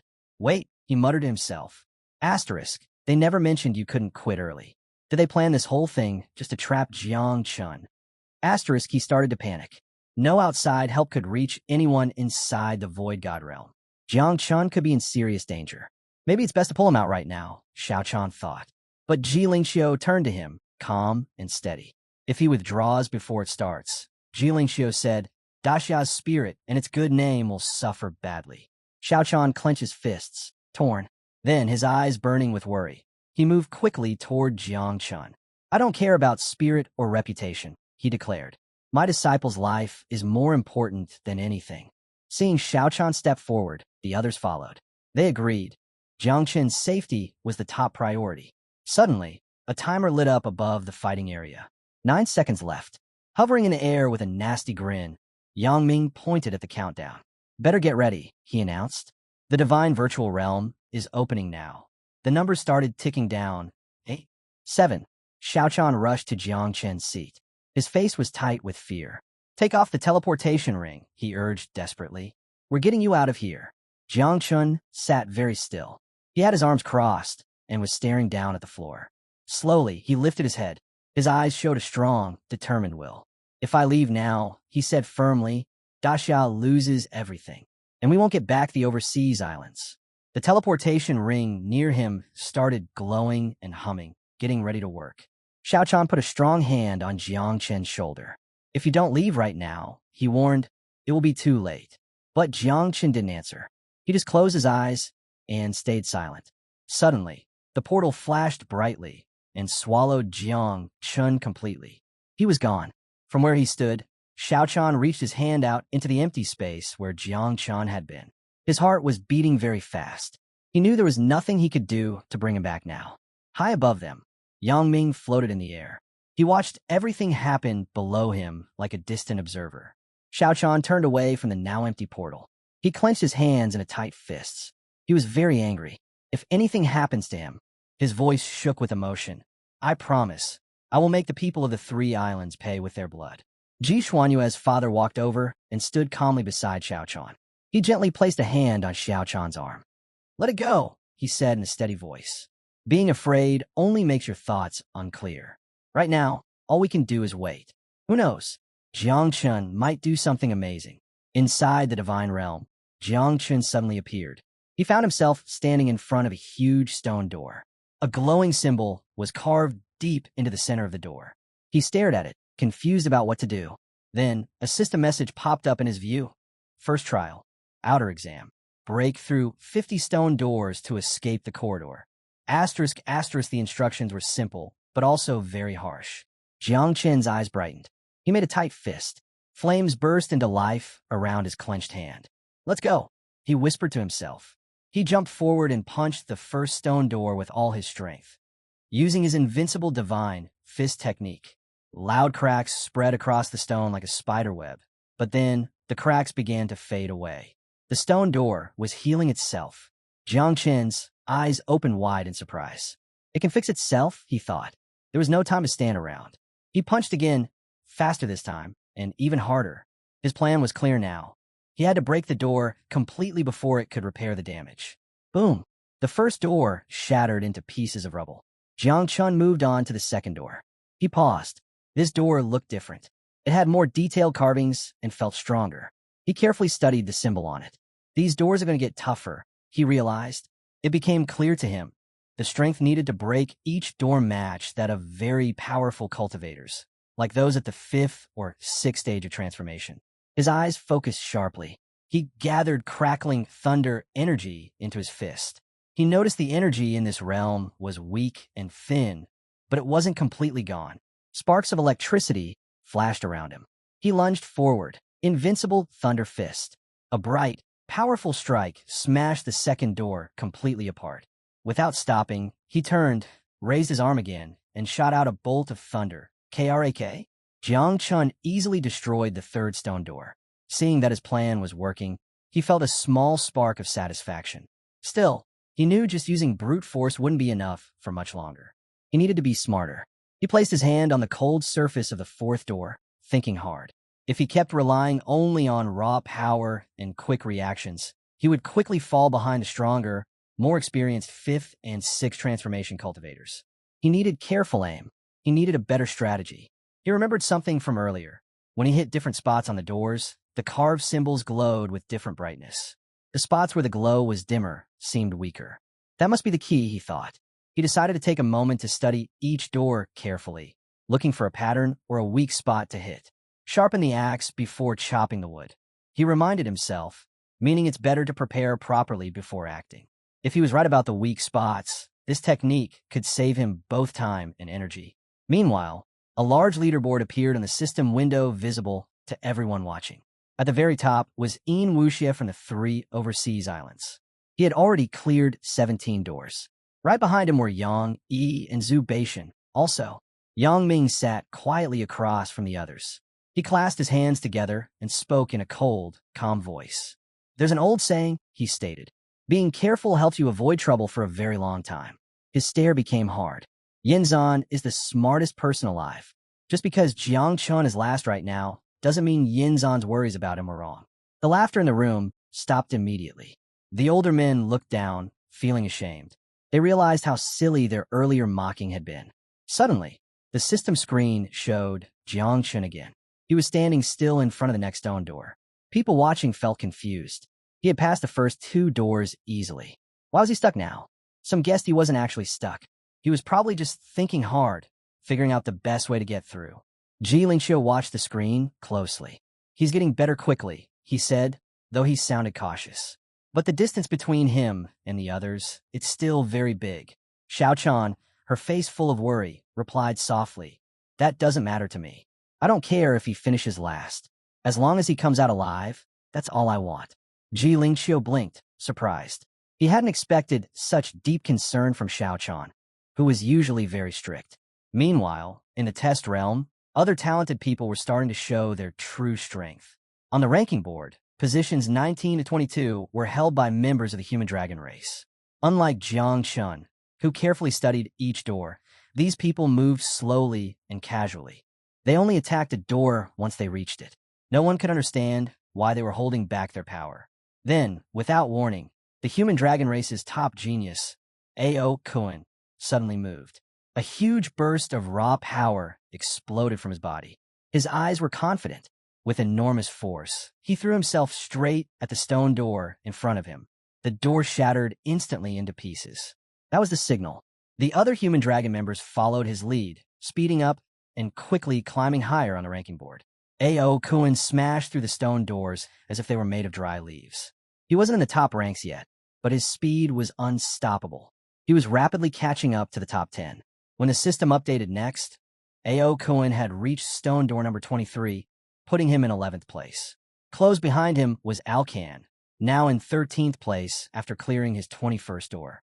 Zhachuan Yu's father stroked his chin thoughtfully. His eyes darkened as he understood. In less than 2 minutes, he muttered, he's already passed Feng Yun Wuji. Even Xiaochan blinked in disbelief, shocked by how fast Ao Kuan was rising. Ji Lingxiu stood with his arms crossed. He said nothing, but his silence spoke volumes. Then, everyone looked back at Jiang Chen's screen. Only trails of lightning were visible. People stared, puzzled. Where had Jiang Chen gone? Suddenly, boom, a flash of bright thunder lit up the system screen. Jiang Chun had shattered another stone door easily. His fist was crackling with electricity. The older men watched carefully. Thunder energy wasn't common in this place. Not nearly enough to break a stone door in one hit. Something else must be happening. Was this a technique to move instantly using thunder? The leaderboard updated. Jiang Chun jumped from rank 51 to 49. He had passed door number 19. Ziku and Yu's father tapped Xiaochan's shoulder. Look again, he urged. Xiaochan blinked and looked up at the board. Her jaw dropped in surprise. Then, A wide smile spread across her face. Jiang Chun was climbing. Fast. He was now in the top 50 and still moving up. Within moments, Jiang Chun reached position 30. Walking down the corridor, he rubbed his wrist. The doors were definitely getting harder to break. Each one took more and more of his energy. He realized something important. He couldn't keep going at this pace for long. He could push himself now, but not forever. And using his ancient god essence? That would knock him out for a week. It wasn't an option. If only I could use the power from the red armored beetle colossus particles, he thought. That would really help. But that wasn't possible inside this test realm. Then, suddenly, he heard a voice inside his mind. It was one of his mother insects, reaching out to him. His eyes widened in shock. Xiaochan. He hadn't expected her to be able to contact him here. It shouldn't have been possible. High above, sitting on the branches of the giant ancestral tree, Xiaochan herself extended her hand. She looked slightly puzzled. Don't joke around, she said gently through their connection. My very being is made. Jiang Chun froze mid-step as the realization hit him. The divine classes your enemies fused into their bodies? They work here. His voice was low, almost a growl. His eyes snapped wide open, the implications crashing over him. Inside his mind space, he mentally kicked himself, frustration sharp and sudden. How could I forget something so fundamental? Divine classes channeled externally were blocked, but those fused directly into the flesh bypassed the restrictions entirely. The power resided within the user, inseparable. Xiaochan dropped lightly from a nearby tree branch, landing without a sound. She nodded once, her expression unervingly calm. Exactly. The red armored beetle colossus can't physically manifest here. The space rejects such large external projections.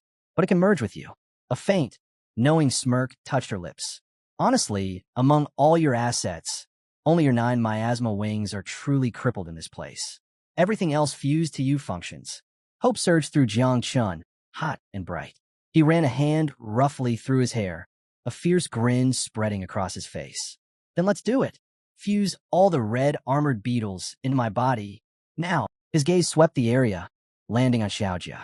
The insect emperor was perched precariously on a lower branch. Thick-framed glasses perched on his nose, deeply engrossed in a heavy, leather-bound book. He didn't even look up.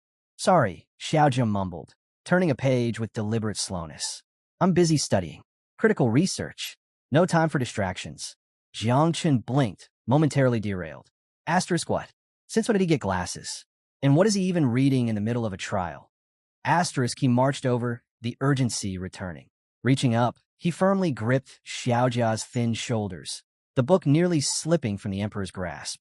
We don't have time for this, Jiang Chun stated, his voice leaving no room for argument. He leaned closer, his gaze intense. Start the fusion. Immediately. When this is over, I swear I'll take you to school myself. Any library, any academy you want. Xiaojia's eyes widened behind the lenses, the promise clearly striking a chord.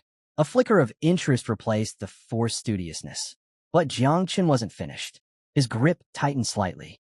Enough talking, he warned, his tone dropping lower, carrying the weight of authority. Do it, or I'll enact the insect race's family punishment right here. You remember the last time? Xiaojia visibly flinched at the threat, his shoulders slumping in defeat. He snapped the book shut with a sigh that was more theatrical than genuine. Fine, fine. Always the bully. The fusion commenced instantly.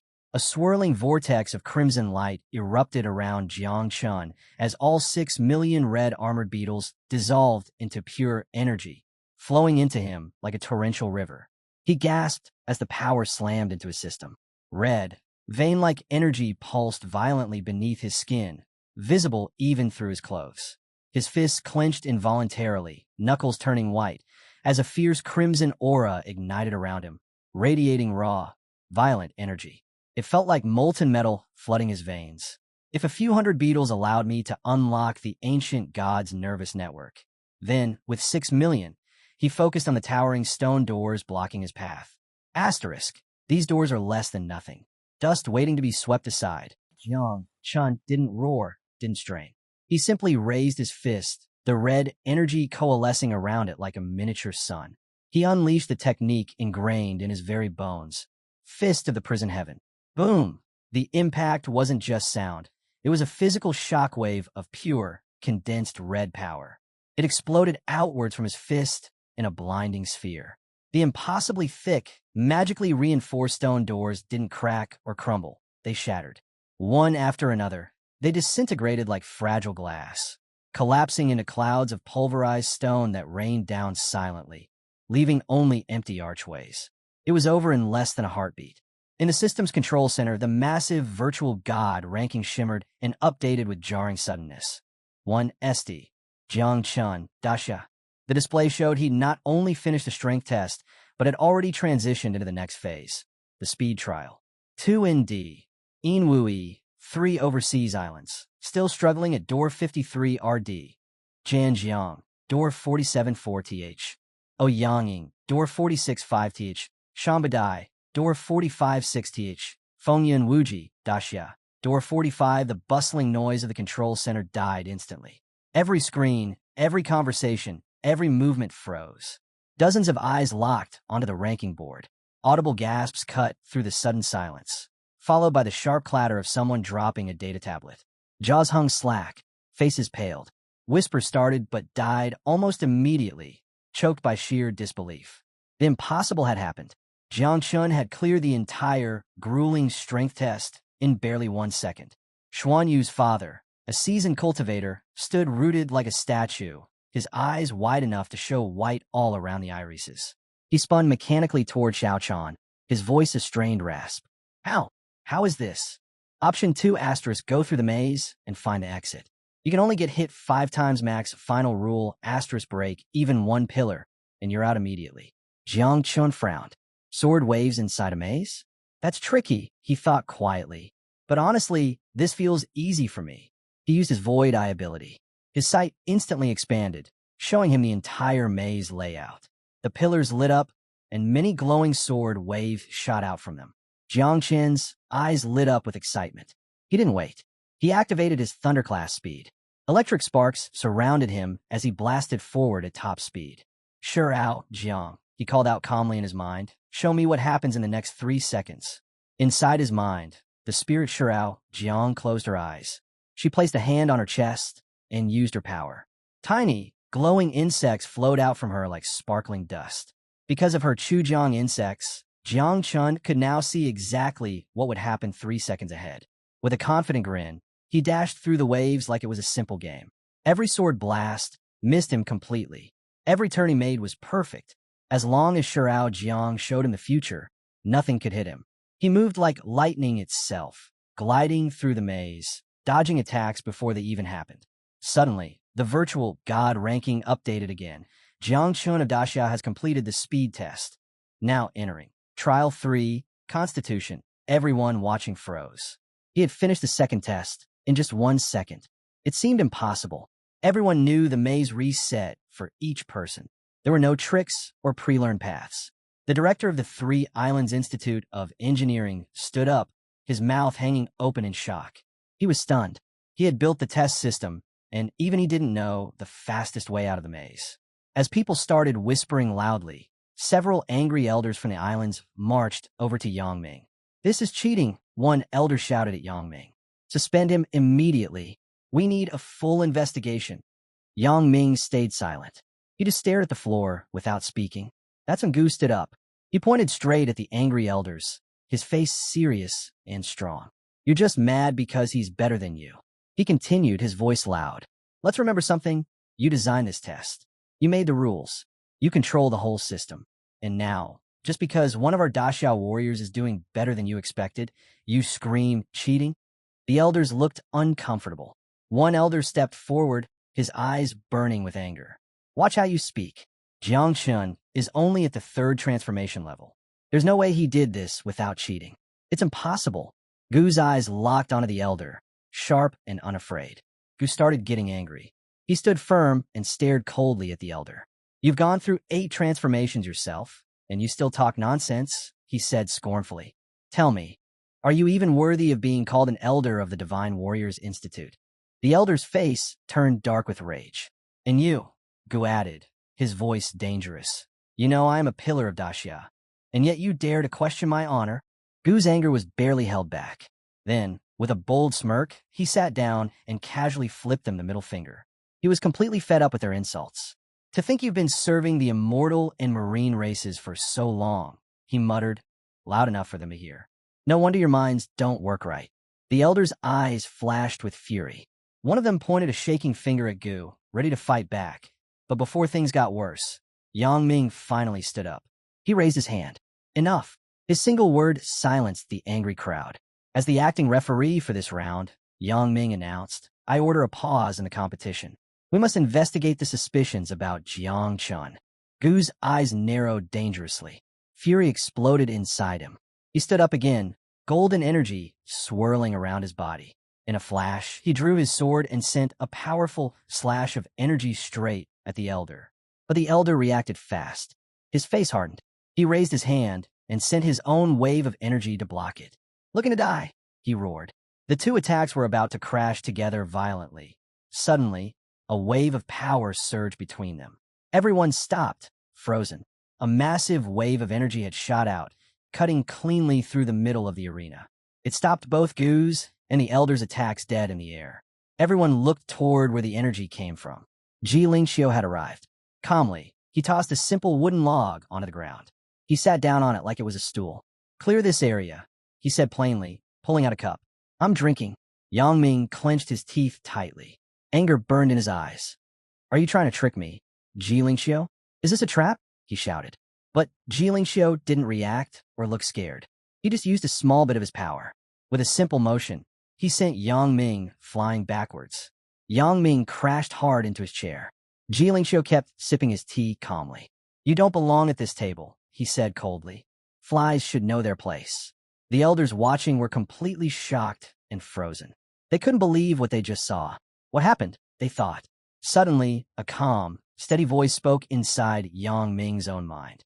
Don't do anything reckless, the voice said. It was Prince Jiang Chun speaking directly to his thoughts. Yang Ming frowned, confused. Why is the prince stopping me now? He wondered. Asterisk, is he really saying we should just wait and let Jiang Chun go first? Especially when this whole competition round is happening on our territory? Asterisk, but Prince Jiang Chun's mental voice stayed perfectly calm. Yes, Yang Ming is aggressive, the prince admitted, but he doesn't know how to stay calm himself. This is only the second trial. There's no need to panic yet. Meanwhile, deep inside the virtual competition realm, the young contestant Jiang Chun kept walking. He looked around casually, curious about his surroundings. He had no idea about the angry scene happening outside. Prince Jiang Chun continued his mental message to Yang Ming. Ji Lingxiu is just showing off his power right now. That's all this is. If we plan to get rid of him, we'll do it during the stage called the Six Generals. That's the real challenge. That's where we make our move. The prince paused thoughtfully. If we lose control now, it will ruin the rest of our plans. Yang Ming stayed silent, listening, but a big question started bothering him. What exactly is this elimination of the Six Generals? He thought. Now he finally understood what Prince Jiang Chun had hinted at before. Ji Lingxiu, who had been watching quietly, now spoke aloud to both Prince Jiang Chun, who was mentally present, and Yang Ming. Come, he said calmly. Let's talk. Ji Lingxiu had heard the name Jiang Chun many times, but he had never actually seen the man himself. Both Prince Jiang Chun in Yang Ming's mind, and Yang Ming looked at Ji Lingxiu, surprised and unsure what he meant. Then, a swirling portal of light appeared nearby. Prince Jiang Chun himself stepped out of it. He held his hands behind his back. A small look of pleasure appeared on his face when he noticed the tea set Ji Lingxiu had ready. Prince Jiang Chun smiled slightly and walked over. He sat down at the table with Ji Lingxiu. Ji Lingxiu looked at the prince carefully without speaking. Seeing the real Jiang Chun felt strange. It was like meeting a famous hero from 400 years ago, brought back to life. Inside his head, Ji Lingxiu thought, if the old human emperor were still alive, maybe Daxia would have become a truly powerful kingdom.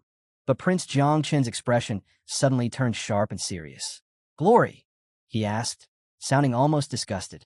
To me, that word just means destruction. Any country that loves war too much is doomed to fall. And Daxia is no different. He spoke bluntly. You people cling to the past.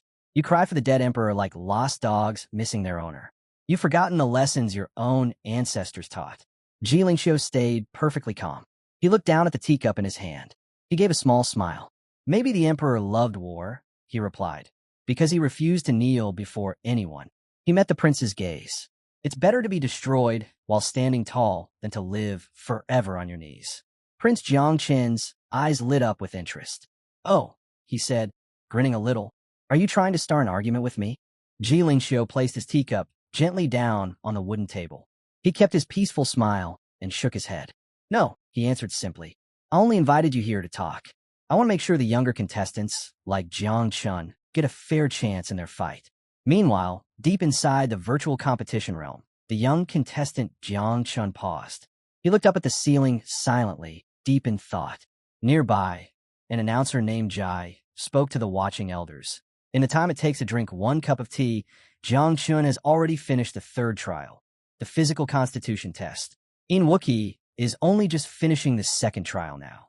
Even Prince Jiang Chun, sitting with Ji Lingxiu, raised one eyebrow in surprise. A slow, pleased smile spread across his face. He rested his chin on his hand. Impressive, he said. A true genius has finally appeared in Daxia.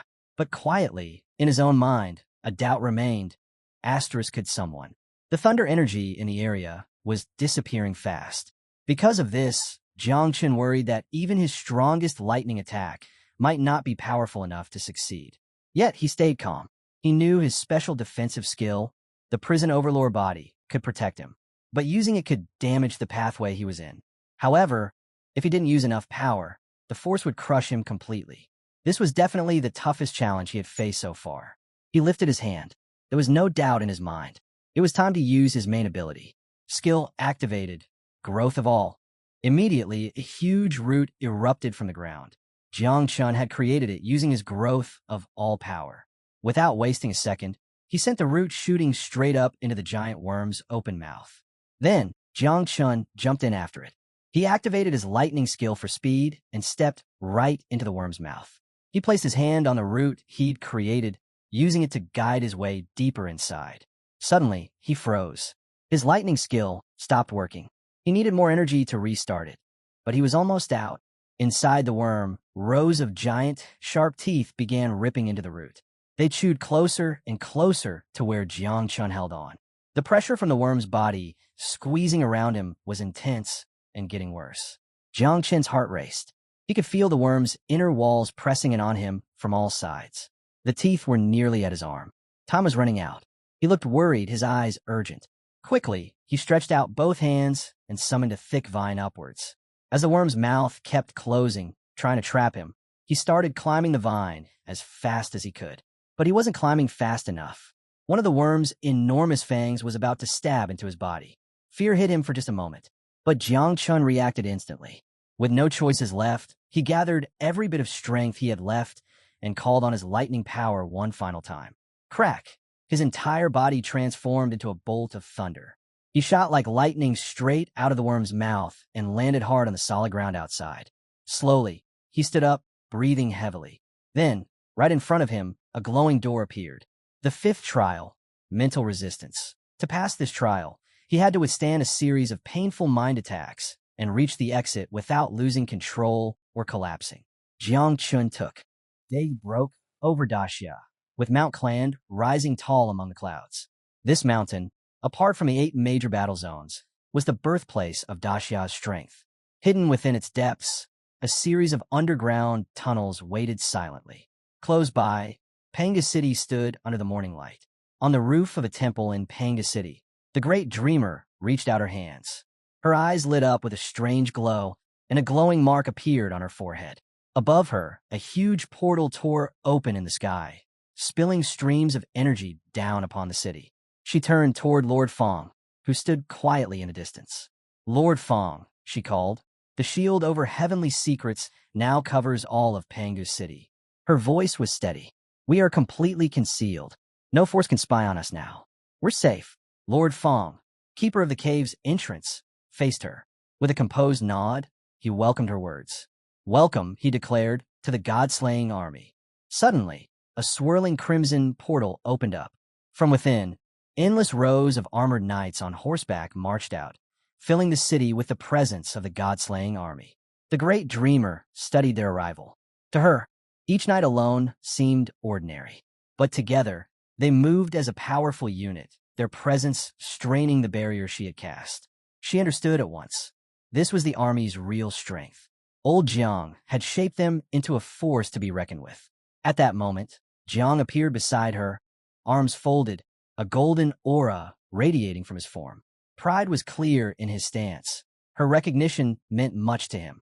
The great dreamer turned to him, unflinching. "Don't let it go to your head," she said. "Why bring the god-slaying army here? Weren't they guarding the caves? You brought half of them away. Are you thinking of striking the 3 islands?" Jiang looked her in the eye. "The idea crossed my mind," he answered. "But there's something more urgent. Jiang Qin's safety is our top priority." His gaze grew intense. "I sense a great change coming." The great dreamer looked intrigued. "Really?" He pictured Jiang Chun in his mind, surrounded by a swarm of tiny insects. "Jiang Qin's 9-winged fog," he explained, "has already multiplied. The number has passed 10 billion. The great dreamer's eyes grew wide. 10 billion? Jiang never mentioned that to me. "Don't fault him," he replied quickly. "I told him to keep it from you." His gaze was direct. Sometimes, the only way to truly keep a secret is if someone genuinely doesn't know it.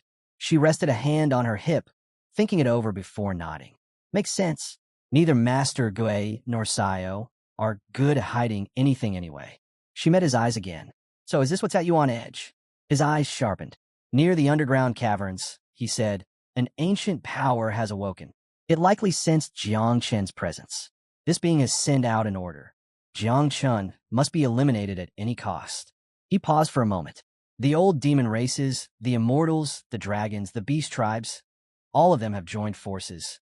They're moving together for the first time. They've sent us a message. If we don't hand Jiang Chen over within 3 months, every last race will march on Daxia." Shock flickered across the great dreamer's face, but she quickly steeled herself. "Let them come," she answered coldly. "I'll cut down anyone who tries." He shook his head. His mind drifted to Little 9, Jiang Chen's fog. "This isn't like before," he cautioned. "They could have waited for the heavenly path seal to fade, but they're rushing. And it's all because of the 9-winged fog." He fixed her with a steady look. "They never expected the fog to be so dangerous. When it passes a certain threshold, it changes, it becomes the 9 abysses. And those ancient forces, they fear the 9 abysses deeply." Realization settled on the great dreamer's face, her concern growing. "So you're saying, while Jiang Chan is on the 3 islands this time, he might actually face those ancient beings?" He shut his eyes for a moment, then strode past her and nodded. "That's right. But," he said, glancing back, "there's still time." At that moment, rain began to fall, softly drumming against the temple and city below. He lifted his hand and gently shielded the great dreamer from the rain. "Don't spend so much time sleeping anymore," he advised, his voice low but warm. "See more of Daxia. Travel in." Meanwhile, Jiang Chun savored the moments with his daughter. The old proverb surfaced in his mind. At age 3, a daughter is worth gold. At 30, she's worth a kingdom. At 300, she's worth a potion of immortality. The memory brought him quiet happiness.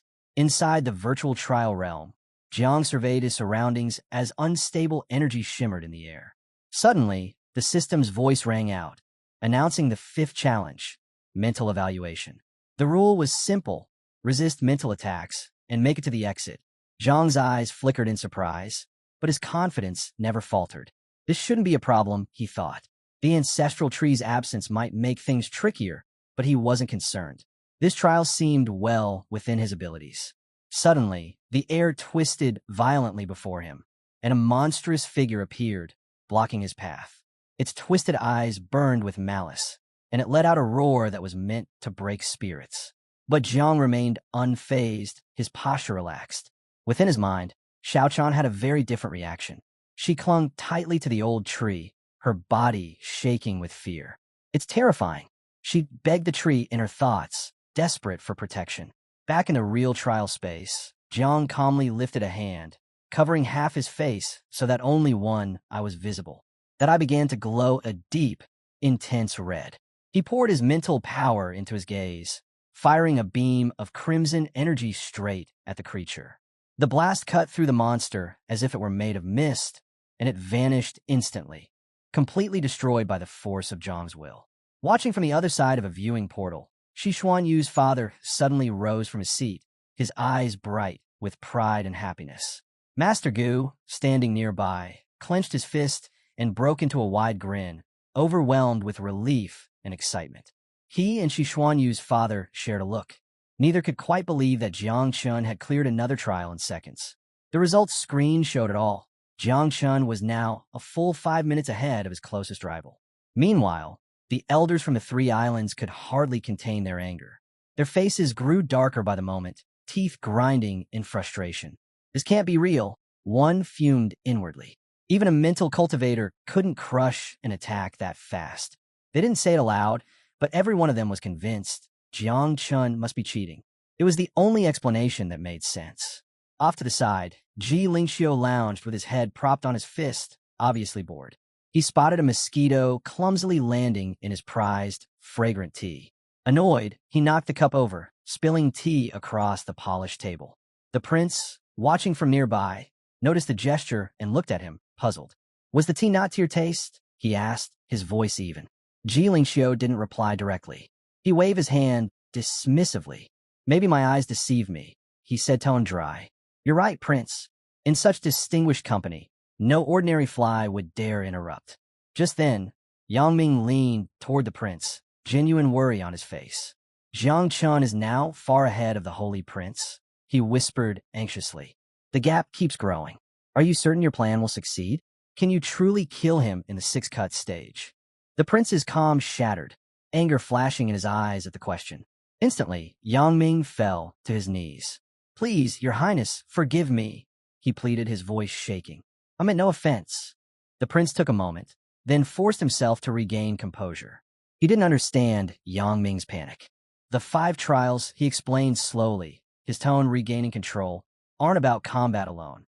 They test one's endurance, mind, and elemental mastery. With enough rare elixirs or artifacts, anyone can muddle through. But the 6 cuts," he paused, "are something else entirely." He spelled it out. "Jiang Chun is only at 3 transformations. He'll have to face 6 opponents at once, each at the 6th transformation level. He'll be trapped in virtual space, relying only on his physical body and personal techniques. No external help. Surviving 6 of them? Nearly impossible." The prince leaned in, revealing the heart of his scheme. "Among those 6, I've hidden one who isn't an illusion. He's a divine spirit warrior, absolutely loyal." Jiang studied the knights as they advanced. He quickly realized there were 6 transformation warriors. Borrowing Xiao Chan's power, he glanced moments ahead into the future. Instantly, he leapt aside, just dodging their first strike. The knights pressed their attack without hesitation. Jiang responded by springing high into the air. From above, he could see 3 of the knights wielding swords. His gaze sharpened, and he clenched his fist, deciding to use his mightiest defense, the divine elephant body. He dropped to the ground with force, smashing his fist down. The blow crushed one knight instantly. Another tried to ambush him from behind, but Jiang was already moving. He spun, grabbed the attacker's spear, and with a sharp twist, snapped it clean in half. The knight froze in shock, but Jiang drove his knee straight into the knight's face, sending him flying into a pool of strange red liquid. The burning liquid began eating away at the knight immediately. His screams echoed through the space. 2 more knights barreled toward Jiang. He watched the burning knight for a split second, wondering if these warriors even understood fear. Calling on Xiao Chan's power once more, Jiang unleashed a powerful punch that sent both charging knights flying backward into the same deadly red liquid. They don't get it, Jiang thought grimly. Not until it's too late. That left only the last knight, the one with the sword. He stared coldly at Jiang, his eyes full of malice. "This is your end," the knight said with a sneer. "But I'll admit, it took some skill to even wake me." Outside the battle, observer room. Master Gu leaned forward, hand under his chin, watching the screen closely. He allowed himself a small smile. "Jiang's already defeated the 4th general," he observed. "This round is basically won." Xiao Chen's father stood nearby, arms folded and smiling. "In Wuxia has sped up a bit," he acknowledged, "but he's too far behind. There's no catching Jiang now." The elder from the 3 islands was furious, his worry plain on his face. "If this keeps up," he muttered, "we're finished." Yang Ming looked utterly relaxed, resting his head on his hand and smiling coolly. "Don't lose your composure, elder," he replied calmly. "Remember, it's the last one laughing who wins." Ji Lingxiu simply picked up his tea, appearing completely untroubled. He offered a faint smile to Venerable Yinzuan. Venerable Yinzuan, Ji Lingxiu asked smoothly, is your advisor Yang suddenly that confident about winning now? Prince Yinzuan lifted his hand, completely composed. Just teaching him a little patience, the prince replied calmly. In any competition, keeping a level head is the key. Back in the virtual battle, within the virtual realm, the last knights gripped their swords tighter. Energy flared around them as they charged at Jiang again. He stayed focused. Xiaochan, show me the next 3 seconds. Their sword strikes flashed in, razor-sharp and precise. But with Xiaochan's help, Jiang slipped past every blow. Watching them closely, he almost laughed. With sword skills like that, they wouldn't make a dime on the streets. Suddenly, one knight vaulted high into the air. Tyrant's saber slash, he shouted, descending with his sword poised for a killing strike. Jiang looked up, heart hammering. This is bad. The knight seemed to fall in slow motion, but Jiang realized the attack was blindingly fast. Dodging was out of the question. He braced himself to take the hit head-on. The sword came crashing down, unleashing a tidal wave of energy. Jiang crossed his arms, channeling Xiaochan's power to absorb as much as he could, but it wasn't enough. The blade carved deep into his chest, pain exploding through his body. What is this? Jiang's mind reeled. Why can't I move? His limbs locked up, leaving him helpless. Seeing the opening, 2 more knights rushed in. Tyrant's saber slash, they roared, unleashing their own brutal sword waves. Both attacks crashed into Jiang's wounded chest. No! Fear jolted through him as the devastating energy hurled him backward, straight toward the pool of burning red liquid. He let out a cry as blood spilled from his lips, his injury severe. Observer room reaction. Master Gu watched in shock, eyes wide, frozen in disbelief. This isn't right, he thought desperately. That sword energy never hurt him before. What changed? Nearby, Xiao Qian's father clenched his fist, his expression suddenly fierce and determined. He sensed the balance was shifting. The accusations of cheating hit Gu hard, as if he'd taken a punch to the gut. Every instinct in him roared to act. He wanted nothing more than to break through whatever stood between him and Jiang, to pull his friend out of this deadly trap. He lunged forward, ready to fight, but a strong arm locked around his waist, stopping him cold. Gu twisted, rage and worry fueling his struggle. Let me go, he snapped, voice raw. The older man holding him stayed firm, his grip like steel. Calm yourself, Gu, he said sharply. If you rush in now, you'll only make things worse. The rules are clear. No interference from outsiders until the competition is over. If you break that, you'll only endanger yourself, maybe even cost Jiang his chance. Gu's breath came in harsh bursts, his eyes full of wild determination. He glared past the older man at the projection, watching Jiang's life hang by a thread. To hell with rules, he spat. If they're cheating to kill him, then even if it kills me, I'll find a way in. Just watch. Across the room, the prince looked on, a bored smirk on his face. Leaning his head lazily on one hand, he swept the other towards Ji Lingxiu in a mocking gesture. Looks like you're not so confident now, Master Ji Lingxiu, he taunted, voice thick with fake concern. Can't accept that your champion might actually lose? Resorting to wild accusations.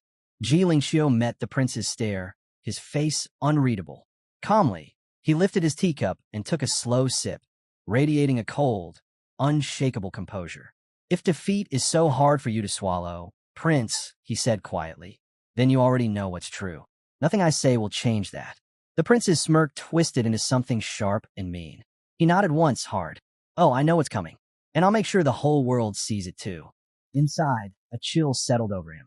He didn't care about the competition's outcome. All that mattered was Jiang's life. If Jiang dies in there, he thought, the reality hitting hard, there'll be no way to explain it to Gu. The aftermath. Back in the virtual world, Jiang plummeted, the ground spinning up to meet him, a roiling sea of red liquid below. Xiaochan panicked, her form flickering as she screamed, Jiang, below you, watch out. Her voice cut through the haze in Jiang's mind. His eyes snapped open, sweat stinging them. The strange energy barrier trapping him had vanished the instant he was thrown down. Move! His instinct screamed. Just before he hit, he thrust his palm downward, pouring everything into his growth of all things technique, desperate to survive. Thick, twisted roots burst from the stone walls, tearing free with a violent crack. They spiraled together beneath Jiang, weaving a dense, springy platform just in time to break his fall. He hit the net hard, the force knocking the wind from his lungs. For a moment, he just lay there, gasping, sweat dripping into his eyes, heart pounding. He forced himself upright, balancing on one elbow, his breathing slowly steadying. His focus sharpened. Those knights, on paper, they're only 6 transformation warriors. No way should they have enough strength to break through my city prison body. Something's off here. He decided to wait and watch. If they thought he was trapped and helpless, they'd get careless. And that might be the only opening he'd get. His eyes narrowed, assessing the 3 armored knights below. Without thinking, he triggered his Eye of the Void. His left eye flashed with a cold, sharp light. From a spot above them, stats flickered to life in his vision. Knight A315. Strength, 6 transformation level. Knight A316. Strength, 6 transformation level. Knight A317. Body strength, 6 transformation level. Spiritual, soul strength, peak 8 transformation. Name, Hu Qiandao. Origin, 3 Foreign Islands. Profession, divine level mad warrior. Skills, energy blocking, demon shadow. Hu Qiandao's gaze, visible through his helmet, gleamed with malicious delight. That's the one, Jiang realized. He's the real threat. The stats told the whole story. Hu Qiandao was hiding an 8 transformation spiritual soul in the body of a 6 transformation knight. Suddenly, thick roots burst from the ground, snapping like whips toward the knights. Instantly, Jiang activated his class growth of all things ability. Clones, he commanded. 3 flawless duplicates shimmered into existence beside him, each radiating the same furious intensity. Without pause, the clones charged at the knights, catching them off guard. For a split second, the knights faltered. Just moments ago, they were facing one enemy. Now there were 4. What sort of technique is this? Their discipline wavered, uncertainty gripping them. One knight, jaw clenched in determination, swung his broadsword in a powerful arc. The blade cut straight through one clone, slicing it from shoulder to hip. The clone broke apart into glittering fragments of light before it even touched the ground. Realizing it was a fake, the knight froze in disbelief. An illusion? But that moment of shock cost him dearly. Before he could react, the real Jiang appeared at his side. Jiang gathered his strength, channeling it all into his fist. He drove it hard into the knight's chest. Metal crunched, bones shattered, and the knight was sent flying backward, crashing into the stone, motionless. Meanwhile, another knight dodged a clumsy attack from a second clone and sliced through its neck with a clean, decapitating blow. The head fell away, dissolving into mist before it hit the floor. That should have worked. The knight's confidence faltered as he watched the body vanish, his eyes wide in confusion. When the fading clone's foot brushed the stone, glowing root tendrils flared briefly, then disappeared. Roots? He realized in shock. That's his root transfer skill. A third knight, growling in anger, swept his sword in a wide arc, cutting another clone in 2. The image shattered instantly. But as the light faded, the real Jiang stepped out from behind it, fist crackling with raw energy. No more tricks, Jiang thought coldly. Divine fist. With all his might, he drove his fist down onto the knight's back. Jiang's fist landed with crushing force, shattering both armor and body beneath it. The knight collapsed, motionless. First things first, Jiang thought coldly, eyes fixed on Huqi and Dao. Take out their guards, then go for the real threat. Huqi and Dao stood nearby, silent and unmoved as the chaos unfolded. Jiang stretched out his hand toward a sword lying near one of the fallen knights. Instantly, a thick root snaked across the floor, wrapped around the hilt, and delivered the blade straight to his palm. Seeing Huqi and Dao still trying to keep up their act, masking their real intent, fueled Jiang's anger. I'll erase your soul completely, he snarled. Fixing his glare on them, he shouted, keep pretending all you want. Jiang's grip tightened on the sword, knuckles white, eyes blazing with furious energy. Huqi and Dao recoiled in surprise. How does he know my name? Panic jolted through him. He knows too much. I can't let him walk out of here alive. Just then, the glowing scoreboard set into the cavern wall flickered and updated. First place, Ding Cheng, Great Xia. Eliminated 6 generals, most recent. 6th general. Second place, In Wuxia, 3 overseas islands. Also eliminated 6 generals, most recent. 2nd general. Elsewhere, Gu watched everything unfold through the scrying portal. He couldn't contain his excitement. A huge grin split his face as he pumped his fists in the air. Xiao Chun is crushing it, he shouted, practically bouncing on the spot. He's not making a big show of it, but this is seriously next level. He ran the rules over in his mind, reassured. Using a dropped weapon? That's fair play. It's smart, not cheating. Leaning forward, he cupped his hands and yelled as if Jiang could hear him. Use the heaven-opening blade. Finish this. On the other side, Xiao Qin's father, usually the picture of calm, felt his heart hammering in his chest, sweat prickling his brow. The tension had him gripping the table until his knuckles went white. This fight is going to give me a heart attack, he thought, forcing himself to take a slow, deep breath. Ji Lingxiu shifted his attention from the brutal battle to the updated rankings on the board, his expression unreadable. Meanwhile, Jiang could barely hold off the incoming attacks. The force of each blow sent him skidding back, the ground shattering beneath his feet. Realizing he couldn't just stand by and wait, Jiang made his move, drawing his trump card, the celestial sword of the infernal seal. He swung the sword with force again and again, unleashing waves of energy that tore through the air toward Hu Oyandeo. Reacting fast, Hu Oyandeo scrambled to his feet, clutching his sword in defense. But Jiang's assault was relentless. Hu Oyandeo did all he could to block, but each strike broke through, and the energy blades slammed into him one after another. The blows sent Hu Oyandeo flying back, tossing him straight into a pool of bubbling red liquid. He plunged beneath the surface, the searing pain making him cry out. Jiang strolled to the edge, peering down from the cliff in silence, as Hu Oyandeo thrashed below. To Jiang, this battle was dull. He wondered if Hu Oyandeo would really let himself die just to keep up the act. At last, Hu Oyandeo dropped the disguise. His form shifted. He grew into a towering old man with flowing white hair, body swelling with power. His eyes flashed as he roared at Jiang, accusing him of arrogance and shamelessness. Jiang stood his ground, curious whether Hu Oyandeo's spirit had completely separated. Hu Oyandeo glared back, vowing, I can't hide any longer, but if I destroy you, I can still reclaim my honor. Jiang studied him, realizing this was no ordinary foe, but a high-level divine soul, close to the 9th transformation. Clearly, someone had gone to great lengths to try and finish him off before. Hu Oyandeo called forth a sinister sword, black energy swirling around its blade, the infamous demonic shadow of the Mad Sword. He lifted it high, ready to attack, fully intent on ending Jiang. Just then, a radiant sigil lit up on Jiang's chest. He glanced down, startled, instantly recognizing it as the mark of his vital life force. Somehow, Hu Oyandeo had managed to lock it down with his overwhelming aura. Eyes blazing, Hu Oyandeo swung the evil blade. Its power exploded outward, taking shape as a host of colossal dragons made of energy, each one zeroing in on Jiang. He darted to the side, trying to slip past them, sensing the flow of energy, but their reach was enormous, giving him nowhere to run. A deep red glow erupted from Jiang, enveloping his body. He halted, gripping his sword. He knew the time left for his war god transformation was nearly gone. He realized he had no choice but to go all in. Jiang let loose his ultimate move, Hell Prison. His sword moved at blinding speed, slashing through the air hundreds of times. Every strike cut into the incoming dragons, tearing them apart until nothing remained. Hu Oyandeo was left stunned, furious that his powerful summons had been wiped out so effortlessly. The shock on his face was unmistakable. Up in the branches of the ancestral tree, Xiaochan watched the fight unfold, her gaze serious. She spoke, Jiang, there's a secret to your Overlord War God ability, something called the Imperial Prince Troop Formation. That means both the 9 Wings and the Red Armor Beetle are actually your soldiers. Jiang blinked, confused, scratching his head. Wait, what does that even mean? He asked. Back on the battlefield, Hu Oyandeo's eyes burned with intensity as he prepared his most devastating attack.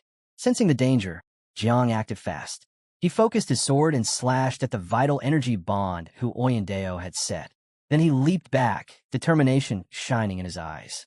In a flash, he summoned his next defense, Imperial Armor of 1,000 Shields. Flames erupted from his fist as Hu Oyandeo unleashed another wave of roaring energy dragons. This time, Jiang didn't retreat. He charged forward, launching a powerful punch to meet the dragon's head-on. Energy exploded between them. Xiao Jia, Jiang called out. Hold him back for me. Xiao Jia appeared instantly, his eyes shining as he stretched his hands out, struggling to block the ferocious attack. If you let them through, my sister's coming for you, Jiang warned. With the dragon stalled, Jiang gathered his strength for a counterstrike. He unleashed his power, blasting the last of the dragons into fragments. Xiao Jia switched back to his beetle form and zipped away to safety. Nice work, Jiang called out in praise. Now Jiang was ready for his finishing move, the supreme divine fist of hell domination. Hu Qiandao stared in disbelief, fear flickering across his face. Before he could react, Jiang, blazing with energy, smashed his fist straight into Hu Qiandao's face. The force left Hu Qiandao completely stunned. He couldn't understand how Jiang could be this powerful. Jiang's energy swelled as he activated the Imperial Army formation, channeling even more strength into his fist.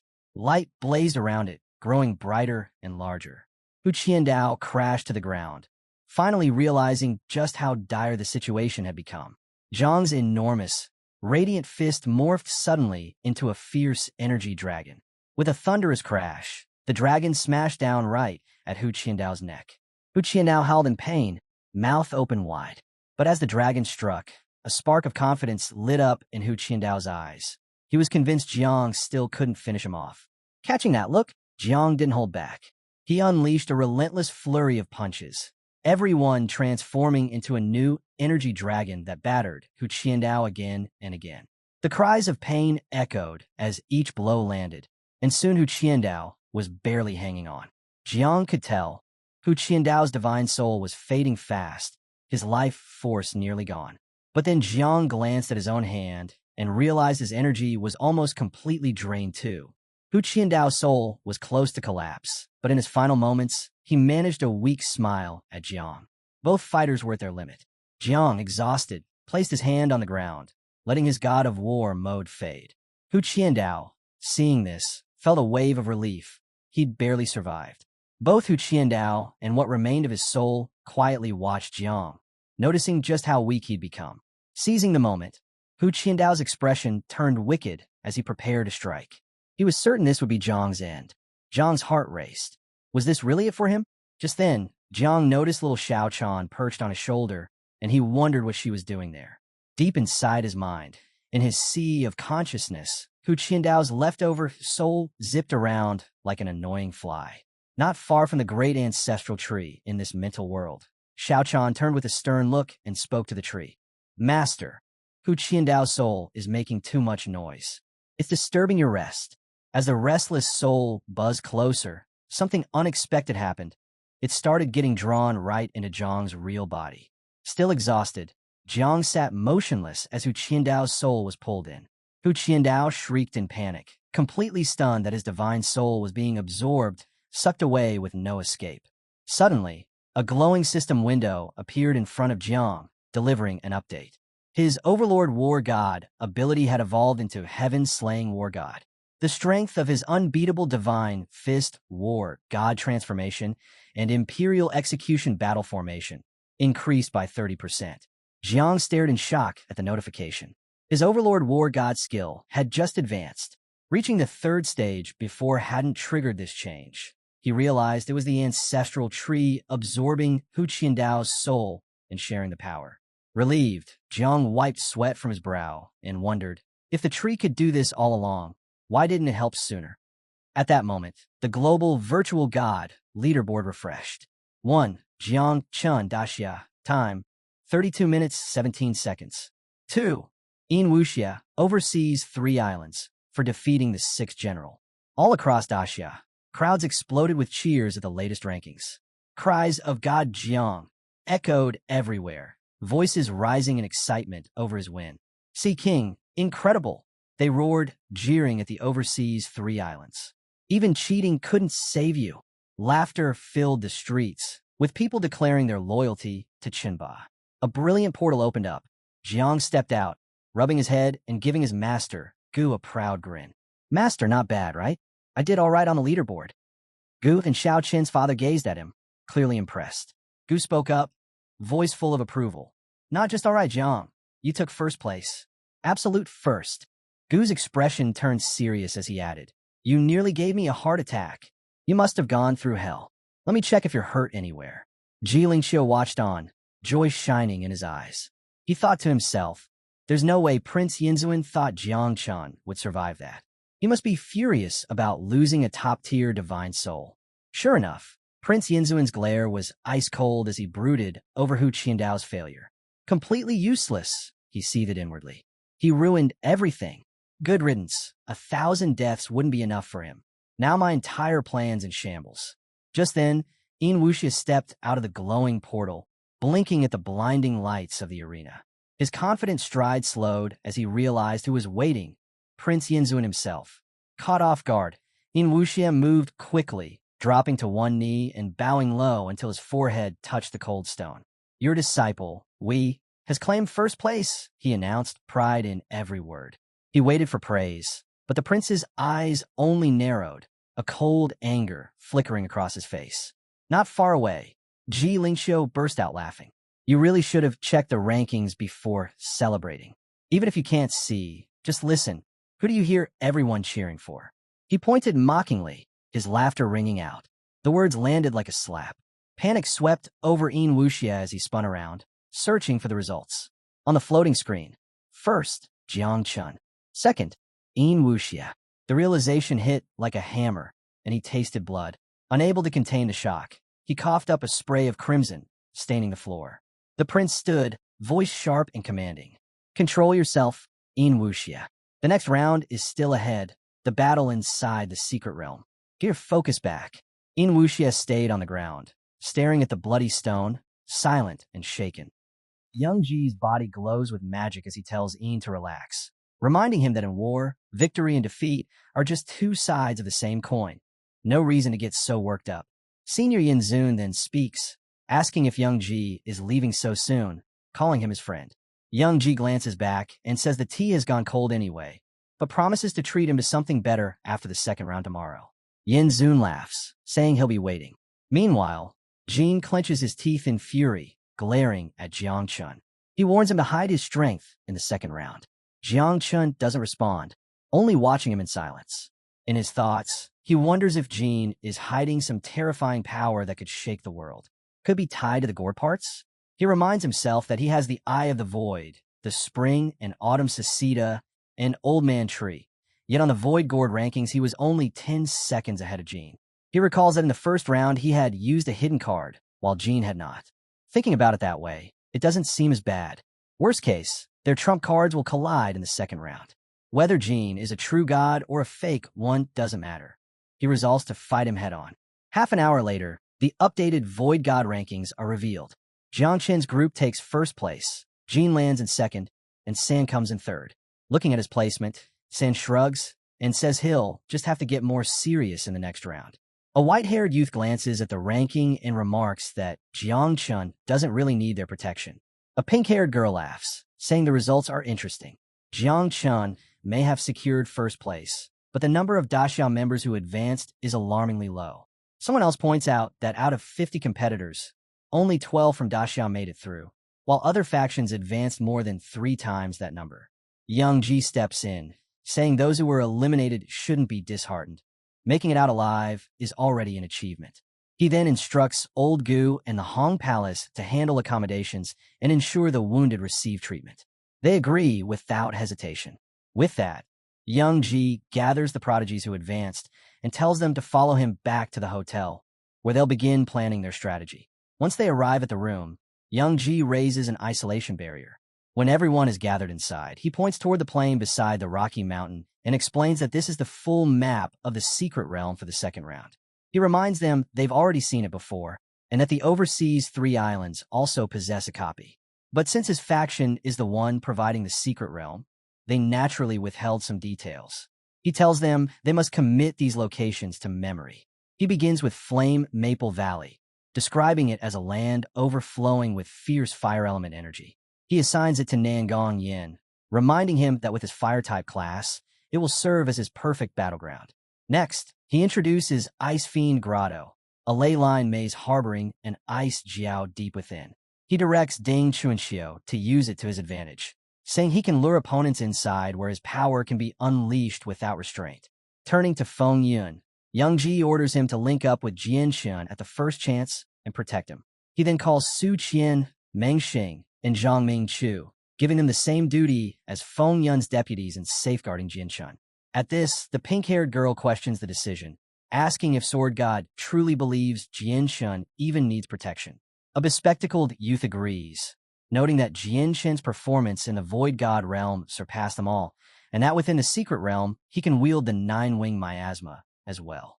Young-ji listens, then replies that he understands their doubts, but they must always prepare for the worst. As the king who pacifies the seas, his greatest victory is not glory, but ensuring Ji and Chun survive, no matter what. The group responds in unison, assuring him that he can rely on them, addressing him as Sword God. With that, he instructs everyone to rest and regroup tomorrow morning. But Jiang Chun and Ji remain behind. Noticing this, Young Ji asks if there's something on their minds. Jian Shin steps forward and tells him directly to stop. Young Ji encourages him to speak freely, thinking to himself that the boy is still young and perhaps just nervous.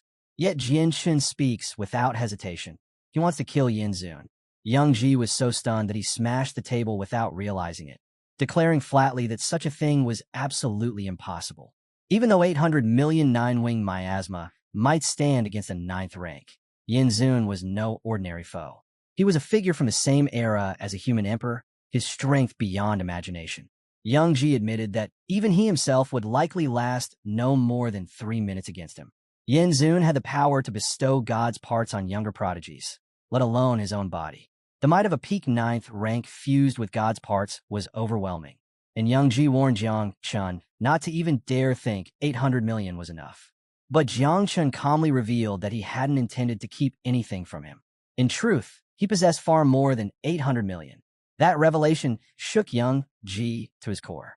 He shouted in disbelief, asking if it was 80 billion, then scolded Jiang Chun for not saying so earlier. What was the point of all those elaborate arrangements? He exclaimed that he needed to inform his wife immediately. But Jiang Chun remained composed, explaining that war god Yang already knew, and had been the one to advise him to keep it secret. Young Ji froze at those words, then cried out in frustration, calling them a scheming pair. One the old fox, the other the young cub, plotting together right under his nose. Meanwhile, Yin approached Yin Zun, asking his master to grant him the 10th god's part. Yin Zun dismissed the request at once, saying 9 was already his absolute limit. His divine soul was strained to the breaking point, and forcing a 10th part would shatter it completely. 9 gods' parts were more than enough to wipe out every progeny of Daxia. There was no reason to risk it. But Yin reminded him that he once said 3 parts were enough to crush everyone in the first round. At that, Yin Zun turned sharply and struck him across the face, cursing at him and roaring if he dared question his words again. Yin quickly bows his head, saying he would never dare to question his master. He only feels that there are far more Jiang Chun than expected, and to avoid any mistakes, he is willing to take the risk. Yin Zun tells him to rise. He agrees to grant the request. Startled, Yin asks if he truly means it. Yin Zun then produces a divine source fruit, explaining that it is half-finished and the only one of its kind. He had traded 3 entire spirit mines with the Oceanic clan to obtain it. Handing it over, he explains that once consumed, the fruit will strengthen Yin's divine soul, allowing him to withstand the 10th god's part, the god's consciousness. With all 10 parts activated, Yin will be able to wield nearly the full power of a true 10th rank god. But Yin Zun warns him clearly. He can only maintain that state for 3 minutes. Any longer, and his divine soul will be completely destroyed. Yin accepts the fruit with gratitude, declaring that he will crush the king who pacifies the seas before all of Daxia. Not even Feng Yun or his millions of 9-wing miasma will be able to stop him. Yin Zun smirks, thinking to himself that once Jiang Chun is dead, Daxia will lose its pillar of faith. The nation will sink into despair, and the power of the great dreamer will diminish sharply. At that moment, the holy temple could be eradicated. He then instructs Yin that once inside the secret realm, he must find a chance to have Jiang Chun kill Ao Qian and do it discreetly. Jin, unable to stay silent, asks about Ao Qian, pointing out that the Oceanic clan is supposed to be their ally. Yin Zun dismisses the thought at once, saying they are bound only by fragile interests. Only when Ao Qian is dead will the Oceanic clan be driven into a corner and forced to fight Daxia to the end. At that point, they can be pushed against the Great Dreamer, while Yin Zun's side preserves most of their strength. Yin nods in understanding. Yin Zun, with malice in his eyes, thinks that by conquering Daxia this time, he will finally complete the ancient immortal clan's mission. He will be enfeoffed as king of Daxia, and the preserved Dashao land, along with its hundreds of millions of citizens, will fall under the shelter of the ancient immortal clan. As Ying consumes the fruit, he silently wonders if this will be the moment to prove that the path of the human emperor was wrong. The scene shifts to the star chessboard, revealed to be the Ling Yun's secret realm, the battleground for the second round of the Tian Yun Grand Tournament. The master steps forward and begins outlining the rules.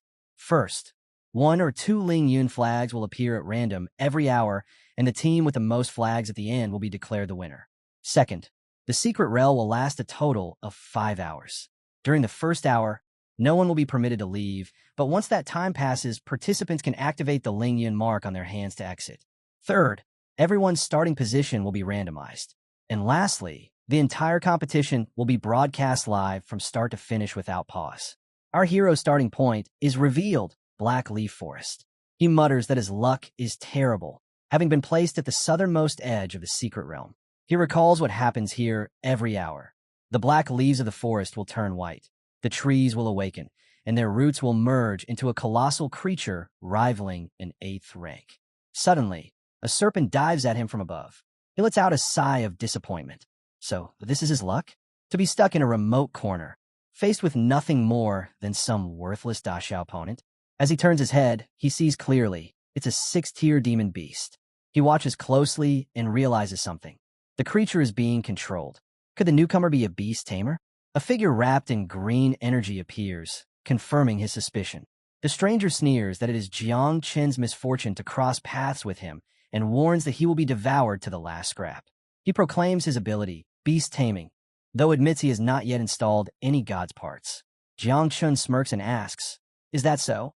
The cultivator snaps his command, sending the serpent lunging forward, shouting its name as it strikes.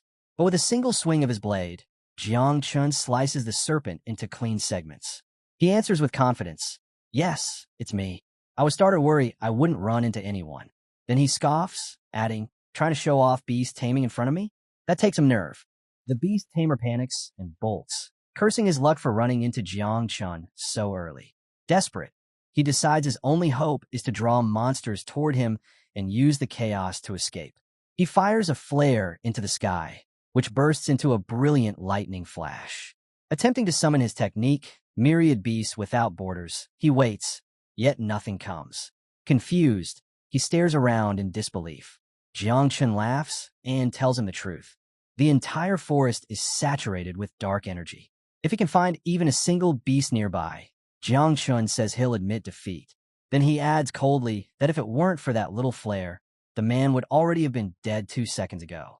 Inwardly, Jiang Chen reflects that in front of his tens of millions of 9-wing miasma, a mere 5th rank is nothing more than a free skill and a free kill. All he needs now is to wait for others to show up, then he can strike them down as well. There's no reason to unleash any more miasma at this stage. Showing too much too soon would only shock the audience and throw the competition into chaos. Elsewhere, among the 3 masters, one erupts in fury. He exclaims that Jiang Chen must have tens of millions of 9-wing miasma, no less than 10 million for sure. Still, he tells himself it's better to keep that detail hidden, since exposing every trump card now would be reckless. Watching Jiang Chen kill the beast tamer, he struggles to understand his actions. Why let the man fire off a signal if he had the power to crush him instantly? Could Jiang Chen really believe that tens of millions of 9-wing miasma make him untouchable? Even so, he grudgingly admits that Gu has raised a remarkable disciple. But then he fumes that Jiang Chen has wrecked their careful strategy. Now the flare will draw everyone straight to the Black Leaf Forest, an accursed place where the odds will pit 12 against more than 30. At that moment, Young Ji interjects, brushing aside the panic.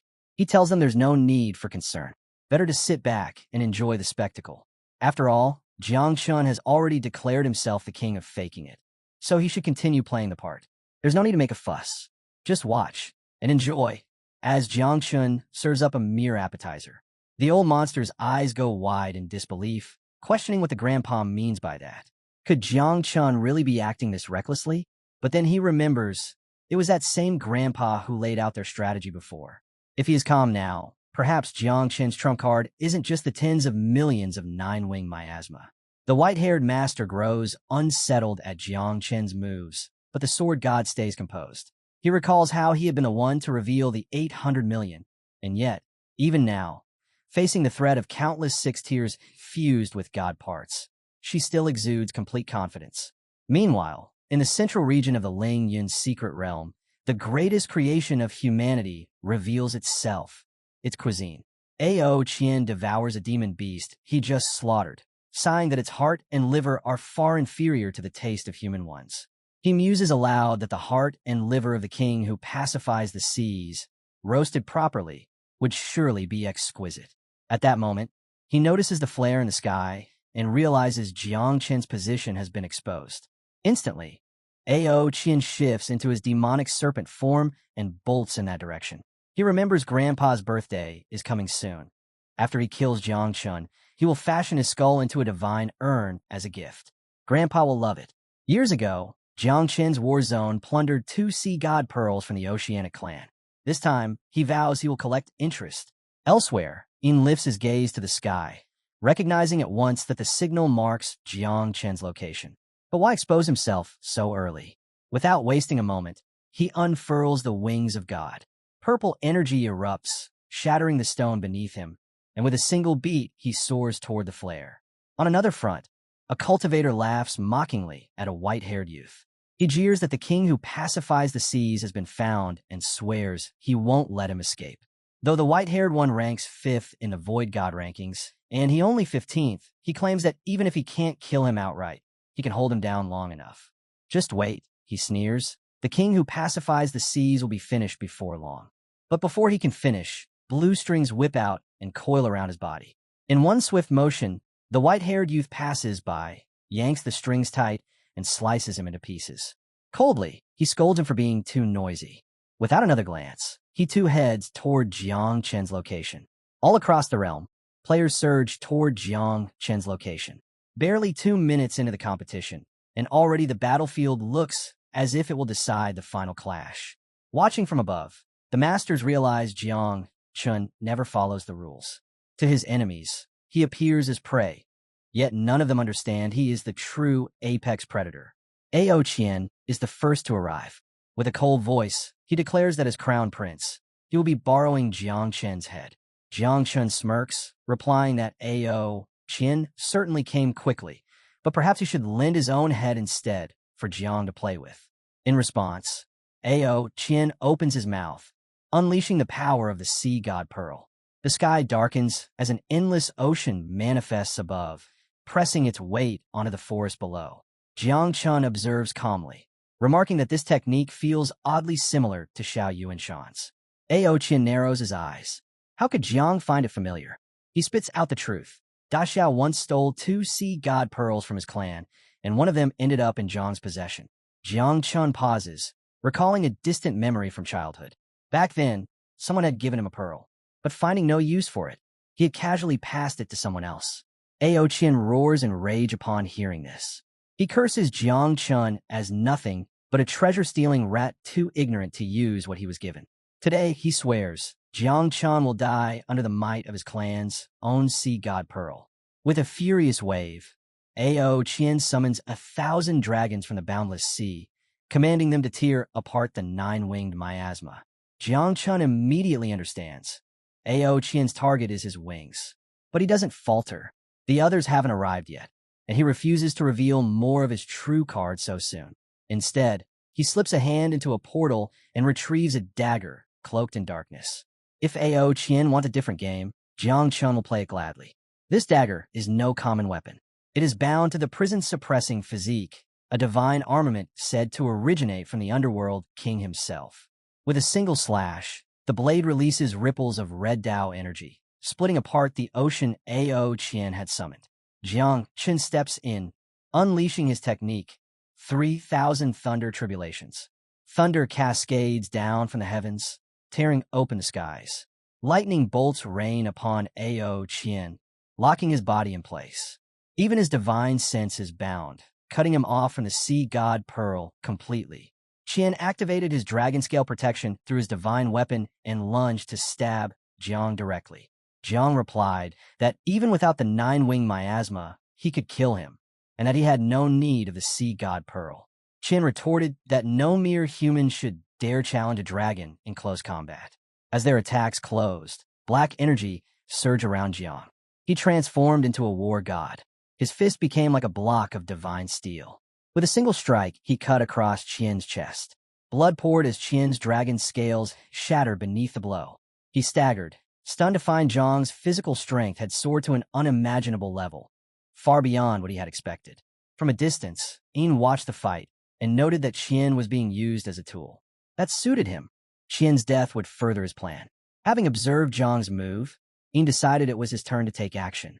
Qian swallowed the sea god pearl, forcing Jiang to pause briefly. At once, Jiang raised his defensive blessing. Qian sneered that Jiang was no longer worthy to face him. Jiang only replied calmly that Qian had already lost his edge.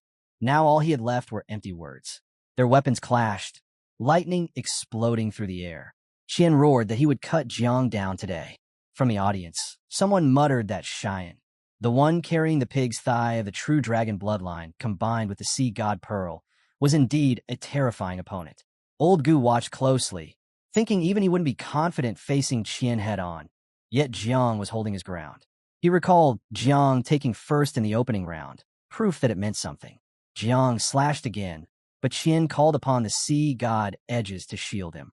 Even Jiang's heaven cleaning blade, in war god form, couldn't break through the sea god purged defense. Jiang frowned, realizing he'd need to inform his uncle of this technique so they could study it further. Qian, meanwhile, grew angrier. Signs of the true dragon bloodline awakening pulsed across his body. He transformed into his dragon form and declared this would be Jiang's end. Not only would he kill him, but he would also wipe out his entire family and drown Da Xiao in despair. But Jiang showed no fear. He reminded himself that war god transformation had a time limit, and he'd let the fight drag longer than necessary. Still, it didn't matter. For now, he was only using 1,000,000 red-armored elephant beetles to power his suppressing physique. The sword master watching grew uneasy. Even diluted, the human dragon clan's blood still carried traces of the true dragon, and if burned, it could awaken a dreadful divine ability. The dragon shrouded itself in a globe of blue mana. Qian taunted Jiang, telling him to stop wasting time and release the nine-winged miasma before it was too late. But Jiang pressed forward, attacking with Thunder Flash. Qian ignited his true dragon bloodline. The dragon's maw opened wide. Panic spread among the onlookers as they cried out Jiang's name. In that instant, Jiang appeared directly before the dragon's green eye. Qian's heart jolted. Jiang was matching his speed, but surely couldn't keep up for long. Jiang met his gaze, releasing a surge of mana. He declared that after fighting Qian for this long, he had already grasped every one of his moves, and that none of them mattered anymore. Jiang summoned a surge of red mana, activating the divine elephant's prison-suppressing physique. At the same time, he released 6,000,000 nine-winged miasma beetles. Qian froze in shock as the prison-suppressing command merged with 1,000 armors before his eyes. Jiang wasted no time. He hurled himself at the dragon. Qian countered instantly, summoning the Heaven Cleave Edge and the Heavenly Dragon Cloth. Jiang answered with his Imperial Annihilation formation, a flash of red mana cutting deep into the dragon's body. The beast reeled, yet Qian refused to yield. Through gritted teeth, Qian swore that victory was his. He declared that the Dragon Imperial of the Sea Tribe would slaughter Jiang's entire clan. But Jiang pressed harder, his strikes raining down 1,000 times over, opening countless wounds across the dragon's flesh. Blood poured as he called out to his swarm, ordering the little bugs hidden in the waters to stop playing around and feast on the dragon. The nine-winged miasma surged forth, encircling the beast from behind. At that moment, Vuji appeared, applauding Jiang's display. Jiang glanced at him sideways and asked if he was done watching the spectacle. Vuji stepped closer, saying calmly that Jiang should die peacefully. Jiang smirked, replying that if it was Vuji, then he could rest easy indeed. Before they could clash, another figure appeared, calling for Vuji to come with him. But a different voice cut across, warning him not to interfere in the Holy Sun's fight. That one turned to Jiang and declared that his opponent would be him, and no one was coming to save him. Jiang only smiled faintly, saying this was turning into quite the show. Then he unleashed everything. He released all his bugs, the nine-winged miasma, flooding across the battlefield until the entire area was cloaked in black wings. He ordered them to surround everyone and devour their enemies by faith alone, sparing their own people. But as the swarm stretched endlessly, Jiang felt his chest tighten. There weren't just 6 million. He now commanded more than 10 million nine-winged beetles. Vuji looked upon the tide of insects, shaken. Could this be Jiang's ultimate trump card? He tried to count the swarm, but lost himself in disbelief. Everyone watching was stunned, eyes wide at the spectacle. The pink-haired girl laughed softly, saying it seemed Jiang no longer needed anyone's protection at all. The rarest part of all this is Jiang's presence itself, so commanding that even she feels on the verge of falling for him. An old man adjusts his glasses, remarking that Jiang's body has endured battle across 1,000 leagues, and with his 9-winged miasma, he carries the strength to face an army of 1,000,000 soldiers. The sword god cuts in, telling him to stop with the poetry and start killing, where they'll miss their chance at the freshest prey. Old Gu laughs, saying this is exactly how it should be, and praises Jiang's extraordinary control and discipline. A man nearby wonders if he is the only one left in the dark about Jiang's true trump card. He senses Jiang is preparing something enormous, but chooses to trust him nonetheless. He muses whether having 10 gods' parts within him is what gives Jiang a real shot at victory. Watching the swarm, he sees hundreds of millions of 9-winged beetles sweeping across the battlefield like a storm. The force is overwhelming.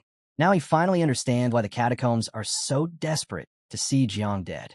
If this is Jiang's true card, it doesn't frighten him, but it does explain everything. Then, before their very eyes, Jiang activates his divine body. His gaze burns with the eyes of God.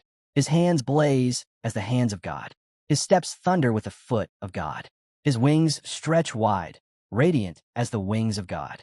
His blood runs with the power of the blood of God. His chest pounds with the might of the heart of God. All his abilities awaken at once. His divine soul flares at its zenith. Standing tall, like a true deity, Jiang declares for all enemies to perish. In that moment, he is a god. As Yin awakened his divine soul, thunder and lightning coiled around him. Countless afterimages of himself appeared, standing in ranks, 10, 100, 1,000 reflections lined before him. He shouted that with 9 gods' parts, he had already forced open the door to the 9th rank, and one more still remained. A glowing mark blazed on his forehead as Yin activated the god's consciousness. His domain spread wide, his aura surging like a tidal wave. The crowd watching erupted in cheers, marveling at the display. They cried out that the Holy Sun was destined for godhood, and the 3 islands would surely prevail. Yin looked over the battlefield with cold amusement. Hundreds of millions of 9-winged beetles were indeed unexpected, but to him, they were still not enough to shift the balance. His eyes gleamed with malice. Once his domain unfolded, it would sever everything. Even if every beetle exploded at once, they would only stall him for a heartbeat or 2. By then, his enemies would already lie dead. The sword master, however, frowned. How could Yin's divine soul possibly endure the weight of 10 gods' parts? That was like forcing the gate to the 10th rank itself. This was not going to be an easy fight for anyone standing against him. Nearby, the purple-haired girl turned anxiously to old Jiang, demanding to know if Jiang had any trump card beyond the tens of billions of 9-winged miasma beetles. Old Jiang shook his head. He couldn't say for certain. But one thing was sure, Jiang would not die here. He recalled a memory, the day Jiang handed him something. It tied back to a prophecy left behind by someone who had returned from the future. 3 predictions in all, and one of them had been to give Jiang a broken box, a tool meant to confront a being beyond the 10th rank. The old man reminded her that Jiang had yet to unleash the 80 billion 9-winged miasma, had yet to kill Yin Zun, had yet to awaken the ancient existence. Clearly, the secret realm would not be his grave. The girl fell silent, her gaze fixed on Jiang. His towering presence reminded her of the colossal corpses of ancient gods she had once seen in the Ji family's secret realm. If he released all 10 billion beetles at once, she feared the secret realm itself would collapse. Perhaps he should begin with a mere billion. On the battlefield, Jiang lifted his voice. He reminded them all that they knew him as the king who pacifies the seas. But they had forgotten. He bore another title. Drawing every swarm of 9-winged miasma to himself, he invoked his name as the Scorched Monarch. The words alone struck terror into the hearts of his enemies. Jiang wondered if the 9-winged miasma truly numbered a billion. Raising his hand, he He commanded 300 million to surge forward and wipe out the trash. The swarm plunged into the enemy ranks, their screams piercing the battlefield.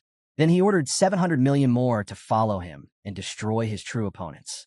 At his command, the swarm fused into the shape of a colossal beast, charging headlong at his foe, who braced for combat. Clenching his fist, Jiang drove it forward, his aura shattering the ray of a nine-winged miasma. His opponent sneered, asking if Jiang really believed he could win relying only on insects. Jiang lifted 2 fingers, drawing a deadly slash. He thought grimly that if necessary, he could self-destruct a wave of them, even if it was a waste.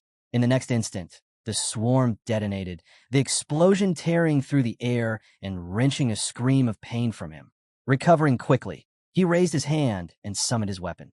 Channeling the 5 elements into a blade, he slashed through the remaining insects. The thought burned in his mind. With this power, he was a god, and today, he would deliver a fitting end to both his enemies and their swarm. The onlookers stared in awe, stunned by the sight of Jiang wielding the 5 elements as a blade, like the god of earth itself. Master Ji trembled, certain Jiang could not survive that kind of force. But Jiang turned his will upon the swarm, warning them that a white explosion was at their backs. He ordered the rest to retreat. At the same time, Qian roared, unleashing chaos of his own. Jiang went wild in response, preparing to annihilate every last insect. Activating the shield of royal earth, he raised his hand, a blue aura surging as he declared himself the monarch, and the insects his soldiers. Calling to them, he demanded they lend him their origin power. The 9-winged miasma surged over his body, and Jiang screamed as their strength merged with his. He realized bitterly that his divine soul could only sustain a formation of 400 million. Anything more was beyond its limits. Not even the old mantra could stabilize it. His soul would shatter, and the aftermath would leave him crippled for a long time. With that, Jiang halted the swarm. He drew out his divine weapon, Heaven Sins, its blade glowing crimson. Behind him, a colossal white ancestral tree rose, its shadow towering as Jiang himself shone blood red. The insects gathered around him, and Jiang roared that today, the ancestral tree would join him in slaying a god. The crowd looked on in shock, terror filling their hearts at the sight of such a monstrous power. The girl muttered that just looking at it made her feel as if her divine soul would be ripped straight out. She couldn't even keep her eyes on it. The purple-haired girl and the old man were both shaken, stunned that Jiang's military formation could actually control 400 million 9-winged miasma beetles. The old man said even a 10th ring divine soul shouldn't be able to withstand that level. Yet Jiang's body still hadn't collapsed. Back in the Void God realm, during Jiang's fight with Ashian, he had suspected Jiang was using a military formation. But since the broadcast carried no sound and no soldiers could be seen, he wasn't certain. Now he had no doubts. The purple-haired girl stayed silent, while the old man admitted he once thought the 80 billion 9-winged miasma beetles were Jiang's ultimate trump card. Now he realized he had been wrong. Stroking his beard, the old man added that it was no wonder the ancient being in the catacombs had chosen to die with Jiang rather than allow him to live. If Jiang reached full growth and used 80 billion 9-winged beetles within a formation, the girl suddenly cut him off. She brought up the divine tree, asking if he remembered when Jiang self-destructed 1 million beetles to fight Shurao, and afterward he had begged her to erase everyone's memory. She confessed that when her dream energy had entered Chant's sea of consciousness, she had seen a tree over and over, until something blocked her vision.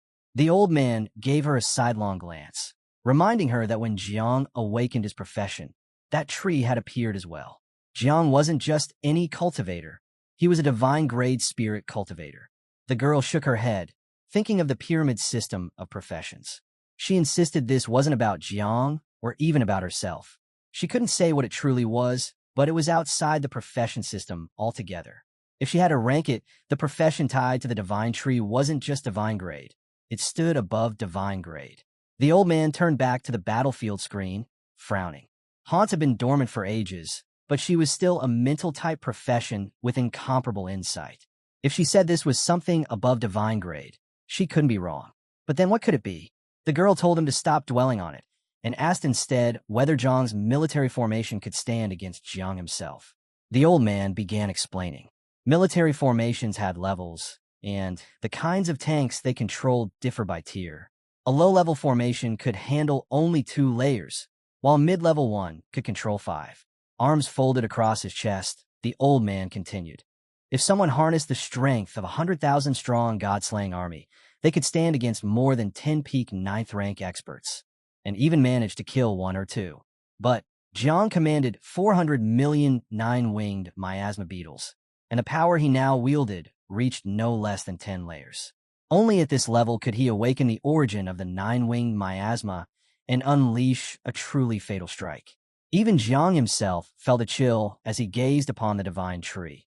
Its presence was terrifying enough to make him uneasy. The old man turned to the girl and said coldly that Jiang was nothing more than a false god, borrowing strength from outside forces. Even if he were a genuine 10th-rank expert, in the end he would still die without question. Jiang saw the fear in Yin's eyes. He wondered how long the so-called Holy Sun could endure. 1 minute, maybe 2? Tightening his grip on his sword, he declared that the 5 elements were his to command, that the forces of heaven and earth bent to his will. With a single swing, he unleashed a wave of blue mana, hurling it straight toward the divine tree as though he meant to shatter the entire secret realm upon it. Holding his blade aloft, red mana flared before the tree. Jiang spoke coldly, calling it nothing but an old man, and told it to prepare for his strike. Rays of purple light erupted as he summoned fire that devoured flame, ice that swallowed frost, metal that split the heavens, and earth that tore apart the ground. Then he invoked wood that consumed the soul, weaving red mana at the heart of the 9-winged miasma to raise an abyss from nothingness. Already he knew this attack might cost him his life. Yin countered, releasing purple energy toward him, but the abyss rose, shielding Jiang where he stood. Though Yin had unleashed his full strength, Jiang stood unmoved, protected by the abyss. Yin stared in disbelief. Could the elemental essence of the entire secret realm truly have been consumed? He demanded to know if such a thing was even possible. Jiang lifted his hand toward the monolith, exerting his control. His voice cut through the chaos. Arrows may change, mighty clans may crumble, but insects endure forever. Yin soared above him, unwilling to accept it. He slashed down, invoking the slash of wine breaths.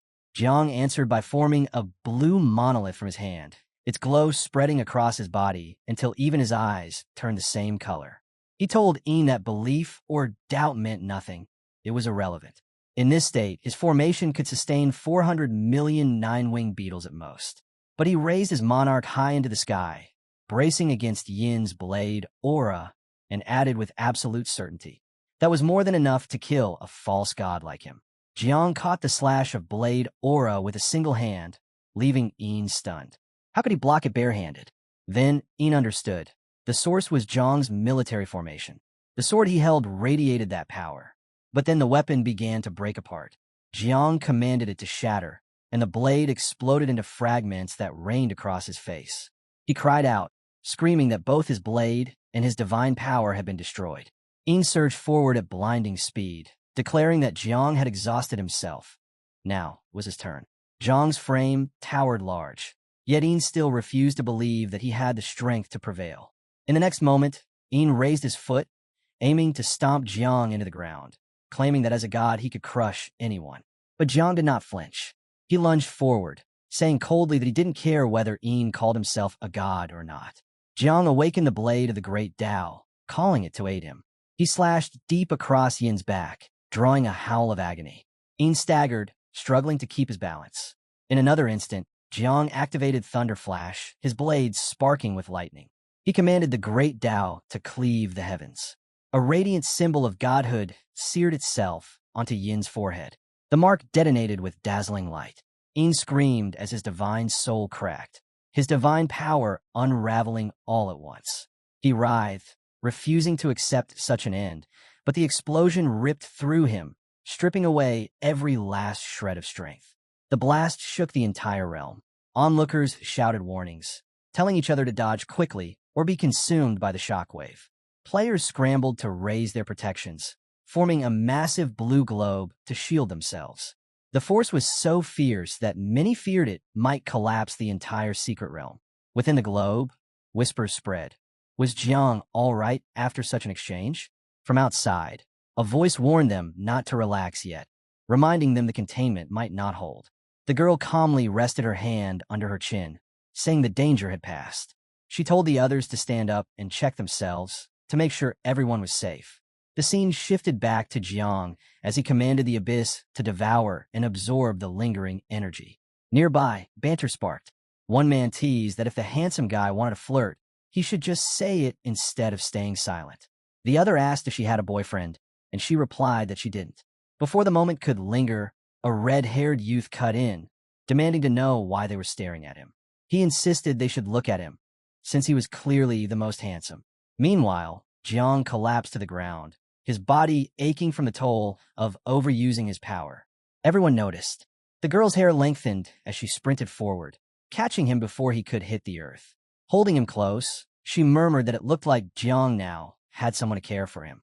Weiju examined the nine-winged miasma as it drifted back toward Jiang. He noted aloud that Jiang was utterly spent, and the swarm was returning to its master.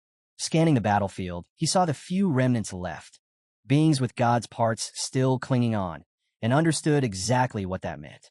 All eyes turned to him. Weiju gave his command. Everyone needed to leave at once, so Jiang could receive proper treatment. The group obeyed, following their captain's orders. Far away, the scene shifted. Yin Zun crushed a chair in his grip, his fury breaking loose. His disciple had been slain, and now his rage boiled over. Snarling to himself, he swore that Jiang would not leave this island alive. One opponent leapt high into the sky, aiming for the man with glasses. He activated the Foot of God, bringing its crushing force down to shatter mountains and press the peaks flat. But the man only adjusted his glasses with a calm hand, dismissing the attack as nothing more than a desperate struggle. The youth boasted loudly, declaring that their general had raised his banner, that his advance was unstoppable. He laughed, saying he could conquer kingdoms with ease. The man answered by simply lifting his sword. A surge of yellow mana burst forth, his slash cutting across the sky. The youth was thrown back violently, unable to break through it all. Elsewhere, Young Ji unleashed the Taiji Trigram Lock. He remarked that even with a god's part, his opponent was still far too weak. Water and fire mages moved together, summoning the Black Water Demon and the Vermilion Bird's Tribulation Flame to crush their enemies. Another fighter used the Pupil of God along with Cinder Flame Overload, striking a G, but she slipped through the red holes effortlessly.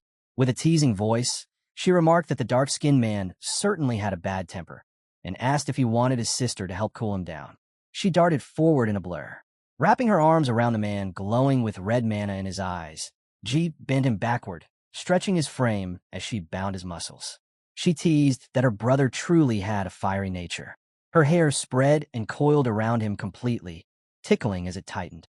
She mused softly that it wasn't such a bad way to die. Meanwhile, Wuji's blade cut into a young lady, making her cry out and call him a monster. Without pause, Wuji sprinted toward Jiang, who was running dangerously low on mana. Jiang looked to the others and shouted for them to gather up. It was time. They needed to prepare to leave the secret realm. The defeated players collapsed to their knees, gasping from the crushing defeat. Even a holy sun had fallen, something they could not comprehend. Yin Zun's eyes locked on Adashia, disbelief twisting into fury. He strode forward to face Young Ji, demanding that the secret realm be unsealed at once so they could recover the bodies and heroic souls of the prodigies from the three islands. Young Ji answered evenly. If they wanted it unsealed, they would have to wait until his people exited first. Yin Zun roared in outrage, his killing intent spilling out as he demanded to know if Young Ji truly meant to block his path. He bellowed that he had poured decades of effort into Yin, treating him like a son and passing down everything without reservation. And now Yin was dead. His glare bore down on Young Ji, who stood silently. Yin Zun warned him coldly. He could kill him in fewer than 10 moves. His ultimatum followed. Hand over Jiang Chun, and Dashia's safety would be preserved. Refuse, and Young Ji would die. Everyone present would perish, and even the mainland of Dashia would be plunged into catastrophe. At once, Young Ji summoned Xiaojiao, telling her to greet her uncle Yinzun. She stepped forward, her voice clear as she called him uncle. Yinzun sneered, asking Young Ji what he meant by sending a little girl forward. With a cold laugh, he warned that her age would not save her. If she stood in his way, he would cut her down. He demanded again that Jiang Chun be handed over, asking which choice Da Xiao would make. Young Ji told Xiao that this bad uncle wanted her father dead and asked how she planned to answer him. Her reply was sharp. Of course she would eat him. She turned toward Yin Zun, her killing intent spilling forth. Then he saw it, an endless swarm of insects surging toward him. Tens of billions of nine-winged miasma filled the air. His expression hardened. This was no little girl at all. This was the original mother insect of the nine-winged miasma. For the first time, he admitted young Ji had been right. With a roar, he summoned his brute force, flames rising as he shouted that anyone daring to kill him was unworthy. He invoked the heavenly cinder fire art, fire surging around him. Young Ji stepped forward calmly, telling Zhao to go play with Grandpa Gu first. She nodded, agreeing. In response, Yin Zun called forth the nine heavens dragon flame. He unleashed the blazing dragon, ordering it to kill her. His intent was clear. Once the nine-winged miasma lost their queen, the swarm would collapse into leaderless worms and corpses. Without warning, Young Ji erects a towering astral wall that blocks the fire dragon path. He commands 10,000 swords, turns to the origin to hold back the onslaught. He had expected human emperor-level energy. Grandpa Gu announces this is beyond him. The other masters, having seen many fires, acknowledge this one reaches an insane scale and wonder aloud whether anyone can withstand it. Zhao scoffs that Yin Zun is just a fire starter and asks aloud whether he's truly that impressive. The older masters respond with low murmurs. Yin Zun answers by declaring young Ji unworthy of the title Sword God of Daxia, insisting a mere knave should not make a name for himself. He then unleashes Amaterasu's myriad karmic flame, choking the area in hellfire and ordering sea and sky to burn. Young Ji strains under the pressure and calls for old Jiang to act, warning that without intervention, they will be consumed. A slash suddenly cleaves through the inferno and halts Yin Zun. An old man laughs, saying he'd been testing Yin Zun's limits and finds him unable to withstand 2 consecutive moves. Yin Zun looks up to see Jiang Xuanji arriving from the catacombs. Xuanji states, plainly he returned to slaughter a god like Yin. Yin Zun vows revenge. With support from other players, Jiang Chun finally rises. Yin Zun shouts his name, but Xuanji slashes and warns that anyone who wants to kill Jiang Chun must first deal with Xuanji. Yin Zun dares him to intervene and repeats his demand that Jiang Chun must die. Jiang's ally holds him as he staggers back. Others ask if he is all right. Jiang Chun answers that he is exhausted and admits he cannot face Yin Zun in combat. Xiao steps forward and tells him not to worry. When her insects arrive, she will devour Yin Zun. Yin Zun erupted in blazing flames, summoning his 3 elite divisions from the island.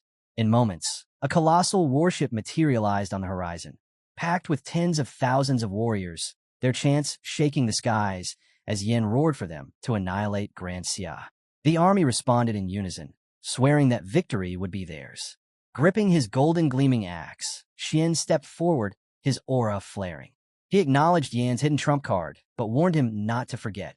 He wasn't the only one with surprises. Calling out to Elder Fong, Xian requested his aid. The elder nodded calmly, assuring him that it was no trouble. Raising his ancient staff, he summoned a vast teleportation array. A surge of crimson energy burst forth, and from the glowing portal marched legions of armored soldiers, their footsteps shaking the earth and leaving trails of dust behind. Elder Fong announced the arrival of his god-slaying army, summoned to stand against the island's 3 elite forces. Shock rippled through the ranks as the second elder recognized him. The legendary space element mage who had vanished 6 centuries ago, once the mentor of the human emperor himself. He could scarcely believe the old guardian of the catacomb passage still lived. As both armies assembled, observers noted that over 200,000 soldiers had gathered, from Kunlun Pungu City to Heavenly Cloud Iceland, a region once home to 100,000 souls. Only a 9th-ranked expert could command such might. While chewing on the food Xiao offered, the hero silently lamented that their own Grand Xia had been hiding an invincible 9th-ranked powerhouse all this time. Meanwhile, Yan's fury blazed brighter than ever as he faced Elder Fong. He sneered that he hadn't expected an ancient relic to show up, but admitted it saved him the trouble of hunting the old man down. With a smirk, he mocked them, believing that a handful of 9th ranks, 200,000 soldiers, and a few 9-winged miasma beasts could never bring him down. Elder Fong lifted his staff once more, summoning a glowing blue spatial lock in his hand. You talk too much, he said flatly. That's a dangerous habit. The lock expanded in an instant, enveloping one of Yan's island soldiers aboard a warship. Panic spread as the trapped men shouted that they were sealed inside. Their commander barked orders to break the formation, but another soldier shouted that it was useless. This prison had hundreds of overlapping layers. High above, Elder Fong tightened his grip on the array, his voice echoing through the battlefield. This formation was crafted by these old hands, he declared. Tricks like yours won't work against it. Xian lunged forward, closing the distance in a flash. His voice thundered across the battlefield as he vowed to end Yan's life that very day. Summoning all his strength, he unleashed his ultimate technique, Flaying Venerate, declaring, "Your opponent is me." Their weapons clashed, triggering a fiery explosion that tore through the air. Yan's silhouette emerged from the flames, his tone cold as he warned, "You stand alone, Xian. Don't dig your own grave." The blaze swirled higher as Yan's power surged. From the catacombs, 10 billion nine-wing miasma beast heads will soon pour into Grand Xia, he proclaimed. In 3 months, when the 10th rank Heavenly Tao seal breaks, their powerhouses will descend. Tell me, what will you use to stop them then? Without hesitation, Xian slammed his axe in the ground, his voice resolute. I'll stop them with my own life, if I must. And I'll start today, by killing you, Yin, as an offering to my banners. He lifted his weapon high, summoning the tyrant martial army formation. Across the field, his forces shifted into perfect alignment. Red flags flared to life, and a blazing crimson dragon coiled through the air before plunging into Xian's body. A deafening roar swept through the ranks as 200,000 soldiers of the god-slaying army shouted in unison, their souls united. Empowered by their spirit, Xian's aura blazed brighter than ever. In response, Yan's body expanded, transforming into the colossal form of a war god. The air rippled around him as he fully unleashed his war god domain, his massive frame towering over the battlefield. But before he could strike, Xian raised his voice once more, commanding, "All soldiers of Grand Xia, attack. Slay Yin together." The army surged forward, golden and red auras intertwining as they followed their war god into battle. The collision that followed shook the heavens. Fire, steel, and divine power exploding in every direction. Amid the chaos, Yan's furious voice boomed. "You're no different from that so-called human emperor, endangering Grand Xia for your own pride. For the sake of Grand Xia's future, I'll erase you here." Channeling divine energy, Yan's body ignited as he activated a sacred relic. The might of the true god descendant burst forth, enveloping him in the blazing holy god domain. His form morphed into a colossal fire-unleashing titan, now dwarfing even Xian's golden figure. Xian swung his axe with the dragon-slaying sword technique, sending out a devastating surge of power that split the clouds. But Yin didn't flinch. With a smirk, he thrust his palm forward, conjuring a fiery shockwave that pressed down like a mountain. Xian met it head-on, raising his axe to block the inferno. Yan's mocking voice echoed from within the flames. "A mere dragon's soul dares to parade such childish tricks before me? Pathetic." A sudden flash of white light burst from Xian's body, dazzling the battlefield and throwing Yin off balance. For the first time, Yin faltered, his eyes narrowing as he struggled to grasp what had just happened. Xian's aura erupted like a storm gone mad, his energy colliding violently with his own mana. In that instant, he had entered berserk mode. From within the radiance, Xian's form shifted. The thousand-hand war god awakened. 2 new arms unfurled from his sides, glowing with divine might. Yin let out a cold laugh, his tone dripping with disdain. "Thousand-hand war god? Sounds exaggerated," he sneered. "Do you really think you can match my flames with that?" Drawing back his bow, Yin conjured an enormous arrow pulsing with destructive force, an arrow said to be capable of felling gods themselves. As he released it, the sky trembled and the ground split, waves of energy rippling through the field. The 1,000 axe of annihilation shot forward, tearing through the air toward Xian. Xian raised his palm, his mana surging even stronger than before. He met the attack head-on, releasing a torrent of blazing power that engulfed the sky in golden red fire. "It's laughable," he shouted through the blaze. A man trying to shake a tree. With that, he invoked the endless karma flame, and the world around them erupted into an inferno. The second elder, standing at the edge of the chaos, barked orders for everyone to fall back. This battle isn't for you. Leave it to us. As his words echoed, the enemy's legions screamed their battle cries and charged, unleashing what they called the endless assault. Elder Gu stepped forward, his eyes burning with resolve. With a flick of his hand, he summoned the thousand swords, pierce the heart technique. Thousands of glowing blades streaked across the air, slicing through enemy lines like lightning, each impact sending waves of searing blue light and cries of agony through the battlefield. In the midst of the slaughter, Elder Gu appeared behind Yang Ming. His sword plunged cleanly through the traitor's heart. "A traitor deserves no mercy," he said coldly. "I told you before, I meant every word." Rage erupted among the enemy ranks. One warrior hurled a massive boulder toward Elder Gu, but his heaven-dipped formation flared to life, forming a shimmering barrier that shattered the rock to dust before it could reach him. Furious, the enemy gathered more stones, hurling them with curses and roars, but the old master stood unshaken. Watching from below, the young hero frowned as he observed the chaos alongside the ever-calm Xiao. "Master Gu and Sword God, Ji should handle these foes easily," he muttered. "But Yan's flame venerate, it's too powerful. Xian might be in real danger." Xiao tilted her head and smiled faintly. "Don't worry," she said. "My baby buds will be here soon. Once they arrive, Yanzun won't last long. They'll eat him alive." He looked at her in disbelief. "You're sure? Yan's body is nearly indestructible. You might have to sacrifice half of your 9-winged miasma beasts to even hurt him." But Xiao shook her head proudly. "I worked hard to raise them. I'm not wasting even one. Little 9 might not taste great, but he's strong enough to handle it." Then she added with a mysterious tone, "If little 9 devours Yin Zun completely, you might even get to see her again." Before the hero could ask what she meant, Xiao suddenly froze. Her eyes widened as she looked up at the sky. High above, dark clouds parted, and from their depths descended a swarm that blotted out the sun. Her bug babies had arrived at last, led by the mighty little 9. As Yan's declaration echoes, Xian exhales in relief, finally overwhelmed under her overpowering might. His gaze shifts upward as he realizes the swarm has arrived.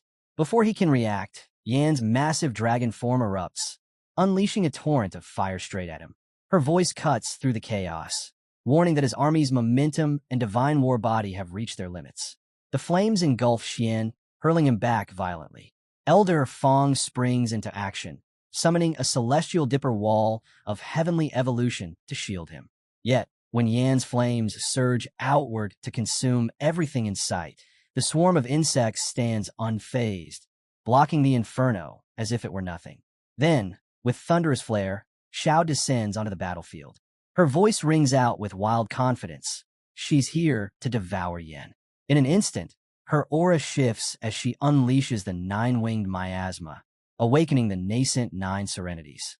Her gaze locks on Yin, playful yet lethal, brimming with deadly intent. Deep within the immortal clan's sacred halls, an elder's voice echoed with warning. Allowing the countless billions of 9-winged miasma to evolve into the 9 nether, he said, would one day spell ruin. They had defied the heavenly Tao to preserve their existence, not to end up as sustenance for monsters. Another elder agreed coldly, stating that their path was already decided.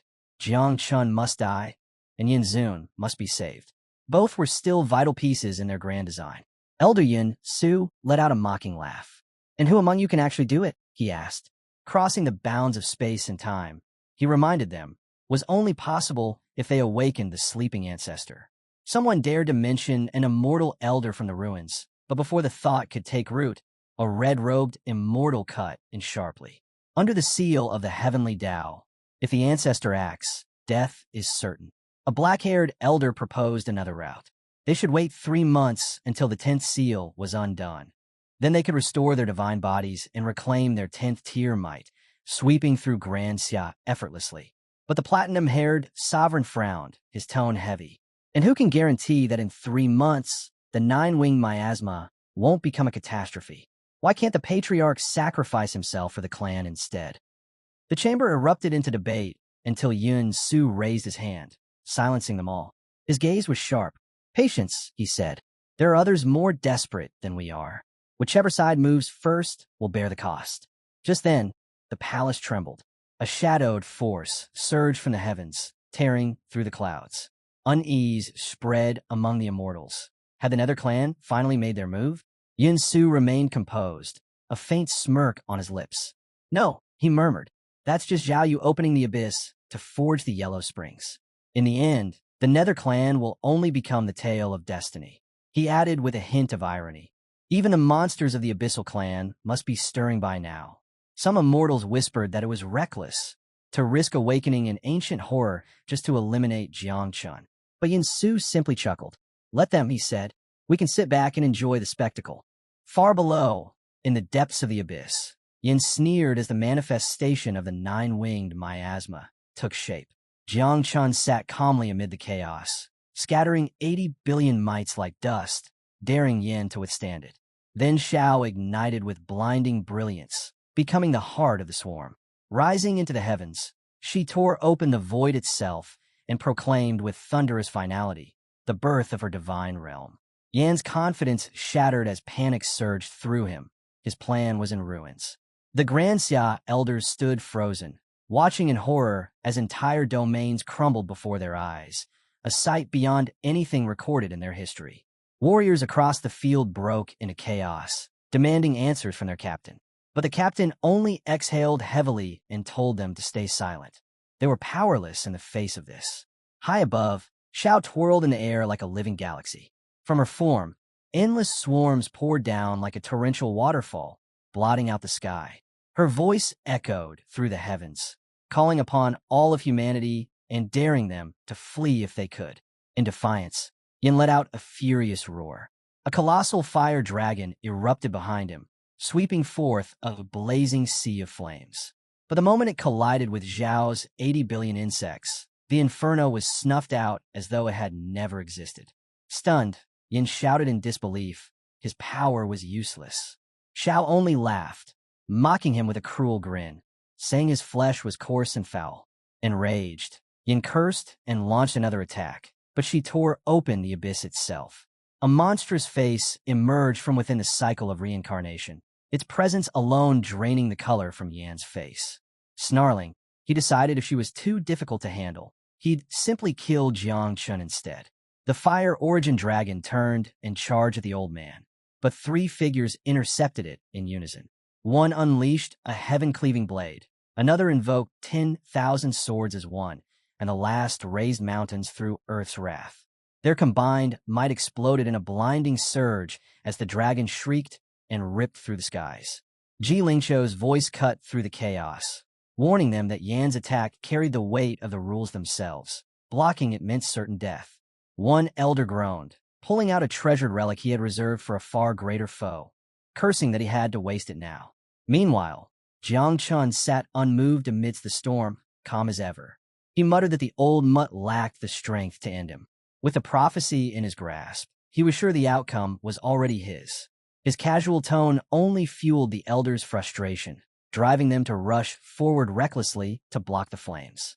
Even the younger disciples joined in, forming battle arrays in desperation. Jiang Chun could only sigh, wondering why the heavens loved to stage such needless chaos around him. But before the fiery onslaught could strike, the 9 silk swarms descended like a massive veil, consuming the flames entirely. Jiang Chun gave a faint shrug, reminding everyone that he had warned them. Yin could never kill him. Old Gu stood dumbstruck, while the elder who had drawn his treasure hurried to tuck it away again, relieved that he hadn't squandered it. Then the battlefield dimmed, and the scene shifted.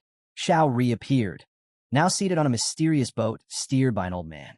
She waved cheerfully toward Jiang Chun, calling out to him as father. Jiang Chun narrowed his eyes, greeted her in return, and asked calmly, "And who might the old man be?" Yan's roar went unanswered as he seethed at being brushed aside. The battlefield had turned into a family reunion. He spat that he'd rather burn his soul than yield, and unleashed a violent wave of power that shredded the insects swarm before him. The moment his fury peaked, the old Earth Sovereign made a single flick. A black noose fell from the sky and snapped around Yan's throat. His defiance stalled. The rope hauled him up like a hooked fish. The Earth Sovereign's chuckle cut through the chaos while Xiao planted herself nearby and declared this uncle was only along for the ride. Yin hacked up blood, his body trembling as he begged to be released. His followers froze, stunned to see their leader dangling and helpless. Some whispered fearfully, others bolted, terrified of sharing his fate. Jiang Chun watched them scatter and sighed at how vast Xiao's power had grown. The elders beside him fell silent, studying the earth sovereign Xiao had called. Jiang Chun turned his attention back to the suspended Yin, thinking about the force the man might one day become. Before the thought could take root, the sky tore open with a thunderous crack.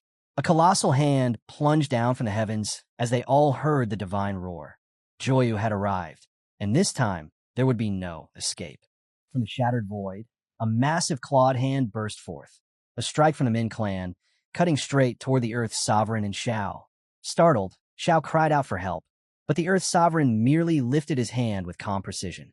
Dark whips shot out to meet the oncoming attack. The monstrous hand caught the whips easily and mocked him in a booming voice, calling him a fallen servant. It jeered that the once dreaded Earth Sovereign, feared even by the 10 kings of hell, now stood powerless before it. The Earth Sovereign said nothing, his silence heavier than any reply. Xiao sneered in return, saying their enemy was no better than the rest. That last jab shattered the creature's patience. It thundered that enough was enough, and the giant hand turned on Xiao, ridiculing her weakness before releasing its move. Netherworld Soul Devour. But Xiao retaliated instantly. Billions of dust mites surged from her body like a tidal wave, wrapping around the claw in a storm of wings and teeth. The air itself seemed to twist under the swarm's fury. The ancient monster bellowed from above, declaring that he had already fallen once in this very place, and cared not if it happened again.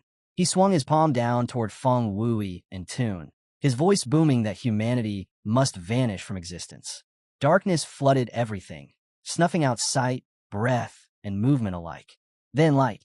Xian stepped forward and drew out a small wooden box, whispering that the time had come. The box shattered in his hands, releasing a burst of golden radiance that condensed into a luminous long sword. His eyes widened. It was an aura, but pure sword intent. The blade flashed once. A single strike shot forth and pierced the monster's colossal hand clean through. The beast shrieked as both hands were severed at the wrist, retreating into the void while cursing in agony. Jiang Chun stood transfixed. The sword's energy rolled across the battlefield, divine and unyielding. One word glowed upon the blade: amber. His pulse raced. It was the divine weapon he had dreamed of, power beyond mortal reach. Beside him, Xian stood tall, unflinching like an ancient pine. Even Jiang Chun couldn't hide his awe. He had never guessed that the martial god carried such a secret weapon. Xiao smirked, watching the severed hands fall. She waved, commanding her swarm to feast, calling the remains the perfect tonic. The dust mites dove in hungrily, devouring every trace. Jiang Chun couldn't help but sigh. It was a pity only the hands had emerged. If the full body had fallen, the larvae might have evolved to something unimaginable. Before the silence could settle, a strange pulse rippled through the air behind them. Every fighter turned tense.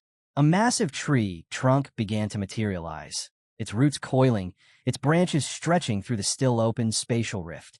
Someone gasped that the 3 lords had descended. Jiang Chen's eyes narrowed as he felt a living will emanating from the ancient tree.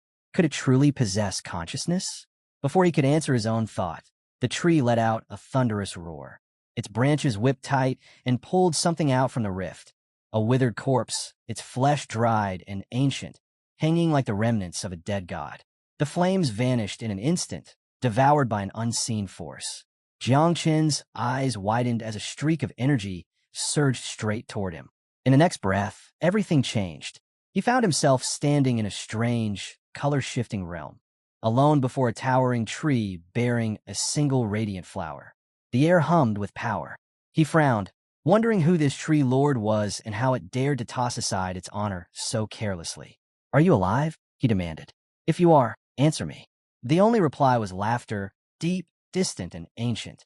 The scene shifted again. Xiao sat on a peculiar boat drifting through the mist, rowed by an old man.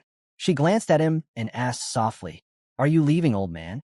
The Earth Sovereign gave her a cold glare and said nothing, his silence heavier than words.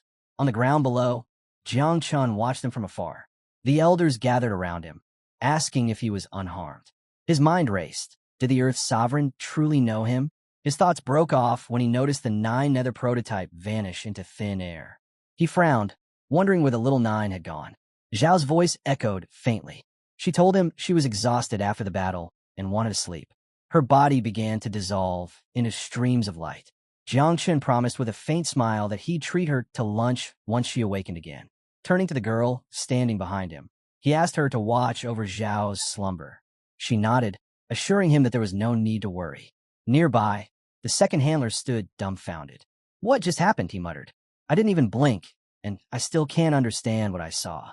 He turned toward Xian, asking if the old man could explain the bizarre vision. Xian's calm reply came like wind over water. "The secrets of heaven are not meant to be spoken." Jiang Chun stepped in, cutting through the murmurs. "Enough. We still have to clear the battlefield. The capture of the 3 islands isn't finished." He paused, glancing across the ruined land. "Some escaped. Don't waste time chasing them." Then his voice hardened. "Anyone still standing, surrender or die." With that, he raised his hand. Swarms of insects burst forth, devouring the remaining enemies in a horrific storm. Their screams echoed through the air, crying that they hadn't even been given a chance to surrender. Watching from afar, young Ji's expression darkened. "Isn't this too cruel?" he whispered. Old Gu answered coldly. "A true emperor cannot be soft." Elsewhere, Fang held what was left of Yan's troops until Xian ordered their release. Ding Chun sighed that the battle had been dull compared to the secret realm, while Jiang Ming praised both prodigies but admitted there was still a clear gap between them. Tuyen only smiled, eyes burning with resolve. One day, he vowed, "I'll surpass him." With the dust of battle finally settled, Xian raised his hand and commanded his men to march toward the 3 overseas islands. But before they could move, Jiang Chun stepped forward, his tone steady yet firm. "Not yet," he said. "First, we return to the burial grounds." A soft hum filled the air as he lifted his palm. A purple flame ignited within it, shimmering with countless ancient runes that danced like living spirits. The glow cast long shadows across the broken battlefield, and I turned toward him in awe. A faint smile crossed Jiang Chen's face. "There's no need to mobilize everyone," he said calmly. "Conquering the 3 islands is nothing." He closed his fist, and the purple fire flared brighter, wrapping around him like a crown. "I alone," he added, his voice echoing through the silent ranks, "am enough." The scene erupts with Yan Zun's scream, raw and desperate, as violent energy bursts from his forehead, scattering into the air like shattered light. His followers freeze, eyes wide with disbelief. Their invincible prodigy, their beacon, their sovereign, brought down. Murmurs ripple through the ranks. They call his name again and again, refusing to accept what they see. But then one voice cracks, whispering the words none dare say. "Our God is dead." The moment breaks them. One by one, they collapse, trembling in despair. The once proud warriors of the 3 islands now kneel in dust and ruin, whispering to themselves about what comes next. Is there any future left? Any hope at all? Before their grief can deepen, someone suddenly gasps and points upward.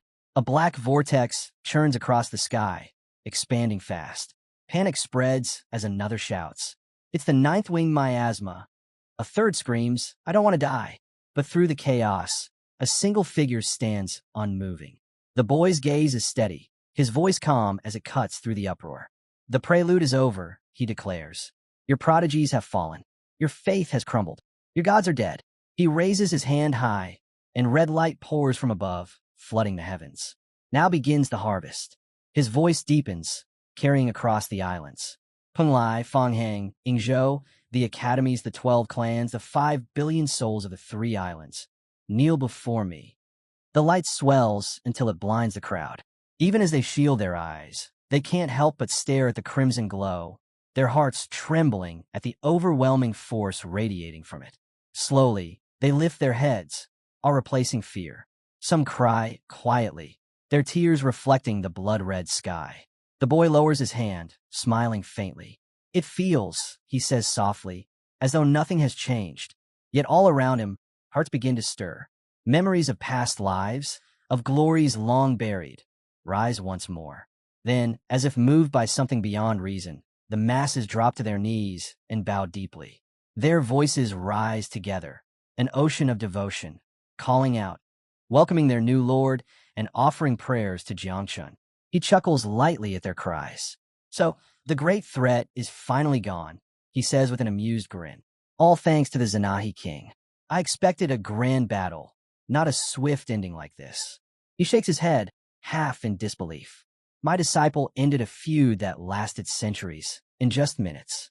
I'm sure that stings our enemies more than any wound. Then his tone turns resolute. From this day forward, all of you bear the name of Daxia. Live for it. Act for it. Everything you do shall serve Daxia. The response comes like thunder, echoing across the shattered world. Blessings to Daxia. Long live the Zanahi king. Their voices rise and fall together, sealing a new era beneath the crimson sky. Turning to his friends, the young man tells them to just call him Shao Chun, explaining that if they didn't, his master would never let him hear the end of it. His words catch them off guard. They realize he's finally returned. With a teasing grin, Old Goose steps forward, calling him a cheeky brat who only acts polite. Then, pretending to be offended, he asks when he ever scolded him, only to burst out laughing when he realizes he's been tricked into the boy's playful banter. Jiang steps in with a warm smile, thanking Shao Chun for all his effort. He tells him not to worry too much about handling the overseas islands and promises to send someone to track down the fragments he's been waiting for. Shao Chun nods, admitting he nearly forgot about them, and expresses his gratitude for his uncle's help. Old Fong suddenly cuts in, urging them to hurry back to the abyss before things spiral out of control. Jiang gives him a firm nod, praises his work, and orders the God-slaying army to return to Kunlun immediately. The scene then shifts to the chaotic depths of the abyss, where members of the top 50 races have gathered. One figure shouts in frustration, reminding everyone that he was the one who pushed for unity to strike Pajuan City, only to call the others cowards now. The Immortal of Cloud Run steps forward to calm the room, reminding everyone that no one wants to die right before the grand event's still to come. But the red-eyed Demon Lord snaps, accusing Cloud Runs of secretly siding with the Flame's sovereign to reap the rewards, while leaving everyone else empty-handed after the sovereign's fall. Cloud Runs merely chuckles, brushing off the accusation. He tells them to stop pointing fingers and focus on solving the problem. Then, with a calculating tone, he proposes that each clan send 10 elite warriors to destroy the 3 major cities, Pajuan, Tanlang, and Chisha, once the Heavenly Dao Seal opens in 3 months. The clans agree one after another. The primordial demons, dragons, 5 elements, underworld, and abyss tribes all pledge support. Some even offer 20 warriors instead of 10. The Demon Lord grins, confident that with 500 level 10 powerhouses, toppling the 3 cities will be effortless. As they move into planning, Cloud Run suggests the ancient Immortal clan lead the charge, vowing to bring Imperial soldiers and level 10 fighters to crush the Great Dreamer once and for all. The story then shifts again to a parallel world 10 years later. The Blue Star has evolved beyond recognition, its brilliance expanding into nothingness. By this time, Daxia has completely disintegrated, its once sacred lands carved apart and seized by warring clans. Back in Tianfeng City, a young boy turns to Shao Chan and asks if the name Tianfeng City sounds cooler than Chujiang City.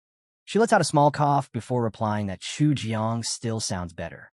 Smiling, he tells her gently to lean on him if she's feeling weak. Then his tone hardens. He says that since Chujiang City has already vanished, there's no reason for this city to remain either. Lifting his golden tiger swords, he releases a burst of sword intent that shakes the air around him. As the light fades, flashes of Jiang and Zanaji flood his mind, memories of the past stabbing deep into his chest. Realization sinks in. Daxia is gone. Grief washes over him, and all he can do is hope that somewhere, somehow, Daxia still endures. Just then, a furious warrior from the ancient Immortal clan bursts out, accusing him of slaughtering their people and swearing vengeance. The boy stays calm, calling out to Shao Chan, saying it's time for them to go. She nods without hesitation, reminding him that she's been searching for him all along. He smiles faintly and tells her that all the fragments have finally been gathered. Now, he can help her move on to a new existence. Blue energy flares around them as he begins the process. The system scans the surroundings, verifies the conditions, and grants approval. Divine energy surges through the air. The evolution begins. The life transition of the Chronos cicada has officially commenced. The scene begins with the girl standing firmly before the boy, her tone calm, but commanding as she tells him he needs to take control immediately. A glowing screen appears in front of them, filled with streams of information about her. His eyes widen when he notices it. The talent column has finally been unlocked. Curious, he scans through the details. The sub-cicadas can reproduce every hour and serve mostly for regular battles, though they don't seem all that remarkable otherwise. But then his gaze falls on two major talents, each far more significant. The first allows the sub-cicadas to rewind time within a 100-meter radius for 1 minute. The second, a staggering ability to travel through time itself, though it demands a price, 30% of the host's lifespan. He exhales slowly, realizing how overwhelming these powers are, yet the costs are almost unbearable. The time reversal alone requires 10 million sub-cicadas, and Xiao Chan could only create that many in 1,000 years. He could sacrifice years of his life to speed it up. 1 year for 1 million cicadas, but he quickly dismisses the thought. No matter how much strength or longevity he gains, trading away his life feels reckless. Worse, it would take a heavy toll on Xiao Chan. While he's lost in thought, Xiao Chan tilts her head and asks softly what he's thinking about. Without hesitation, he replies, "You." The words slip out effortlessly. She freezes, eyes wide, then hides her face with her hands before darting up to a nearby branch. Watching her, he wonders if he said something wrong. But instead of scolding him, she just lowers her gaze and says quietly that Xiao Jiao is still asleep, then thanks him for everything he's done. The boy looks toward the towering ancient tree beside them and calls out to it, "Grandpa, that rainbow fruit hanging up there, was it born from the ancestor of the Nether clan?" The tree answers in a deep, steady voice, saying the fruit formed naturally, untouched by any spiritual intervention. Just then, a small boy runs over shouting, "Dad, you promised to take me to school today." The young man chuckles and nods. "Of course I did. Pick any school you want. Just mention my name, and you're in." Beaming, the child thanks him and dashes off, full of excitement. The man watches him go, shaking his head with a faint smile. That kid's way of thinking really is something else. The ancient tree hums softly in response. Every child must follow their own path, it says. Their blessings are theirs alone to find. With a firm expression, the boy raises his hand and declares that as a proper master, he has responsibilities to take care of first. Instantly, a radiant screen materializes before him, flashing a new message, "Function fruit, rainbow unlocked." Beneath it, another notification appears, "Special item acquired, Eternal Light Tower." As he schemes through the glowing text, more details unfold. The Eternal Light Tower can be placed anywhere, and the user has complete authority to set rules. Entry conditions, trial formats, pacing, everything. A few more lines appear in golden script. Time inside the tower does not affect lifespan. Death results in rebirth, but the pain remains absolutely real. Staring at the shimmering rainbow fruit in his hand, the boy's eyes widen in awe. "This is insane," he blurts out. With every race on edge and preparing for war, this tower couldn't have come at a better time. For him, and for Daxia, it's a perfect gift from the heavens. Without wasting another second, he decides to inform his master and the others right away, so they can pick the best spot and begin testing it. Looking up at the colossal ancient tree, he feels a wave of gratitude wash over him. Grandpa Tree always seemed to help when things were at their worst. He laughs softly, wrapping his arms around the tree's massive trunk. "You really are my dearest grandpa," he says playfully. "But if you don't like me, then you're just being cold-hearted." The scene then shifts to Magic City, inside the G family's residence. The air is heavy with tension. G's voice is solemn as he announces that time is running out. In just 3 months, the Heavenly Tao Seal will open, paving the way for the 10th advancement. But the tribes from the Abyssal Catacombs are preparing to invade Daxia. The question hanging in the air, how can they possibly stop them? Huan Yue sighs softly, explaining that her powers only work within Daxia's main headquarters. If she'd been allowed to sleep for a few more centuries, she might have reached a new level of strength by now. Jiang refuses to accept defeat and insists there must be another way. Ji nods grimly, saying that while they might manage to defeat one level 10 opponent, the Abyssal Catacombs have several, and the mother insect is slumbering too deeply to wield her 9th art.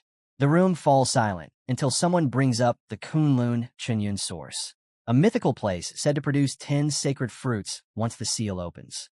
Each fruit can elevate a cultivator directly to the 10th level. But G's expression darkens as he explains the catch. That advancement is permanent. It severs all future growth. It's like drinking poison to quench your thirst, he says quietly. Without it, Daxiao won't survive. But with it, we may never move forward again. Jiang clenches his fists, mulling over the idea of creating a formation once he advances. Ji then glances at Huanyue, reminding everyone that she's different. While the rest must fight and risk everything to ascend, she grows stronger just by sleeping. That, Ji says with a faint smile, is why Huanyue is Daxia's greatest hidden card. Out of nowhere, a soldier bursts through the doors, his armor clanking as he bows quickly. Generals, urgent orders. The 3 invincible warriors are needed at the Jiang War Zone main base. Jiang's brow furrows. What's going on? The soldier catches his breath before blurting out. Young Master Jiang Chun has discovered something that might save all of Daxia. It's a structure called the Eternal Light Tower. Lord Gu's already gone in to start the first trial. That grabs everyone's attention. The soldier continues, explaining that inside the tower, participants can select from various trial modes suited to their cultivation. Basic monster hunts for beginners, enlightenment trials for advanced cultivators, and even duel and challenge modes for the elite. The real shocker, though, is the tower's time control. Time flows 100 times faster inside, and with focused effort, the acceleration can soar into the thousands, without reducing anyone's lifespan. Ji's eyes widen. So 3 days outside would equal an entire year inside. Jiang quickly does the math in his head. If we manage the focus properly, that means hundreds of years of training in just a few months. Daxia could actually stand chance. The weight of their discovery sets in, and the 3 waste no time, racing straight for the tower. When they reach the top, the door slide open to reveal Jiang Chun, standing calmly beside a tea table. He greets them with a relaxed smile. You made it. Have a seat. Tea's ready. Ji stares at him for a moment, half amused and half astonished. You little rascal. Don't tell me you're the master of this Eternal Light Tower. Jiang Chun grins and lifts his teacup. That's right. Who else could it be? They sit down, peppering him with questions. Jiang Chun answers each one patiently, explaining that even 9th-level cultivators can train here, but to reach the 10th level, they'll need to condense their godhood. Inside the tower lies a trial called Leader to God mode. 108 grueling stages that bring a cultivator to the very brink of divine ascension. Then, with a teasing smile, he glances at Ji. Oh, and by the way, remember that time in Magic City when I wiped out those ancient god crops from your courtyard? Consider this my repayment. Ji lets out a laugh and pats him on the shoulder. Fine. I'll accept that. This tower's worth 100 gardens anyway. Jiang nods in agreement. Still, before we jump in, we'll need to test and fine-tune the time acceleration settings. Once that's stable, he looks up toward the glowing tower core, its light rippling across the room. Then we start the real trials. The boy quickly pieces it together. If only a handful of high-level cultivators enter the Eternal Light Tower, its stored energy can focus entirely on them, amplifying cultivation speed 1,000-fold. That means 3 days outside would equal 3 years of training inside. And if multiple floors run on accelerated time simultaneously, a few short months in the outside world could translate into 3 full centuries of progress within. Huanyue lets out a soft, almost musical laugh, her voice lilting as she remarks, 300 years. HM? Sound just right for me to nap until the stars fade away. 3 days later, the boy is lounging comfortably inside the Eternal Light Tower, reclining as he snacks on a plate of food. Now this, he says between bites, is the life. No distractions, no chaos, just peace, power, and good food. As he eats, he talks to himself about the tower's perks. Best part is, I can summon clones in here to grind monsters while I relax. Not bad, huh? He grins proudly. Despite managing 3 divine classes at once, he's already brushed against the threshold of his 4th advancement in just 3 days of tower time. Then, without warning, a bright screen appears before him, glowing with golden script. 4th job advancement assessment. Now available. It reminds him that completing this test is the only way to continue leveling up. Before he can react, another card flickers into view. The exemption card. a gift from Grandpa Tree from the night before. The boy's eyes light up, and a mischievous grin spreads across his face. Guess I won't be needing to sweat this one out, he says, tapping the card. The assessment instantly clears, and his level shoots upward in a burst of radiant light. Another notification fills the air. Insect Overlord system activated. 4th upgrade complete. Now, he can draw a random mother insect. His heartbeat quickens as his hand hovers over the glowing draw button. All right, let's see what my 4th mother's gonna be. He murmurs, excitement buzzing through him like static as the light swirls around his fingertips. As the draw concludes, a surge of green energy rushes toward the boy, and a bright screen materializes before him. The message on it stuns him. He's obtained a primordial calamity level mother insect, the 5-element sky devouring Lucas. Another panel expands on its history, revealing that this creature once existed in the ancient prehistoric era, absorbing the essence of all 5 elements and giving birth to the first wave of apocalyptic beings, the beginning of the Zur calamity disaster. Eventually, it was annihilated for daring to consume the heavenly Tao itself. The display continues, outlining the insect's terrifying versatility. It can morph into any of the 5 elements, each transformation granting it unique powers and durations. The boy quickly realizes that while Xiao Jiao and Xiao Jia are already calamity-ranked mother insects, this one surpasses them completely, a true primordial calamity, a level above. The truth hits him hard. The Zerg's threat lies not only in their strength, but in their boundless reproduction. As long as they devour, their numbers can even exceed those of the 9-winged Zed miasma. A new prompt flickers onto the screen. Activate this creature?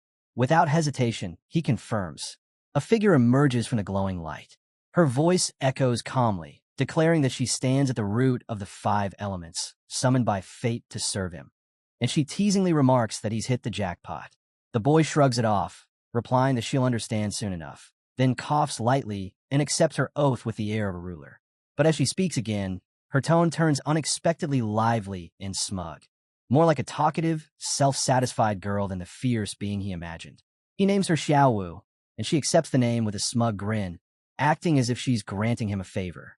When he jokingly comments about her weight, Xiaowu retorts that it's not fat, it's the weight of her Genji metal body, and she'll let it slide since he's ignorant. Just then, Xiao Jiao's sweet voice calls out, catching his attention. He smiles and notes she's still the least troublesome of them all. Xiaowu instantly grows jealous, threatening to swallow her rival whole, and the boy mutters under his breath that it's strange hearing a locust talk like that. Without wasting another moment, he commands divine evolution, and Xiaowu's form begins to change, shifting gracefully into that of a human. The system lights up again, announcing Xiaowu's transformation and listing her new powers: metal body, weapon breaker, and more. She can even draw out the essence of the 5 elements directly from her own body. The boy stares in disbelief as he reads through her abilities. The weapon breaker skill, in particular, stuns him. She can literally chew through divine weapons like they're crunchy snacks. With her mix of healing, combat flexibility, and team synergy, she's practically an all-in-one powerhouse. He can't help thinking she's the ultimate battle companion. Xiaowu, of course, doesn't miss the chance to gloat, declaring that her emperor-like power already shakes the heavens. The boy rolls his eyes at her relentless boasting and moves on to check the conditions for her life transition. The list makes his stomach drop. The first 3 sacrifice materials are practically unattainable, even from the deepest catacombs. But the last requirement hits hardest, the Chun Yuan elixir. It's absurdly rare. Only one exists in Daxia, and maybe one per surrounding nation. As he frowns at the screen, Xiao notices, but he brushes it off, telling her to rest inside her insect nest for now. She sniffs proudly, saying she only deserves the best accommodations, yet reluctantly agrees to obey. Then, his phone suddenly rings, dragging him back to reality. On the line is Jiang, Xiao Jia's teacher, politely introducing herself. She asks if he's Xiao Jia's father. Before he can answer, she continues, explaining that ever since Xiao Jia started school, different women have been picking him up every day. When she asked about it, the boy told her they were all his mothers. She then lists the names: Lu Xindao, Mu Hanxiu, Tang Ying, Xuanyu, and Su Kaiyan, and adds that the last one seemed especially odd. The boy almost chokes, coughing awkwardly before explaining that kids make things up sometimes. Those women are just friends who've been helping out since Xiao Jia's mother passed away. The teacher seems to accept it, though her tone suggests she's not entirely convinced. The moment the call ends, Xiaowu bursts out in outrage, vowing to devour anyone who dares insult her master. The boy quickly waves her off, exhausted, and tells the others to calm down. But before he can catch his breath, a sudden, stabbing pain pierces his head. He collapses to his knees as a system alert flashes before him. Warning, unknown force detected, soul corrosion in progress. Thankfully, the ancestral tree of all things activates, shielding him from the brunt of the damage. Still, the sensation makes his whole body crawl. Gritting his teeth, he realizes this attack isn't random. It reeks of Saito Kinshi, and the source must be coming straight from Kinshi country. A follower bursts in and reports the Saito family has appeared outside the Eternal Light Tower. A girl collapses to her knees and says she's the last survivor, the granddaughter of the Saito line. She explains the 8 great shrines wiped out her clan, that her ancestor was corrupted and taken to Takuma Gahara, and that before everything fell apart her ancestor told her to take refuge in Daxia. Now she swears to serve him. Xiaowu objects to someone so rough serving the same master, but the boy shuts her down and orders the girl inside the tower. Another man confirms the Saito family is finished, and this girl is truly the only one left. The boy suspects the Yamada staged the massacre to bait him into Sakura country, yet he tells his followers not to worry. He has a plan. Privately, he knows Xiaowu's life transition needs 5 vials of Chun Yuan elixir. With Daxia's single supply untouchable, he'll have to seize one from elsewhere. Far away in the Yamada Shrine Council Hall, Saito Kinshi lies bound in Takuma Gahara. The elders admit they eradicated the Saito clan and deliberately allowed the granddaughter, Ayaka, to flee to Daxia, bait to draw Jiangchen out, since his soul curse will force him to respond. A few council members voice concern. Jiangchen commands hundreds of millions of 9-wing miasma and might become a demon king. President Yi shrugs off the worry, boasting that Sakura country now fields a 10th advancement god and the divine Kazong sword. If Jiangchen comes, Yi expects he'll be the one who doesn't make it back. The meeting opens inside the main conference hall of the Jiangnan War Zone base, where tension and determination hang thick in the air. The commander steps forward and announces they've just received word from the Heavenly Blade King. They're to gather 5-element materials for the Jinahi King. He reminds the room that the last time they were given this mission, their performance lagged behind. This time, the information is exclusive to their zone, and it's their chance to restore pride and prove their worth. An officer jumps up instantly, declaring that he'll lead his squad to sweep every dungeon and secret realm across the nation. A young woman cuts in, saying she'll reach out to all the top merchant guilds and start buying every trace of 5-element resources available. Another officer admits his transport teams dropped the ball last time, but swears it won't happen again. The commander gives a firm nod, the signal that the operation has officially begun. Across other war zones, chaos breaks out as the news spreads. One soldier yells that Jiangnans tried to monopolize the task, while another scoffs that their secret operation has blown up so loudly it's impossible to hide.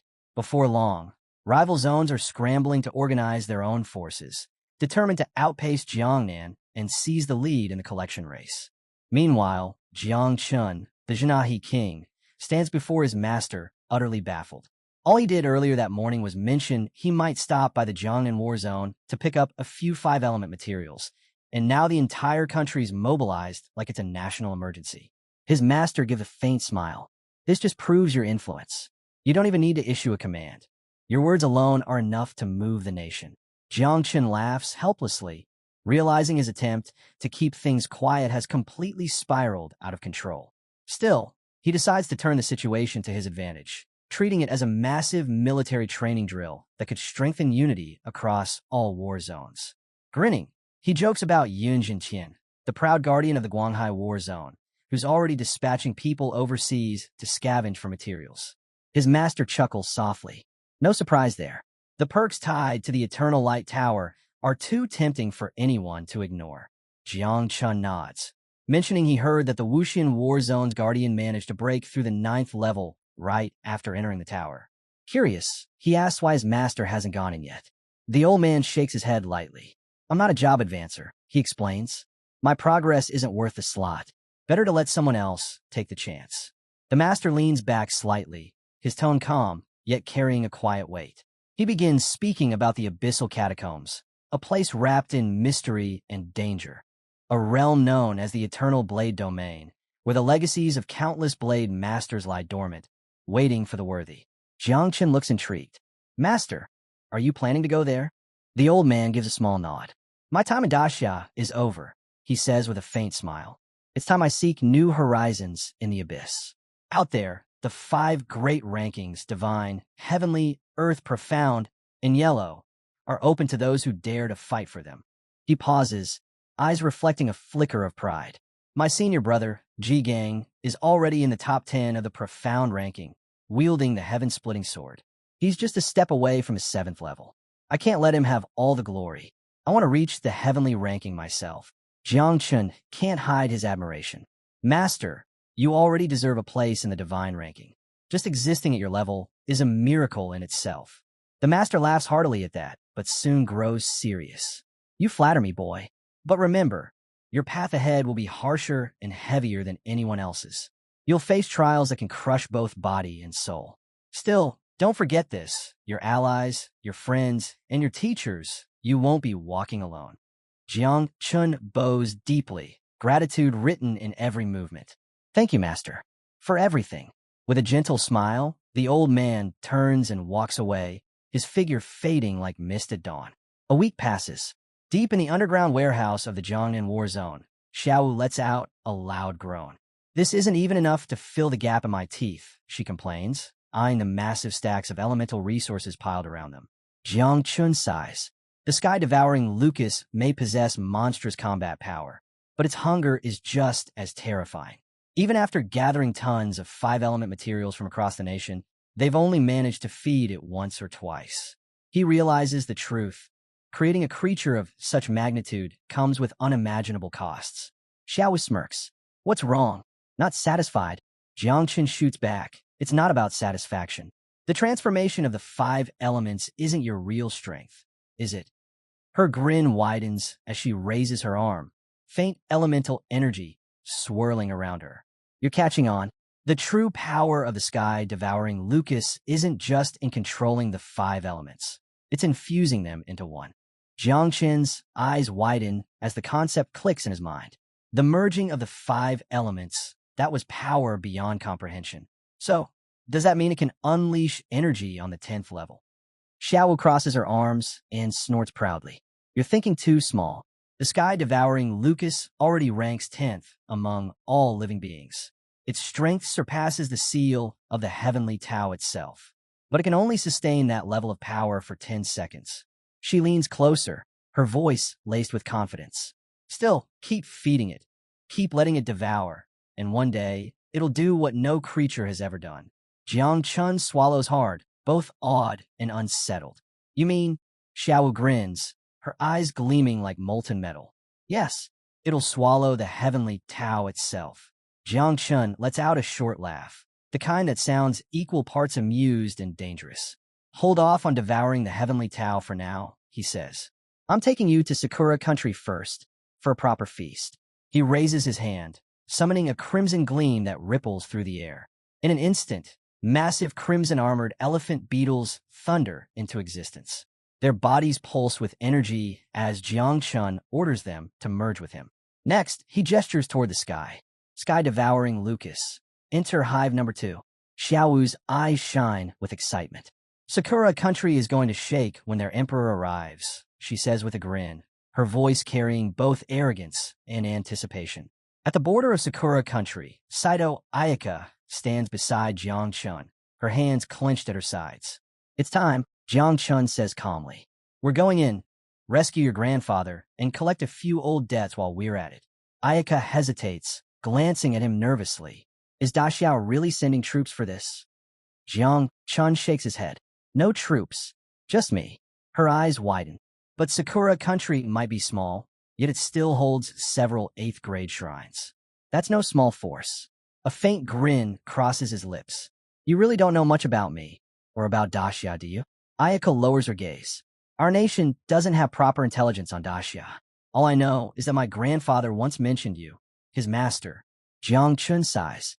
Then stay close and see for yourself what kind of place Daxiao really is. Through the wilds of Sakura country, a squad of soldiers stands near an active teleportation array, bickering while waiting. This long-distance teleport only works once. One of them grumbles. If anything goes wrong, we're stuck here with no way back. Quit complaining, another snaps. We're here to wait for the Jinahi King himself. Jinahi King? Scoffs a man named Chun Liang. Never even heard of the guy. Sounds made up to me. Their captain, Yin Feng, cuts in sharply. Quiet, all of you.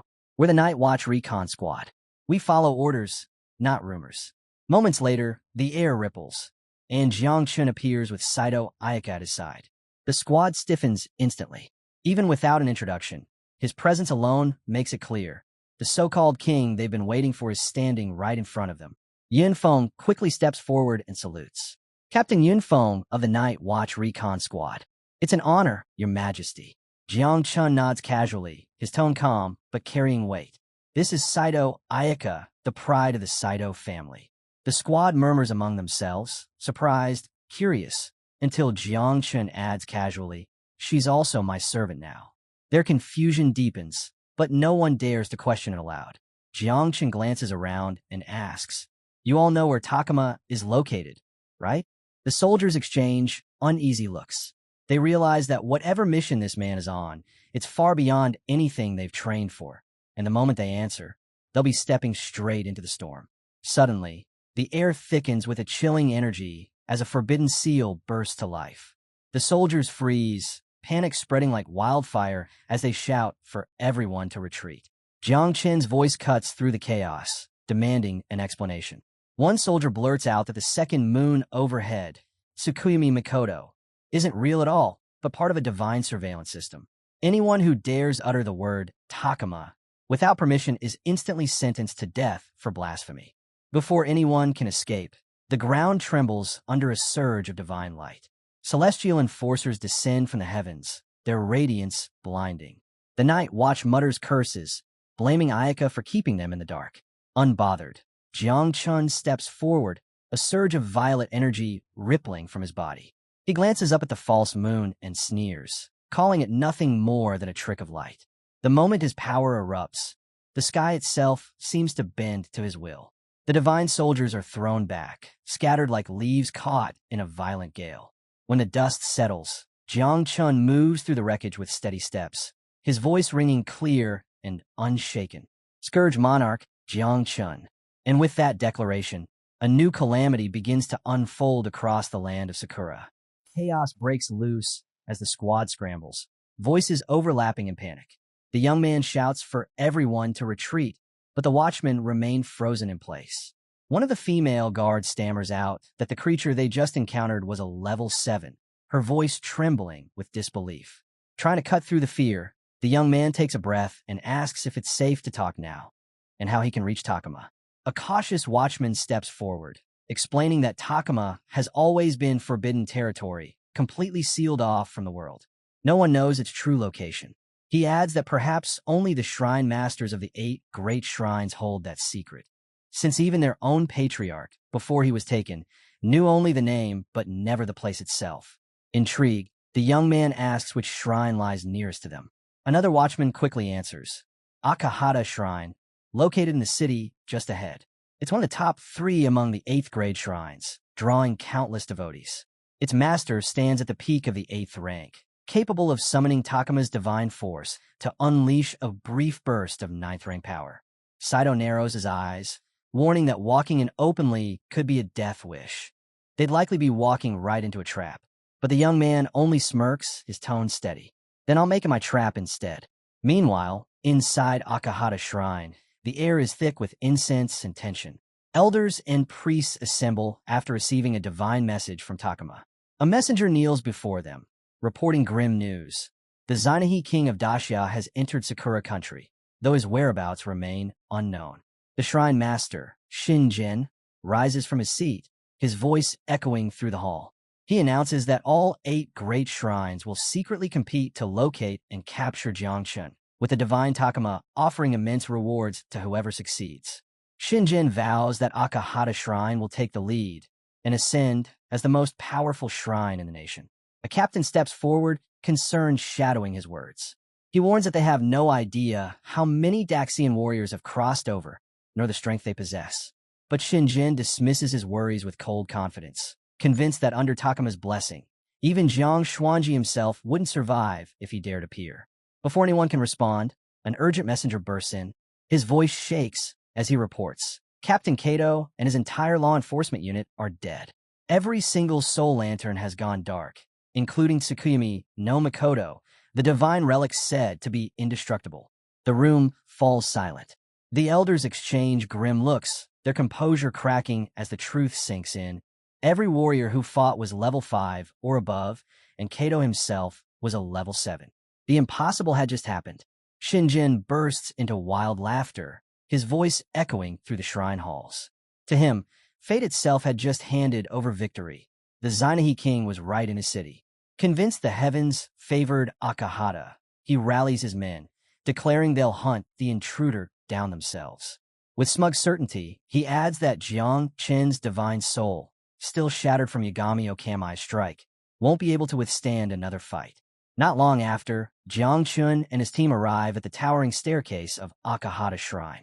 The massive gates loom ahead, sacred inscriptions glowing faintly in the air. Jiang Qun halts, turning to his group. Stay back and watch. I'll handle this. 2 shrine guards step forward, shouting demands. Who dares trespass on holy ground? They bark. Jiang Qun doesn't bother answering. He glances at them once, dismissing them as 5th-level weaklings, and waves his hand. Instantly, a dark cloud of insect soldiers surges forth, their buzzing filling the air. The guards blanch in terror and sprint back toward the shrine, desperate to warn their master. Moments later, Shinjin emerges, golden energy crackling around him. His glare locks on Jiang Qun. You've got guts showing up here, brat, he sneers. You really think you can walk into my shrine and live? Jiang Qun stands unmoved. You're the shrine master, right? He asks calmly. Tell me where Takama is, and I'll let you keep your life. Shinjin throws back his head, laughing. A mere mortal asking about the divine? You must be insane. Jiang Qin's tone hardens.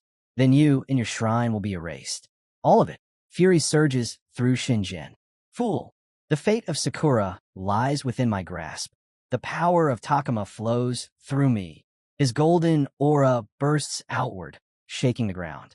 With one hand, I can crush worlds. Jiang Qun turns slightly, commanding his insect army. Leave the old man to me. Wipe out the rest. Inwardly, he measures the shrine master's strength. Even though Shinjin's no match for the 9-winged miasma army, Jiang Qun wants to avoid needless losses. Then, with a flash of lightning, Jiang Qin's form changes. The divine elephant prison body activates, merging with the god-slaying martial transformation. Electricity arcs across his body, the air vibrating with raw force. Saito and the others watch, wide-eyed. This wasn't just a transformation. It was the birth of an electric domain. Even 6th-rank lightning cultivators couldn't touch that level. Saito could only wonder, what kind of being was her master, really? Shinjin's eyes narrow. Close combat with me? You're signing your own death warrant, he roars. Raising his arms, he summons his secret technique. Elephant Sword, a colossal golden blade forming from divine energy. Jiang Qun meets the attack head-on, his fist glowing crimson. Wand of the underworld, slay the heavens. The clash explodes in a blinding storm of light. Power surges outward, tearing through the air. In an instant, Shinjin's golden energy shatters beneath Jiang Qin's overwhelming force. The impact sends the shrine master hurtling down the grand staircase, his body breaking under the weight of the blow. The sound of cracking stone echoes through Akahata Shrine, the fall of its master marking the rise of the Scourge Monarch's storm. Shinjin's body trembles as he struggles to rise, disbelief etched into every motion. He stares at Jiang Qun, unable to comprehend what just happened. The realization hits him hard. This man's power rivals a 9th-level awakening. Jiang Qun exhales lightly, his tone casual, almost disappointed. So, this is the strength of a shrine master? You're even weaker than Ao Qian from the Sea Clan. If I'd known, I wouldn't have held back at all. His words echo through the silent shrine as he recalls the past. Ao Qian, who at just 6th level, could clash evenly with 8th-level experts. Now that Jiang Qun had reached the 4th level, his might had evolved far beyond what it once was. The onlookers are frozen, unable to process what they've just seen. One guard blurts out, voice shaking, He beat our master, a ninth-level opponent, with one strike. Saito watches, eyes wide, her whisper barely audible. Master, you're like a god. But the shrine master refuses to yield. Coughing up blood, he steadies himself and lets out a low growl. Don't think it's over yet. His aura surges again, golden light twisting violently as he draws on the divine power of Takuma. You fool. The shrine masters of the 5 great shrines are eternal. We can't die. He smirks, arrogance returning to his face. Go on then, try to kill me. Let's see you defy the divine. Jiang Qin's eyes narrow, the air around him humming with pressure. Shinjin forms a rapid hand seal, shouting, secret technique, locus of the phantom night. The shrine is swallowed in darkness. Shadows flicker across the walls as an eerie presence spreads through the hall. Illusions twist reality itself, turning the sacred ground into a nightmare. Yet Jiang Qin doesn't flinch. His expression remains calm, almost bored. In his eyes, faint purple rings shimmer, the mark of the eyes of void. He sees straight through the illusion's layers, watching the fake phantoms dissolve like smoke. Illusions like this are child's play. His voice cuts through the darkness like thunder, signaling that for Shinjin and for Akahata Shrine, this battle was already lost. The air split open with a thunderous crack as the shrine master unleashed his forbidden secret art, the golden Vajra shock, straight at the Empress monster. But the Empress didn't even flinch. Xiao Wu sneered, her voice dripping with contempt. This tiny bit of gung metal power, please, it's not even enough to fill the gap between this Empress's teeth. The shrine master froze, his greatest trump card swallowed like nothing. Before he could even process it, the Empress monster blurred forward. Panic overtook him. Hold on. Wait, he shouted, stumbling back, trying to run for his life. Too late. Xiao Wu's claws flashed, a clean slice, and his arm spun into the air, leaving behind only a trail of green light. Eat him. Alive. Xiao Wu ordered coldly. Her monster obeyed instantly. The shrine master's screams echoed as the beast tore into him. Xiao Wu wrinkled her nose. Average taste. Truly beneath this Empress. But since I am generous, I shall tolerate it. Desperate, the shrine master called on Takuma Hara's divine power, forcing his flesh to regenerate. But Xiao Wu only smirked as she fed.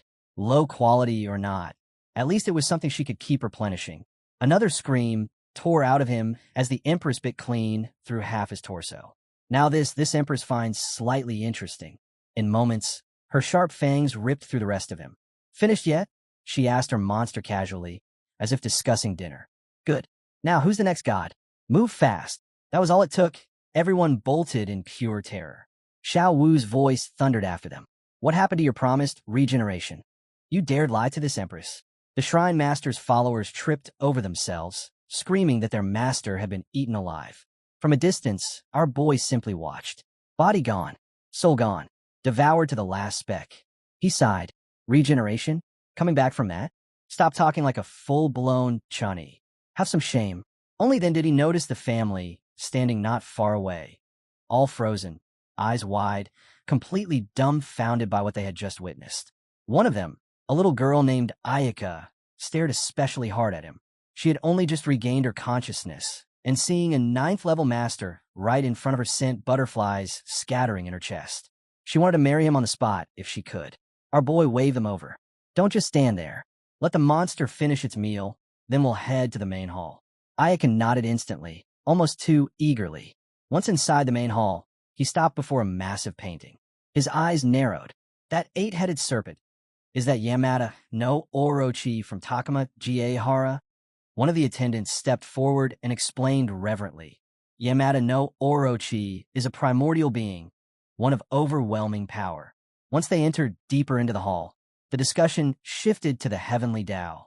They explained that once the Heavenly Tao seal unlocks to a certain threshold, a cultivator can ascend directly into that upper realm. Every year, Sakura Nation selects a single top genius and allows them to step into Takuma Hara, receiving personal guidance from Yamada no Okami himself. Even Dacia has its own primordial beast, the Kunlun Qilin. Someone clicked their tongue and muttered that, unlike Yamada no Orochi, the Qilin was a stingy old beast, hogging countless lands filled with rare treasures. A dragon snorted, agreeing. Those beasts don't help Daxia at all. They look down on humans. Back then, Marshal God Jiang went to negotiate with the Qilin and nearly got beaten to death. Our boy let out a cold snort. What kind of overgrown beast thinks it's the master? When I have time, I'll tame that thing and settle Marshal God Jiang's debt for him. Qingma stepped forward, adding more intel. It's not just Daxia or Sakura. Pharaoh country's divine source land, Sun City, has a primordial creature too. A golden lion named Mahesh, who eventually became that nation's god. Northern Europe's Asgard? Their primordial monster is Fenrir, a wolf so massive its shadow covers mountains. Now it reigns as Asgard's king. Our boy raised a brow. How do you people even know so much about other countries? Aren't you supposed to handle Sakura's intelligence? The girl calmly straightened her posture. Before coming to Sakura, Qingma served as the chief commander of Daxia's Night Watch Intelligence Department. Our boy grinned. Good. Once I conquer Sakura Nation, all of you are coming with me. He paused, his eyes drifting as he imagined it. Crossing oceans, walking through every land they mentioned, one primal beast after another. A man nervously asked, Sir, you're not seriously going just for sightseeing, right? Our boy laughed. I'm going to collect debts.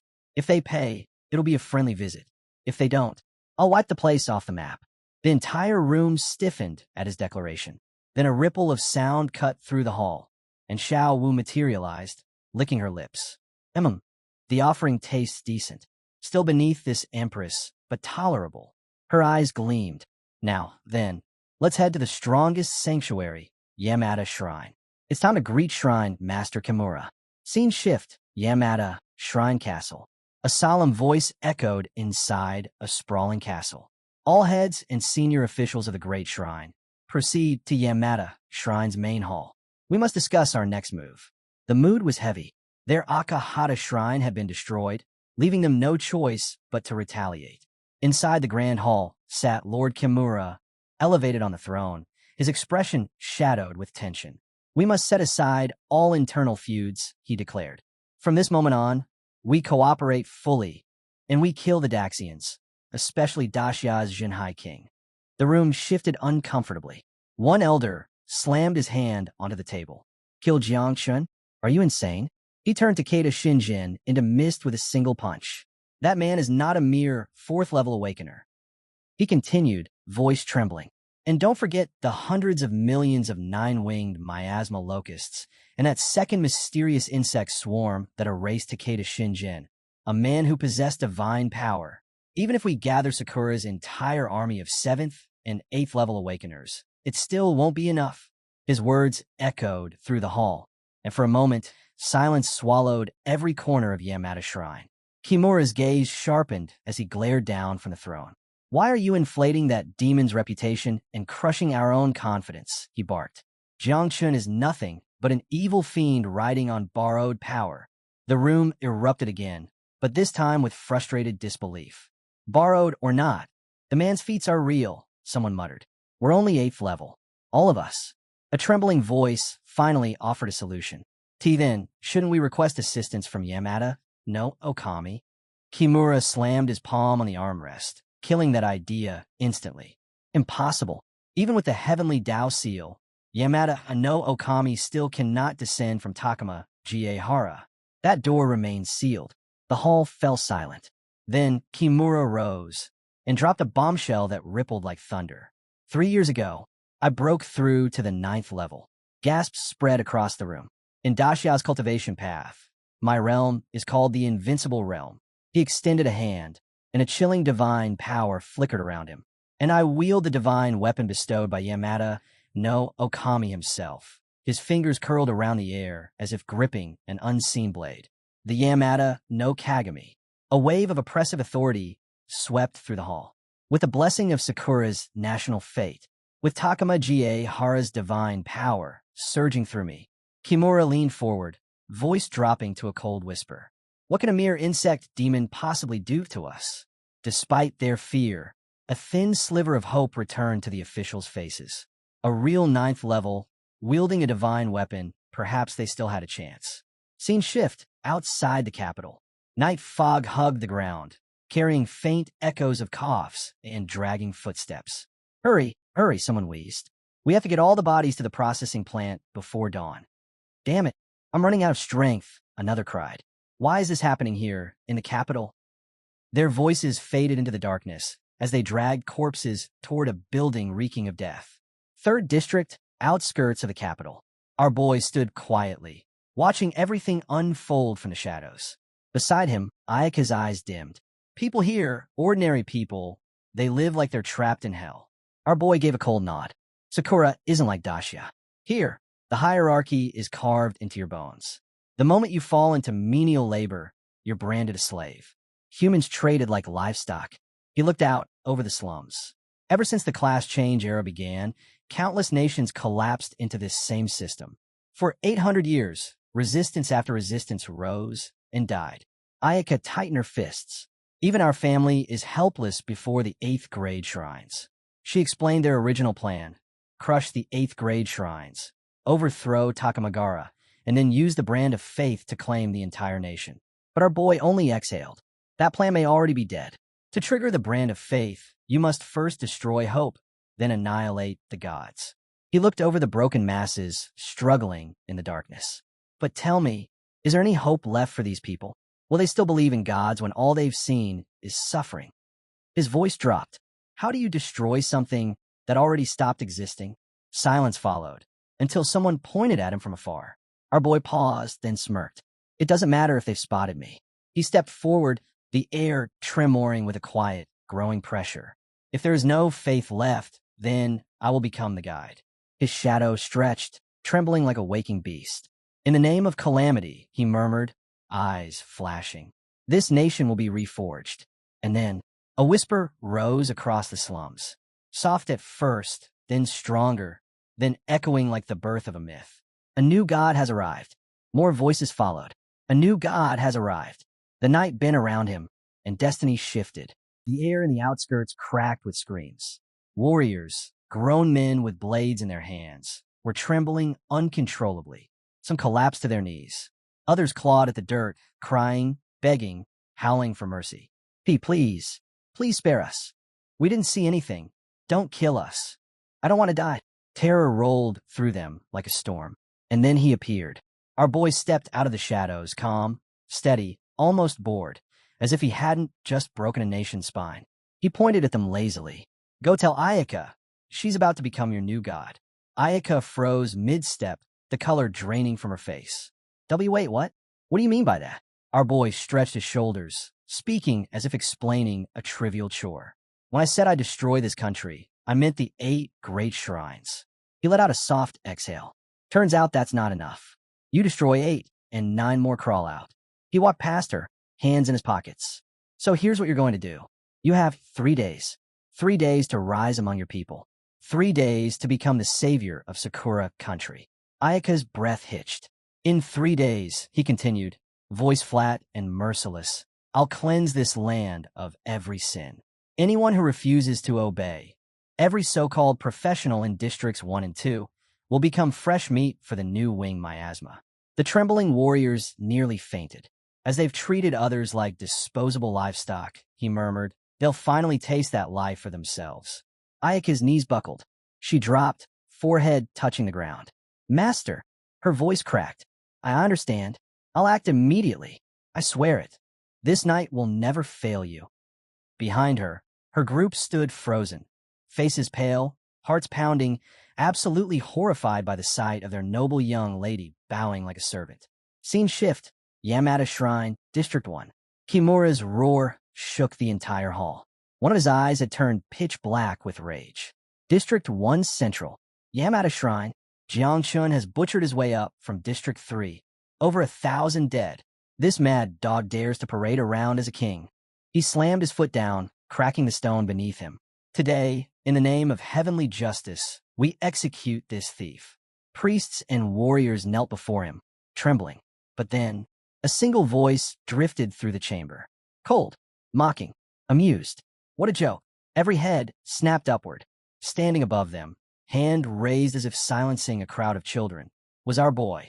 He looked straight at Kimura. You did all this to the common people, he said, tone razor sharp. So it's only fair. You feel the same pain. His eyes gleamed. After all, you only understand real agony when the blade is cutting your own flesh. The hall shook. Fear spidered through the ranks. At the side, our boy's companions watched in a mix of awe and helpless frustration. "This is insane," one whispered. "One guy fighting an entire country." "Honestly, that entrance was cool," another admitted. "But what about us? We're just watching." A third sighed heavily. "Hey, at least we're not the only useless ones. But seriously, this kind of fight? It's way above our pay grade." They all stared at Jiang Chen's back, amazed and terrified in equal measure. One man, one nation, and a storm about to explode. The battlefield trembled. Our boy stepped forward, raised a single hand, and a storm of insects exploded outward, flooding the field in black waves. Wings buzzed like rolling thunder. Across from him, Kimura burst into laughter. "Perfect! All the elite shrine masters of the 8 great shrines gathered in one place. You've saved me the trouble of hunting you down." Figures shot into the air behind him. Shrine masters surrounded the battlefield from above as one of them shouted. "Defense array activated. The barrier is in place." A massive dome of shimmering light sealed off the battlefield. Kimura walked to the front, confidence overflowing. "Hold off the 9-winged miasma. Jiang Chun is mine. Once he dies, the miasma collapses on its own." Then he slammed his hands together. A roar burst from his throat. Purple light ignited around his body, energy rippling outward in violent waves. Divine manifestation, awaken. His sword stabbed into the ground with a deafening clang as pale purple flames erupted around him. "Come, my divine weapon, Qingming." Jiang Chen's aura surges. On the opposite side, our boy's energy ignited crimson. A smirk curled on his lips. A real 9th-rank opponent, just right for practice. Then he unleashed everything. Divine elephant prison, suppressing body heaven, slaying martial god transformation. His entire being shook with raw, crushing power. Kimura strikes first. Kimura slashed forward, screaming his technique. Sky Python, void-splitting slash. A blinding white laser ripped through the battlefield, cutting through space itself. But when the light cleared, our boy was already gone, standing behind it untouched. From his sidelines, "That's Kimura's signature move," someone yelled. "He killed a 7th rank with that when he was only 5th, another shouted nervously. "Why isn't Jiang Chun dodging? That thing is dangerous." A third snorted. "Relax. Our god Jiang Chun killed a 9th rank when he was still 4th. Jiang Chen's red aura burst to its limit. His eyes burned like molten fire. Heavenly slaying, prison-suppressing fist. The impact shook the earth as he drove the strike forward with unstoppable force. Kimura roared and countered with his divine sword. Purple spiritual force tearing open the air itself. Boom! The collision blew apart the ground in a ring of annihilation. Wind tore through the barrier. The world shook. Kimura's barrier shattered into fragments. Jiang Chen's fist smashed straight into Kimura's face. The shrine master flew backwards, screaming in pain. Jiang Chen's allies froze in disbelief. He shattered Kimura's attack. Kimura staggered, coughing blood, but forcing a laugh. "Huh, so you can withstand that with your body alone?" He wiped his mouth, eyes wild. A 4th rank surviving that without a defensive treasure. Impossible. He spat on the ground and snarled. "You turtle hiding in your shell. I'll crush it." Then he spread his arms wide, and golden light exploded out of him. Blessing of the country's fate. Takama Ga Hara's divine force. The golden radiance poured into his body like a river from the heavens. The real battle was only beginning. Our boy narrows his eyes the moment that golden glow flares up again. He mutters under his breath, hoping Kimura isn't about to disappoint him with another weak display. But before the words even settle, Kimura snaps his hands together and detonates another secret art. His energy erupts like a storm. Dozens, no, hundreds of illusionary clones take shape across the sky, each one wearing the same mocking grin. Kimura laughs loudly, echoing across the battlefield. He shouts that he wants to see whether Jiang Chen's power can match the clone arts of the Tian King Divine Clan. But Jiang Chen doesn't even flinch. His red aura thickens, boiling around him like molten steel. He lifts his sword and summons his own divine weapon, Tianzue. Surrounded by Kimura's mirrored shadows, he slashes through the air, tearing open the sky with a massive red wave. His voice booms like thunder. Prison suppressing heaven, slaying slash. The blast hits like a falling comet. Clouds rip apart. The air screams. Kimura is smashed backward, roaring in rage as the red light devours him. Jiang Chun clicks his tongue and taunts him, saying that this level of strength can't even begin to touch the Tian King Divine Clan. Then, boom, black smoke erupts everywhere. Kimura's followers panic instantly. One screams that the Shrine Master got wiped out in a single hit. Another shouts that the barrier is breaking. Cracks race across the sky like lightning, and the entire defense array collapses. Chaos spreads as everyone tries to flee through the storm of smoke and destruction. High above, Jiang Qin's allies stare down, stunned speechless. Someone mutters that they can't even see the attack.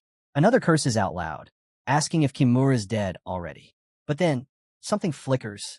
A shimmering surface appears inside the smoke. A voice trembles as someone recognizes it. Yada no Kagami, the strongest defensive artifact in the entire universe. Kimura steps out of the smoke laughing, arrogance dripping off him as he declares that Jiang Qin's blade can't scratch his divine artifact. Jiang Chun just exhales once and swings again. Another world-splitting, prison-suppressing, heaven-slaying slash crashes down. Kimura crosses his arms, golden light pouring from his body as he activates Yada no Kagami, Divine Power Manifest. Red and gold collide violently, devouring each other until the entire battlefield detonates in a blinding burst. Jiang Chun steadies himself as the white blast fades. He glances at the glowing mirror energy circling around him and mutters that this actually feels like getting beaten up by his own reflection. Kimura bursts out laughing, saying that this is what it means to taste your own medicine.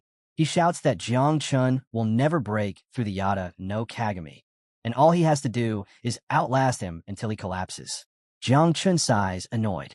He had planned to finish this alone, but with the martial god transformation timer running low, he'll have to polish his new moves later. He raises his voice. Xiao Wu, handle it. A ripple tears open beside him as Xiao Wu steps out. She barely looks impressed. She calls Kimura's 5th-rank divine weapon cute. Nothing an empress like her would worry about, but admits the mirror does look annoyingly sturdy. Then her massive beast stomps down, shaking the entire battlefield. Energy floods outward as Xiao Wu grins. Whatever, we'll chew through it together. Her voice thunders across the sky as the beast roars. 5 elements unite, sky-devouring beast. Wu turns her massive head, her body shooting upward as she grows into a towering giant. The ground trembles under her. And right then, Kimura completely loses it. He stares up at her new form, face draining of color, and blurts out the name of her beast in terror. Devouring Sky Locust. Like he can't believe what kind of monster he's facing. His panic spikes. His hands fly together. He shouts, Yamada Blood Sacrifice. A violent golden ring bursts outward from his body, expanding in all directions. The air shakes. The glow thickens into an impenetrable dome, the strongest defensive technique in the universe. Kimura stands firmly in the center, chanting the name of his secret art like he's become some immovable holy pillar. But Wu just keeps walking forward. Each step makes the mountain tremble. She tilts her head and asks with pure boredom, Is it your last trump card? Looks like a paper tiger. Kimura snaps back instantly, voice cracking, shouting that the absolute defense of Yada no Kagami can never be broken. Then, crack. Wu's monster doesn't even hesitate.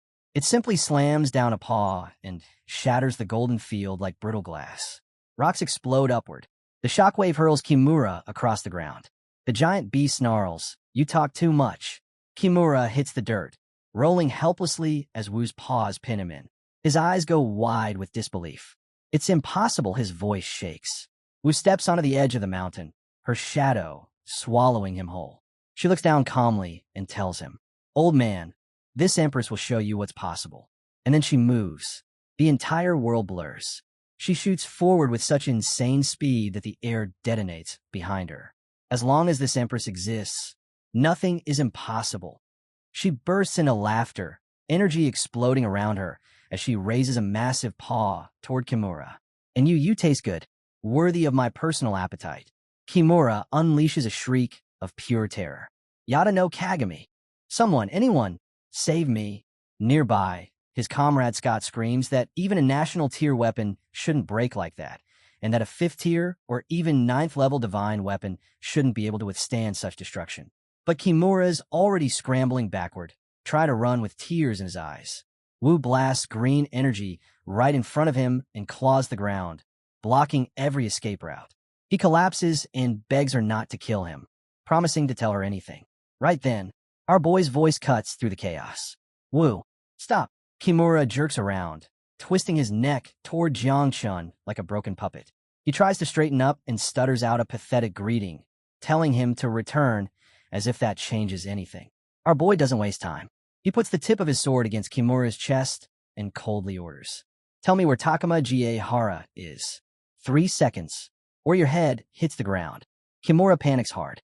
He stammers that he's never been there and that nobody knows its exact location.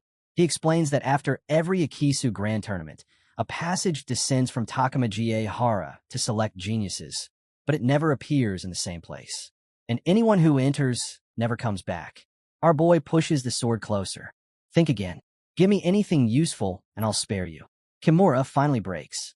In full desperation, he blurts out that the divine power of Takuma Hara seems to come from MT Fumi, and that the entrance is most likely. He never finishes. Our boy cuts him down. A burst of golden light erupts from Kimura's neck as he screams, spilling divine energy into the air. Jiangchen's eyes narrow.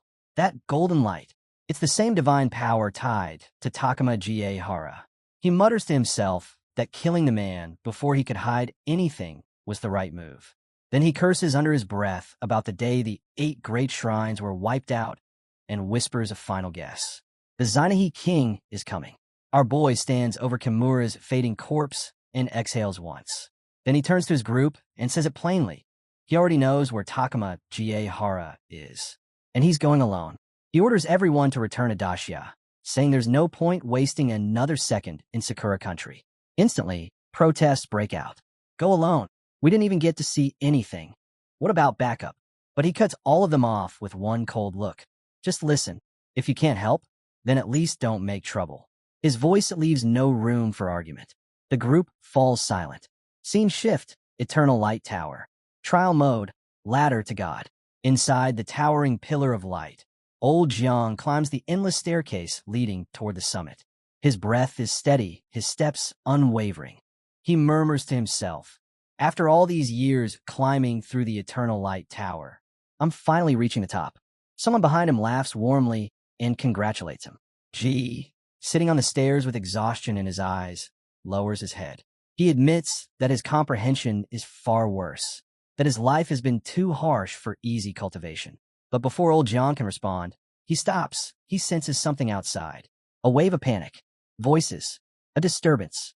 "What's going on out there?" he asks. G presses his palm to the stone, channeling a message from Yin Yun Peak. His expression darkens. News from outside. Jiang Chun has gone to Takuma Hara alone, and a 70 billion 9-wing miasma is heading straight for Sakura country. Old John's heart twists.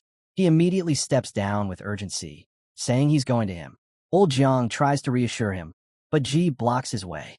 He tells him he's only 1 step away from condensing godhood, 1 step from entering the 10th level, and that delaying his breakthrough could damage his future forever. And Daxia can't afford that. But old Jiang's voice shakes with anger. What's a 10th level good for if Daxia loses him? If something happens to that kid, Daxia collapses. We can die, but he cannot. He clenches his fist. "I'm going." Scene shift, Takuma Hara. Inside the divine realm, voices echo through sacred halls. Someone mentions Saito Kenichi, praising how loyal his master is and how he's even coming directly to Takuma Hara. Kenichi trembles with emotion, tears soaking his face. "My lord, he's coming." Takuma Hara's first prodigy, Susanoo, stands with his arms crossed, expression empty. He sighs like he's bored. "What's the point of him coming here?" he asks lazily. "With Yatama Okami's blessing, I've already reached the 10th level." He turns to Kenichi and smirks. "Want to know what the 10th level is like?" Kenichi's breath catches, but Susanoo immediately laughs in his face. "Oh, right. I forgot. You're just an 8th level mortal. A mortal can't even imagine what a god is." Kenichi shouts back, desperate, claiming his master's power is beyond anything Susanoo can comprehend. His voice cracks, breaking under the pressure. Susanoo just sneers. "Whatever tricks he taught you won't save him. If my mentor hadn't forbidden me from wiping Takama Ga Hara off the map, you'd have been a corpse ages ago. Then he taps the divine gate with a single finger. He admits calmly that he could have opened the passage directly long ago, but he feared Jiang Chun wouldn't walk into the trap if it was too obvious. So he crafted a careful path, guiding him step by step. And he came, Susanoo says with a cruel smile.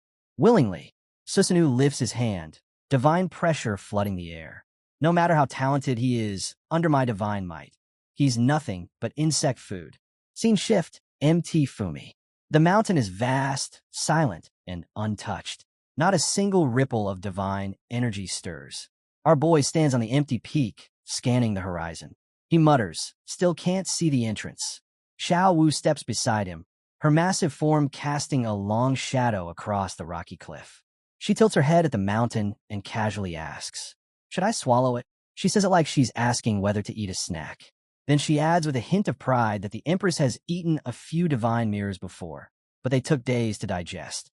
Our boy stares at the enormous mountain range and sighs internally. This mountain is too big, and the Empress hates eating rocks. He looks down at the tiny buglings scrambling around the ground. Their levels are pitiful, their numbers too few.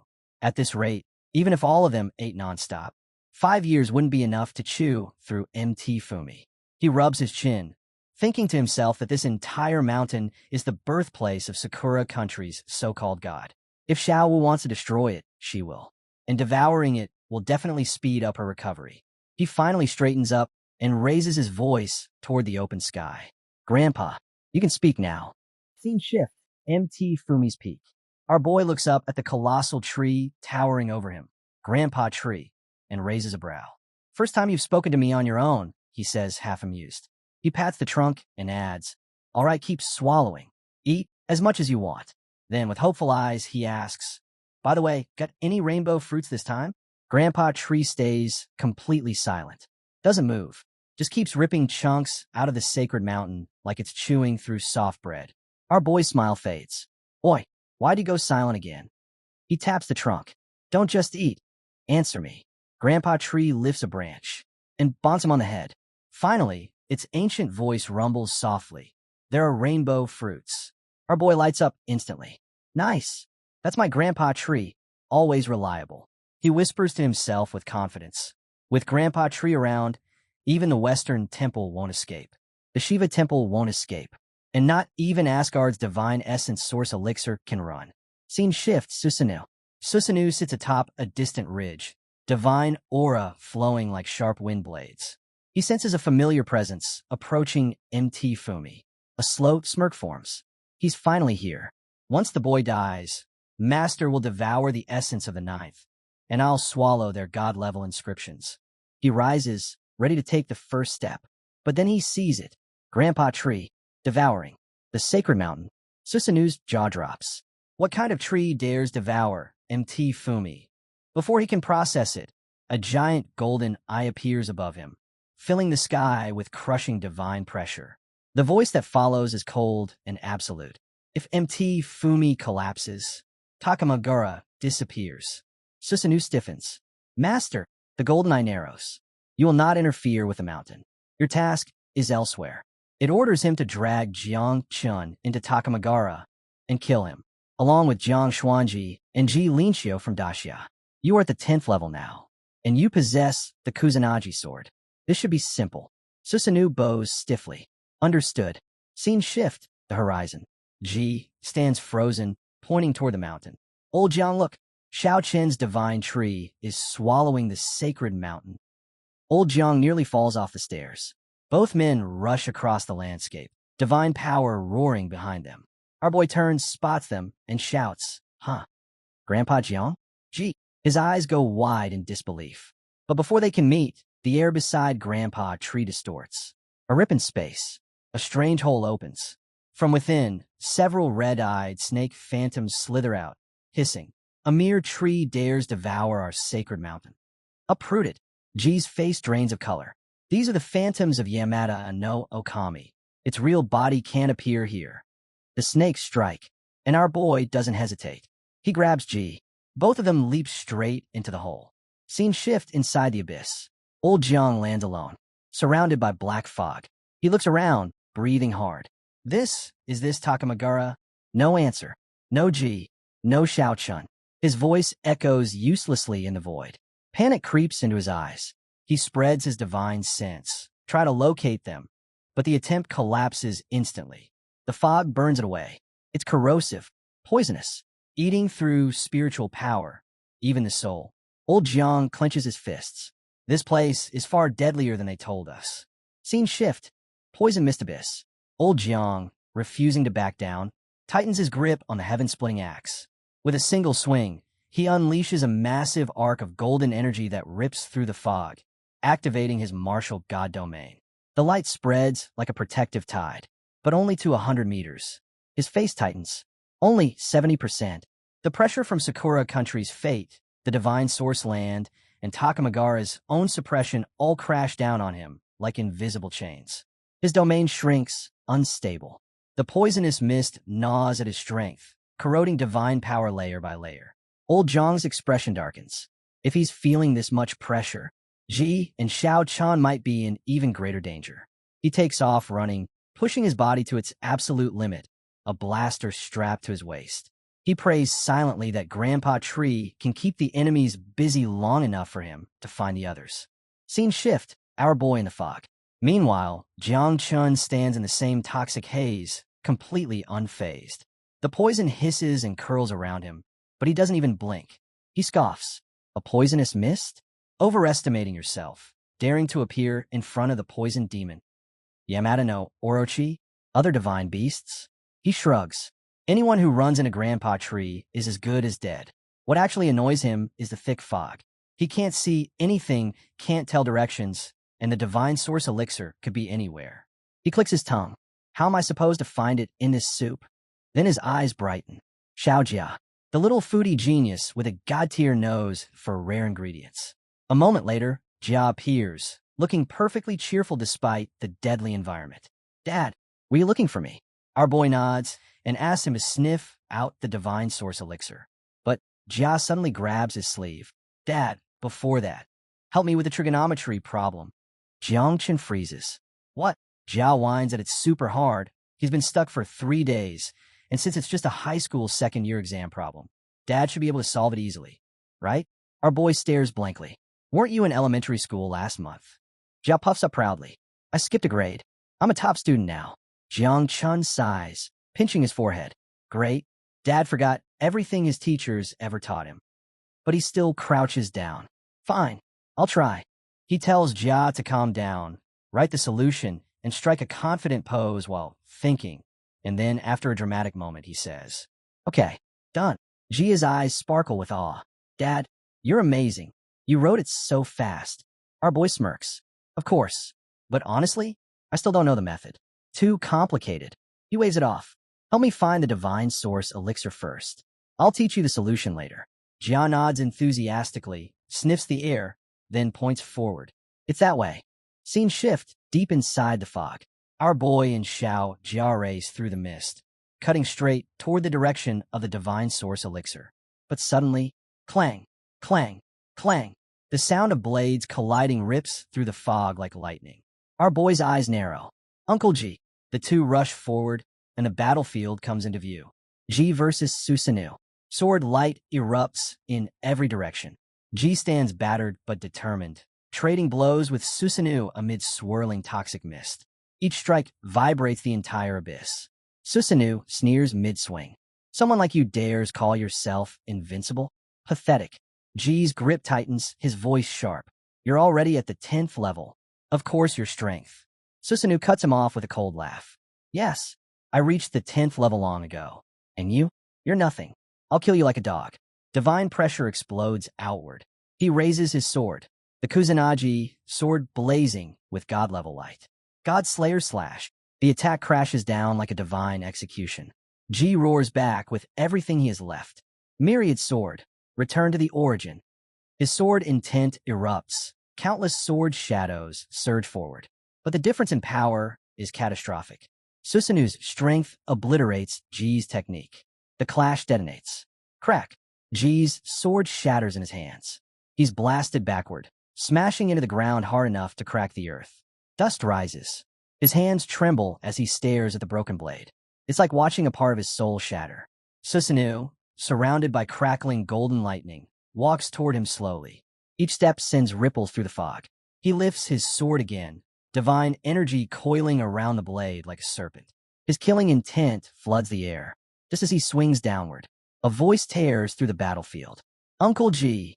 Our boy bursts out of the fog, eyes blazing, aura erupting like a rising star. The moment our boy charges toward Uncle G, everything shifts. Susan suddenly erupts with a thick, poisonous fog that floods the battlefield. The mist rolls in so heavy it practically blinds the world, turning the entire area into a choking, white void. Inside the haze, Uncle G is trapped, sealed inside a glass-like divine barrier, the soul-burning heaven wall, struggling but unable to break free. And outside that prison, Susanoo just stands there laughing like a lunatic. He waves our boy off, telling him not to come any closer, that he'll take care of things here, and the kid should hurry up and find Uncle Jiang instead. Susanoo plants himself right in front of G like a guard dog, except his eyes are glowing with that twisted red light that screams one thing: murder.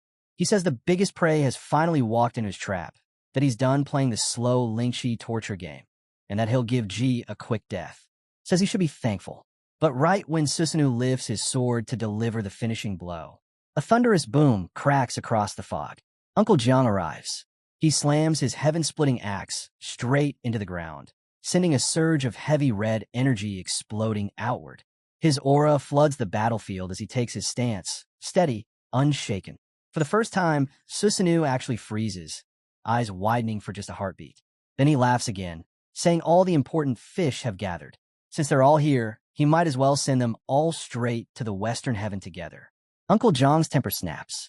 He roars and unleashes his 1000-axe annihilation slash, shaking the entire realm with a violent burst of power. But Susanoo doesn't flinch. He actually looks impressed. Laughing, he steps forward and points out that Jiang's axe aura carries a trace of 10th level power. He admits Jiang managed to reach the 10th transformation without borrowing the Kunlun killing. Says that Jiang really deserves the reputation he carries. Then Susanoo strikes back, fast, brutal, merciless. He reminds Jiang that here in Takamajihara, he can't use more than 70% of his strength. No matter how talented Jiang is, today he dies. Jiang staggers under the blow, barely managing to block it with his axe. He grits his teeth, thinking to himself that Susanoo, at the 10th level plus the Kusanagi sword, is far beyond normal. Then, a voice cuts through the poisonous fog. Our boy bursts out of the mist, coughing but yelling that he made it. He's here now. Uncle Jiang immediately snaps at him to run, telling him the escape route is in the southwest. He shoves the boy, repeating the same words someone once told him, that this child will one day make their land, Yin Huang, remembered for all eternity. Jiang tries to retreat, but Susanoo flashes forward like a demon. He snarls at Jiang for trying to run and smashes him out of the air, slamming him straight into the ground with a blow that shakes the entire battlefield. Susanoo turns his head slowly, eyes locking onto our boy and Xiao Wu as he steps into their path. His voice drops low, almost mocking, asking if they really think they can run from him. That tone alone snaps something inside our boy. He clenches his fists, looks at Uncle Jiang and Uncle G, and tells them to rest now, because he'll deal with this bastard himself. Susanoo doesn't rage back. He doesn't roar. He smiles. A quiet, chilling smile. He says he admires the kids' courage, and since none of them plan to escape, he'll enjoy taking his time torturing every single one of them. Our boy immediately turns to Xiao Wu. Go, he orders. She obeys without hesitation, but as she steps past him, he grabs her wrist. His voice drops, furious and ice cold. He tells her he wants Susanoo to die in the most painful way imaginable, and she better understand him completely. Xiao Wu stops, looks at him. Her eyes widen for a moment. Then she leans closer, her voice low, proud, ancient. She tells him to remember who she is. She is the eternal supreme devourer of the heavenly Tao. She steps in close enough that her breath hits his cheek and tells him not to worry, because she'll make sure this job is done flawlessly. Then she raises her head toward the heavens. A green haze starts to form around her, thick with an eerie, mysterious power. The sky twists. Insect cries echo through Takamajihara, and from that emerald fog, something massive descends. a giant locust fused from the 5 elemental forces, its enormous crimson eyes burning like 2 suns. The 5 elements devouring sky locust. Xiaowu hops onto its back with the ease of a queen returning to her throne. She glances down at our boy and says that to finish her master's mission perfectly, the Empress herself will act this time. Then she spreads her wings, massive, ancient, world-shaking, and a shockwave blast across the realm like a hurricane. Susanoo stares up at her, stunned. Her aura alone twists the skies of Takamajihara into a storm. He recognizes that power immediately, 10th level. He leaps, attacking her without hesitation, desperate to take her down before she fully unleashes her strength. But as he closes in, he grows confused. She isn't being suppressed by the realm at all, not even slightly.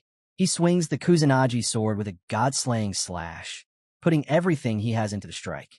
The blow lands, but Xiaowu doesn't even flinch. She snarls back at him, furious that he dared. She asks if he really thinks he can challenge her with that pathetic, broken weapon. Susanoo's pupils tremble as he suddenly feels it. His sword is being controlled, crushed, dominated. The Empress laughs at him. She says the so-called 3 national godly warriors of Sakura country think far too highly of themselves, calling themselves gods, when in truth, they're nothing but overgrown snakes pretending to be dragons. Then she swings. Her claws slam into Susanoo, sending him spiraling into the ground hard enough to crater the battlefield. Dust erupts everywhere. She looks down at him coldly and tells him to try slicing her to death first before he dares to run his mouth. Susanoo spits blood, eyes wild, and summons a defensive technique, the ancient wall microcosmic shield of Shumi, a powerful defensive art meant to block even divine attacks. The Empress only sneers. She raises her hand and slices once, and the shield shatters like wet paper. She tells him that all defenses in front of her are nothing but paper tigers waiting to be torn apart. The Empress doesn't waste a second. She raises her hand and unleashes the foot of Gong, the metal vessel of leaf fire, a divine command that twists the laws of elements themselves. Her voice echoes like a queen passing judgment. Break. Everything break for the Empress. A surge of green elemental force erupts, forming a massive ring of energy that explodes outward. It wraps around Susanoo like a living chain and immediately begins burning into him. The sound that erupts from Susanoo isn't a warrior's roar. It's a tortured, panicked scream as the energy tears right into his flesh. He begs. He writhes. He pleads for it to stop. But Xiaowu just tilts her head with that cold, regal smile. She reminds him that he enjoyed using Lingqi torture on others, so she will happily give him exactly what he likes. She turns to the 5-element devouring sky locusts and orders them to cut him slowly, only tiny slices at a time. No greed, no rushing, just endless pain. Susanoo panics completely, screaming that he doesn't want this, that he doesn't want to die like this. But the Empress answers without emotion. You don't get to die unless I allow it. She walks toward him step by step, her aura pressing down like a mountain, while Susanoo sobs and cries out desperately for Master to save him. The viewpoint shifts. Our boy stands there watching, with little Jia perched on his shoulder. Jia squints at the scene and mutters that while his master can survive anything the heavens throw at him, Grandpa Tree definitely can't handle this chaos. He gulps and admits their adorable new little sister is way more ruthless than he imagined. Even Uncle Jiang is stunned into silence. He watches the Empress move and whispers that she's a 5-element core being, almost at the peak of the 10th transformation, something that shouldn't even exist here. Suddenly, everything clicks for him. The boy emptying out Daxia's resources, the insane progress, the impossible leaps. He laughs weakly and shakes his head. They thought they were saving the boy, but the truth is the boy was raising an actual god the entire time. Now they're the ones needing rescue. Uncle Ji groans through the pain, snapping him back to reality. He tells Jiang they can talk about the boy's secrets later and begs him to handle his situation first. Jiang sighs, half teasing him. He says Ji's handsome face finally looks ugly for the first time, but he won't die. Then his expression hardens. He presses his hand over Ji's chest and explains the real problem. The sinister sword chi inside him is too violent. It refuses every external healing attempt. It's already corroding Ji's soul from the inside out. Not only is removal nearly impossible, but this thing will also completely block Ji's future cultivation. And just then, a sword crashes into the ground beside them. The echo shakes the earth. Uncle Jiang looks at that blade and says in a grave tone, "If you want to break the sword chi, there is only one method." Uncle Jiang broke the silence, saying there was only one way out of this mess, and that was to obtain the Kusangi sword and have it recognize its true master. The moment the silver blade struck the ground, a terrifying surge of energy exploded outward, rippling through the air. Uncle Jiang calmly explained that once the sword chi naturally merged back into the blade, the person standing there would be left completely unharmed. Wild energy roared in all directions as Uncle Ji abruptly turned to look at Uncle Jiang. Uncle Jiang reacted at once, shaking his head and saying no, that sword belonged to Xiao Chun. It was a spoil of war, and as an elder, how could he possibly accept such a thing? But before he could even finish his sentence, something shocking happened. Right in front of the towering empress, our boy stepped forward, grasped the sword, and calmly said that Uncle Ji could keep it because he had no need for it. Uncle Ji froze on the spot and blurted out that this was a 5th-tier divine weapon, yet its true potential was clearly far beyond that. It was absolutely not limited to the 5th tier. Staring at our boy, he added that once the heavenly Tao seal was broken, the weapon could continue evolving without end. This instantly alarmed Uncle Ji, who said this was no small matter at all. But Uncle Jiang cut him off, telling him to stop making a fuss and just accept it since it was being sincerely offered. Uncle Ji laughed, saying that watching him act so innocent after gaining such an enormous bargain was honestly hilarious. Finally turning serious, Uncle Ji thanked Xiao Chun, but before he could finish, our boy interrupted him and said this was simply what he deserved. He reminded him that he himself had gained a great deal from the ancient god's corpse back in the Ji family, and without those gains, he would never have grown this fast. As his thoughts drifted back, he remembered how the ancient god's blood and internal organs had directly caused the crimson armored elephant beetle to rapidly evolve all the way to its 9th transformation. The Nether Demon had also played a crucial role during the Beast Tide in Chujing City. Every gain came with its own cause and effect. Nothing was ever free. At that moment, Uncle Ji suddenly grabbed the sword and slammed the Kusangi blade into the ground. Terrifying energy erupted instantly as he dropped to one knee, his hair whipping wildly within the violent aura. Silver light poured out in torrents as the sword completed its recognition of its master. Uncle Jiang walked over and gave Uncle Ji a careful look, then nodded in praise, saying that not only had the poison been completely cleansed, but his wounds were already showing obvious signs of recovery. Once he fully healed, his strength would rise by a large margin. This time, he had truly turned a disaster into a hidden blessing. Uncle Ji turned his head and said that all of this was thanks to Xiao Chun. Our boy then turned back toward Uncle Ji and Uncle Jiang and told them to rest a little longer, saying he would handle everything else himself. As he walked away, his voice grew cold, and he said that those people would repay him tenfold, even 100-fold, for all the suffering they had caused. Uncle Ji could only let out a deep sigh. After our boy left, Uncle Jiang, standing behind Uncle Ji, commented that Uncle Ji had really struck gold today by making Xiao Chun this furious on his behalf. Uncle Ji agreed without hesitation, saying no one could possibly deny that. The scene shifted to Susanoo, who was writhing in unbearable agony. The Empress showed no mercy at all as he screamed and cried, his body trembling nonstop. Our boy walked over and casually remarked that Susanoo seemed to have lost quite a bit of weight in a very short time. Xiao Wu immediately reported that Susanoo's physical body had already been completely destroyed, and his soul had been sliced into thousands of fragments by the Empress. If this continued, death was only a matter of time. Hearing this, our boy calmly nodded and told Xiao Wu that she had done a great job and could return for now. He then added that the rest would be left to Xiao Jia, who should be very interested in a divine soul at the 10th level of godhood. Xiao Wu turned to look at the small figure and froze in shock, instantly refusing and saying that this prey had been painstakingly hunted by the Empress herself. At that moment, Xiao Jia stepped forward and called out, "Father, you called me." Xiao Wu sighed helplessly and said that since he was still a junior, this Empress would reluctantly be generous just this once. As she flew away, she warned him that she hoped he would be more self-aware in the future and not dare provoke her again.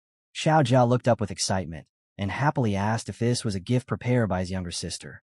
Without wasting even a second, terrifying energy burst from his mouth like a straight beam, shooting directly into Susanoo's eyes.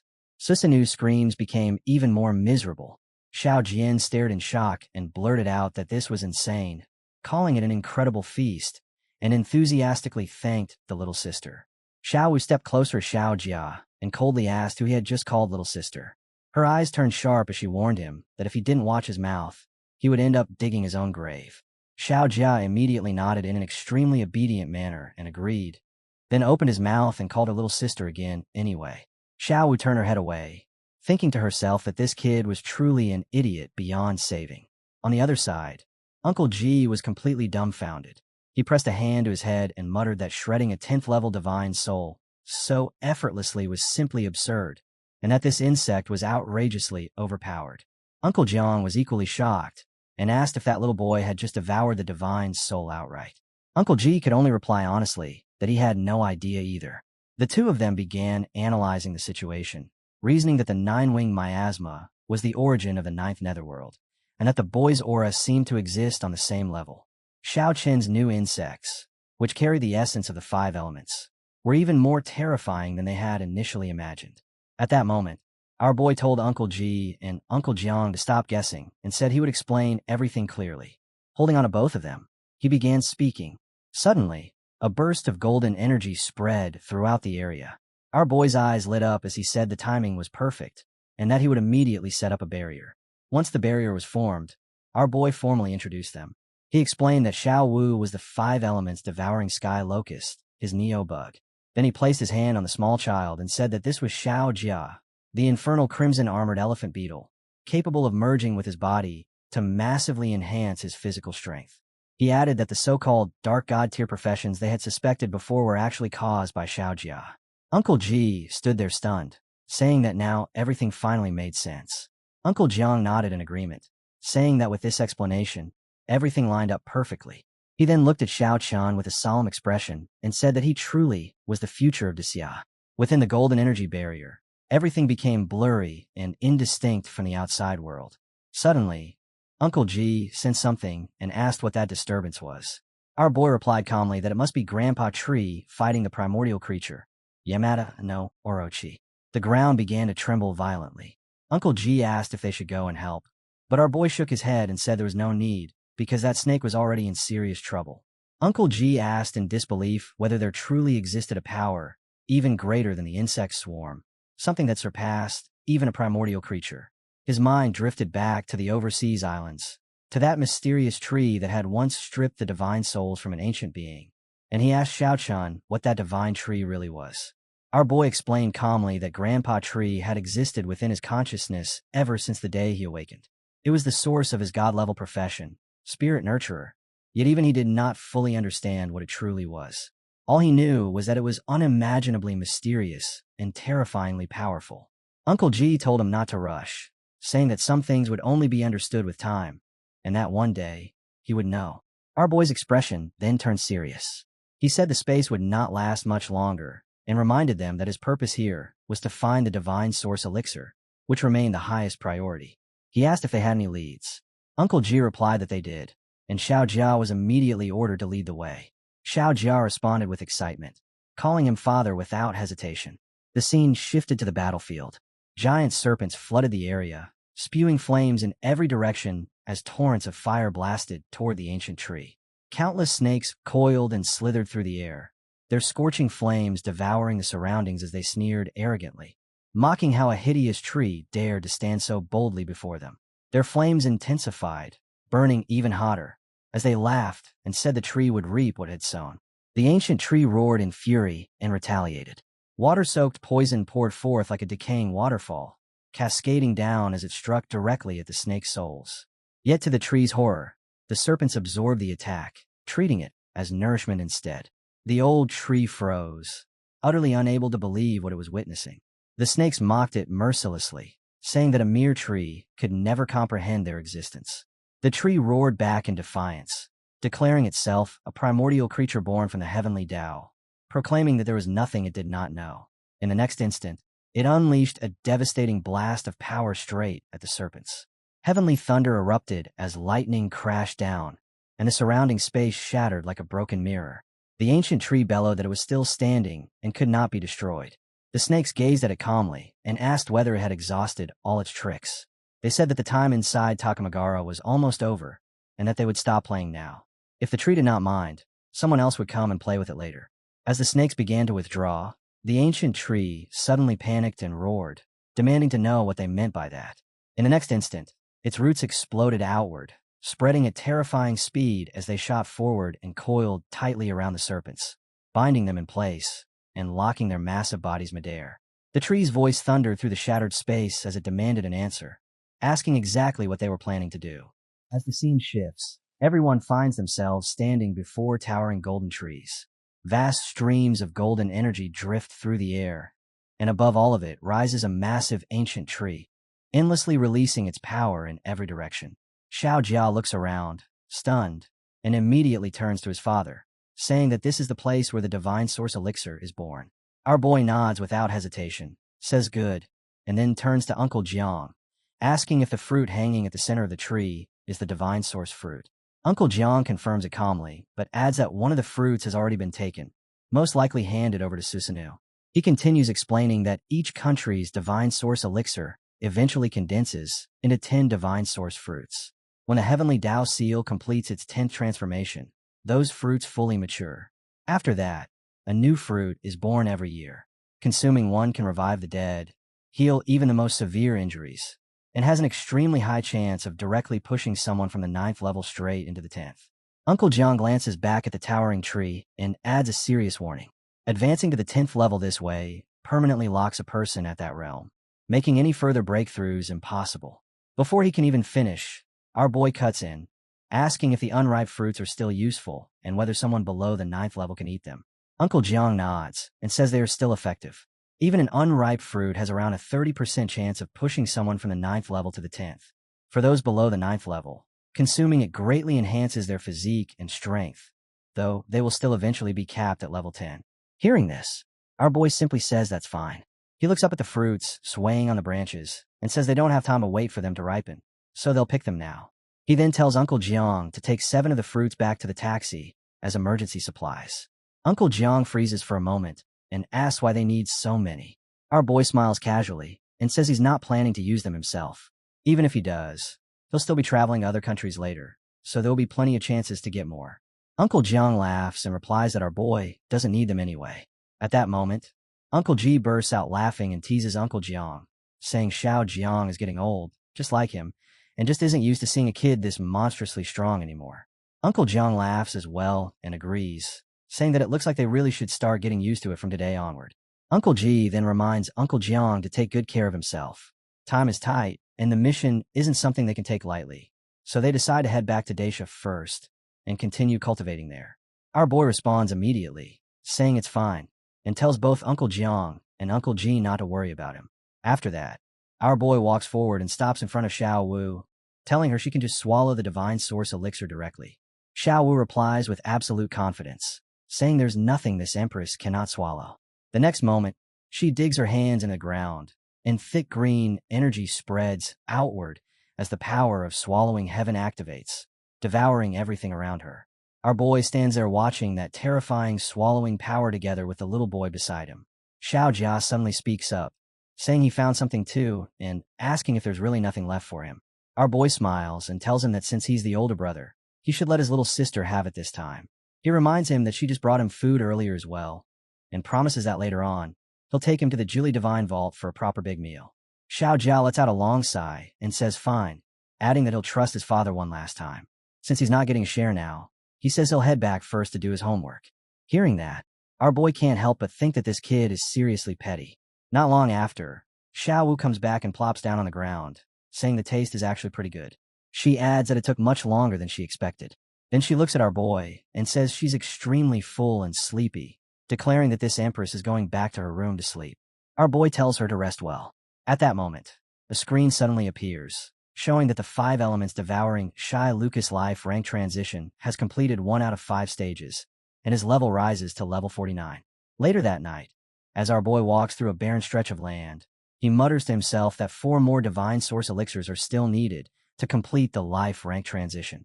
Once everything here is settled, he plans to travel to other countries to get the rest. Just as he's about to leave, a voice suddenly calls out his name, Jiang Chun. Our boy responds immediately, calling back, Grandpa Tree. Grandpa Tree tells him to hurry up and come out, because once he leaves, Grandpa Tree plans to devour the entire sacred mountain directly. Our boy calmly replies that it's fine and asks Grandpa Tree to wait a moment, saying he needs to rescue someone first, and will be right back. Grandpa Tree then asks where the primordial creature is. Hearing that, our boy quickly asks if Grandpa Tree already swallowed it. Grandpa Tree answers honestly that he didn't, saying the thing is far too ugly and he doesn't feel like eating it. As he speaks, a block of ice suddenly appears. Grandpa Tree explains that he refined the creature into a divine pet fruit and tells our boy to remember to pick it up later, repeating once again that it's just too ugly. Our boy can't help but think that Grandpa Tree is actually a complete sucker for good looks. He says it doesn't matter and that they'll pick up the fruit later, because saving old Saito comes first. The scene shifts to Saito, tightly bound by ropes. He thinks to himself, wondering if Master will really enter Takamagahara to save him. Susanoo still hasn't returned, so he wonders if Master is still fighting him. Doubt creeps in as he questions whether Master truly has a chance against a 10th level expert and a primordial creature. Tears stream down his face as he blames himself, thinking that he's nothing more than a servant.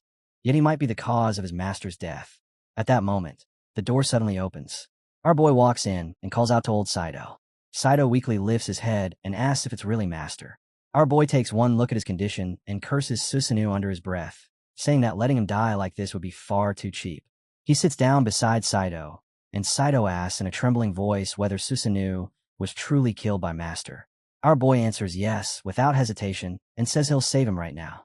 He immediately cuts the ropes with his red sword and activates the divine elephant prison suppressing body technique, forcefully breaking the restraints.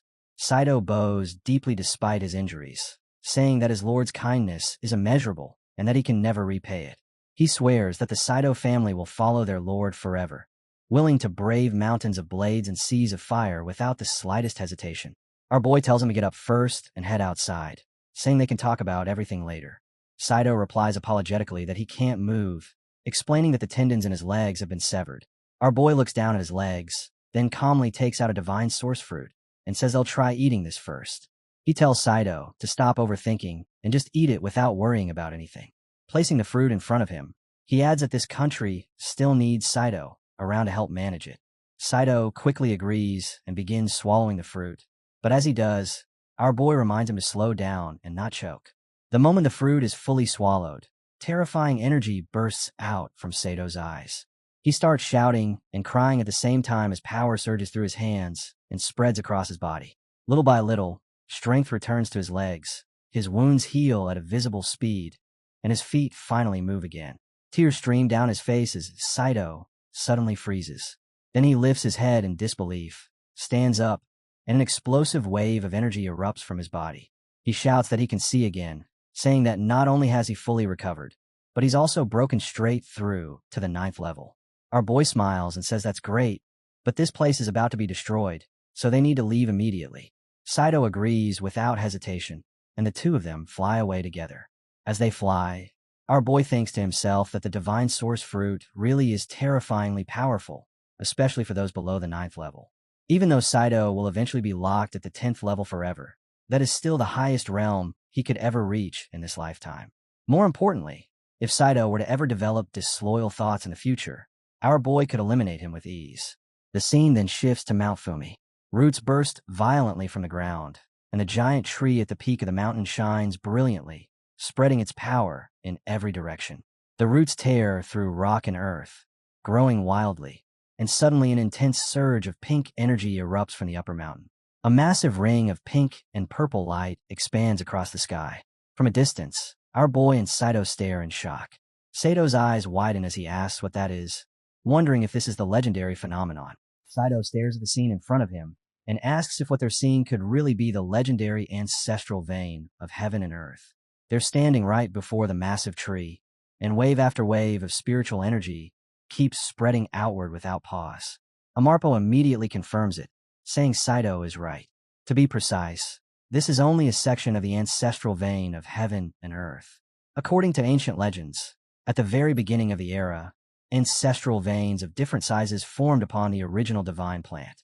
These veins nurtured everything between heaven and earth, giving birth not only to land itself, but also to spiritual beings, prayers, heavenly realms, and even ancient primordial creatures.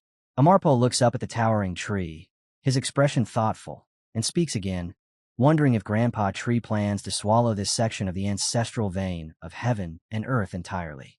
As he watches, Grandpa Tree's branches stretch forward, and the energy around them suddenly grows far more violent, flooding the surroundings. Amarpo recalls that Grandpa Tree once mentioned this sacred mountain would help with its recovery. Watching the tree standing at the mountain's peak, Amarpo begins to suspect that Grandpa Tree must have suffered serious injuries in the past.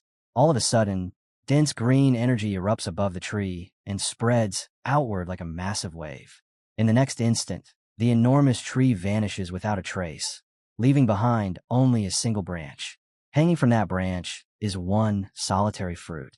The moment he sees it, our boy immediately realizes that another rainbow fruit has appeared, exactly as Grandpa Tree said it would. The scene shifts abruptly. At the ruins of the Yamata Shrine, a man charges forward with his team, swords drawn, shouting for everyone to follow him and kill. His subordinates roar back in unison, screaming kill as they declare that when the Yahashi family reigns supreme, anyone who renders meritorious service will be richly rewarded. Together, they surge ahead, deciding to move toward the mountain peak to secure a better vantage point. On the other side, someone desperately urges their people to hold on, insisting that their lord will definitely come to save them. Shinto snaps back, asking whether the 3-day deadline has already passed and whether this so-called master they keep talking about will really come. He says he believes the master will keep his word, then immediately sneers and tells Saito Ayaka to stop dreaming. With cold certainty, he claims that the so-called bug demon was reduced to ashes long ago by the wrath of the gods. At that moment, a girl steps forward and flatly calls his words nonsense. She plants herself in front of him, refusing to retreat, and shouts that her master can do anything, that it is absolutely impossible for him to die. The man casually rests his sword on his shoulder and points straight at her, saying her master went to Takamagara to rescue Grandpa Tree. He adds coldly that Mount Fumi was blown apart entirely, reduced to rubble, so there is no way her master could still be alive.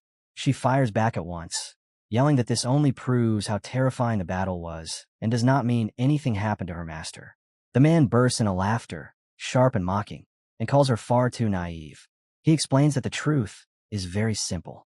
Pointing at her again, he says Yamata no Orochi of Takamagara is a primordial existence, and once such a terrifying being dies, it would inevitably trigger a catastrophic upheaval of heaven and earth.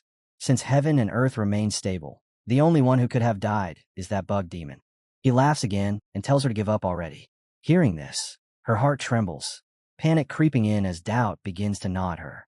For 3 straight days, their forces have been slaughtered over and over, nearly collapsing entirely. If her master were truly still alive, how could he not have appeared by now? The man's voice turns icy as he says there are only 2 choices left. Either they submit to him, or they will be burned here forever, just like the Yamata Shrine. Shinto suddenly speaks up, saying that man proposes, but God disposes. Even if they cannot overcome this trial, for the sake of their shared belief in equality for all, they have no regrets about following her. She immediately turns to Shinto and apologizes, saying she is sorry for dragging everyone down with her. The man interrupts impatiently, scoffing at their words and warning that if they refuse to surrender, only a dead end awaits them. One of his soldiers suddenly leaps forward. With a sharp command, the man orders his troops to attack, and countless gazes lock onto her group. She asks calmly whether surrender means allowing them to build the new 8 great shrines. Then she answers herself without hesitation, declaring that for the sake of the greater God, they would rather die than submit. Ayaka moves in an instant, launching a strike straight at her. Violent energy explodes outward as he roars the name of his technique, Qinglong Crest Moon. The battlefield erupts into screams as the slashing force tears through the air. Watching this, the man sneers coldly, saying that a mere group of 6th and 7th level cultivators dares to challenge him, an 8th level powerhouse. She snaps back that he is seriously overestimating himself. Enraged, the man lunges straight at her, sneering inwardly as he wonders whether this inexperienced little girl truly believes she is some kind of savior. Energy blades erupt and slash wildly, ripping through the space around them. As he attacks, he declares that without the 8 great shrines, the new Sakura country can only ever be ruled by the Yahashi family. The surging power grows more violent by the second, shaking the world as it spreads outward. Then a massive burst of force slams down on her all at once. Her energy collapses completely, and she crashes to the ground. The man lifts his gaze and notices something rushing toward her position. His voice turns ice cold as he tells Ayaka to prepare to die. Then he leaps forward, intent on ending her life himself. In that instant, she thinks this must be the end. A deep unwillingness wells up inside her as she wonders if she will finally see her master after death. She lowers her head to the ground, bracing herself as overwhelming power descends. Just as the fatal blow is about to land, something intercepts it. She looks up in shock and sees a sword blocking the strike. She cries out in disbelief, realizing it is Grandpa. Joy floods her as she asks if he is truly still alive, then immediately asks about her master. Grandpa answers calmly that the master will arrive soon. Hearing those words, she exhales and says that if that is true, then everything will be fine. The man suddenly shouts a name, Saito, demanding to know if he is still alive. Saito responds coolly that he is, and asks whether that comes as a disappointment. The man curses under his breath and says that even if Saito survived, it changes nothing, since they are both at the 8th level. He boasts that he is a Crescent Moon Berserker, while Saito is nothing more than an assassin type. Holding his sword loosely, Saito casually asks him why. If that is the case, he cannot even draw his blade. The man roars and swings at Saito, but Saito calmly points out that not only did he fail to draw it completely, the blade itself is already shattered. The man crashes into the ground, screaming in rage and disbelief. His followers rush forward in panic, shouting and demanding to know what is happening. Saito remains standing where he is, utterly calm, flames blazing fiercely behind him. In that moment, the man realizes in sheer terror that someone who can break his weapon so effortlessly has already stepped into the 9th level. Before anyone can react further, the scene shifts once more as dense black energy suddenly surges into the battlefield. Someone shouts in panic that it is a bug swarm, but another voice cuts in immediately, saying no, it is their lord. Our boy steps forward through the surging black energy and explains calmly that because time flows differently inside Takamagara than it does outside, rumors spread claiming he was dead. Saito instantly bows deeply, welcoming his lord with absolute respect. The man freezes where he stands, eyes wide with terror, then screams that this is the great god of calamity, the bug demon. As our boy stands there unshaken, the man desperately demands to know how he can still be alive if Yamada no Orochi is not dead. Our boy casually gathers energy into his palm and answers that the ugly snake is indeed not dead, but has already become his pet. The man is struck dumb and stammers, asking what kind of pet that could possibly be. Our boy releases even more power, his presence suffocating, and calmly tells him that now he can finally die in peace.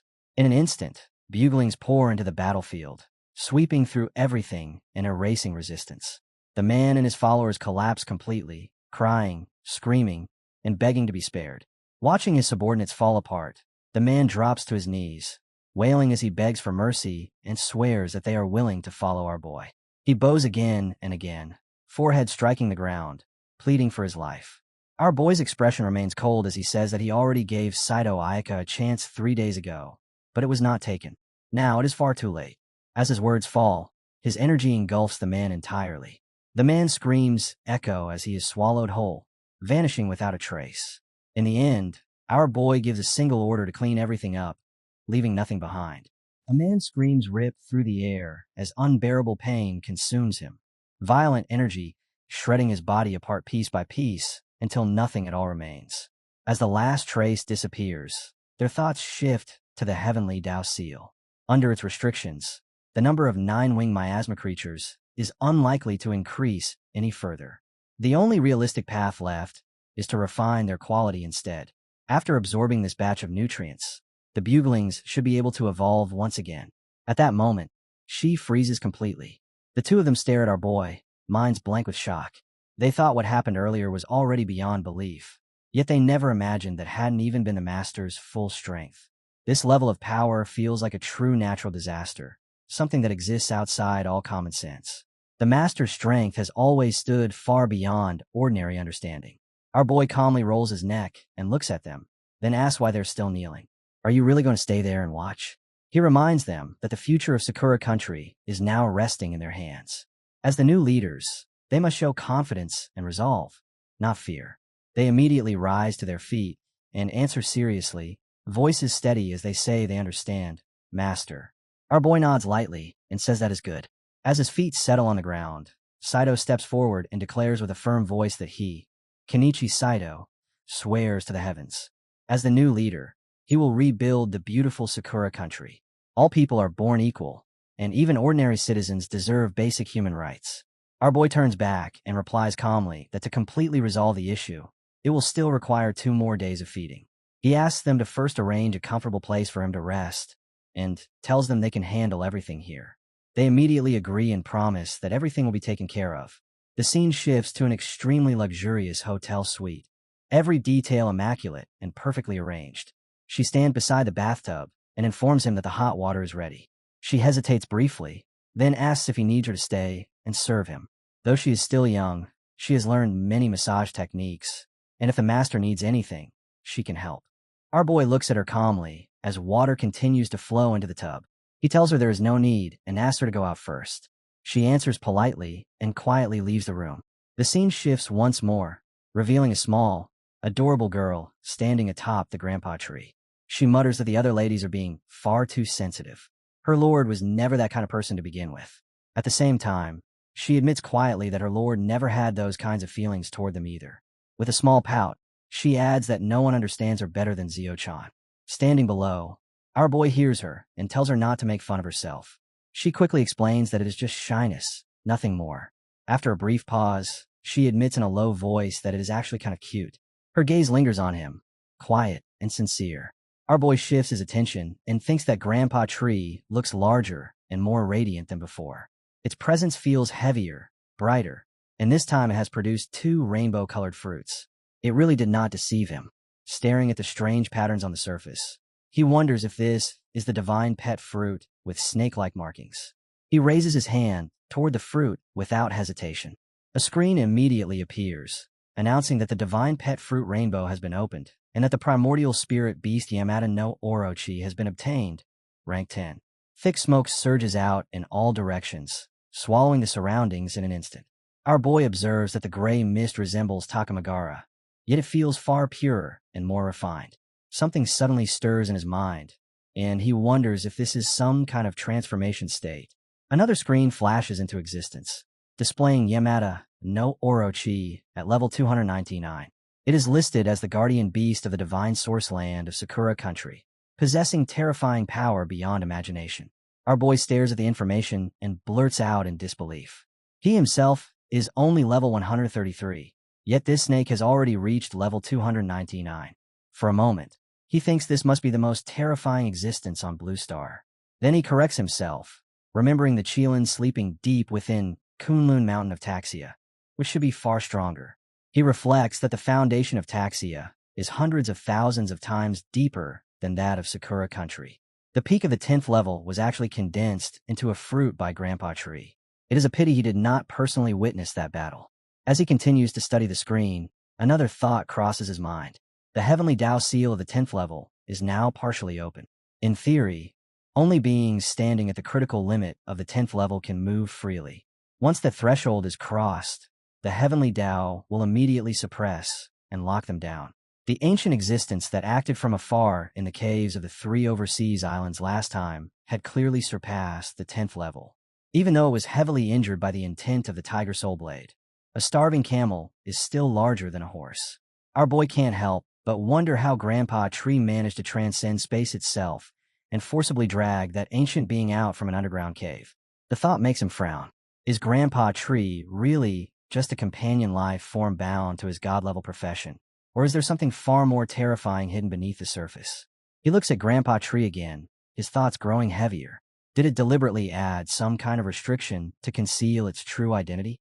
If Grandpa Tree truly surpassed the 10th level and still wasn't shackled by the heavenly Dao after taking action, then what exactly did that imply?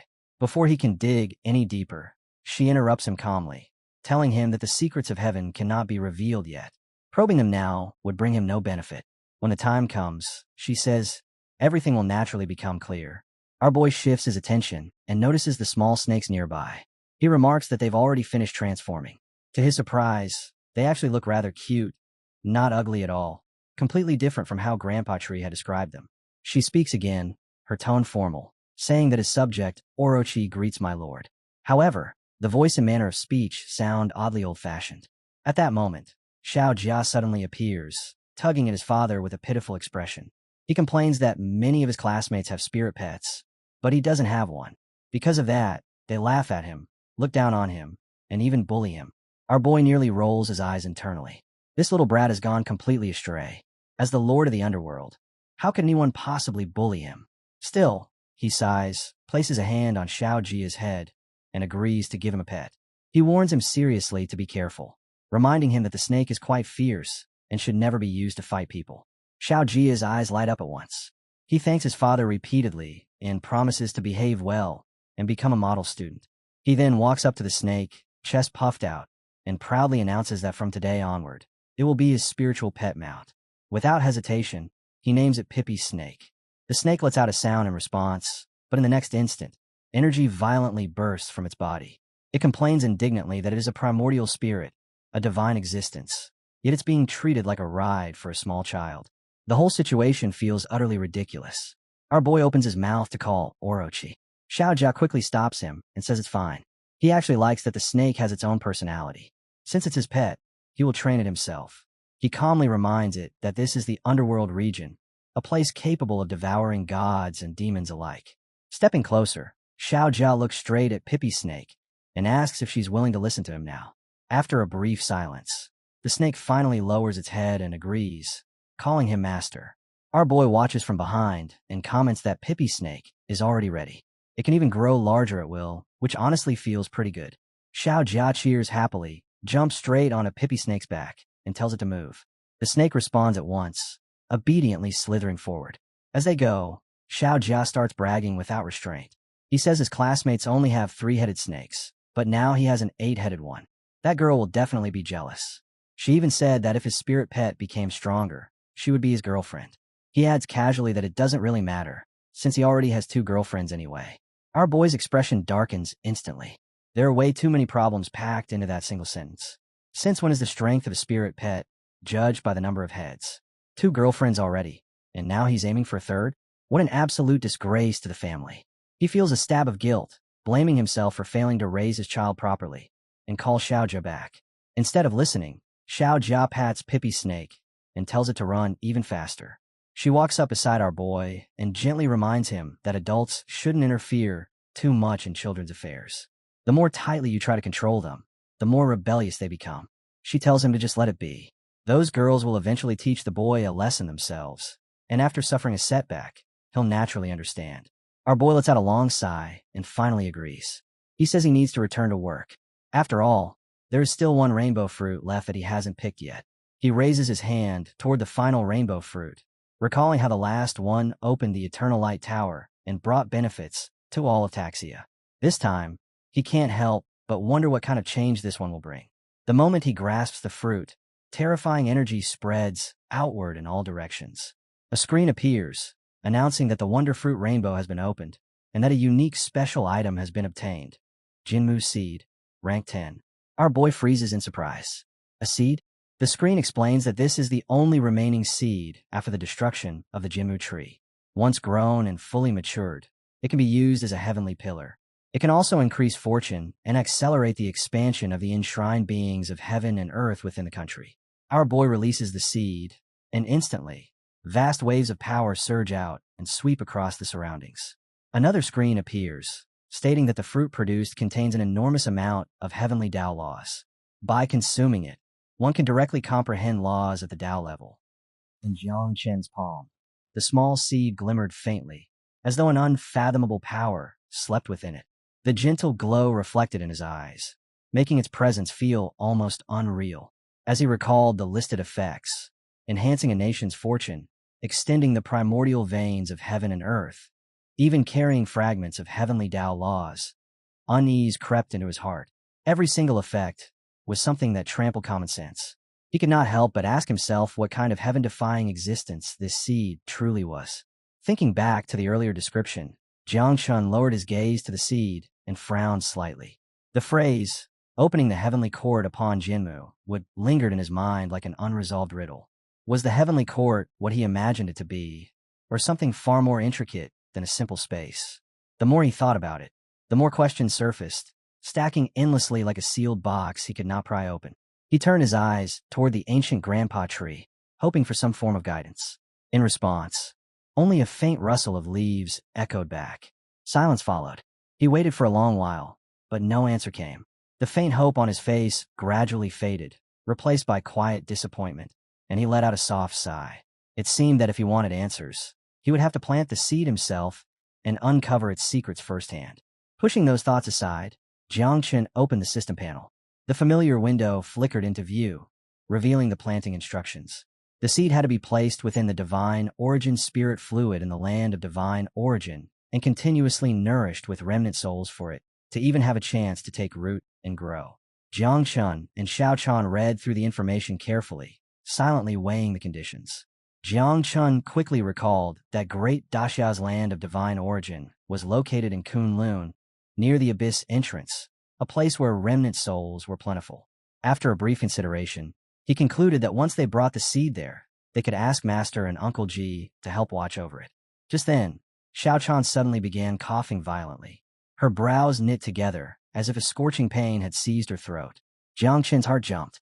He turned around at once, only to see her coughing grow more severe, her discomfort impossible to ignore.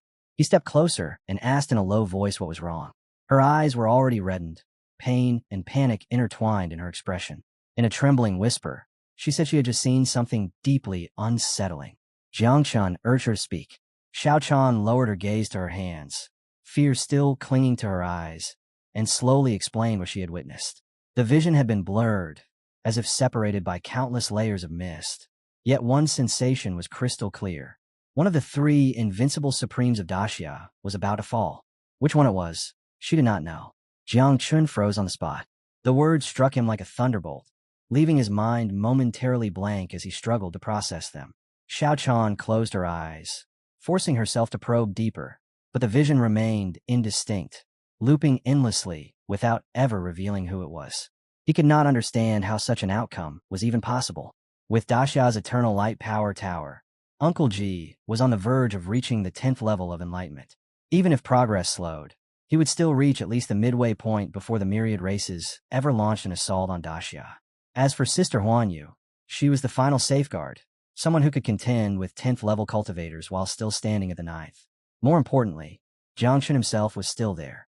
Under his command were 80 billion nine-wing miasma beasts, 9 million red-armored elephant beetles, 15 million heaven-devouring emperor beasts, and the 8-forked serpent. He could not, and would not, allow such a catastrophe to happen. According to Xiao Chan's vision, the heavenly Dao seal would open in 2 months, allowing tenfold ascension existences to descend. Even within the abyss, the strongest beings had only reached that realm. There should have been nothing they could not suppress. And if anything, they should have been able to strike back and overturn the situation entirely. And yet, the uncertainty of what lay ahead made his thoughts waver. He wondered if an existence beyond tenfold ascension might emerge, one willing to exchange lives for lives. Even in that case, he still had the grandpa tree. Panic surged through him, his body going rigid as his thoughts slipped into disorder. After a long stretch of silence, he looked at Xiao Chan with grave seriousness and asked if she was truly certain. Xiao Chan tightened her grip on his hand. Her gaze was steady, resolute, as she nodded and confirmed it. It was not the answer Jiangchen wanted to hear. His expression darkened, brows knitting together as an indescribable sense of unease settled deep in his chest. Seeing his distress, Xiao Chan leaned closer and softly tried to reassure him. She reminded him that time was never absolute, that every choice made in the present could ripple forward and alter the future in countless ways. Within that galaxy-like mystical space, she explained, the scene she had witnessed could still be reshaped by fluctuations of time and space, and the outcome might never come to pass at all. Jiang Chun could only hope reality would unfold as she believed. He asked her not to hide anything out of fear of troubling him, and urged her to understand just how crucial this was. At that moment, a hurried voice rang out from beyond, calling urgently for the master to wake. Jiang Chun instantly recognized Saito Ayaka's voice. He gently let go of Xiao Chan's hand and said he had to leave. Before withdrawing from the spirit world, he reminded her in a calm but firm tone to inform him immediately of anything she saw, without the slightest delay. Left alone beneath the grandpa tree, Xiao Chan raised her head toward the vast canopy overhead and let out a quiet sigh. She blamed herself for her weakness. wishing from the depths of her heart that she were stronger. As her thoughts drifted, the calm voice of the grandpa tree echoed once more. It reminded her that time was among the highest laws of the heavenly Tao, and that it was not something to be forcefully altered. Everything unfolding within the current flow was a necessary trial, fuel meant to temper him. It warned her that she could only offer warnings and must never attempt to twist cause and effect, lest she provoke a backlash from the heavenly Tao itself. Though it spoke of rare beings across countless eras who had managed to transcend the flow of life, the words did little to soothe her heart. Xiao Chan could only lower her head, helpless unease weighing heavily on her. Elsewhere, Saito Ayaka dropped to one knee and urgently reported that the sea was in turmoil and that something felt terribly wrong. Jiang Qin's brows furrowed at once. Suspecting the sea tribe, he ordered her to lead the way and investigate immediately. Deep beneath the sea, the dragon race army had already assembled in full force. Many had revealed their true forms, gathering within the grand hall as they awaited orders, an oppressive aura filling the depths.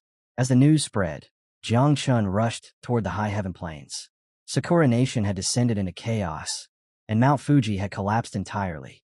It was evident that primal celestial beings had clashed there. Even if reason suggested that survival was impossible, every possible outcome still had to be prepared for. Fury erupted within the Dragon King. He clenched his weapon tightly and roared an order for the entire tribe to mobilize. Whether Jiang Chun had perished outright or barely escaped with grievous injuries, he swore that he would personally kill him to avenge everything that had been lost. With the army and elites leading the charge, the dragon race advanced in waves.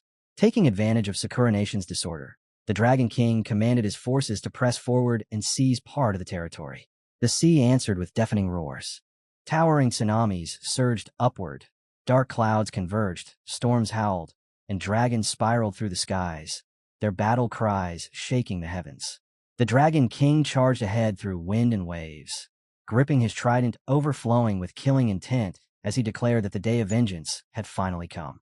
Yet as they neared Sakura Nation, he suddenly came to a halt, his face draining of color. The vast army behind him stopped at once, not a single soul daring to advance without his command. Manhwa City, once thriving and prosperous, was now buried beneath vast swarms of dust so dense they could swallow an entire nation from sight. The scene left the dragon race shaken. The Dragon King muttered under his breath when he sensed the lingering aura of 9-winged miasma beasts, immediately realizing that the numbers were far beyond normal. Sensing something was off, the divine golden tortoise, the dragon race's senior aide, stepped forward and reported that the intelligence might be distorted. The sheer concentration of 9-winged miasma beasts suggested not a battle, but a one-sided massacre. Even so, grief clouded the Dragon King's judgment. His fingers tightened around the trident as he ordered the army to continue observing. If Jiang Chun truly had fallen and the miasma beasts had gone berserk, they might turn on one another, leaving Sakura Nation defenseless and ripe for conquest. High above, Jiang Chun looked down upon the scene and let out a faint chuckle when he heard the rumors of his death spreading. Watching the dragon race attempt to take advantage of the chaos, Saito Ayaka pointed toward them in fury, condemning their shamelessness. Her voice reached the Dragon King's ears. He lifted his head and saw Jiang Chun standing there, alive and completely uninjured. Rage instantly twisted his expression, veins bulging as he struggled to understand what could have happened on the high heaven plains to leave him untouched. Feeling the Dragon King's surging killing intent, Jiang Chun instantly grasped the situation. His voice turned cold as he addressed him directly, stating that Sakura Nation was already under his control and warning that complete annihilation would follow if the dragon race dared advance another step. The Dragon King stiffened, disbelief crashing through his mind. He could not comprehend how Sakura Nation had already fallen, nor what fate had befallen the primal celestial beings. Yet humiliation burned fiercely within him. Being threatened by someone so young in front of his own army was something he could not tolerate. His jaw trembled as he clenched his trident, forcing himself to remember his identity as the Dragon King of the Sea Tribe. Then, without warning, he dropped to one knee. The declaration rang out across the sea, shocking everyone present, including the divine golden tortoise. The Dragon King formally announced his submission, declaring that the entire dragon race had come to swear allegiance. The sudden turn left Jiang Chun momentarily frozen, while Ayaka stared in utter disbelief. The Dragon King narrowed his eyes, carefully restraining his emotions. This surrender was nothing more than a test. His tone softened as he asked about the whereabouts of the primal celestial being and whether Jiang Chun had been injured, expressing his willingness for the dragon race to fight on his behalf. Jiang Chun let out a faint smile, instantly seeing through the probing intent behind the gesture. His gaze settled on the Dragon King, sharp and composed. He knew that while he prided himself on being clever, he was more than willing to play along with their little game. If they wanted a performance, he would give them one so convincing it would blur the line between illusion and reality. He raised a hand, and a green serpent was released into the air. Beams of blue light spiraled around him as his eyes flared crimson, an overwhelming aura surging outward from his body. Behind him, a colossal 8-banner apparition took form, endlessly spewing venom and radiating terror. With unhurried confidence, Jiang Chun spoke, revealing that the once-feared serpent had already been captured. It was now completely harmless, so docile that even children could ride it like a pet. The message was unmistakable: absolute dominance. He then called out calmly, instructing Xiao Jia to bring out the pippy snake and let Uncle Ao see it for himself, so there would be no room left for doubt or worry. In that instant, the Dragon King was completely stunned. Standing before him was the green 8-headed serpent, its crimson eyes glowing with a terrifying brilliance. His body went rigid, his thoughts falling into chaos. He could not comprehend how Jiang Chun had forced his way through Takamajahara alone, let alone subdued and tamed such a primordial existence. Now, facing a monster that Jiang Chun could summon with a casual gesture, the Dragon King finally understood the gap between them. This power far surpassed his own. Cold sweat streamed down his face. One wrong move would mean total annihilation. Not a single soldier behind him dared to breathe too loudly, much less act rashly. In that moment, he realized there was no longer any advantage to seize. The fate of the Sea clan hung by a thread. Compared to the survival of the entire clan, the death of a single son meant nothing. As the Dragon King, he knew better than anyone when to advance and when to retreat. Watching him freeze in place, Jiang Chun looked down coldly from above. Xiao Ji sat casually on the serpent's massive back, curiosity flickering in his eyes, while Ayaka raised an eyebrow slightly, calmly observing the unfolding scene. Jiang Chun asked whether the Dragon King had seen everything clearly and understood the situation. Xiao Ji followed up with a teasing grin, asking if he wanted to come up and take the serpent for a ride. At that moment, the Dragon King knew there was no other path left. He dropped to his knees without hesitation and cast his weapon aside. Beneath the blazing gaze of the 8-headed serpent, he knelt before the entire Dragon clan. His voice boomed across the sea as he declared that Dragon King Ao Lai would lead the Sea clan to submit to Great Daxia and acknowledge Jiang Chun as their lord.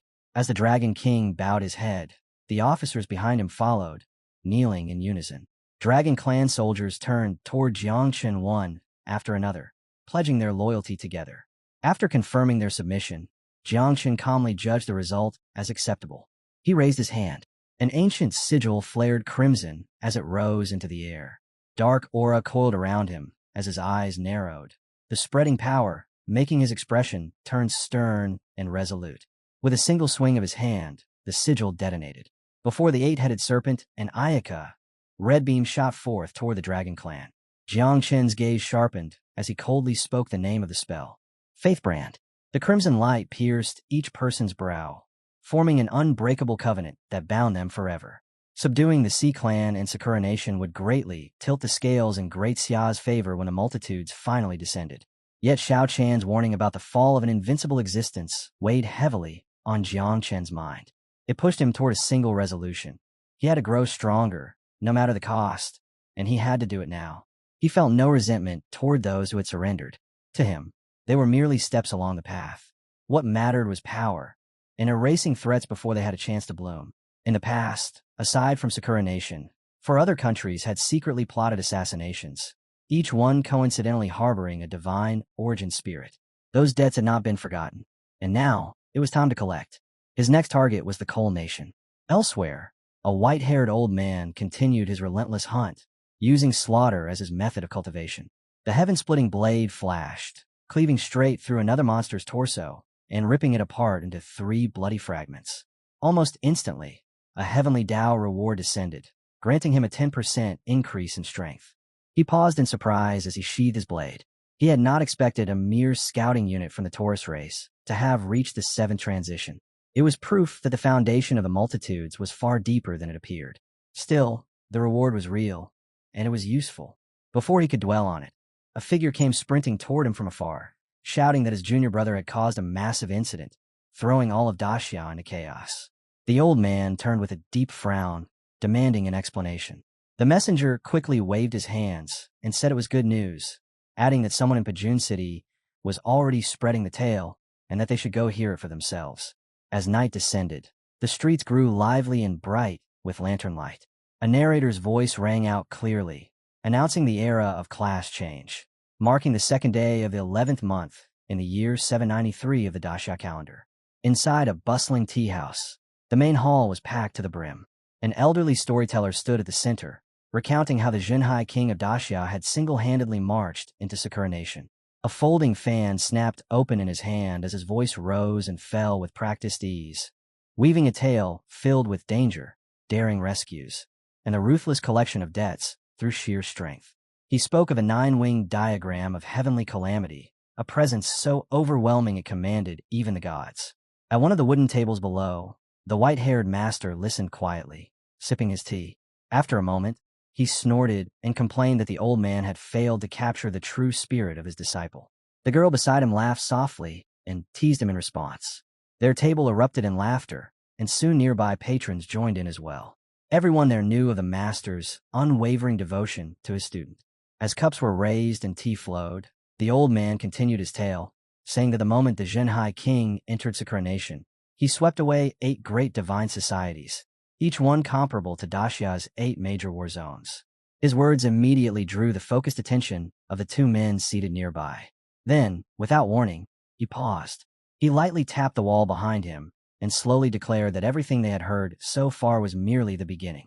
A projection appeared on the wall, an 8-headed serpent with coarse green scales, its presence oppressive even as an image. Pointing toward it, the old man calmly explained that the Zhenhai king had gone on to confront this creature directly. It was a preternatural existence, one said to rival Daxia's Qilin. The battle that followed, he claimed, was so catastrophic that it shattered Mount Fumi itself. Hearing this, one man lifted his teacup and smiled faintly. He had once believed that after passing the burial trial, everyone would be able to stand beside that man. Yet the distance had not closed at all. If anything, it had grown even wider. The blond man sitting across from him glanced at the image and nodded in acknowledgement. He did not deny the gap, but he advised against despair, saying that as long as there was someone to chase, doubling one's efforts still held meaning. Still immersed in his role, the storyteller pressed on, concluding that the king had unleashed tens of billions of 9-winged plagues to completely suppress the rebellion within Sakura Nation. That was the final straw. The elderly master slammed his cup down and frowned deeply, loudly demanding details of the battle itself.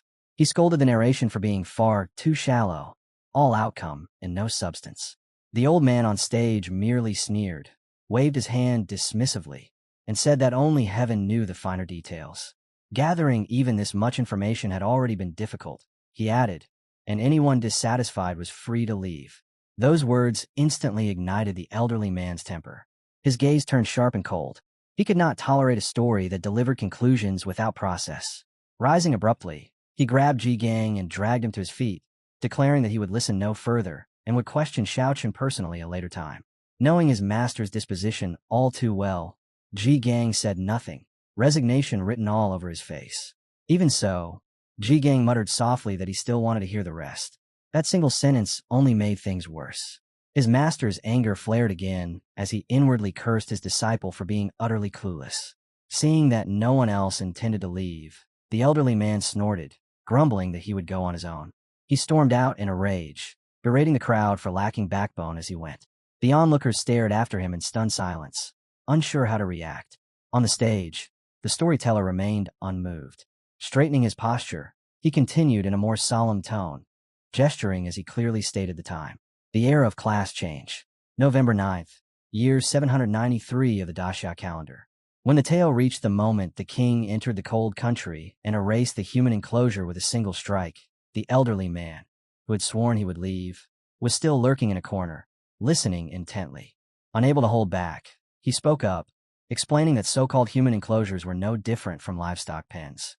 In those lands, common people were treated like beasts to be confined and bred, a practice that filled him with uncontrollable rage.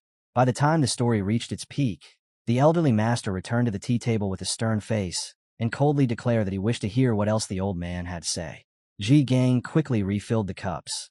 The girls exchanged faint smiles, and the surrounding tables fell silent as everyone listened. On the stage, the storyteller resumed with practiced ease. Tens of billions of nine-winged plagues swept across the cold country, cleansing it entirely. Criminals were punished without mercy, while those at the very bottom were freed from suffering.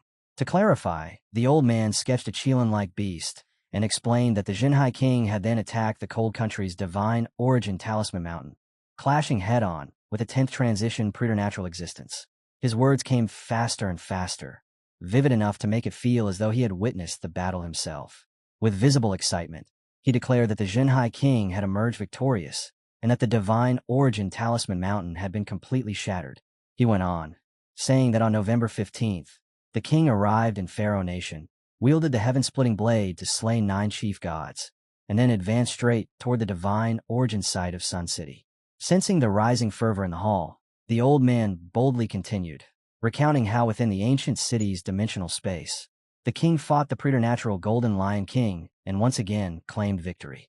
Not stopping there, he added that on November 20th, the king headed north to Asgard in northern Europe, battled the preternatural Great Wolf Fenrir, and secured yet another triumph. With a sweeping gesture toward the audience, the storyteller announced that the Jinhai king had now turned his gaze toward Shiva Nation, a land whose foundation ran far deeper than even Dacia's. And with that, he stopped, urging everyone to stay tuned if they wished to learn what happened next. Hearing all this, the elderly master sat stunned. He had never imagined that his disciple would conquer so many battlefields in such a short span of time. Moved by how drastically the world had changed, he realized that Shao Chun had truly stepped onto the path of becoming a human emperor. The old man slowly waved his fan and began reciting heroic verses, painting a scene of a Shao dragon charging through towering waves as thunder split the sky. 9 wings unfurled wide enough to shake the world itself. Divine light tore through the darkness, carving open the arduous road toward the human emperor. In that moment, everyone present envisioned a majestic Jiang Chun, standing firm like an ancient pine, power surging enough to overturn heaven and earth as he thundered through the clouds like a sweeping calamity that struck fear into all races. Scanning the hall, the old man's smile widened.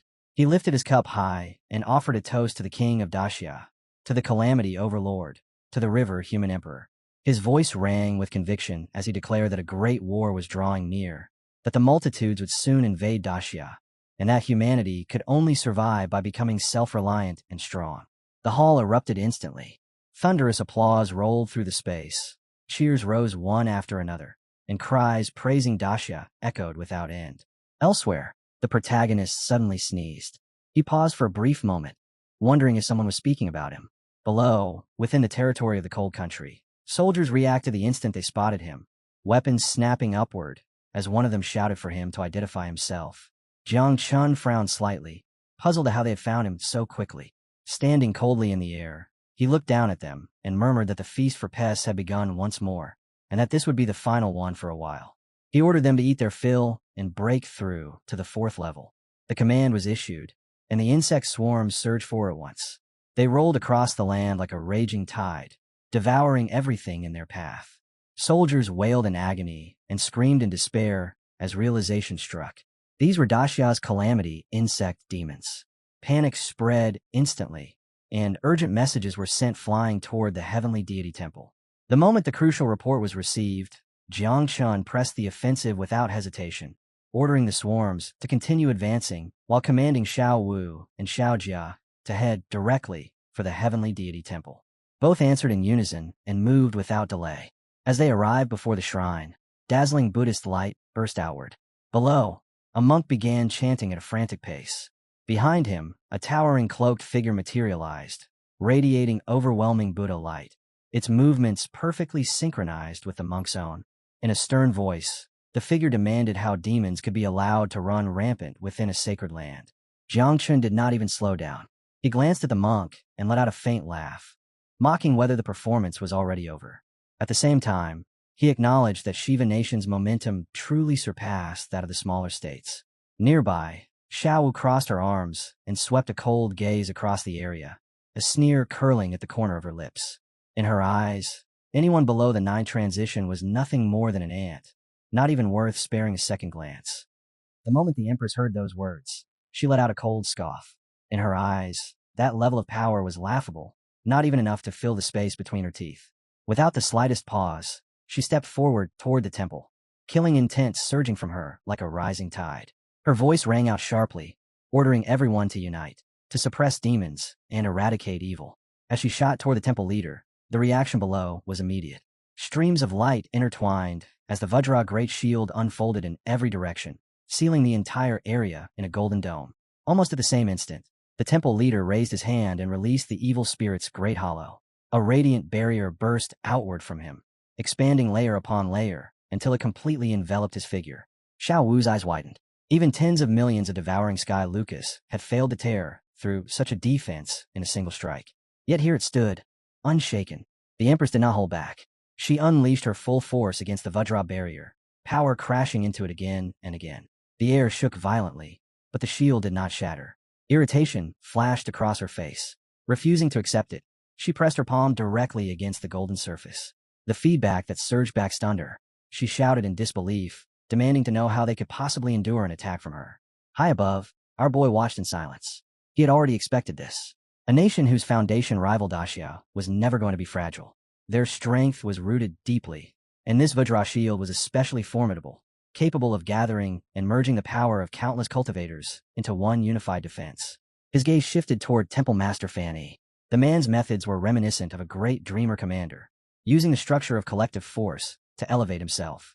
With only 9th level cultivation, he was able to contend head-on with a 10th level existence. He continued calculating. Fan Yi stood at the peak of the 9th level, and beneath him were 4 additional 9th level experts.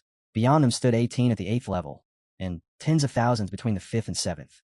Standing there with his son beside him, our boy's eyes turned cold as he stared at the Lucas and the Temple Master. There was no denying it now. This would not be an easy conquest.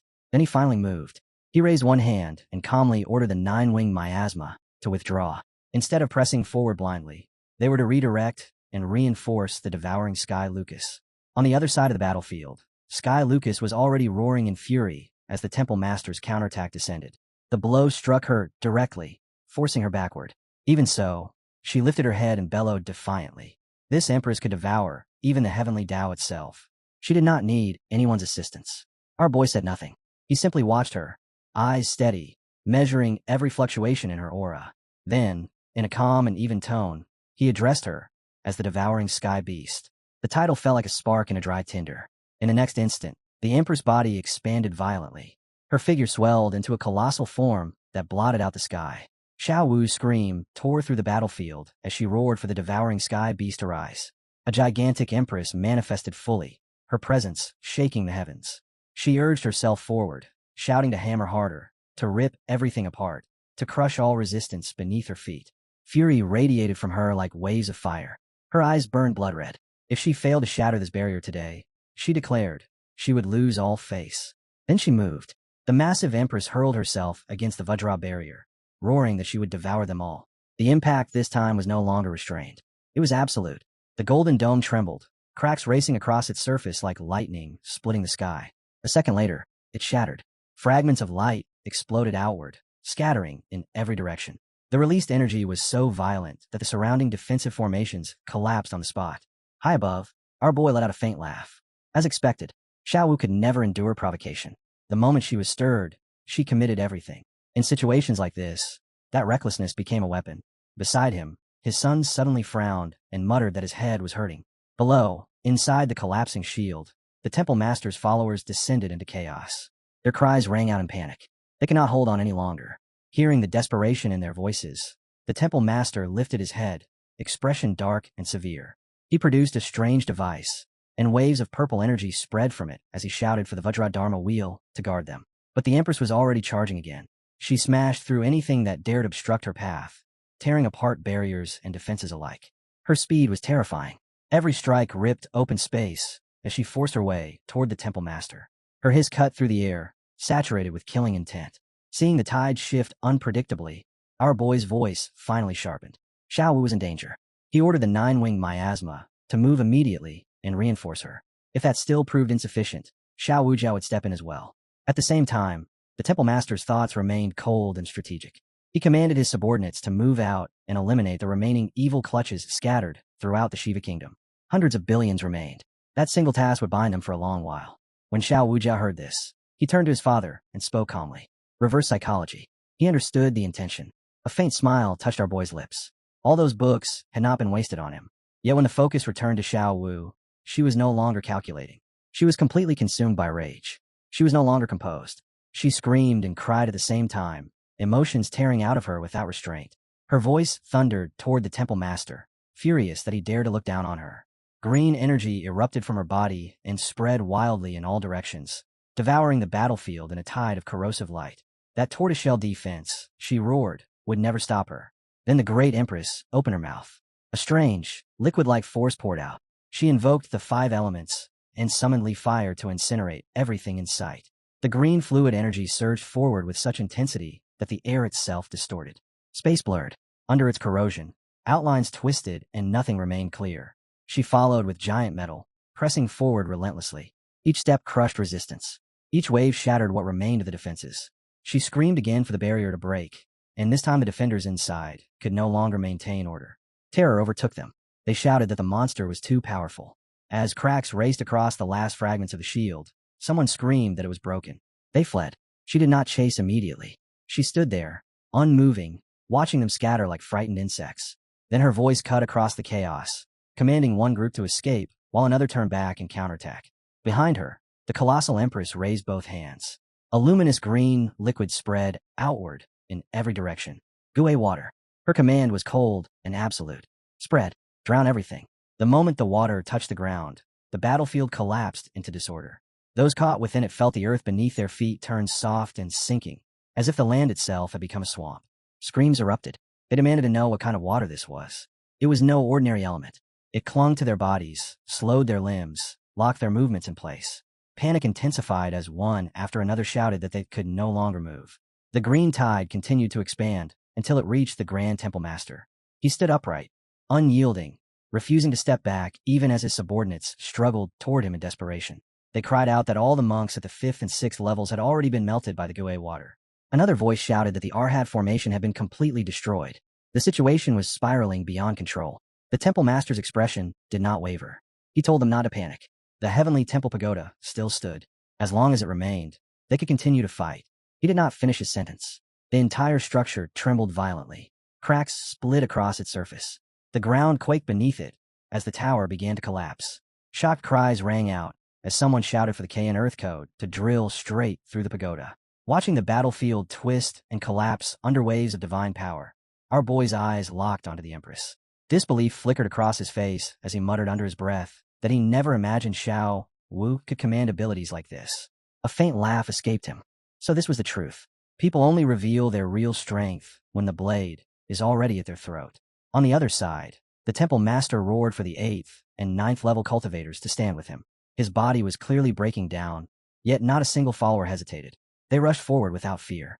He clasped his hands together, fingers locking tight, and burned his soul. Purple energy exploded outward, drowning the battlefield in a violent surge. A moment later, divine magic descended from above. Golden radiance poured from the heavens like judgment itself. Then he activated the Arhat rebirth technique, spreading his arms as that sacred force roared through him. The sky lotus drifted beside him and proclaimed that the great god Brahma had descended. Instantly, the golden aura thickened. The pressure became suffocating, crushing everything beneath it. Our boy narrowed his eyes and muttered that this force was terrifyingly dense, questioning whether Xiao Wu could withstand it. Then he gave a cold scoff. Compared to the heavenly Tao charge standing behind the Empress, this was nothing. Step by step, the Empress walked toward the temple god. Energy spilled wildly from her body, tearing at the air around her. Our boy could see it clearly. Her momentum remained unbroken, but the strain was starting to show. Even the devouring sky beast had shrunk, its reduced size silently proving how brutal this clash had become. The temple god slowly lifted his hand.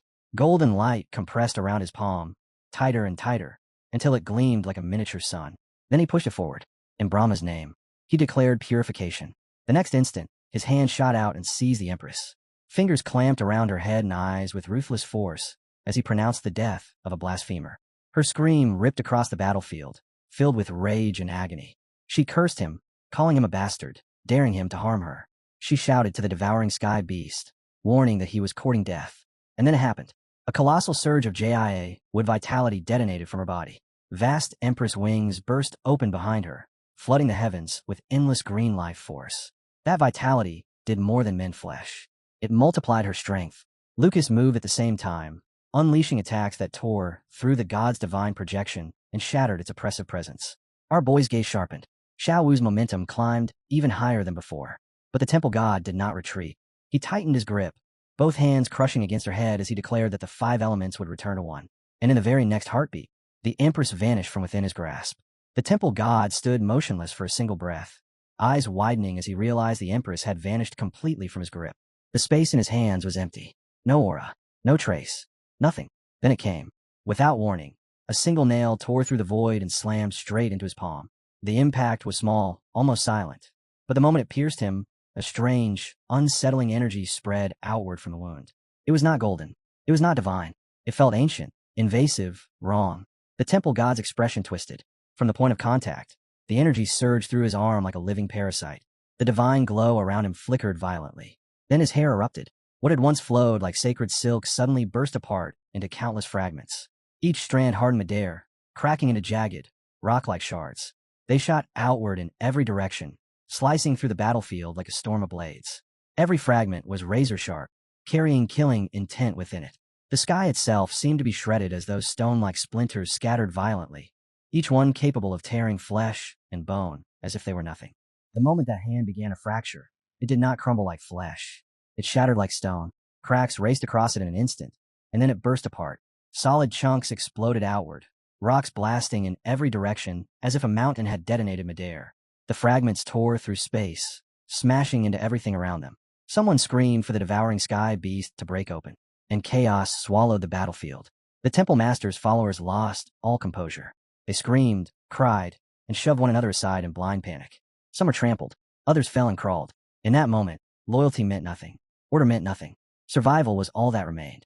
The scene cut back to our boy. He stood still, eyes sharp, posture steady, watching every shift in the air. He missed nothing. After a brief silence, he spoke calmly. It really had broken open. Then a violent explosion detonated from that shattered zone, ripping through the sky. He narrowed his gaze and muttered that Xiao Wu's combat power was truly heaven-defying. But the temple master had not collapsed yet. With a ruthless voice, he ordered everyone to kill for this empress. Leave no one alive. The empress stepped forward. That single step was enough. Panic erupted again. Cries filled the air as cultivators scattered, shouting at each other to spread out. Some screamed that there was no other path left. They had to use the divine source fruit. As Xiao Wu closed the distance, they pulled out the fruits with trembling hands. 80% ripe. Not perfect, not stable, but enough. 2 each would force them into the 10th level. They swallowed them desperately. Some muttered that unstable cultivation was still better than dying here. Others roared that anyone who damaged their foundation would pay with their lives. Power surged. At the same time, Brahma's divine force broke through to the 10th level. A towering phantom manifested in the sky. The serpent god descended, its aura fully restored. A radiant woman stepped forward as Vishnu's power returned. A man bathed in golden brilliance appeared next. Then Mahakala manifested, swords in hand, violent energy overflowing. Finally, Ganesha emerged, massive and imposing, wielding twin blades. One after another, 10th level presences awakened. Our boy watched everything without blinking. They had all broken through. His thoughts moved quickly. Could Xiao Wu handle this? The scene shifted to her. She stood there unmoving, calm, steady, her gaze fixed directly on them without a trace of fear. Our boy activated Chirono's 3-second prediction. In that instant, his eyes widened. She was still standing there, but something felt wrong. Our boy's chest tightened. Through Chirono's prediction, he had already seen it. Xiao Wu was about to be injured. The skills the Sky Lotus had unleashed earlier were likely exhausted. She had burned too much. Yet she stepped forward anyway. Her voice cut across the battlefield, asking who they thought they were trying to intimidate. The 5 10th level figures lined up before her, divine auras crushing the air. She stared at them coldly and said that breaking into the 10th level did not make them untouchable. In her eyes, they were nothing but frauds. The pressure spiked. She roared, and the atmosphere twisted violently. Our boy shouted for her to come back. She turned slightly, asking why. That was when the divine domain descended. It opened without warning. The demon-slaying staff struck first, drenched in killing intent. Purple energy roared toward her like a tidal wave. The UMI whip lashed out next, tearing through space. The chakram blade spun in from the side.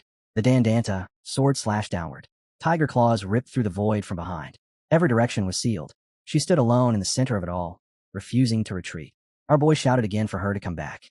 Then the divine elephant prison fully activated. An overwhelming suppression crushed down on her body, locking her in place. The air around her solidified like iron. In that instant, our boy moved. He stepped forward, seized her, and pulled her into his arms.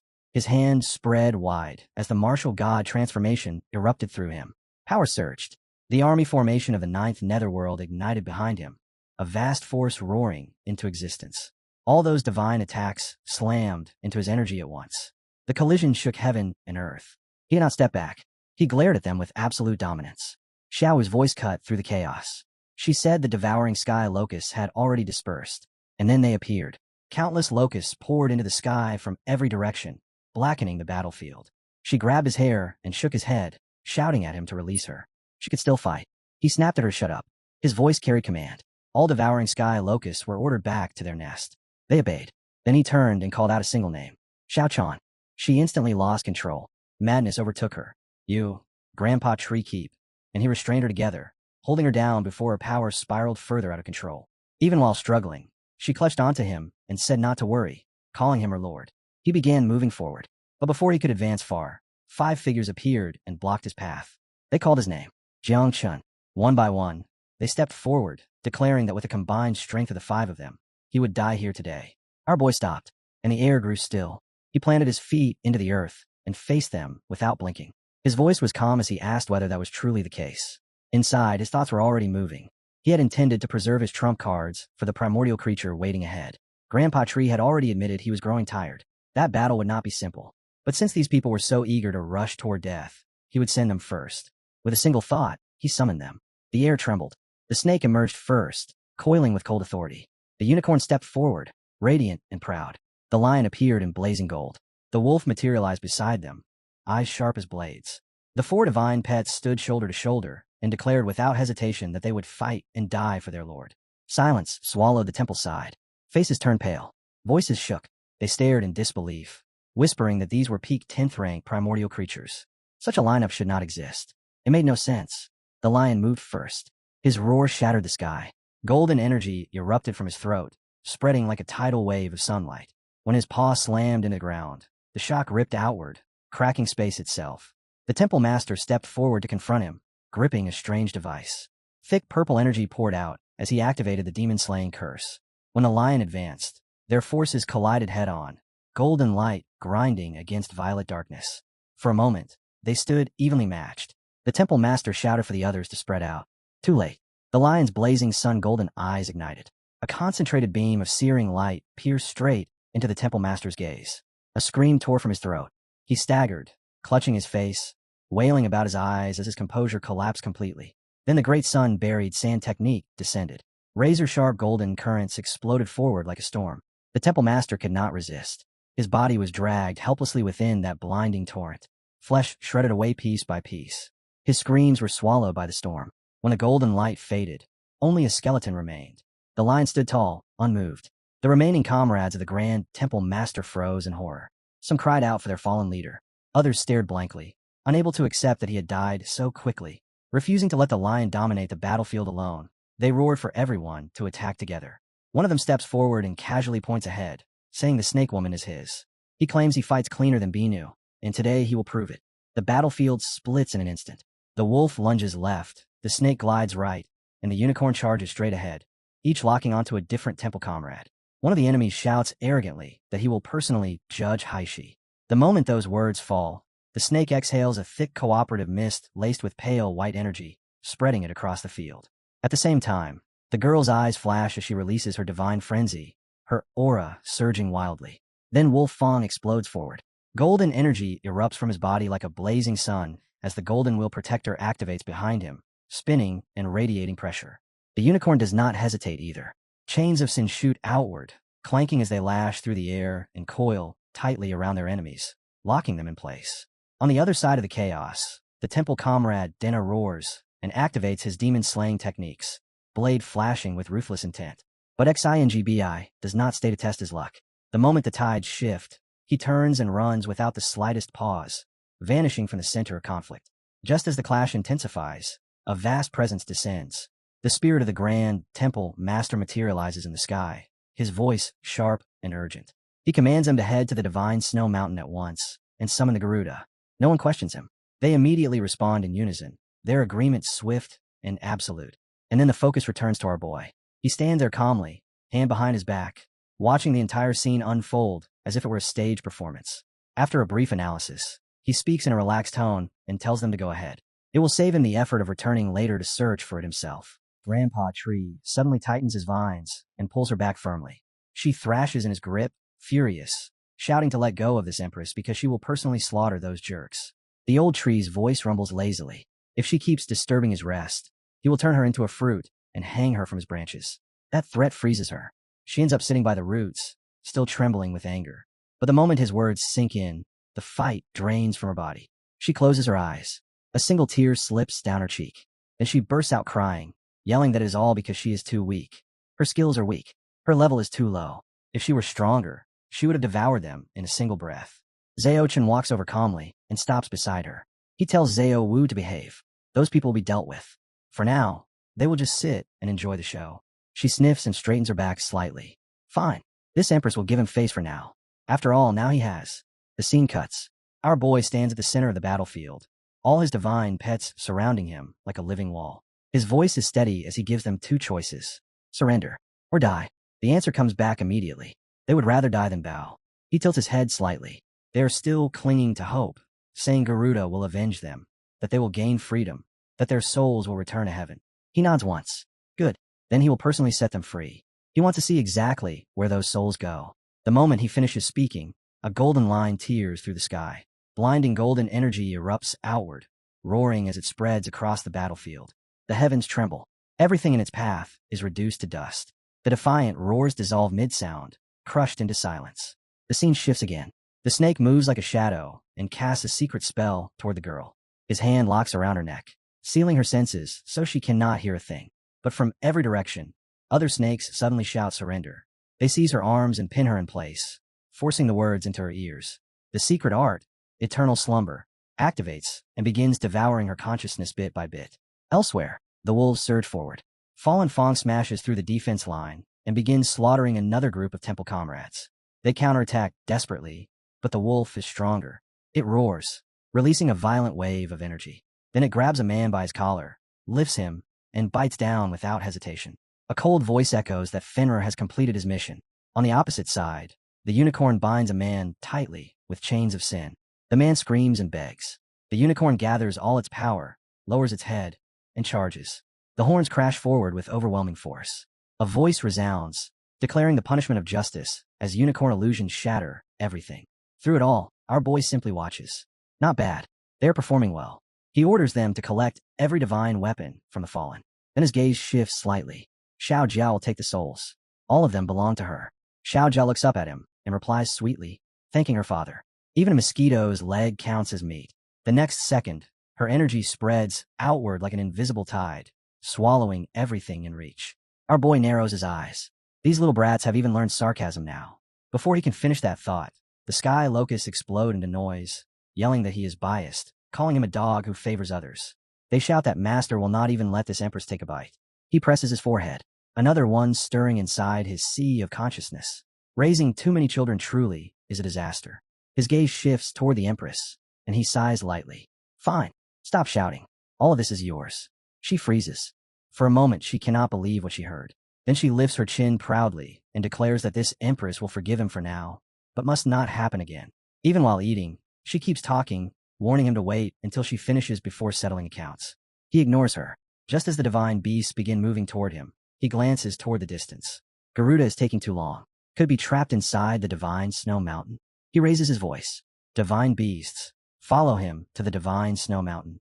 No one hesitates. They understand instantly. The world shifts. His people's contract. What is this? They now stand on a battlefield surrounded by towering mountains. Energy floods the air in violent waves. He immediately recognizes it. This is Garuda's domain. The force field here is suppressing their abilities. One of the divine beasts steps forward calmly. Master, primordial beings can still use their own power domains within their territory. Every primordial existence carries a different domain attribute. The snake's domain is corrosive fog. Our boy's expression darkens. The previous divine source lands did not carry this level of oppression. Garuda's strength is far beyond ordinary. His eyes widen. Then it happens. A blinding golden light erupts from behind the mountains. He lifts his arm instinctively to shield his face. What is this? A cold voice answers from the heavens, asking how he dares slaughter disciples and disturb sacred peace. A colossal sword materializes in the sky, blazing with golden energy. The giant bird spreads its wings, and the voice declares that Garuda's domain is now active. Red energy surges outward like wildfire. The air itself begins to burn. One of the divine beasts reacts instantly. Pressure. Divine elephant prison. Suppressing body. Activate. Golden winded gale follows, and golden lines streak across the sky like tearing blades. Heaven-shaking patterns roar into existence. Golden power detonates in a massive blast, shaking mountains and sky alike. Then comes the sky-shattering descent. Red eyes ignite in the void, and everything within sight begins to burn. One of the divine beasts suddenly roars, telling him to move and leave at once. Before he can respond, the unicorn flashes into existence in front of him.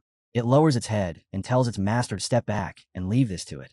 Then it charges straight toward the giant bird without hesitation. Our boy's voice cuts through the chaos. Unicorn. Illusions break. Energy erupts from the unicorn's body, spreading outward in layered waves. At the same time, the giant bird answers with its own golden radiance. The clash shakes the sky. Our boy's eyes narrow in disbelief. The giant bird is suppressing all of his divine pets, as if they are nothing more than toys. The bird's voice echoes coldly, relying on just this. Are they even worthy? The snake emerges next. Corrosive poison fog spreads like a rolling tide toward the sky. At the same time, the shadow of divine thought pierces forward, aiming directly at the bird's mind. It does nothing. The poison cannot touch it. The giant bird remains high in the air, completely indifferent. A contemptuous voice descends. A mere snake dares bare its fangs before its natural enemy. In the next instant, the bird dives. Its claws clamp down around the snake's body and squeeze. The snake screams, hisses, calling out Yamada as its form twists under the crushing force. Then the bird flings it aside. The body crashes into the ground. A heavy explosion detonates where it lands. The lion steps forward. Its second energy surges outward. Blazing sun ignites, golden eyes spreading across the battlefield like burning stars. At the same time, the wolf activates Fallen Fong, its killing intent tearing through the air. The giant bird laughs coldly. In its territory, they cannot even unleash their full power. Even if they perform well, they are not suited for aerial combat. What can they possibly do to it? Our boy locks eyes with the bird, gaze hard and unyielding. This is bad. He calls inwardly to Grandpa Tree, asking for assistance. The old tree answers without hesitation. No. It recently devoured fragments of heaven and earth and ancestral veins.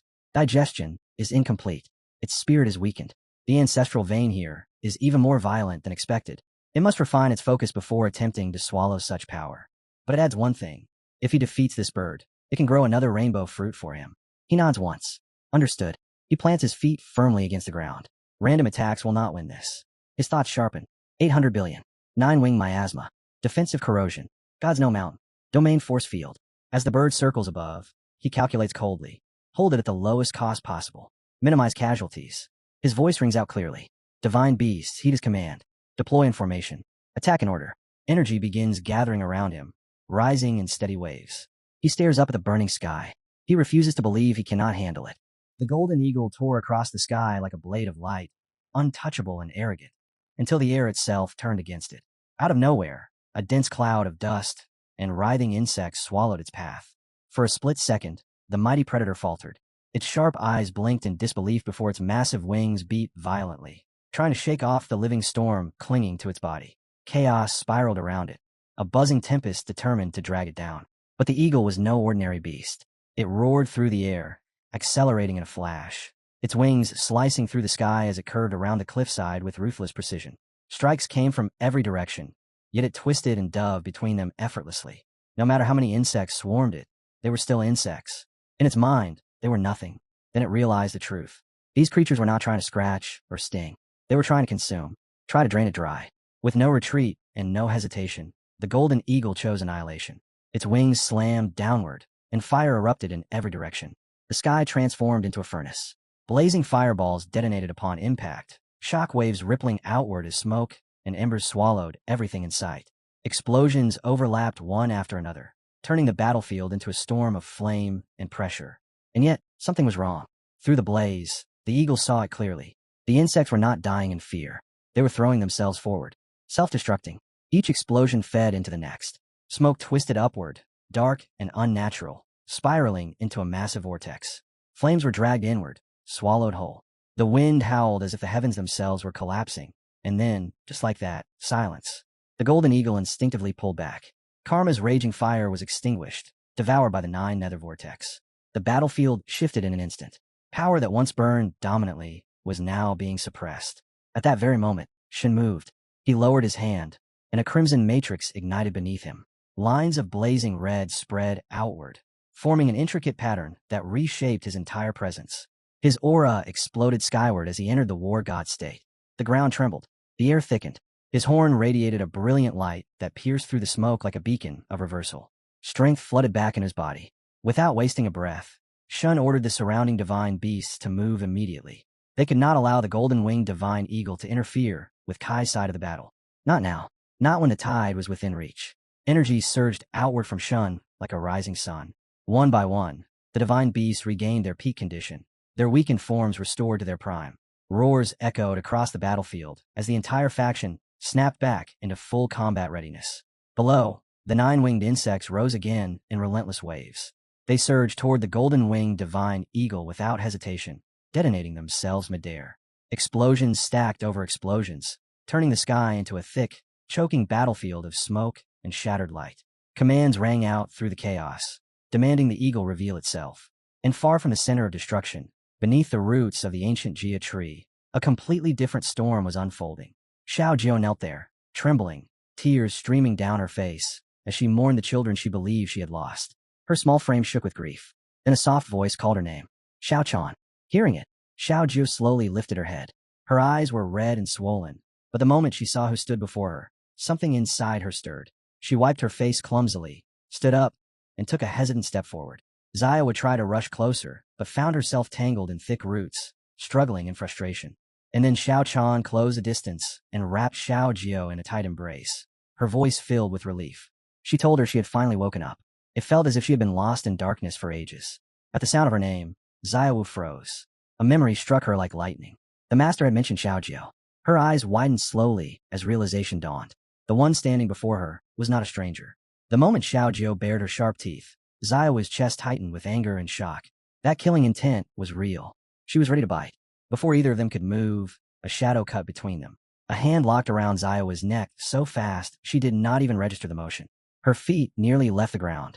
A calm but firm voice followed immediately, explaining that this was not prey, not an enemy. Family.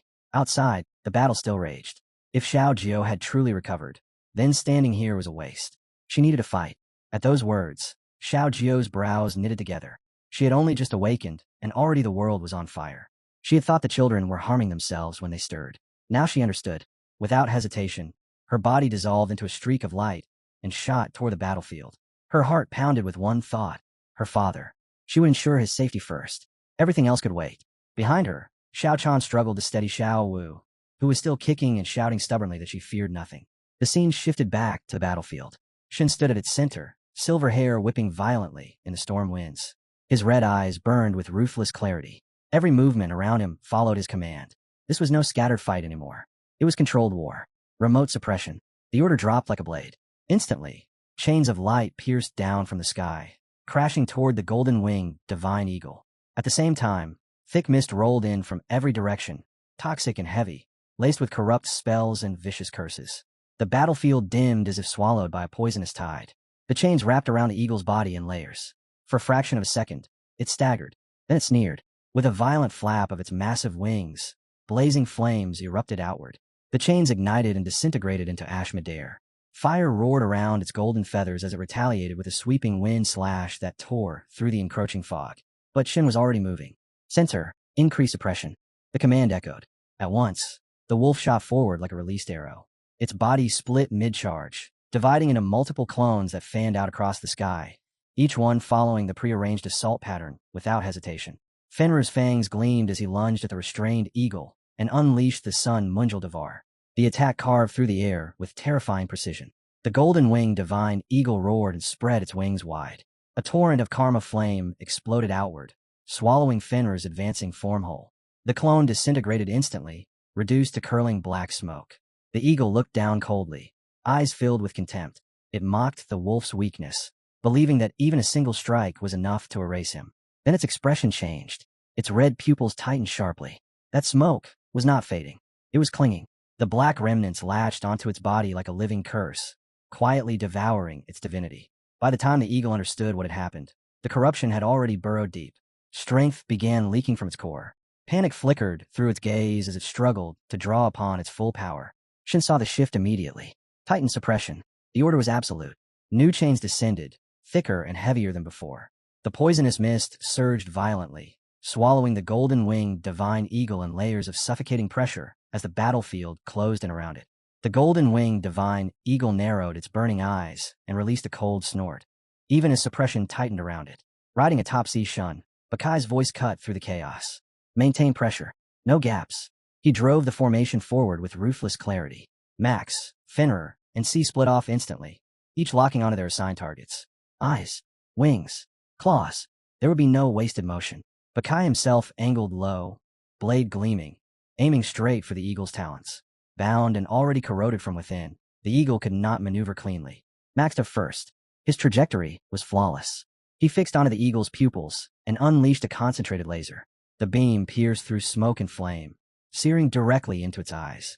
The golden-winged divine eagle shrieked as one pupil burned out, molten light dripping from the ruined socket. That moment of blindness was enough. Fenrir lunged, fangs tearing through one massive wing. Feathers and divine blood scattered across the sky. Before the eagle could stabilize, Tsitsi thrust forward, horn flashing with venomous radiance. The strike landed cleanly, toxins spreading through divine flesh. With sight crippled and balance destroyed, the eagle lost its second wing in a violent rip. It could only howl, rage vibrating through the mountains. Zhang Shan did not hesitate. His sword fell like judgment. One claw, already fractured from earlier strikes, split fully in two under his blade. Max, Shin ordered calmly. Special move. Do not end it yet. Max understood. Golden sand erupted outward in a roaring tide, engulfing the eagle before it could recover. The grains were not ordinary matter. They carried suppression and weight. The divine beast was swallowed whole and smashed downward into the mountains below. The impact triggered a massive landslide. Rock faces shattered. Peaks collapsed under the pressure of its furious screeches. High above, Zhang Shan steadied his blade and pointed it downward. Divine beasts formed a silent ring around him. Surrender, he declared coldly, or be erased. From beneath the rubble, bitter laughter echoed. The golden-winged divine eagle's voice rolled across the burning slopes. It would never bow, not to those weaker than itself.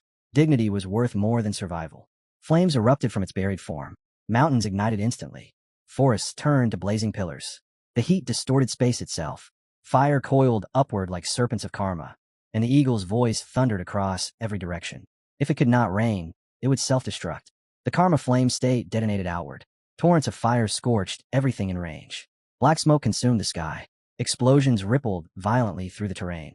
The shockwave struck Shin directly, hurling him backward mid-command. The ground ruptured. Gale screamed. Bai surged forward at the last instant, shielding Shun from the worst of the blast. Even so, the impact forced Shun out of his enhanced state. His hands rose instinctively as he was thrown off balance, Shun barely stabilizing atop Biki. Then the mountains split apart. From the inferno rose the golden-winged divine eagle, wings of flame fully restored. Its body glowed brighter than before, reborn through destruction. Fire circled it in a spiraling halo as it ascended high into the sky. Silence spread through the battlefield. Shan's expression hardened immediately. This was no desperate flare. Its aura had multiplied. Power surged from it in waves, heavier and sharper than before. It had completed a rebirth. He calculated quickly. If they wanted to suppress it again, they might have to expend a massive portion of a 9-winged plague swarm. The cost would be brutal. Just as he prepared to issue the next command, a streak of light descended and blocked his path. Xiao stood before him. Her face was tense, worry written plainly in her eyes. She grabbed his arm tightly and shook her head. He cannot do it. Raising those hatchlings had not been easy. Every single one carried effort, sacrifice, time. When he saw her clearly, he froze. Xiaojia, you woke up? She gave a small nod. Then she turned. Her eyes locked onto the golden-winged divine eagle blazing above the mountains. Fury ignited across her face. She clenched her fist and stepped forward, ready to face it head-on. Zhang Shan caught her shoulder instantly. His voice tightened. If she used the 9 nether shadow form again, she would fall into another deep sleep. The backlash would not be light. She understood the risk. But the sight of the insects detonating themselves without hesitation had already hardened her resolve. Those hatchlings were fighting to protect, what little they had. She would not stand behind them and watch. Her glare sharpened toward the eagle. If sacrifice was required, she would pay it. Before she could move, Shin stepped in front of her. His fingers lifted gently and brushed her cheek. His expression was calm, almost teasing, completely at odds with the burning battlefield. You don't need to sleep, he said quietly. Just draw the 9 void power. Leave the rest to me. She looked at him carefully. You have a plan? Shin did not answer directly. He raised his hand. A translucent system panel unfolded in midair, glowing with cold precision. This was not the basic interface from before. It was the result of long training inside the cosmic time flow tower, refined by his clone across countless compressed cycles. He had been preparing for this moment. It's time, Shin declared. Break the barrier. Ascend to the triple god realm. The system responded instantly. Barrier breaking task initiated. The sky reacted. Without warning, 2 massive golden beams pierced upward from the earth like pillars of judgment. The world trembled as Jiang Shan descended from the mountain peak. Space distorted. Mountains shifted. Seas churned violently as spiritual tides erupted in every direction. The golden-winged divine eagle sensed danger and veered sharply, flames trailing behind it. But the battlefield was already transforming. System notifications rang out one after another. 5th ascension complete. 6th ascension complete. Authority updated. Right to withdraw the mother swarm unlocked. A new prompt flickered across the glowing panel. Withdraw the mother swarm? Confirm. The scene opens with our boy sitting quietly, fingers moving through the air as if he is sketching on an invisible canvas. As the final line forms, a soft blue glow begins to swirl around him, light and weightless, wrapping his body in a calm halo. Then a screen flashes into existence. Drawing complete. Congratulations. You have obtained the primordial mother insect, the void soul devouring ant. Before he can even react, another window unfolds in front of him, far more detailed. Name, void soul devouring ant origin, primordial void. Intimacy, 100%. Absolute binding established. Level, LV0. Devouring value, 0%. The blue light condenses, shrinking inward. From that glow, a tiny, light blue ant slowly crawls out, delicate and almost transparent. Yet the system is not finished. Offspring, 0. Talents, bearer of void shackles. Devouring void inscription. Reproduction conditions. Void-type power sources such as divine souls, seeds of consciousness, 7 emotions, and 6 desires.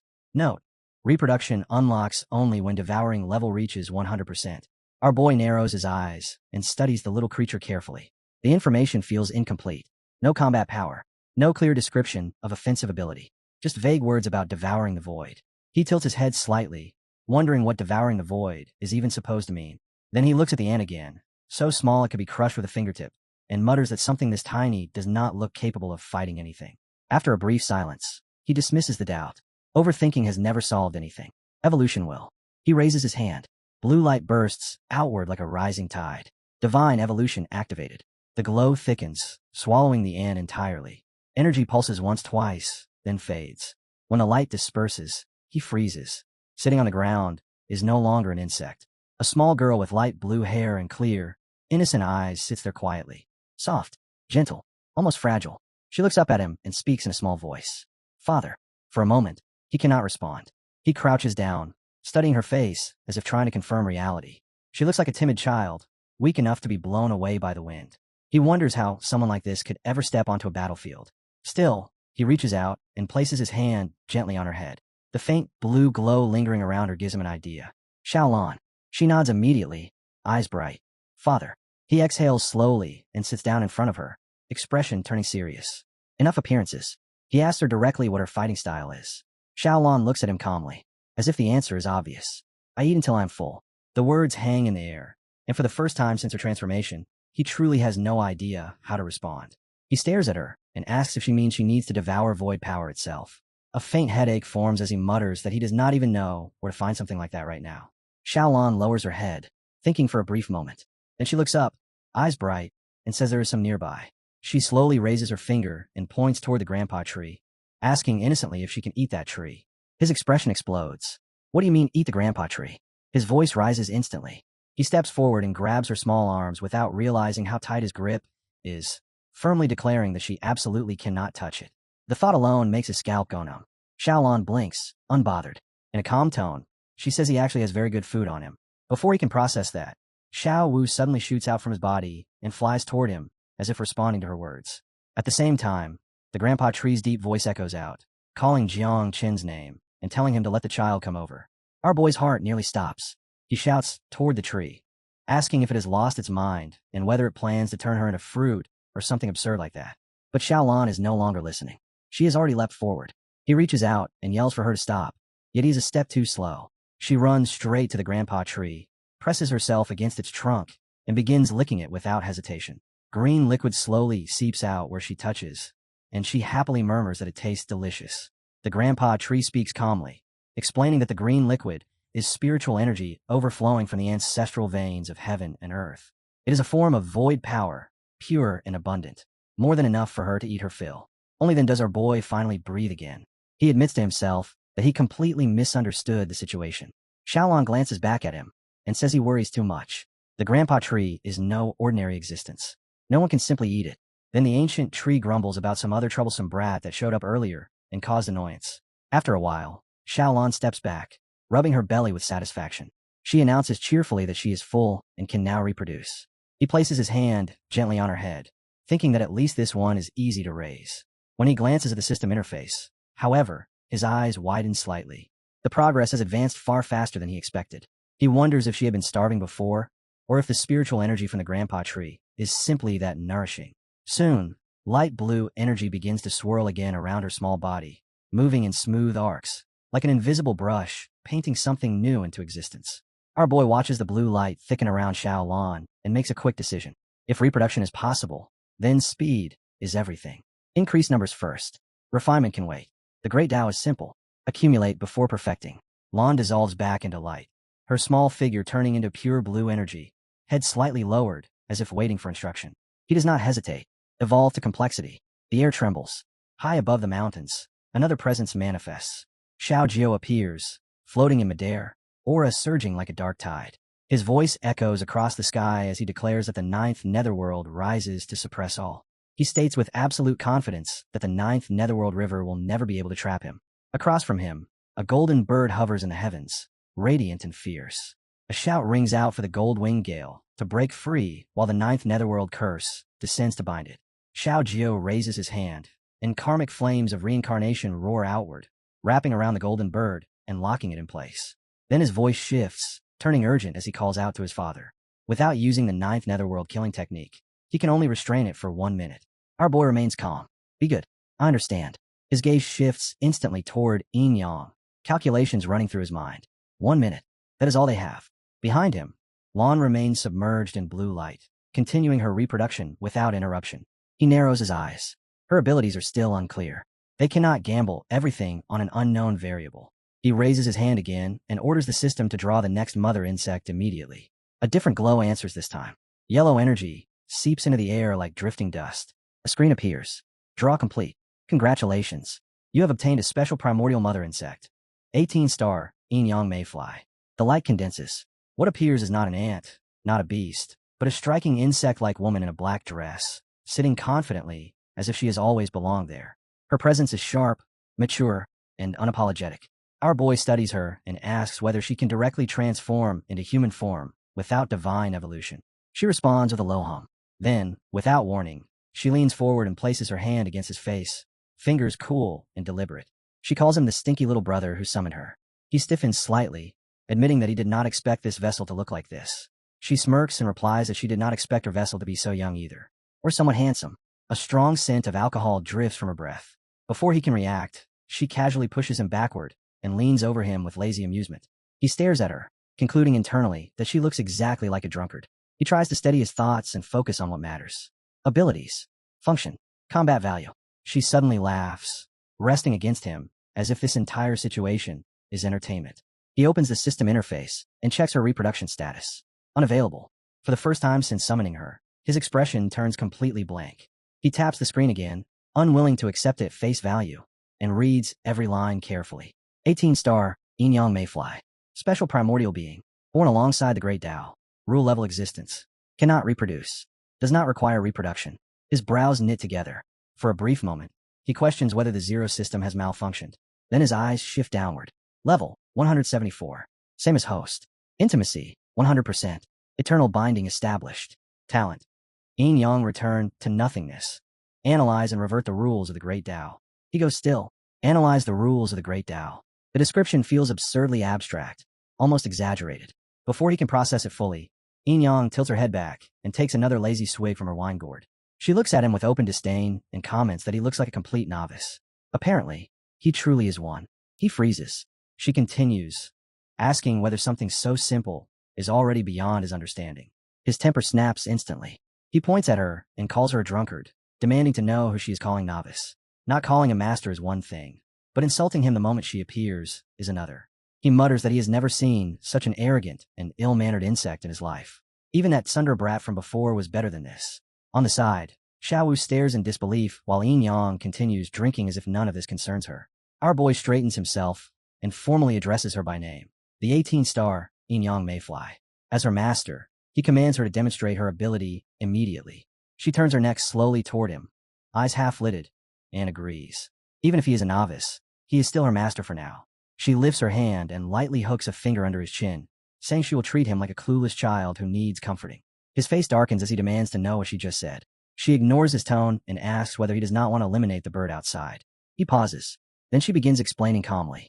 The bird's ability to resurrect from ashes does not come from nowhere. Deep inside its sea of consciousness lies a core. That core resonates with inscriptions it once carved into the world above the divine snow mountain when it was still a god. Those inscriptions echo through the world itself. As long as the core exists and the inscriptions remain, even under the seal of the heavenly Tao, it can use that resonance to return. His mind races. A core in the sea of consciousness. World-level inscriptions. That sounds exactly like something Shaolin can devour. Yin-Yang glances at him sideways and says he is not completely hopeless after all. Then she casually adds that Lan has most likely already completed reproduction by now. She takes another sip of wine and says that once they return, she will properly teach him how this world truly works. He gives in without another word and even addresses her as Sister 18. Deep down, he has already made his judgment. This so-called drunkard may be loud, arrogant, and impossible to deal with, but her talent is real. Terrifyingly real. For now, there is no reason to oppose her. If she truly can dissect the laws of all things, then any opponent standing before her would be nothing more than an open book, their fatal weakness exposed in a single glance. With that settled in his mind, he turns his head and calls out a Shaolin, his voice steady and direct. He orders her to gather the buglings and follow him. It is time to deal with the Garuda. Without hesitation, he reaches out, grabs Lan's hand, and strides forward as if the path ahead has already been decided. Shaolin answers softly that she understands. Then, with complete obedience and trust, she calls him father and hurries after him, step by step, into the coming storm. High above, the golden Garuda hovered in the sky like a blazing sun, wings spread wide, radiating absolute confidence. Below, our boy stood unmoved and said calmly that the 9th netherworld bird might be powerful, but at its current level, killing him was still impossible. He descended lightly onto the ground, lifted his gaze, and looked straight at the Garuda. Then he told Xiao Jio to return and rest. She answered obediently, called him daddy in a soft voice, and withdrew without hesitation. The Garuda lowered its massive head and sneered, asking if he had finally come to his senses and decided to wait quietly for death. It mocked that at least he was not completely brainless, then burst into arrogant laughter that echoed through the mountains. Our boy let out a faint chuckle and replied that the birds seemed to have misunderstood something. He fixed his eyes on it and said evenly that he was not stupid, but the bird was not particularly intelligent either. The insult hit instantly. The Garuda's golden feathers flared as rage exploded from its body. It roared that there had been enough talk and ordered him to prepare to die. Without another second wasted, it turned into a streak of gold and shot forward at full speed, tearing through the air. Our boy did not even move. He simply gave one calm command. Shaolin, go. In the next instant, she stepped forward and extended her hand toward the incoming Garuda. The bird faltered mid-charge, confusion flashing across its eyes as it stared at the girl before it. And then, the world flipped. In a blink, the golden Garuda crashed down onto the mountain peak, wings pressed to the ground. Its proud posture vanished completely. It began pleading frantically, begging for mercy and shouting that it wished to live. At the same time, a massive serpent and several other terrifying beings aligned with our boy manifested behind him, their spiritual projections standing tall. The Garuda immediately declared its willingness to surrender, voice trembling. Our boy stood there in silence, stunned. The battle had not even begun. He had not thrown a punch. Not a single exchange had taken place. Yet the once arrogant bird was already kneeling as if it had rehearsed the motion in advance. Before him, the spiritual figures lined up neatly like silent judges. The wolf was the first to speak, its tone dripping with ridicule. It asked what happened to the Garuda's earlier declaration, that it would never bow or scrape. Had it not sworn it would rather shatter like jade than survive as a whole tile? The snake cut in coldly, saying this was no joke. It explained that what had just appeared were void soul devouring ants. Their numbers were small for now, but they possessed the terrifying ability to consume the very void inscriptions once carved into existence. Another voice followed, heavy and analytical. Without the protection of the heavenly Tao seal, they had relied on those void inscriptions to resurrect even after death. Perhaps the Garuda had exploited that loophole before, but once those inscriptions were devoured, resurrection would be erased entirely. Even if the heavenly Tao seal were lifted one day in the future, there would be no coming back. At that realization, the mountain peak felt colder than ever. To restore a void inscription, one would have to suppress their own cultivation, descend back into the void, and carve it again from the beginning. It was no different from abandoning everything and restarting the entire path of cultivation. The unicorn inhaled sharply, its expression visibly shaken. The lion followed with a low voice, admitting that it was true. If it were placed in that position, it would have knelt without hesitation. Pride meant nothing in front of that kind of consequence. The unicorn nodded and added that this was no longer a simple matter of life and death. It concerned future heights, future breakthroughs, and the very ceiling of one's cultivation. Our boy stood there listening to all of it, completely lost. Void inscription? He repeated the term in his mind and realized he had absolutely no idea what they were discussing. In the end, he dismissed it for now. There was no point pretending to understand. He would just ask that drunkard when he returned. The scene shifted. The lion soared across the mountain range, then turned its head mid-flight and asked in a casual tone whether it was still allowed to eat this one. Back on the peak, the Garuda remained kneeling in front of him. Our boy stood steadily on the snake's head, arms folded, saying he needed time to consider. Suddenly, the Garuda began shrinking while hovering in the air, its massive golden form compressing rapidly. It hurriedly called out for him to wait. He blinked in surprise and asked why it was getting smaller. The Garuda wailed desperately, begging him not to let her consume its void inscription. It swore that from this moment forward it would obey every word he spoke, without exception. As soon as it finished, it dropped straight down and clung to his legs. Our boy looked down at it, unable to hide his reaction. The shift had been instant. Just moments ago, it had been roaring about dignity and death. Now it was glued to his feet, like an experienced street survivor. He wondered aloud whether the transformation really needed to be that dramatic. Then he teased it, asking where it had learned to talk like that, and why it suddenly sounded so socially savvy. He told it to stop wiping its snot on his leg, and admitted that he almost preferred the rebellious version. The Garuda immediately sprang up and declared that little brother understood big brother.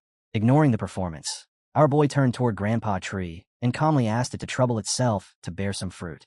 He added that divine snow mountain and the ancestral veins of heaven and earth in this region all belonged to Grandpa Tree anyway. At that very moment, strands of light blue energy descended and wrapped around the Garuda, layer by layer, binding it neatly in midair.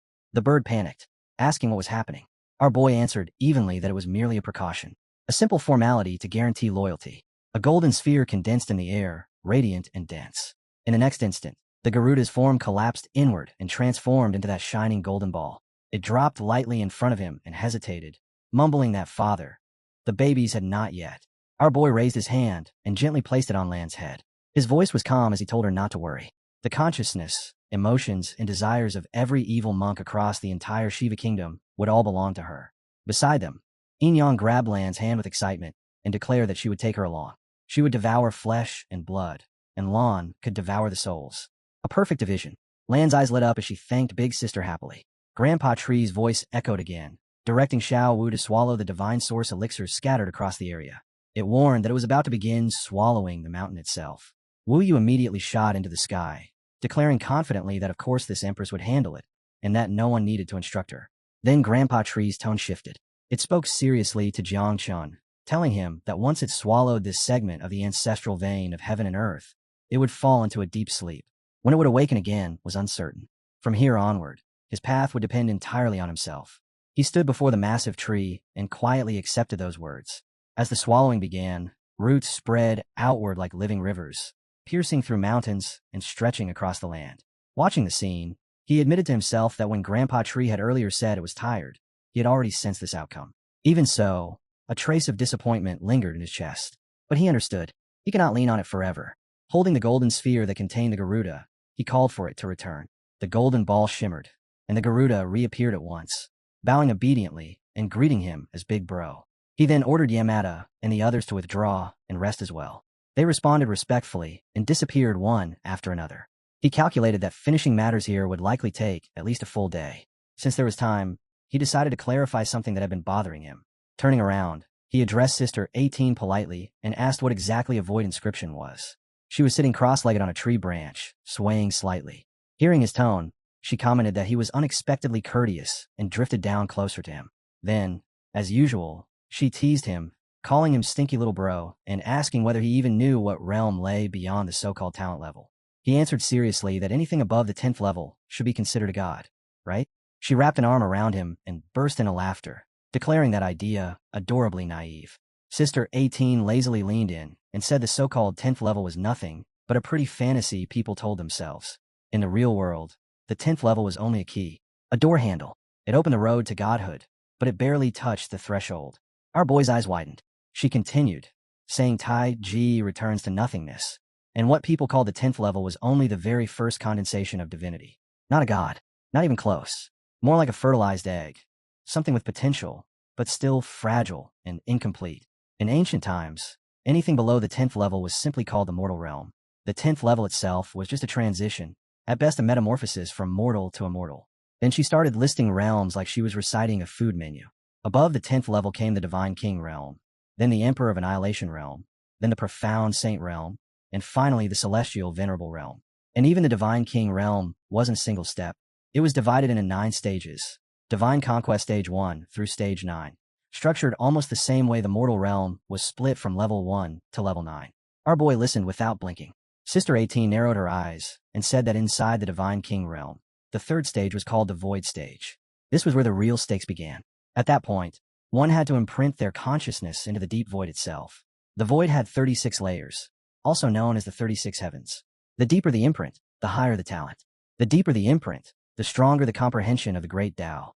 And even if someone died, even if their Tao scattered and their body was erased, they could still crawl back through existence and resurrect, so long as their void inscription remained. In that moment, our boy finally understood why she had mocked him earlier. At the level she was describing, he wasn't inexperienced. He was nothing. He thought bitterly that maybe the only reason he had managed to climb this far was because the heavenly Tao seal had been suppressing everyone above him, forcing monsters to fight with one hand tied behind their backs. Sister 18 confirmed it without mercy. If it weren't for the heavenly Tao seal, those ancient freaks hidden in the underground abyss caves would not have walked away after making their move. And as for him, he would have been erased long ago. He swallowed, then asked about the Garuda. Had it bypassed the heavenly Tao seal's restriction, or was it simply born with terrifying talent? Sister 18 snorted and said neither. Its world inscription was only in the early layers of the 36 heavens. Nothing impressive. It had merely exploited a loophole in the heavenly Tao seal, because it was born with a core of consciousness. Otherwise, with Lan's current level, she could at most reach the 6th tier. There was no real reason for the Garuda to fear her that much. Our boy processed it in silence. Then another thought surfaced, heavier than the rest. The underworld race ancestor he had encountered on the 3 overseas islands. That thing was probably already a divine king. And if beings at that level were hiding inside the underground caves, then it made perfect sense why they would be willing to self-destruct just to strike Daxia. At that height, a single suicidal strike could become a catastrophe.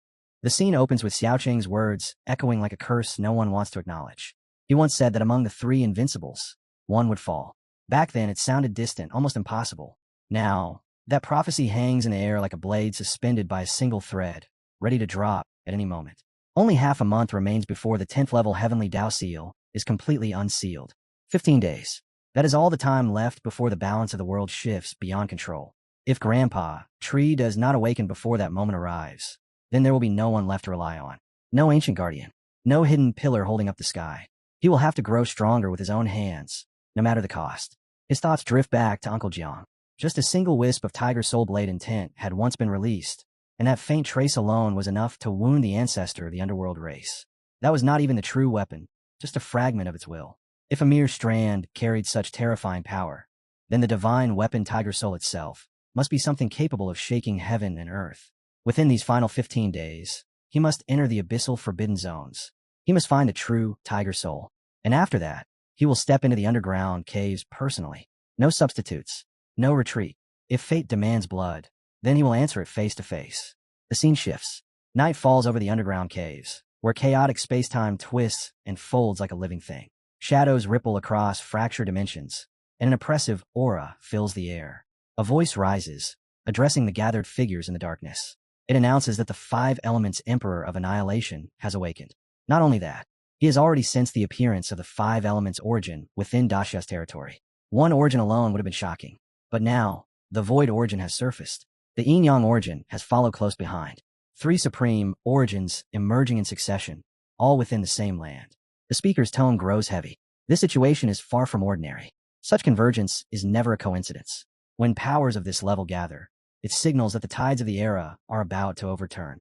For safety, they cannot remain passive. If the storm is coming, then they must prepare more pieces on the board in advance. They will increase their bargaining chips before the heavens fully open. The scene shifts again. High above the demon clan's territory, on the throne carved between the 9 peaks, the demon king sits in silence. The 9 peaks demon king slowly furrows his brows, his gaze turning sharp as he asks whether all the origins have truly appeared. Something about it feels wrong. According to the order of the heavenly Tao, everything progresses step by step. First come the rules, then the laws. Only after that do origins manifest. And, at the very end, stands the great Tao itself. That is the natural sequence of heaven and earth. Yet the new era has not even begun. The rules governing all things are still incomplete. The laws are still evolving. So how could so many origins emerge ahead of time? On the other side, flames roar into the sky. The 5 elements Fire King stands tall, his entire body wrapped in blazing fire. The surrounding space trembles under the heat.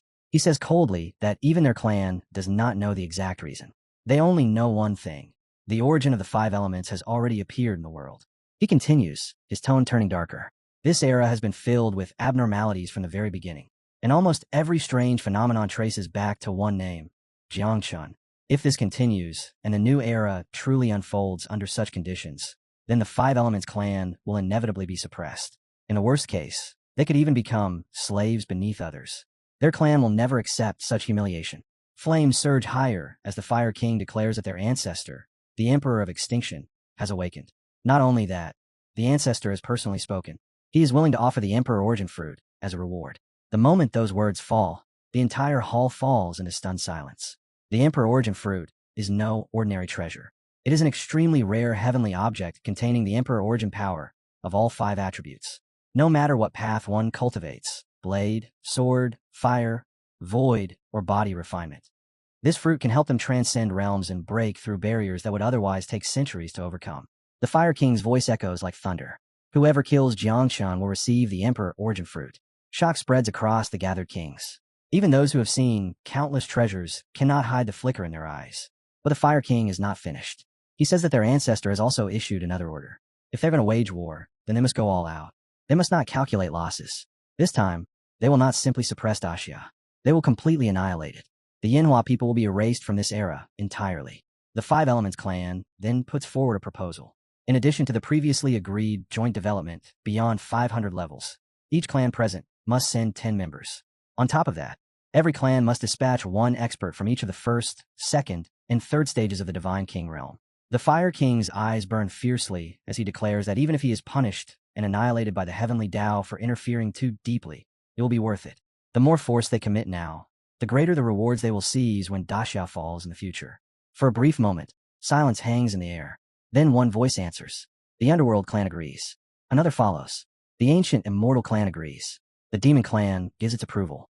The Abyssal clan voices its support. Even the Dragon clan nods in agreement. One by one, the great clans stand behind the Demon King's decision. The alliance is sealed, and the storm aimed at Daxia begins to gather with unstoppable momentum. The scene cuts back to Divine Snow Mountain. Above the endless white peaks, Xiao Wuyu floats in the sky, robes fluttering as heavy green energy spreads across the heavens. Her voice rings out with arrogance and certainty. This empress has returned. The mountains tremble under that declaration. Below, our boy calmly raises his hand. The vast green energy that had been expanding outward suddenly changes direction, flowing toward him like rivers returning to the sea. Streams of life force pour into his body. A system screen appears. 5 Elements Devouring Sky Lucas has completed its life transition. The host can now extract the origin of the 5 elements from the insect body. The degree of extraction depends on the host's level and the number of offspring. His eyes light up. This is exactly what he needed. If he can extract the origin power directly, then his combat strength will rise by an entire tier. Another prompt appears. Extract abilities? Yes. No. He does not hesitate. Yes. Extraction confirmed. A new screen unfolds in front of him, listing the targets. 5 Elements Devouring Sky Lucas. Grand Level 5 Elements Technique. Rainbow Characteristics. Gung Metal Power. Xiaowood Vitality. Gue Water Sea Striders. Leaf Fire Sky Burner. Earth Spell. Power floods into his limbs. He wastes no time. He steps forward and activates gunmetal power. Metal energy condenses around his fist, sharp and heavy. He slams it into the ground. In an instant, violent metallic force erupts outward, carving deep cracks into the earth. The strength is undeniable, but he immediately senses the strain on his body. Without activating the divine elephant-suppressing body, his current physique cannot fully endure this output. Used alone, it is fierce. Combined with the heaven-splitting blade, it would be terrifying. He shifts techniques. Jiao with vitality activates. He lowers his head toward the flowing water below, and green energy wraps around him in gentle waves. A warm current seeps into his flesh and bones. The restorative power is obvious. In future battles, this ability alone could determine life or death. The air suddenly grows sharp. Gue water sea striders erupts. Water energy gathers violently around him. He calls out, and from the surging waves a water dragon rises, coiling upward with a roar. It leaps into the sky, massive and fluid, carrying immense pressure. Then his eyes flash. Leaf fire ignites. Flames burst from his palm. He thrusts his hand toward the water dragon's open jaws. In that moment, the sky burner manifests. Fire and water collide, yet instead of canceling each other out, they fuse into a violent spiral. Steam explodes outward. The dragon becomes a blazing torrent, a fusion of opposing elements twisting through the sky. Water and flame intertwine midair, forming a devastating combined force that distorts the surrounding space. But he is not finished. He raises his hand again. Green earth. Earth splitter. The ground beneath him cracks apart instantly. Massive energy plunges downward, tearing open the land as if splitting the spine of the mountain. Dust and stone surge upward in waves. Yet he keeps his palm lifted. Green energy continues pouring from it, thicker than before. Then he speaks calmly. Mountain rise. In the next second, the land trembles violently. The earth splits open with a deafening roar, and from the cracked ground a colossal mountain thrusts upward. It rises higher and higher, tearing through stone and snow, until it stands tall enough to pierce the clouds. Its presence is majestic, overwhelming, as if a new divine peak has been born by force. He looks at the towering mass and thinks calmly that since Grandpa Tree swallowed the original divine snow mountain, then he will simply build another one here. His mind turns inward. Right now, the number of devouring sky Lucas insects is still limited. They have not devoured enough to evolve naturally or raise their level significantly. Yet even with this small foundation, the 5 elements power he has extracted is already terrifying. Metal, wood, water, fire, earth, each one is pure and violent. The scale of enhancement is beyond expectation. It is almost absurd. At that moment, Xiao Wu appears beside him, arms crossed, eyes full of dissatisfaction. She complains coldly, asking why he is not hurrying to win this empress's favor. He pauses, considering how to respond. Before he can speak, Grandpa Tree's ancient voice echoes once more. It tells Jiangchan that it has finished devouring everything. It is about to enter a deep slumber. Before sleeping, it has several important matters to leave behind. First, the journey to Tianyuan is filled with danger. He must be extremely cautious at every step. Second, beyond the heavens there are always higher realms. Some things he may consider useless today may become indispensable in the future. He must not discard anything lightly. Then the voice grows heavier. No matter what happens, he must never go to the underground caves. A brief silence follows. Then Grandpa Tree adds a third point. If there is an opportunity, he should search for prehistoric history. Our boy frowns slightly. He understands the warning about Tianyuan. He understands the reminder about hidden value. But prehistoric history? What does that even mean? What exactly is he supposed to look for? And why is it important? He calls out, asking for clarification. There is no reply. He wonders if Grandpa Tree has already fallen asleep. At that moment, Sister 18's voice answers instead. She explains calmly that prehistoric history refers to traces of the Manhwa people that existed in other eras. It is the lost record of the human race within this age. Fragments that have been erased or buried by time. As for its true significance, she stops there. With his current level, she cannot explain further. If she reveals too much, she will die. He listens quietly and nods. No matter what it leads to, as long as there are clues, he will search for them. The scene shifts. At the border of Daxia, at the Himalayas Pass, the atmosphere is heavy and tense. The wind carries a suffocating pressure across the frozen land. The night watch stands ready. Duan Xinghai, the commander in charge, looks toward Hong Yao and asks for a status update. She is Nian, an 18th level country guardian, her aura steady but serious. Nian reports that the beast tide is already within 100 miles of the border. So far, they have detected 10 8th tier demonic beasts among them. Her expression hardens. This beast tide is extremely unusual. Across the frozen plains, every beast in the tide wears the same expression. Fear. Their eyes are wide. Their movements are chaotic. They are not charging with bloodlust. They are fleeing. Something is driving them forward, forcing them toward the borders of Daxiao like livestock, pushed toward slaughter. Nian's voice lowers as she reports that whatever stands behind them must be even more terrifying than the tide itself. Commander Duan, Xinghai, closes his eyes. His divine sense expands outward in layers. 30 miles, 300 miles, 500 miles. He pushes further, pouring more spiritual power into the scan. Yet even at full extension, he cannot perceive the end of the beast tide. The living mass stretches endlessly across the horizon. His expression hardens. This is no ordinary disaster. Compared to what happened in Chujiang, this is more than 10,000 times worse. Nian turns to him and asks whether they should notify the three Lord Invincibles. Duan answers immediately. The decisive battle in the underground caves is imminent. All three invincible beings are on the verge of breaking through. At such a critical juncture, they cannot be disturbed under any circumstance. There is no reinforcement coming. They will fight to the death. Nian inhales slowly. For a brief moment, her composure wavers. She murmurs that if only her little junior brother were here. Before the silence can deepen, Duan receives urgent transmission from the director. Images flash before his eyes. 800 miles away, swarms of insects have appeared. Nian's face changes instantly. What? Duan stares at the projection, stunned at first. Then recognition dawns. The nine-wing miasma. That familiar aura. That overwhelming, devouring presence. It is Lil Chun. In that instant, everything clicks into place. What they believe to be a catastrophic life or death crisis may not be a calamity at all. The endless beast tide, rushing toward them, may simply be supplies. Food delivered straight to the doorstep. Duan exhales slowly. The scale of Jiang Qin's return this time is beyond imagination. The sky shakes, the earth trembles. Entire tides of beasts bend under his shadow. Perhaps at this point, only one title truly fits him. Human Emperor. Across the whole blue star, there's only ever been one figure capable of radiating that kind of overwhelming pressure. The human sovereign, Jiang. In that instant, everything clicks into place. What sort of being could frighten even an 8th-ranked demon beast into silence? There was no hidden monster, no unknown calamity. It was simply him.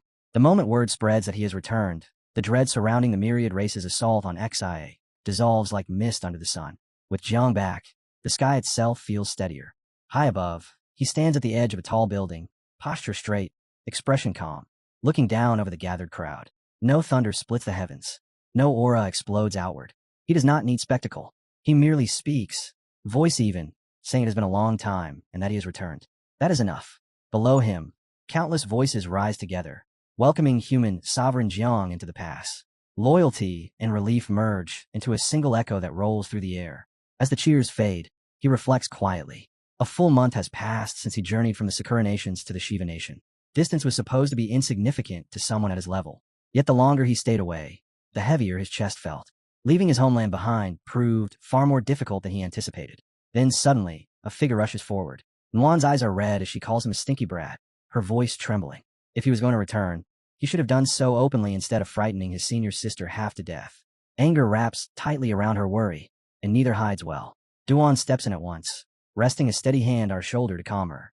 Jiang walks toward her without hurry and lightly mocks her, saying it has been so long since they met that even if she refuses to admit she missed him, there is no need to start by shouting. That only makes her glare sharpen.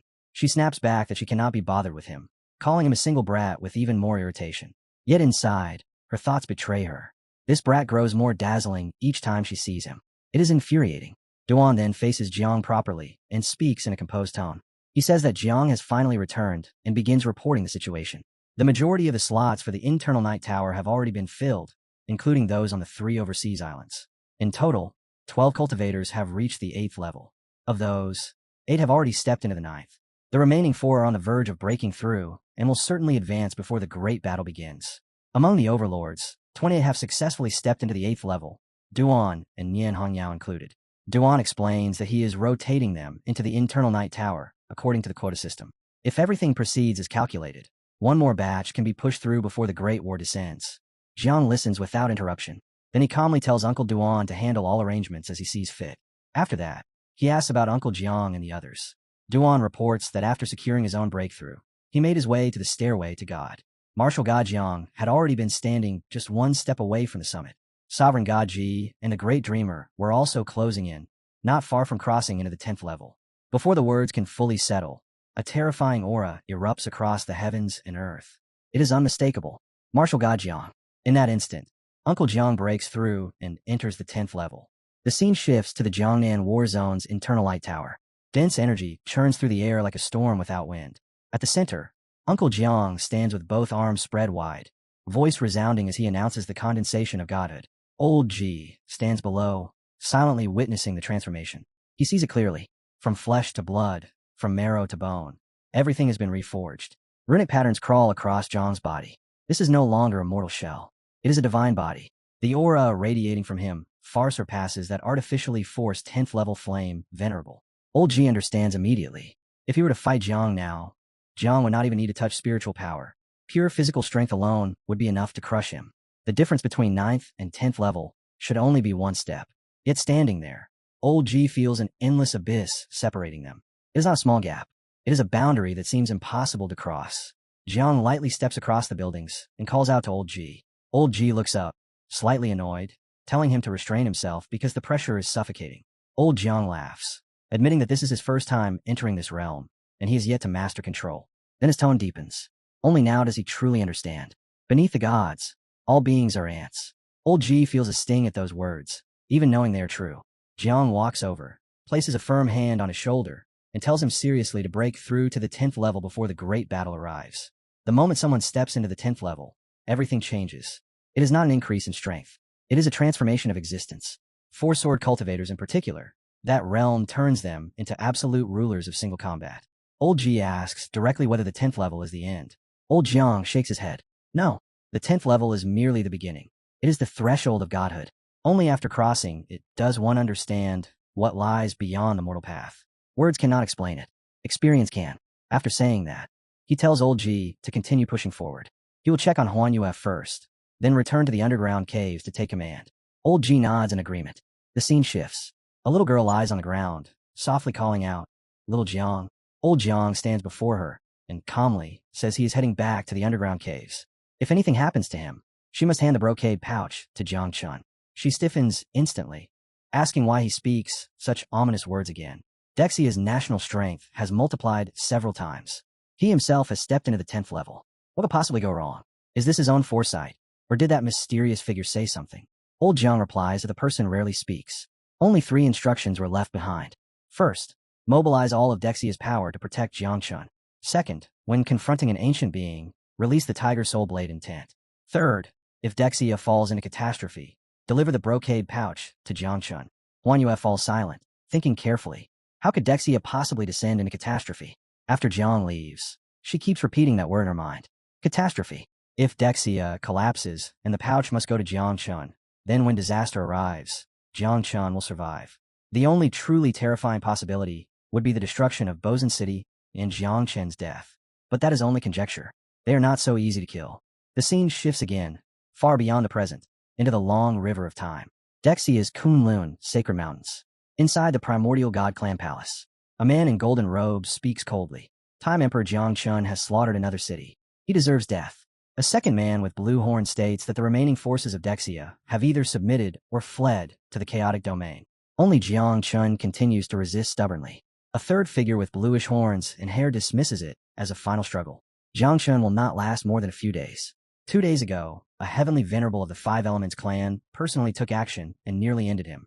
Though Jiang Chun narrowly escaped, he cannot continue leaping through fate for much longer. A voice answers that this is excellent news. Xiaochen lowers her gaze and wonders aloud whether anyone can truly escape from the grasp of a heavenly venerable.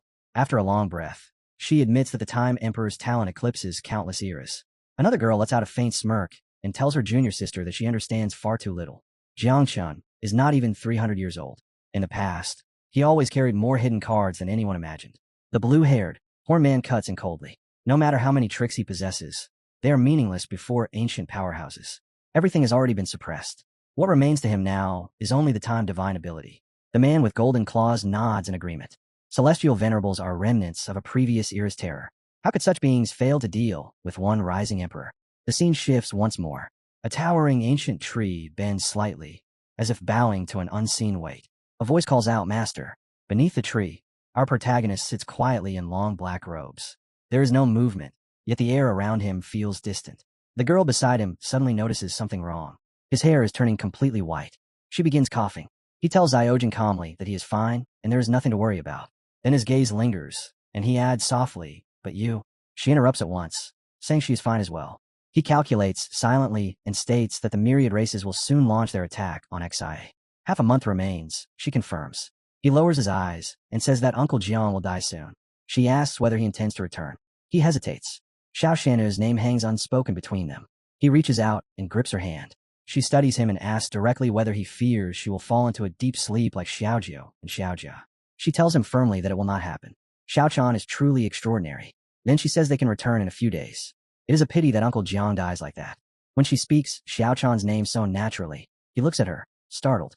The reaction in his eyes is deeper than surprise. It is something far heavier, something he does not voice. Our hero rides forward on the tide of his insect swarm, his thoughts fixed on the approaching deadline. Knowing that only half a month remains before the heavenly Dao seal shatters and a massive conflict hidden within the underground caves erupts. As he travels, a memory surfaces. Xiaochan once foretelling that Uncle Jiang might lose his life in that coming turmoil. Even though Xiaochan had also explained that fate is never fixed and that everything in the world is constantly shifting, the warning still leaves a lingering weight in his chest, and the unease refuses to fade. So before stepping into the Tianyuan Forbidden Zone, he decides there is something he must do first. Make a detour to Pajuan City and see Uncle Jiang. Thankfully, after conquering the 5 nations, his overall strength has surged dramatically, and the buglings under his command have advanced alongside him, with every one of them, except Xiaochan and Xiaojia, having grown far stronger than before. One by one, the statistics of each character appear. Our hero studies Jiang Chun first, now standing at level 164 and carrying the identity known as the Scourge Monarch. His class embodies the origin of all things, the Thunder God, and the tyrannical heavenly martial deity. His abilities consist of martial god transformation, imperial army, and the growth of all things, while the equipment he carries includes the heavenly saint blade. Next comes the 9-winged miasma, revealed to be Zhao Jiui. Her level reaches an astonishing 128, and the number of offspring she commands has climbed to a terrifying total of 80 billion. She wields the 9 netherworlds along with sealing curses. After that appears Xiaojia, the crimson-armed elephant beetle. Although his level is only 45, his offspring already number 10 million. His abilities are Divine Elephant Prism and Suppressing Body, and he also carries the Spear of Hades. When Xiaochan's statistics appear, she is shown to be level 30, with only 1,500 offspring, and her special ability is known as Eyes of Time. Soon after, Xiaochan Wu is revealed, the 5 elements devouring sky locust. Her level reaches a staggering 121, and the number of offspring under her control rises to 150 million. Her abilities include Devouring Beast and the Great 5 Elements technique. Then another enemy enters the display. Her name is Xiaolan, whose level stands at 68 while her offspring number 20 million, and the abilities she possesses are Void Breathing and Inscription Devouring. Yet another foe follows. She is called 18, originating from the 18-star Yin-Yang Mayfly. Her level reaches 164, and although she has no offspring at all, her abilities are described as highly unusual. As he looks over the overwhelming list of statistics, the hero comes to a realization. The Tianyuan Forbidden Zone contains the Tomb of Gods and Demons, and that place will present a perfect opportunity to upgrade Xiaojia as well. Now that he has obtained the divine weapon known as the Tiger Soul, the boy feels far more confident about his ability to protect Uncle Jiang and the others. Before long, the hero arrives at the Kunlun Mountains, where the entrance to Pajuan City lies just ahead. But before going to meet Uncle Jiang, he decides he will first visit the Divine Origin Land and plant a Jinmu seed. While standing there, he remembers something else he intends to do. Since the opportunity has presented itself, he plans to meet Qilin as well. The thought quickly develops in his mind. Since Qilin was the one who once defeated Uncle Jiang, perhaps bringing Uncle Jiang face to face with him again would finally allow Uncle Jiang to vent the resentment he's been holding for so long. With that decided, our hero summons all the buglings and announces that he is heading toward the divine origin land of Daxia, then casually asks whether any of them know the way there. The moment the question leaves his mouth, both Jia and Wu answer at the exact same time, each claiming they know the route. Xiao Wu immediately begins explaining that she has already absorbed 5 divine origin elixirs consecutively, and because of that, she insists that this empress is naturally the most suitable guide. Jia, the other pet, nods in agreement and even suggests that Wu should indeed take the lead, adding that he himself merely came out for a breath of fresh air. But just as the discussion settles, our hero suddenly notices a crystal box sitting nearby, and a thought crosses his mind. Could this be 18? The answer arrives instantly when 18 appears, a glowing coin balanced on her finger, as she casually remarks that she simply cannot bear to watch their boy struggle like this, then calmly explains that once he passes through the Yin-Yang talisman, he will arrive at his destination. Hearing this, our hero cannot hide his surprise. realizing he never expected Sister 18 to possess such an ability. Wu Yu, however, reacts quite differently, becoming irritated at the idea that someone else might be stronger and more useful than she is. Seeing her mood sour, our hero gently soothes the frustrated bugling and jokingly suggests that if she really wants to argue, she should go argue with 18 instead. Wu immediately agrees, marching straight toward her rival while loudly calling her Stinky 18. 18 slowly turns, her gaze falling on Wu as she asks whether the little one truly intends to quarrel with her. The calm question alone is enough to make Wu suddenly fall silent, feeling a trace of intimidation creep in. 18 then turns away as if losing interest, declaring that this empress cannot be bothered, though the two still end up bickering anyway. Somewhere in the distance, the pink bugling barely wakes from its rest and mutters sleepily that everything in the world truly has something that matches it. Soon afterward, our hero takes the talisman and activates it, thinking to himself that the item works perfectly since it saves him a great deal of trouble once he lands. When he arrives, he cannot help admiring the sheer magnificence of the divine origin land of Daxia, especially the pool of divine origin elixir before him, which is vastly larger than those found in other nations. Without delay, he takes out the Jinmu seed and plants it directly into the pool. Moments later, a powerful glow suddenly rises upward, the light surging sharply as it stretches toward the sky. Our hero watches the scene unfold and wonders what this radiance will ultimately become, sensing that it symbolizes the rise of the Daxia nation, the growth of its fortune, and the extension of the ancestral veins connecting heaven and earth. Then, noticing a fruit-like object hanging from one of the branches, he immediately thinks that his grandpa tree has produced fruit once again. The thought surprises him, making him question whether it could truly have awakened so quickly. He calls out several times, and in response a branch slowly appears before him. Yet he still wonders whether the tree is actually awake, or if this is merely a passive reaction triggered by the Jimu seed. Lifting his palm slightly, he decides that the best way to find out is to examine the fruit first. As his hand reaches toward the fruit, a burst of light suddenly appears, and a notification immediately indicates that a function has been activated, granting him a bug nest capable of housing hundreds of millions of insects. The system proceeds to report the skill in detail, and as he listens, he quickly realizes the true value of what he has gained, because with this ability, he can now carry the 80 billion nine-wing miasma wherever he travels. The glowing light soon condenses and settles into a tattoo upon his hand, prompting him to reflect with quiet appreciation that Grandpa Tree remains thoughtful as always, even while it is still asleep. Just then, a sudden roar echoes through the area, pulling his attention away as he instinctively turns to see what has appeared. In the distance stands a gigantic beast, and at first glance he wonders whether the creature before him might be a Qilin. Yet instead of feeling fear, he simply remarks that its arrival is perfect, since it saves him the trouble of going out to search for it. The beast lets out another thunderous roar and addresses him with open contempt, calling him nothing more than an ant who has come to disturb its peaceful cultivation, then coldly warns that if he wishes to avoid being beaten, he should leave immediately.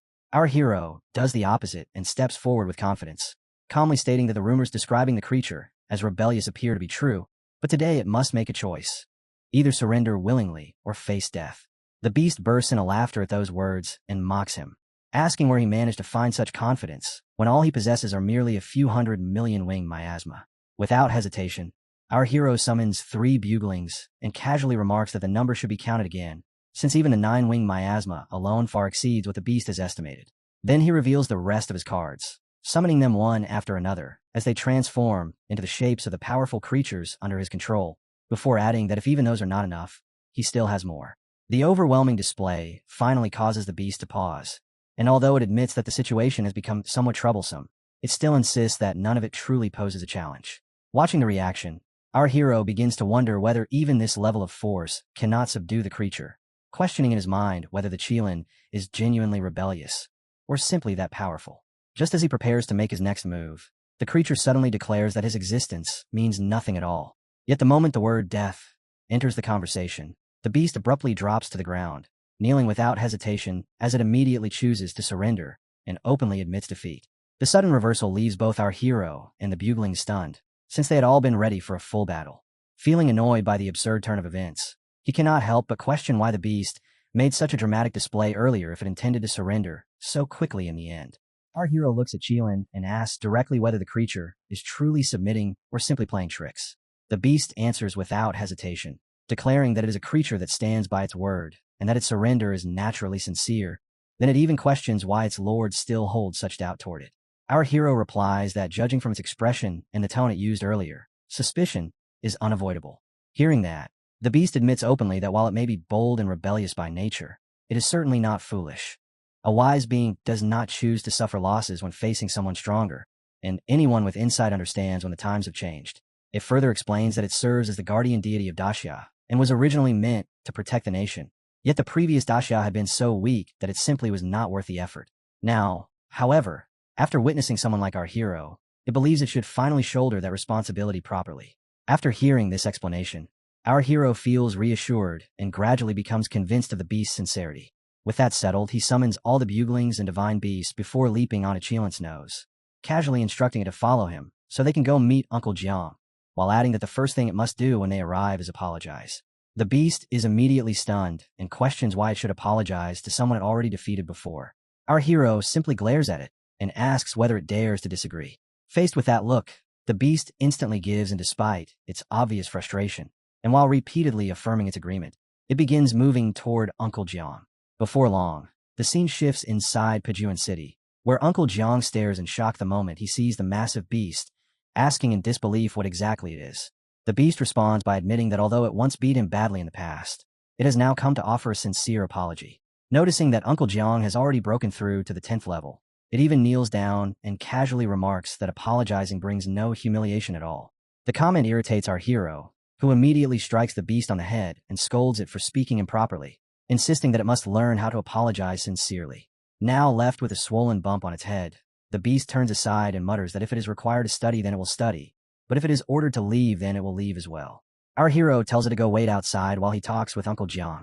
Meanwhile, Uncle Jiang remains completely stunned, still wondering whether this is truly the same beast he once fought, and questioning how Xiao Chen managed to tame it so thoroughly. Our hero then calmly tells his uncle that the beast will remain with him from now on.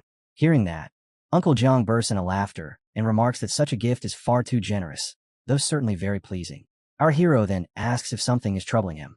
Uncle Jiang explains that he once believed Xiao Chen's greatest trump card had been the nine-wing miasma, but later realized that the true strength lay in the divine tree. Now, after breaking through to the 10th level, he has discovered yet another hidden power and cannot help asking whether it had been concealed all along. Our hero admits he does not quite understand what his uncle means. As he hands him a cup of tea, Uncle Jiang calmly asks where the godhood within his body originated.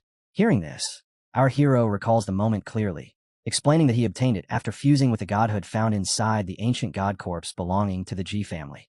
Uncle Jiang nods in understanding, yet he cannot help questioning how something like that could even be possible, since when he himself reached the 10th level, he still needed nearly 300 years inside the Eternal Light Tower before he was finally able to condense his own godhood. Faced with that comparison, our hero can only shrug and attribute the matter to simple luck. After a brief pause, he asks a rather unusual question, wondering aloud how his uncle would defeat him if the two of them fought now.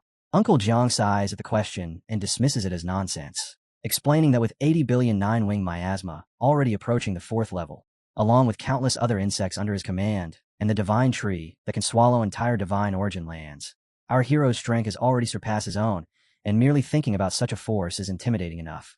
Hearing this, our hero notes that it is the first time he has ever seen such seriousness on his uncle's face. However, Uncle Jiang continues and adds another condition.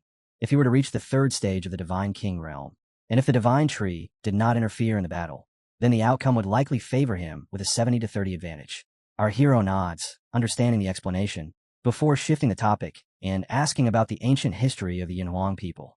Uncle Jiang explains that in prehistoric times, the Yunhuang race once stood as the overlord among all races, ruling above the rest.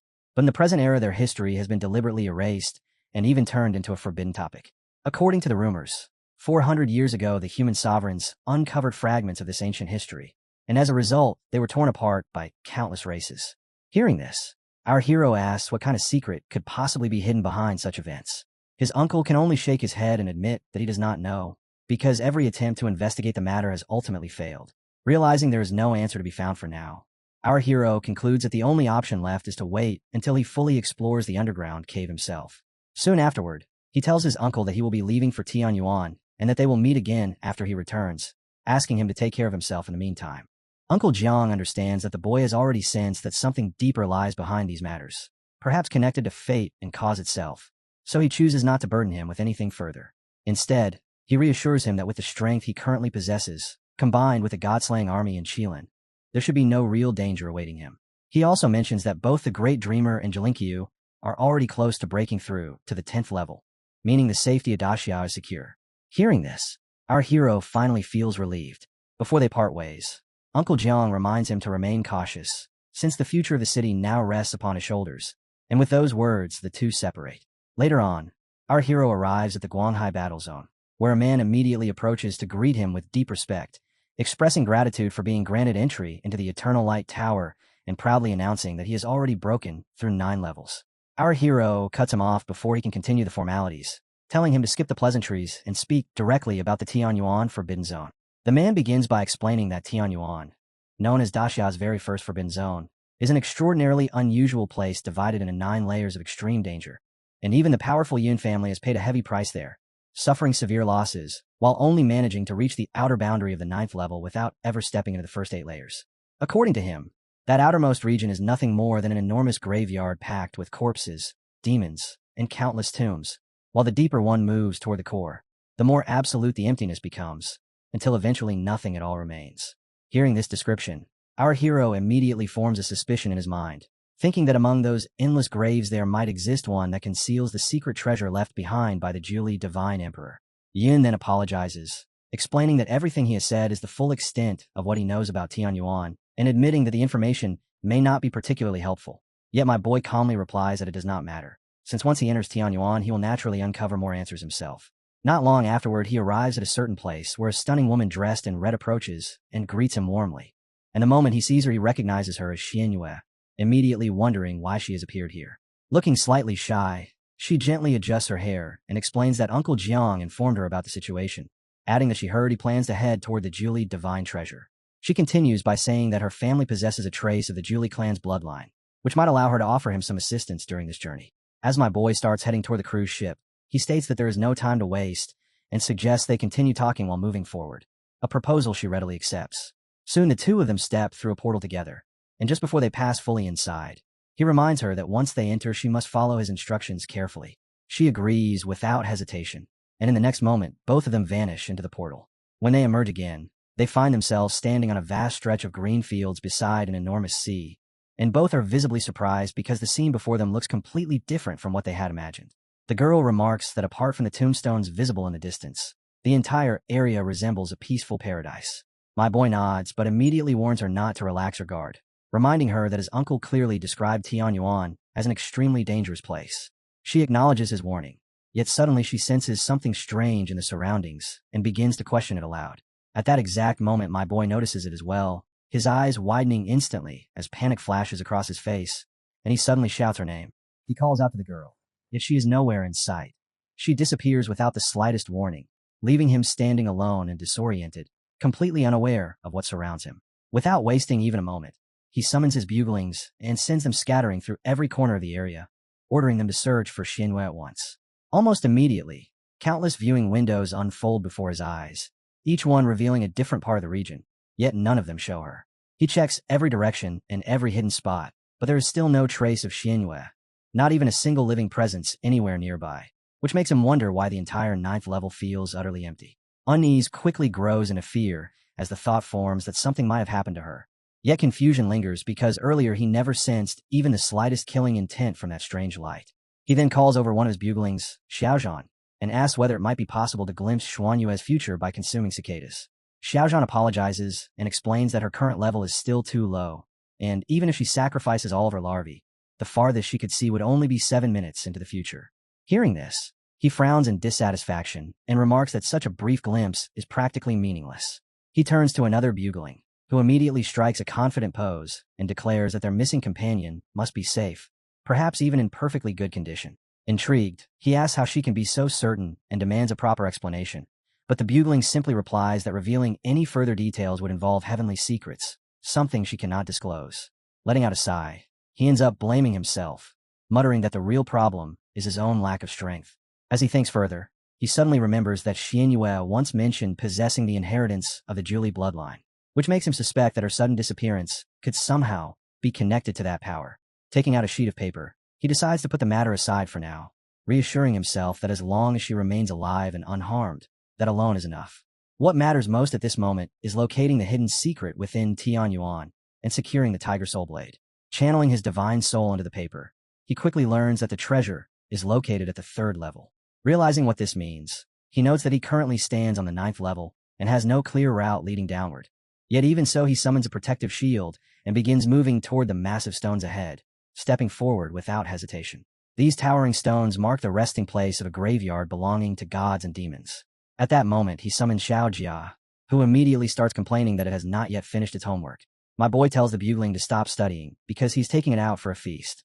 Jia answers bluntly, saying there is no need for empty promises and asking directly what task needs to be done. Growing slightly annoyed, he orders Jia to lift its head and take a proper look at what lies ahead. The moment Jia raises its gaze toward the distance, its eyes suddenly shine with excitement as it senses a powerful demonic aura coming from the graveyard. Dark energy slowly spreads outward, revealing enormous stone monuments covered in glowing inscriptions. The inscriptions carved into those towering stones bear the names of sea gods, angels, and demons. The moment Jia sees them, it instantly rushes forward, flying straight toward the graveyard with obvious excitement, calling the scene a true celestial feast and realizing that this time the promise of food is genuine. Meanwhile, my boy watches carefully and cannot help wondering how beings of such legendary origin ended up buried here. Judging by the titles carved onto those graves, these figures must once have held tremendous status and power, which makes him question how Jia plans to deal with opponents like them. The instant Jia hovers above the graveyard, the tombs belonging to the 12 main gods begin to withdraw deeper into the ground, while the graves of the lesser ones shift and form defensive lines in front of them. Seeing this, he is immediately shocked, because such a reaction suggests something unbelievable. The gods and demons buried here might still be alive. Jia, however, shows no concern at all, treating them as nothing more than future food. At that moment, numerous skeletal warriors suddenly rise from the graveyard, each gripping weapons as they declare that anyone who dares offend the 12 main gods will face certain death. Jia merely smirks at the threat and calls for their divine souls to show themselves, convinced that doing so would only make them easier to devour. These skeletal warriors are enormous and clearly not minor beings, and they roar at Jia, calling it an ignorant child while warning it to halt immediately or suffer merciless punishment. Before they can even finish their warning, a black spear wrapped in crimson energy tears straight through them, revealing itself as the Spear of Hades. The skeleton struck by the weapon shatters instantly as Jia proceeds to summon a massive creature. Even then, the remaining skeletons remain stunned, yet continue mocking Jia, while Jia dismisses them with annoyance, saying they are nothing more than food and complaining that they are wasting time when it still needs to finish its homework after eating. The summoned creature, an enormous elephant, immediately begins devouring skeletons as if they were crunchy snacks. The remaining skeletal warriors quickly recognize what it is and shout in shock that it is the underworld crimson-armored elephant beetle, a creature believed to have gone extinct long ago. They cannot understand how such a being could possibly appear here again. The creature itself is anything but ordinary, towering at a massive size while radiating an overwhelming aura. The beetle calmly announces that there is no need to rush, because it plans to eat them slowly, one by one. Hearing this, the skeletons launch their attack without hesitation, thrusting their spears forward in an attempt to stop it before it can reach the main gods. Watching the battle unfold, my boy asks Jia whether its strength is truly enough to handle all of them, or if it needs assistance. Jia immediately refuses the offer with confidence, explaining that the prison-suppressing elephant has already fully awakened. Soon afterward, the giant elephant unleashes a powerful tornado that sweeps across the battlefield, swallowing the spear-wielding skeletons whole. The next wave comes from skeletal archers who fire blazing arrows toward the beast, yet against the violent storm their attacks accomplish nothing. Observing the situation, Jia remarks that these skeletons appear bound to their graves and cannot leave the area, meaning they are practically as good as dead. With that realization, Jia orders its buglings to come out and assist the elephant, granting them full freedom to devour as many demons as they wish. In response, the monsters guarding the graveyard quickly reinforce their defenses, preparing themselves to endure the incoming assault. Our hero carefully observes the battle and notes that, on average, it takes roughly 20,000 crimson-armored elephant beetles to contend with a single minor god. Even so, these beetles possess a natural advantage when facing both gods and demons, which makes dealing with minor gods far more manageable than expected. As he continues watching, he also realizes that the guardian gods never move away from their respective gravestones, which makes him question the reason for such behavior. A thought soon forms in his mind that perhaps the tombstones themselves function as seals, possibly hiding these beings from the perception of some unknown entities lurking within this forbidden land. At that moment, the elephant beetle surges forward and slams its massive horn directly into the defensive barrier, shattering it instantly and leaving every demon present in utter shock. The creature loudly declares that it has been starving for a very long time and finally has something worthy to feast upon. And with that declaration, it completely destroys the barrier while the swarm of insects pours inside, instantly overwhelming the demons. Faced with inevitable defeat, the gods cry out that they have been hiding in this place merely to survive the great calamity of the era, hoping to endure until the very last moment. Yet now that survival is impossible, they decide that rather than perish in vain, they should perform one final act of loyalty. After reaching this conclusion, they agree that one of the main gods must step forward to take command of the situation, and they begin deciding who will assume that role. Before their discussion can continue, another powerful presence suddenly appears, mocking them as cowards who fear death, yet speak only empty words. The figure warns that the more they fear the inevitable, the faster their demise will arrive, and dismisses the invading force as nothing more than a swarm of underworld crimson armored elephant beetles.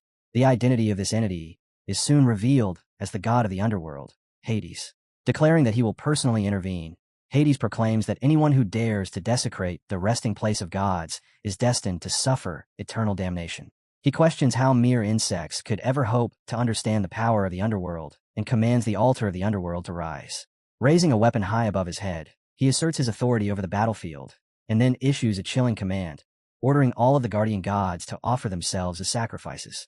Our hero watches the turmoil unfold and quickly realizes what the enemy intends to do. They are forcing every guardian god to self-destruct in order to drag Xiaojia down with them. The moment he understands this, he also realizes that the number of crimson armored elephant beetles he possesses is limited, and losing even a portion of them would be unacceptable.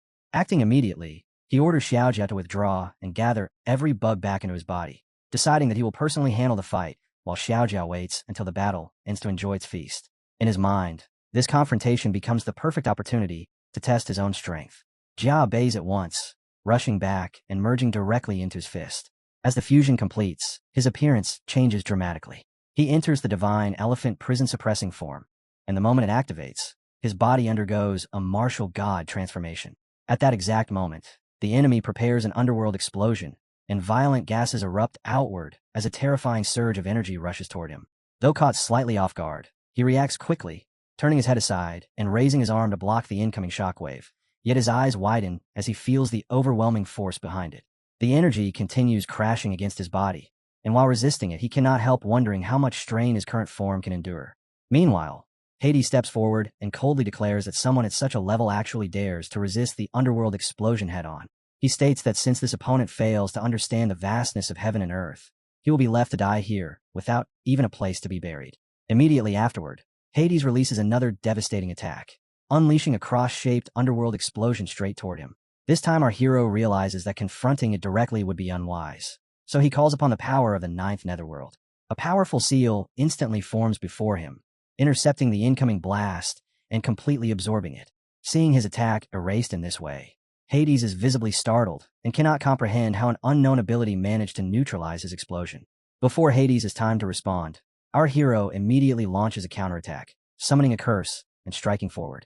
Hades notices the incoming swarm of blue insects and instantly retaliates with underworld karmic fire, burning the attack into nothingness. The collision of powers distorts the battlefield, leaving our hero breathing heavily as the enemy successfully withstands the might of the ninth netherworld, forcing the fight into a stalemate. In that moment, he begins wondering whether Hades has already reached the Divine King realm, or if perhaps his own current control and strength are still not enough to overcome such an opponent. Suddenly, his main bug emerges and releases those deadly melons, boldly declaring that she will deal with the enemy herself.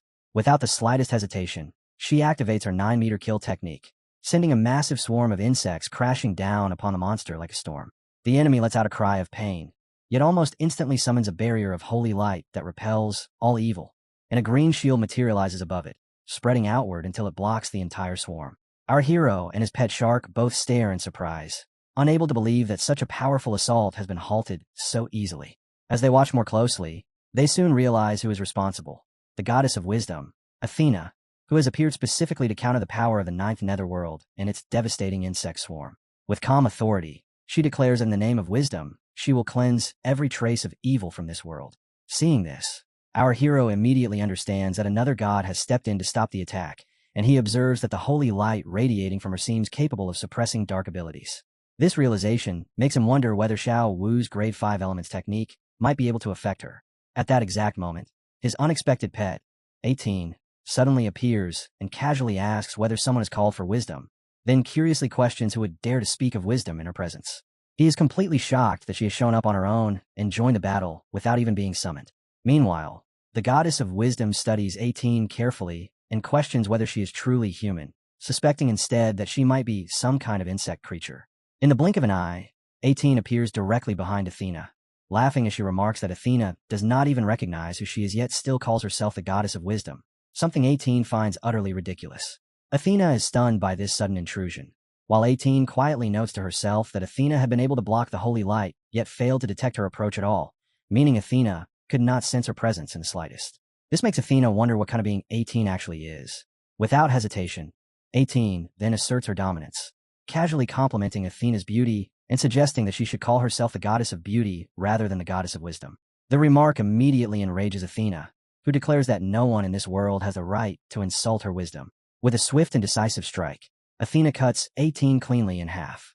Seeing this, our hero reacts at once, rushing forward while shouting her name because he knows that 18 lacks normal combat ability. Yet in the next moment, he witnesses an explosive aura erupt from her as she bursts into laughter, calling him her stinky little brother and asking why he underestimated her. Her body regenerates instantly, restoring itself completely before Athena's eyes as she appears once again in front of the goddess, acknowledging that Athena's attack had been decisive, but calmly stating that she cannot be killed. Athena stands there in shock, unable to believe that such a direct strike failed to harm her at all. At the same time, our hero feels both surprised and slightly annoyed with himself for worrying unnecessarily. Meanwhile, 18 casually takes a drink and remarks that she is not speaking only about Athena, but about all of them together, confidently claiming that even if they combine their strength, they still would not be able to kill her. Hearing this, our hero instinctively glances toward the surrounding stone monuments where the other gods remain. Hades grows visibly irritated and angrily orders 18 to keep quiet, declaring that he will personally drag her into the underworld to receive punishment. The goddess of wisdom, however, quickly intervenes and cautions Hades, reminding him that he is still injured and warning him not to act recklessly.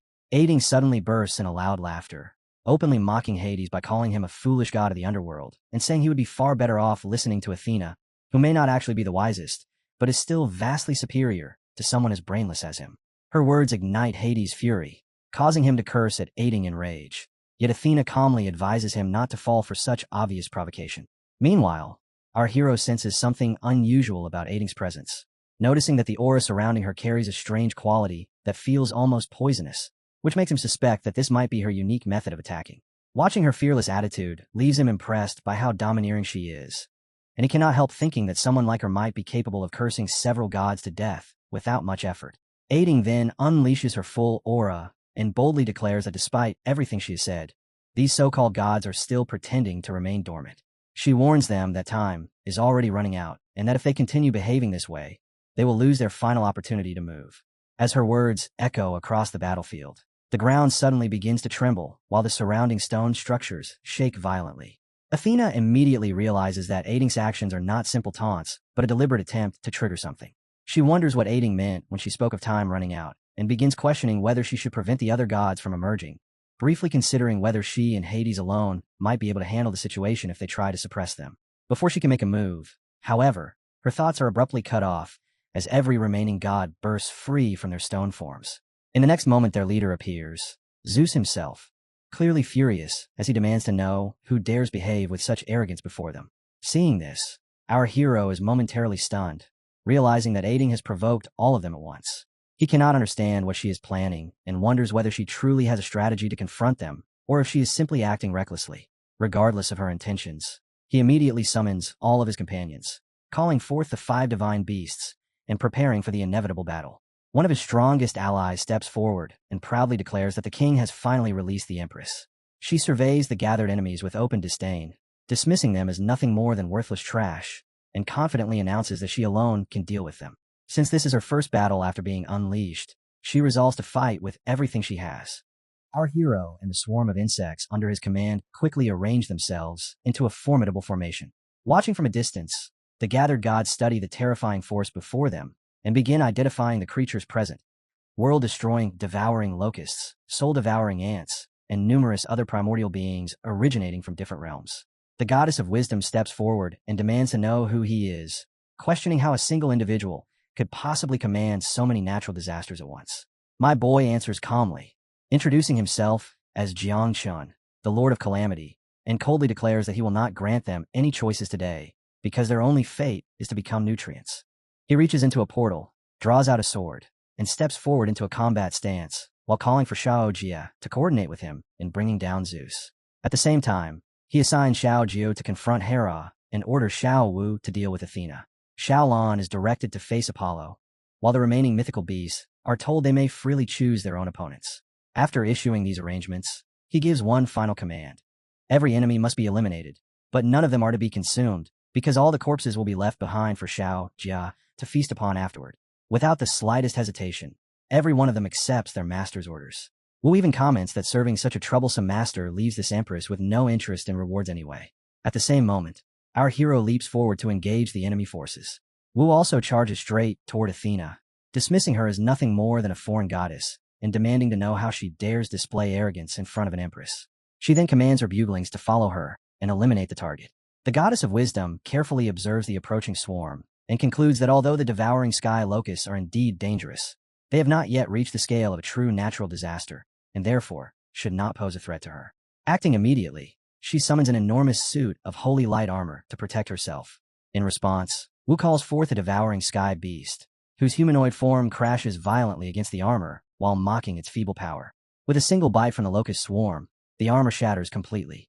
The goddess cries out in pain and demands to know how such strength could exist when Wu's level does not appear high. Wu proudly declares that she has already undergone a life transition, and that defenses like this are meaningless before her. Yet just before Wu can completely overwhelm her, the goddess of wisdom quickly realizes that in her current form, she cannot unleash her full strength and must rely on strategy instead. She immediately activates a holy light healing ability capable of reflecting attacks, and the moment it triggers, the locust assault is broken apart instantly. Wu quickly recognizes what has happened and realizes the technique in front of her is a vitality reflection ability, muttering that it can rebound incoming attacks and complicate the situation, essentially creating a mirror defense that returns the same force back to the attacker. At that moment, 18 suddenly appears beside Wu and calmly advises her not to rush in recklessly, but to think about the situation carefully. Wu immediately calls her an irritating drunkard and demands to know what she is trying to say. 18 explains in a quiet tone that the opponent most likely cannot reflect vitality energy itself, since doing so would offer her no advantage, and that the real key lies within the 5-element technique, where each element both supports and restrains the others as part of a unified system. The explanation allows Wu to understand instantly. 18 nods approvingly and praises her as a quick learner before stepping aside. Wu, unwilling to admit she benefited from the advice, insists that she already knew the answer and dismisses the help with a laugh. Meanwhile, Athena prepares her next move and warns them not to assume they can break through her defense so easily, openly acknowledging that both the locust swarm and the unpredictable 18 are enemies she cannot afford to underestimate. Wu gathers the locusts together and shapes them into a massive vortex, then openly challenges Athena to keep countering her attacks. Athena studies the energy carefully and realizes that this power revolves around vitality and self-enhancement, meaning that reflecting it would only strengthen the enemy instead of weakening them. Determined not to fall into that trap, she decides to pretend she is resisting the attack while secretly absorbing the energy for herself. Wu notices the trick immediately, realizing that the vortex is being absorbed rather than reflected, and she deliberately orders her swarm to continue the assault, allowing Athena to absorb as much power as she wants. As the absorption continues, the swirling vortex suddenly triggers a reaction. Blue energy ignites as the principle of wood feeding fire takes effect, and Wu immediately unleashes a powerful flame technique that engulfs Athena entirely. Flames consume her body as she cries out in agony, suddenly realizing she has made a fatal miscalculation. Wu presses the advantage without hesitation, chaining together fire, earth, and metal techniques in rapid succession, first shattering Athena's divine throne and then delivering the final metal-based strike. From the fractured ground below, flames erupt violently and spear straight through Athena's chest, ending the life of the goddess of wisdom. Hovering above the battlefield, Wu lets out a quiet sigh and announces that her fight has concluded, asking if anyone else requires assistance. She looks around at the remaining clashes and quickly notices Zeus locked in fierce combat with their master. Our hero calmly replies that he does not need help, saying that if he cannot defeat such an opponent himself, it would only bring him shame. Wu accepts the answer and decides she will simply watch as he finishes the battle. Zeus proves far from an ordinary adversary. As the king of the gods, he unleashes an overwhelming storm of divine power and summons 100 thunder staffs while retreating through the battlefield, lightning swirling around him like a living cloud. Seeing this display, our hero acknowledges Zeus's mastery over thunder and prepares to answer it with his own lightning techniques. The two unleash powerful strikes against each other, colliding with tremendous force as thunder roars across the battlefield. Our hero releases a series of techniques in rapid succession, including a thunder punishment attack followed by a mirrored lightning response, and the entire scene becomes engulfed in violent electrical energy that surges in every direction. Zeus refuses to retreat and continues drawing in power, attempting to absorb the incoming attacks, but our hero counters immediately by activating an imperial formation combined with the power of the prison-suppressing elephant. The battlefield changes in an instant as dark red formations spread across the ground and lock Zeus within a formidable 5-element formation. From within the formation, a massive metal blade technique manifests, and in the decisive moment our hero drives the strike forward, piercing straight through Zeus. Even with the wound, Zeus roars in furious defiance, proclaiming himself the king of gods and refusing to accept defeat. He retaliates with a devastating elemental slash powerful enough to split mountains apart. Yet our hero stands unmoved before it. Suddenly, a concealed strike of dark red lightning bursts from behind Zeus and pierces directly through his heart. Our hero calmly explains that the frontal assault had only been a diversion, while the real killing blow came from behind through the spear of the thunder god. He states that this is the true principle of warfare, drawing the enemy's attention in one direction while delivering the decisive strike from another. Watching from a distance, 18 comments on how effective such tactics are, while Jia eagerly declares a desire to learn the same strategy. 18 then reflects that although their performance during this training exercise was not particularly impressive, it was fortunate that she had already predicted the outcome. Otherwise, the foreign gods would have been eliminated far too quickly, and a chance for such valuable training would have been wasted. Meanwhile, the blonde god maintains his stance as streams of radiant golden power pour from him, the energy shaping itself in a solar soul seas force that relentlessly pursues one of our hero's pets. She deliberately acts frightened while weaving through the attacks, all the while thinking that those blazing golden coronas could actually harm her if she were careless. With absolute confidence, the blonde god proclaims that escape is impossible, explaining that his solar soul seas does not merely travel in straight lines, but instead calculates movement paths and spreads into a web that anticipates every trajectory. In the next instant, the glowing strands converge around her and tighten, weaving together into a radiant heavenly net that traps her completely. Yet the girl inside the shining snare remains utterly calm, casually remarking that although the attack was introduced as something terrifying, she honestly cannot see what makes it so impressive, and she even suggests that the one who might truly be unable to escape could actually be him. The blonde god frowns in confusion and demands to know what nonsense she is spouting, openly ridiculing her intelligence. But then his expression suddenly changes when he notices faint blue spots appearing across his arms and spreading along his body. Alarm floods his mind as he wonders what has happened to him, and the girl calmly explains that while he was busy arranging what he believed to be a flawless trap, she had already taken action during that exact moment. Fury erupts from the blonde god as he roars and commands the solar net to contract immediately, intending to crush her where she stands. However, before the tightening threads can close in, she forms a void and slips out instantly, moving with such speed that the net cannot react in time. She offers a casual apology, explaining that as the origin of void itself, a trap like this could never contain her, then coldly adds that his soul is already fated to be devoured, and advises him to endure the suffering for a little longer because it will end soon. Meanwhile, the blue marks spreading across the god's body continue to torment him, causing constant agony that grows more intense with every passing moment. From afar, Wu watches the scene unfold and remarks that although the girl seemed timid at first glance, her methods in battle are unexpectedly ruthless, concluding that there is no reason for him to interfere. Not far away, another of our hero's most powerful and stunning pets is locked in confrontation with the goddess Queen Hera. The outcome of that clash is already leaning heavily in their favor, and Wu sees no need to intervene since Hera has been surrounded by an overwhelming swarm. At the same time, Xiaojie dominates the main battlefield against Hera, even casting the 9th Netherworld curse to seize control of the god of the underworld, the god of war, and the god of fire. Even so, Wu decides that she cannot simply stand aside while everyone else claims the glory, declaring that she must secure at least one victory for herself. She leaps straight into the battlefield, quickly judging that Hades is already injured and not worth her effort, while the god of fire and the god of war appear to be far more suitable opponents. Summoning her 9-winged miasma, she orders them to move aside, firmly declaring that those two targets now belong to her. Jia quickly complies and withdraws the Netherworld curse, reasoning that there is no sense in competing with an ally who lives for battle and risking their master's displeasure. If Wu wants to fight, she can take the field freely, while Jia instead turns her attention toward weakening Hera and Hades. Elsewhere, another violent clash erupts with the force of mountains colliding and tides crashing together, as a bird confronts an opponent who commands water, unleashing sweeping golden gales of wind to push back the rising waves. Determined to prove itself as the master's strongest subordinate, the bird strains against this long-standing rival who rules the sea, yet despite its relentless efforts it gains little ground, and frustration begins to grow. Suddenly, a crushing pressure descends from above with overwhelming force, and the opponent lifts a staff while ordering the abyss of the ocean to surge upward, causing towering waves and spiraling torrents to rise and coil around the bird from every direction. Puzzled by this unusual strategy, the bird questions the tactic, but its confusion fades as it realizes the churning seawater hides monstrous creatures rushing forward to attack. Recognizing them as sea monsters, the bird immediately releases blazing flames to burn them away, declaring confidently that karmic fire will handle them without difficulty. It even jokes about turning the creatures into roasted seafood, laughing that since they have come willingly, it might as well enjoy the feast, and then adds that they could make perfect snacks for Jiangchun. Watching from afar, another observer sighs and remarks that this foolish bird seems completely unaware that combining seafood with alcohol can lead to extremely painful consequences. At the same time, other beasts begin selecting their own opponents as two gods stand before them.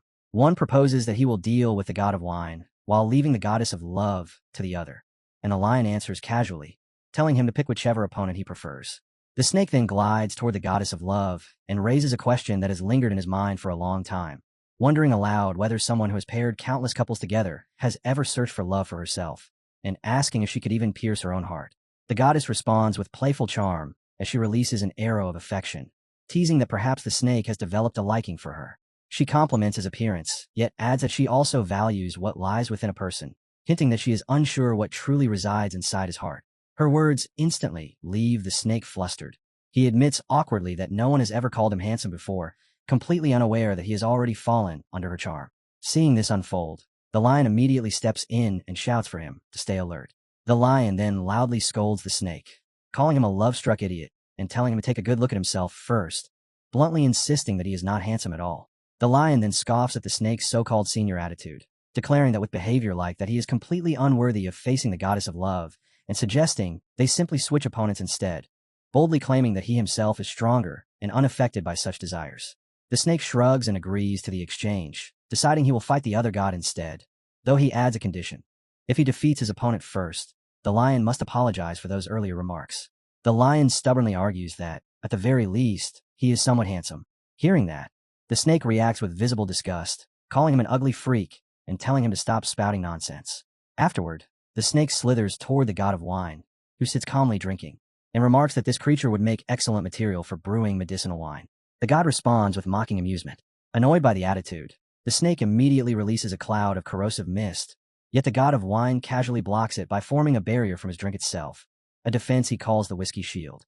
The snake pauses in surprise, wondering what sort of liquor could possibly withstand such a powerful attack. Seated comfortably upon his throne, the god proudly explains that the drink is a rare wine aged for 10,000 years, adding that the snake should feel honored to witness it. At that very moment, Aiding overhears the mention of such ancient wine and becomes instantly interested. Repeating the words 10,000-year wine, she immediately commands her cup to absorb it. The cup responds at once, beginning to drain the wine rapidly, leaving the god of wine stunned and confused as his treasured drink disappears. Seizing that brief opening, the snake attacks without hesitation, lunging forward to seize him and unleash a shadow technique.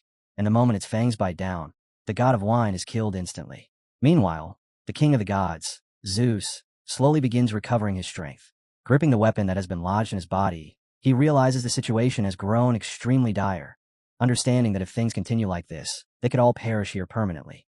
Even while injured, he gathers what power he still possesses and forcefully pulls out the embedded strike, regaining his momentum. Then he calls out to the remaining gods, ordering them to hold back for a moment before commanding them to reveal their true forms, even if doing so consumes their lifespan, because that sacrifice may be the only way for them to survive this battle. As the group was driven into a desperate state, their bodies torn apart by the enemy's assault, pain forced groans from all of them while Zeus issued a harsh command, urging everyone to reveal their true forms and burn through their lifespan to launch a final, full-force counterattack. Yet the goddess answered that it was impossible, explaining that she had already been pierced through and left gravely injured, making their situation critically dangerous. And she added that if some unknown existence truly lingered nearby, then they might already be as good as dead. Clutching his wounded chest, Zeus pressed them again, insisting that refusing to fight now would guarantee their deaths on the spot, arguing that even if such a mysterious being existed, there was no certainty it would intervene directly. In response, 18 cold gazes turned toward him as she mocked his thinking, calling him naive, while at the same time, Jinshin gathered everyone close and firmly told them to listen, instructing them to release every ounce of their strength and wipe out the enemies without leaving any chance to strike back, only for 18 to tease him, calling him a skinny little brother and remarking that he was still young and easily rattled by such minor situations, which, in her view, made him seem somewhat cute. Without warning, the gods began reverting to their original forms, each one erupting with overwhelming auras that Jinshin could clearly sense, making him question whether this was the true extent of their combat power. And soon they reappeared in entirely different forms, radiating immense strength and terrifying energy, as Zeus ordered them to follow his lead and exterminate these insignificant ants, declaring his intent to completely eradicate the four pests before them. At that precise instant, something descended from above as a radiant light flooded the battlefield, and in the next moment the gods were struck down once more, left injured again, leaving Jinshin utterly confused as he failed to grasp what had just occurred. Reacting immediately, he activated the eyes of the void to investigate, and through his observation, he realized that they were already dead, concluding that in less than a second, within a fleeting flash of what seemed like gentle, warm, heavenly light, those main gods had all been wiped out, leading him to think that this must be the moment 18 had spoken of earlier, which meant she already understood the truth behind what had just happened. 18 spoke with calm certainty, confirming that she did know the truth, yet stated that the secrets of the heavens could not be disclosed, warning that if Jinshin were to learn such matters at his current level, it would bring about his death in a very short time. The only thing she could reveal, she continued, was that Xiao Jia's meal extended far beyond the foreign gods standing before them, a statement that left Jinshin even more perplexed, until she went on to explain that within the 9th and 8th layers of Tianyuan lay a total of 10,024 corpses of gods and demons, all of them sent from above as a gift for him, and that these remains would provide enough nourishment for his crimson-armored elephant beetles to continue evolving and growing stronger. Hearing this, Jinshin was completely shaken, asking in disbelief whether over 10,000 beings had truly perished in that single instant just moments ago, while also wondering with unease who could have sent such a gift and what level of existence they must belong to. In response, 18 described those entities as nothing more than chess players, explaining that although Jinshin was considered an extremely important piece among them, he was far from ordinary, and, as she leaned closer, she clarified that he was in fact a unique piece that had already stepped off the chessboard itself, leaving Jinshin briefly speechless as her words sank in. The scene then shifted to a tranquil lakeside, where petals drifted lightly through the air and the surface of the water rippled in quiet stillness. An old man sitting there fishing in calm silence, until he suddenly sensed that the moment had arrived, as a branch slowly extended outward from a nearby tree trunk. He remarked that after merely taking a nap, another 1,000,000 years had already passed, and noted that the little one had finally come, while a reflection formed upon the water surface, prompting him to comment that the young girl possessed remarkable talent and might even grasp the true essence of the path of a divine archer, and he further observed the presence of a Julie bloodline. Gazing into the water, the old man concluded that her potential was quite good, deciding to send her to Ho-E so that she might inherit his legacy, Ho-E being a legendary divine archer who, according to ancient tales, lived when 10 suns once hung in the sky and all appeared at once, scorching the earth, until he shot down 9 of them to save humanity, and he was also known as the husband of Chang'e, the goddess of the moon. Another figure spoke up, saying that after countless years of meticulous preparation, this child had finally arrived, prompting the man to bow with deep respect, while within the water the old man's reflection observed that, aside from their own involvement, there seemed to be yet another presence aiding him from downstream in the river of time, though the identity of this helper could not be discerned. It suggested that the child carried many hidden secrets, and whether this was a contingency left behind by those individuals or something else entirely remained unclear, yet it was not viewed as a bad sign. It was then noted that the child possessed the crimson-armored elephant beetle and had wiped out every god and demon within the 9th and 8th levels of Tianyuan, offering all of them as nourishment to cultivate as insects, presenting it as a small gift for their first meeting, after which the old man declared that this world ultimately belonged to the Yanhuang race, adding that over the vast stretch of time many who had interfered with the heavens had secretly slipped into this place to evade the heavenly Tao and that they deserved to be eradicated. However, Heavenly Venerable had slain so many 8th rank and 9th rank divine kings in a single move, along with several emperors of annihilation, raising concern that those ancient adversaries might eventually uncover the truth. Heavenly Venerable calmly stated that none of it mattered because he would personally intervene, and before long the entirety of Tianyuan would drift into the chaotic flow of the river of time, where once it entered, no one outside would be able to detect anything happening within it. The old man, standing by the shore, respectfully replied that this disciple understood and thanked Heavenly Venerable for personally making the effort. At the same time, he thought to himself that if even Heavenly Venerable was preparing such an astonishing congratulatory gift, then he too should contribute something of his own, especially since it was incredibly rare for all those ancient monsters to remain in secluded cultivation simultaneously, making this the perfect chance that absolutely could not be wasted.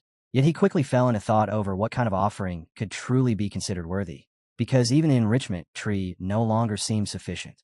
Then, as he looked at the glowing fragments lying within his palm, realization suddenly struck him, and he immediately decided that he would present every 9 netherworld fragment he had collected across countless ages. In the next moment, a streak of purple light erupted from the tree while the old man burst into laughter and declared that Heavenly Venerable had even gone so far as to capture foreign gods and demons in order to nourish the crimson armored elephant beetles for him. So in return, he would offer the fragments of the ancient 9 literal word to raise the 9-winged miasma. Meanwhile, our boy stood beside Xiao Jia and reminded him that his father had once promised to take him out for a grand buffet, and today that promise was finally being fulfilled because all of these gods and demons had been specially prepared for him and his buglings. Little Jia immediately grabbed our boy's hand, respectfully called him father, and asked forgiveness for all the misunderstandings, curses, and insults he had secretly held in his heart before this. He then swore that he would never again question why father could manage 18 wives while he himself could not even handle 3, leaving our boy completely stunned as he asked what curses, insults, and whys Little Jia was even talking about. Little Jia replied that none of those things mattered right now, because the important part was that he had finally acknowledged that father truly was an incredible man, while our boy could only think that this kid was once again paying attention to completely pointless things. So our boy pulled his hand back and told him that fine, he got it now, but he should hurry up and start eating already since they still needed to retrieve the tiger soul blade afterward. The moment he heard that, Little Jia instantly rushed toward the gods and demons together with his buglings, loudly shouting for everyone to eat as much as they wanted, because this was a buffet. The massive swarm of buglings slammed into the divine stones while Little Jia shouted that they could eat as much as they were capable of devouring. From the distance, our boy watched everything alongside his insects and thought that once this feast ended, the number of buglings would increase enough to become a genuine natural disaster, while Little Jia himself would probably break through to level 50 and complete his second life transition. Just then, our boy suddenly spotted a streak of purple light tearing across the sky, causing him to wonder what exactly it was. Before anyone could react, the purple light instantly seized his minion Xiaojio before she even had the chance to speak. She struggled desperately against the force holding her, yet no matter how hard she resisted, she could not escape. Shocked, our boy immediately called out to her and asked why she was panicking. At that moment, a voice informed him that these were 9 netherworld fragments and that they possessed immense value, leaving our boy completely stunned after hearing those words. From the outside, Xiaoju looked as though she were resisting with all her strength, yet internally she felt incomparably relaxed, as if she were resting within endless comfort. She quickly realized that this was the phantom of the 9 Nether Palace which had appeared when she used the embryonic form of the 9 Nether World to kill the Flame Sovereign, making her wonder whether the palace was now reforming and gradually solidifying itself. A moment later, she was abruptly thrown back out as the fragment instantly disappeared. After landing on the ground, Xiaojio looked around in confusion and finally regained complete awareness after awakening from that strangely soothing state. Our boy immediately asked whether the 9 Nether World had finally become complete, but 18 looked at her and answered that it still had not, because several 9 Nether fragments remained missing. 18 then explained further that the Emperor of Fengdu, along with the 10 kingdoms of hell, had yet to return to their proper places. Hearing this, our boy asked what exactly that meant and how they were supposed to return. She calmly replied that he did not need to worry, because once he left this place, he would naturally understand everything. Meanwhile, the scene shifted to the shore where a commander asked his guard whether the entrance to Tianyuan had disappeared.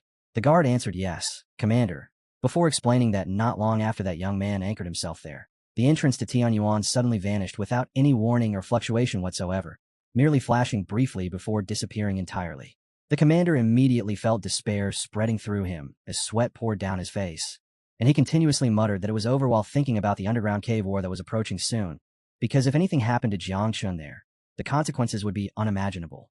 The guard cautiously stepped forward and said that everyone present was one of their own, people they could completely trust, so perhaps they should temporarily suppress the matter because maybe Tianyuan would. Before he could even finish speaking, the commander struck him with a heavy blow and roared that suppressing this was absolutely impossible.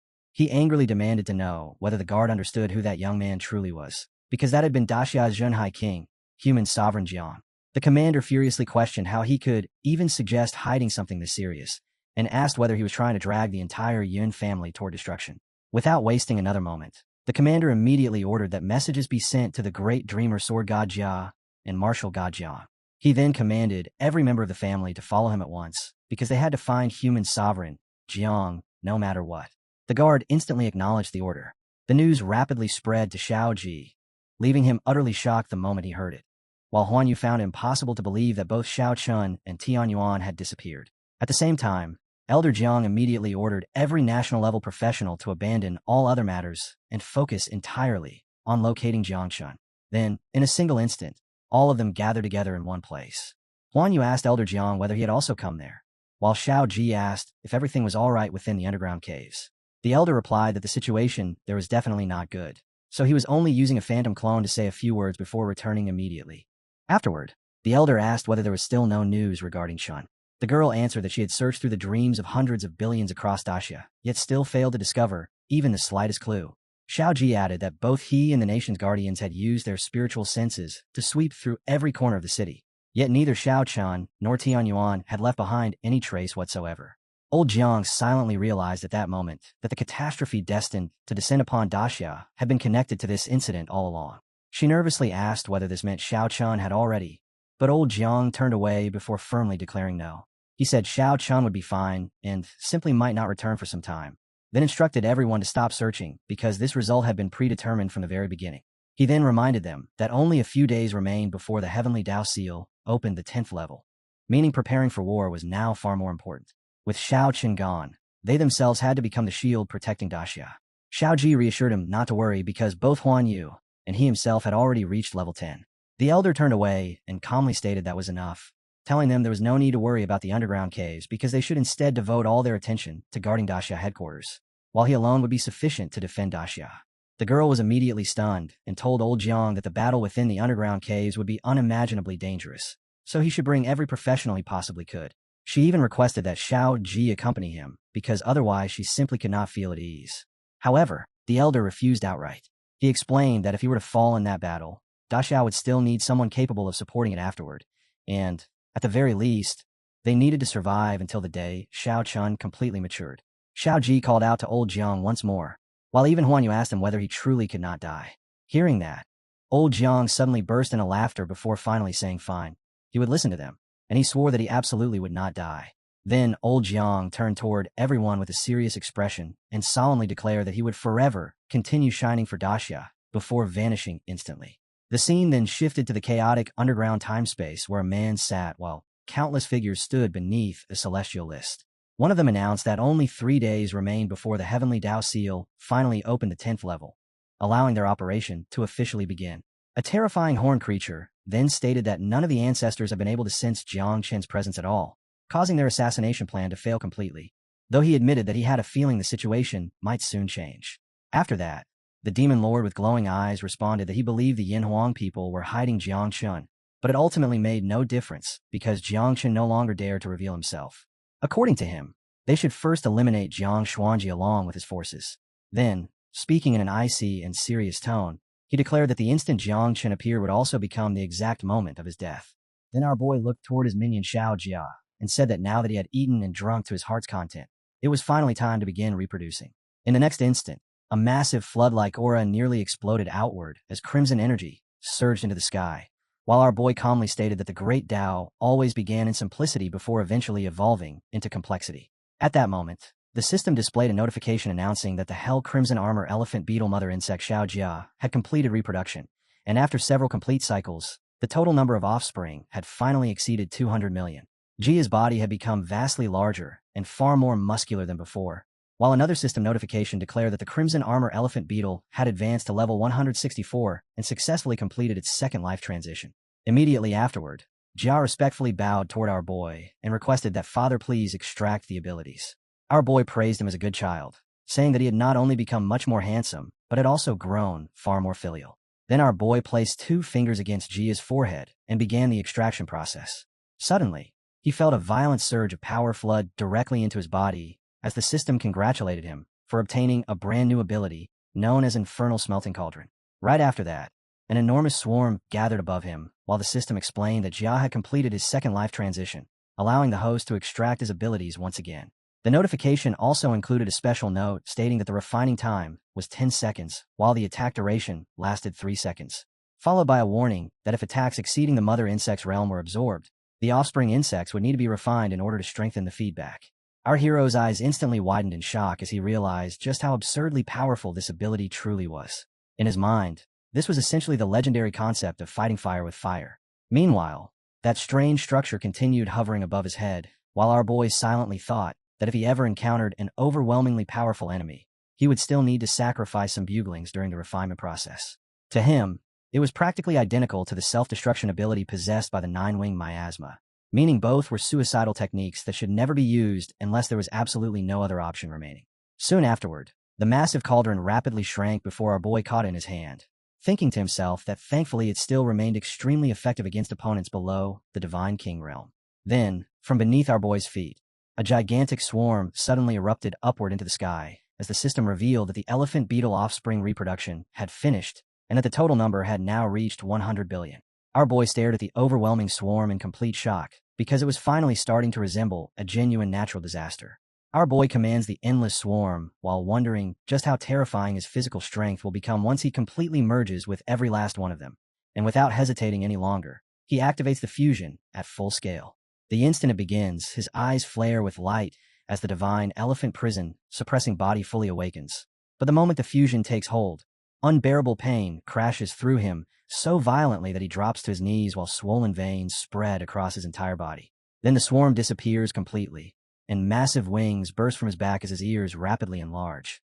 His skin turns a deep crimson red, and even his eyes begin transforming before he can fully process what is happening. In the next moment, his height surges to a monstrous scale, his body towering far above the trees behind him. Watching from the distance, 18 calmly remarks that he really does possess an excellent body, while Jia says father's physique already carries 80 vibes, yet still wonders if this transformation might be a bit too extreme. At the same time, all the buglings become wildly excited after seeing their dad grow this enormous. Though the green one claims he is only slightly bigger than her devouring sky locust, and questions what the big deal is, even as her jealousy becomes completely obvious. Meanwhile, the pink bugling reacts with the greatest shock of all, saying this appearance is far too explicit despite looking unbelievably sexy. Ignoring every comment around him, our boy throws a devastating punch to test his new power, and the second his fist crashes into the ground, the earth violently bursts apart as terrifying shockwaves erupt outward, hurling razor-sharp dust storms high into the sky. The scene shifts to the old man sitting quietly near the shore, where he lets out a tired sigh and complains that this little guy has caused another massive disturbance, meaning he will once again have even more work to deal with. The scene then returns to our hero, who has already blasted an enormous crater into the ground, and after looking at the destruction, our boy concludes that this level of power could probably kill an 8th or 9th level professional with a single punch. 18 then walks over toward him and asks if he seriously plans to let them keep watching his birdwalking live stream the entire time. Hearing that, our boy finally pauses and wonders what she means by birdwalking, but the moment he glances downward, he instantly realizes that he is completely naked. His face turns pale with panic as soon as he notices it, and he immediately crouches down while covering himself with both hands as the nearby beasts burst into laughter around him. They admit they cannot understand why humans feel embarrassed about such things since every creature is born the same way and none of the others feel any need to hide themselves. Then, without any concern at all, a unicorn casually walks over and asks whether constantly being trapped inside clothes is not uncomfortable. A nearby serpent immediately responds that the unicorn simply has not evolved far enough yet to understand what shame even is. The lion joins the conversation at once, laughing as he says that someone with no shame at all should not be lecturing others about shame in the first place, while the wolf mocks Yamada by claiming the only reason he is angry is because he is too tiny and insignificant to proudly show anything off. The snake instantly erupts with fury, cursing at all of them while shouting that he is not small whatsoever and that he is only hiding it intentionally. Right then, a massive dragon bird drops down from the sky and proudly announces that as the #1 underling within Father's forces, he is technically still a bird himself, yet he has not even commented on the situation. The moment he says that, every beast nearby turns toward him and immediately asks when exactly he became the #1 underling in the first place. Our boy finally shrinks back to his original size, hurriedly throws his clothes back on, and yells for everyone to shut up while inwardly thinking that next time he absolutely needs clothing capable of transforming together with him. After that, he activates a special skill, causing energy to rapidly gather within his hand as he calls everyone back and announces that they are heading toward the 3rd level in order to retrieve the Tiger Soul Blade. 18 wraps herself around our boy while teasing him for trying to hide his embarrassment by pretending to act cool, then casually asks whether he even knows how to enter the 3rd level at all. In response, our boy opens a teleportation gate and explains that it is a Tai Chi Yin-Yang formation teleport. The moment the portal appears, 18 immediately grabs him by the arm and tells him to stop wasting time standing around because they are leaving already, causing our boy to look surprised as he asks whether her abilities are not restricted inside Tianyuan. Speaking playfully, she tells him not entirely, explaining that she simply cannot move freely within the 3rd level, and she also warns him that if any of his buglings stepped into that place right now, they would instantly die the moment they arrived. A strange glow suddenly brushes across our boy's body, making him realize that not only the buglings, but even 18 herself cannot set foot inside this area, leaving him wondering just how terrifying the 3rd level truly is. Suddenly, a blinding radiance explodes around him and grows brighter and brighter until our boy is forced to shield his eyes because he can no longer see anything at all. Once the portal finally closes, he discovers that he is standing within a massive open plain filled with tens of thousands of ancient weapons. Grabbing an axe nearby, our boy remarks that even the lowest grade items in this place are still Tier 1 divine weapons. He sweeps his gaze across the surrounding area and finds the entire land completely blanketed with swords, axes, spears, arrows, and countless other ancient weapons scattered across the vast plain. Then, from somewhere in the distance, a voice suddenly echoes out and calls to him. Jiang Chun, so you really came here? Hearing the voice, our hero immediately pulls his sword from the inventory and declares that if that is how things are, then they can come at him directly because the Tiger Soul Blade is something he absolutely has to obtain. At that moment, the Tiger Sword rises high into the sky before summoning countless weapons into the air, every single one pointing directly toward our boy. He quickly realizes that all of the incoming divine weapons range from 1st rank to 4th rank. Without hesitation, our boy leaps forward with his sword ready to strike, while thinking that he has already reached the 6th rank himself, and with the Heavenly Sin Blade being a 4th rank divine weapon as well, attacks at this level are nothing to him. He swings his blade in a massive circular slash that instantly shatters every divine weapon rushing toward him, then immediately follows with Thunder Slash, cutting through endless flying swords and spears with continuous strikes. This is the Great Dao Rainbow Blade, releasing one endless slash after another, while constantly destroying the incoming weapons surrounding him. Suddenly, the Tiger Sword summons even more spears from every direction across the battlefield, and our boy instantly notices that these are no longer lower-grade weapons, but 5th and 6th rank divine weapons instead. The entire formation abruptly splits into 2 separate groups. Our hero immediately notices the shift in formation and wonders whether the blade itself actually understands battlefield tactics. But then he realizes this is most likely the Divine Emperor secretly controlling everything from behind the scenes. At that moment, the Divine Emperor suddenly speaks and tells him that is not entirely correct because although the Tiger Sword belongs to him, it is still an imperial weapon and already possesses its own consciousness along with an independent will. Hearing how much the weapon itself is capable of accomplishing leaves our boy genuinely shocked. In the next instant, the spears launch toward him from every direction at once while our boy remains perfectly motionless, rapidly calculating his next move. Then he suddenly leaps high into the air and unleashes the Great Dao Thunderblade once again, causing all the spears to immediately pursue him through the sky.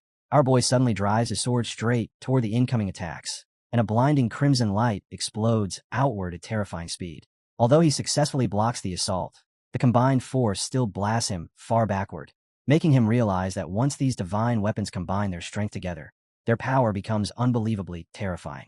Once again, the spear formation shifts into the exact same attack pattern as before, dividing into 2 separate groups. Our boy quickly realizes that one side is attacking from the front while the other prepares to strike from behind, but before the trap can fully close around him, he unleashes another thunderous slash and completely annihilates one entire section of spears from a great distance. Our boy immediately activates his martial god body and transforms once again, using the divine elephant prison suppressing body while merging with 20 million crimson armored elephant beetles, though at the same time he thinks that fully activating the prison body would leave him naked all over again, and having all these weapons witnessed that would simply be far too indecent. Then he grabs hold of a metal weapon and begins cutting straight through it. This is the great divine element art combined with the power of gung metal. His blade tears through the metal weapon before releasing a massive sword aura that crashes into the earth below and destroys everything standing along its path. For a brief instant, our boy remains standing there without a single enemy left before him as the entire battlefield abruptly falls silent. Then he activates his skill and lifts the enormous boulders nearby. This is the Earth Splitter skill, and with it, he practically raises an entire mountain of stone above the ground itself. As he stares at the spears embedded across the battlefield, our boy thinks that if he can endure for 3 breaths of time, he will be able to charge his power once more. The next moment, he unleashes the great Dao Ji Ding metal blade and cuts directly through them, completely wiping out every remaining spear in the area. Now, with absolutely nothing left standing in his way, our boy points his sword toward the tiger blade and asks whether it is finally convinced. Suddenly, the tiger blade summons yet another wave of high-tier weapons. Then, without warning, a gigantic sword materializes directly before him. Our boy stares at the enormous yellow blade and remarks that its aura is unbelievably terrifying, making him wonder whether it could actually be a 6th-rank divine weapon or perhaps something even higher. Because of the restrictions imposed by the heavenly Tao, he has never seen a divine weapon of 6th rank or above anywhere outside before. The white-haired goblin immediately becomes tense and says that without fully activating the divine elephant prison suppressing body, their lord may not survive this trial at all, then asks whether he is still bothered by what happened earlier when his clothes were torn apart. Beside him, 18 suddenly says that if he wants larger clothes, then there is no issue because there is already a perfect option standing right here. She stares directly at the bird in front of her, instantly irritating the bird, who asks why she is looking at her, as though she could somehow be turned into clothing. Right at that moment, the gigantic celestial sword suddenly crashes into the ground, and our boy cries out the instant the attack slams into him. Although our boy barely manages to dodge at the last possible moment, his sword still collides with the incoming attack, and the heavenly thin blade instantly shatters into countless pieces, leaving him completely stunned. He crashes down onto the ground while realizing that the pressure pouring from this attack is so terrifying that he can no longer even move his body properly. He quickly understands that unless he fully activates the divine elephant prison suppressing body, he will not even be able to use Thunder Flash anymore, and if he keeps hesitating, he is genuinely going to die in this place. At this point, there is no time left to worry about anything else. The white-haired goblin hurriedly calls out to him, telling our boy to stop holding back and use his full strength because she will personally cover him up herself. Finally, our hero fully activates the divine elephant prison suppressing body. In an instant, 100 billion crimson-armored elephant beetles erupt around him as his body expands to a towering size and overwhelming mana floods outward from every part of him. This time, he is wearing the feathered robes taken from that bird. Without hesitation, he charges directly toward the gigantic sword with a prison-suppressing fist ready to strike. The instant his punch lands, the massive sword explodes into endless fragments beneath the monstrous power of our hero. Now floating high above the battlefield, he calmly asks whether any attacks still manage to slip through. His glowing eyes shine brightly as he strengthens his defenses, and although several swords and weapons behind him suddenly attempt a sneak attack, his mana shield effortlessly blocks every single one because it has now become unbelievably powerful. Turning toward the Tiger Soul Blade, he says that now it is finally the blade's turn and asks whether it intends to surrender or not. Suddenly, the sword releases a beam directly from its blade. The laser instantly locks onto our boy's forehead, and the moment it does, he feels an extremely strange sensation spread through him. At the same time, within the domain of the giant tree, 18 immediately senses that something is wrong. She says this is the killing intent of the Imperial weapon and warns everyone that the pressure from this attack is absolutely terrifying. She quickly orders all the buglings to hurry and climb farther up the tree because the killing intent is violently shaking the entire area. All the minions immediately rush upward along the giant tree while trembling in fear as they stare down into the endless darkness below them. By now, the entire tree has already become completely surrounded by that overwhelming dark killing intent, which continues surging upward without end. Then, all of a sudden, the violent shaking finally begins to calm down, and the enormous tree slowly stabilizes once again. The killing intent that had been raging wildly throughout the entire area suddenly starts retreating back. Our boy instantly understands that all of this happened because of Grandpa Tree, so he asks the Tiger Soul whether enduring its killing intent means he has finally passed the trial, then presses the weapon to give him an answer at last. After remaining silent, the sword finally responds with a single word, good.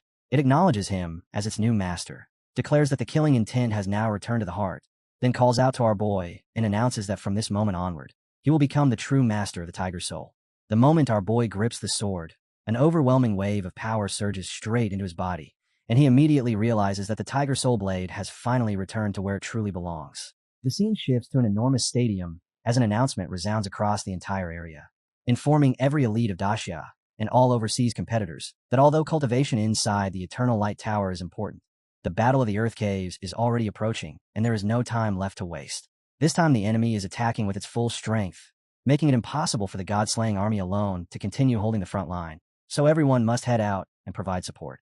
Elder G steps forward, draws his sword, and declares that even though the myriad races within the Earth Caves are powerful, they are nothing more than remnants that barely survived from the previous era.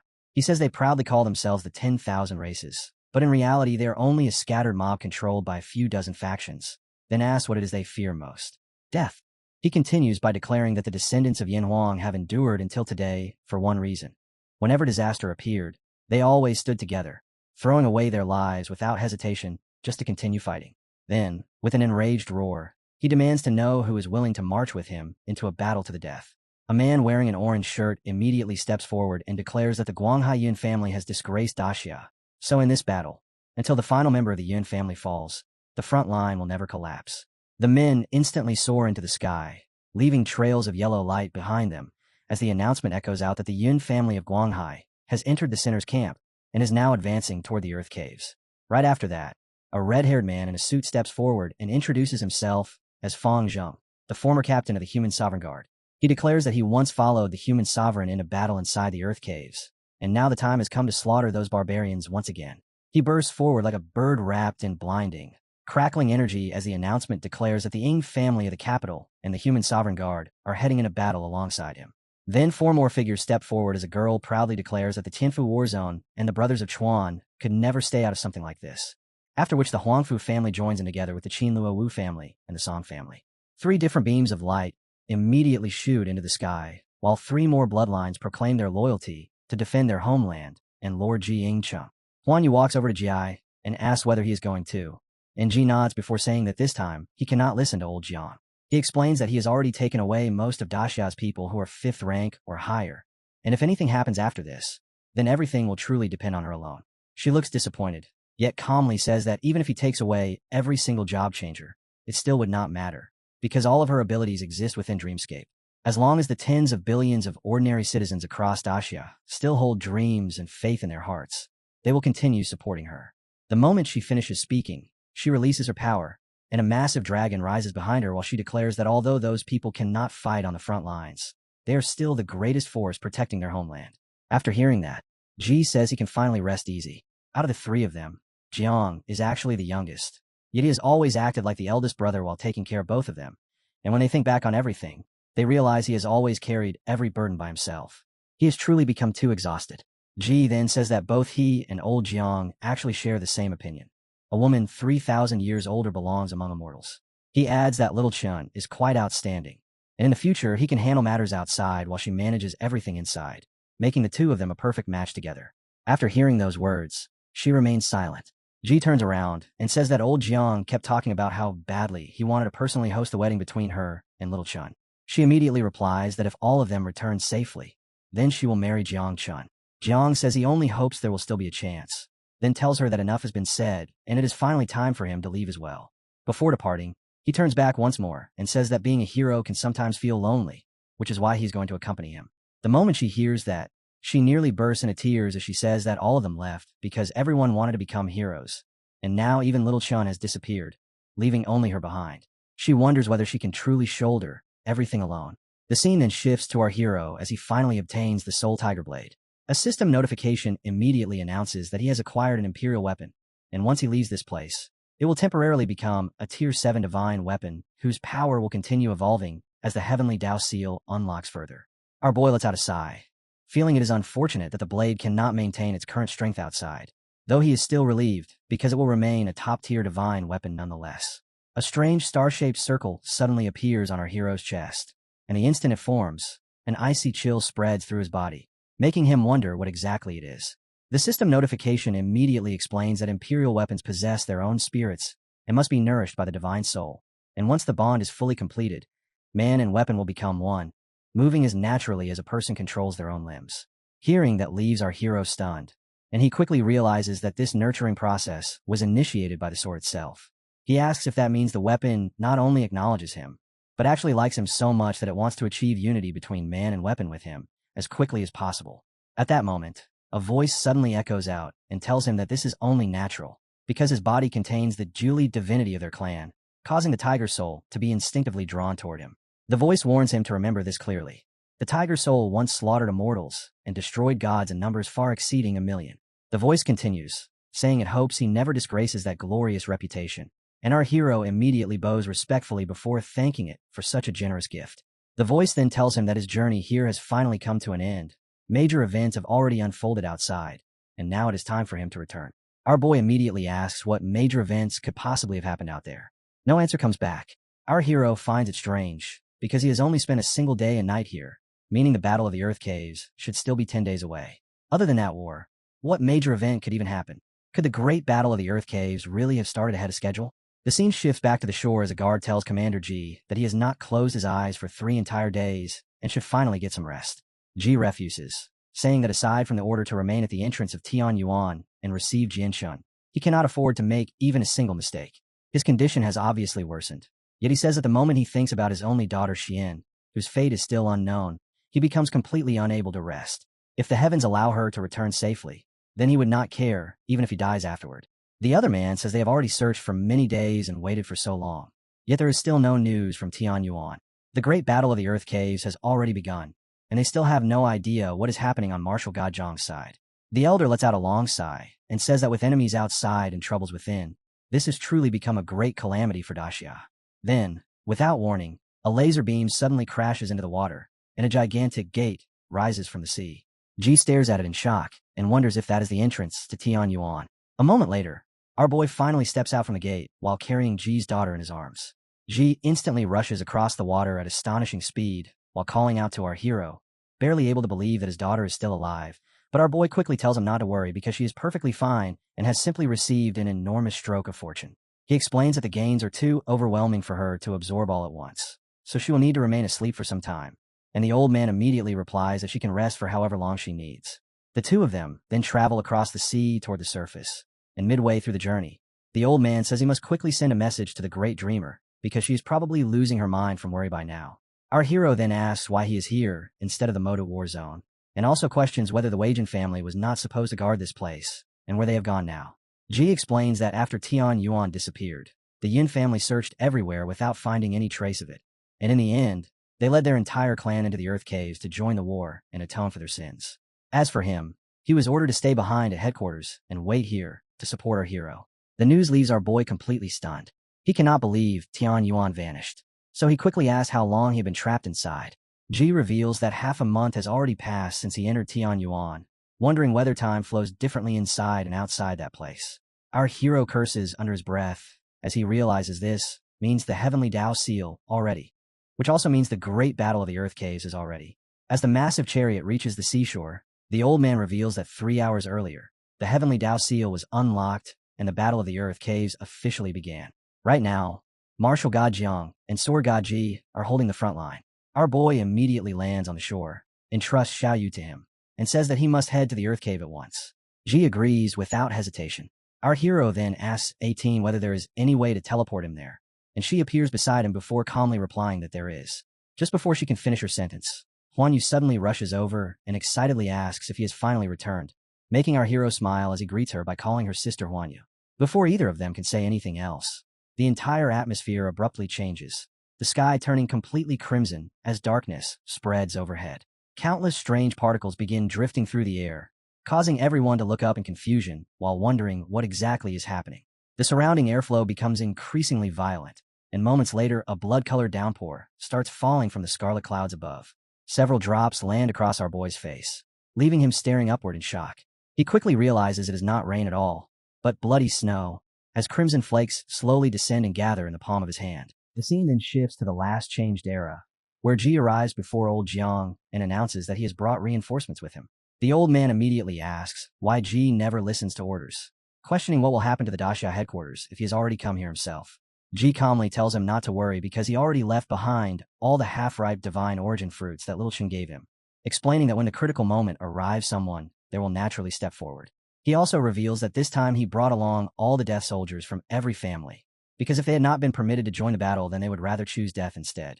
Hearing that, The old man gives a slight nod and says that in that case those men will officially be incorporated into the army and placed under their direct command, causing Ji to grin as he replies that now it finally sounds acceptable. Old Jiang then states that the Heavenly Dao Seal will open in 3 days and tells Ji to follow him to Yinxing Pass for a strategy meeting, which Ji immediately agrees to. Not long afterward, the group arrives at an ancient location, where the old man explains that this place is a pass positioned only 300 kilometers away from Pajuan City and also one of the most important battlegrounds in the entire Great War. Old Jiang then turns toward the gathered warriors and asks if any of them know why this place carries the name Yinxing Pass. An elderly man answers that he once heard Old Duan mention how this was the very first route conquered by the human sovereign deep within the underground caves long ago. And because of that achievement, it was named Yinsheng to symbolize Yin Huang's first victory. The old man nods and confirms that it is true, explaining that 400 years ago this very place became the site of the first battle after Daxia officially entered the underground caves. At that time, he personally fought against the primitive god race along with more than a dozen smaller races that had been guarding this area. He then recalls how, during those battles, he slaughtered countless enemies and completely annihilated the opposing forces, an achievement that shocked the entire underground caves and allowed Daxia to finally establish a stable foothold there from that point onward. Afterward, the old man points toward a distant plateau and explains that the Black Demon Mountain range ahead stretches for hundreds of thousands of miles, a place widely known as a land of death where even a Divine King realm expert would perish without a burial if they entered recklessly, which is precisely why Yinshang Pass eventually became the first line of national defense. He continues by saying that if the myriad races ever decide to launch an attack against Pajuan City, then aside from the main battlefield, Yinxing Pass is the only remaining path they can take besides the fallen demon Abyss. The Abyss itself earned that name because 10,000 years ago, an extremely terrifying expert from the demon race died there. For hundreds of years, this place has remained a land of death for the young geniuses of the myriad races, because according to the laws of the Heavenly Dao, the top experts of every race are forbidden from interfering in the conflicts that take place within the fallen demon Abyss. At that moment, a young man steps forward and asks Old Jiang whether battles like this between the myriad races are not a little too childish. The old man immediately replies that there is nothing childish about it, explaining that this is an opportunity granted by the Heavenly Dao itself for the younger generations of every race to fight against one another. Whoever emerges victorious in the battle for the fallen demon Abyss gains control of its teleportation channel for an entire year, and if the geniuses of the myriad races win, then even if Yinxing Pass is successfully defended, the enemy armies would still be able to march directly from the fallen demon Abyss all the way to Pajuan City. Ji then asks Jiang whether this entire situation is not far too dangerous, pointing out that the geniuses of the myriad races all possess terrifying inheritances, and that among them are countless divine sons, divine daughters, holy sons, and holy maidens. Rather than taking such a massive gamble, he questions why they do not simply gather all their forces together and retreat to defend Pajuan City directly instead. The old man explains that Pajuan City is the final defensive line protecting Daxia's main base, meaning absolutely no mistakes can be allowed to happen there. Because of that, they intend to fight with everything they have at Yinxing Pass and the fallen demon Abyss first, while still maintaining a buffer zone before the enemy can ever truly reach Pajuan City itself. Even if they are eventually wiped out in the process, the myriad races will still suffer catastrophic losses. Gripping his staff tightly, he continues by revealing that even if the remaining forces of the myriad races somehow break through and enter Pajuan City, they still possess one final method to stop the invasion from reaching the heart of Daxia, and that final measure is allowing Elder Fong to detonate Pajuan City itself. Standing before an enormous magic circle, the old man reveals that Pajuan City is actually an ancient imperial weapon, and once it self-detonates, the resulting destructive force will be beyond imagination. It will unquestionably inflict devastating damage upon the surviving armies of the myriad clans and completely stop their invasion, and by that point, even if a few enemies somehow manage to slip through, he still believes they can be dealt with as long as Huan Yu continues guarding Daxia's base. After hearing the explanation, Ji gives a slight nod and says that he finally understands the plan. Old Jiang then explains that the battle within the fallen demon Abyss is restricted to level 6 fighters, and whichever side loses half of its forces first will immediately be judged the loser. So no matter what happens, they must win this battle. He announces that this time the younger generation will take the lead inside the fallen demon Abyss, while Wu Shuang serves as the deputy commander, then further explains that they are not seeking complete victory, and that as long as they can delay the enemy long enough or force the battle into a draw, that alone will already be sufficient. Hearing this, everyone immediately responds in agreement. Ji says that although this battle is incredibly dangerous, there is still hope of stalling the enemy or forcing a draw at the very least, especially because back then he and Old Jiang personally killed many divine sons and divine daughters during the battle of the fallen demon Abyss. The old man tells them that he believes all of them will grow even stronger than they once were, causing the two men to immediately bow as they firmly declare that this junior will definitely not fail the mission. The old man then takes out a manuscript and reveals that besides Yinxing Pass and the fallen demon abyss, he intends to open a third battlefield directly behind enemy lines. He explains that he possesses an ancient talisman capable of teleporting a small group across the Black Demon Mountains and straight into the enemy's core territory, allowing this guerrilla squad to create chaos behind enemy lines and completely disrupt the enemy's battle rhythm. However, he quickly adds that the ancient talisman only works in one direction and cannot bring anyone back, meaning this mission is certain death. This battlefield could potentially change everything, or it could ultimately end up meaningless. After hearing that, the old man bursts in a loud laughter and says they should count him in because this type of mission is exactly what he enjoys the most. He adds that if Little Chun discovered his master was this fierce, that kid would definitely feel proud. And since Little Chun keeps growing stronger and stronger, then as his master he absolutely cannot afford to fall behind. The black-haired man also steps forward and says they should count him in too. Otherwise, if Little Chun finds out he allowed master to go alone, he would definitely get scolded to death. A white-haired man then declares that he will join them as well. Old Jiang looks toward the group and says that as long as Daxia still has people like them, it will never fall. The scene then shifts to the era of changing classes, where the old man gathers all the warriors together and announces that the heavenly Dao Seal is about to open, while the armies of the myriad clans have already arrived outside their gates.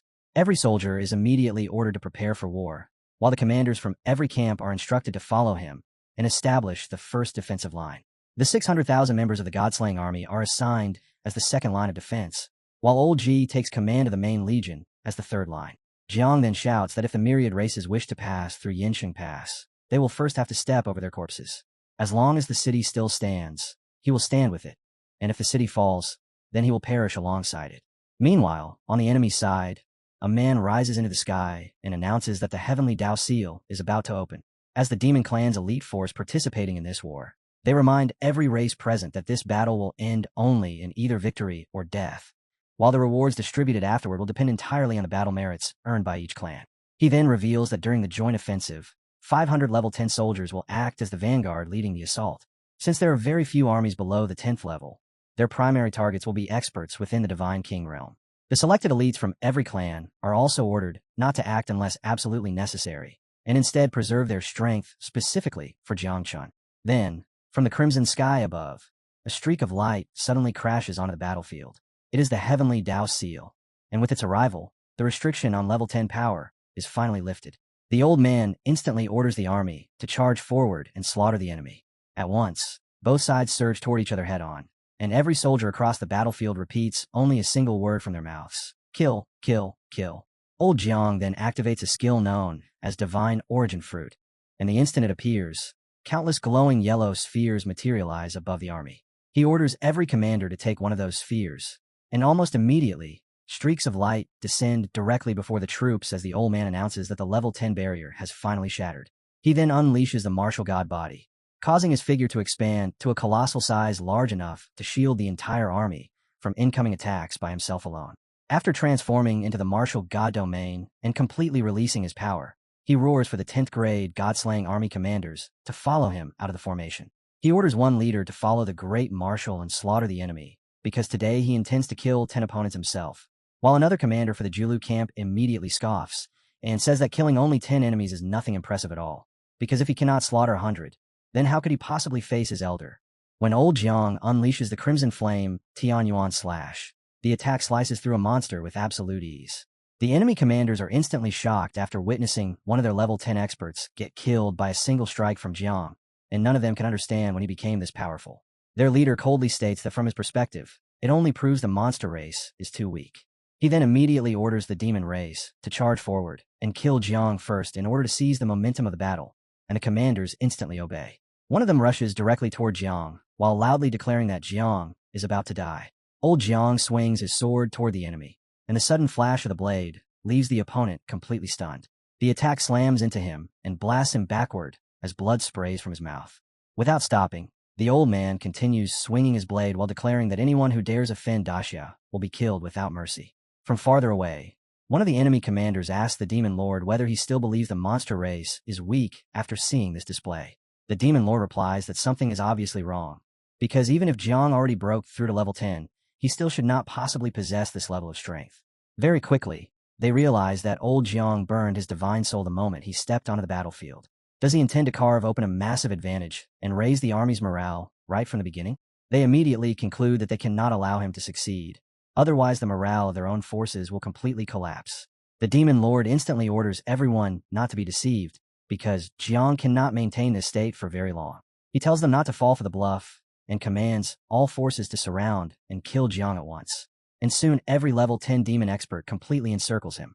The scene then shifts to our hero's buglings, who are using his buglings to travel through space at astonishing speed as he desperately tries to reach Uncle Jiang and the others before it becomes too late.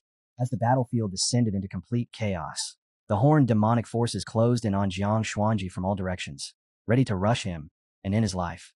Yet old Jiang remained rooted where he stood before releasing a thunderous roar, his eyes burning with fury as he drew out every last bit of strength and activated the martial god's weapon formation in its fully awakened state.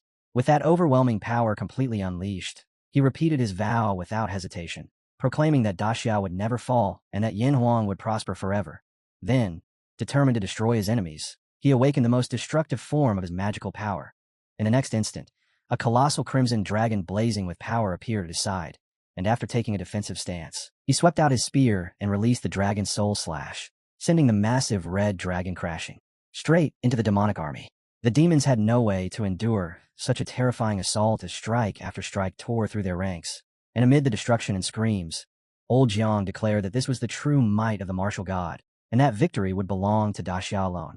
In the distance, two observers watched the fierce battle with concern, and one of them turned to the sword god Lord and pointed out that martial god Jiang was already burning his divine soul with everything he had, warning that if the fight continued much longer, Jiang would die and ultimately give his life on the battlefield.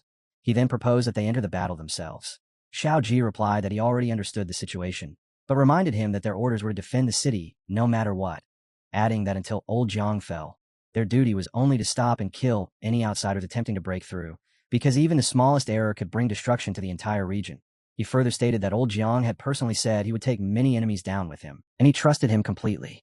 Meanwhile, back on the battlefield, Jiang Xuanji wiped out the enemy army by himself and boldly asked who would come forward next. While high above, the Demon Lord stared in shock after realizing that his level 10 Primal Demon Clan squad had been completely exterminated, something he could not understand at all.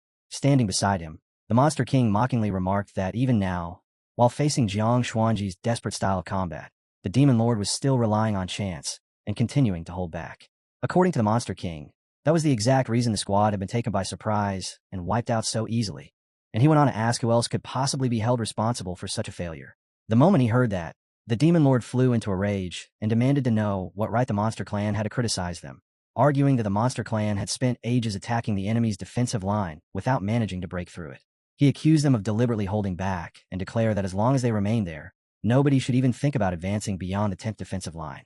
The Monster King immediately fired back, stating that the Demon Lord was speaking nothing but lies and insisting that their level 10 squad had already done everything within its power.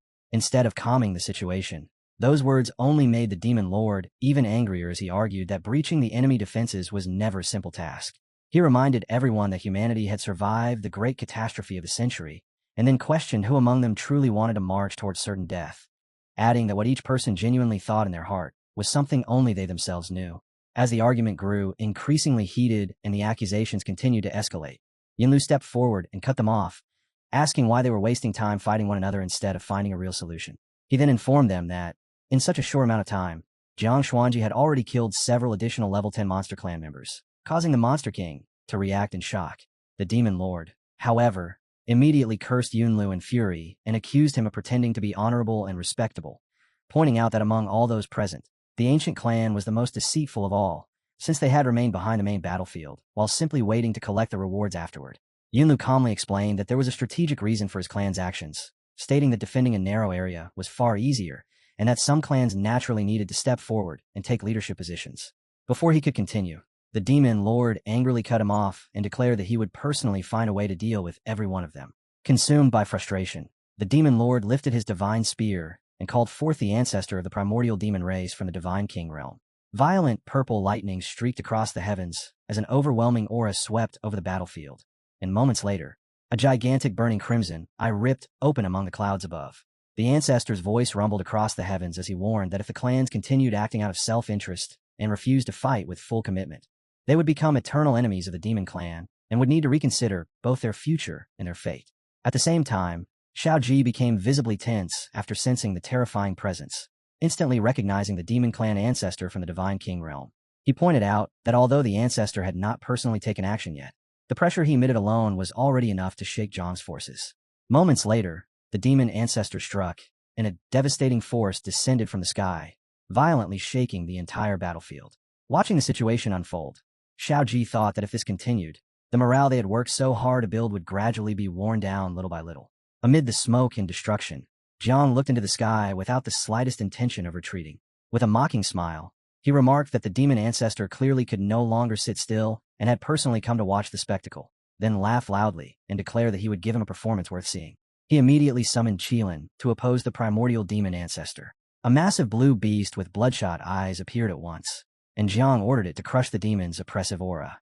As the creature charged forward, Zhang angrily cursed the demon lords and demanded to know how they dared bully Daxia. He went on to declare that he wanted to see whether the ancestor truly had the courage to make a move and perish together with him. Because if the ancestor did not dare, then he would keep beating him until he went blind. Furious, Qilin released a heaven-shaking roar, yet the destructive attack was instantly stopped by a barrier of demonic energy protection. Seeing this, Zhang mockingly commented that the ancestor was truly afraid of death. While Qilin remained locked in battle against the primordial demon ancestor, Zhang mounted the Crimson Dragon and charged directly toward the three enemies. He questioned whether the primordial demons were not supposed to be arrogant and firmly declared that no matter the price, he would kill every one of them today. Zhang then unleashed a relentless assault on the demon lord, forcing him to struggle desperately just to defend himself, while the Monster King and Yunlu remained behind him without offering any assistance. Infuriated, the demon lord cursed both of them and demanded that they stop hiding and attack alongside him, warning that if they truly allowed Zhang to kill him, they should not expect to survive afterward either. The Monster King admitted that although he could not stand the demon lord, Chailing was not completely wrong. In his view, if they refused to work together, they would only end up waiting to be killed one by one. Left with little choice, Yunlu finally agreed and ordered everyone to join forces and eliminate Jiang Xuanji. As the three enemies attacked together, Jiang activated the Great Encirclement, then immediately used both life combustion and body combustion at the same time, turning his own body into fuel to drive his strength far beyond any limit he could sustain. Seeing such a terrifying sight, the demon lord was left stunned and wondered if Jiang had truly gone insane. The tremendous burden instantly began tearing Jiang's body apart. Flesh split across his entire frame, while blazing flames raged around him. Yet he continued rushing forward without hesitation and reached out to seize the demon lord's head in his hand. Panic filled the demon lord as he screamed for the ancestor to save him, desperately shouting that he did not want to die. Jiang Xuanji showed no mercy, tightening his grip before sweeping his weapon in a single motion and cutting the demon lord cleanly in half. With an icy voice, he declared that whether the demon lord wanted to die or not, he was going to die. After witnessing the scene, the demon ancestor remarked that Jiang was courting death, but Qilin immediately reminded him that his opponent was standing right in front of him. Just as the Monster King and Yunlu became convinced that Jiang had finally reached his limit, he gathered every remaining fragment of soul power into a single point. At the same time, both his body and his soul began to destabilize. Realizing the danger, the Monster King urgently called for them to attack together and finish Jiang before it was too late. Moments later, brilliant golden energy burst violently from Jiang's entire body. In the next instant, he detonated everything at once, triggering Divine Soul self-destruction and Imperial Weapons self-destruction simultaneously. A vast eruption of golden light mixed with crackling lightning exploded across the battlefield, and a catastrophic blast swallowed the entire area. The overwhelming shockwave ripped through everything in its path and hurled all of his opponents backward through sheer force alone. Within that blazing tide of destruction, Zhang's body was almost completely consumed. Yet even then he continued laughing as he firmly declared that Daxiao would never perish and that Yanhuang would continue to prosper forever, before warning them to await the judgment of the natural disaster. Jiang Xuanji's physical body vanished completely, leaving behind only the faintest remnants of his divine soul, barely visible within the fading golden glow. Using the final remnants of his divine soul, Jiang Xuanji sent one last message to Xiao Ji, telling him that everything else would be left in his hands. Below, Xiao Ji watched as the last traces of his old companion gradually faded away. The sight instantly filled him with panic, and he desperately called out to him. At that very moment, Jiang Chun arrived on the battlefield together with Xiao Chun and came to a stop before the devastating scene. Looking toward his uncle, Jiang Chun quietly remarked that, in the end, they had still arrived one step too late. He then stepped forward and carefully examined the battlefield, soon discovering that, fortunately, Jiang Xuanji's divine soul had not been completely destroyed. A small fragment still remained. After noticing this, Jiang Chun calmly considered the possibility of allowing him to descend into the ninth underworld and become the great emperor of Fengdu. The scene shifted back to the city, where Huan Yu and Jiang Chun still stood beneath dark clouds in the midst of a blood-stained snowstorm. Calling out to him, Huan Yu informed Chun that Uncle Jiang was gone. Turning toward him with tears gathering in her eyes, she brought out a box and explained that Uncle Jiang had long known this day would eventually arrive. Handing the box over, she told him it was something Uncle Jiang had entrusted her to deliver. The moment Jiang Chun opened it, a silk pouch and a radiant token rose from within and floated into the air.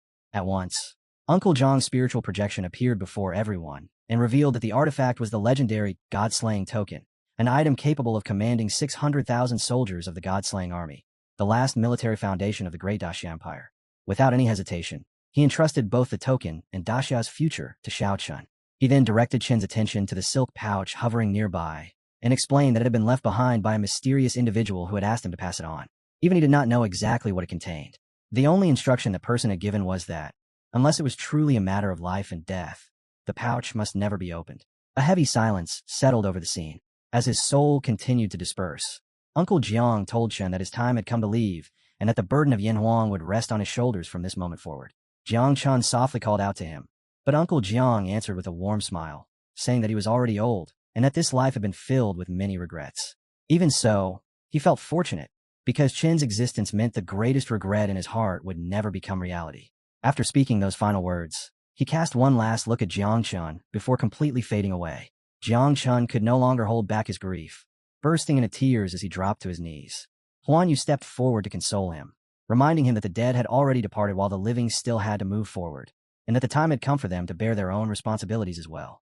Veins swelled at the corners of his eyes as anger surged through him, and he replied that he understood. With bloodshot eyes, Jiang Chun rose to his feet and firmly declared himself the human sovereign of Daxia. He swore that he would continue the unfinished path left behind by his predecessors, carry it into the future, and repay the blood debt of their deaths 100-fold. Without delay, Huan Yu dropped to her knees before him and pledged absolute loyalty, respectfully hailing him as human sovereign Jiang. Without wasting a moment, Jiang Chun called for 18 and ordered her to take him straight to the underground caves. She immediately complied, raising her hand and activating the Taishu Yin-Yang formation teleportation. In an instant, a gigantic portal ripped open in the sky. As Jiang Chun walked toward it, he called out to Jiang and said that he hoped his spirit in heaven would keep watch over him. He then vowed that in this lifetime he would carve a path of slaughter through the underground caves and avenge him. Meanwhile, the battlefield had already plunged back into all-out war. The demonic forces proclaimed that with Jiang Xuanji dead and the human battle formation shattered, the demon race now held the advantage. They declared that the time had come for the other races to stake their lives and fight to the bitter end. Before the primordial ancestor could advance further, however, Qilin stepped in to block his path and mockingly told him to worry about himself first. The Monster King immediately commanded the monster race to charge and kill the enemy with everything they possessed. One after another, the demon lords stepped forward and issued firm orders for their respective races to destroy the opposing forces. Yunlu also gave the command for the ancient immortal race to join the assault, and the various demon races surged forward together. At that moment, a warrior stepped out with unwavering resolve. It was Zhang Ziwen of the Brave Tiger Camp. He declared that he was willing to accompany the commander, and that he would use his own flesh and blood to rebuild the Great Wall. The next instant, he reversed all of his life force and detonated it in a single burst of dazzling power that ripped directly through the demon ranks. The demon race was thrown in a panic by the devastating impact and shouted for the forces behind them to stop advancing, because there was no way to avoid the attack. Several commanders immediately followed his example. Li Wen of the Jiulu camp and Huang Zhongyong of the Qilin camp charged forward with the same unshakable determination. None of them chose to retreat. Instead, they committed everything they had, and the combined force of their sacrifices erupted with overwhelming power, sweeping forward and completely annihilating the enemy troops. The Monster King stared in shock as the 10th rank elites of the monster race were wiped out so easily. The leader of the Nether race was equally stunned and exclaimed that his race had lost 20 10th rank elites. At the same time, the leader of the Abyssal race clenched his teeth in frustration and cursed the situation, declaring that Daxia and his race could not exist beneath the same sky. Meanwhile, Yunlu addressed the remaining forces and told them not to grieve over the sacrifices, stating that those people had not given their lives in vain. He assured everyone that the immortal race would obtain justice for those who had fallen. Hearing that, the Monster King instantly seized Yunlu by the collar in rage and ordered him to stop putting on a hypocritical performance. He accused Yunlu of intentionally creating conflict and pointed out that when the commanders detonated themselves, the 10th rank elites should have been able to escape. Instead, he claimed that the immortal race had deliberately blocked the front lines, leaving them with no path of retreat. Yunlu calmly responded that if the Monster King wanted to accuse someone, he should first provide evidence. Enraged, the Monster King demanded to know whether Yunlu intended to challenge him directly. Internally, however, Yunlu sneered at him and thought that without doing such things, there would be no way to secure a larger share of the territory afterward. Before the dispute could grow any worse, the Dragon Lord ordered everyone to remain silent and reminded them that this was not the time for internal strife. The red-haired lord agreed, pointing out that their alliance possessed more than enough power to crush the enemy, and that if they were defeated, it would only be because they had destroyed themselves through infighting. The Dragon Lord then gestured toward the battlefield ahead and informed everyone that the main forces defending Yinqing Pass had already perished. Declaring that the dragon race would take the lead, he announced that they would break through the pass immediately. With that command, the dragon race launched a full assault. On the human side, following the commander's final wishes, Su Guangchang announced that until a new commander arrived, he would temporarily assume command of the 600,000 god-slaying army. He then ordered the entire army to advance. At the same time, Jiangchen stepped through the portal and entered the battlefield alongside Xiao Chan. Looking across the scene, he remarked that although he had already known this outcome would happen, seeing it unfold with his own eyes was still heartbreaking. Unfortunately, the power he possessed had only been enough to save his uncle and the 10 commanders. Xiao Chan replied that he had already done remarkably well. Jiangchen answered that he could only hope the Yin Huang of this timeline could still be saved. Raising an arm, he gathered his energy and unleashed the power of time manipulation, instantly freezing every person on the battlefield in place. Once that was done, he activated an ability in the name of Yin and Yang. Power condensed between his hands before erupting outward as he issued a command for the battlefield itself to reconstruct. Golden radiance spread across the entire area. Shattered land began restoring itself, and scattered fragments of souls gradually returned and started reforming. He then proclaimed a formal imperial decree in the name of the 9 netherworlds, appointing Jiang Xuanji as the great Emperor Fengdu, sovereign of the underworld of the 9 netherworlds. The moment the decree took effect, Jiang's aura surged and transformed into an overwhelmingly powerful presence. After that, he began assigning the fallen commanders to their respective offices. Jiang Zuan of the Brave Tiger Camp was granted the title of King Qingwang and placed in charge of the First Hall of Hell. Li Wan of the Julu Camp was bestowed as King Chu Jiang, ruler of the Second Hall of Hell. Huang Zhongyong of the Qilin Camp was appointed King Songdi and given authority over the Third Hall of Hell.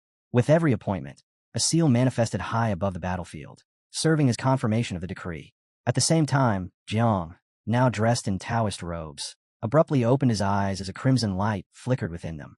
He immediately recognized the man standing before him, while the yin-yang wheel continued spinning above the heads of both him and Chan. Before anything further could happen, Jiang Chen's complexion suddenly turned deathly pale. He grabbed his chest, coughed up blood violently, and pitched forward as the price of the power he had just used struck him all at once. Xiao Chan hurriedly caught and supported him, her expression filled with concern as she anxiously called out to him and addressed him as her lord.